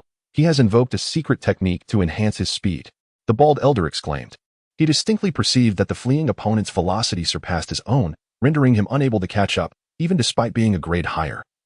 It was evident that some form of secret method was employed for acceleration. Upon hearing this, the Martial King guards who had chased for several dozen paces promptly halted, turning back towards Meng Yingfei, fearful that the two might return to assault her again. I wonder who possesses such audacity to target the granddaughter of the old woman. The bald elder sighed, his gaze shifting to the stunned Zhou Xiong ahead. The black-haired elder, along with Meng Ying and Lin Xiao, also fixed their attention on Zhou Xiong. A tremor coursed through Zhou Xiong's heart. Though he feared no one among the younger generation, he could not help but feel trepidation towards the bald elder. For this individual was none other than one of the 2 vice presidents of the Spirit Controller Alliance, Situ Guang. Even if Situ Guang were to chastise him, his esteemed grandfather would respond courteously, and their relationship was already quite profound. Should Situ Guang express any dissatisfaction to his grandfather, he was certain that his grandfather would impose severe punishment. Thus, Zhou Xiong's greatest fear lay in Situ Guang. Chapter 112, The Puppeteer Behind the Scenes. Of course, it certainly isn't you. Given your disposition, even if that fellow Zhou Mariri were to attempt to harm Meng Ying, he wouldn't send you to create chaos, Situ Guang added, addressing Zhou Xiong. This allowed Zhou Xiong to exhale a sigh of relief deep within, for otherwise, the situation could have escalated significantly. Thank you, Deputy Alliance Leader Situ, for your life-saving grace. Meng Ying stepped forward, bowing respectfully to Situ Guang. It was merely a trifling matter. Situ Guang waved his hand dismissively, casting an amused glance at Lin Xiao. Indeed, this young man He Mu nearly withstood a strike with his 4th-grade spiritual power. He truly deserves the title of a super genius renowned throughout the Spirit Control Master Alliance in just a single day. Meng Ying also bowed to Lin Xiao courteously, expressing, I am most grateful to young Master He Mu for your rescue. Had it not been for your intervention, I fear I would have perished from the first strike. Your Highness Meng Ying is too kind, Lin Xiao replied nonchalantly, mirroring Situ Guang's indifference. My assistance was merely incidental. I had intended to converse with young Master He Mu today, but it seems someone wished to take my life. We shall have to postpone our discussion for another day. If young Master He Mu finds the time, I would be honored to have you visit the palace so that I may express my gratitude. Meng Ying spoke in a delicate tone, embodying the demeanor of a modest young woman, respectful and courteous. Yet, Lin Xiao was acutely aware that behind this veneer of politeness lay a resolute determination. It would not be long before those who sought to assassinate her would be uncovered. Naturally, since Meng Ying was extending her goodwill, he reciprocated with equal courtesy, stating, once the alchemical competition concludes, I shall certainly pay a visit. Then I shall eagerly await your arrival, young Master Heimu. Meng Ying nodded in satisfaction. Lin Xiao nodded faintly. At this moment, the onlookers regained their senses. Having just witnessed an assassination plot in which Princess Meng Ying, who held a portion of imperial power, narrowly escaped death, had anything unfortunate befallen Meng Ying? The foremost powerhouse of the Lan'an Empire would undoubtedly have been enraged, plunging the imperial city into chaos. Simultaneously, they were astounded by Lin Xiao's formidable prowess, which was on par with that of Prince Ming Ren and Chen Tong, providing them with a thrilling and captivating spectacle. The name of this prodigy, Heimu, began to resonate among the crowd, his reputation eclipsing that of Zhou Xiong. In a sense, he rose to fame by defeating Zhou Xiong and earning accolades for saving Princess Meng Ying. Following this incident, Meng Ren, Chen Tong, and Wu Ning repeatedly extended their apologies to Lin Xiao. However, he paid their contrition little mind and chose to let it be. Subsequently, he procured some recovery pills and auxiliary materials, such as the Thunder Evil Fire pill at the trading fair. Although, with his current capabilities, he was unable to refine fourth-tier pills, he understood that all useful resources would eventually serve their purpose. By nightfall, Lin Xiao returned to the Spirit Control Master Alliance. Undisturbed by the earlier assassination attempt on Meng Ying, the questions of who sought to assassinate her and their motives were matters for the royal family to ponder, as they were of no concern to him. Nevertheless, this incident swiftly circulated among various factions, with the royal family being the quickest to react. Upon Meng Ying's return to the palace, she immediately proceeded to the underground secret chamber, where she recounted the events in detail to an elderly woman. The elderly woman in question is none other than the true power behind the throne, the foremost authority of the Lan'an Empire, Empress Dowager Mingxi. Having reached the venerable age of over 100, her hair is a cascade of silver, and her visage is etched with countless wrinkles. She reclines languidly in her chair, as if on the brink of departing this mortal realm. At this moment, upon hearing Meng Ying's detailed account, the flesh upon her face began to quiver slowly, and a hoarse, aged voice emerged from her lips. It cannot be Zhou Xiong. He would not dare to harm you, nor could it be the Zhou family. At this juncture, how could they possibly turn against our royal family? After a brief pause, Empress Dowager Mingxi continued, it is highly probable that the Feng and Qin families, in their pursuit of a strategic alliance, seek to undermine the relationship between the royal family and the Zhou family, plotting to ensnare the latter. But, aside from the Spirit Control Alliance, neither the Feng family nor the Chun family possesses a fourth-grade junior spirit controller, Meng Ying interjected, shaking her head. The true strength of these families is far more intricate than it appears on the surface. It is entirely plausible that they have covertly secured the allegiance of a fourth-grade junior spirit controller. You must exercise caution in the days to come. Empress Dowager Mingxi remarked with a hint of indifference. Meng Ying nodded solemnly. As for the two fourth-grade junior spirit controllers from the Spirit Control Alliance, the likelihood of them assisting the two families is slim. However, given the scarcity of such controllers, we must remain vigilant. Empress Dowager Mingxi cautioned. With a determined nod, a glint of resolve sparkled in Meng Ying's eyes. I shall dispatch someone to investigate. Within the Zhou family, upon hearing the news of Zhou Xiong, the head of the family slammed his fist upon the table in anger and immediately set off for the imperial city to communicate and clarify matters with Empress Dowager Mingxi. In the Feng household, Feng Lanwei was similarly engaged in conversation with an elder. Based on their conjectures, the attack had been orchestrated by someone else, for the Feng family had not issued a command to assassinate Meng Ying. However, with the incident already transpired, the elder could only caution Feng Lanwei to avoid a fate akin to that of Meng Ying, as the imperial family was not to be trifled with. Retribution was likely. Regardless of whether the Feng family had a hand in it, vigilance against the imperial family was essential. The situation in the Chun family was comparable to that of the Feng family, just as the three prominent families and the imperial family were immersed in their mutual suspicions. Two figures appeared within an inn in the imperial city. One was a nearly 70-year-old elder clad in black, and the other was a young man nearing 30, bearing an expression of resentment. I cannot believe that brat thwarted my ambush, the young man exclaimed in anger. The elder in black nodded with regret and sighed. That lad indeed possesses extraordinary talent. At the mere age of 16 or 17, he has reached such heights. If he continues to develop, he may become another Yi Fenghua. Moreover, I have a nagging feeling that he might be your formidable rival in this upcoming alchemical competition. Him? Perhaps in a few years, but for now, he lacks the qualifications to command my respect. As the topic of the alchemical competition arose, a mixture of disdain and pride flickered in the young man's eyes. Indeed, the elder in black slightly nodded, reassured by the young man's current prowess. However, this individual remains a latent threat. Currently, his conflict with the Zhou family may pose some difficulties for them. If he engages in a relentless struggle with these forces, it might be manageable, yet, if he were to align himself with them, then it would be imperative to find an opportunity to eliminate him. As he spoke, a malevolent glint flickered in the eyes of the elder in black. Rest assured, master, though I do not concede that my talents are inferior to his, I certainly will not allow this threat to flourish unchecked. The young man nodded in agreement. Indeed, the elder replied, nodding slightly, followed by a soft sigh.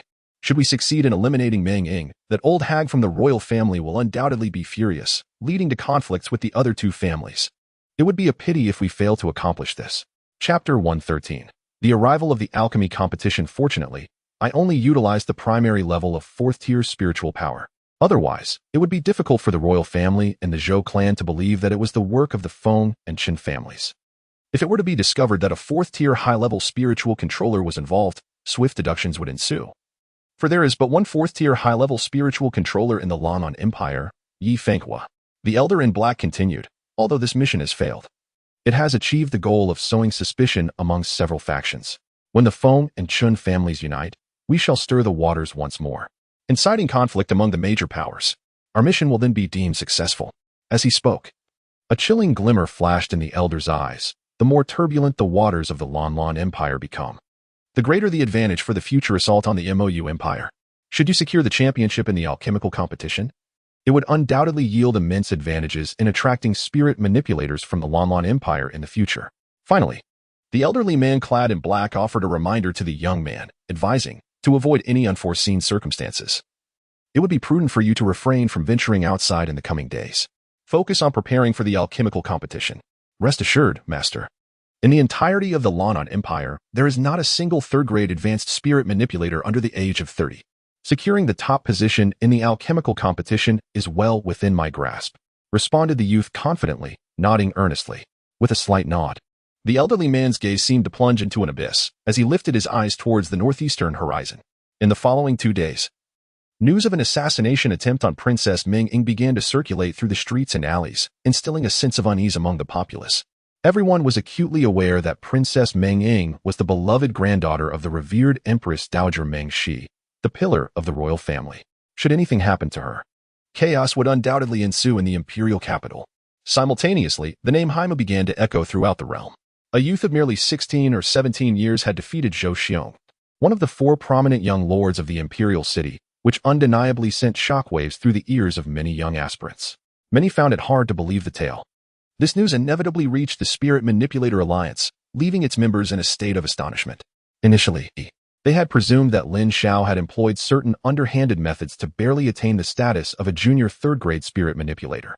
To their surprise, his spirit energy proved remarkably solid, allowing him to triumph over Zhou Xiong, who was at the 4th level of the Tianwu realm. This revelation elevated Lin Xiao's standing in the eyes of the Alliance's higher-ups. However, Lin Xiao remained blissfully unaware of the commotion surrounding him, wholly absorbed in his alchemical pursuits.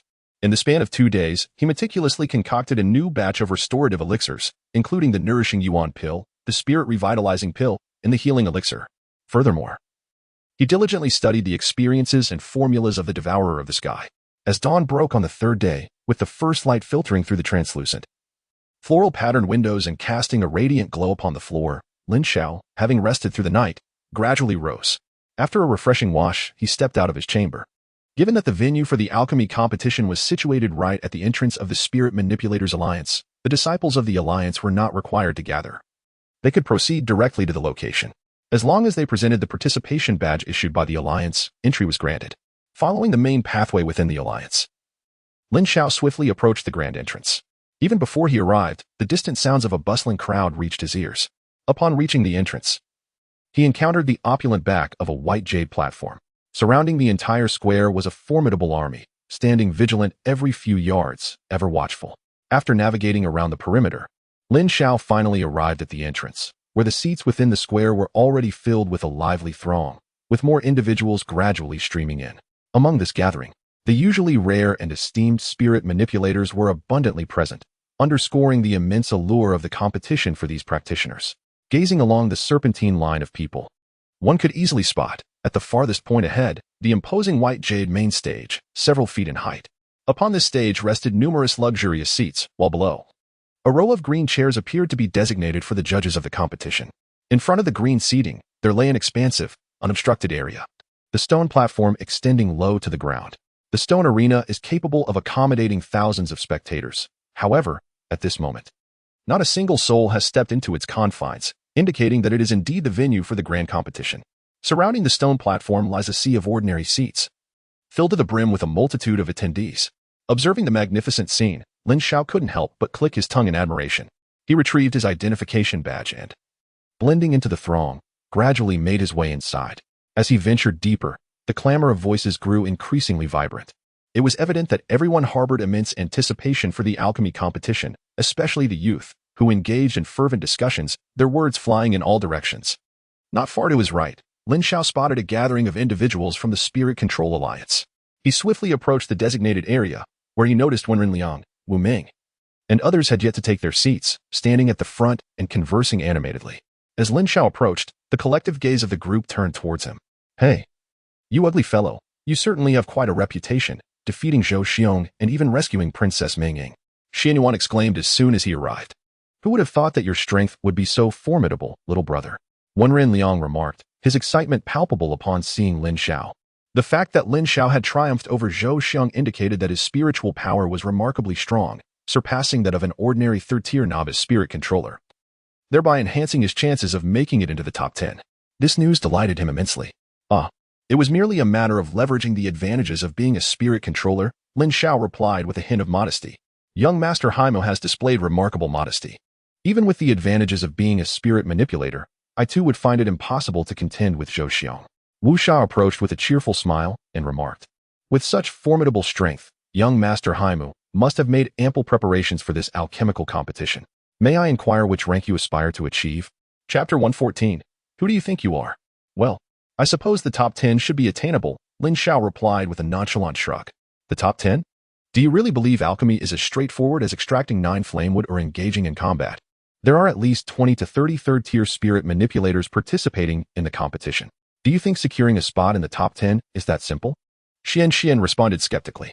The top 10 represents the elite of the spirit manipulator realm, individuals with exceptional alchemical prowess. While I do not deny Lin Xiao's talent, his youth suggests a lack of extensive experience in alchemy. His skills likely cannot reach such heights. Of course, if it were my brother Yu, securing a place in the top 10 would be a mere trifle, not to mention, he would have a strong chance of claiming victory, Xian added. Lin Xiao, infatuated, is beyond reason. Facts must speak for themselves. Given young brother Haimu's talent, the prospects for the top 10 are indeed promising. Xian, you must not judge a person by their appearance.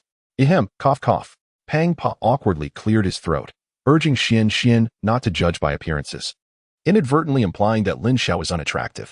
Suddenly, he awkwardly added, in truth, the appearance of young brother Haimu is likely not lacking, merely a tad darker. Lin Xiao smiled silently, donning a mask. Did they consider him a frightful creature unworthy of sight? With the transformation of the 9 flamewood, did they believe it was merely a fade? His alchemical skills were undoubtedly formidable. It was not far-fetched to imagine he could rank among the top 5. If not the top 10. At that moment, Wu Ming's voice also chimed in. Wu Sha nodded in agreement, addressing Lin Xiao. I have faith in you. Whether you can indeed enter the top 10 is beyond our say, contingent solely upon your performance in the grand competition. However, Miss Wu Sha, you two seem quite confident in securing a place among the top 10, are you not? Lin Xiao replied with a gentle smile. I can only do my utmost. Wu Sha humbly responded. Yet, from the glint of confidence sparkling in her beautiful eyes, Lin Xiao discerned her unwavering belief.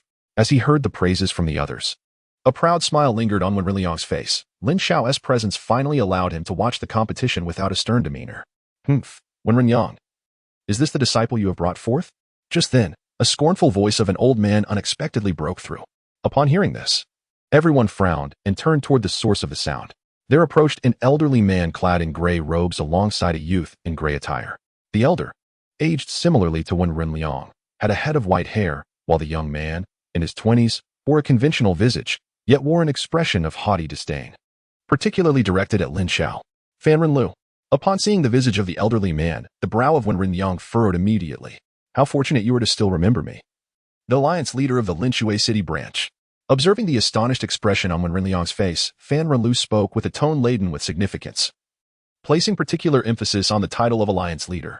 With a slight scowl, Wenren Liang retorted, Fan Renlu, have you not retired from public life? Do you now wish to return to the Spirit Control Master Alliance? A sardonic smile played upon Fan Renlo's lips, his demeanor swiftly turning cold. Were it not for you, would I have needed to depart from the Spirit Control Master Alliance? Humph. In those days, our conflict over the position of Alliance leader for the Lin Xiao city branch led to that cadre of old fools bestowing the title upon you, blinded as they were by their own folly. A flash of anger crossed Fan Renlo's face. Now, I shall return to demonstrate that the Spirit Control Master Alliance's choice to appoint you is a grievous error, a monumental blunder. Who is this man, that he dares to challenge the Spirit Control Master Alliance? What audacity! A young member within the Alliance exclaimed in indignation.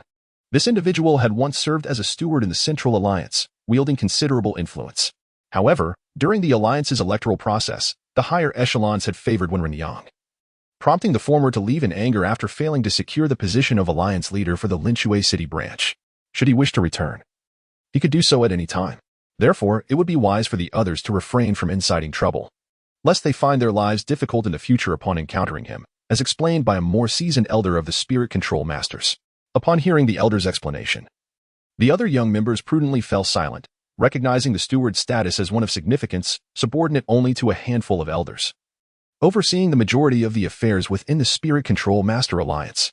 If he were to return, it is quite possible that one day I might be assigned under his name. Should he overhear this, my future would undoubtedly be fraught with challenges. At this moment, Wu Ming Pangpo, standing nearby, remained silent, as the complexities of their conflict rendered any intervention unwise. Upon hearing Fan Renlo's direct accusations, Wen Riliang let out a cold snort and retorted, "The Alliance chose me back in the day for my character, and no one forced you to depart from the Spirit Control Masters Alliance. That was your own decision, and no one else can be blamed. Furthermore, after all these years of seclusion, you still present yourself in this manner. If we are to discuss right and wrong, it is clear that they did not err in their choice." Did not err in their choice? How audacious of you to claim such a thing. Fan Renlu scoffed, adding, "The leader of a branch alliance is judged by his ability to guide that branch and cultivate talented Spirit Control Masters. Since you assert there was no mistake, let us compare the strength of those we have trained. Allow me to introduce my disciple, Wu Gong, a 20-year-old novice Spirit Control Master of the 3rd rank." He gestured towards the youth behind him, continuing, "I wonder, what kind of disciple has your branch leader from Lin Xiao City produced?" With a scornful gaze directed at Lin Xiao and Wen Riliang, Fan Renlo's intentions became clear to Lin Xiao. The elder named Fan Renlu sought to return to the higher echelons of the Spirit Control Masters Alliance, aiming to prove his worth and seek justice. However, the object of his proof mistakenly compared himself to this young man, believing he was a disciple of Wen Riliang.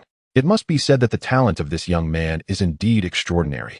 Achieving the rank of a junior 3rd-tier spiritual controller at such a young age surpasses even Wu Sha's innate abilities. Yet, for him, that may not hold the same significance. A junior 3rd-tier spiritual controller at the age of 20? Wu Ming, Pang Pre, and others were momentarily taken aback, and even Wen Riliang was momentarily stunned. Wu Gong's talent could be regarded as that of a super genius. They had not anticipated that Fan Renlu would produce such a disciple. Observing the reactions of the group, Fan Renlu displayed a mixture of pride and disappointment on his face. Meanwhile, Wu Gong's expression of arrogance became increasingly evident as he disdainfully cast a glance at Lin Xiao and interjected, "Haha. To compare such trash with me is nothing short of an insult." Lin Xiao furrowed his brow, and the expressions of the others subtly shifted. "I have only one opponent, and that is Yu. Wu Gong declared confidently, crossing his arms. Before the others could respond, Xian was the first to express her displeasure, angrily retorting, "Humph. Who do you think you are? To even consider yourself comparable to my brother Yu is an insult to him." She remained relatively polite towards Lin Xiao, as he did not provoke her dislike, but her disdain for Wu Gong was palpable, resulting in her blunt words. Upon hearing Xian's rebuke, Wu Gong's gaze sharpened as he turned to face her. Noting that Xian was merely clad in the attire of a junior 2nd-tier spiritual controller, he contemptuously murmured, "And what are you? Just a worthless junior 2nd-tier spiritual controller. Do you think you have the right to speak to me?" As Wu Gong cast a glance at Wu Sha, he remarked, "Furthermore, even you lack the qualifications to be compared with me." Chapter 115. Are you Heimu? Wu Sha furrowed her brow slightly, feeling unjustly targeted. Both Wu Ming and Pang Po immediately frowned. Wu Gong's arrogance and his bold claim to rival Yu raised questions about his extraordinary abilities. Just as Wu Sha was about to speak, Lin Xiao stepped forward, addressing Wu Gong with palpable irritation. "So you are Wu Gong? It seems you share the same delusions as your master, brimming with unwarranted arrogance and empty boasts. You should be cautious lest you trip over your own tongue. Moreover, you and your master share a common trait, recklessly lashing out at others. In an instant, Wu Gong's expression shifted, anger flashing across his face. How dare this insignificant fool speak to him in such a manner and dare to criticize his master? Fan Renlo's face darkened with fury. Even Wu Gong would not openly mock Fan Renlo. It was astonishing how this disciple of Wen Renyang displayed such brazen disrespect. Not only mocking but outright insulting, insinuating they were akin to dogs. You wretched fool, how dare you accuse me and my master of being blindly arrogant and indiscriminately biting? Wu Gong's furious gaze bore down on Lin Xiao, an icy aura emanating from him. Indeed, I speak of you. Lin Xiao's gaze fixed upon the two individuals, asserting, as for your prowess, let it be demonstrated on the arena. Here you are, barking aimlessly. If you are not dogs, then what are you? Wu Gong's countenance darkened. His eyes seemingly ablaze with fury. Since his emergence, he had been revered like a celestial body, exalted wherever he went. Yet now, he found himself insulted in such a manner, igniting an impulse within him to unleash his wrath. Fan Renlo's expression was equally filled with indignation, his eyes glimmering with a frigid light as he spoke in a voice laden with menace. Wen Renyang, you have indeed raised a fine disciple. How dare he address me in such a manner? If he does not apologize today, I wonder who could possibly shield him from my wrath. Wen Renyang's demeanor stiffened. Lin Xiao was not his disciple. In truth, it was they who had drawn Lin Xiao into this conflict, and he would not allow any harm to befall him. Just as the tension between the two factions thickened, a cacophony erupted throughout the square, a fervent excitement that could not be concealed, as if the entire venue had ignited in a fervor.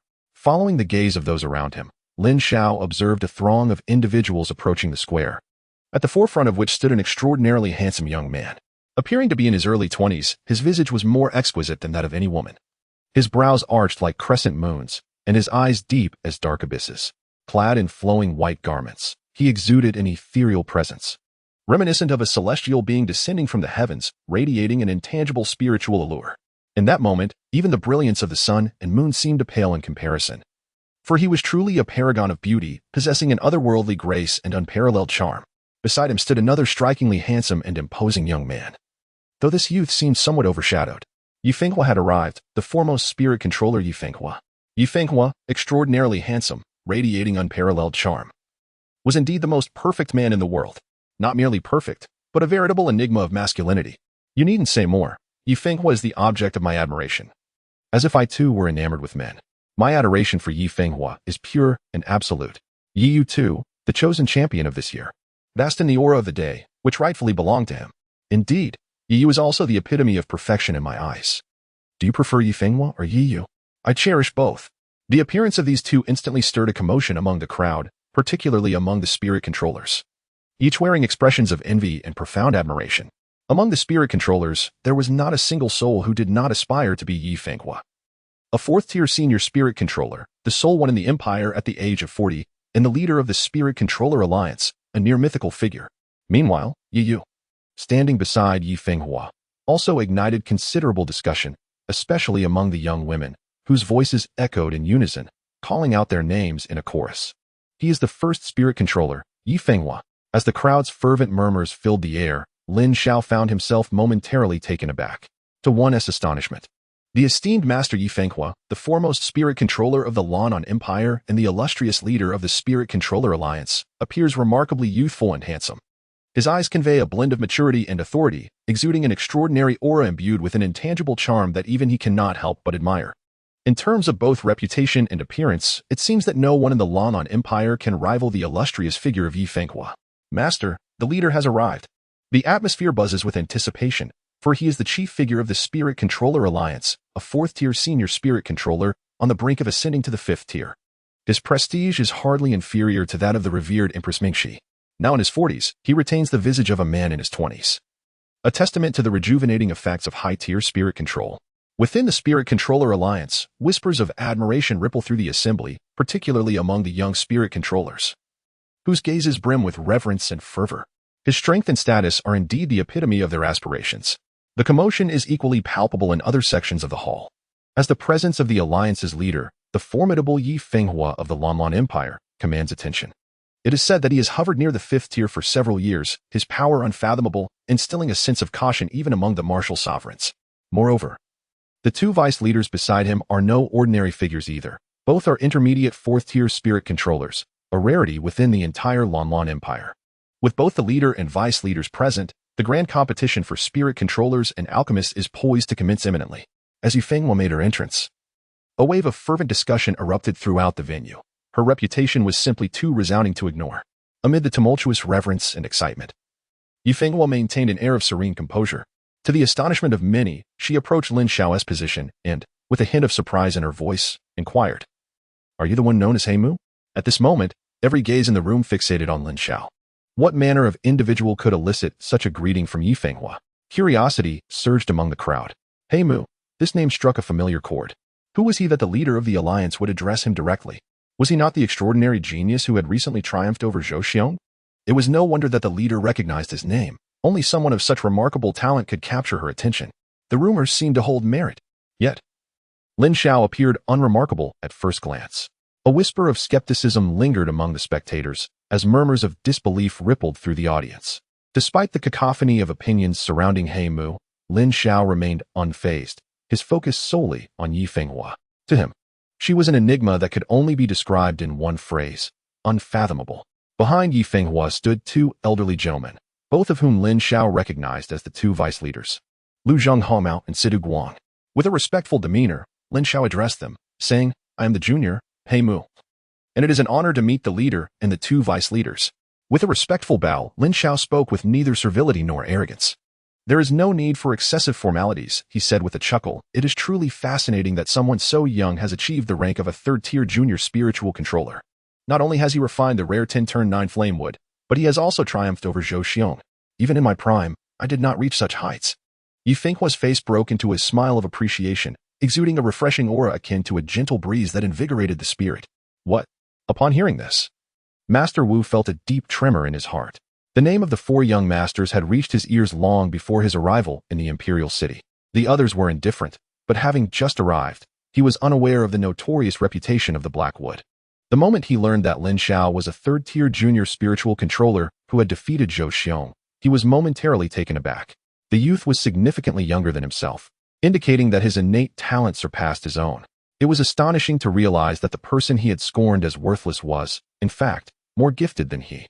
This revelation stung like a slap to the face, igniting a fiery indignation within him. So what if he defeated Zhou Xiong? In the realm of alchemy, I still far surpass him. My only rival is Yu, he thought, clenching his fists in silent resolve. Meanwhile, beside Master Wu, Fan Renlo's expression was hardly any better. Beyond Lin Xiao's level of spiritual power, he was particularly struck by Yifenghua's assertion that Lin Xiao had refined the 10-turn-9 flame wood. As an officer of the Spiritual Controller Alliance, he was acutely aware of the challenges associated with refining 9 flame wood. Even he, in his current state, could not achieve the refinement of 9 turns, let alone at such a tender age. As for the 10th transformation, he was acutely aware that although it was merely a fraction greater than the 9th transformation, the difficulty of achieving that fraction was unparalleled, far exceeding the challenge of refining to a purity of 999 parts per thousand. The 10th transformation symbolized perfection, a purity attainable only by individuals of extraordinary talent. He could hardly fathom that such a person existed within the Lanlan Empire. Even more astonishing was the revelation that this prodigy was a disciple brought by Wenren Liang to participate in the grand competition. A flush of embarrassment and discomfort instantly crept across his face. Although his own disciple was exceptionally gifted and possessed the potential to vie for the championship, in comparison to this youth, he seemed to pale significantly. Moreover, attempting to confront the higher-ups of the alliance and Wenren Liang to reclaim the grievances of the past might yield little in return. He also discerned that Yifenghua's initial gaze was directed at Heimu, rather than at himself, who had been forced to leave years ago. Although Yifenghua was not the alliance leader back then, he had been present, which underscored the importance he placed on Heimu. This could greatly influence his own aspirations for revenge against the humiliation he had suffered. Contemplating this, a look of concern unmistakably appeared on Fan Renlo's face. Meanwhile, Lin Xiao, the focal point of the situation, paid no heed to their reactions. He turned to the smiling Yifenghua and humbly remarked, "Leader Yi, you flatter me. Your abilities truly merit such praise." Yifenghua smiled back, a glimmer of anticipation in his eyes, and replied, "However, combat prowess does not necessarily equate to exceptional alchemical skills. Do make sure to perform well. I have high hopes for you." "Thank you, leader." Lin Xiao responded earnestly. Nodding slightly, Yifenghua expressed mild confusion, saying, however, "The alchemy competition is a time to showcase one's elegance. I wonder why you are wearing a mask." Lin Xiao was taken aback. Could it be that Yifenghua had discerned his identity? Nonetheless, even if he had, Yi Fenghua had never seen his face before and would not recognize him. Furthermore, he had applied a disguise powder to alter his aura, making it unlikely for anyone to recall his former name. To be honest, Alliance Leader.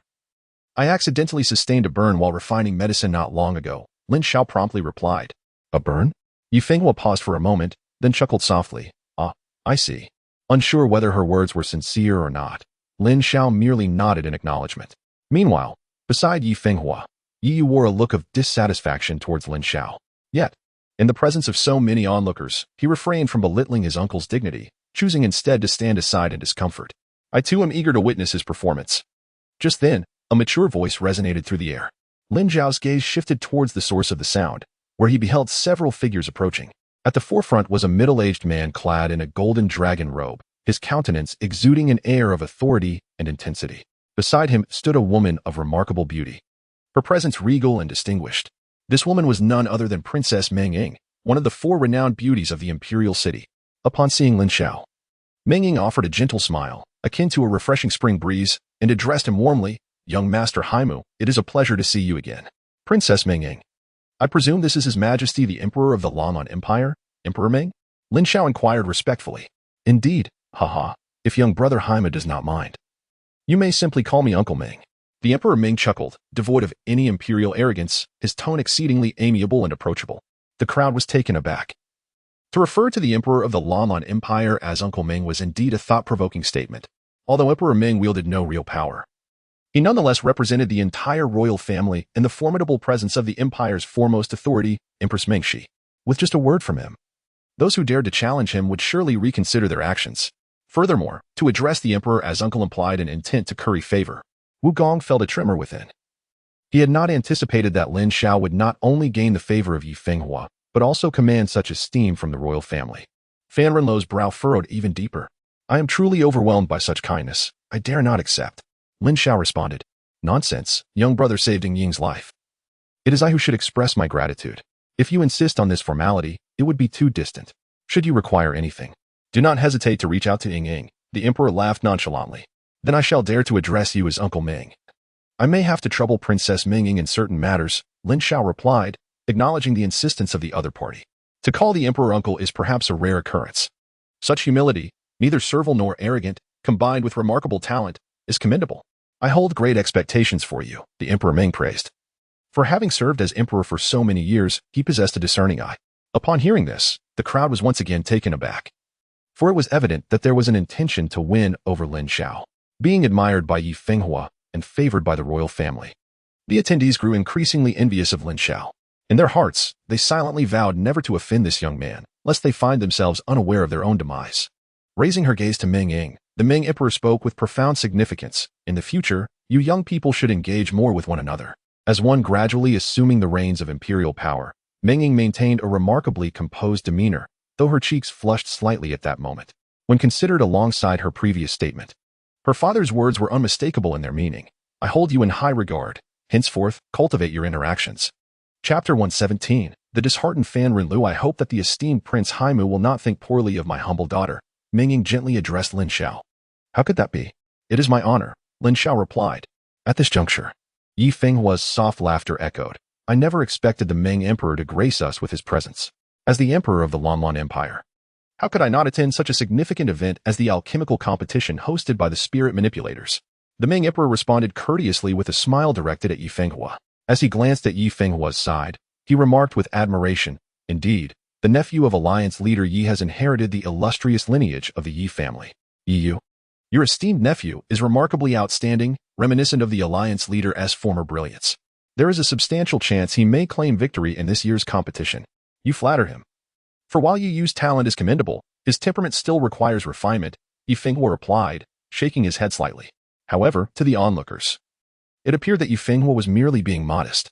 Haha, Alliance leader Yi and Emperor Ming, how early you both have arrived. At that moment, a hearty laugh echoed as a robust figure, brimming with vitality, approached accompanied by a throng of followers.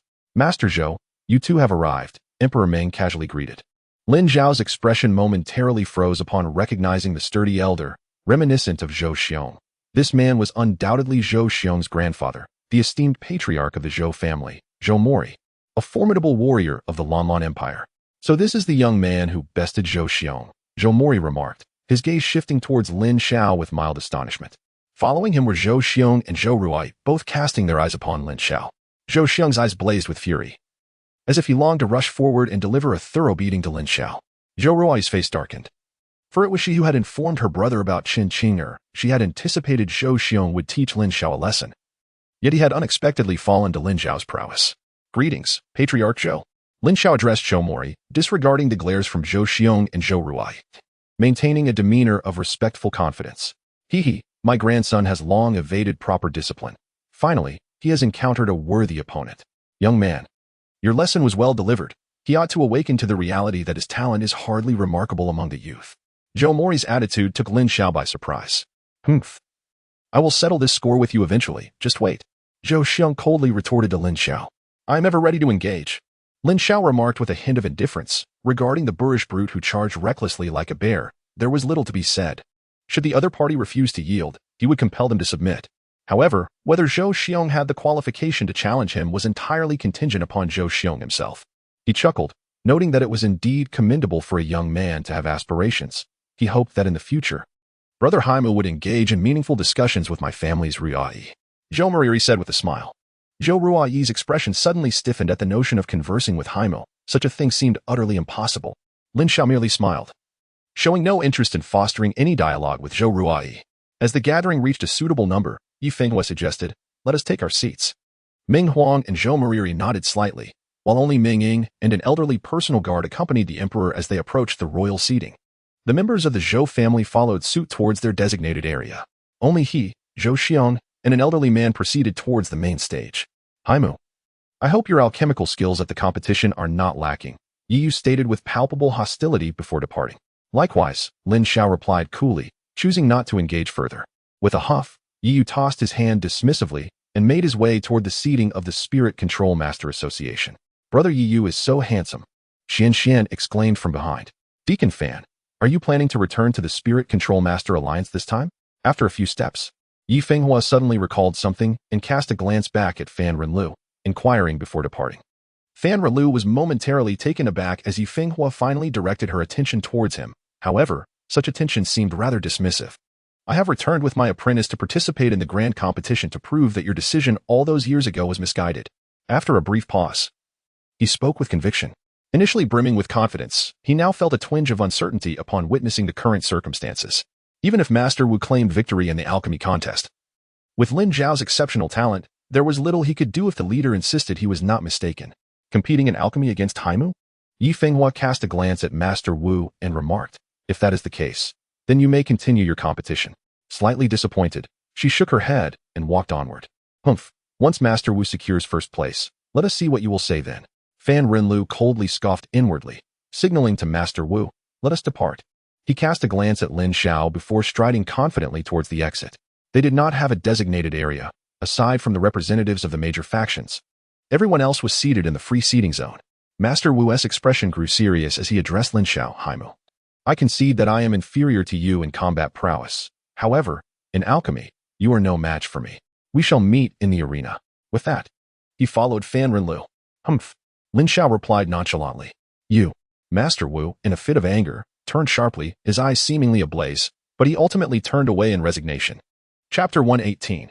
Enemies gathered before long. A cadre of prominent figures from the Lanyan Empire took their seats at the main banquet table.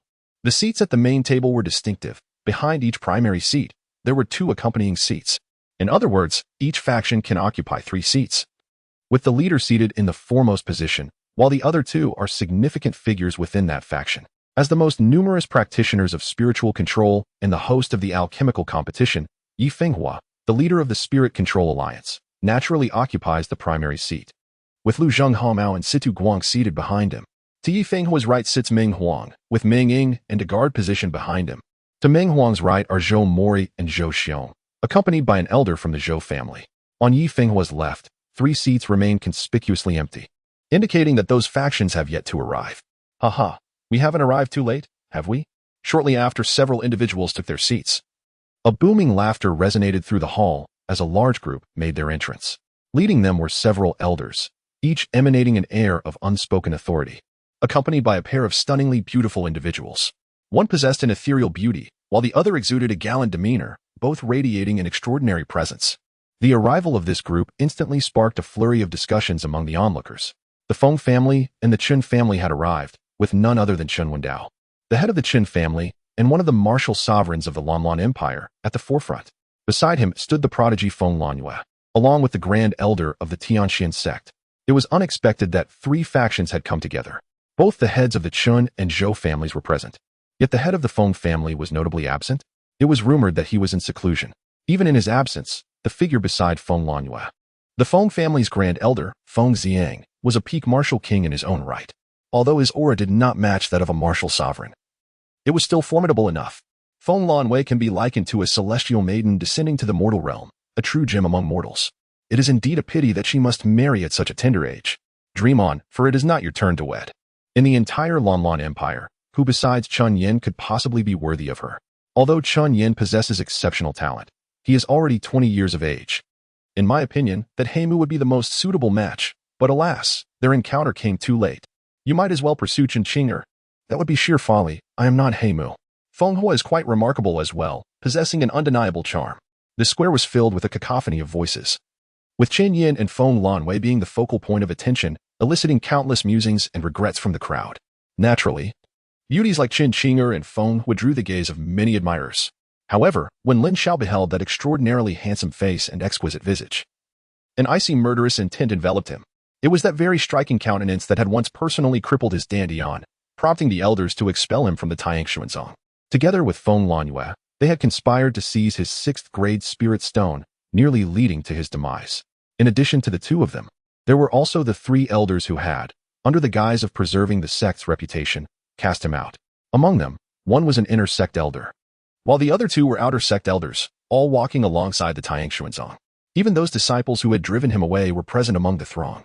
Now, all his enemies stood before him, and a torrent of emotion surged within Lin Xiao. His fists clenched tightly, his nails digging deeply into his palms. Chen Yin, Feng Lanyue, and the 3 elders. A cold glint flickered in Lin Xiao's eyes as his frosty gaze fixated upon the individuals entering the arena. Currently, Chen Yin and Feng Lanyue were brimming with confidence, admired by countless onlookers, largely due to the 6th-grade spirit stone they possessed. Meanwhile, he himself had nearly witnessed all of this from the realm of the heavenly spirits. Heimu, are you all right?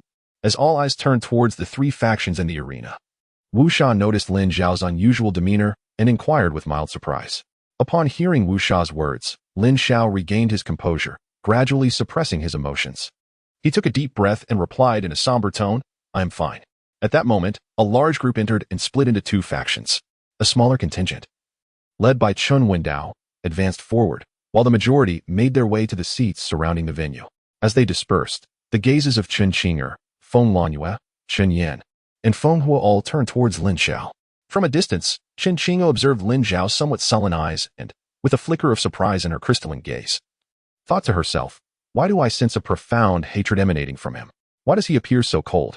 Feng Hua licked his lips, casting a flirtatious glance at Lin Xiao and smiling from afar. Is this the one who defeated Zhou Xiong? Chen Yan, walking beside him, directed his gaze towards Lin Xiao.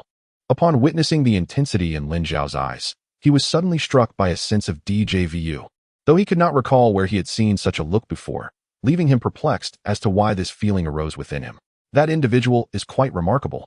Not only does he possess psychic abilities, but he has also triumphed over Zhou Xiong.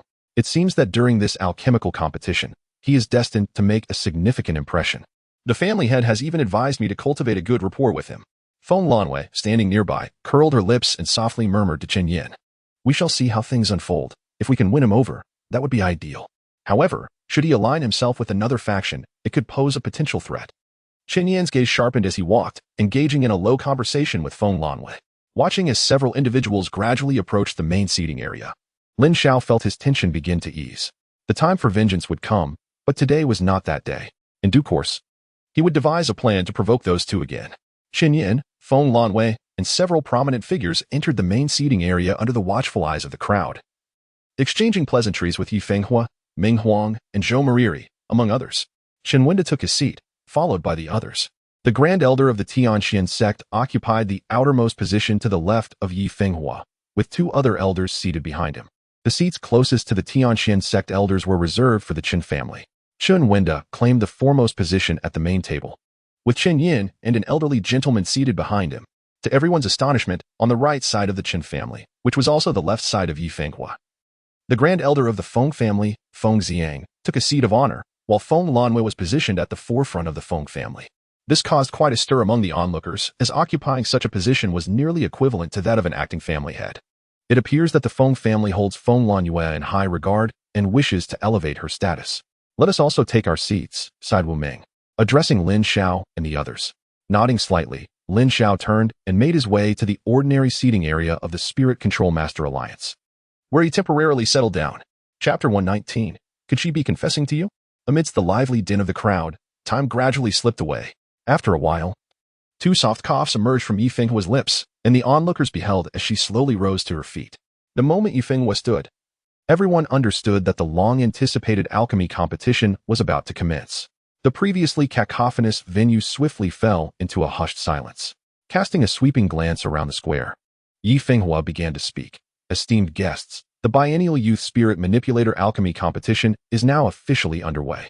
Her voice, though not particularly loud, resonated throughout the entire square, ensuring that every ear captured her words clearly. As her declaration concluded, the atmosphere erupted with fervent applause and cheers. First, I shall announce the rules of the competition. Yi Fenghua continued.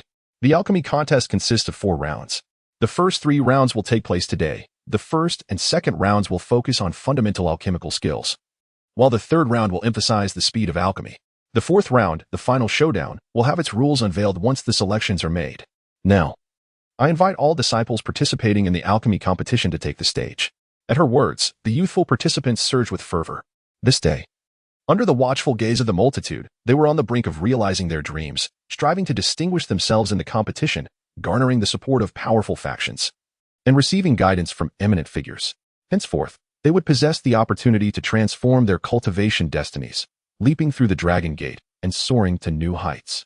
In this moment, it had finally arrived. One by one, the young aspirant strode purposefully toward the stone platform. Those who are able to take the stage are all exceptional youths who have undergone rigorous selection.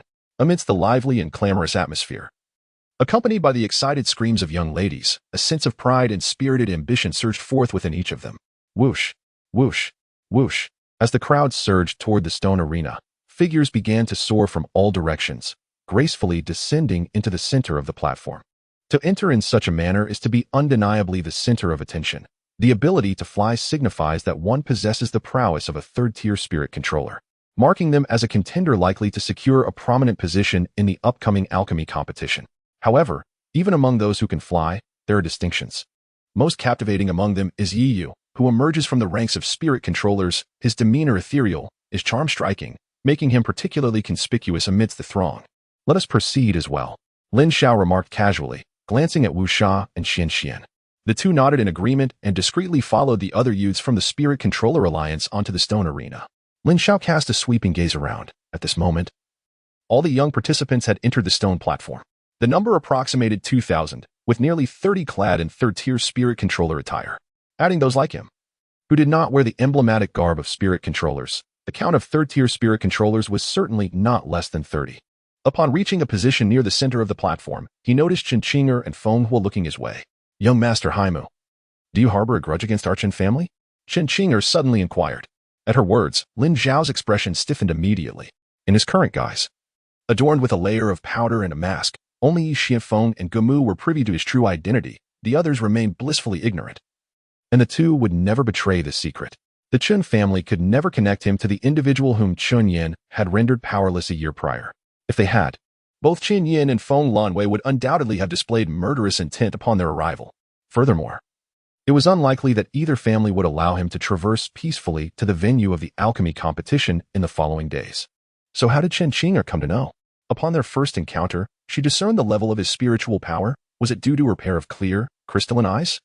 Gazing into Chen Qinger's orbs, Lin Xiao instinctively formed this hypothesis. Noticing Lin Xiao's stunned reaction, an unusual glimmer flickered in Chen Qinger's eyes, and she suddenly burst into a melodious laugh. Hee, Qinger was merely jesting with young Master Haimu. Lin Xiao, taken aback by her playful spirit, replied, I never expected you, Miss Qinger, to indulge in humor. Yet, from the depths of her gaze, he was certain that she had not been jesting at all. Her words were merely a pretext to ease the atmosphere. Oh, does young Master Haima harbor a grudge against my Feng family as well? Feng Huo approached with a graceful stride, her playful demeanor evident in her tone. Lin Xiao, momentarily taken aback, chuckled. Hee hee, I hold grievances against both your families. Unbeknownst to them, he spoke the truth. He indeed bore deep-seated enmity toward both families. Ah, so you hold animosity toward both our clans? Are you planning to ensnare us both? Feng Huo teased with a playful smirk. I truly dare not, he replied. Lin Xiao shook his head. When this woman became alluring, she indeed exuded an undeniable charm. However, for him and her, he had no such thoughts. As if he could. On the side, Zhou Ruoyi let out a cold snort. Her brother had been defeated by Lin Xiao, and at that moment, she dared not voice her thoughts, lest she would undoubtedly step forward to humiliate Lin Xiao severely. Yet, upon hearing Qin Qinger, the woman her brother favored, referred to as Lin Xiao's, she couldn't help but interject. However, Qin Qinger's subsequent actions caused Zhou Ruoyi's expression to abruptly freeze. Taking a couple of steps forward, Qin Qinger approached Lin Xiao, her exquisite face leaning towards his side, her lips brushing against his ear. A surge of spiritual energy surrounded them, preventing eavesdroppers, as she softly whispered to Lin Xiao, I know you were not lying just now. Nevertheless, regardless of circumstances, I hope that despite our family's enmity, you and I shall not harbor animosity, for. At this point, Qin Qinger paused, her face flushing, as she turned her body and walked ahead. In that fleeting moment, those who witnessed the scene were stunned into silence, with Zhou Ruoyi's expression frozen in disbelief. While others continued to discuss animatedly, this particular spot fell into a hush. Hey, ugly guy, could she possibly be confessing to you? Xian's unreserved voice pierced through the quiet. Initially, everyone had entertained that possibility but were uncertain about what had truly transpired. However, Xian's words led all to believe that Qin Qinger was indeed confessing her affection to Lin Xiao. Nearby, the young men felt an overwhelming sense of envy, cursing themselves for not being the one in Lin Xiao's position. On the podium, Zhou Xiong was nearly beside himself with rage, his murderous glare directed fiercely at Lin Xiao. If circumstances permitted, he would have relished the opportunity to confront Lin Xiao with brutal force. Alas, not only was the setting inappropriate, but he also knew he could not prevail in a confrontation. The thought of Qin Qinger, the woman he cherished day and night, now seemingly aligned with Lin Xiao, only fueled his ire. Chapter 120. Public affection displayed, he lamented. I wonder what has gotten into your sister. It appears she is at odds with Haimo. Just look at Qin Qinger. She should seize the moment. If Haimo were to be swayed by the Qin family, it would be an immense loss. At that moment, Zhou Xiong's grandfather, Zhou Morier, voiced his frustrations beside him, exasperated by the situation. Zhou Xiong nearly spat blood. His very own grandfather, fully aware of his affections for Qin Qinger, was now praising her, while simultaneously reminding him of the beating he had received from Lin Xiao and suggesting his sister pursue Lin Xiao instead. Underestimating Qinger is a grave error. Although she appears gentle and demure, her wit and bravery surpass that of anyone else. It is wise to act first. Splendid, splendid. When we return, I shall reward her handsomely. On the other side, Qin Wendao remarked with a cheerful tone. Qin Yin nodded in agreement. Having previously informed Qinger of the family's intentions to court Haimo, he was pleasantly surprised to see her take the initiative today. This Qin family member is quite decisive. Inin, you must ensure that Haimo does not fall into the hands of others. In another seat, Meng Huang sighed as he spoke to Meng Ying. Meng Ying paused for a moment before finally responding, I will do my best. In the ordinary seating area outside the arena, at the front of the Spirit Control Masters Alliance, Wu Ming coughed anxiously and remarked, this fellow certainly attracts the attention of the ladies. I hope he won't be whisked away by someone else. Beside him, Wen Renyang chuckled awkwardly. Meanwhile, the subject of their conversation, Lin Xiao, suddenly froze in shock. He was astounded to realize that Qin Qinger could genuinely perceive the emotions he had displayed when he glanced at the Qin family. Moreover, she seemed to discern the truth behind his claim of enmity between their families. Such an ability to read one's thoughts was terrifying.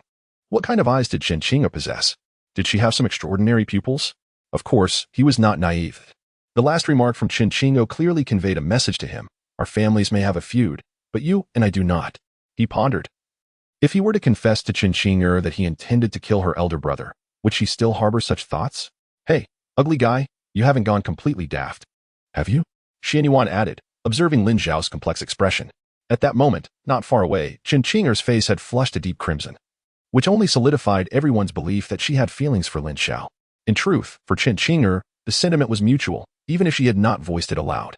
In response to Xuanchuan's persistent inquiries, Lin Xiao found himself at a loss for words. He shook his head and casually explained, You're overthinking it.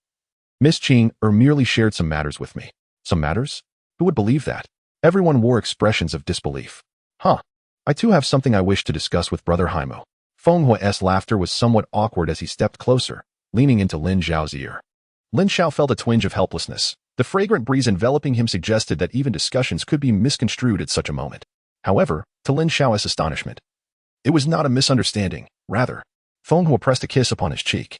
Indeed, it was not mere conversation, but a kiss. Right on the exposed side of his face, leaving Lin Xiao momentarily stunned. Under the gaze of an audience, amidst the throngs, she had audaciously kissed him? How brazen could Feng Hua be? While Lin Xiao remained indifferent, the nature of the occasion rendered him undeniably embarrassed. The others, too, were left utterly speechless. Qin Qing may have whispered sweet nothings, which might not have been a true confession. There was a slight chance she was merely discussing matters. Yet Feng Hua's unabashed display, that act of kissing his face, conveyed everything. My goodness, this was utterly outrageous. Feng Hua, a third-grade intermediate spirit controller, whose beauty and talent rivaled the four great beauties, had kissed Haimu in front of everyone.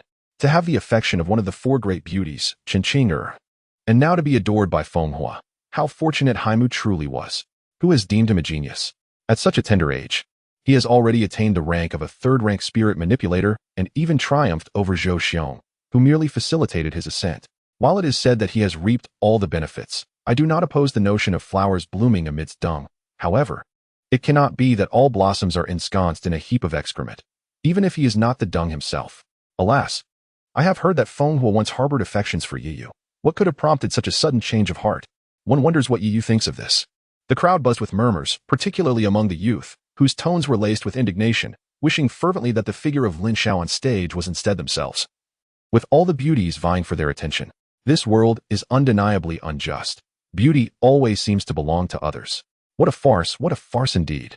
At this moment, seated at the banquet table, Feng Xiang chuckled, his words berating the absurdity of it all, yet his countenance shone with radiant delight. The Feng family, naturally, was elated to align with a talent like Lin Xiao, especially one backed by a martial sovereign.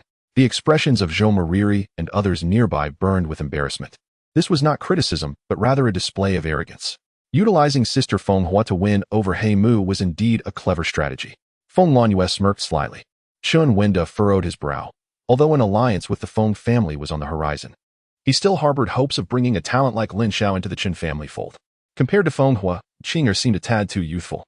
Qin Wenda shook his head slightly. Given Qing'er's disposition, achieving such a standing was already commendable. And to act so boldly before such an audience was a feat only Feng Hua could accomplish. Qin Yin remarked, aware of Feng Hua's audacity, yet astonished by the extent of it. Moreover, if Haimu were to ally with the Feng family, it would only benefit the Qin family without causing any harm. He further elaborated. Qin Wendao nodded in agreement. Across the room, Meng Huang slightly furrowed his brow and meaningfully stated, Ying, do you feel an immense pressure? Meng Ying seemed momentarily dazed. The grand competition had yet to commence, yet major factions were already vying for an advantage, indeed creating significant pressure. Yes, somewhat, Meng Ying replied. Still in a daze. The competition had not even begun, yet Lin Xiao overshadowed others. This young man was no ordinary contender. Meng Huang sighed deeply. Meanwhile, in the position of the Spirit Control Alliance, Wu Ming grumbled indignantly. This woman is utterly shameless. Now, Wu Sha had yet another formidable rival. Pang Pa chuckled, teasingly adding, it seems she's likely to be swept away, poor Wu Sha. Wen Renyang also joined in, gleefully clicking his tongue in amusement. Chapter 121. The competition of medicinal potency simultaneously. Within the venue, witnessing Lin Xiao's adulation from various beautiful ladies, Wu Gong felt a surge of imbalance within him. Initially, he had come with aspirations of seizing the championship. Yet to his dismay, before the alchemical competition had even begun, Lin Xiao had already claimed the spotlight. Indignantly, he thought to himself, humph, once I secure the championship, let us see who will bask in glory, and who shall truly be the young luminary of the spirit control and alchemical competition. Yiyu furrowed his brow, recalling how Feng Hua had repeatedly expressed her affections for him. Although he harbored little interest in Feng Hua, the fact that many were aware of her feelings made him feel a twinge of humiliation as she abruptly turned her attention to Lin Xiao. Striding forth, Yiyu quickly distanced himself from the crowd, chuckling lightly. It seems that Miss Feng Hua is quite smitten with you, young Master Haimu. Truly, you are fortunate indeed. Yet, I wonder if you possess the requisite strength for the upcoming alchemy competition? His tone dripped with sarcasm. Such concerns need not trouble young Master Yi, Lin Xiao replied calmly. I eagerly anticipate your performance, little brother Haimu. Feng Hua said with a seductive smile before gracefully departing. Ha ha ha, it appears I may have missed something. At that moment, a hearty laugh resonated through the air as a golden palanquin appeared, gleaming brilliantly in the soft morning light, captivating the gazes of all present. The palanquin, entirely crafted from gold, was an awe-inspiring sight. It belonged solely to one individual in the entire imperial city, Prince Meng Sheng. At last, Prince Meng Sheng made a dazzling entrance. Such a grand display was indeed eye-catching, yet the attention had largely shifted away from him, overshadowed by Lin Xiao. My disciple has a penchant for the extravagant. Yi mused. In the luxurious carriage, Lejing Hongmao shook his head, bemused, and remarked that this golden chariot was indeed renowned throughout the imperial city. It always seemed to make a grand entrance at the last moment, although he was aware that Ming Xin consistently arrived late. The prolonged absence this time made Lejing Hongmao secretly anxious. Compared to the other princes, this brother of his certainly had potential for cultivation, yet he was excessively vain, lacking a solid foundation. Emperor Ming also shook his head, recalling that he had once considered selecting Meng Sheng. However, in comparison to Meng Ying's composure, Meng Sheng still fell significantly short. His intellect was passable, yet his overly candid nature rendered him unsuitable for wielding imperial power. Meng Ying also offered her assessment. At that moment, the golden carriage came to a halt before the stone platform, and the handsome figure of Meng Sheng, clad in imperial robes, soared into the arena. Although his prominence had diminished considerably due to the incident involving Lin Xiao, he still elicited a chorus of excited squeals from the ladies present. Brother Meng Sheng. Upon seeing him land nearby, Zhou Ruai's face lit up with excitement. Meng Sheng nodded in acknowledgement and fixed his gaze on Lin Xiao, laughing heartily as he said, truly deserving of the title of the young prodigy of our long-on empire, with unparalleled talent and captivating charm. The Haima brothers indeed inspire our admiration. Meng Sheng's admiration for the beauties present was likely unmatched by anyone else in attendance. Lin Xiao replied nonchalantly, not at all, not at all. Haha, brother Yu. Miss Wuxia, I extend my heartfelt congratulations in advance for your commendable achievements in the competition. Yu bowed respectfully to the group, ultimately focusing his gaze on Wuxia, which caused Zhou Ruai to become visibly displeased. Ahem. At this moment, the voice of Yi Fenghua resonated from the main seat. All right, has everyone finished speaking? If so, let the first round of the grand competition commence. As her words fell, the previously boisterous atmosphere fell silent. For all were aware that what had transpired was merely a prelude. The true spectacle awaited in the alchemical contest. Judges overseeing the competition, please take your seats. Yi Fenghua remarked, her gaze directed forward with an air of composure. At that moment, figures began to descend from the sky, each adorned in the attire of spiritual controllers. Their garments predominantly in hues exceeding a vibrant yellow, with two donned in the lighter green of the spiritual controllers' robes. In total, a number of them landed gracefully upon the seats before the stone platform, with the central pair being those two junior fourth-grade spiritual controllers in their pale green robes. This revelation elicited a wave of astonishment among the crowd. Even the chief judge was a junior fourth-grade spiritual controller, highlighting the significance attributed to the alchemical contest. Lin Xiao too was slightly taken aback, recognizing these two as the junior fourth-grade spiritual controllers from the Spiritual Controller Alliance. Officially, the Lan Empire was known to possess only two such figures. As he cast his gaze over the two, Lin Xiao could not discern whether one of them was indeed the assassin behind Meng Ying's attempted murder, as several individuals faltered. Yi Fenghua cast a sweeping gaze over the assembly and spoke once more. I have previously stated that the first round is foundational to alchemy. The task at hand is to concoct a standard healing elixir. You may utilize your own medicinal herbs or those supplied by the Spirit Control Alliance. You are permitted to formulate a first-grade or a third-grade elixir. Our primary focus will be to assess the grade and efficacy of the elixirs produced. The concept of grade efficacy pertains to the correlation between the severity of an injury and the corresponding grade of elixir used for healing. For instance, healing from a strike at the Yuan-Wu realm with a first-grade elixir, as opposed to healing from a blow at the Xuanwu realm with a second-grade elixir, which remedy proves more effective. Ultimately, we shall employ specialized testing stones to evaluate the potency of the elixirs. Any superior healing elixir placed upon this testing stone shall emit a radiant glow, characterized by the colors red, orange, yellow, green, cyan, blue, and violet. Red signifies a lesser grade efficacy, while violet denotes the highest potency. To pass, an elixir must emit an orange glow. Otherwise, it will be eliminated from consideration. Furthermore, you are allotted merely half an hour to concoct your elixirs. Now, prepare to commence your alchemical endeavors. Upon hearing this, the crowd was taken aback, as each one had prioritized the creation of higher-grade elixirs, rather than focusing on the efficacy of healing. They were astonished that the first round of the alchemical competition would entail such an assessment, where only those of superior efficacy would shine, and only those emitting an orange glow would be deemed successful. The difficulty of this first round was undeniably significant. Indeed, this was a serious alchemical contest, and the criteria set forth were anything but trivial. The so-called foundational alchemy demands a high level of expertise.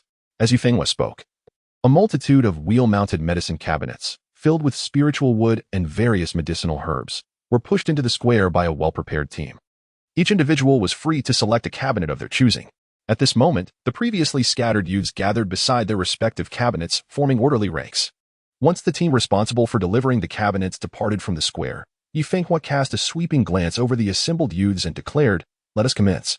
With her words, some could no longer restrain themselves from taking action. After all, time was of the essence in alchemy, and their initial focus was on the healing elixirs they were most familiar with. Lin Xiao's spiritual energy began to skim the contents of the cabinet, familiarizing himself with the herbs contained within. He decided to concoct a primary-level restorative elixir, as the available ingredients were perfectly suited for the task, and their potency would undoubtedly be commendable.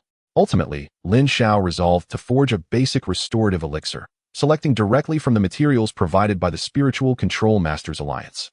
In contrast, the lower the grade of the elixir, the greater its potential efficacy. After all, higher-tier spiritual energy allows for easier manipulation of lower-grade elixirs, thus conserving both materials and effort. Moreover, this was merely the first stage. There was no need to attempt a highly complex concoction. As for the potency, fortuitously, I have prepared spiritual wood sourced from Fire Flame Mountain. It should yield a satisfactory level of efficacy for the elixir. Not far away, Mingxing gently touched the storage ring in his hand, and immediately a piece of fiery red wood materialized before him. What? Spirit wood from the Fire Mountain? That wood possesses an exceptionally strong fire attribute. If controlled properly, it enhances the alchemical process, resulting in a more thorough refinement. The success rate and quality of the elixirs produced would undoubtedly surpass those derived from ordinary spirit wood. Indeed, Prince Mingxing is poised to shine brilliantly in the first round. It is no surprise that as a prince, he has access to such rare and exquisite materials. I have seen this spirit wood from the Fire Mountain at the apothecary. It is worth a fortune, and few would dare to use it for concocting low-grade elixirs. To present such a treasure in the first round is a privilege that only a prince of considerable wealth could afford. Before the alchemical process even commenced, the crowd erupted in a chorus of astonished exclamations. Spirit medicines require a certain vitality, necessitating the use of spirit fire, and the choice of spirit wood to generate that fire is of utmost importance. Most individuals rely on ordinary spirit wood, while the rare varieties can produce unique flames. As long as one can master these extraordinary flames, their alchemical skills will naturally improve. However, such special spirit woods are exceedingly scarce, and few are inclined to seek them out, save for the affluent and powerful who possess the means to cultivate such techniques. Prince Mingxing undoubtedly belongs to this elite class, standing a cut above the rest. At that moment, Yi Yu, standing nearby, chuckled. With Prince Mingxing garnering so much attention, how could he, the esteemed disciple of the illustrious Yifengwa, not possess something noteworthy to display? With a casual flick, a nearly transparent spirit wood appeared, hovering before Yi Yu, emanating a chilling aura. What? Snow Mountain spirit wood?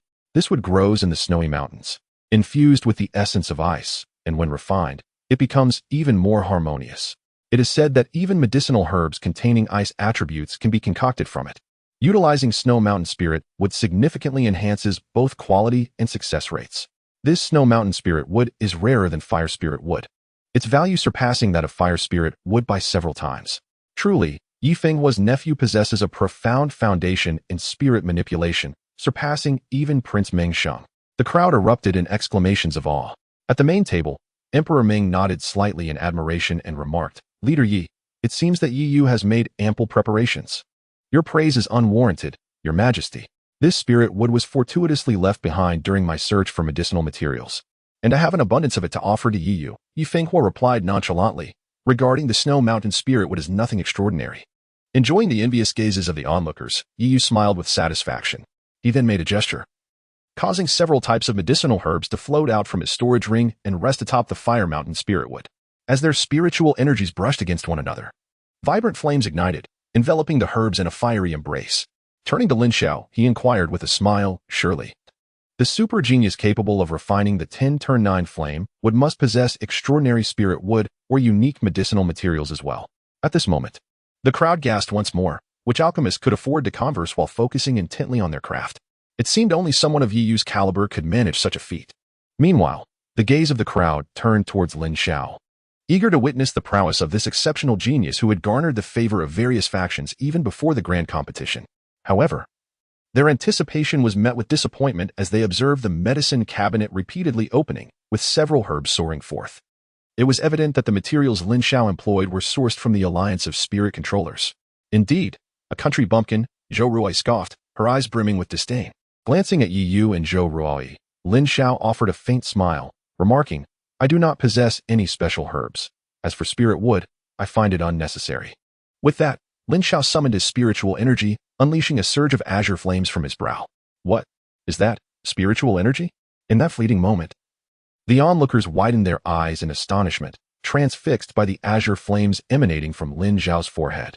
The energy that could be cultivated within the mind and drawn forth from it could only be one thing: the inexhaustible source of natural energy, spiritual energy. How could this be? How could he possibly possess spiritual energy? Yi was utterly flabbergasted. He had been deriding Lin Xiao for lacking rare spirit wood, only to discover that Lin Xiao didn't require spirit wood at all, but rather spiritual energy. Such a treasure was worth thousands, if not millions, of times more than his Snow Mountain spirit wood. Even his uncle, the alliance leader, did not possess spiritual energy. Zhou Ruai's complexion turned ashen, as this country dweller had dealt her a staggering blow. Spiritual energy. At the main table, Yi Fenghua's gaze sharpened, and he rose in shock. Lu Zhenghong, Sita Guang, and other spirit controllers also stood up in unison, their expressions filled with astonishment. Psychic powers, a coveted treasure that they had only dared to dream of for countless years. Not a single individual in the Lan'an Empire had possessed such abilities, yet here it manifested in Lin Xiao, particularly for Yi Fenghua, who had even ventured into the Demon City with a group in pursuit of such powers, only to return in defeat. The sight of someone wielding psychic energy must have stirred an overwhelming excitement within him. It is indeed remarkable, indeed, that he possesses such abilities. No wonder the Nine Flame wood could be refined to the 10th transformation. Lu Zhenghongmao gasped in astonishment. Zhou Mariri and Zhou Xiong, too, were left utterly astounded. Especially Zhou Xiong, who recalled Lin Xiao's battle against him, during which Lin Xiao had not even tapped into his psychic powers. If one were to factor in that energy, Zhou Xiong would surely be at a disadvantage. This revelation rendered his plans for revenge all the more arduous. Meanwhile, Ming Huang's eyes sparkled with newfound brilliance, as if illuminated from within. Although he was not a psychic controller, he understood the significance of such celestial energies. He then turned his gaze, laden with intent, toward Meng Ying. Beside him, Meng Ying, aside from her astonishment, exhibited a peculiar glimmer in her eyes. This young man's talents and abilities were indeed formidable. Moreover, she noticed her father's unusual gaze directed at him. At the main table, the most composed individuals were Chen Wenda, Chen Yin, and the members of the Feng family, for they had been discreetly informed of Lin Xiao's psychic powers. Yet, even Feng Lanhua was taken aback, for she had witnessed Lin Xiao's psychic energy manifesting as a dark green aura. How had it transformed into pure azure flames now? This left her utterly perplexed.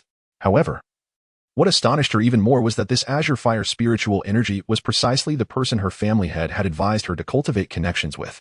She had never anticipated that the young man possessing spiritual energy whom the family had encountered before would turn out to be the very person before her, Haimu. In Chapter 123, Assessing the Grade of Elixirs, it became evident that only Lin Xiao truly understood the nuances of the situation. The fusion of azure fire spiritual energy with devouring sky spiritual energy resulted in a unique spiritual force that retained two inherent attributes.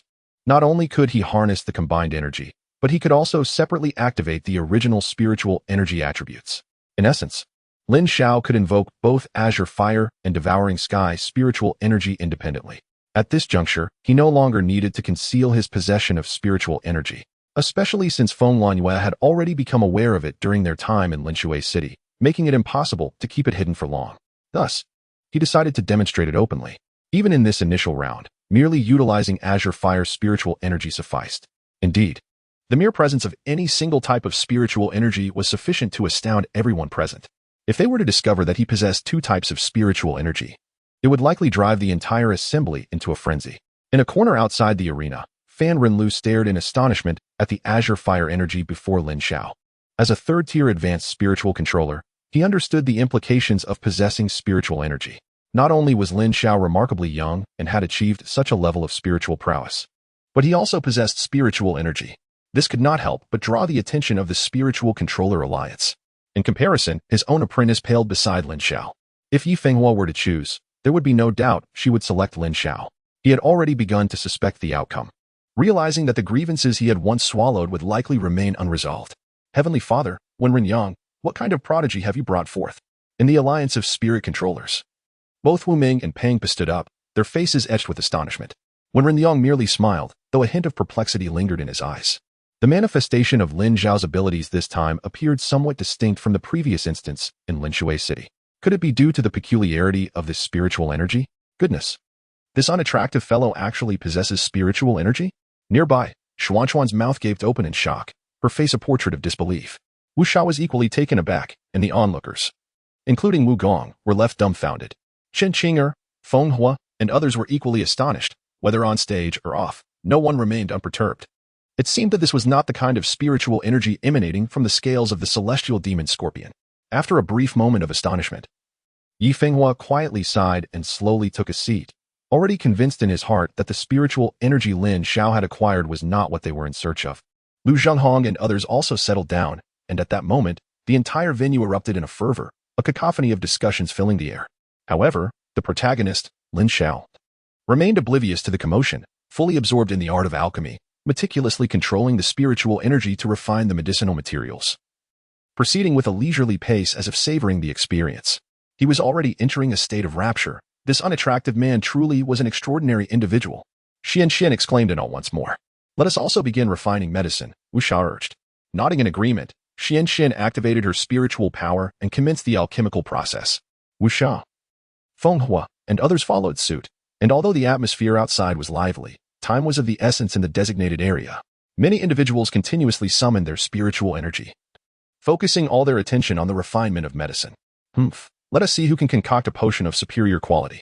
Yi felt a sudden flush on his face, snorted coldly, and ceased to engage in conversation, immersing himself in the alchemical process. As the spectators attentively observed, time gradually elapsed.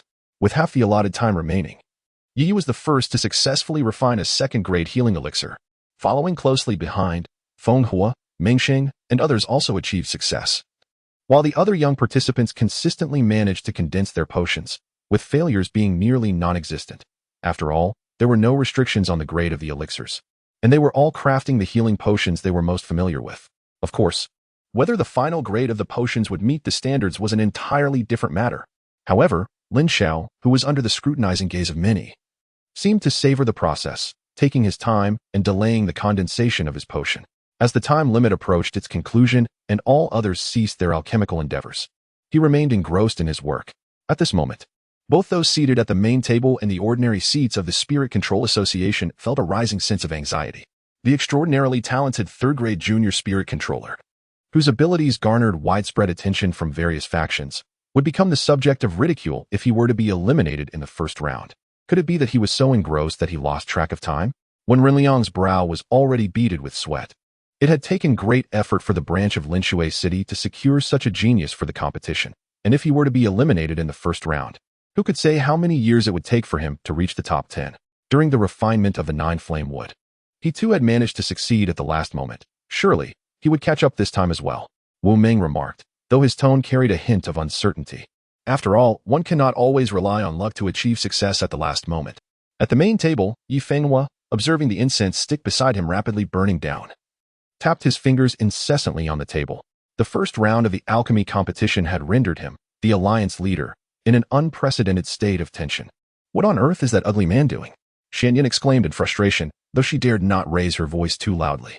The liquid undergoing spiritual energy refinement had entered a critical phase. Any sudden interruption could ruin the elixir, and that would be disastrous. Should I remind him? Wu Shao hesitated, whispering softly. Time was running out. Possessing spiritual energy mattered little if one were to be eliminated in the first round. Heh. At this moment, Zhou Ruai chuckled, her face radiant with delight. If he were to be eliminated in the first round, that would be utterly dull. Yet, Yu shook his head in response. In this moment, the atmosphere was nearly suffocating, as the gazes of tens of thousands were fixated upon the liquid before Lin Xiao. The green liquid, infused with azure flames, appeared to melt seamlessly with the fire, indicating a remarkably steady concoction. However, the urgency of time had everyone holding their breath in anticipation. Just as the moment arrived, Lin Xiao suddenly spoke. A voice emerged as the azure flame's spiritual energy was abruptly withdrawn, compressing the spiritual power into the liquid, which promptly coalesced into a solid roughly the size of a mung bean. A faint aroma of medicinal herbs wafted forth. The healing elixir had successfully formed. Just as the flame on Yi Fenghua's incense stick extinguished. Many could not help but let out a sigh of relief for Lin Xiao. The young alchemist's performance was exceedingly thrilling, leaving countless spectators in suspense. Of course, there were those who lamented the near miss. Lin Xiao almost faced elimination in the first round. This young man consistently navigates perilous situations. Lu Zhenghongmao couldn't help but mutter under his breath. The last time, it was he who supervised the refinement of the 9 flamewood, and Lin Xiao barely succeeded at the last moment. This time, it was no different. However, during the previous occasion, he had little expectation for Lin Xiao, lacking the sense of excitement he now felt. All right. It's time to assess the grade and efficacy of the pills you've concocted. At this moment, Yi Fenghua's voice resonated throughout the venue. Below the stage, a dozen judges positioned the testing stones for grading on their respective tables, separated by a substantial gap, allowing over 2,000 youths to line up for examination. Lin Xiao, alongside with Sha and a few others, proceeded towards the front. Suddenly, a youth who had queued ahead placed his pill upon the testing stone. A crimson light erupted, followed by the judge's voice declaring, efficacy grade, crimson light, elimination. How could this be? This is the one recovery pill I am most familiar with, and it has reached my highest standard. How could it possibly only yield a crimson light? The youth lamented in disbelief, his expression a mix of shock and denial. Chapter 124. Another ray of light simultaneously. On a nearby judge's table, the testing stone emitted a brilliant orange light, and the judge's voice immediately followed. Efficacy grade, orange light. Success.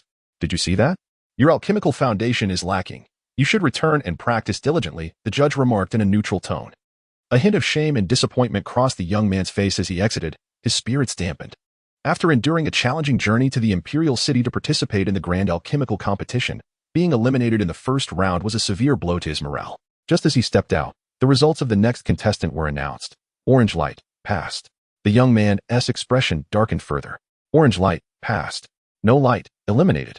The results continued to unfold, radiant lights flashing before the main stage as the successful candidates beamed with excitement, while those who failed begrudgingly made their way out.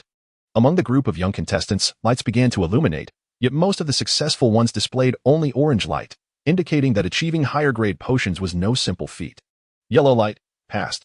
After a considerable pause, a higher-grade potion finally emerged. Only yellow light?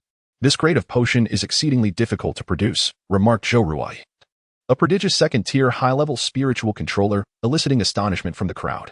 The difficulty of the potion assessment was evident. At that moment, all eyes were drawn to the 3 or 4 rows ahead of Lin Xiao, where the foremost noteworthy young masters and young ladies were positioned, alongside Lin Xiao himself. Following Zhou Ruai was Prince Mingsheng. Dear Sister Ruai, do not be upset. The ability to detect the luminescence of these elixirs indicates their remarkable potency, as they emit a yellow light, suggesting a commendable quality. Mengsheng offered words of solace to Zhou Ruai, who, upon hearing his comforting remarks, felt her spirits lifted considerably. I shall also endeavor to test the potency of my own concoction, he declared, subsequently placing his elixir before the observers. With a sudden burst, a vibrant green light surged forth, captivating the gaze of the onlookers, who responded with waves of admiration. This was the first instance of green luminescence to appear.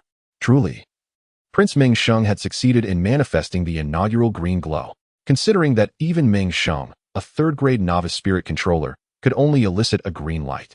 It was evident that the quality of this luminescence had reached a notably elevated level, likely placing it among the highest ranks. The crowd erupted into fervent discussions, their eyes shimmering with excitement. Many regarded Mengsheng with adoration, particularly those disciples who had been eliminated, for they understood the rarity and high caliber of a potion capable of producing such a green glow. Vice Leader Lu Zheng, your disciple exhibits great promise, Yi Fenghua remarked approvingly, nodding in acknowledgement. Indeed, the green luminescence denoted a significant level of efficacy, especially when applied to wounds of a comparable degree. Lu Zhenghongmao also nodded in satisfaction, observing, when Mengsheng is earnest, he demonstrates considerable potential. Meanwhile, amidst the waves of astonishment directed towards Mengsheng, the evaluations continued unabated, with rows of observers still engaged in their assessments. In the row directly ahead of Lin Xiao, which is also to the right of Mengsheng, a yellow light illuminated the scene. This individual was none other than Chen Qinger. The potency of her elixir was on par with that of Zhou Ruai, however. Her expression betrayed no dissatisfaction. She merely inclined her head slightly, withdrew her elixir, and stepped aside. Adjacent to Chen Qing'er on her right was none other than the favored contender for victory, Yiyu. Prior to the assessment, Yiyu turned back to Lin Xiao and the others with a smile, saying nothing, yet his gaze was unmistakably laden with disdain and confidence. With a dismissive gesture, he placed the elixir upon the testing stone, and instantly, a resplendent azure light erupted forth, captivating the audience both inside and outside the arena with gasps of astonishment. The azure light represented a level of potency surpassing even that of Prince Mengsheng, affirming Yiyu's status as a leading candidate for the championship. Being the nephew of Yi Fenghua, the azure grade was a pinnacle few could hope to attain, likely leaving no one else capable of reaching such heights. Simultaneously, at the honor table, Emperor Ming and others expressed their admiration, with Yi Fenghua nodding in acknowledgement and responding modestly. Within the arena, Yiyu reclaimed his elixir and stepped aside, turning to Lin Xiao with a look of provocation, remarking, "I wonder how formidable the potency of elixirs refined with spiritual energy can be. I myself am quite eager to find out." Lin Xiao responded calmly, noting that he had refined the elixir using spiritual energy to its utmost limit, and he too shared a sense of anticipation. "Oh, but achieving such a high level of potency is no simple task," he mused. Observing Lin Xiao's confident demeanor, Yiyu couldn't help but tease him with a smile. However, just as he wore that grin, a sudden azure light illuminated beside him. Yiyu's expression stiffened as he turned to see a young man, approximately in his 20s. Standing there with an air of arrogance, his gaze filled with disdain and provocation directed at Yiyu. Shortly after, that gaze shifted away, now resting upon Lin Xiao. As he remarked with a sneer, "I too eagerly anticipate the high grade of the pills refined with spiritual energy." "It is Wugong," Wu Sha exclaimed, her expression tightening in surprise. Lin Xiao was momentarily taken aback. It seemed Wugong was indeed a formidable rival to Yiyu, explaining his audacity in claiming the championship. The onlookers, including Wen Yang and others, displayed similar astonishment as the crowd erupted into a flurry of discussions. This individual was an unexpected dark horse, truly captivating their attention and adding to the excitement of the event. This was indeed a grand alchemical competition, filled with hidden talents, with Yiyu as the champion. The suspense deepened. The judges and several distinguished figures at the main table also brightened at this revelation, astonished that he could reach such caliber. Yi Fenghua nodded in acknowledgement, conceding that the young man brought forth by Fan Relu was also a remarkable genius, another extraordinary talent. After the competition, efforts would be made to draw him into the family. Several family heads began to devise their plans in secret, while the others were taken aback. Fan Relu, seated among the ordinary spectators, reveled in the astonished expressions of Wen Renliang and Yi Fenghua, relishing this moment of triumph. At this moment, within the arena, Engineer Wu wore a mocking expression as he gazed at Lin Xiao, poised to unleash a scathing humiliation upon him once Lin Xiao's low-grade status was revealed. However, just then, a breathtaking scene unfolded that left the atmosphere suffocating. A brilliant blue light soared skyward from several testing stones, its dazzling radiance illuminating all directions. Chapter 125. Lin Xiao and the Dark Horse. What? Blue light. Engineer Wu and Yiyu's expressions froze in shock, while the crowd erupted in astonishment. Even those seated at the main table widened their eyes in disbelief. They were acutely aware that the blue light signified an extraordinary grade, a level of potency that even the likes of Lu Zhenghaomao and Situ Guang could only lament not surpassing. If the few of them were so taken aback, one could only imagine the reaction of the onlookers. After a brief silence, the venue erupted into a frenzy of gasps and exclamations. This achievement far surpassed that of Yiyu and the Dark Horse Engineer Wu.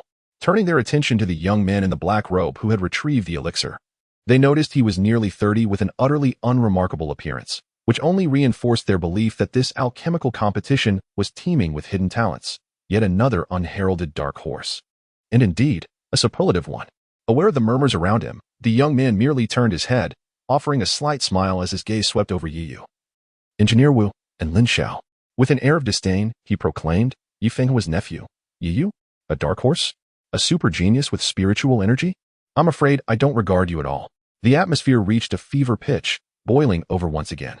Arrogance, sheer arrogance. Imposing and undeniably formidable. Especially that remark about Yi Fenghua's nephew being disregarded. One cannot fathom the origins of such a character. Their prowess is simply astonishing. Yiyu was overtly scorned, rendering the upcoming alchemy competition all the more thrilling. Some were incensed, while others reveled in excitement, as many felt their fervor ignite. This is the essence of the alchemical contest. Each contender more formidable than the last, each more audacious, thick with the scent of competition. Yi Yu's countenance was particularly grim. It was the first time he had encountered someone who dismissed him, Yi Fenghua's nephew, so nonchalantly. Yet, with the stark reality laid bare before him, he found himself at a loss for words. To be surpassed by an obscure youth was one thing, but now another unknown individual had eclipsed him. An affront he could hardly bear. This was a severe blow, far more impactful than the previous challenge of refining the 9 flamewood. The distinction between refining and alchemy is profound. In this instance, it was alchemy, and he felt utterly belittled. Naturally, Wu Gong's spirits were not much brighter, as his sole focus was Yi Yu. However, another dark horse had emerged, one even more formidable than him, a reality he found difficult to accept. Once the most exhilarated person present, he now found himself in a starkly altered state. This individual was indeed extraordinary. Observing the nearly 30-year-old youth, Lin Xiao furrowed his brow slightly. He could not discern the true extent of this person's spiritual power. He had not anticipated the rise of such a formidable opponent, who would likely prove to be a significant rival. Yet, with competition, the contest gains its true significance. Lin Xiao suddenly smiled, then stepped forward, producing the elixir from his hand and placing it down. Look, the black stone has begun its assessment. A gasp emerged from the crowd, and everyone's gaze shifted towards Lin Xiao. A blue light of a certain grade appeared, and even if his grade were to be higher, it would still pale in comparison. Some shook their heads, certain that it would not surpass Ming Sheng's. Zhou Ruai silently mused to herself. Yi Yu and Engineer Wu directed their attention to Lin Xiao, hoping fervently that his grade would be low, seeking to alleviate their frustrations through him. After a moment of Lin Xiao's elixir being displayed, still no radiant light emerged, causing the atmosphere to tense once again. Could it be that it has not reached the grade of illumination? Someone said, bewildered. It is highly likely. He may have rushed the elixir's formation at the last moment, resulting in a failed concoction. This would be a grand joke indeed. As time passed without any response, murmurs began to circulate among the crowd. The expressions of those seated at the main table, including Yi Fenghua, stiffened as they gazed at the testing stone, their faces reflecting a remarkable blend of emotions.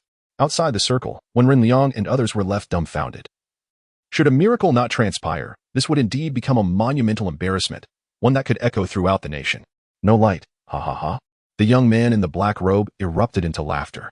However, just as Engineer Wu and others prepared to join in the mockery, a dazzling purple light shot forth, illuminating the surroundings, filling the space with its brilliance. The expression of the young man in the black robe froze in place. What?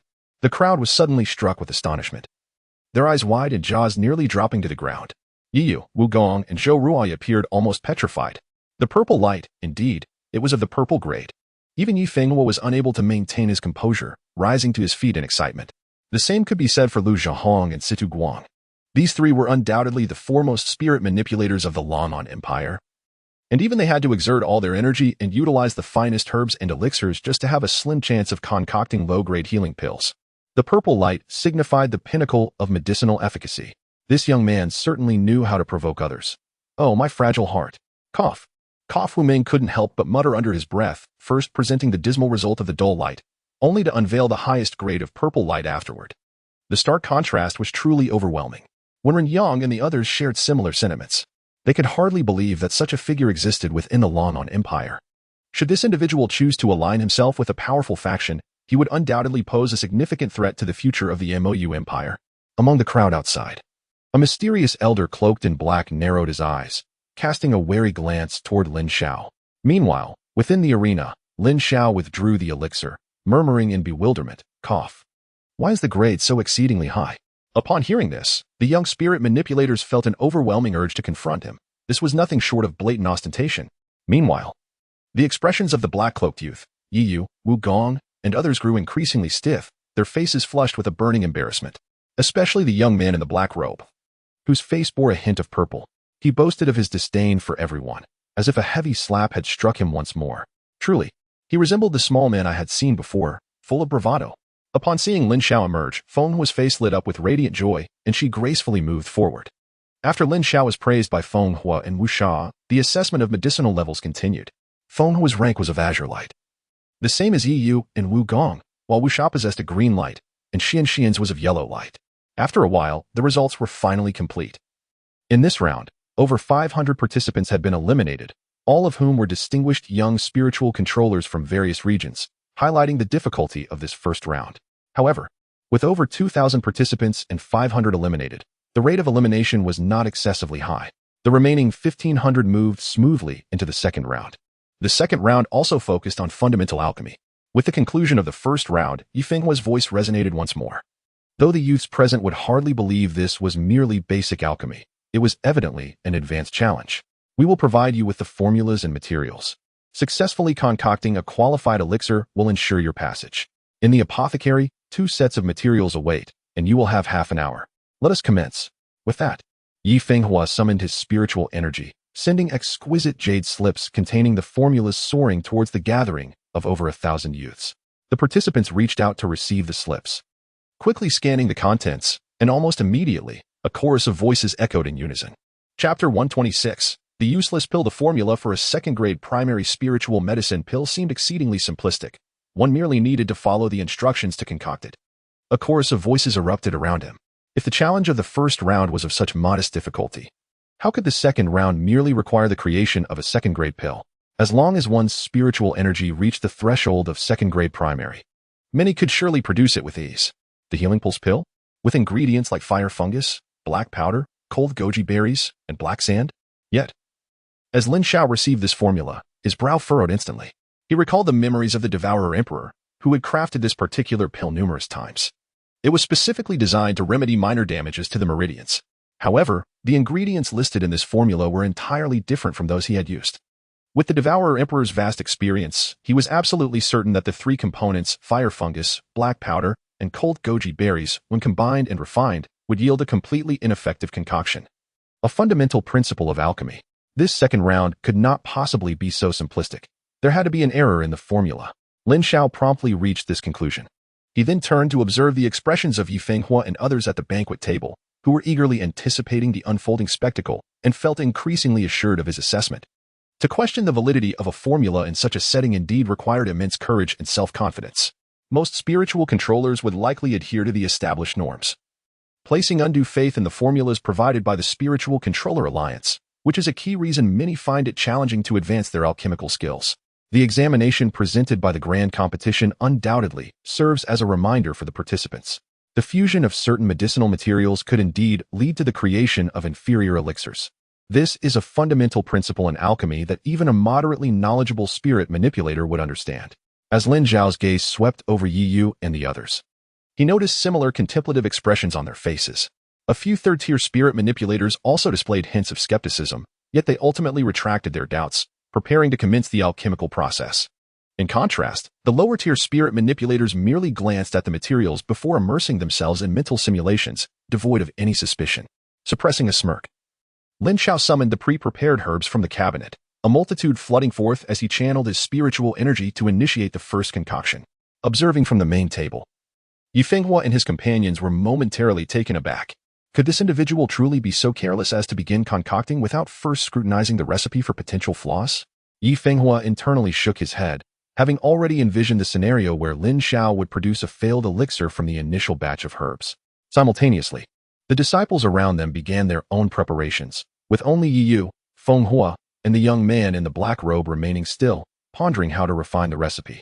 It was not until a mere quarter of an hour had passed that they finally set to work. By that time, Lin Xiao, well acquainted with the healing pulse elixir, was already nearing completion, beginning to condense the final product. Knowing the correct formulation was exceedingly simple for him, he could resolve it in a mere 15 minutes. With a soft sound, as Yifenghua and the others commenced their alchemical endeavors, a single elixir successfully coalesced. How could this fellow concoct so swiftly? A chorus of astonished voices erupted from the crowd. After all, this was the second round, which should inherently pose more difficulty than the first. How could it be that within merely a quarter of an hour, someone had managed to refine a pill? Truly, the prodigy who had achieved the violet essence in the first round was demonstrating remarkable prowess by successfully condensing a pill in just 15 minutes during the second round. Such an astonishing speed suggested that Heimu was poised to make a formidable leap in the rankings. If his spiritual energy were to ascend by another grade, he would undoubtedly seize the championship. While the rapidity was indeed impressive, an unsettling feeling lingered within me, observing Yi Yu and his companions. It appeared they had hesitated for quite some time before embarking on their alchemical endeavors. The crowd buzzed with admiration. Yet some sensed an underlying strangeness to the second round of pill refinement, though none could pinpoint the anomaly. Meanwhile, Lin Xiao stood quietly, his demeanor calm as he watched the others concoct their elixirs, showing no sign of perceiving anything amiss.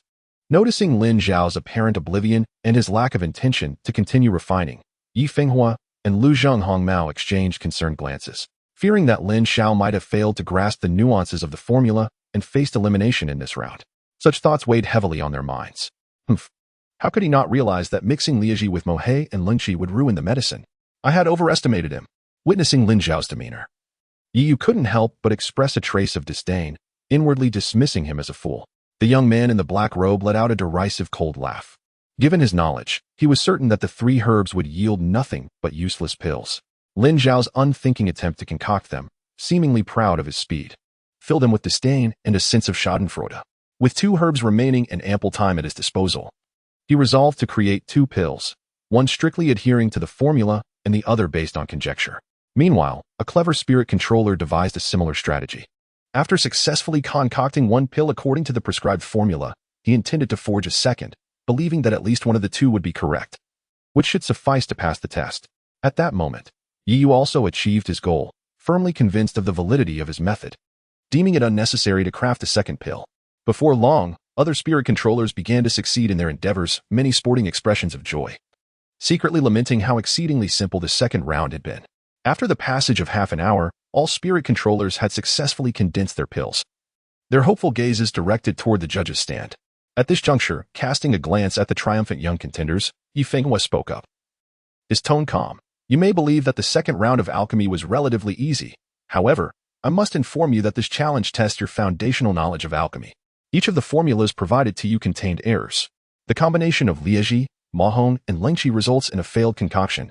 This is basic alchemical knowledge. Therefore, those of you who followed the formulas without conducting any preliminary checks have produced nothing but useless pills. What? At that moment, a multitude of competing disciples were rendered speechless, as the medicinal pills they had concocted according to the formula turned out to be utterly worthless. Disbelieving, they were urged to present their pills for evaluation. Only those deemed acceptable would pass, while the others would face elimination, proclaimed Yi Fenghua. I refuse to believe it, exclaimed one disciple as he stepped forward, placing his creation upon the judging stone. To his dismay, the stone exhibited no reaction whatsoever, indicating that his pill was indeed a failure. Is it truly a worthless pill? Another youth stood frozen in disbelief, his countenance marred by a profound sense of despair. He had invested so much time in preparation, only to falter at the second round. After a series of evaluations, many young contestants exited with heavy hearts, for they had adhered strictly to the formulas and yet produced nothing of merit. They had been vanquished in this round. Lin Xiao, too, was momentarily taken aback, realizing that the fault lay with the formula itself, as those less versed in the art of alchemy had been summarily dismissed. Ha ha ha, Haimu, are you dumbfounded? Bewildered? You thought you were exceptional for producing your pills so swiftly? At this juncture, Yu approached with a boisterous laugh, deriding the situation before testing his own pill, which yielded a glowing result on the judging stone. His creation had passed. Such a waste of spiritual energy on you. The youth in the black robe sauntered past Lin Xiao, casting a disdainful sneer. What of possessing spiritual energy, when you cannot even succeed in the second round of assessments? Wu Gong shot Lin Xiao a scornful glance, his heart swelling with satisfaction. Is that so? Observing the expressions of the gathered individuals, Lin Xiao's lips curled into a sardonic smile as he approached the testing stone. Humph. Despite being the first to refine the elixir according to the formula, they still refuse to give up? Once the results are revealed, we shall see. Humph. Before Wu Gong could finish his sentence, the testing stone began to glow, and the judge's voice resonated. The elixir is qualified. You may proceed. What?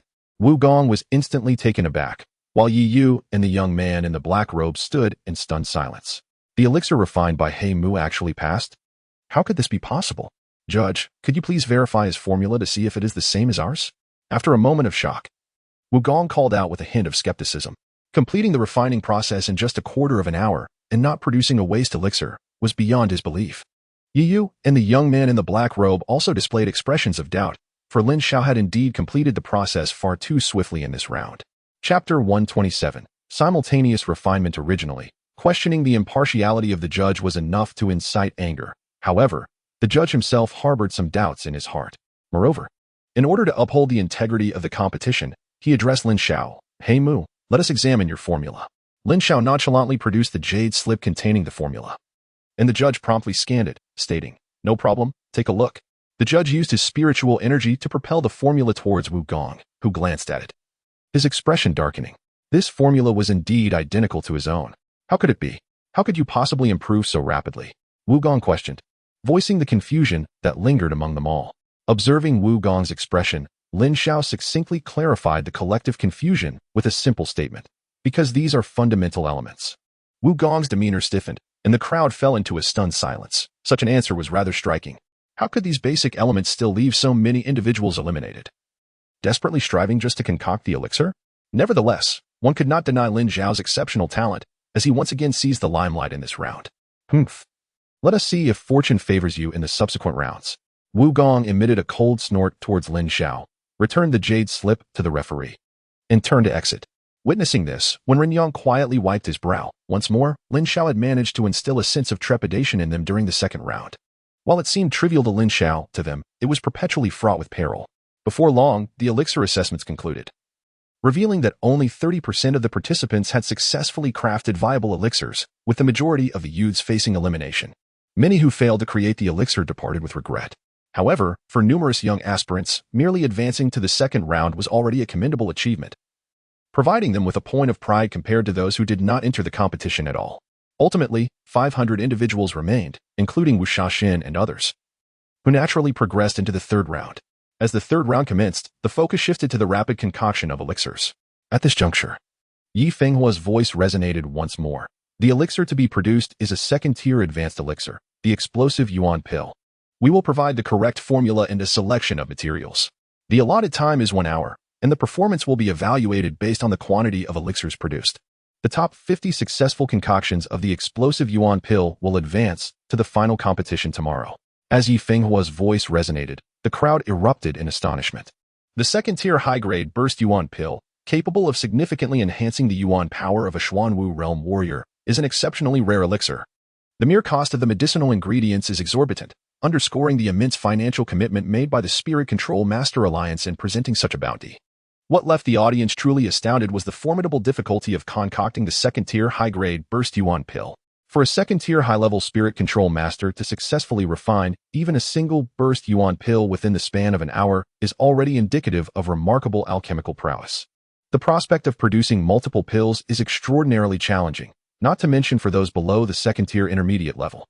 This implies that the threshold is set at the second-tier high-level Spirit Control Masters, with only approximately 70 to 80 of them among the participating youth.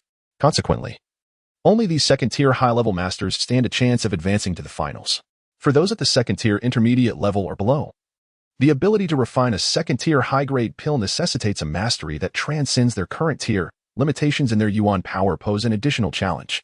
Unless their alchemical skills are exceptionally refined or their yuan power exhibits capabilities beyond their tier, manufacturing pills of a higher grade is exceedingly arduous, even if they manage to produce one.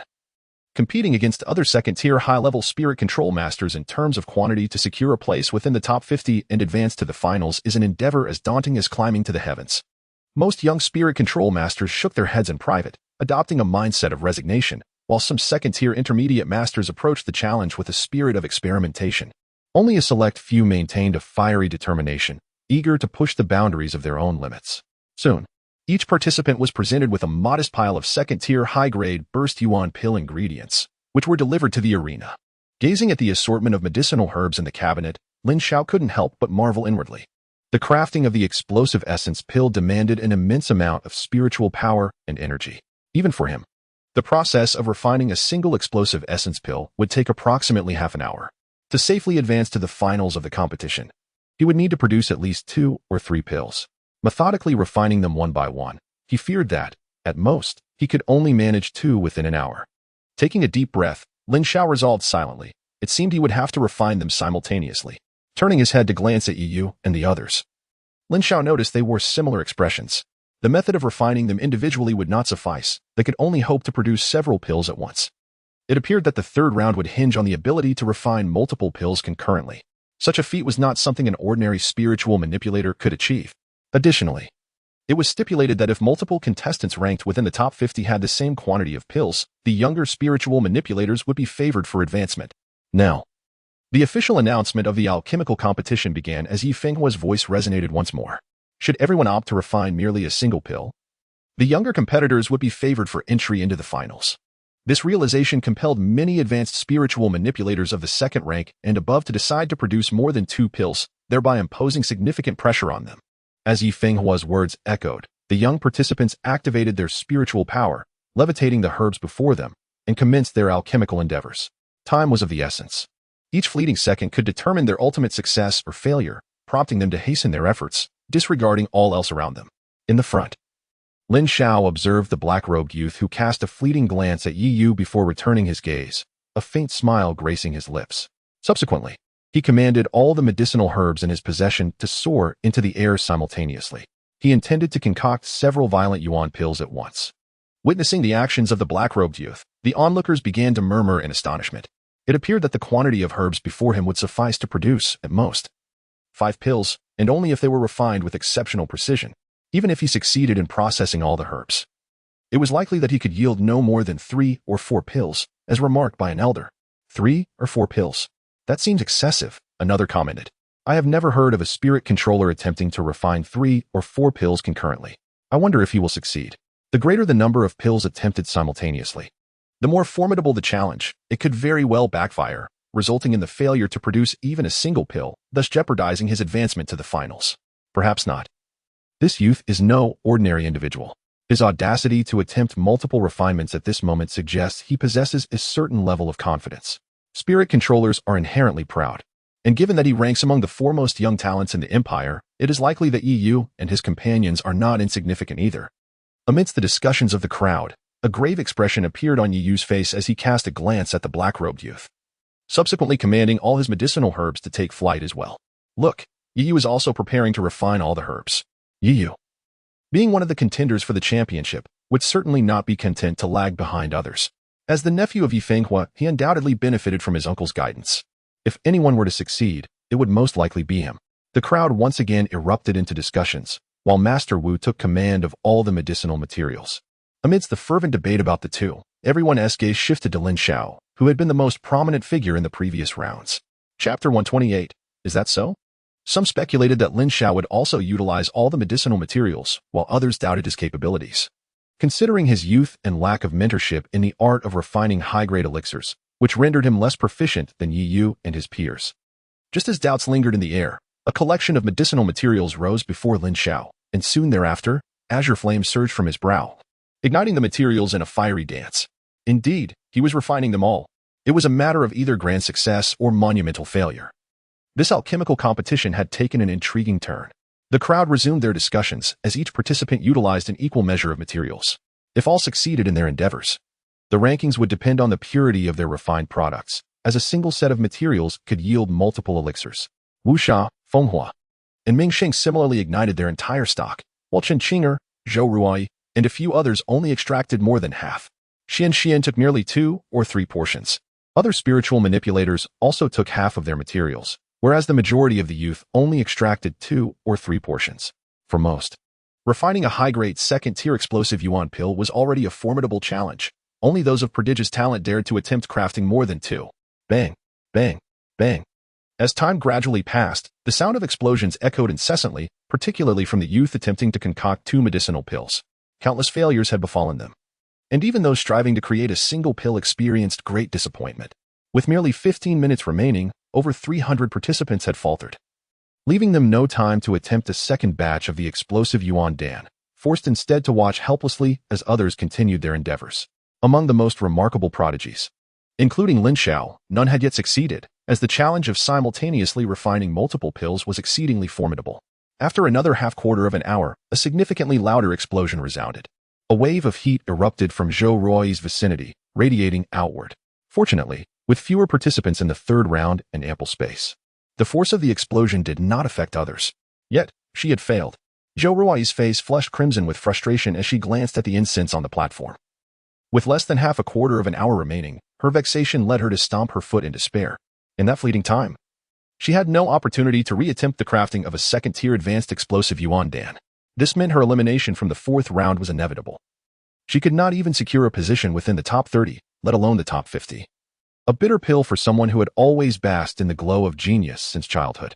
Observing from the main platform, Zhou Mariri also displayed a look of contemplation. He recognized that Zhou Ruai had merely attempted to refine 2 explosive yuan dan simultaneously, yet the outcome had been unfortunate. However, considering the inherent difficulty of concocting 2 second-tier advanced explosive yuan dan within a single hour, he felt no inclination to criticize her. The crowd was secretly astonished. Even Zhou Ruoyi, one of the four renowned beauties and prodigies, had failed, highlighting the immense difficulty of refining the explosive essence pill concurrently. In stark contrast, not far away, Xian, a mid-level second-tier spirit controller with slightly lesser spiritual power than Zhou Ruoyi, successfully condensed a golden explosive essence pill that floated in the air. She had achieved a successful cross-dye refinement. Xian erupted in jubilant cheers. The successful cross-dye refinement, albeit only a single pill, elicited admiration from the onlookers. While the bystander Pang Pa nodded in satisfaction, stroking his beard. How could this be? How could she possibly succeed in cross-dye refinement? Zhou Ruoyi felt a surge of anger. Her own failure made witnessing another's success unbearable. Gritting her teeth, she coldly thought, even if she succeeded in cross-dye refinement, it is merely one pill. And she too cannot advance to the finals. At that moment, Wu Sha, positioned to the side of Xian, also succeeded in condensing medicine, manifesting 3 golden explosive essence pills that floated gracefully in the air. Zhou Ruoyi was left dumbfounded. She could barely refine 2, and Wu Sha had astonishingly produced 3. 3, all at once. Truly a genius of the junior third-tier spirit controllers. The crowd erupted in waves of exclamations, and expressions of delight adorned the faces of Wu Ming and others. Soon after, amidst the astonished gasps, Feng Hua, Meng Sheng, and Chen Qing'er consecutively achieved successful condensing as well, with Feng Hua and Meng Sheng also producing 3 pills, while Chen Qing'er managed 2. This left Zhou Ruoyi in utter disbelief. Logically speaking, Chen Qing'er was on par with her, yet while Chen Qing'er succeeded, she herself had faltered. Moments later, a boisterous laughter erupted. Ha ha ha, for elixirs, nothing remarkable. With this laughter, a wave of astonished murmurs ensued. It was Wu Gong, who had simultaneously refined 4 advanced second-grade Baoyuan pills. Such prowess was astonishing. His output surpassed that of Feng Hua, Meng Sheng, and Wu Sha, and his speed outstripped that of Yiyu and Heimu. It seemed he was poised to become the champion of this round. The crowd's gasps reached a crescendo, and when Ren Yang, watching from the sidelines, could not help but reflect on Wu Gong's remarkable talent. Turning his gaze to Wu Gong's mentor, Fan Relu, he noticed the latter's disdainful and triumphant expression directed at him, prompting Wen Yang to snort in annoyance, anxiously glancing at Lin Xiao, who was still concocting elixirs. Just then, 5 perfectly round golden elixirs coalesced in the air before Yiyu. Remarkably, he had refined 5, reaching the pinnacle of what the materials could yield. An elder gasped in astonishment. Even on the main stage, the 4th-grade intermediate spirit controller Lu Zhonghong couldn't help but exclaim, "Indeed, a distinguished lineage produces remarkable disciples. Alliance Master Yi, your nephew is truly exceptional. Refining 5 simultaneously has pushed the limits of both materials and time." Indeed, he had acquired some skill. Yet it remained insufficiently refined. Yu Fenghua nodded slightly, a hint of approval gracing his features. The expressions of those nearby flickered momentarily. Concurrently refining 5 high-grade second-tier explosive yuan pills within half an hour, the youth was indeed recognized as the foremost alchemist. Yet, to claim that he had merely acquired a modicum of skill seemed rather inadequate. However, considering Yi Fenghua's innate talent, one could only acquiesce to his perspective. After all, his accomplishments were manifest. Only Yi Fenghua himself possessed the authority to deem such a genius's alchemical prowess as insufficiently refined. In the midst of the gathering, Yi retrieved an empty jade vial, joyfully collecting the 5 pills before him. He cast a glance at Lin Xiao, who was engrossed in his alchemical work, and then at the black-robed youth on the verge of pill formation, his eyes brimming with provocation and disdain. "Ah, there remains a bit of time left. I hope you do not misfire, or else this round and the next will lose their significance. Is that so?" As Yi's words lingered in the air, a sardonic voice emerged, accompanied by the subtle sound of pill condensation. Above the black-robed youth, 6 radiant beams of golden light ignited, revealing the formation of 6 pills. Chapter 129. Who informed you that you were the best? What? 6? How is that possible? Yiyu's gaze froze, disbelief etched across his countenance. 5 pills had already represented the zenith of this batch of materials. How could he possibly produce 6? Not only Yiyu, but even Yi Fenghua, Lu Zhonghong, Mao Sidu Guang, and the others on the stage were equally astonished. To simultaneously refine 6 pills in a single hour was an unprecedented feat, reaching the pinnacle of both time and materials. It was difficult to fathom that a 3rd-tier spirit controller could achieve such a level of mastery. Even those who lacked understanding of spirit control techniques, such as the head of the Ming family and the Qin family, displayed expressions of astonishment. Genius. After a brief pause, Lu Zhonghao could only utter these 2 words. Although the young man in the black robe was slightly older than Yiyu, nearing 30, It was a rare occurrence for someone of such age to successfully refine 6 high-grade second-tier explosive essence pills. Such talent might only manifest once in a century. A profound admiration was evident on Yi Fenghua's face. This individual must be courted. Beside him, Meng Huang's eyes sparkled with brilliance as he mentally prepared the resources bestowed upon him by Empress Meng Shi prior to her departure. The prominent figures on stage were taken aback, while the audience erupted in exclamations. 6 pills, he had actually refined 6. The difficulty of such alchemy was staggering, and he surpassed Yi Yu by 1 pill. Who was this person, whose alchemical prowess seemed to exceed even that of Yi Yu? Truly, this generation was brimming with talent, a plethora of dark horses. At that moment, a hearty laughter erupted from the crowd. The young man in the black robe surveyed those present and declared with booming laughter among the youth, "I am the foremost spirit controller."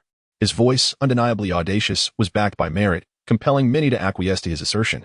Naturally, some gazes shifted towards Lin Xiao, who was still engaged in the intricate process of refining elixirs. However, many shook their heads, for the feat of refining 6 explosive essence pills was indeed formidable. Moreover, with time slipping away, Lin Xiao had yet to produce even a single pill. Whether he could succeed at all remained uncertain. Yi Yu's expression darkened, for he was the nephew of Yi Fenghua, who had nurtured him with great care, like the moon surrounded by stars. He was hailed as the foremost genius spirit controller of the Lan'an Empire. To his astonishment, someone dared to proclaim themselves the greatest talent of the younger generation before him. This infuriated him immensely. However, it was undeniable that his opponent had indeed outperformed him in this round, which only fueled his anger further. Humph. It is but a matter of having concocted 1 more elixir than I. The finals have yet to commence. Is it not premature to boast of being the best? Yi Yu glared at the young man in the black robe and scoffed. In which round have you surpassed me? The first round was mine, the second was merely mediocre, and the third was no different. The finals will follow suit. You, Yi Yu, have merely basked in your own glory for too long. Tomorrow, I shall show you what true genius is. The young man in the black robe sneered disdainfully. Yi Yu's fury surged, his countenance darkening as he felt insulted not only in front of himself but also before his uncle and the gathered crowd. Very well. Yi Yu's expression turned as cold as water, a hint of murderous intent flickering in his eyes. Observing the glint of malice in Yi Yu's gaze, the young man in black laughed mockingly. Ha! Tomorrow, when I claim the championship of the alchemical competition, let us see what you, Yi Yu, will use to confront me. To me, you are nothing more than a stepping stone. Who told you that you would be the champion of the alchemical competition? Who informed you that you were the best in the 3rd round? Just then, a faint voice interrupted their standoff. As the sound echoed, the azure flames before Lin Xiao abruptly vanished, revealing 10 medicinal pills, their formation complete. A rich and fragrant aroma wafted outward, while a golden radiance shimmered upon the 10 pills suspended in the air. What? 10 pills? The entire scene came to a standstill. Wasn't this quantity supposed to be 5 or 6 pills? How could anyone possibly concoct 10 explosive essence pills, especially within just half an hour? It seemed utterly implausible for a 3rd-tier junior spirit manipulator to simultaneously produce 10 second-tier advanced pills. Even a 4th-tier spirit manipulator would likely struggle to achieve such a feat. To what extraordinary level had Lin Xiao's alchemical skills ascended? The moment Lin Xiao's pills emerged, the young man in the black robe was left dumbfounded. He had believed that by harnessing his concealed 3rd-tier advanced spirit manipulator's spiritual energy to refine the medicinal materials to their utmost limit, he could produce an unparalleled 6 pills. Just moments ago, he had been provoking Yi Yu, proclaiming himself the foremost genius among young spirit manipulators. Yet, in the midst of his spirited bravado, he was suddenly surpassed by another, and not just by a small margin. Lin Xiao had produced 10 pills, far exceeding his 4. This revelation dampened the young man's once ambitious spirit. How could this be possible? No matter how he contemplated it, he could not fathom how Lin Xiao had managed to concoct 10 pills. Not only the young man in the black robe, but Yi Yu also found himself bewildered. The fact that the black-robed youth had already surpassed him was disheartening enough, but now Lin Xiao had eclipsed him as well, and by a factor of 2. This was simply too much for him to bear, leaving him in disbelief. My heavens, 10 pills? Surely, I must be mistaken. Unreasonable. How on earth did he manage to produce that? The crowd erupted in astonished gasps, their voices resonating throughout the square. Even the prominent spirit manipulators on the stage, Yi Fenghua, Lu Zhenghaomao, and Sidu Guang exhibited expressions of sheer astonishment. Their surprise regarding the cloaked youth paled in comparison to the complete shock they felt towards Lin Xiao. For even they could not fathom how such a modest amount of materials could yield 10 pills. Could it be that this young man had merely concocted 10 unfinished products? Yi Fenghua's heart raced with anxiety. After all, the creation of 10 explosive essence pills was nothing short of extraordinary. Glancing at the incense beside him, He noticed the last stick had burned down to its base. Suppressing his mounting urgency, he gently tapped his fingers on the table. Moments later, as the incense extinguished, he rose and proclaimed loudly, "The third round is concluded. We shall now proceed to the evaluation of the pills." At this juncture, over a dozen individuals were still engaged in pill crafting. Upon hearing Yifenghua's announcement, they nearly succumbed to despair, hastily focusing on their pills. Risking everything in that final moment, the air was soon filled with explosive sounds, and astonishingly, only one succeeded in pill formation, a junior third-grade spirit manipulator who managed to condense 2 pills. He was elated, feeling an exhilarating sense of significance in that climactic moment. Meanwhile, the others displayed expressions of disappointment. Indeed, when it came to evaluating the efficacy of the pills, Blackwood's creations could surely not be considered complete. Previously astonished by the sheer number of elixirs concocted by Lin Xiao, the young man in the black robe finally grasped the situation, murmuring to himself. Yu and the others also came to their senses, secretly exhaling a sigh of relief. However, shortly after Yifenghua's words echoed, Lin Xiao was the first to approach the judge at the edge of the arena, promptly placing the elixirs upon the testing stone. At once, the stone emitted 10 radiant glimmers, causing the chief judge, a 4th-grade junior spirit controller, to momentarily freeze before he exclaimed in astonishment, "2nd-grade advanced elixirs, all pass. And of exceedingly high quality." Chapter 130. Fortunately, the quality is not too low. How could this be possible? The incredulity was etched on Yiyu's face. Having just felt a flicker of relief, 10 explosive essence pills, without any issues? Yifenghua let out a long breath. As the prominent figures on stage developed a fervent desire to recruit Lin Xiao, regardless of the cost, determined to draw him into their ranks. Thankfully, the quality was not disappointingly low. Lin Xiao had just been immersed in the alchemical process, the arduous task of creating 10 elixirs nearly depleting his spiritual energy. Yet, he found himself enveloped in a unique state of alchemical focus, significantly enhancing his skills and gradually edging towards the threshold of 3rd-grade intermediate mastery. Upon hearing Lin Xiao's words, the crowd erupted in excitement. His concern was not whether the elixirs were successful, but rather their quality. Such a blow to the spirit. "Hey Mu, how did you manage to concoct these?" The voice of Yifenghua rang out from the stage, filled with confusion. In response, others turned their curious gazes toward Lin Xiao. With a light chuckle, Lin Xiao calmly remarked, "Leader, in truth, the concoction of the violent yuan pill does not necessitate such an excessive consumption of medicinal materials. By merely altering a portion of the formula, one can achieve the same results with just half the required ingredients."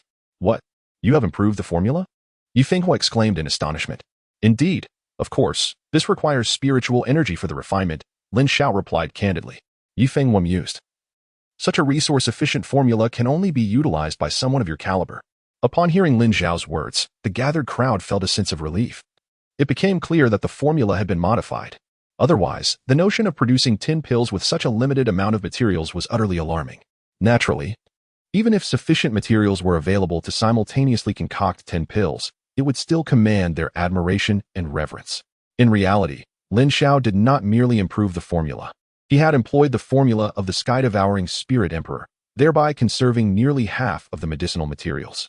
In the actual process of alchemy, Lin Xiao had indeed endured significant trials, though these challenges were imperceptible to others. The others began to conduct tests to determine the candidates for the 4th round. Glancing at the nearly 60 young individuals holding pills, Yifenghua spoke once more. Immediately, the others proceeded to test the pills and decide from 1 or 2 individuals. The rest successfully passed their evaluations. In total, over 20 individuals were capable of refining 2 pills or more, while more than 30 managed to produce a single pill. After examining their bone age, a final selection of 50 individuals was made to advance to tomorrow's ultimate competition. Esteemed participants, in the final contest tomorrow, there will be but one opportunity for alchemy. I shall now disclose the content of the competition. Unexpectedly, Yifenghua promptly announced the details of the competition. The rules for the final stipulated that each participant must bring their own medicinal materials and, within a span of half a day, concoct the highest grade elixir they could produce. The individual whose elixir achieves the highest grade shall be crowned the champion. As these words fell from his lips, a chorus of astonished gasps erupted from the crowd. The comparison of elixir grades is the most common method of assessment among spiritual control masters, in contrast to the previous 3 rounds of evaluation. This focus on elixir grade is somewhat simpler. However, appraising the grade of elixirs serves as an indicator of the highest level of skill among spiritual control masters and is, indeed, the fairest method. Following the initial shock, an air of eager anticipation enveloped the participants. Furthermore, as a customary regulation, In order to prevent any disturbance to the young disciples of the Spiritual Control Alliance during tomorrow's competition, the Alliance has barred all outsiders from entry tonight, promising to open its gates to all come dawn. At this moment, Yi Fenghua added this information. Damned it! Upon hearing this, many individuals inwardly cursed. It was evident to all that the stated intention of shielding the young disciples from interruptions was, in reality, a means to thwart external parties from soliciting the talented disciples of the Spiritual Control Alliance. However, since the young disciples residing within the Alliance tonight were indeed its own prot-gs, they had no grounds to contest Yi Fenghua's decree. Yi Fenghua also cast a glance at several heads of families, fully aware that once the guild opened its doors, these old-timers would eagerly rush in to court the exceptional disciples, particularly the prodigious Lin Xiao, who had displayed astonishing talent throughout the first 3 rounds. Before the conclusion of the grand competition, these disciples of the Spirit Control Masters remain affiliated with the Spirit Control Master Alliance. After the competition ends, they are free to choose which faction to join. Naturally, Yi Fenghua would not allow any talented individuals nurtured by the Spirit Control Masters to be snatched away. Thus, for many sessions, a ban on visitors has been enforced. It has been noted that in previous competitions, outstanding disciples from the Spirit Control Master Alliance, after being promised benefits, were lured or even threatened, resulting in their poor performance in the finals due to various emotional strains. Therefore, the visitor ban appears to be reasonable on the surface, and others find it difficult to contest this rule. Well then, tomorrow shall be tomorrow. Meng Huang sighed helplessly, casting a glance at Lin Xiao. Lin Xiao is the individual that the royal family desires to recruit most fervently. If he could bring Lin Xiao into the royal fold, his mother would undoubtedly be overjoyed and shower him with praise. Of course, other factions harbor similar intentions. Lin Xiao, on the other hand, wholeheartedly agreed with Yi Fenghua's sentiments. Otherwise, the visitors of the day would have left him utterly exhausted. Amidst the clamor, Lin Xiao exchanged pleasantries with a group of individuals before departing from the square, following Yi Fenghua and others into the Spirit Control Master Alliance. The crowd continued to buzz with discussion as they left the square. To our astonishment, there exists such a genius within our Spirit Control Master Alliance. Along the way, Yi Fenghua repeatedly lauded Lin Xiao, leaving even the vice president and others with little opportunity to interject, causing the onlookers to gasp in astonishment. Yi Fenghua, herself exceptionally gifted, seldom extols any disciple in such a manner. Beside him, Yi wore a complexion reminiscent of pig liver, and eventually could no longer contain himself, walking away. The leader has overpraised me. I am merely fortunate to have acquired spiritual energy. Lin Xiao was somewhat astonished by Yi Fenghua's demeanor. He had not anticipated that this nationally renowned spiritual control master, who was unparalleled in grace and talent, could be so approachable and generous in her praise of others. What she articulated was indeed the truth. The ability to refine 10-second tier advanced explosive yuan pills simultaneously and achieve remarkable results in the first and second rounds was primarily reliant on spiritual energy.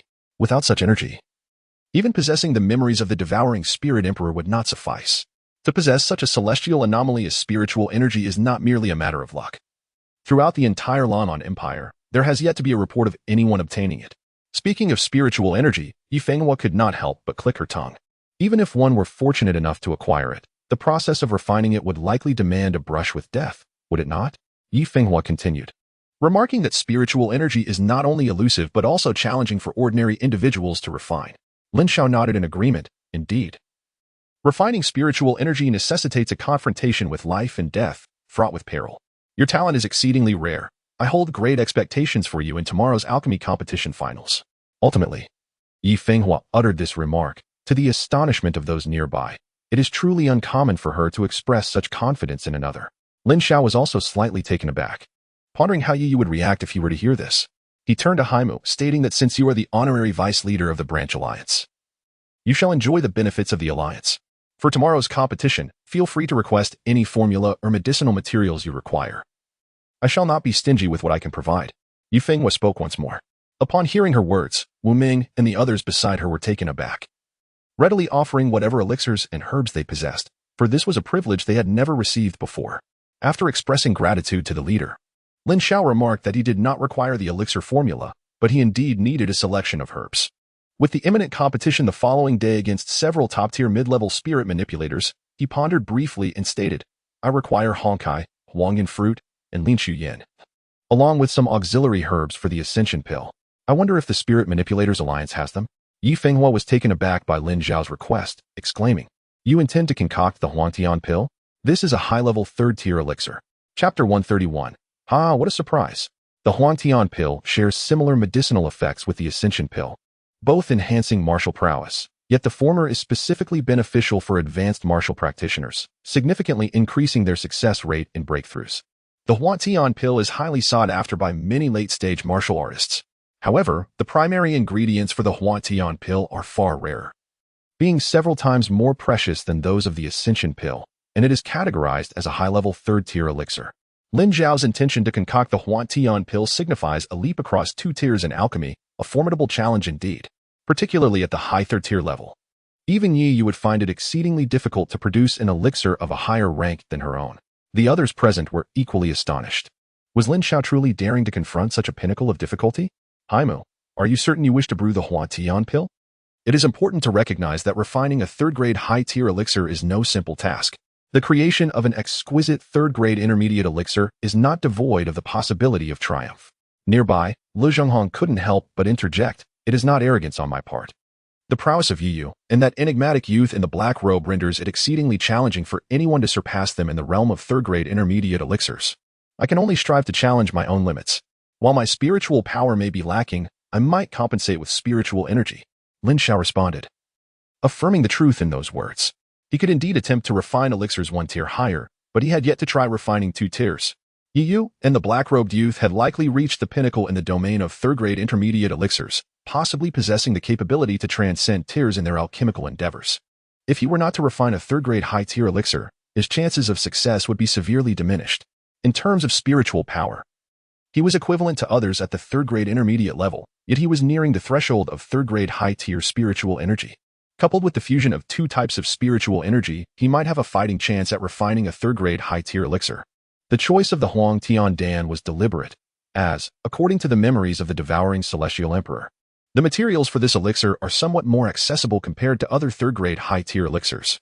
The devouring Celestial Emperor had refined it on numerous occasions, making it relatively easier to achieve success.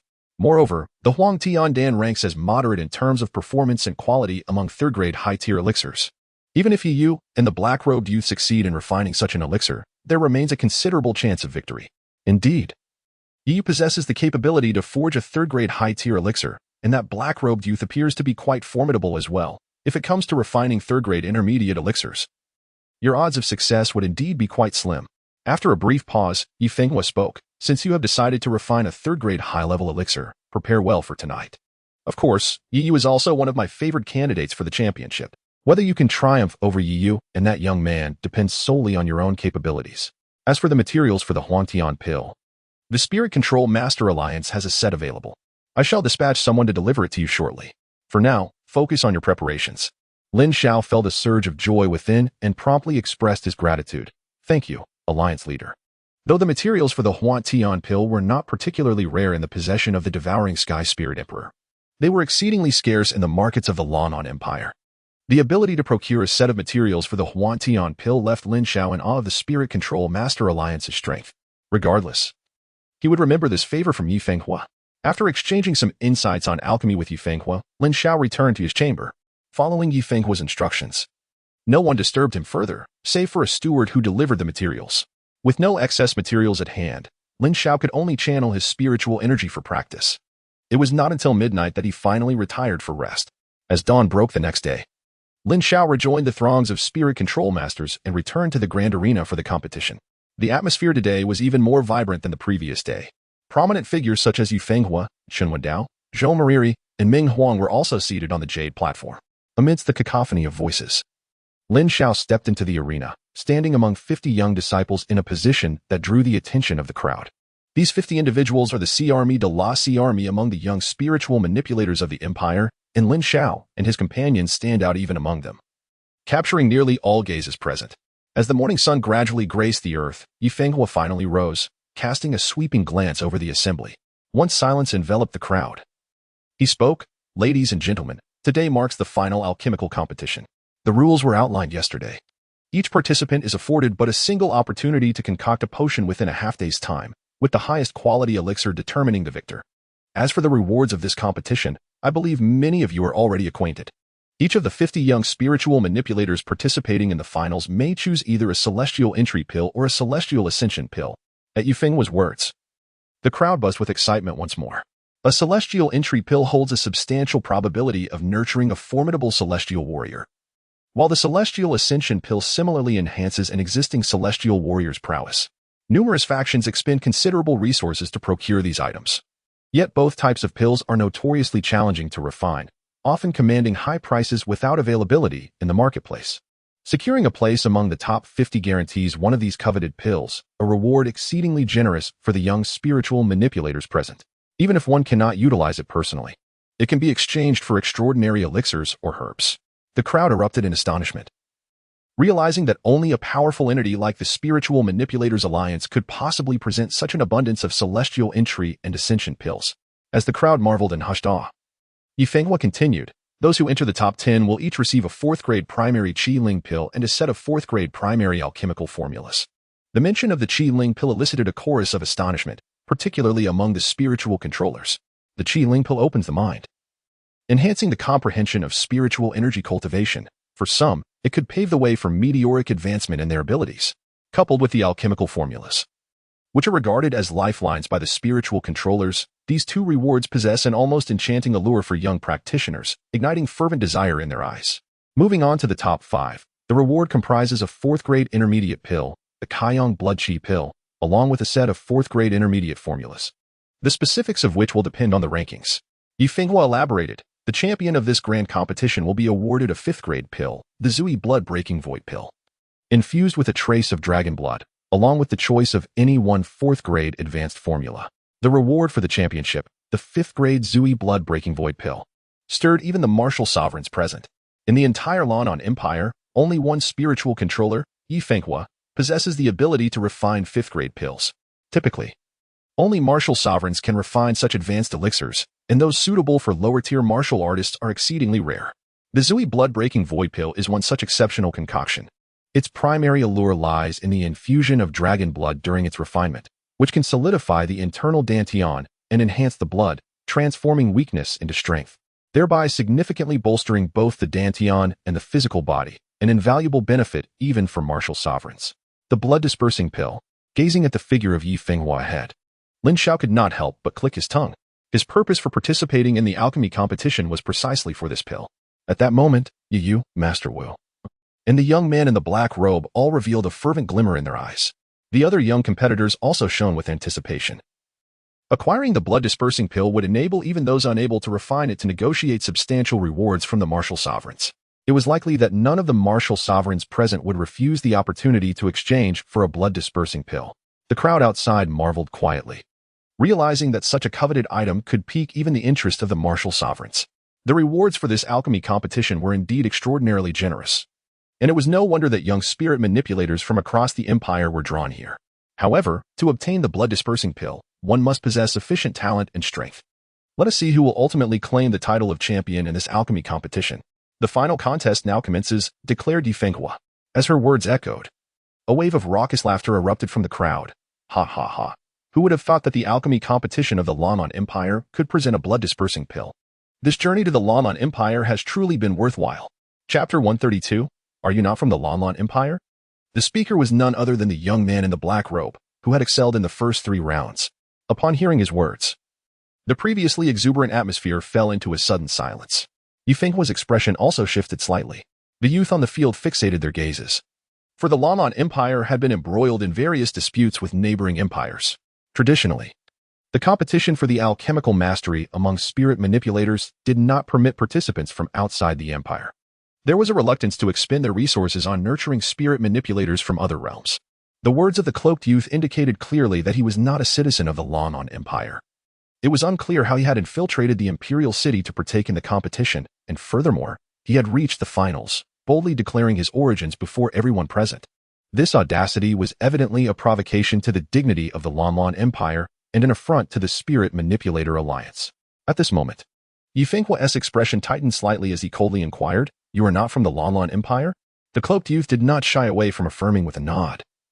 "I am Yu Feng, a spirit manipulator from the Mayu Empire. I have long heard of the exceptional talents and resources of the Lanon Empire, and I came here out of admiration. I trust that Alliance leader you would not oppose my request to spar with the youth of the Lanon Empire, would you?" "Humph. The competition for spirit manipulators in the Lin Empire is exclusively for its own youth. How dare you infiltrate the imperial city to participate? You possess remarkable audacity. A young man in the crowd retorted sharply. Yufeng cast a disdainful glance at the young man, a smirk playing upon his lips as he taunted. Oh, are the spirit manipulators of the Lin Empire truly so lacking in substance? With so many of you present, are you all afraid of being bested by a mere outsider from the Moyu Empire? As he spoke, his gaze turned towards Yi Fenghua, and he remarked, Leader Yi, your hasty participation in the Alchemy Grand Tournament is indeed somewhat presumptuous. However, Yunfeng has come seeking fame, hoping to compete against the young spirit manipulators of the Lin Empire. I implore you to permit my participation in the finals of this esteemed competition. Should fortune favor me with victory, I shall forego any accolades. He continued, Of course, if you are unwilling, I shall take my leave from the tournament. Although Yunfeng's tone seemed courteous, the sarcasm embedded in his words was painfully apparent to all present. Despite the presence of individuals from the Moyu Empire, expelling Yunfeng from the arena in such a public setting would tarnish the reputation of the Lin Empire's spirit manipulators, suggesting they were inferior to their Moyu counterparts. This was clearly a veiled pressure on Yi Fenghua to acquiesce to his participation. The atmosphere grew tense, and all eyes turned to Yi Fenghua, awaiting the response from this prominent figure in the realm of spirit manipulation. Yi Fenghua's expression cooled slightly. Her fingers tapped rhythmically on the table as she contemplated her reply.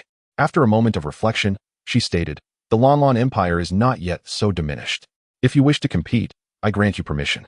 Should you emerge victorious, the rewards shall rightfully belong to you. However, securing the championship is not merely a matter of words. As the leader of the spirit manipulators, Yi Fenghua ultimately prioritized the collective interests, ensuring that the Lin Empire's spirit manipulators would not be perceived as lesser beings. The other esteemed figures on the Jade platform remained silent, tacitly endorsing Yi Fenghua's decision. Indeed, Leader Yi exemplifies the demeanor of a true master. I extend my gratitude to you, Leader Yi. Disregarding the gazes of several onlookers, a glimmer of excitement flickered in Yunfeng's eyes, his lips curling into a wicked smirk. He arrogantly surveyed the young talents present, including Yi Yu, and declared, Then I shall not hesitate to claim the champion's reward. His tone was exceedingly boastful, as if the title of champion were already his. One might wonder if he fears his own hubris. Does he truly believe the Lin Empire lacks worthy adversaries? Has he prematurely celebrated his victory? Wu Gong stepped forward, his voice cold and commanding, as one of the superlative geniuses of the youth generation. He had simmered with indignation after being surpassed by Yun and his companions in the previous rounds. It was intolerable for him to witness Yunfeng, an interloper from the Moyu Empire, boldly proclaiming his claim to the championship without so much as a contest. The other young talents shared his sentiments. The affront was directed at the entire Empire's skilled spirit manipulators. The most elite among them were not limited to Yunfeng alone. Indeed, what significance do your accomplishments in the earlier rounds hold? Even if you are the foremost prodigy of the Moyu Empire, do you presume we are all mere novices? Observing Yunfeng's arrogance and dismissive demeanor, Yi Yu's expression darkened as he fixed his gaze on Yunfeng and spoke coldly. Lin Xiao's eyes narrowed as well. There was an enigmatic quality to Yunfeng that intrigued him. While Yunfeng's prowess in the previous rounds had been commendable, it did not surpass his own. Such arrogance, coupled with his apparent disregard, suggested that Yunfeng must possess hidden strategies. Lin Xiao was keen to uncover the source of his audacious confidence. In response to the inquiries from Wu Gong and Yi Yu, Yunfeng felt no anger. Rather, he exuded an air of calm composure. His gaze swept over Yi Yu, Wu Gong, and Lin Xiao, and with a tone laced with disdain, he remarked, To put it bluntly, you are not worthy to compete with me for the championship. With that, Yunfeng stepped forward, unleashing a formidable wave of spiritual energy that rippled around his mind, exerting an overwhelming pressure on the surrounding crowd, including Lin Xiao. He was a third-tier advanced spirit manipulator. Lin Xiao's expression tightened. He could scarcely believe that Yunfeng had attained such mastery. Approaching 30 years of age, he had achieved a level no one within the Lin Empire had reached before, making him the sole individual of his caliber present. No wonder Yunfeng radiated such confidence. With third-tier advanced spiritual energy, the mere creation of a third-tier advanced elixir would place him in a league of his own.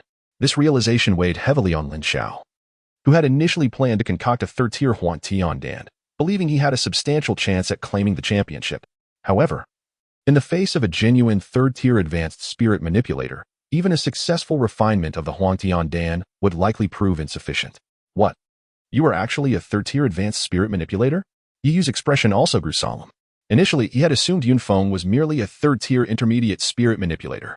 Although Yunfeng had demonstrated superior skills in the previous rounds, Yi Yu had remained confident in his own abilities, given his familial ties to the talented Yi Fenghua.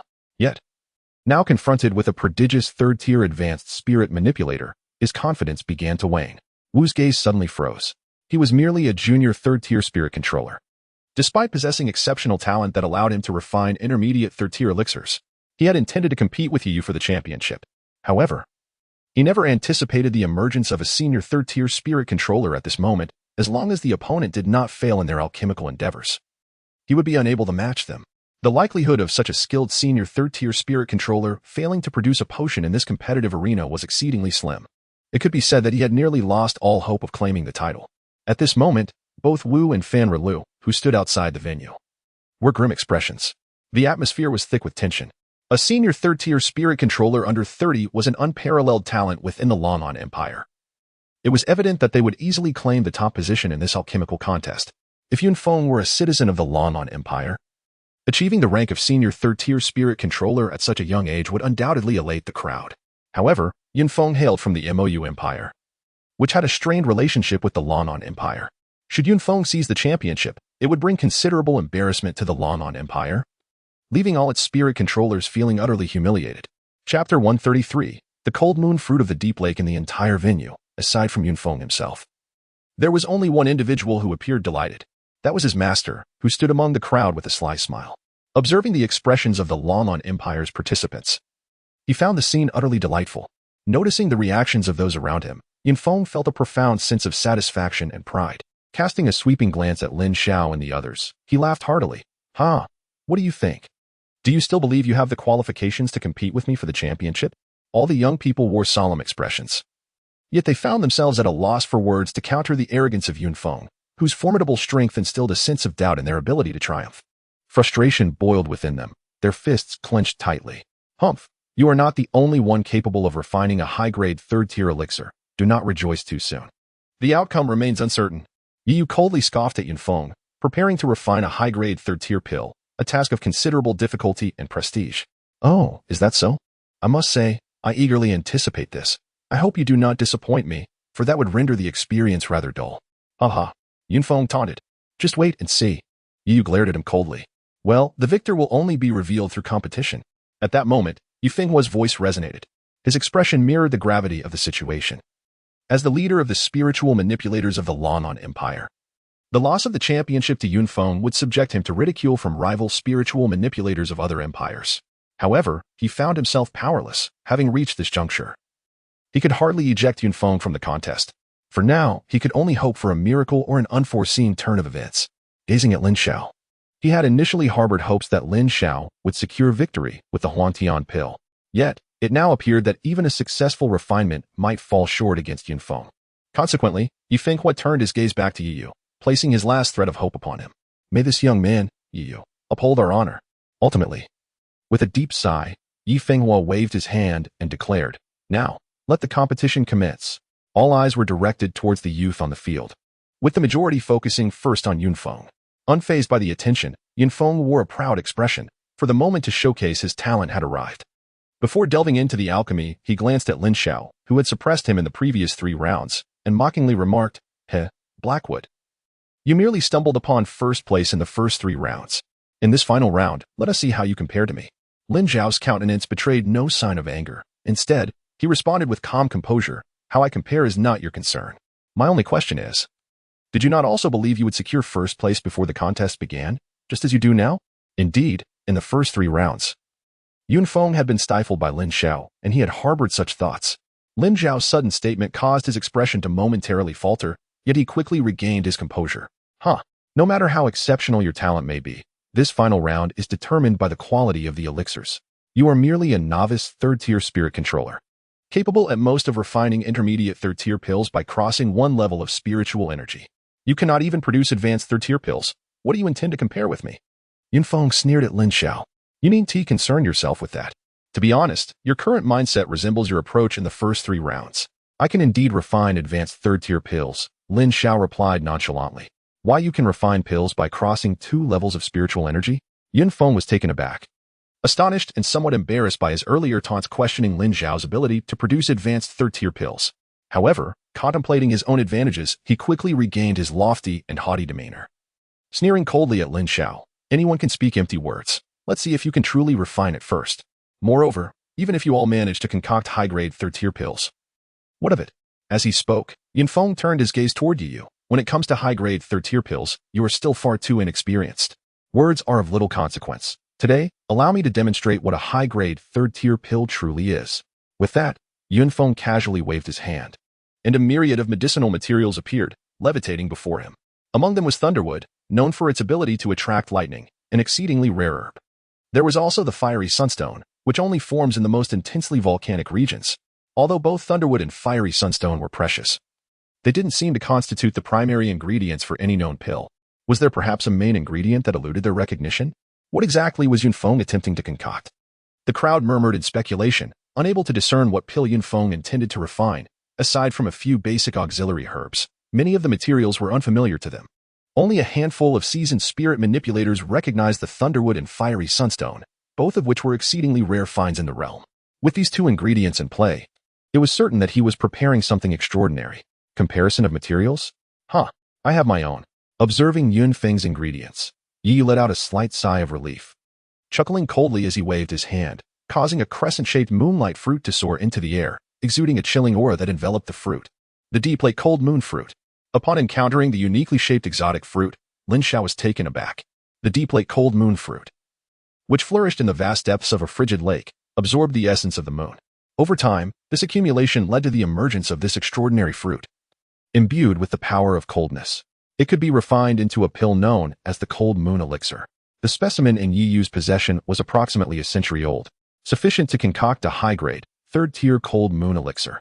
Consuming this elixir would bestow an individual with attributes of coldness, significantly amplifying their destructive capacity, a truly rare and exceptional attribute. Should a practitioner at the 9th level of the martial arts consume the cold moon elixir, they could even contend with a powerhouse at the initial stage of the martial king without succumbing, serving as both a means of survival and a formidable weapon. At a critical juncture, it could easily enable one to turn the tide against opponents several times stronger. The fact that Yi was capable of refining such a uniquely attributed elixir was indeed impressive. He was, after all, the nephew of Yi Fenghua. And possessing the deep lake cold moon fruit was no small feat. The deep lake cold moon fruit served as the primary ingredient for the cold moon elixir. Yi Yu's intention to craft this elixir, which belonged to the upper echelon of third-tier pills, was indeed promising. The crowd murmured with anticipation, seeing a glimmer of hope in Yi Yu. The deep lake cold moon fruit was an extraordinary medicinal material, and it was astonishing that he was willing to part with it. On the jade platform, Lu Zhenghong was also momentarily taken aback, unable to suppress his admiration. The special attribute elixirs are composed of rare herbs, often elusive and hard to acquire. Even he, feeling a pang of envy, could hardly believe that Yi Yu could procure such materials on his own. They must surely have been prepared by Yi Fenghua for Yi Yu. Chapter 134, Lin Xiao's decision. I have previously refined attribute elixirs and bear no reservations in my heart.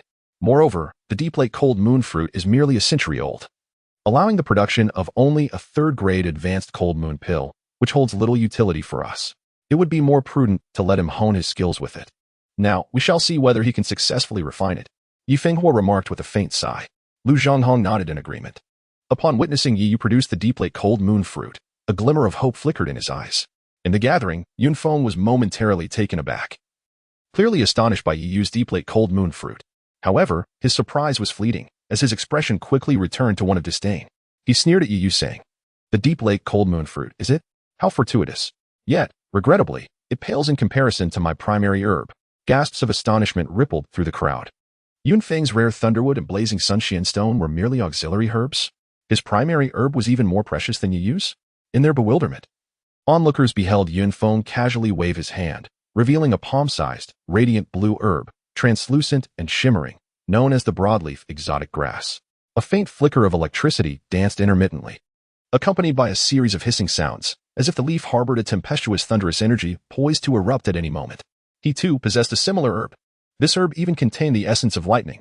Indeed, Yunfeng had come prepared. The crowd erupted in a chorus of astonishment, and Yi Yu's gaze became fixed in place. Before him stood the thunder spirit grass. Upon encountering this extraordinary herb, Lin Xiao was taken aback. The thunder spirit grass, akin to the deep lake cold moon fruit, flourishes on towering peaks, drawing upon the formidable energy of mountain thunderstorms for countless years, and inherently brimming with a vast reservoir of thunderous power. According to the memories of the Celestial Devourer, this particular size of Thunder Spirit grass requires centuries of thunderous absorption to mature, ultimately yielding a precious elixir known as the Thunder Spirit Pill, a high-grade, third-tier medicinal concoction. Once refined, it enables a spirit controller to harness thunderous energy for a limited duration, akin to possessing a thunder attribute in their spiritual powers, significantly amplifying their destructive potential several-fold. This pill emulates the energies of heaven and earth, rendering it a coveted treasure for countless spirit controllers. However, the primary ingredient, the Thunder Spirit Grass, is exceedingly rare and precious, seldom seen even once in a century, which explains the scarcity of those who utilize the Thunder Spirit Pill. Its formula has faded from collective memory, leaving few aware of its existence. In comparison to the Cold Moon Pill, the Thunder Spirit Pill possesses an even greater allure. Its augmentative capabilities far surpass those of the Cold Moon Pill, exhibiting a more ferocious potency. Furthermore, the Thunder Spirit Pill can be refined using mental energy, presenting certain dangers during the process but leaving no lasting repercussions. Conversely, the Cold Moon Pill necessitates the utilization of physical energy for refinement, endowing the body with a chilling force that invariably inflicts some degree of harm.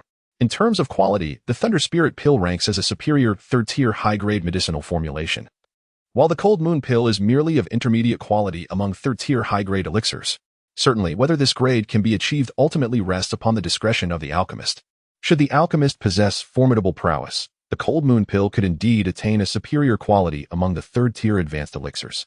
Conversely, should their skills falter, the Thunder Spirit Pill may very well regress to an average or even inferior grade. Thunder Spirit Grass. He aims to concoct the Thunder Spirit Pill. At this moment, even Yu Fenghua, present on the Jade platform, was stirred. Spiritual energy was something he yearned for yet could not obtain, and the prospect of a pill imbued with such attributes captivated him as well. Lu Zhenghaomao and Situ Guang similarly displayed expressions of intrigue. Even a fleeting encounter with spiritual energy was the utmost aspiration of these esteemed alchemists perched at the pinnacle of the empire. Not only the two of them, but other alchemists too were taken aback. The prodigious alchemist from the MOU Empire had indeed proven to be an exceptional talent, possessing such rare and extraordinary herbs. It was, astonishingly, this very type of medicinal material. Yi Yu's demeanor grew increasingly solemn, adding to the pressure he already felt despite his initial confidence regarding the herbs. Although he was unaware of the specific nature of the Thunder Spirit Pill, he surmised that a pill derived from herbs wielding thunderous powers must be extraordinary. At this juncture, others too felt a tightening in their chests. After all, Yi Yu was about to contend with a third-tier advanced alchemist, facing a complete lack of advantage in terms of medicinal materials, perhaps even slightly inferior. In the realm of herbs, you are at a disadvantage. And when it comes to alchemical skills and spiritual power, you are far beneath me. I dare say your prospects are bleak. Brace yourself for the impending failure. Yun Feng did not miss the opportunity to taunt Yi Yu once more, casually producing a dark-hued spirit wood and commencing the process of refinement. Whether or not it succeeds will be revealed in due course. Yi Yu's gaze sharpened, unwilling to be outdone. He retrieved the Ice Mountain Spirit Wood along with a plethora of supplementary herbs, commencing the alchemical process. Thus began a fierce contest of potion making. Observing as both competitors diligently engaged in the roasting and refining of their materials, Lin Xiao furrowed his brow deeply. The Thunder Spirit Pill that Yun Feng was concocting, once perfected, would be classified as a superior quality third-tier pill. Should his alchemical skills prove even more refined, its value and quality would surpass that of any other third-tier pill. Even Yi Yu's Cold Moon Pill and the Huang Tian Pill that Lin Xiao intended to refine would pale in comparison. The Huang Tian Pill, though classified as a third-tier advanced pill, was merely of moderate quality, falling slightly short when juxtaposed with the Cold Moon Pill. This meant that regardless of his efforts, as long as one of the two succeeded in their alchemical pursuits, Lin Xiao's chances of claiming the championship would be extinguished. Both were exceptionally gifted young spiritual manipulators, and Lin Xiao harbored no illusions that both would simultaneously fail if he could not concoct a pill of higher grade than theirs. Then this alchemical contest would render him ineligible for victory. The Blood Serpent Breaking Void Pill possessed immense significance for his Blood Dragon manifestation. Consuming it prior to seeking vengeance would undoubtedly elevate his primal energy, providing him with an additional safeguard for survival. Lin Xiao's gaze intensified as he glanced at the enigmatic and composed Feng Lanwei upon the Jade platform. After some contemplation, he ultimately resolved within himself, if he could not acquire the Blood Serpent Breaking Void Pill, this alchemical competition would hold no value for him. Refining the Huang Tian Pill would inevitably result in failure, thus, it would be far more prudent to directly attempt the concoction of a primary fourth-tier pill, the Thunderous Evil Fire Pill. In the finals of the alchemy competition, equipped with his own materials, The most refined herb he could concoct was the green flame evil fruit, which he had previously purchased in the market, essential for crafting the Fury Pill and the Thunderfire Evil Pill. He had already acquired all the supplementary ingredients for the Thunderfire Evil Pill, however, as it was a low-grade 4th-tier pill. There existed a significant disparity between its requirements and his current spiritual power. Thus, he had no intention of attempting its creation before seeking vengeance. The process of concocting the Thunderfire Evil Pill was exceedingly perilous. A moment's carelessness could lead to an explosive catastrophe of immense magnitude. Furthermore, the green flame evil fruit was a rare find, and should he fail, the chance of procuring the materials for the Fury Pill again would be uncertain and prolonged. Yet now, in pursuit of the void-breaking blood pill, Lin Xiao had no choice but to utilize this potion. The green flame evil fruit had been experimented with by the Heavenly Spirit Emperor numerous times, primarily to absorb a vast amount of spiritual fire as energy. With his 2 types of spiritual energy to draw upon, he could barely muster the courage to take this risk. Although the odds were slim, he had no alternatives. Simultaneously, Lin Xiao's eyes ignited with a fervent glow, and the fighting spirit within him blazed fiercely. Alchemy, too, was a form of combat, and he could not afford to be outdone by the 2 others. Chapter 135. What is he refining? He was all in. Clenching his fists, Lin Xiao casually waved his hand, summoning the green flame evil fruit from his storage ring, directing it to float several paces ahead in the air. Upon seeing the green flame evil fruit that Lin Xiao had produced, the onlookers were momentarily taken aback, for this fruit radiated brilliance, its dark green hue resembling a precious gem. However, compared to the herbs possessed by Yi Yu and Yun Feng, there remains a significant gap. Reflecting on Lin Xiao's spiritual power level, the onlookers could only sigh in regret. In the initial 3 rounds, Lin Xiao truly dazzled everyone. However, in the 4th round, the level of alchemical refinement and the ranks of power were undeniable. No matter how remarkable he appeared, he could not overcome the challenge. To transcend a single tier of spiritual energy and alchemy is already a formidable task. To leap across 2 tiers while defeating 2 opponents is nearly impossible. Wasn't he aiming to concoct the Huang Tiandan? What sort of herb is this? Yu Fenghua furrowed his brow slightly, displaying a look of confusion. He could not discern the nature of this verdant fruit. Just yesterday, Lin Xiao had clearly stated his intention to refine the Huang Tiandan. Could it be that upon witnessing Yun Feng and Yi Yu preparing their pills, he hastily altered his choice? Yet, he could not fathom what advanced elixir could possibly be produced from this seemingly splendid green fruit. This green fruit seems rather peculiar. Yu Fenghua had a faint inkling of its significance, but he shook his head dismissively. It cannot be. That particular formula has long been lost. Father, do you know what he is attempting to concoct? On the other side, Meng Ying inquired, observing Lin Xiao's rising combat spirit. The Ming Emperor shook his head slightly. Though I have witnessed much, I am not well versed in the realm of elixirs and cannot discern its purpose. From his demeanor, he does not strike me as someone who would concede easily. Perhaps the elixir he intends to craft is of considerable quality, Meng Ying mused inwardly. Among the crowd, only one middle-aged observer recognized this fruit. It was he who had sold it to Lin Xiao, yet even now, he remained unaware of its potential applications. As for Wu Neng and Chen Tong, who clashed with Lin Xiao that day, they have been severely punished by their family, rendering them unable to attend even the alchemy grand competition. Once Lin Xiao retrieved his medicinal materials, the others followed suit, each beginning their own alchemical processes. Wu Gong prepared to concoct a mid-level 3rd-grade elixir, which represented the greatest challenge for him, though he was reluctant to lag behind. Meanwhile, Chen Qinger, Feng Hua, Wu Sha, Xian Xian, and others also commenced their endeavors. When Wu Sha produced a plethora of densely packed medicinal ingredients, Wu Ming's expression grew grave, and he spoke with utmost seriousness. Sha is actually attempting to concoct that elixir. Observing Wu Ming's somber demeanor, Pang Per expressed his confusion. This is unusual. Old Wu, I've never seen you so serious. What exactly is Sha attempting to brew? Let us wait for the results, Wu Ming retorted, beads of sweat forming on his brow. Noticing Wu Ming's expression, Pang Per refrained from further probing and directed his gaze towards the stage. His expectations for Xian Xian were not particularly high, thus his pressure was comparatively light. At this moment, the competition commenced in an orderly fashion. Once alchemy began, loud disturbances were prohibited, and the spirit controllers present were also forbidden from interfering with one another, leading to an atmosphere of silence. Gazing at the green flame evil fruit, Lin Xiao took a deep breath and summoned a surge of azure fire spirit energy to ignite beneath it.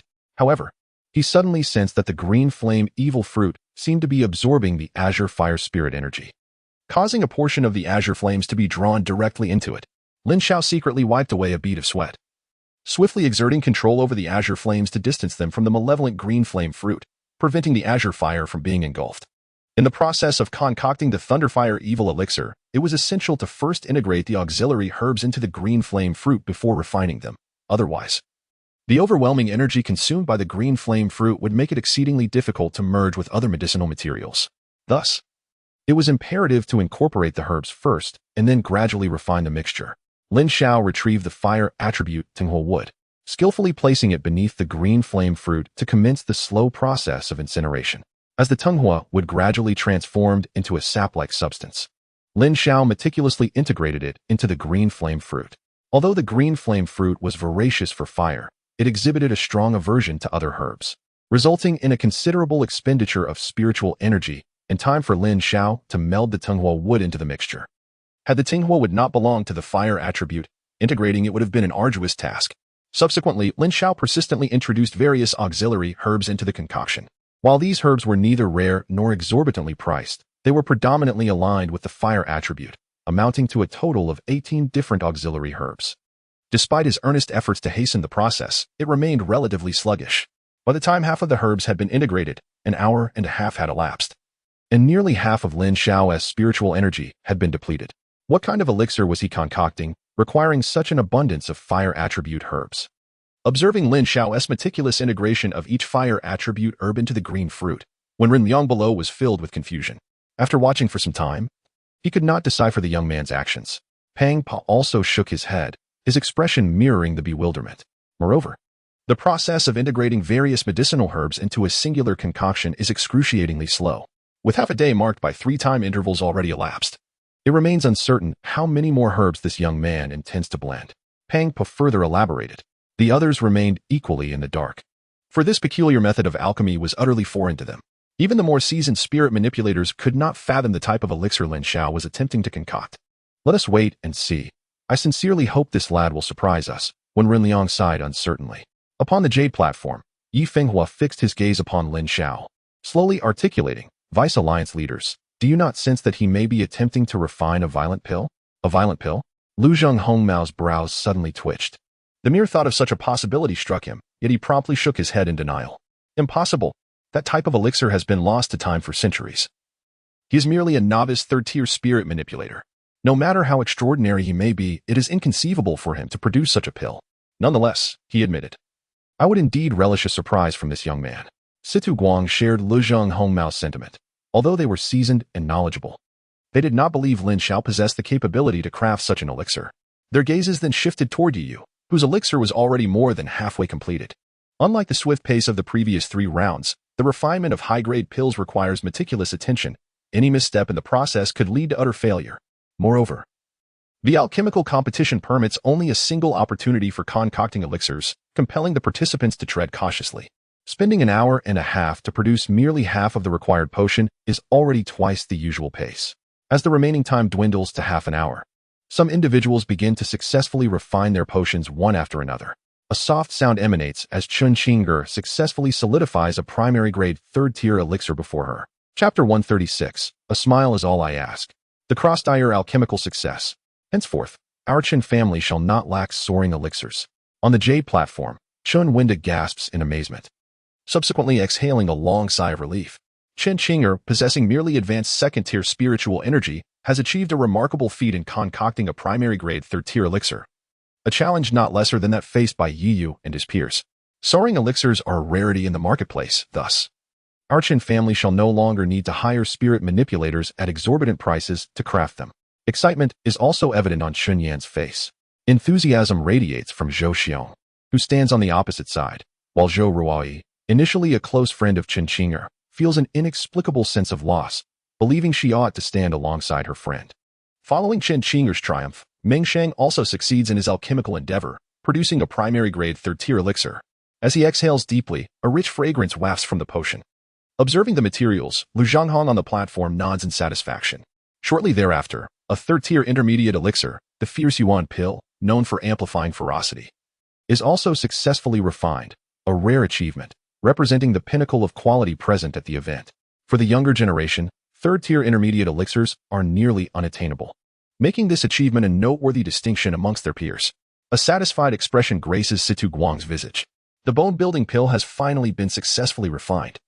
I am the foremost in the realm of intermediate-grade, third-tier elixirs. At that moment, Wu Gong's voice resonated. A round, smooth pill materialized, the bone-building pill. In the domain of intermediate-grade third-tier elixirs, it indeed surpasses the flame origin pill. Wu Gong possesses extraordinary skills, without a doubt. Yi Fenghua, standing on the stage, could not help but express his astonishment. The bone-building pill is designed to strengthen the bones of martial artists and enhance their physical constitution. It is a rare and superior elixir within the intermediate-grade third tier, often sought after yet seldom available. Many elders are willing to pay exorbitant prices to procure such elixirs for the prodigies of their factions. The value of the bone-building pill far exceeds that of the flame origin pill. It appears that my elixir may be of even higher quality. At that moment, a melodious voice emerged. It was Wu Sha. Shortly after, a pill silently coalesced into existence. An advanced-grade, third-tier elixir. The fourth-tier novice spiritual alchemist seated at the foot of the jade platform immediately sensed the grade of this elixir and was the first to exclaim in astonishment. This is, thus far, the highest grade elixir, and notably, Wu Sha is merely a novice third-tier spiritual alchemist. Transcending 2 tiers in alchemical refinement is truly remarkable. How could this even be possible? Wu Gong stood frozen, his expression one of utter disbelief. He had initially thought that having transcended tiers to produce the bone-building pill would secure him a place among the top 3 in this grand competition. Little did he expect that the seemingly inconspicuous Wu Sha, whom he had derided yesterday as insignificant, would transcend 2 levels of spiritual power to concoct a third-grade advanced elixir, surpassing even the quality of his own creations. This revelation left him in a state of disbelief. What on earth was happening today? When did the realm of spirit manipulators witness the emergence of so many prodigies? Wu Gong's heart was on the verge of collapse. It was accomplished. Success had finally been achieved. Ha. Outside the arena, Wu Ming sprang to his feet, exuberantly laughing. Champion, Wu Sha is poised to claim the title. Beside him, Peng Pu and Wen Yang were taken aback by Wu Ming's exuberant display. Peng Pu tugged at Wu Ming, bewildered, saying, "Hey, old Wu, are you unwell? The competition isn't over yet. Transcending 2 levels in alchemy is indeed miraculous, but it doesn't guarantee victory. It's all right. Just let me revel in this moment." Wu Ming chuckled, regaining his composure before sitting down, though his face remained alight with excitement. By transcending 2 levels in alchemy, Wu Ming had indeed nurtured a genius. Yi Fenghua cast an approving glance, and both deputy leaders nodded in admiration. In terms of talent, Wu Sha surpassed even Yi Yu. At that moment, the crowd erupted in waves of astonished exclamations, as Wu Sha had propelled the event to its zenith. Mengxing, Xian, and others had also successfully condensed their elixirs, yet their brilliance was overshadowed. Of course, there were a few who faced failure, relegating them to the lower ranks in the alchemical competition. As the scene gradually returned to normal, all eyes turned once again to Yi Yu and Yun Feng, who had remained the focal point of the entire alchemical competition from the very beginning. Meanwhile, Lin Xiao was still meticulously incorporating various herbs into the green fruit, leaving many spectators anxious about his ability to successfully concoct a pill. After what felt like an eternity, with only the final moments remaining, there were only 3 individuals still engaged in the alchemical process. Among them, Lin Xiao continued to slowly add herbs, yet he had not completed his task. At this point, many had lost hope in Lin Xiao. Regardless of his efforts, he could not surpass Yi Yu and Yun Feng. The collective gaze of the crowd was fixated on the two. Their alchemical creations were nearing completion, and the atmosphere grew hushed. Success. As Yi Fenghua uttered those 3 words, a chilling aura of the elixir emanated from in front of Yi Yu. Before him, a luminous, rounded pill had coalesced, signifying a third-grade advanced elixir of superior quality. Sensing this potent energy, Yi Fenghua could not help but exclaim, his eyes sparkling with delight. Yi Yu had succeeded, achieving the remarkable feat of crafting a superior quality pill among the advanced third-grade elixirs. Indeed, Yi Yu had showcased his alchemical prowess to its fullest extent. The crowd erupted in awe. Even if Yun Feng were to succeed, Yi Yu's accomplishment would not be overshadowed. Gazing at the elixir before him, Yi Yu let out a sigh of relief, first wiping the sweat from his brow before retrieving a jade vial to contain the precious medicine. His gaze then shifted towards the direction of Yun Feng. Suddenly, a faint rumble of thunder resonated in the air, accompanied by a slight ripple that emanated from in front of Yun Feng, coalescing into a dazzling blue elixir. I have successfully concocted a quasi-4th-grade pill. Huh? Yun Feng's jubilant laughter erupted, filling the atmosphere. What? A quasi-4th-grade pill? Yi Yu's expression froze, having just relaxed moments earlier. A quasi-4th-grade pill represents the pinnacle of third-grade medicines, an embodiment of perfection beyond any reproach. A slight advancement from this point would yield a 4th-grade pill. Even a high-quality 3rd-grade pill pales in comparison. The astonishment was palpable. Even the 4th-grade novice spiritual control referee stood up in disbelief. On the Jade platform, Yi Fenghua and the 2 vice leaders were equally taken aback. The Thunder Spirit pill, possessing unique attributes, reaching the level of a quasi-4th-grade pill is no small feat. Even for a novice 4th-grade spiritual controller, one can only imagine the exceptional skill and alchemy that Yun Feng possesses. It is not merely the result of his advanced 3rd-grade spiritual power. Chapter 137. Finally achieved fusion. How is this possible? A look of unwillingness crossed Yu's face. Prior to the grand competition, he had regarded the champion's title as his own. Yet now, it seemed to slip through his fingers, leaving him unable to accept this reality. Deep within, he felt an overwhelming sense of emptiness. At this moment, Meng Sheng, Feng Hua, and others found their gazes fixated, deep down wishing for Yi Yu's victory. I have long asserted that the youth of the Lanlan Empire are utterly unworthy of contending for the championship against me. The level of alchemy within your Lanlan Empire pales in comparison to that of my Mayu Empire, Yun Feng proclaimed with audacity. His expression brimming with confidence as he surveyed the Jade platform, his eyes filled with scorn and disdain as they roamed over the young individuals present. The prominent figures upon the Jade platform wore expressions of displeasure, for each of them was accustomed to being exalted. Yet today they found themselves looked down upon by a mere junior. Meanwhile, Chen Yan, Feng Lanyue, and others on the platform exhibited frigid expressions. They were the foremost geniuses of the Lanlan Empire, merely lacking in spiritual prowess, and were thoroughly discontent with Yun Feng's arrogant demeanor. The youth present seethed in silence. For Yun Feng's derision encompassed the entirety of the Lanlan Empire's youth, a national humiliation they could not ignore. Furthermore, Yun Feng subtly ridiculed the entire alchemical standard of the Lanlan Empire, asserting it inferior to that of the Moyu Empire. The prodigious spiritual control master of the Moyu Empire seemed oblivious to the question of whether he would be able to leave the Lanlan Empire alive. Observing the self-assured Yun Feng, Ming Ying couldn't help but emit a cold laugh within her heart. Although the Moyu Empire and the Lanlan Empire maintained a facade of peace, a subtle rivalry persisted. The audacity of a Mayu Empire genius to provoke in the Lanlan Empire was not something Ming Ying, as a member of the imperial family in power, would allow to go unchallenged, lest it pose future threats to her sovereignty. However, Haimo had yet to complete his alchemical process. Ming Ying's gaze shifted towards Lin Xiao. It was indeed a matter of great disgrace for the royal family to witness individuals from the Mayu Empire seizing the championship. She could only hope that Lin Xiao might conjure a miracle. Others shared Ming Ying's sentiments, their eyes instinctively drawn to Lin Xiao. Yet, it was evident that he was still in the midst of merging a medicinal herb, which promptly extinguished their hopes. Lin Xiao was merely a primary 3rd-grade spirit controller. There was no conceivable way he could surpass Yun Feng's near 4th-grade elixir. Moreover, it remained uncertain whether Lin Xiao could even concoct a single elixir to secure a place. How is it that I claim your Lanlan Empire's young spirit controllers are inferior to my Mayu Empires? Do you dare to contest this? Yun Feng's arrogance was palpable as he pointed accusingly at Yi Yu, declaring, Yi Yu, do you yield?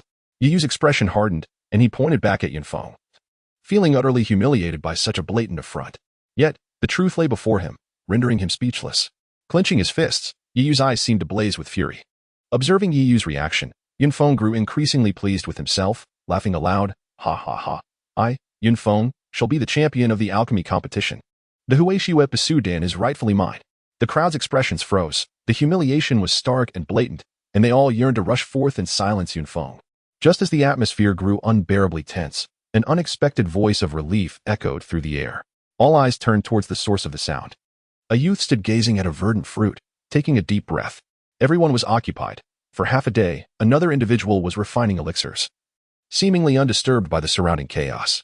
Yet, this remark left all in attendance both amused and perplexed, for the other had successfully concocted a near 4th-grade pill, while Yun Feng was only now merging his ingredients. The time for the competition dwindled to the burning of a single incense stick. Even Yun Feng was momentarily taken aback. Turning his gaze towards Lin Xiao, who remained focused on the fruit suspended before him, erupting into a fit of laughter, he hasn't even solidified the pill yet. Ha ha ha. However, Lin Xiao, at that moment, disregarded all gazes and sounds, casting a glance at the Jade platform and declaring, there is still an incense stick's worth of time. Taking a deep breath, Lin Xiao summoned the azure fire's spiritual energy, directing it to forge upon the green flame evil fruit. Hiss, hiss. As the azure fire approached the green flame evil fruit, it was immediately consumed within. Subsequently, Lin Xiao enveloped the fruit with successive bursts of azure fire spiritual energy, infusing it further. What kind of elixir is this, that it can devour spiritual energy? The crowd's eyes widened in astonishment, captivated by Lin Xiao's every movement. Nevertheless, regardless of how much azure fire spiritual energy Lin Xiao conjured, it was all absorbed by the green fruit. The onlookers could see Lin Xiao drenched in sweat, his entire being soaked, and his body beginning to weaken. He was nearing his limits. After a quarter of an hour, someone gasped in disbelief. Having refined elixirs for so long and exerting such spiritual energy, even a fourth-grade spiritual controller would struggle to endure. Only a quarter of an hour remained, and it seemed unlikely that he could successfully concoct the elixir. With his astounding talent, although he could not clinch the championship, he could certainly vie for one of the top positions. Now, unable to produce the elixir, he was destined to finish last, forfeiting the rewards that came with higher placements. A true pity. A chorus of lamentations arose from the onlookers. Setting aside the quality of the elixir, it appeared that Lin Xiao was struggling and unable to complete the final condensation. However, just as the azure flames he summoned from his brow flickered and faded, and everyone assumed that he was on the brink of collapse, a mass of pitch-black energy, resembling a chaotic blend of black fire and black water, suddenly erupted forth, akin to a grotesque entity bursting from Lin Xiao's forehead, thrashing about with wild abandon. With a hiss, the moment this energy manifested, the surrounding space instantly dimmed, an overwhelming aura radiating outward. It felt as though the entire area was on the verge of upheaval, an inexplicable pressure extending in all directions, a chilling and enigmatic force that seized the heart. In that fleeting moment, everyone sensed an immense dread looming before them, as if they were to be devoured by a colossal beast, their hearts trembling involuntarily. Looking again at the swirling black flames before Lin Xiao, they beheld what seemed to be an unfathomable and terrifying creature. That was the essence of the spiritual energy from the scales of the celestial demon scorpion. Yi Fenghua was the first to rise from his seat, his eyes ablaze with intensity. He had once recklessly charged into the lair of the spirit scorpion clan, battling fiercely, only to find himself devoid of spiritual energy. Yet now, this very energy appeared to be in the hands of Blackwood. A tumult of emotions stirred deep within Yi Fenghua, the power of devouring. At this moment, Chen Wadao and others widened their eyes in astonishment, their gazes illuminated by a strange light. Could it be that one individual possesses two types of spiritual energy? Lujing Hongmao and the others were equally unsettled. Previously, Lin Xiao had demonstrated azure fire spiritual energy, yet now, he seemed to have suddenly transformed it into another attribute entirely. Spiritual energy is a rare phenomenon in the world, often taking centuries for one to master even a single type.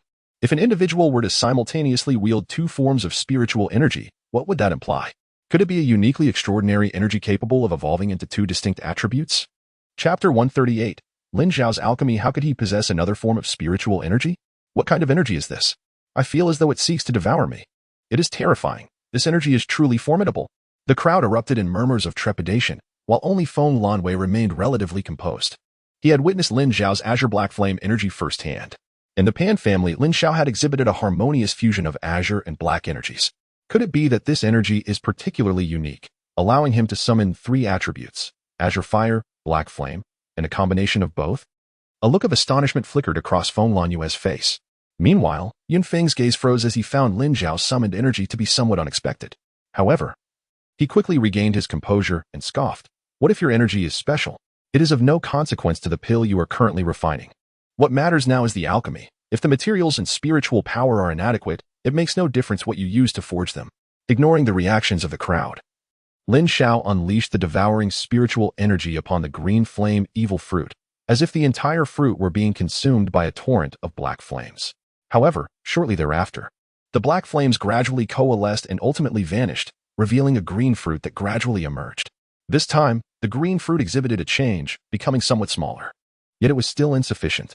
Lin Xiao gritted his teeth and once more summoned a mass of devouring black flames, a magnificent blaze as large as 4 or 5 people, which danced and surged towards the green infernal fruit. After a while, the fruit was again drawn in, shrinking further. With less than a quarter of an hour remaining, time slipped by, and Lin Xiao found himself nearing the point of exhausting his spiritual energy. Failure seemed imminent. Yi Fenghua could not help but emit a sigh of lament. He and several others, including Lu Zhonghong, stood by observing Lin Xiao's efforts. There was still half a moment to go. Suddenly, the black flames shifted, transforming into a flame that was black within and green without, continuing to lunge towards the green fruit. Lin Xiao's body began to sway precariously, revealing the extent of his spiritual energy depletion. Could it be the fusion of two types of spiritual energy? This was inconceivable. Yi Fenghua gasped in disbelief, instantly dismissing his own conjecture. To his knowledge, history bore no record of anyone successfully merging two types of spiritual energy simultaneously. Even if one were to encounter such a rare opportunity, attempting to meld two energies into one's consciousness would surely lead to catastrophic failure. Humph. No matter how strange the occurrence, you will ultimately fail, without even a ranking to your name. Yunfeng's icy gaze was fixed intently on Lin Xiao. The possessions Lin Xiao held stirred a deep envy within him. Insufficient, I shall grant you one more spirit core. Unable to summon any spiritual energy, just before collapsing, Lin Xiao flicked his hand and cast the third-tier spirit core, prepared for the Huantian pill, from his storage ring. The green flame evil fruit required a substantial amount of energy to coalesce into a violent pill, and the spirit beast's spirit core inherently contained vast reserves of energy. Witnessing the fervent absorption by the green flame evil fruit, he deemed it a last-ditch effort to utilize the spirit core as a supplemental energy source. Beyond this, he had no other recourse, as he was utterly devoid of any spiritual power to continue the alchemical process. The onlookers were taken aback by Lin Xiao's actions, particularly Yi Fenghua, who recognized that the spirit core had been a gift meant for Lin Xiao's preparation of the Huantian pill. Lin Xiao was, at that moment, recklessly concocting elixirs. Simultaneously, he harbored concerns that the green flame evil fruit, absorbing such colossal energy, might explode. The consequences of such an event would be unthinkable. Yi Fenghua braced himself, ready to intervene at a moment's notice. As anticipated by Lin Xiao, the green flame evil fruit began to devour the energy from the spirit core. And indeed, there was no explosion. This revelation provided a quiet sigh of relief to Yi Fenghua and the others who were poised to act. The green flame evil fruit continued to consume the spirit core, and after a brief interval, the energy was entirely absorbed. Just as the final incense stick was nearly burnt to its end. In total, it was a matter of less than 10 breaths. Had success eluded him once more? Lin Xiao was on the verge of despair. I refuse to accept this. Gritting his teeth, Lin Xiao endeavored once more to summon his spiritual energy, only to feel a wave of dizziness wash over him as his body slowly succumbed to gravity. It was over. The crowd expressed their regret for Lin Xiao, their clenched fists reflecting their disappointment. It was evident to them that he was so close to success, yet alas, he ultimately failed, and they witnessed his body slowly collapse. Finally, it was over. Yunfeng felt a sense of relief wash over him, convinced that Lin Xiao could not possibly concoct a pill superior to his own. Yet, inexplicably, he harbored a lingering apprehension that Lin Xiao's success would pose a threat to him. This taut sensation, though fleeting, felt as if it had persisted for an eternity. And now it was coming to a definitive close. It was time to act. A surge of spiritual energy erupted from Yi Fenghua's mind, racing toward Lin Xiao and the pill. However, at the moment Lin Xiao was on the brink of losing consciousness, an immense wave of spiritual energy emanated from his head, revitalizing his entire being. He had broken through. Yi Fenghua, startled, hastily retracted his spiritual energy. "Now," Lin Xiao shouted, abruptly standing upright, his eyes blazing with intensity as a colossal azure-black flame surged toward the green flame evil fruit. In that instant, the green flame evil fruit absorbed the final vestige of the azure-black flame, shimmering with radiant brilliance. Gathering his spiritual energy around the green flame evil fruit, Lin Xiao promptly compressed it, transforming the fruit, which had diminished to the size of 2 thumbs, into a rounded pill, now the size of a pinky. A tremendous wave of energy surged from the pill, rippling outward in all directions. The Thunderbolt Evil Fire pill had been successfully formed. At that very moment, the last wisp of incense extinguished. With a collective sigh of relief, the crowd exhaled their final breath. Lin Xiao, the last to gather his final essence, successfully crafted a pill. Although they were unaware of its nature, a wave of anxiety washed over them for Lin Xiao. The process of alchemy had proven to be exceedingly arduous and fraught with challenges. At last, success was achieved. When Ren Yang and the others were nearly propelled into the air with excitement, Lin Xiao's alchemical endeavors were consistently thrilling. However, what was even more astonishing was the revelation to Yi Fenghua and the 2 vice presidents atop the Jade platform. While others remained oblivious, they were acutely aware that the energy emanating from the pill represented a long-lost type of elixir, the violent pill, indeed. Lu Zhenghongmiao and Situ Guang trembled with exhilaration. It truly was a violent pill. Yi Fenghua, too, quivered with excitement. In all these years, nothing had ever compelled him to such a state of disarray. Chapter 139. My apologies. For a brief moment, the entire scene stood still. After a moment of shock, Yunfeng could no longer contain his disdainful retort. Humph, hey Mu, even if you ultimately succeed in crafting a pill, the quality of your elixir will never surpass mine. Lin Xiao regarded Yunfeng with an expression of amusement, a faint smile gracing his lips. My apologies, but this pill of mine is a grade 4 primary pill. What? Yunfeng's body froze in disbelief. A grade 4 primary pill? How could this be? Upon hearing Lin Xiao's proclamation, the others were equally taken aback. Lin Xiao, possessing only grade 3 primary spiritual power, had managed to break through to intermediate spiritual power mid-process. Yet, to transcend 2 tiers of spiritual energy and still forge a grade 4 primary pill seemed utterly implausible. However, the subsequent proclamation silenced all doubts. It was indeed a 4th grade elixir. Yifenghua's voice resonated throughout the square, proclaiming the existence of the long-lost offensive elixir, the explosive pill. What? The explosive pill? At that moment, the entire scene was rendered motionless. Not only the spirit manipulators, but even some formidable warriors were left astounded. The explosive pill. A highly potent offensive elixir capable of obliterating foes far superior in strength, was a legendary concoction.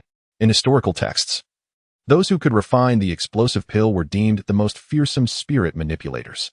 Such individuals had not graced the world for centuries. And to think that this 16-year-old youth before them was one of them was nothing short of astonishing. He was indeed a prodigy. Even those who did not grasp the true significance of the explosive pill could perceive its extraordinary nature through Yifenghua's expression. Merely being a 4th grade primary elixir was enough to instill awe among them. It is essential to note that within the entire Lanlan Empire, only a handful could concoct 4th grade elixirs. Among the younger generation, such a feat was almost unattainable. Lin Xiao's ability to transcend 2 levels in alchemy was nothing short of extraordinary. How could you have possibly refined such an elixir? Yunfeng was nearly driven to madness, his face a canvas of disbelief. As a genius spirit manipulator capable of crafting attribute elixirs, he had certainly heard of the explosive pill. It was almost a mythical concoction. And the disparity between attribute elixirs and the explosive pill was immense. Initially, he had arrived from the MOU Empire with a mission, confident in his 3rd grade advanced spirit power and alchemical skills, believing the championship was within his grasp. Ultimately, he had succeeded in refining a quasi-4th grade elixir, the Thunder Spirit Pill. To one's astonishment, at the very last moment, the championship was seized by a mere lad of 16 or 17. What should have been a triumphant display of prowess turned into a resounding slap in the face. Yu, Wu Gong, and others wore expressions of disbelief. The emergence of a 4th grade primary elixir was simply beyond comprehension. When Ren Liang found himself speechless, he had merely hoped for Lin Xiao to secure a position within the top 10, yet here he was, claiming the 1st place outright. And his alchemical skills evidently surpassed his own. Zhou Ruai, Zhou Xiong, Feng Lanwei, Chen Yin, Mingxi, and Ming Ying were equally astonished. The method of concoction was of no concern to them. However, as you mentioned, the so-called genius spirit manipulators of the MOU Empire were not as remarkable as they had been led to believe. Casting a glance at Yunfeng, Lin Xiao sighed softly. Indeed, the claims of the Lanlan Empire's spirit manipulators being inferior to those of the MOU Empire seemed unfounded. It appeared that it was the spirit manipulators of the MOU Empire who fell short in comparison to those from the Lanlan Empire. Yunfeng, it would be wise for you to return to the MOU Empire. The Lanlan Empire is no place for you. At this moment, those who had regained their composure joined in the scorn, as Yunfeng had previously been quite arrogant, openly deriding the spirit manipulators of the entire Lanlan Empire. Now, it was time for a well-deserved rebuke.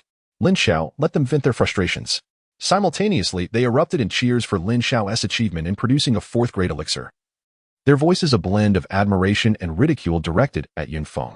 The expression on Yunfeng's face was one of utter dismay. He had no retort for Lin Xiao's overwhelming victory. Amidst the crowd, an elderly man in black also wore a grim countenance. Today's competition had unfolded in a manner he had not anticipated.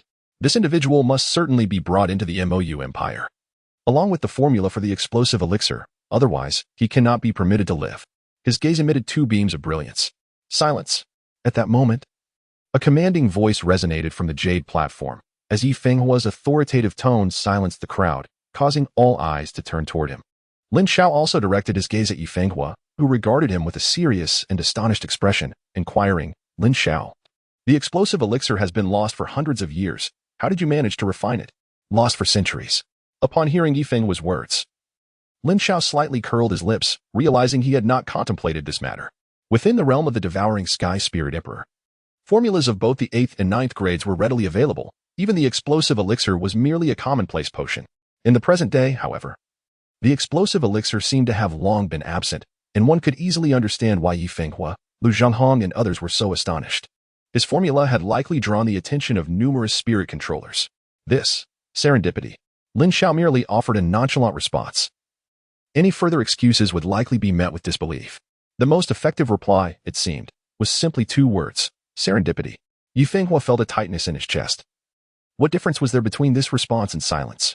Such a significant stroke of fortune, and yet he had never experienced anything similar in all his years. Spiritual energy indeed could only be attained through extraordinary opportunity. Yet could it truly be that the formula for the explosive elixir was coincidentally acquired by Lin Xiao from the source of worldly energy? Could it be that his master had imparted this formula to him? Yi Fenghua mused silently to himself. Aside from fortuitous encounters, there exists but this possibility. And in comparison to serendipity, this likelihood is even greater. If that is the case, then this individual must undoubtedly be an extraordinary person. One must seize the opportunity to pay a visit to him on an auspicious day. Yi Fenghua paused for a moment, refraining from further inquiries. It is truly rare to find someone whom Yi Fenghua wishes to visit. He understood that in such circumstances, it was unlikely that he would extract any information. Does your spiritual energy have any connection to the Celestial Scorpion? Suddenly, Yi Fenghua recalled something and couldn't help but ask. Over 6 months ago, he had acquired scales from the Celestial Scorpion, and the aura of spiritual energy emanating from those scales was indeed similar. He had expended enormous resources, even going so far as to engage in battle with the Spirit Scorpion clan, yet ultimately uncovered nothing. Thus, witnessing Lin Xiao possessing such spiritual energy was naturally a cause for great astonishment. The mention of the Celestial Scorpion sent waves of shock through the crowd, drawing gasps of disbelief. The infamous reputation of the Celestial Scorpion instilled fear throughout the Lan'an Empire. Years ago, the Celestial Scorpion had single-handedly stormed the imperial city, grievously injuring a martial sovereign and slaying numerous martial kings along with dozens of formidable warriors. It was only through the combined efforts of 4 martial sovereigns that it was eventually repelled. The name of the Celestial Scorpion remains the greatest taboo in the Lan'an Empire. Since that incident, the Empire has not dared to confront the Spirit Scorpion clan again. From Yi Fenghua's tone, it seemed that Lin Xiao's acquired spiritual energy may indeed be related to the Celestial Scorpion. Chapter 140. Final Results of the Alchemy Competition Alliance Leader. I did indeed obtain this spiritual energy from a secret cavern within the Spirit Beast Forest. However, I did not encounter any Celestial Scorpions there. Otherwise, given my strength, I doubt you would believe that I could acquire spiritual energy from a Celestial Scorpion. Lin Xiao replied with a feigned seriousness. If he were to speak the truth and reveal to Yi Fenghua that he had stealthily appropriated the spiritual energy during his battle with the Scorpion clan, it would be disastrous. Everyone silently nodded, for none would believe that Lin Xiao had acquired such power from the hands of the celestial demon Scorpion. Yi Fenghua's expression hardened. The argument presented by his opponent was indeed sound. It was frustrating to think that despite his arduous search for spiritual energy, this young man had managed to obtain it. After all, this was the very energy he had been painstakingly seeking. After pausing for a moment, Yi Fenghua could not help but sigh. Noticing Yi Fenghua's momentary lapse in composure, Lin Xiao furrowed his brow slightly. If Yi Fenghua harbored ulterior motives towards him, it could spell trouble. Casting a glance around, he turned his gaze back to Yi Fenghua and spoke with measured confidence. Leader, the spiritual energy has already fused with my consciousness, becoming one with my mind. I essentially possess an energy-laden mind. To acquire this spiritual energy, one would require a method of forcibly extracting and refining it. Otherwise, even killing me would yield no results. Such methods, it seems, are even rarer than the spiritual energy itself, as recorded in ancient texts. Lin Xiao's words were directed not only at Yi Fenghua but also at the others present. The technique of forcibly seizing and refining another's spiritual energy was something even the Celestial Spirit Emperor lacked. Those gathered at the scene were even less likely to possess such knowledge. Upon hearing this, the crowd's expression shifted slightly. They were taken aback by Blackwood's audacity in speaking so directly to Yi Fenghua.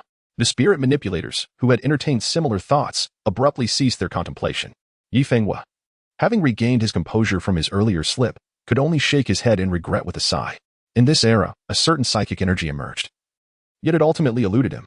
I have lost my composure, but rest assured, I, Yi Fenghua, though I may be moved, am not a person driven by greed or destruction. Such wanton wastefulness is beneath me. Preserving a genius spirit controller may very well assist us in enhancing our cultivation in the future. Yi Fenghua offered a sheepish smile to Lin Xiao, speaking earnestly. He understood Lin Xiao's concerns. Furthermore, acquiring psychic energy and the elixir formula was indeed a stroke of fortune. Your talent has not dishonored the extraordinary treasures of the world. Now, let us commence the evaluation of the elixir's levels and qualities. As Yifenghua's words resonated, all the youths who had concocted elixirs stepped forward for assessment, and the quality of each elixir corresponded precisely with what the judges had indicated. Elixirs of grade 4 or lower could hardly escape the discerning eyes of a grade 4 spirit controller. Moreover, elixirs of the same grade displayed different qualities upon testing. The evaluation of the elixirs held no suspense. Once all had been tested, Yifenghua announced, "Now, I shall reveal the final results of this youth spirit controller alchemy competition. Haimu, in first place, receives a Huaishu epoxy pill and a set of grade 5 beginner formulas." With that, Yifenghua waved his hand, and a jade vial containing a golden elixir, along with a set of formulas, soared toward Lin Xiao. Sizzle! Upon witnessing these rewards, everyone couldn't help but click their tongues, their eyes alight with fervor. Such rewards would make even martial lords and grade 4 spirit controllers envious. Finally, it is within reach. As Lin Xiao reached out to accept the jade vial and the pill formula, his eyes sparkled with brightness. By refining the Huaishu epoxy pill, he could elevate his strength to a new pinnacle. He promptly stowed the jade vial away. Then his gaze fell once more upon the 5th grade pill formula. For someone like him, the allure of the formula was not particularly compelling. However, upon scrutinizing it, he felt a slight jolt of surprise. A formula for the Dragon Power Pill? The Dragon Power Pill is a potent elixir designed to invigorate the physical body, possessing a tenuous connection to the Huaishu epoxy pill. Consuming the Huaishu epoxy pill would also refine the body. The more robust an individual's physique, the greater the surge in power upon taking the Dragon Power Pill. Even an ordinary physique could experience a significant enhancement in strength, making it a valuable life-preserving asset. Even the Celestial Emperor of Devouring Heaven lacked such a formula. Naturally, with Lin Xiao's current spiritual power, he was far from capable of concocting the Dragon Power Pill and could only keep it for future use. This reward was indeed substantial. Sighing contentedly within, Lin Xiao, under the eager gazes of the crowd, stored both rewards in his spatial ring. The second place, Yun Feng, received a 4th grade advanced pill, the Jiuyang Golden Pill, along with a set of 4th grade advanced formulas. With a wave of Yifenghua's hand, the reward soared towards Yun Feng. Although the reward for second place was not as lavish as that of the first, it still elicited gasps of admiration. A 4th grade advanced pill and formula would make even a 4th grade spirit controller envious. Upon receiving his reward, Yun Feng's eyes sparkled with excitement. Yet the memory of his earlier mishap with the Huaishu epoxy pill and the 5th grade formula filled him with a palpable sense of regret. In second place, there was a look of dissatisfaction appeared on Wu Ming's face as he opened his mouth, intending to voice his thoughts, yet ultimately chose to remain silent. The third place, Yi Yu, was awarded a mid-grade 4th tier pill, the Crimson Blood Pill, along with a set of mid-grade 4th tier formulas. The 4th place, Wu Sha, received a Kaiyang Blood Chi pill and a set of introductory 4th tier formulas. As each name was announced, a fervent murmur swept through the crowd. Even the top 50 held a significant status in the hearts of many. Once all the rewards were announced and distributed, Yifenghua spoke again. Now, this year's alchemy competition has come to a fulfilling conclusion. Each of the youths who entered the top 50 are exceptional talents in the field of alchemy. According to the rules of the competition, you may choose to leave your current factions and join those that would be more advantageous to you. You are free to select whichever faction you desire. With that, Yifenghua elegantly waved his sleeve and gradually took his seat. As he settled down, his gaze inadvertently flicked towards several venerable figures nearby. Noticing that they were all fixated on Lin Xiao with eyes gleaming with interest, he couldn't help but ponder. It may not be easy to wrest him away from these old geezers. At that moment, not just a few, but the attention of everyone in the venue shifted towards Lin Xiao and the other top contenders. Deep down, all were acutely aware that while Yifenghua mentioned the top 50, the major powers were primarily focused on these few individuals. They were the ones that the great factions would invest heavily in, while those ranked lower would not attract such significant attention from the prominent families of the empire. Indeed, as Yifenghua took her seat, someone atop the Jadestone platform could no longer contain himself and stood up first, his voice brimming with enthusiasm. Young brother Haimu, I am Chen Wadao, the head of the Chen family. My family is eager to establish a connection with you. Should you desire to join us, I, Chen Wadao, in my capacity as the family head, pledge to regard you as a direct disciple of the Chen family. We shall devote ourselves wholeheartedly to your cultivation, seeking out all necessary medicinal materials until you ascend to the rank of a 5th-rank spirit controller. Chapter 141. The various forces and their bargaining chips. The crowd was taken aback, unsurprisingly. The foremost contender had garnered the promise of being regarded as a direct disciple by the head of one of the 3 great families. The benefits were immense, equating his status to that of Chen Yin, a position that many aspired to join such a prestigious family. One could easily imagine that. Should he become a direct disciple of the Qin family, Lin Xiao would likely never again fret over the search for medicinal materials, with the Qin family as his backing. Moreover, he would be bestowed with a set of primary earth-rank martial arts techniques. Although his primary talent did not lie in elemental power, possessing earth-rank techniques would provide him with an additional means of self-preservation. Qin Wendao continued, primary earth-rank martial arts. The crowd collectively inhaled sharply. Earth-rank martial arts represented the pinnacle of techniques among the great families and stood as the highest level of martial arts within the Lanlan Empire. Earth-rank martial arts were exclusively passed down within families, never revealed to outsiders. It was astonishing that, in an effort to win over Lin Xiao, the head of the Qin family would directly offer earth-rank martial arts. This was indeed the Qin family's true bargaining chip. The crowd collectively sighed. And even the powerful figures present, including Yi Fenghua, furrowed their brows. This old fellow is not to be underestimated. Zhou Mariri inwardly cursed. Yet he realized that with the recent substantial movements from the Qin and Feng families, it was imperative that Haima did not join the Qin family. Nonetheless, he hoped that his younger brother, along with Yin'er and Qing'er, could elevate the Qin family to greater heights in the future. Chen Wenda added, his voice resonating with significance. The crowd was once again taken aback. Qin Wenda was subtly indicating that the Qin family intended to marry Qin Qing'er to Lin Xiao and hand over the position of family head to Qin Yan, allowing Lin Xiao and the two siblings to manage the Qin family. The allure of becoming one of the rulers of the Qin family was irresistible, sparking envy in countless hearts. Qin Wenda gazed at Lin Xiao with hopeful eyes, for the terms he proposed represented the greatest sacrifice the Qin family could offer.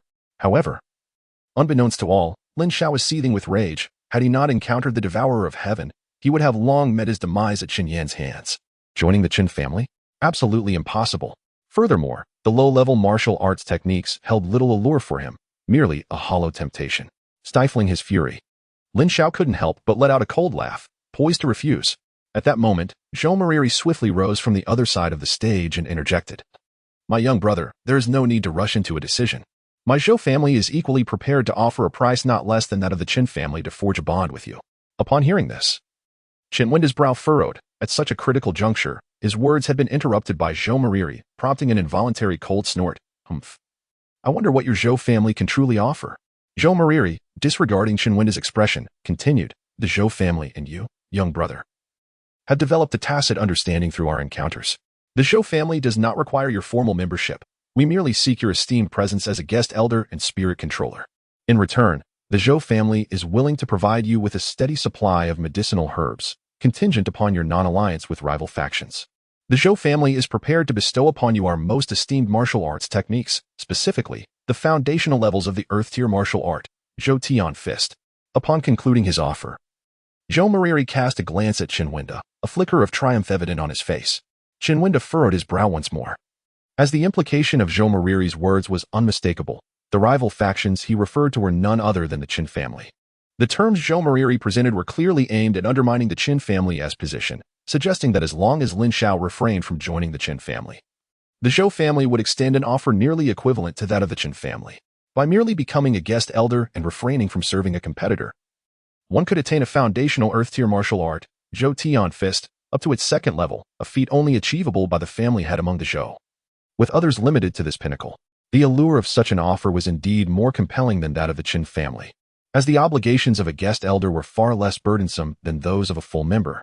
The distinction between joining and serving as a guest elder was profound. The Qin family, with its intricate depths, offered a similar value. Yet if I were in this position, I would undoubtedly favor the Zhou family. The immediate benefits of being a guest elder far outweigh the burdens of a direct lineage disciple. Whoever claims that joining the Qin family brings the reward of one of the four beauties, Qin Qing'er, and the potential for shared power with Qin Yan, would surely lead me to choose the Qin family. The brother-in-law remains an outsider. The Qin family is unlikely to grant him excessive power. Furthermore, with Haima's talents, does he truly lack the company of the four renowned beauties? The Zhou family also boasts Zhou Ruoi. The crowd began to murmur. Enticed by the benefits proposed by the two heads of families, each one yearned to be Lin Xiao's younger brother, Haimu. At that moment, an elderly man with white hair and piercing eyes rose slowly, speaking, I am Yin Etian, the Grand Elder of the Tianshan Sect. Although the advantages offered by the Tianshan Sect may not rival those of the two prominent families, we possess a location that might pique the interest of the young brother. Curious gazes turned towards the Grand Elder of the Tianshan Sect, Yin Etian. They were well aware that since the disappearance of the sect master over a decade ago, the power within the Tianxin sect had fallen into the hands of this Grand Elder.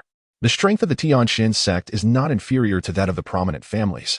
Indeed, all present powers are eager to court Lin Xiao, a prodigy of his caliber, yet it remains uncertain what the Tianxin sect can offer as compensation. Lin Xiao was momentarily taken aback. He had not anticipated that Qin Yan's master would also seek to entice him. However, Yan Etien's mention sparked his curiosity. A year ago, upon joining the Tianxin sect, he was unaware of any particularly unique locations within it. The Tianxin sect houses an ancestral tomb, shrouded in mystery, accessible only to the sect masters of successive generations. The contents of this tomb remain largely unknown, even to the sect master himself. However, every master who enters this ancestral tomb experiences a significant enhancement in their strength, ultimately ascending to the ranks of martial sovereigns. The enduring prominence of the Heavenly Xian sect is fundamentally attributed to this ancestral tomb.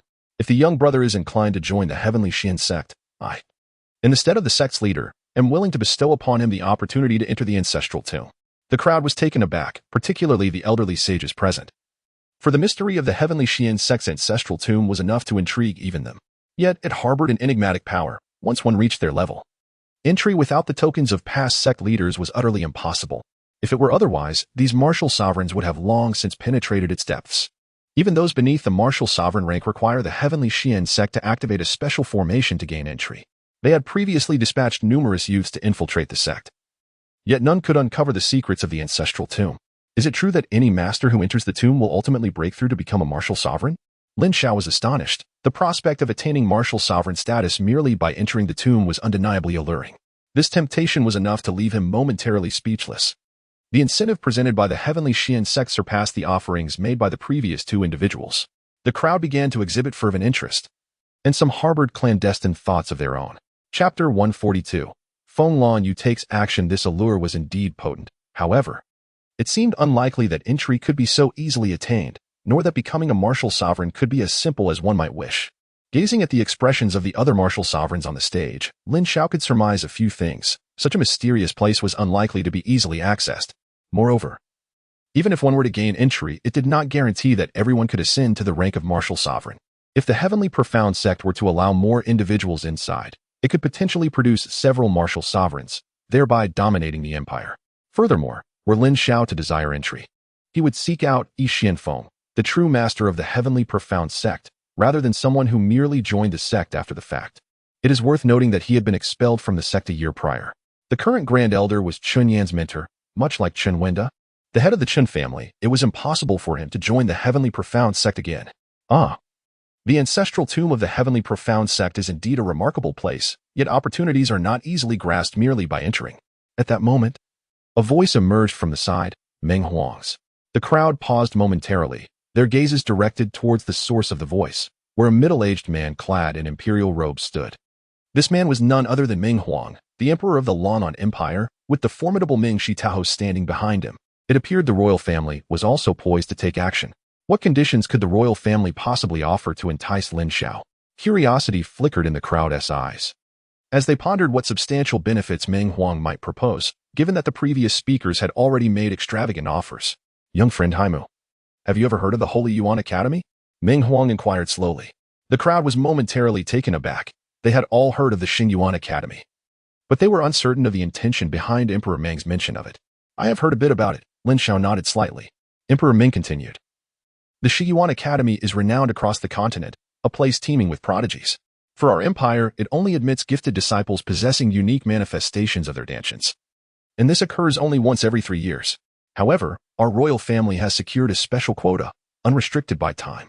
If you are willing to serve the royal family, I am prepared to bestow this opportunity upon you. Upon hearing Emperor Meng's words, Lin Xiao felt a stir of excitement within.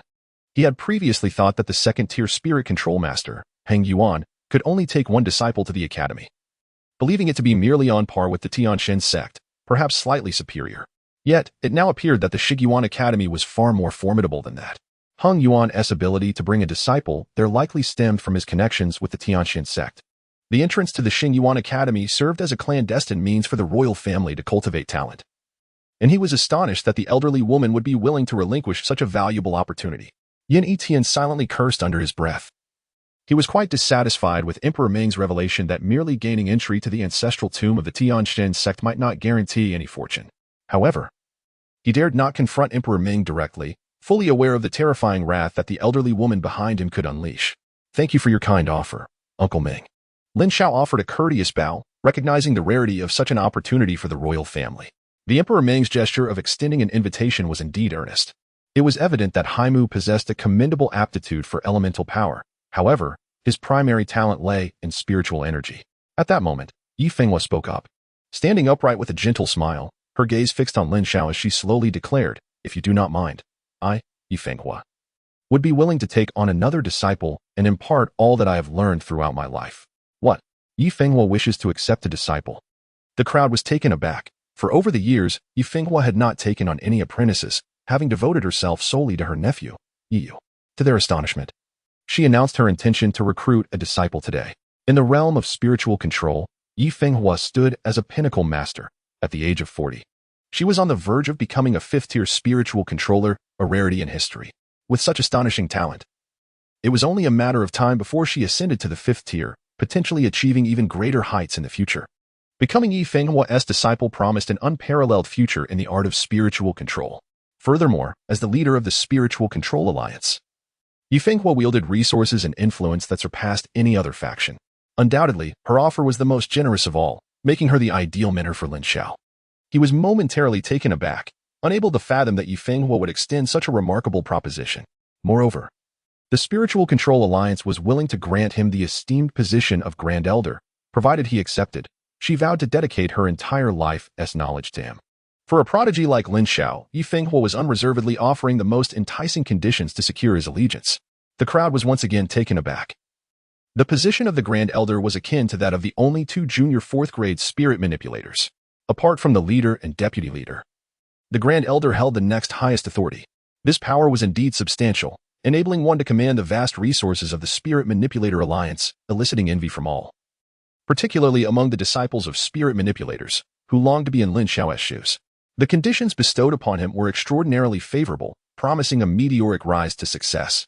At that moment, a light, melodic laughter echoed, and a stunning figure gracefully rose from her seat. All eyes turned toward the speaker, who was none other than the renowned beauty, Feng Lanwei. The leading figure of the spirit manipulator realm had spoken, indicating that the Feng family could no longer remain passive.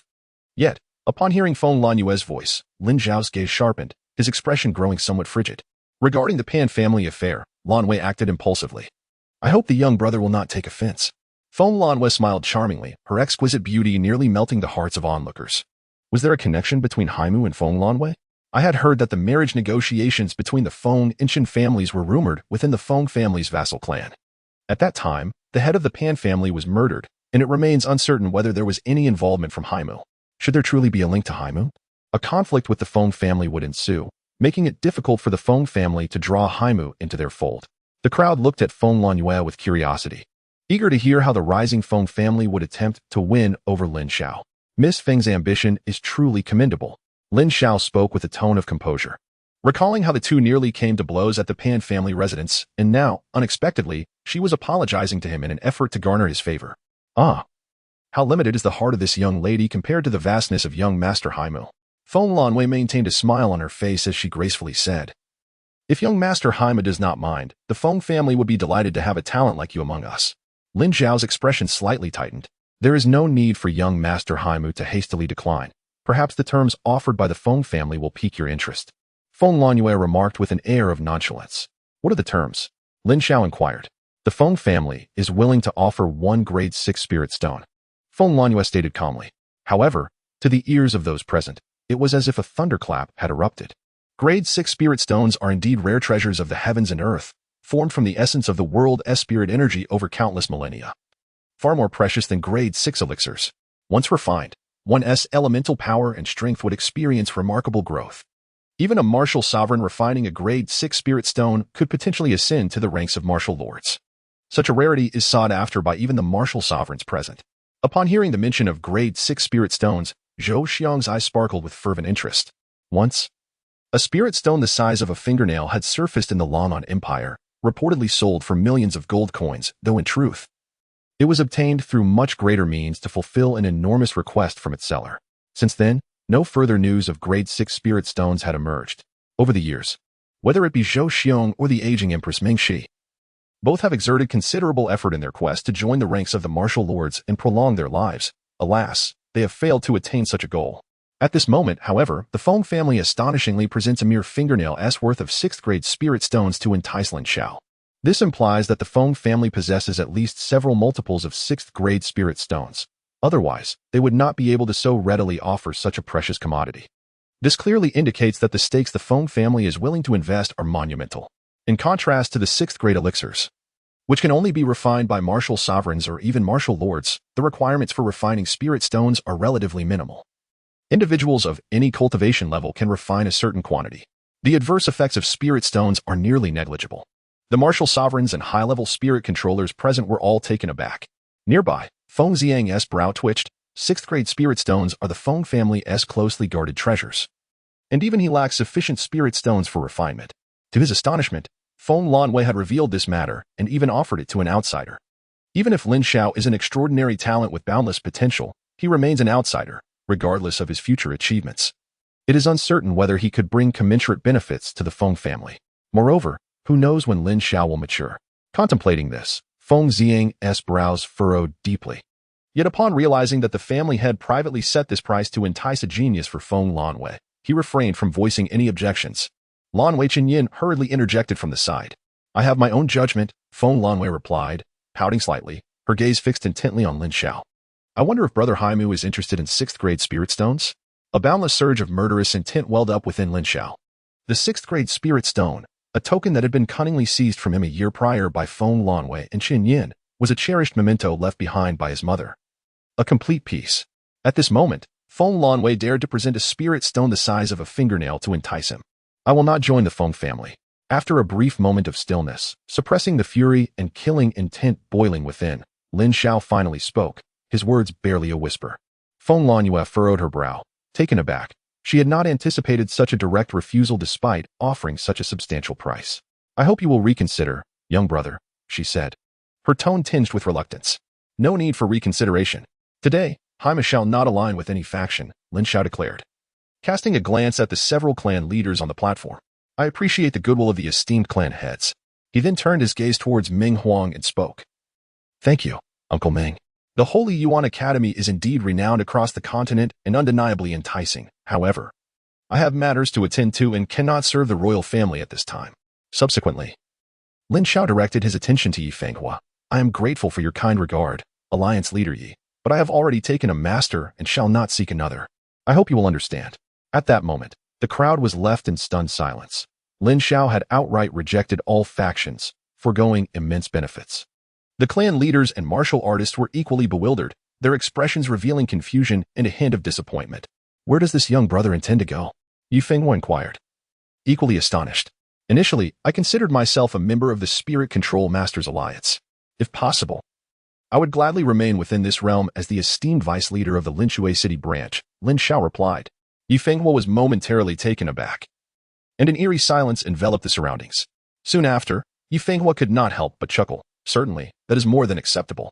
Not only can you serve as the vice leader of the Linshui City branch, but you may also ascend to the position of an honorary elder within the main alliance, enjoying the privileges afforded to the other elders, while equally benefiting from my guidance. Yi Fenghua's jubilant voice echoed throughout the square. Although Lin Xiao did not formally acknowledge him as a mentor, the implication was unmistakable. He had renounced all other affiliations in favor of joining the Spirit Control Masters Alliance. Even as a mere honorary member, this decision signified his allegiance. Should Lin Xiao be nurtured into a formidable force, both the Spirit Control Masters Alliance and he would reap substantial rewards. Furthermore, Yi Fenghua harbored aspirations of personally mentoring someone even more formidable than himself, a prospect that would prove advantageous for his future. Then I extend my gratitude to the leader, Lin Xiao said, offering a respectful gesture. Given that young Master Haima wishes to remain within the Spirit Control Masters Alliance, we shall not impose. However, I kindly urge you to reconsider. Should you ever change your mind, please visit my Feng family. We shall reserve a segment of our first-grade 6th-tier spirit stones for your stay. Feng Lanwei interjected once more, her tone imbued with both reluctance and undeniable courtesy. Additionally, in a month's time, I will be marrying Brother Chen Yin. I sincerely hope that you, Brother Haimu, will grace us with your presence at the ceremony. A surge of murderous intent once again surged within Lin Xiao, however, to avoid arousing suspicion. He suppressed it with great effort, responding with an awkward tone, "I will certainly attend." He arrived in the imperial city with the intention of openly eliminating Feng Lanhua. And only during the wedding would he have the opportunity to simultaneously strike down both individuals. Otherwise, should he succeed in dispatching one, he would find it impossible to remain in the imperial city. He awaited the wedding of the two. Lan Wei graciously responded to Lord Haimu. At this moment, others reluctantly exchanged pleasantries with Lin Xiao, though it was evident that some harbored concerns. His remarkable talent could potentially provoke certain factions that would prefer to stifle his growth. Subsequently, various major forces offered enticing conditions to recruit the top-ranking prodigies, yet Lin Xiao's terms overshadowed their allure. Among the top 50 youths, half chose to align with the major factions, while the other half remained loyal to their original affiliations.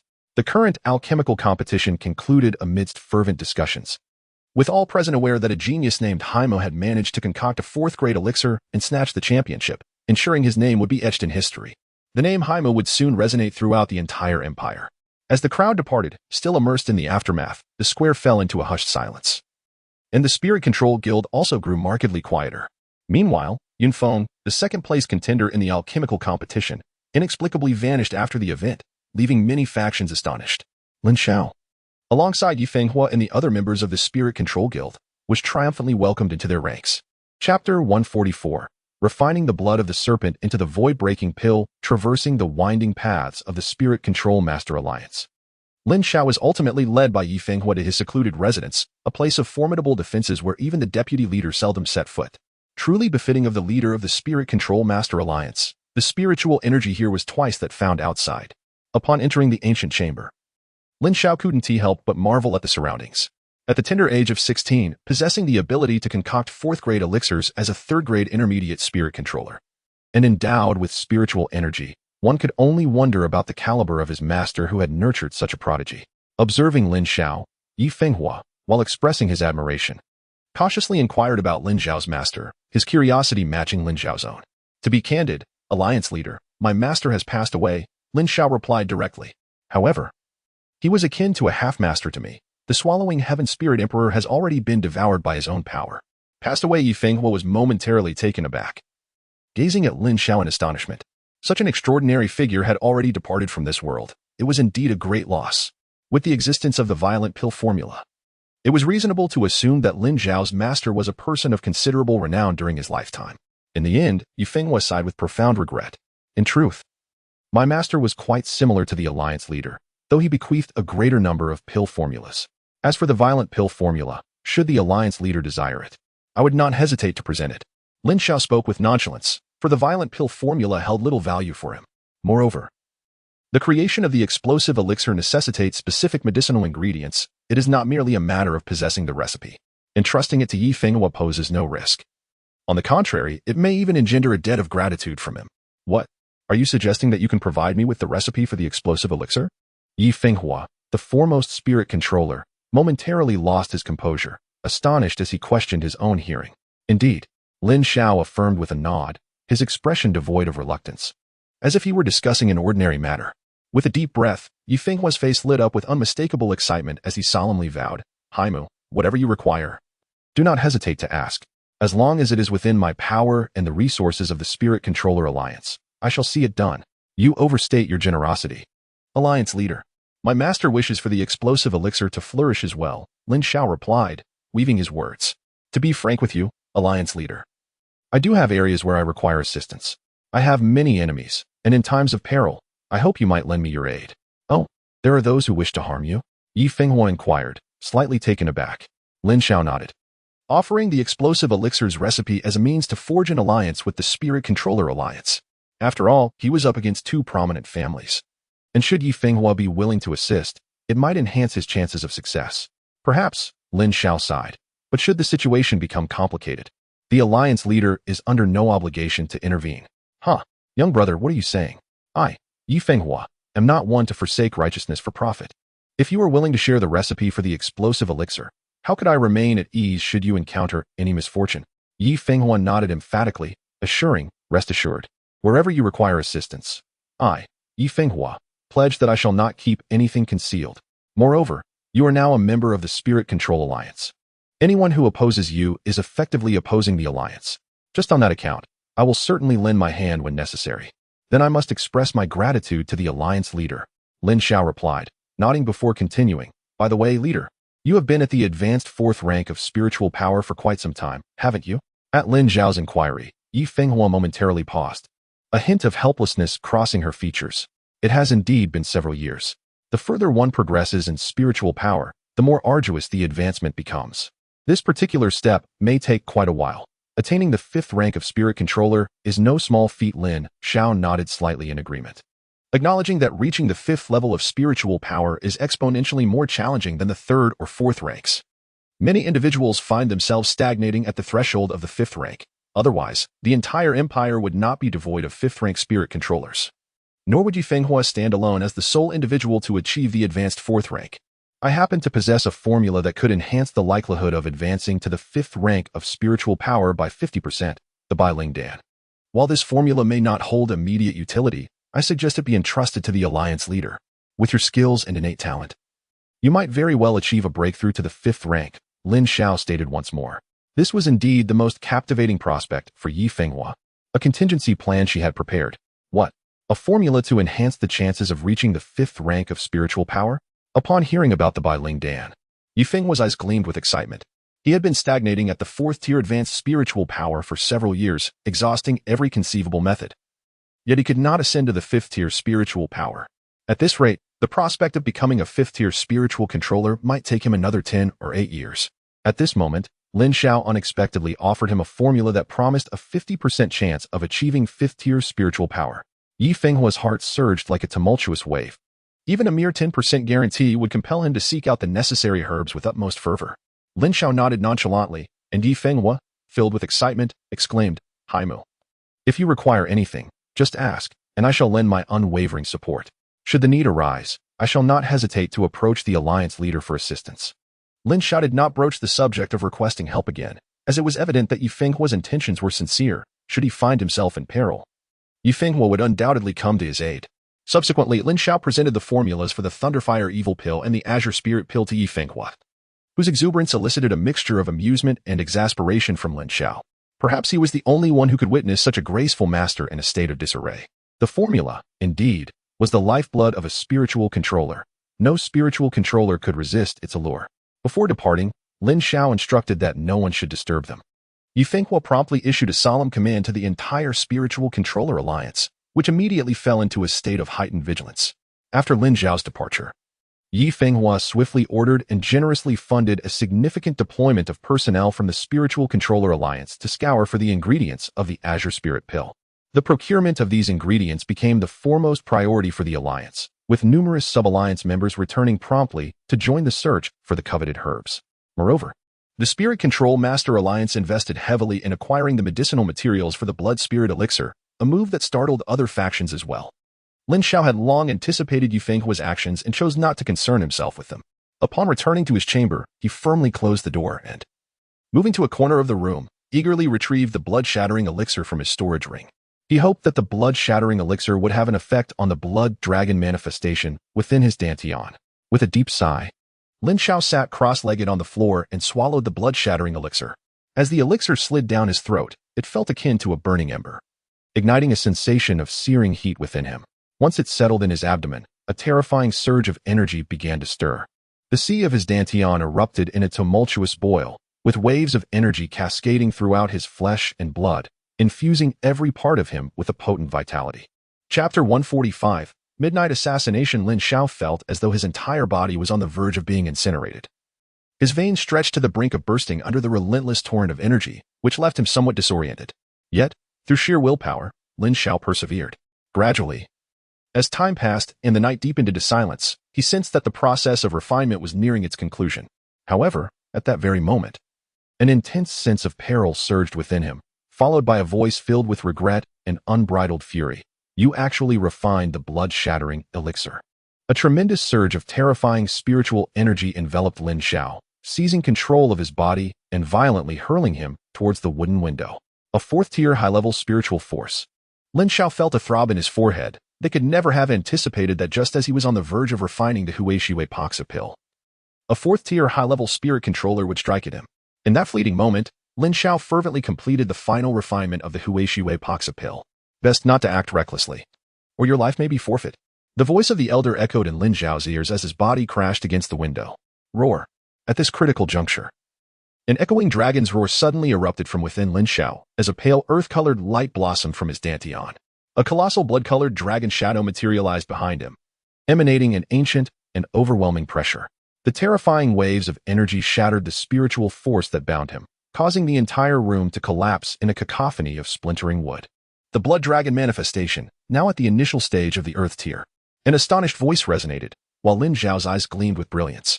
In that moment, he felt the primal energy within his dantian surging violently, his entire being infused with unparalleled strength. His realm had astonishingly broken through 2 levels, ascending from the first level of Heavenly Martial to the 3rd. Furthermore, his blood dragon manifestation, after the impact of the Huishiwei Paksa pill, had unexpectedly upgraded from the high level of the profound tier to the initial stage of the earth tier. The manifestation of one's dantian, exhibiting a formidable explosive power capable of conjuring extraordinary phenomena, signifies the pinnacle of cultivation talent, a gift bestowed by nature itself. Generally speaking, the caliber of one's dantian manifestation is predetermined at birth, immutable by any means. To Lin Xiao's astonishment, however, his blood dragon manifestation underwent an upgrade, ascending from a high-level Xian rank to an initial level D rank. A high-level D rank manifestation is exceedingly rare, not only within the Lanlan Empire, but across the entire continent. With such an enhancement, his cultivation speed would significantly accelerate, and his strength would surge dramatically. At that moment, the newly upgraded dantian manifestation unleashed an unparalleled force, capable of repelling even the advanced 4th-tier spiritual energy. Yet, Lin Xiao's heart was filled with both shock and fury. Had he not successfully refined and upgraded his blood dragon manifestation, breaking through to a higher tier of elemental energy, he would have surely been subdued by that terrifying spiritual force. However, only a brief moment passed before that dreadful 4th-tier advanced spiritual energy enveloped him once more, firmly restraining his body. It was unfathomable that such a prodigious talent had emerged, yet his strength remained insufficient. Cooperation would yield better results, but failure to cooperate would lead to certain demise. At that instant, a cloaked elder appeared, shrouded in mystery, controlling Lin Xiao's body and swiftly propelling him toward the Spirit Control Master Alliance. Just then, another wave of advanced 4th-tier spiritual energy surged forth, dispelling the previous force. In swift succession, a figure of unparalleled grace and poise rushed toward them. Alliance leader. Upon witnessing the silhouette, Lin Xiao was filled with elation. For the visitor was none other than Yi Fenghua, a distinguished 4th-grade advanced spiritual controller. In the blink of an eye, Yi Fenghua soared to Lin Xiao's side, exuding a formidable aura of spiritual energy that surged forth towards the elder cloaked in black. Eliminate him. A voice brimming with lethal intent escaped the lips of the masked elder, as spiritual power surged within him, colliding head-on with Yi Fenghua's might. No sooner had the words left his mouth than a glimmer of cold light sliced through the night, as a dagger hurtled towards Lin Xiao at an astonishing velocity. Lin Xiao furrowed his brow, channeling an exquisite 3rd-grade intermediate spiritual energy that deftly enveloped the incoming dagger, guiding its trajectory. With a swift hiss, the dagger whizzed past him, slicing through his garment and leaving a gash. Fortunately, it was merely 3rd-grade advanced spiritual energy. Lin Xiao, possessing the capability to transcend his rank, found his 3rd-grade intermediate energy more than adequate to counter the attack. Had it not been for the sudden ambush, Lin Xiao was confident that he could have evaded the dagger entirely. As the dagger soared past, Lin Xiao redirected its path with a swift maneuver, aiming it back at the masked figure advancing towards him. With a sharp hiss, the black-cloaked man also harnessed his spiritual power, bringing the dagger to a standstill between them. The black-cloaked figure frowned momentarily before decisively producing a blue pill. The instant the pill emerged, Lin Xiao's eyes ignited with a fierce, murderous intent. Thunder Spirit Pill, Lin Xiao uttered coldly. The Thunder Spirit Pill, a quasi-4th-grade elixir crafted by Yun Feng during the day, bestowed the consumer with a temporary surge of thunderous capabilities, wielding a terrifying power akin to that of spiritual energy. It is evident that this individual is undoubtedly Yun Feng. He did not anticipate that Yun Feng would dare to infiltrate the Spirit Control Master Alliance to assassinate him. Furthermore, after a failed attempt, he showed no hesitation in resorting to the exceedingly precious Thunder Spirit Pill to confront him. Await your demise. The young man's voice escaped the lips of the cloaked figure, as he prepared to ingest the Thunder Spirit Pill. However, at that very moment, an overwhelming and terrifying pressure enveloped him, accompanied by a commanding voice that resonated from afar. He, I had long suspected that someone would come to visit in the dead of night. I too was preparing to pay a visit to you. young brother." In an instant, a gaunt figure appeared in the air, and the cloaked young man's body was ensnared by the dreadful pressure, rendering him immobile, his right hand poised to ingest the Thunder Spirit pill firmly restrained. "Empress Mingxi," the cloaked youth exclaimed in horror, utterly astonished that the mightiest force of the Lanlan Empire had appeared at such a critical moment. It was unfathomable to comprehend the extent of her power, as even her mere presence was enough to paralyze him. "Leave." At this juncture, a fierce command erupted from the cloaked elder, and in an instant, the young man's body regained its mobility, propelled away under control. With a flicker of his gaze, Lin Xiao swiftly channeled his spiritual energy to envelop the Thunder Spirit pill in Yunfeng's grasp, sending the pill rebounding as Yunfeng's body was propelled outward. "My Thunder Spirit pill." A voice filled with ire reverberated through the air, swiftly followed by two shadowy figures clad in black, vanishing into the night beyond the Spirit Control Master Alliance. Their speed was akin to a bolt of lightning, astonishingly swift. It was none other than the Chief Spirit Control Master of the MOU Empire, Chasing Wind. Upon witnessing such velocity, Yifenghua exclaimed in astonishment. Chapter 146. The News of the Nine Heavens Thunder Dragon's Spiritual Energy. The Chief Spirit Control Master of the MOU Empire. Lin Xiao's gaze sharpened. Realizing that the elderly figure in black who had launched the attack was indeed the Chief Spirit Control Master of the MOU Empire. True to his name, this individual's speed was so remarkable that even an elder like him would find it challenging to keep up. As he watched the figure fade into the horizon, a stooped silhouette couldn't help but express a sigh of wonder. Even the Empress Dowager Ming couldn't catch up? Lin Xiao was taken aback. Empress Dowager Ming was the foremost powerhouse of the Lanlan Empire. If she couldn't keep pace, it was likely that no one in the entire Lanlan Empire could match that speed. No wonder Yunfeng dared to brazenly participate in the Alchemy Grand Contest and had the audacity to infiltrate the Spirit Control Master Alliance for an assassination. It turned out he had such formidable backing. At that moment, Lin Xiao's gaze shifted to Empress Dowager Ming, who stood with a hunched posture, her hair nearly gone, her face resembling the texture of orange peel, riddled with wrinkles that seemed to threaten the very existence of her eyes, her mouth devoid of teeth. At a glance, one might mistake her for a specter risen from the grave, making it difficult to reconcile her appearance with the formidable presence she had just exhibited. Chasing Wind's spiritual power was at the 4th-tier advanced level, naturally not surpassing that of Elder Ming's cultivation. However, he possessed a unique set of secret techniques, excelling in explosive speed, which granted him such audacity, as Yifenghua elaborated.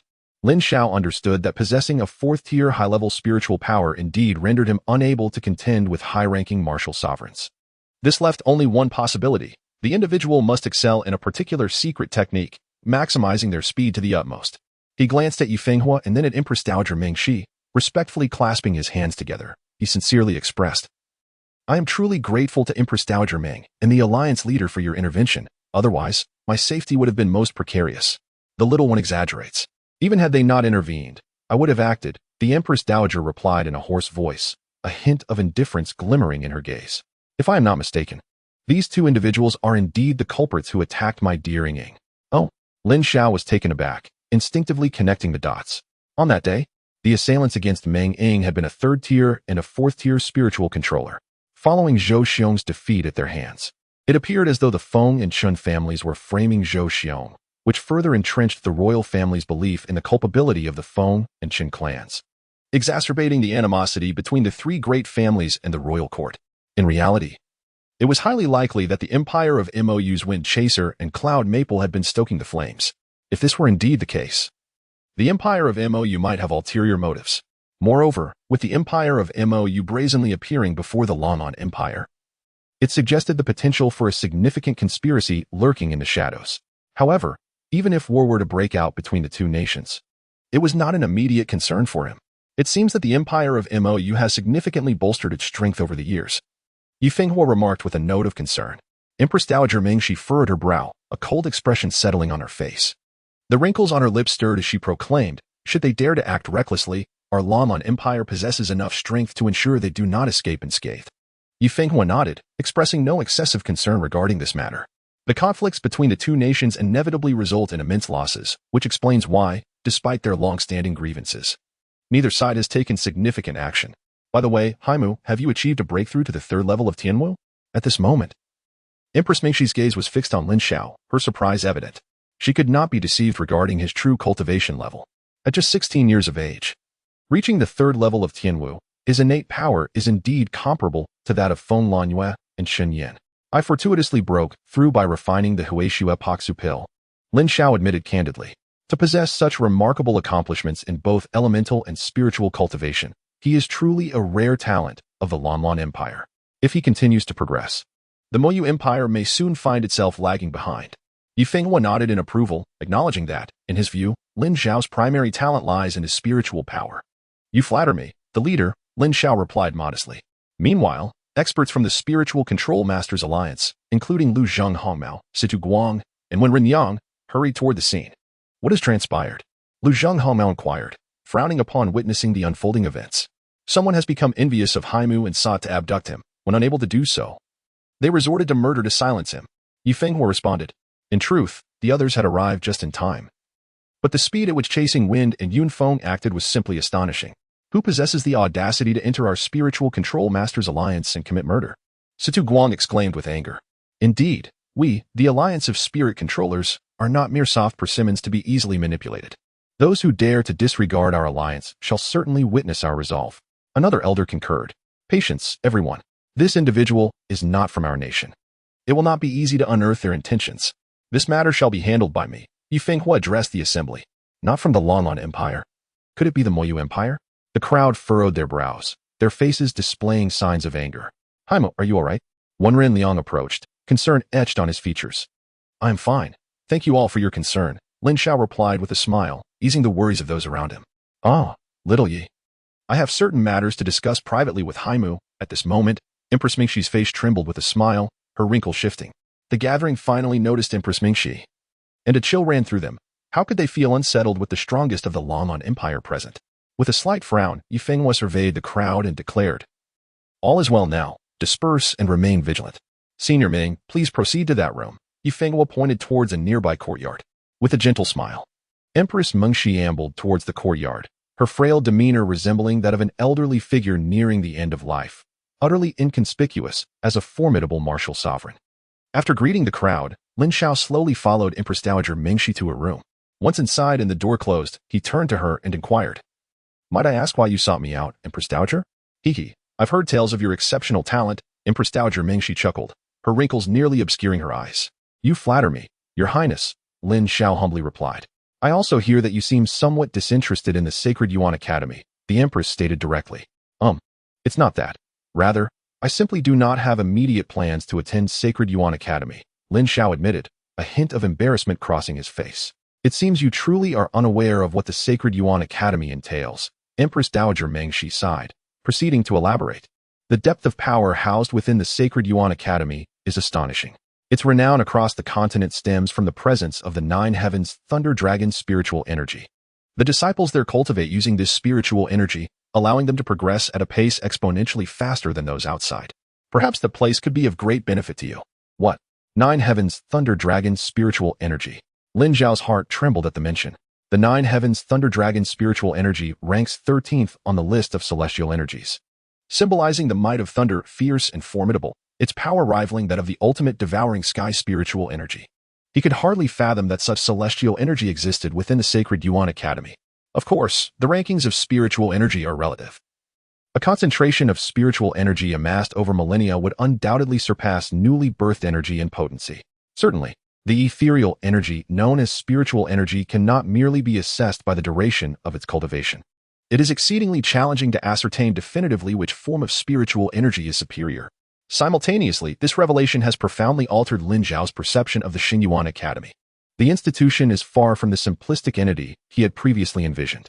As he contemplates the eve of a grand wedding, he considers the potential of merging three distinct forms of spiritual energy, which could further elevate the Wangu Triangling Ju. The thought of such a formidable fusion stirs within him.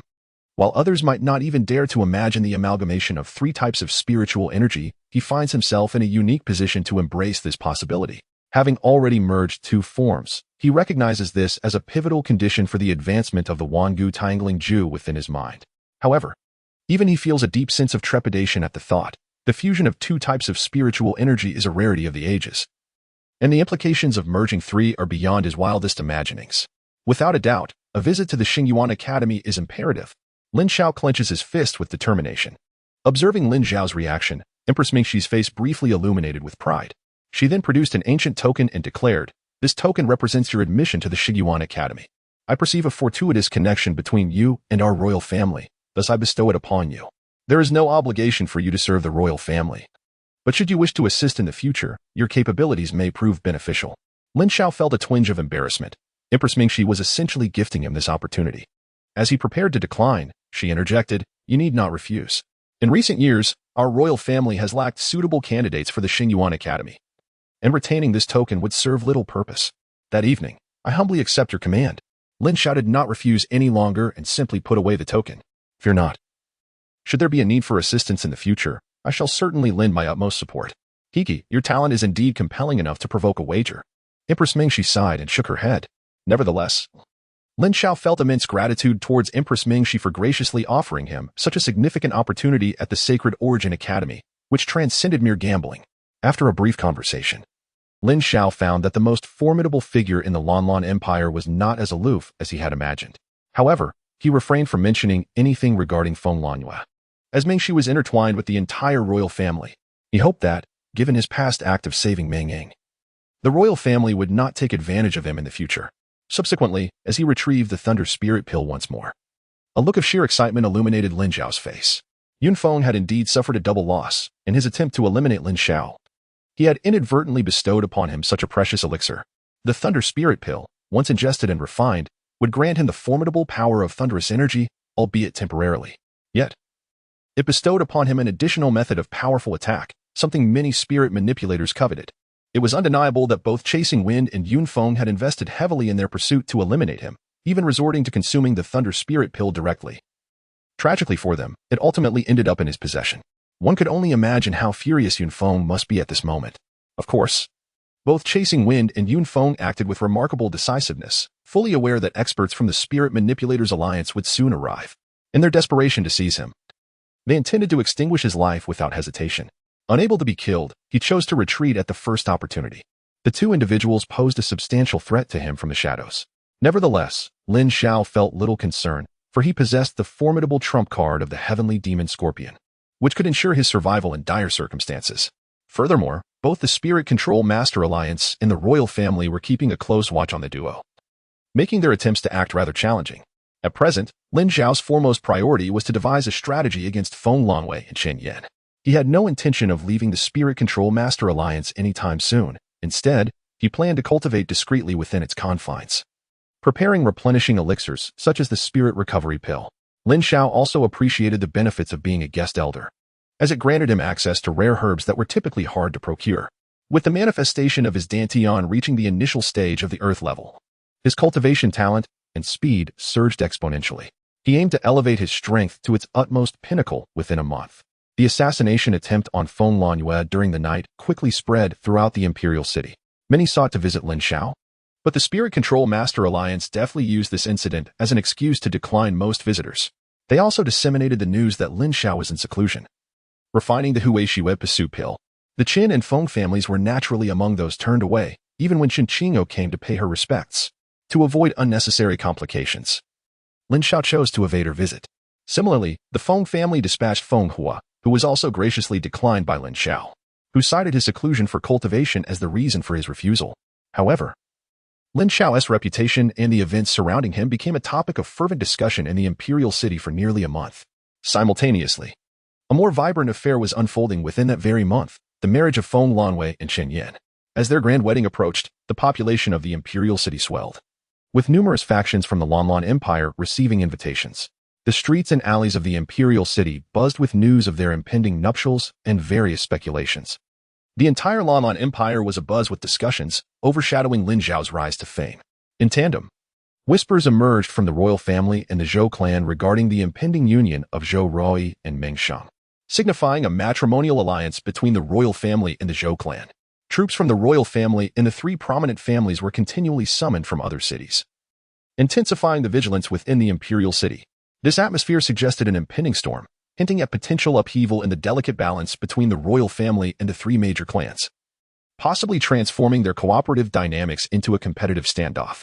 The imperial city was a melting pot of diverse characters, with onlookers and those harboring ulterior motives alike, whether they were adept spiritual manipulators or martial masters, concealed within its confines. Notably, Figures such as the martial sovereign Gomu and Yi Xianfeng from the Mou Empire had conspicuously avoided the limelight, even during the Grand Alchemy competition. Likewise, Yunfeng and Zhifeng had also remained absent. As the eve of Feng Lanwei and Qin Yan's wedding arrived, the imperial city was teeming with people.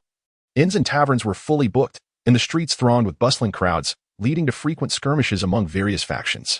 The military presence of the royal family became increasingly formidable. On the eve of the wedding, Lin Xiao's cultivation came to a halt. Leaning on the manifestation of the blood dragon, he had successfully ascended 2 levels, solidifying his position within the 3rd layer of the heavenly martial realm. He then settled into a meditative posture, retrieving a sky ascension pill that his spirit beast had long prepared, and consumed it to commence its refinement. The sky ascension pill, a concoction meticulously designed by countless predecessors specifically for the heavenly martial realm, significantly enhances the likelihood of advancing to the next tier. For Lin Xiao, the probability of success was even greater. In less than an hour, a formidable aura emanated from him, as he transitioned from the 3rd layer to the 4th layer of the heavenly martial realm. This advancement did not catch him off guard at the moment of his breakthrough. His heart was remarkably tranquil. Rising slowly, he summoned his spiritual energy, causing the door of his room to open, and stepped outside.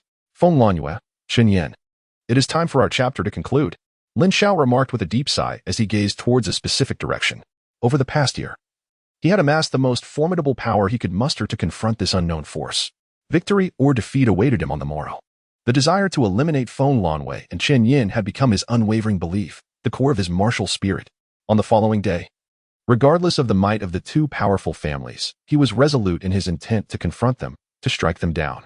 This was his conviction. Only by steadfastly adhering to his beliefs could the path of martial arts be navigated smoothly. Otherwise, he would remain stalled at the threshold of his convictions. Casting his gaze towards the sparse stars and the bright moon, Lin Xiao stepped forward, making his way towards the Spirit Control Masters Alliance, gradually disappearing into the embrace of the night. Chapter 148. The wedding commences the following day, in the early morning. The bustling sounds of the crowd surpassed the gentle warmth of the sun as it bathed the earth in its golden light. The streets of the imperial city were already teeming with people. Both sides of the thoroughfare were adorned with festive colors, and a cacophony of joyous voices echoed continuously.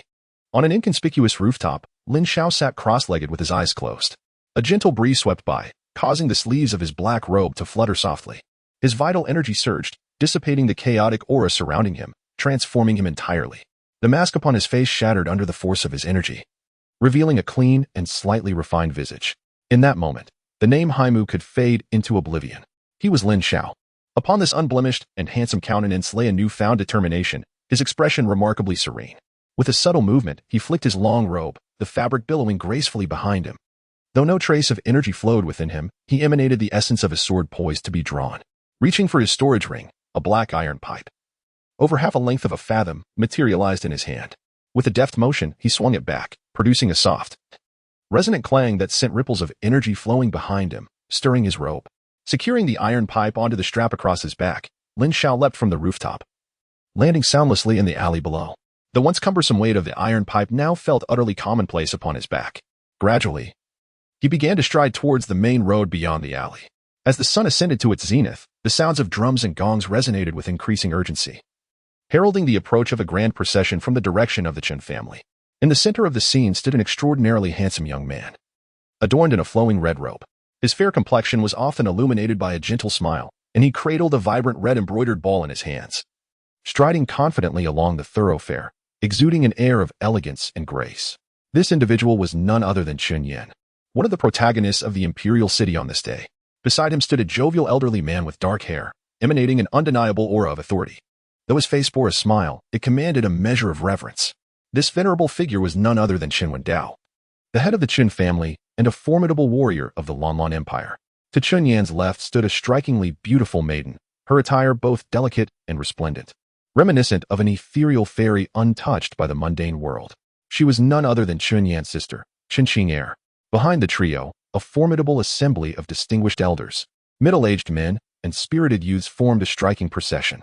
Boxes laden with precious gifts were carried forth, while skilled masters moved with purpose, creating a ripple of anticipation along the thoroughfare.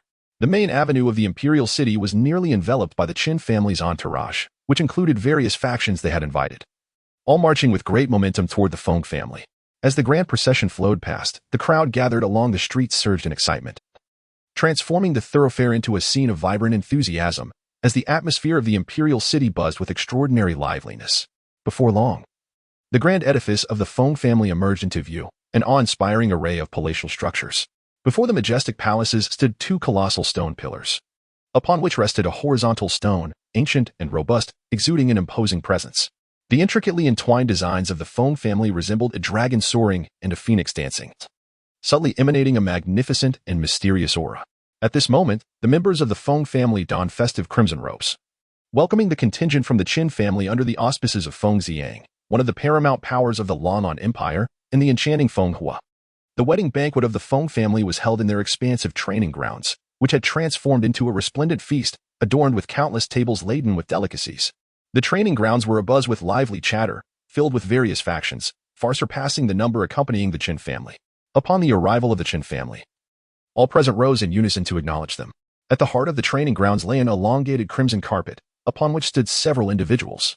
The focal point of the gathering was a young maiden occupying the central position, capturing the attention of the multitude from the Qin family.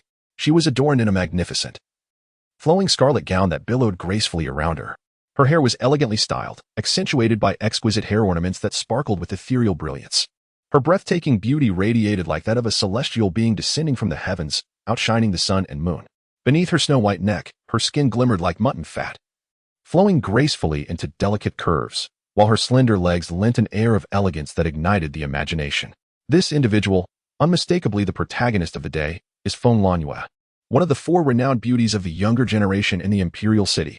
She shines like a radiant moon, eclipsing the stars and captivating the attention of all. Beside her stands another enchanting woman, whose ethereal beauty surpasses even that of Feng Lanyue. This lady, appearing as if in her 20s, exudes a captivating charm that is both profound and alluring. Her skin is fair as snow, her features exquisitely painted, resembling a rare blossom in its prime. Breathtakingly elegant and otherworldly. Yet, this woman is clad in a remarkably understated attire, a dark gown adorned merely with subtle red floral patterns to celebrate the occasion. In contrast to Feng Lanyue's dazzling appearance, she seems less remarkable, primarily because she emanates a faint aura of sanctity and inviolability, compelling onlookers to avert their gaze, lest they feel they are trespassing. This person is, in fact, Feng Youyu, the head of the Feng family. Truly, the head of the Feng family possesses extraordinary talent. Upon her emergence from seclusion, she has evidently ascended to a higher realm. As Chun Wenda beheld the graceful figure in the dark gown, a flicker of astonishment crossed his eyes. Initially, the Feng family intended for Feng Xiang to preside over the event, but having recently learned of the head's emergence, it is clear that her presence has grown even more formidable, indicating a significant breakthrough. You flatter me, esteemed Chun. After all, we are now family. Feng Youyu replied with a gentle smile, her demeanor remarkably composed. It seems I have been remiss. Qin Wenda nodded in acknowledgement. The head of the Zhou family has arrived. The royal matriarch, Empress Mingxi, is here.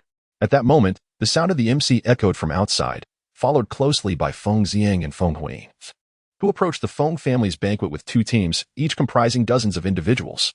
Leading the way was a frail, emaciated old woman alongside a robust elder, flanked by a sturdy young man and two breathtakingly beautiful women, whose beauty could captivate an entire nation.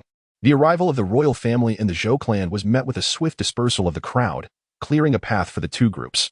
The presence of the Zhou clan's head and the esteemed Empress Dowager Meng was indeed a momentous occasion for the Feng family. Feng Youyu smiled gracefully and addressed the two. Hiki, how could we possibly miss the union of the young master of the Feng family with the young master of the Qin family? Empress Dowager Meng sighed deeply, her words laden with significance. You jest, esteemed elder, Feng Youyu replied with a composed demeanor. I presume the head of the Feng family has advanced his prowess during this period of seclusion? Zhou Mora raised an eyebrow, his gaze sweeping over Feng Youyu. Aware that the enhancement of the Feng family's strength posed challenges for the Zhou clan. How could a mere girl compare to the two of you? Feng Youyu humbly responded. Just then, another voice resonated through the air. The Spirit Manipulators Alliance has arrived. As the crowd turned to look, they beheld a strikingly handsome young man, leading a contingent of dozens toward the Feng family's banquet. The leader was none other than Yi Fenghua, the foremost spirit manipulator of the Lan'an Empire, a figure of great renown in the realm of spirit manipulators. With an air of elegance and unparalleled charm, Yi Fenghua exuded an unspoken authority that left many young women utterly enchanted. Others present were also of remarkable standing, two mid-level fourth-rank spiritual manipulators, Lu Zhonghao and Situ Guang, alongside 2 junior 4th-rank spiritual manipulators, as well as 7 or 8 senior 3rd-rank spiritual manipulators. Among the younger generation, the distinguished talents Yu, Wu Sha, and Wu Gong were also in attendance. It is an immense honor for the Feng family to receive the esteemed Spiritual Manipulator Alliance. As the members of the alliance entered, Feng Youyu's demeanor shifted to one of anxious anticipation. She scanned the crowd but did not spot the figure she had hoped to see. Frowning slightly, she inquired, "Might I ask who among you is the recently renowned genius spiritual manipulator, He Mu?" Upon hearing Feng Youyu's question, Yi Fenghua's face betrayed a hint of embarrassment. He Mu is not present. He may be in seclusion. I hope the head of the Feng family will not take offense. In truth, He Mu had been present the previous day, but upon arriving this morning, it became evident that he was not within the confines of the Spiritual Manipulator Alliance. He Mu was a figure of considerable repute, one who could bring honor wherever he went, yet no one knew his current whereabouts, leaving Yi Fenghua to offer a convenient excuse. His absence, especially given the grand invitation extended to him, indeed cast a shadow over the Feng family's reputation. Both Feng Youyu and Feng Lanwei furrowed their brows. Feng Lanwei speculated that He Mu's absence might stem from their previous conflict, leading him to avoid any association with the Feng family. If that were the case, He Mu's extraordinary talent would represent a significant loss to the Feng family. Talents like He Mu can break through at any moment. His seclusion is paramount, and it poses no issue. Feng Youyu waved her hand dismissively. With a faint smile, Yi Fenghua gazed somewhat entranced at Feng Youyu, and elegantly inquired, "Master Feng, having secluded yourself for a month, has everything gone smoothly?" "Thank you for your concern, Master Yi. Everything is well," Feng Youyu replied with a nod, though he felt a certain awkwardness when looking at Yi Fenghua. "Here comes the Tianxin sect." At that moment, the voice of the host resonated once more as a procession approached. Leading the way was an elderly man dressed in a brown robe, his disheveled white hair marking him as none other than the grand elder of the Tianxin sect, Yan Etian. "Welcome, Master." "Welcome, Elder Yan." Chun Yan and Feng Lanyu spoke in unison, both bowing respectfully towards Yan Etian. "Welcome, Elder Yan." Feng Youyu added courteously. "Ha. Witnessing the two of you, it brings me great joy as your master. We are all family here. There is no need for such formality," Yan Etian exclaimed, beaming with delight. With a subtle nod, Feng Youyu surveyed the gathering and remarked, "Since everyone is present, please take your seats." The crowd dispersed, and under the guidance of the reception staff, everyone settled into their respective places, with only the leaders of major factions and prominent youths permitted to sit at the same table as the heads of the Feng and Qin families. Once all the guests were seated, Feng Youyu remained standing, addressing everyone. "I sincerely thank you all for gracing us with your presence to celebrate Lanyue's wedding. Here, I wish to clarify that Lanwei is not being married off. Rather, it is Qin Yin, my esteemed nephew, who will be joining the Feng family." "What?" At this proclamation, the crowd was left in astonishment. Typically, in a marriage, the bride moves into the groom's family, while a groom entering into the bride's family is often regarded with disdain, perceived as lacking the financial or social standing of his bride, thus bowing to her. The greater the power and prestige, the more pronounced the implications. Particularly in the case of the Qin family, a formidable empire, how could they possibly allow a prodigious scion to become a son-in-law? Meng Huang, Zhou Mo and others were equally taken aback. However, upon observing Qin Wendao's expression, which remained notably unchanged, it was evident that this had been preordained. Something felt amiss. Had the Feng family conferred some monumental benefit upon the Qin family, or had they reached an agreement? Otherwise, it was implausible for Qin Wendao to acquiesce. Empress Dowager Meng's brow furrowed, sensing a disquieting aura. What machinations were these individuals engaged in? Zhou Mo also furrowed his brow deeply, striving to comprehend the situation, as such an occurrence seemed utterly inconceivable. It was astonishing that Qin Yin would become affiliated with the Feng family. Qin Yin, the future head of the Qin family, endowed with extraordinary talent. This union would represent a significant detriment to the Qin family, a truly unexpected turn of events. What promise had the Feng family made to the Qin family, or what underlying scheme was at play? This was a clear submission of the Qin family to the Feng family. The crowd began to murmur among themselves, initially believing Qin Yin had come to escort Feng Lanyu, only to find that he was to become a son-in-law. Such a sudden shift was bewildering. Hearing the various speculations and doubts from the crowd, Chun Wenda's expression grew somewhat awkward. He cleared his throat twice, rose to his feet, and addressed everyone, saying, "Ladies and gentlemen, my esteemed nephew, Lanyu, is now 16 years old, already a formidable Tianwu warrior, with unparalleled talent and an incalculable future ahead. My son, Yin, has entered the Feng family, which is a fortunate blessing for him. Yin possesses a primary-level mysterious phase in his dantian, and at just over 20 years of age, He has reached the 5th level of Tianwu, a talent that stands unmatched among the youth. He is indeed worthy of my nephew, Lin Xiao. The crowd murmured in mild skepticism. This reasoning appeared somewhat strained. However, with Qin Winda himself speaking so, others dared not voice further objections. The talents of both individuals were indeed difficult to rival among their peers. Chen Yin, with his primary level mysterious phase, would undoubtedly surpass others in both cultivation speed and strength. Holding the potential to achieve the rank of martial sovereign, such a figure could be likened to a dragon among men. As those of the previous generation with similar phases were exceedingly rare, his talent left no room for doubt. On the other hand, Feng Lanyu, despite her youth, had already attained the status of a Tianwu warrior, a feat seldom seen in the Lanlan Empire at such an early age. Moreover, her rapid ascent to Tianwu within a single year added an aura of mystery to her character. Some even speculated that Feng Lanyu's talent might be even more formidable than Qin Yan's. Regardless, both of them occupied the foremost positions among the 4 great young masters and 4 great beauties, universally recognized as the pinnacle of genius within the entire Lanlan Empire. Oh, is that so? If so, I wonder if the 2 of you would dare to face me in a battle before everyone present? At that moment, an incongruous voice suddenly resonated from outside the crowd. Chapter 150, A Lone Venture into the Feng Family. The assembly was momentarily taken aback. Amidst the grand wedding of the Feng and Qin families, attended by all the illustrious figures of the empire, how could anyone dare to utter such words? The atmosphere, thick with anticipation, rendered the gathering of tens of thousands silent, all eyes drawn toward the source of the voice. Before them stood a young man, clad in a black robe, a dark iron pipe slung across his back. His demeanor was composed and unflustered as he steadily approached the red carpet of the banquet. The youth, no more than 16 or 17, bore a clean visage marked by a hint of maturity and resolve. Though he exuded no discernible aura, he faced the multitude with unyielding calmness, unperturbed by the throngs surrounding him. Expressions of astonishment flickered across the faces of the onlookers. This unfamiliar youth had audaciously intruded into the midst of 2 prominent families, proclaiming his intent to challenge Qin Yin and Feng Lanwei during their nuptials, an affront to the dignity of both clans. Such an act was nothing short of astonishing. Humph! Who is this brat daring to wreak havoc in the Feng family? Thundered Feng Xiang, his voice booming with indignation, a formidable authority radiating from him.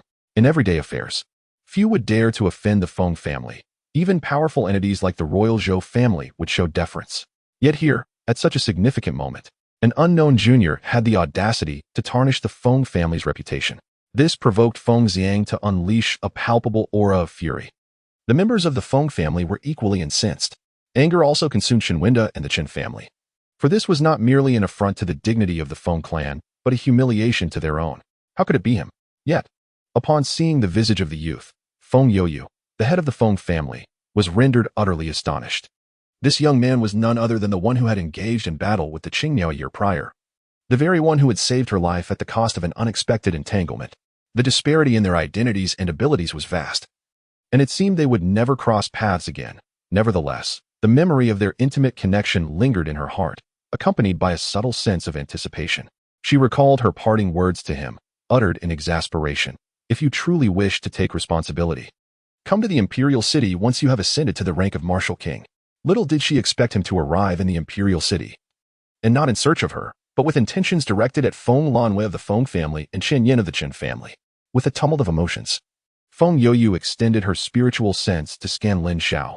Only to her astonishment, she found herself unable to discern the depths of his cultivation.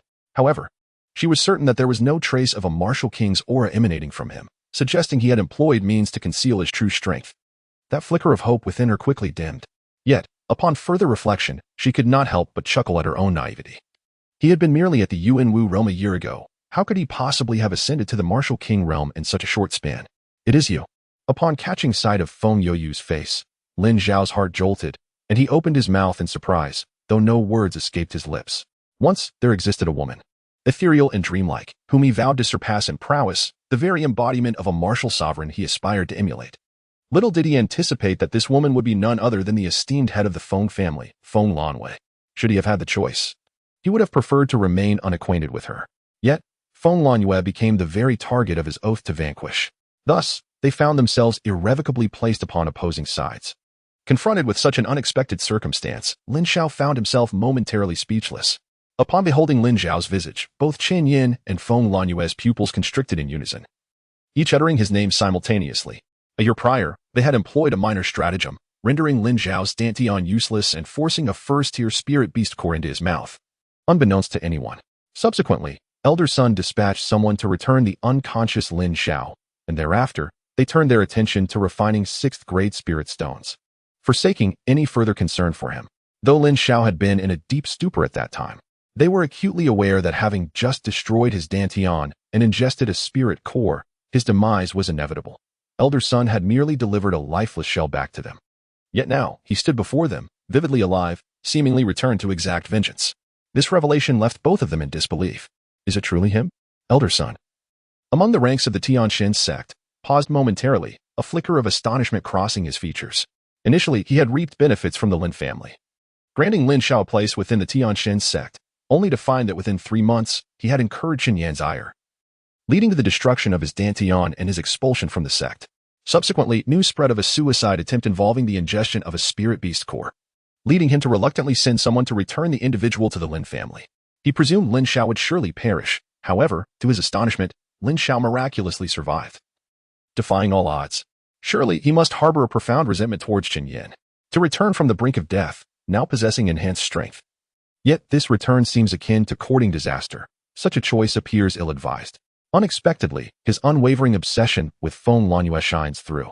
Elder Sun secretly shook his head, positing that Lin Xiao was unable to let go of Feng Lanyue, returning to exact revenge on Qian Yin at the time of their marriage, a situation that appeared to be a certain demise. Lin Xiao, is that not the lad we had cast out?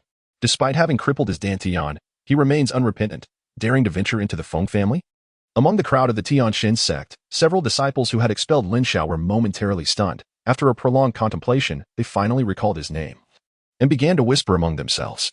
This figure, why does it seem so familiar? To the side, gazing out at the sea, Yi Fengwo was momentarily taken aback and could not help but voice, I too feel a sense of familiarity. Perhaps we have crossed paths before. Nevertheless, this young man truly possesses audacity, daring to single-handedly stir up trouble at the Feng family. Nearby, Zhou Mori also sighed in agreement, while Empress Dowager Mengxi nodded in accord, her eyes now filled with suspicion. Disregarding the gazes of the crowd and the words of Feng Xiang, Lin Xiao shifted his attention from Feng Youyu to the two individuals, his voice cold as he spoke. Qin Yin, Feng Lanwei, 1 year ago, you conspired against me, stealing half a gene of 6th-grade spirit stones from me. Subsequently, your cultivation surged dramatically, allowing you to become the heir of your family and the most distinguished genius of the Lanlan Empire, basking in glory.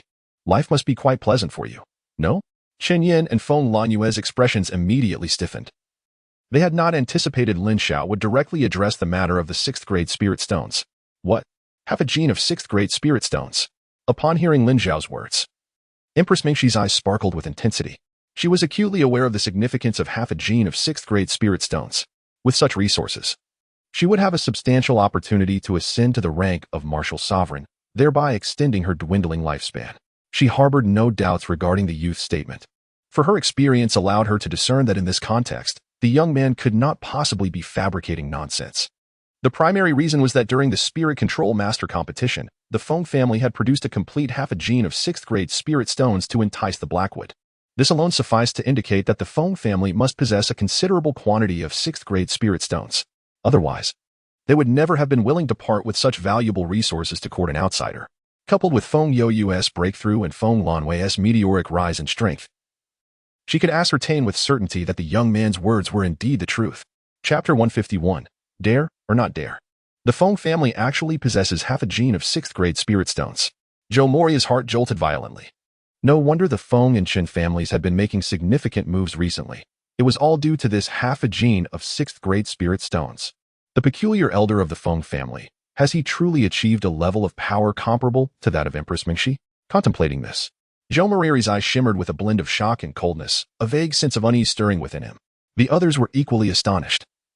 6th-grade spirit stones are treasures that even martial sovereigns would fight fiercely over, and they all understood the immense significance of half a pound of such stones. Observing the changes in Zhou Mori and the others' expressions, Feng Youyu furrowed her brow. The Feng family had indeed acquired a considerable amount of 6th-grade spirit stones, significantly enhancing their strength. She herself had relied on some 6th-grade spirit stones to advance in her cultivation. However, she was unaware of their source. having only heard from Feng Lanyue that they were obtained through some fortuitous encounter in the mountains. Moreover, Feng Lanyue had never mentioned the quantity of half a pound. Now, upon hearing Lin Xiao's words, as well as his audacious solo approach to the Feng family, it indeed seemed credible. The forehead of Yinitian, the grand elder of Tianxian sect, twitched. Half a pound of 6th grade spirit stones? How had he never heard of such a matter? It was utterly preposterous. Qin Yan's face contorted with anger as he coldly scoffed. Humph, merely a waste expelled from the sect. Lin Xiao, do you think that by coming here and spewing nonsense, others will believe you? Beside him, Feng Lanyue's eyes flashed with a sinister glimmer as she coldly remarked, how could an insignificant insect possess 6th grade spirit stones? Even if he had them, we would have no need to conspire against you. The veracity of your words is self-evident. Upon hearing these words, the shocked crowd gradually regained their composure. Feng Lanyue's assertions were indeed sensible. How could a mere ant possess a 6th grade spirit stone, a treasure that even martial sovereigns covet? Furthermore, as Feng Lanyue pointed out, even if he did possess such an item, individuals of her and Qin Yan's caliber would have no need to resort to deceit. They could simply seize it. Lin Xiao, I am aware of your infatuation with me. However, our past encounters were fleeting, and you have no claim over me. Your persistent entanglement is quite shameless, Feng Lanyue continued. One must concede that Feng Lanyue was an astute woman. Her words deftly diverted the crowd's attention. The uninformed onlookers began to speculate that this suddenly emerging youth was merely an ardent admirer of Feng Lanyue, attempting to disrupt the wedding. However, the seasoned elders present remained unperturbed by her remarks. Upon hearing Feng Lanyue's words, a glimmer of wisdom flashed across Qin Yan's face as he coldly remarked, you, an insignificant insect, dare to disrupt my wedding? Lin Xiao, you possess tremendous audacity. A chilling and formidable aura emanated from Qin Yan, subtly exuding the majesty of a powerful being. The Feng family's considerable endeavors regarding the 6th grade spirit stone were evidently understood by all present. Lin Xiao, undeterred by their words and unfazed by Qin Yan's imposing presence, maintained a calm demeanor, his expression unwavering as he spoke once more, drawing the attention of the crowd back to him. It must be said that Lin Xiao's seemingly mundane words were remarkably incisive. The recent actions of the Feng and Qin families have indeed been peculiar, leaving many bewildered. The only plausible explanation, it seems, lies within this very reason. As for admiration, do you truly believe that someone who is aware of your treacherous and insidious nature could still hold affection for you? Gazing intently at Feng Lanyue, Lin Xiao let out a cold laugh. Feng Lanyue's expression sharpened. Indeed, it was quite cunning. Beside them, Feng, who silently pondered the fact that such a young age could harbor such guile, a reality that only she could fully comprehend within the Feng family. This matter, we both understand implicitly. Those present are not fools, and the distinction between right and wrong requires no further elaboration. Locking his gaze on Feng Lanyue and Qin Yan, Lin Xiao's tone turned fierce. Qin Yan, Feng Lanyue, you two nearly brought me to my demise. Now, I, Lin Xiao, officially issue you a challenge, a 1 against 2. A battle to the death. Do you dare? His voice thundered, resonating throughout the square, captivating hearts and minds alike. A youth, before the illustrious families of Feng and Qin, boldly confronted the two prodigious talents of the Lan Empire, extending a provocation, a 1 against 2, a battle to the death. What audacity! In that instant, the gathered crowd was left in stunned silence. Who would dare to challenge Qin Yan and Feng Lanyue to a life-and-death duel? Surely, this individual must have lost his senses. Yet soon, someone came to their senses, incredulous, voicing their doubts, for they did not believe Lin Xiao possessed the capability to contend. Indeed, considering his tender age, how formidable could his prowess be? Qin Yan, a master of the 5th level of Tianwu, possesses a unique manifestation in his dantian. To boast in such a manner is akin to courting death, another remarked. At that moment, the members of the Qin and Feng families began to react. Qin Tong from the Qin clan bellowed at Lin Xiao, what do you think you are? How dare you compare yourself to my elder brother Qin Yan? Indeed, merely a nobody dares to challenge our young master. Do you think this is a marketplace? A young man from the Feng family shouted, his voice laced with palpable menace. To dare disrupt the grand wedding, you should leave the Feng family at once. You are simply inviting your own demise. I could incapacitate you without lifting a finger. The youth of both families continued their tirades, with some unable to restrain themselves from taking action. Silence. At that moment, Feng Youyu's voice resounded, and under her formidable authority, all voices fell silent. Gazing at Lin Xiao in the arena, Feng Youyu furrowed her brows and spoke. Lin Xiao, regardless of what transpired between you and them, today marks a momentous wedding for both. Leave this place now, and we shall not pursue this matter further. The crowd was taken aback, bewildered by the head of the Feng family uttering such words. How could one so brazenly provoke the Feng family's dignity be let off so easily? When did the Feng family become so lenient? Chun Wendao furrowed his brow, sensing that this attitude was rather uncharacteristic of the Feng clan's usual conduct. Master, are you truly letting this fellow go? Feng Xiang's face displayed disbelief. However, Feng Yuyu merely waved her hand, her expression darkening, prompting Feng Xiang to wisely fall silent. Am I to express my gratitude to you? Lin Xiao's tone carried a hint of self-mockery and sarcasm. Disregarding Feng Youyu's expression as his gaze sharply swept towards Chen Yin and Feng Lanwei. Is it true that you, the so-called geniuses, dare not confront me, even when joined together? Lin Xiao's voice was frigid. Chen Yin and Feng Lanwei's expressions darkened, a flicker of murderous intent evident upon their faces. Ha ha. Master Feng, Master Chen, since this young man is so insistent, why not indulge him? It is a day of great joy for your esteemed nephews. It would be delightful to showcase their prowess, would it not? Zhou Mariri's laughter echoed, his arms crossed, clearly relishing the discord between the two families. Indeed. We cannot allow it to be perceived that your esteemed nephews are inferior and unwilling to engage. The reticent Empress Ming, she also spoke slowly, her demeanor suggesting she was merely a spectator. The assembly on both sides seemed to revel in the unfolding drama. Having long harbored grievances regarding the union of the two families, they found joy in witnessing its disruption. Those two cunning old foxes, Chun Wendao muttered under his breath, aware that their intent was to embarrass his family. Lin Xiao, you cannot win. I shall grant you one final opportunity. Leave now. Feng Youyu stated, his brow furrowed deeply. No need, Lin Xiao replied, shaking his head as he fixed his gaze upon the two, declaring, so I ask you, do you dare, or do you not? Chapter 152. Chun Yin makes his move. Humph. Since you are so ungrateful, Master, allow me to teach this boy a lesson, so he understands where he truly stands. Amidst the crowd of the Feng family, a youth bellowed in anger, surging forth with an aura of the second tier of celestial martial arts emanating from his being. With an unparalleled punch, he directed his assault towards Lin Xiao. This young man was Feng Hao, a prodigy of the Feng clan, and calamity awaited the boy. Someone exclaimed in shock, "Get out of the Feng family." A thunderous shout accompanied Feng Hao's fist, which came crashing down upon Lin Xiao. Just as onlookers believed Lin Xiao would be sent flying, he extended his right fist calmly, countering the blow with equal force. With a resounding crash, Lin Xiao's fist repelled Feng Hao's strike, delivering a powerful blow directly to Feng Hao's chest. The force caused him to spit out a mouthful of blood, sending him hurtling backward. This sudden turn of events left the crowd in stunned silence. One punch, merely one punch, had sent the second-tier celestial martial artist Feng Hao flying. In stark contrast, Lin Xiao remained motionless, standing his ground. Fourth tier of celestial martial arts. As the aura radiating from Lin Xiao reached them, Feng Lanwei and Chun Yin exchanged astonished glances. They could scarcely fathom that the boy they had once crippled, nearly to the brink of death, had managed to not only restore his dantian in the span of a year, but also ascend to the fourth tier of celestial martial arts. Such a pace of progress was unparalleled, even beyond their capabilities. What? This boy has achieved the fourth tier of celestial martial arts? At merely 16 or 17 years of age, such a feat was nothing short of terrifying. It was no wonder he dared to be so audacious.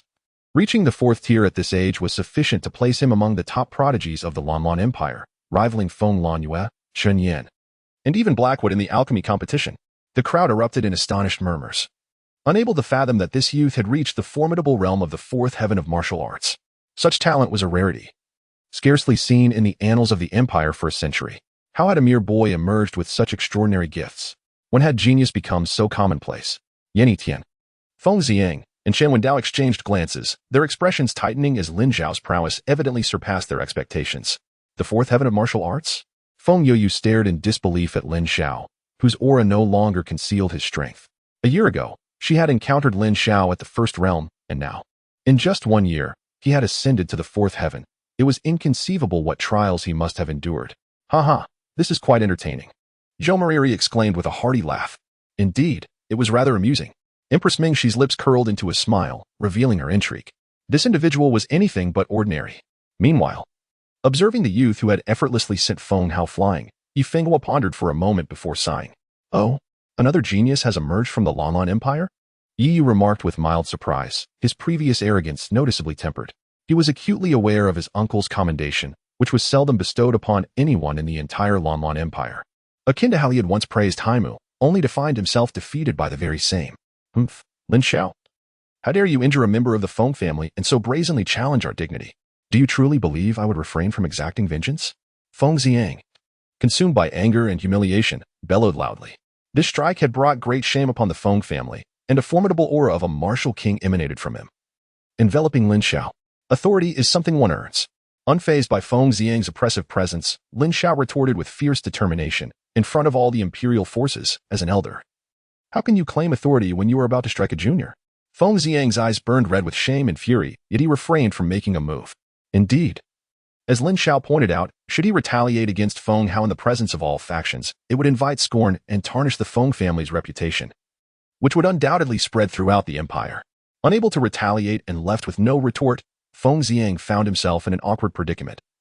A first for him to be so chastised by a junior. Disregarding Feng Xiang's reaction, Lin Xiao cast a glance at the fallen Feng Hao, then shifted his gaze to Qin Yin and Feng Lanwei, coldly declaring, Feng Lanwei, Qin Yin, our grievances will be settled today, regardless of the circumstances. If you are so inadequate, let the elders make the first move. Humph, Lin Xiao, do you believe that by defeating Feng Hao, you have earned the right to challenge me?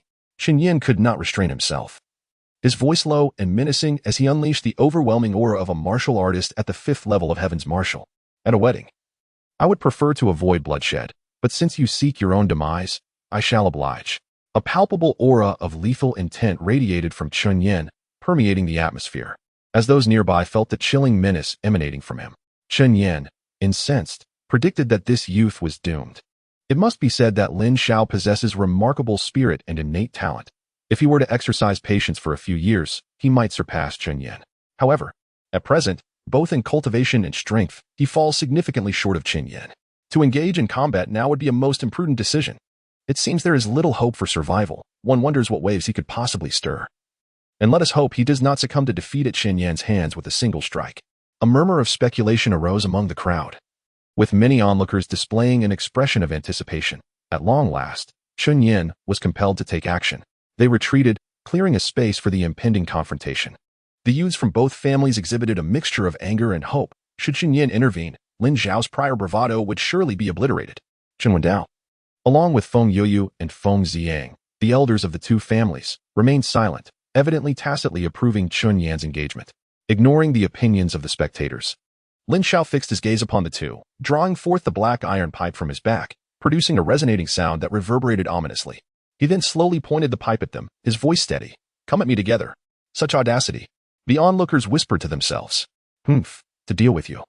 A single Qin Yin is more than sufficient. Qin Yin reached for his storage ring and retrieved a gleaming white sword, the sound of its unsheathing ringing out sharply. On this day of grand celebration, I shall use your blood as a tribute. With that, Qin Yin moved, his form seeming to surge like a tempest. A formidable aura of the 5th level of heavenly martial arts emanating from him. He darted forward like lightning, bringing his sword down with ferocity towards Lin Xiao. The sound of swords clashing and the sharp whoosh of slicing air resonated simultaneously, heralding the immense power contained within Qin Yin's strike. Confronted with such a formidable assault, Lin Xiao did not flinch or retreat. Instead, he summoned the energy of the 4th layer of heavenly martial arts within him and swung the black iron pipe with great force. The resonant clang of metal striking metal erupted as the iron pipe collided violently with the longsword, unleashing a terrifying shockwave that rippled outward, toppling nearby tables and chairs. Both combatants felt a subtle tremor course through their bodies, yet neither yielded an inch. Chapter 153. These tactics will not prevail against me. He successfully parried the blow, demonstrating that he was evenly matched against Qin Yin. With the 4th layer of heavenly martial arts withstanding the 5th, Lin Xiao's strength was indeed remarkable. The onlookers gasped in astonishment, clearly taken aback by Lin Xiao's ability to withstand Qin Yin's strike. The expressions of the Feng and Qin families darkened, as Qin Yin's attack had evidently failed to restore their dignity. Truly, a practitioner of the 5th layer of heavenly martial arts. Lin Xiao felt a slight tightening in his chest, his hands tingling from the impact. Qin Yin's strength was undeniably formidable. Qin Yin's brows furrowed in surprise, as Lin Xiao's raw power exceeded his expectations. However, after a brief moment of astonishment, he resumed his assault, brandishing his sword once more. Let us see how many strikes you can endure. With a fierce shout, Qin Yin turned and slashed at Lin Xiao again. Clash! Clash! Clash! The clash of swords resounded with a deafening roar, powerful waves of energy reverberating between the two combatants. The ferocity of their collisions seemed to stir the very fabric of space itself. Their confrontation was a raw display of strength, devoid of any technique, captivating the onlookers. The spectators, particularly the youth from the Qin family, were acutely aware of the immense power possessed by Chen Yang, whose sheer might was nearly unmatched among his peers. The fact that Lin Xiao could withstand such force was a testament to his formidable strength.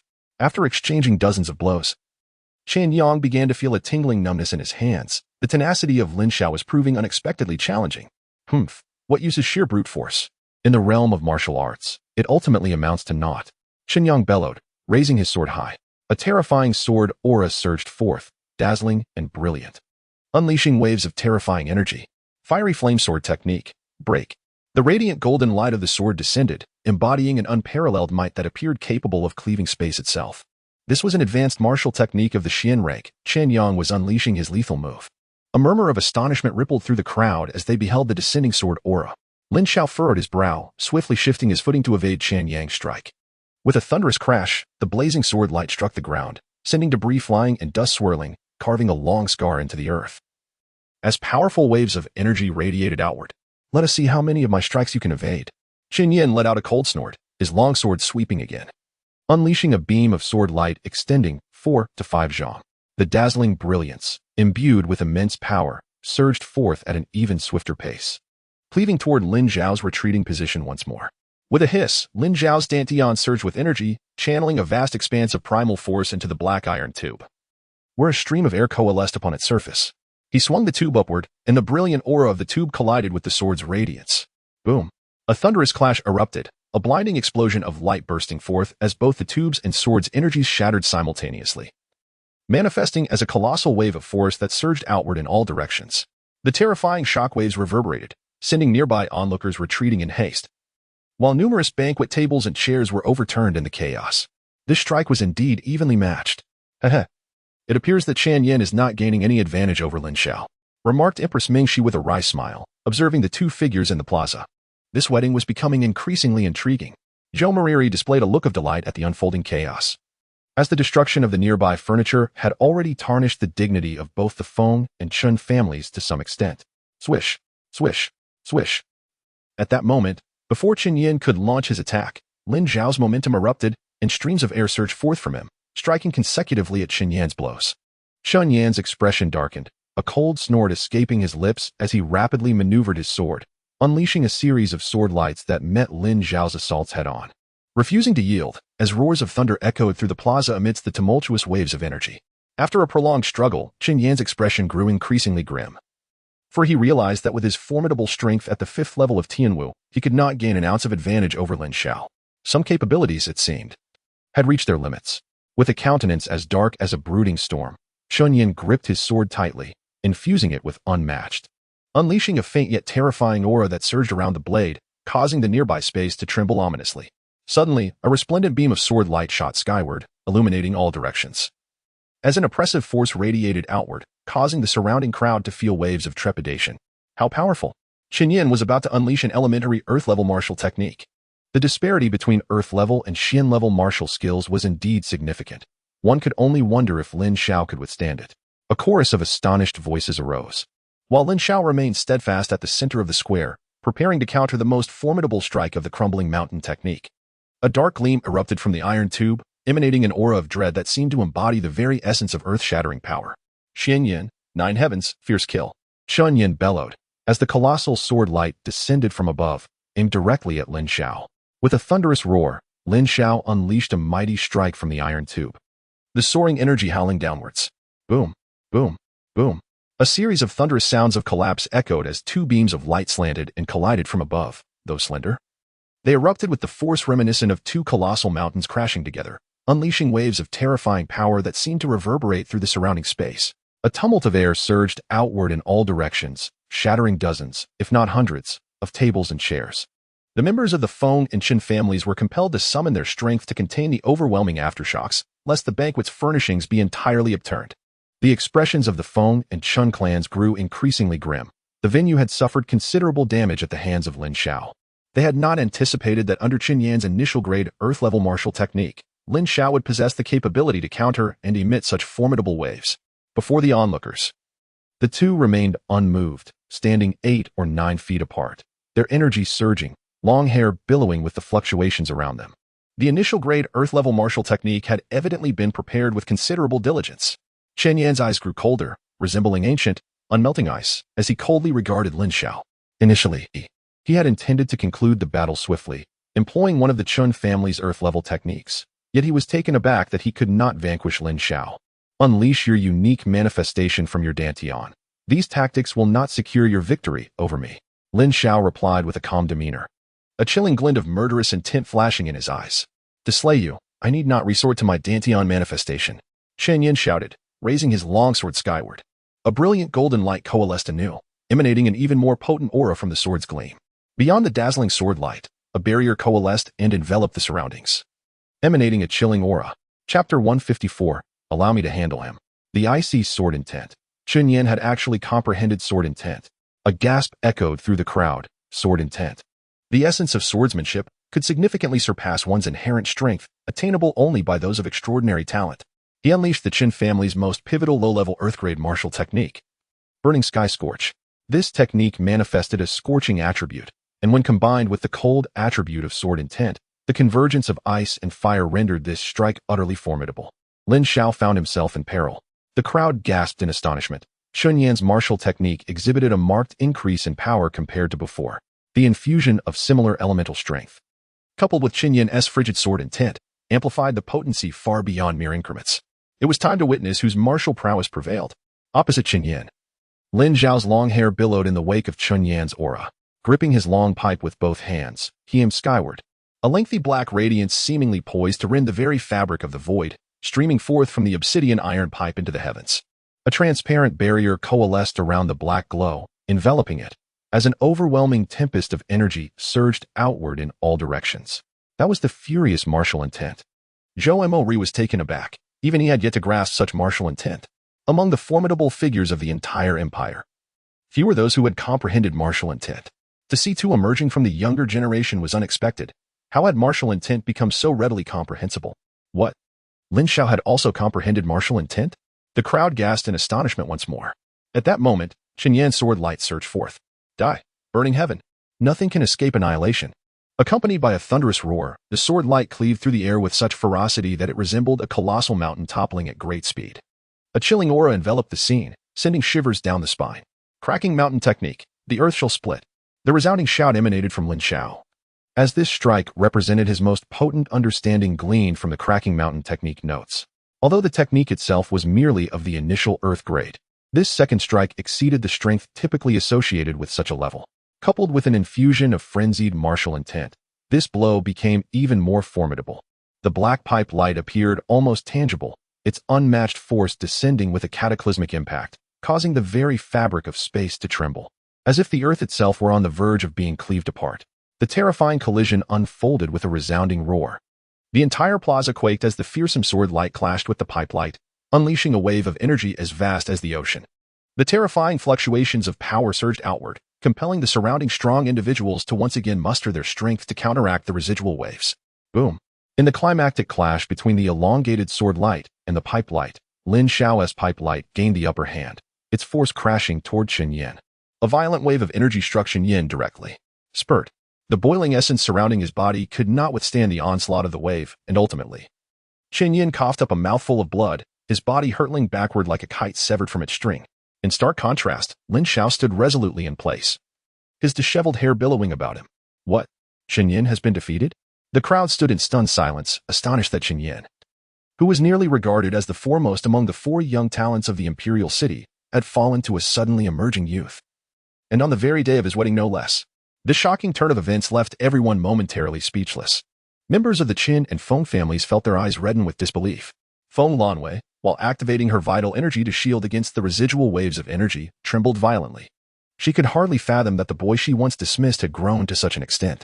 He had actually bested Chen Yan? A look of incredulity also crossed Feng Youyu's face, her emotions a tangled web of confusion. Whoosh. As the shockwaves dissipated and Chen Yan began to descend, Lin Xiao swiftly retrieved a black iron tube from his storage ring. Without a moment's hesitation, he moved, leaving behind a fleeting afterimage as he charged toward Chen Yan. Seeking death, Chen Wendao's brow furrowed, a chilling killing intent surging forth. However, Lin Xiao was already upon Chen Yan, his fist raised to strike with tremendous force. Roar. At that critical moment, as if a beastly roar erupted, a faint azure brilliance burst forth from Chen Yan's dantian. An enormous ice-colored bird appeared behind him. its presence filling the air with an unparalleled chill. It was evident to all that Chun Yin, pushed to his limits, had unleashed his initial level manifestation from the Xian rank, showcasing his most formidable power. However, due to a hasty execution and the absence of a sword, he was unable to unleash his most formidable martial technique, resorting instead to a clash of fists. This approach, when compared to utilizing the manifestation of his dantian, clearly diminished his power. With a fierce determination, Lin Xiao summoned a violent martial intent to enhance his strike, delivering a fearsome blow aimed directly at Chun Yan's fist. The third form of the reverse chaos technique, a celestial-grade martial art, combined with the ferocity of his will, unleashed a level of might that was truly terrifying given Lin Xiao's current strength. With a resounding crash, Lin Xiao's fist forcefully deflected Qin Yan's blow, landing a devastating punch squarely on Qin Yan's chest. Blood erupted from Qin Yan's mouth as he was sent reeling backward, landing in front of Feng Lanyue. The crowd gasped in astonishment. Chun Yan had been utterly defeated. "You beast, you seek death," Chun Wendao shouted in fury, ready to intervene. But Lin Xiao's thunderous voice rang out. "What? Is the younger generation inadequate?" prompting the elder to step in. "Head of the family, there's no need for your intervention." At that moment, a deep, furious voice emanated from Chun Yan as he rose once more from the ground, wiping the blood from his lips. His aura surged dramatically once again. "He can recover?" Lin Xiao pondered in astonishment. Despite sustaining significant injuries from the previous blows, Qin Yan's rapid recovery was astonishingly swift. Clearly, he possessed considerable abilities. Lin Xiao grew cautious as he began to mobilize his internal energy. "Yinner, you must not employ that forbidden technique." Qin Wenda furrowed his brow and promptly cautioned. Unless I slay him with my own hands, my heart's resentment remains unrelieved." Qin Yin gritted his teeth and coldly glared at Lin Xiao, asserting, "Lin Xiao, you have forced my hand." As he spoke, a terrifying aura emanated from Qin Yin, rising ominously. This revelation astonished Lin Xiao and the others. Qin Yin still possessed the strength for battle, along with even more formidable hidden prowess. Just then, Feng Lanwei placed a reassuring hand on Qin Yan's shoulder, saying, "Brother Qin Yin, allow me to handle this matter. There is no need to escalate it." After glancing at Feng Lanwei, Qin Yan's expression betrayed his reluctance, yet he ultimately nodded resolutely. "Very well." Chapter 155. The strength of Feng Lanwei disrupting my wedding and injuring my husband. Lin Xiao, you shall certainly perish today. Feng Lanwei stepped forward 2 paces and coldly addressed Lin Xiao. No matter the circumstances, Lin Xiao could not evade the grasp of the 2 great families. His demise was inevitable. However, her primary concern was how to personally execute Lin Xiao. Killing him herself would be far more satisfying than allowing a family elder to do the deed. Not only would it restore her family's honor, but it would also elevate her own status. Otherwise, she would undoubtedly become the subject of ridicule throughout the empire. Additionally, she yearned to take Lin Xiao's life with her own hands. At this moment, the crowd was equally astonished. They had only heard that Feng Lanwei had recently ascended to the heavenly martial realm within a year, at the tender age of around 15. Yet, due to the mysterious artifacts she bore, her true abilities remained undetectable. However, to all observers, her cultivation appeared to be somewhat distant from Qin Yan's. Yet, upon hearing Feng Lanyue's intention to engage in battle, it seemed that her prowess was even more formidable than Qin Yan's. "I was concerned that you might hesitate to confront me." As Feng Lanyue stepped forward, Lin Xiao ceased his assault on Chun Yan, a mocking smile gracing his lips. His expression soon hardened as he declared, "If you seek my demise, then showcase your true abilities. Let me witness the extent of your talents, you enigmatic genius." With a scoff, Lin Xiao's words hung in the air as Feng Lanwei unleashed her aura, emanating the energy of the first level of Tianwu, which surged outward in waves. Gradually, her momentum escalated, advancing from the first level to the second, then to the third, fourth, and finally halting at the 6th level of Tianwu. The ultimate pressure she exuded was significantly more potent than that of Chanyin moments prior, enveloping Lin Xiao in an overwhelming force. Tianwu 6th level. My heavens. Feng Lanyue's cultivation has reached the 6th level of Tianwu. At merely 15 or 16 years of age, this is simply astonishing. This is the true caliber of the foremost genius of the younger generation in the Lanlan Empire. Such depth of concealment. We have all been deceived. A chorus of gasps erupted as Feng Lanyue's true cultivation left everyone in awe. Achieving the 6th level of Tianwu at this age is nothing short of miraculous. Even Lin Xiao's demeanor grew solemn, for he sensed an aura of terror emanating from Feng Lanwei. The Feng family has concealed their strength remarkably well. Zhou Moriri's gaze subtly sharpened, his expression growing solemn. He had merely assumed that Feng Lanyue's cultivation was only around the 1st or 2nd level of celestial martial arts. At such a tender age, achieving the 6th level of celestial martial arts placed her far ahead of both the Zhou family and the imperial lineage. Should she continue to develop at this pace, it would not take more than a decade or so before the Feng family would likely produce another martial venerable. At that juncture, both prominent families would undoubtedly find themselves overshadowed by the Feng clan. This girl is indeed extraordinary. Empress Dowager Mingxi also furrowed her brow, revealing a look of grave concern on her face. The aura emanating from her was stronger than that of an ordinary 6th-level celestial martial artist, hinting at a terrifying strength. One could not help but wonder if Lin Xiao would be able to withstand such prowess. Yu Fenghua sighed, a look of astonishment gracing his features. Yu, too, was taken aback. The appearances of Haimu, Yunfeng, Lin Xiao, and the display of Feng Lanyue's strength all indicated that Yu, both in the past and present, was not the foremost genius of the Lan'an Empire. How foolish he had been to consider himself the top talent, reflecting on it now. He could only smile wryly at his own naivety. Truly, she was a prodigy from a distinguished family, and Wu Sha was still significantly behind them. Gazing at Feng Lanwei and Lin Xiao in the arena, and then glancing at Wu Sha beside him, Wu Ming couldn't help but let out a long sigh. Is it not merely the support of 6th-grade spirit stones? If Sister Wu Sha had such resources, she would have long surpassed them. Wu Sha's companion, Xian Xian, muttered candidly. Shu, do not speak recklessly, Pang Pa solemnly cautioned, causing Xian Xian to instantly clamp her lips shut, though her expression still bore traces of discontent. Wu Sha remained silent, her gaze fixed intently on Lin Xiao, for he bore an uncanny resemblance to someone she once knew. Disciple, we have been too complacent in our ways. The talents of this empire surpass our wildest imaginations. Feng Rinlu lamented with a hint of self-mockery among the crowd of the Spirit Controller Alliance.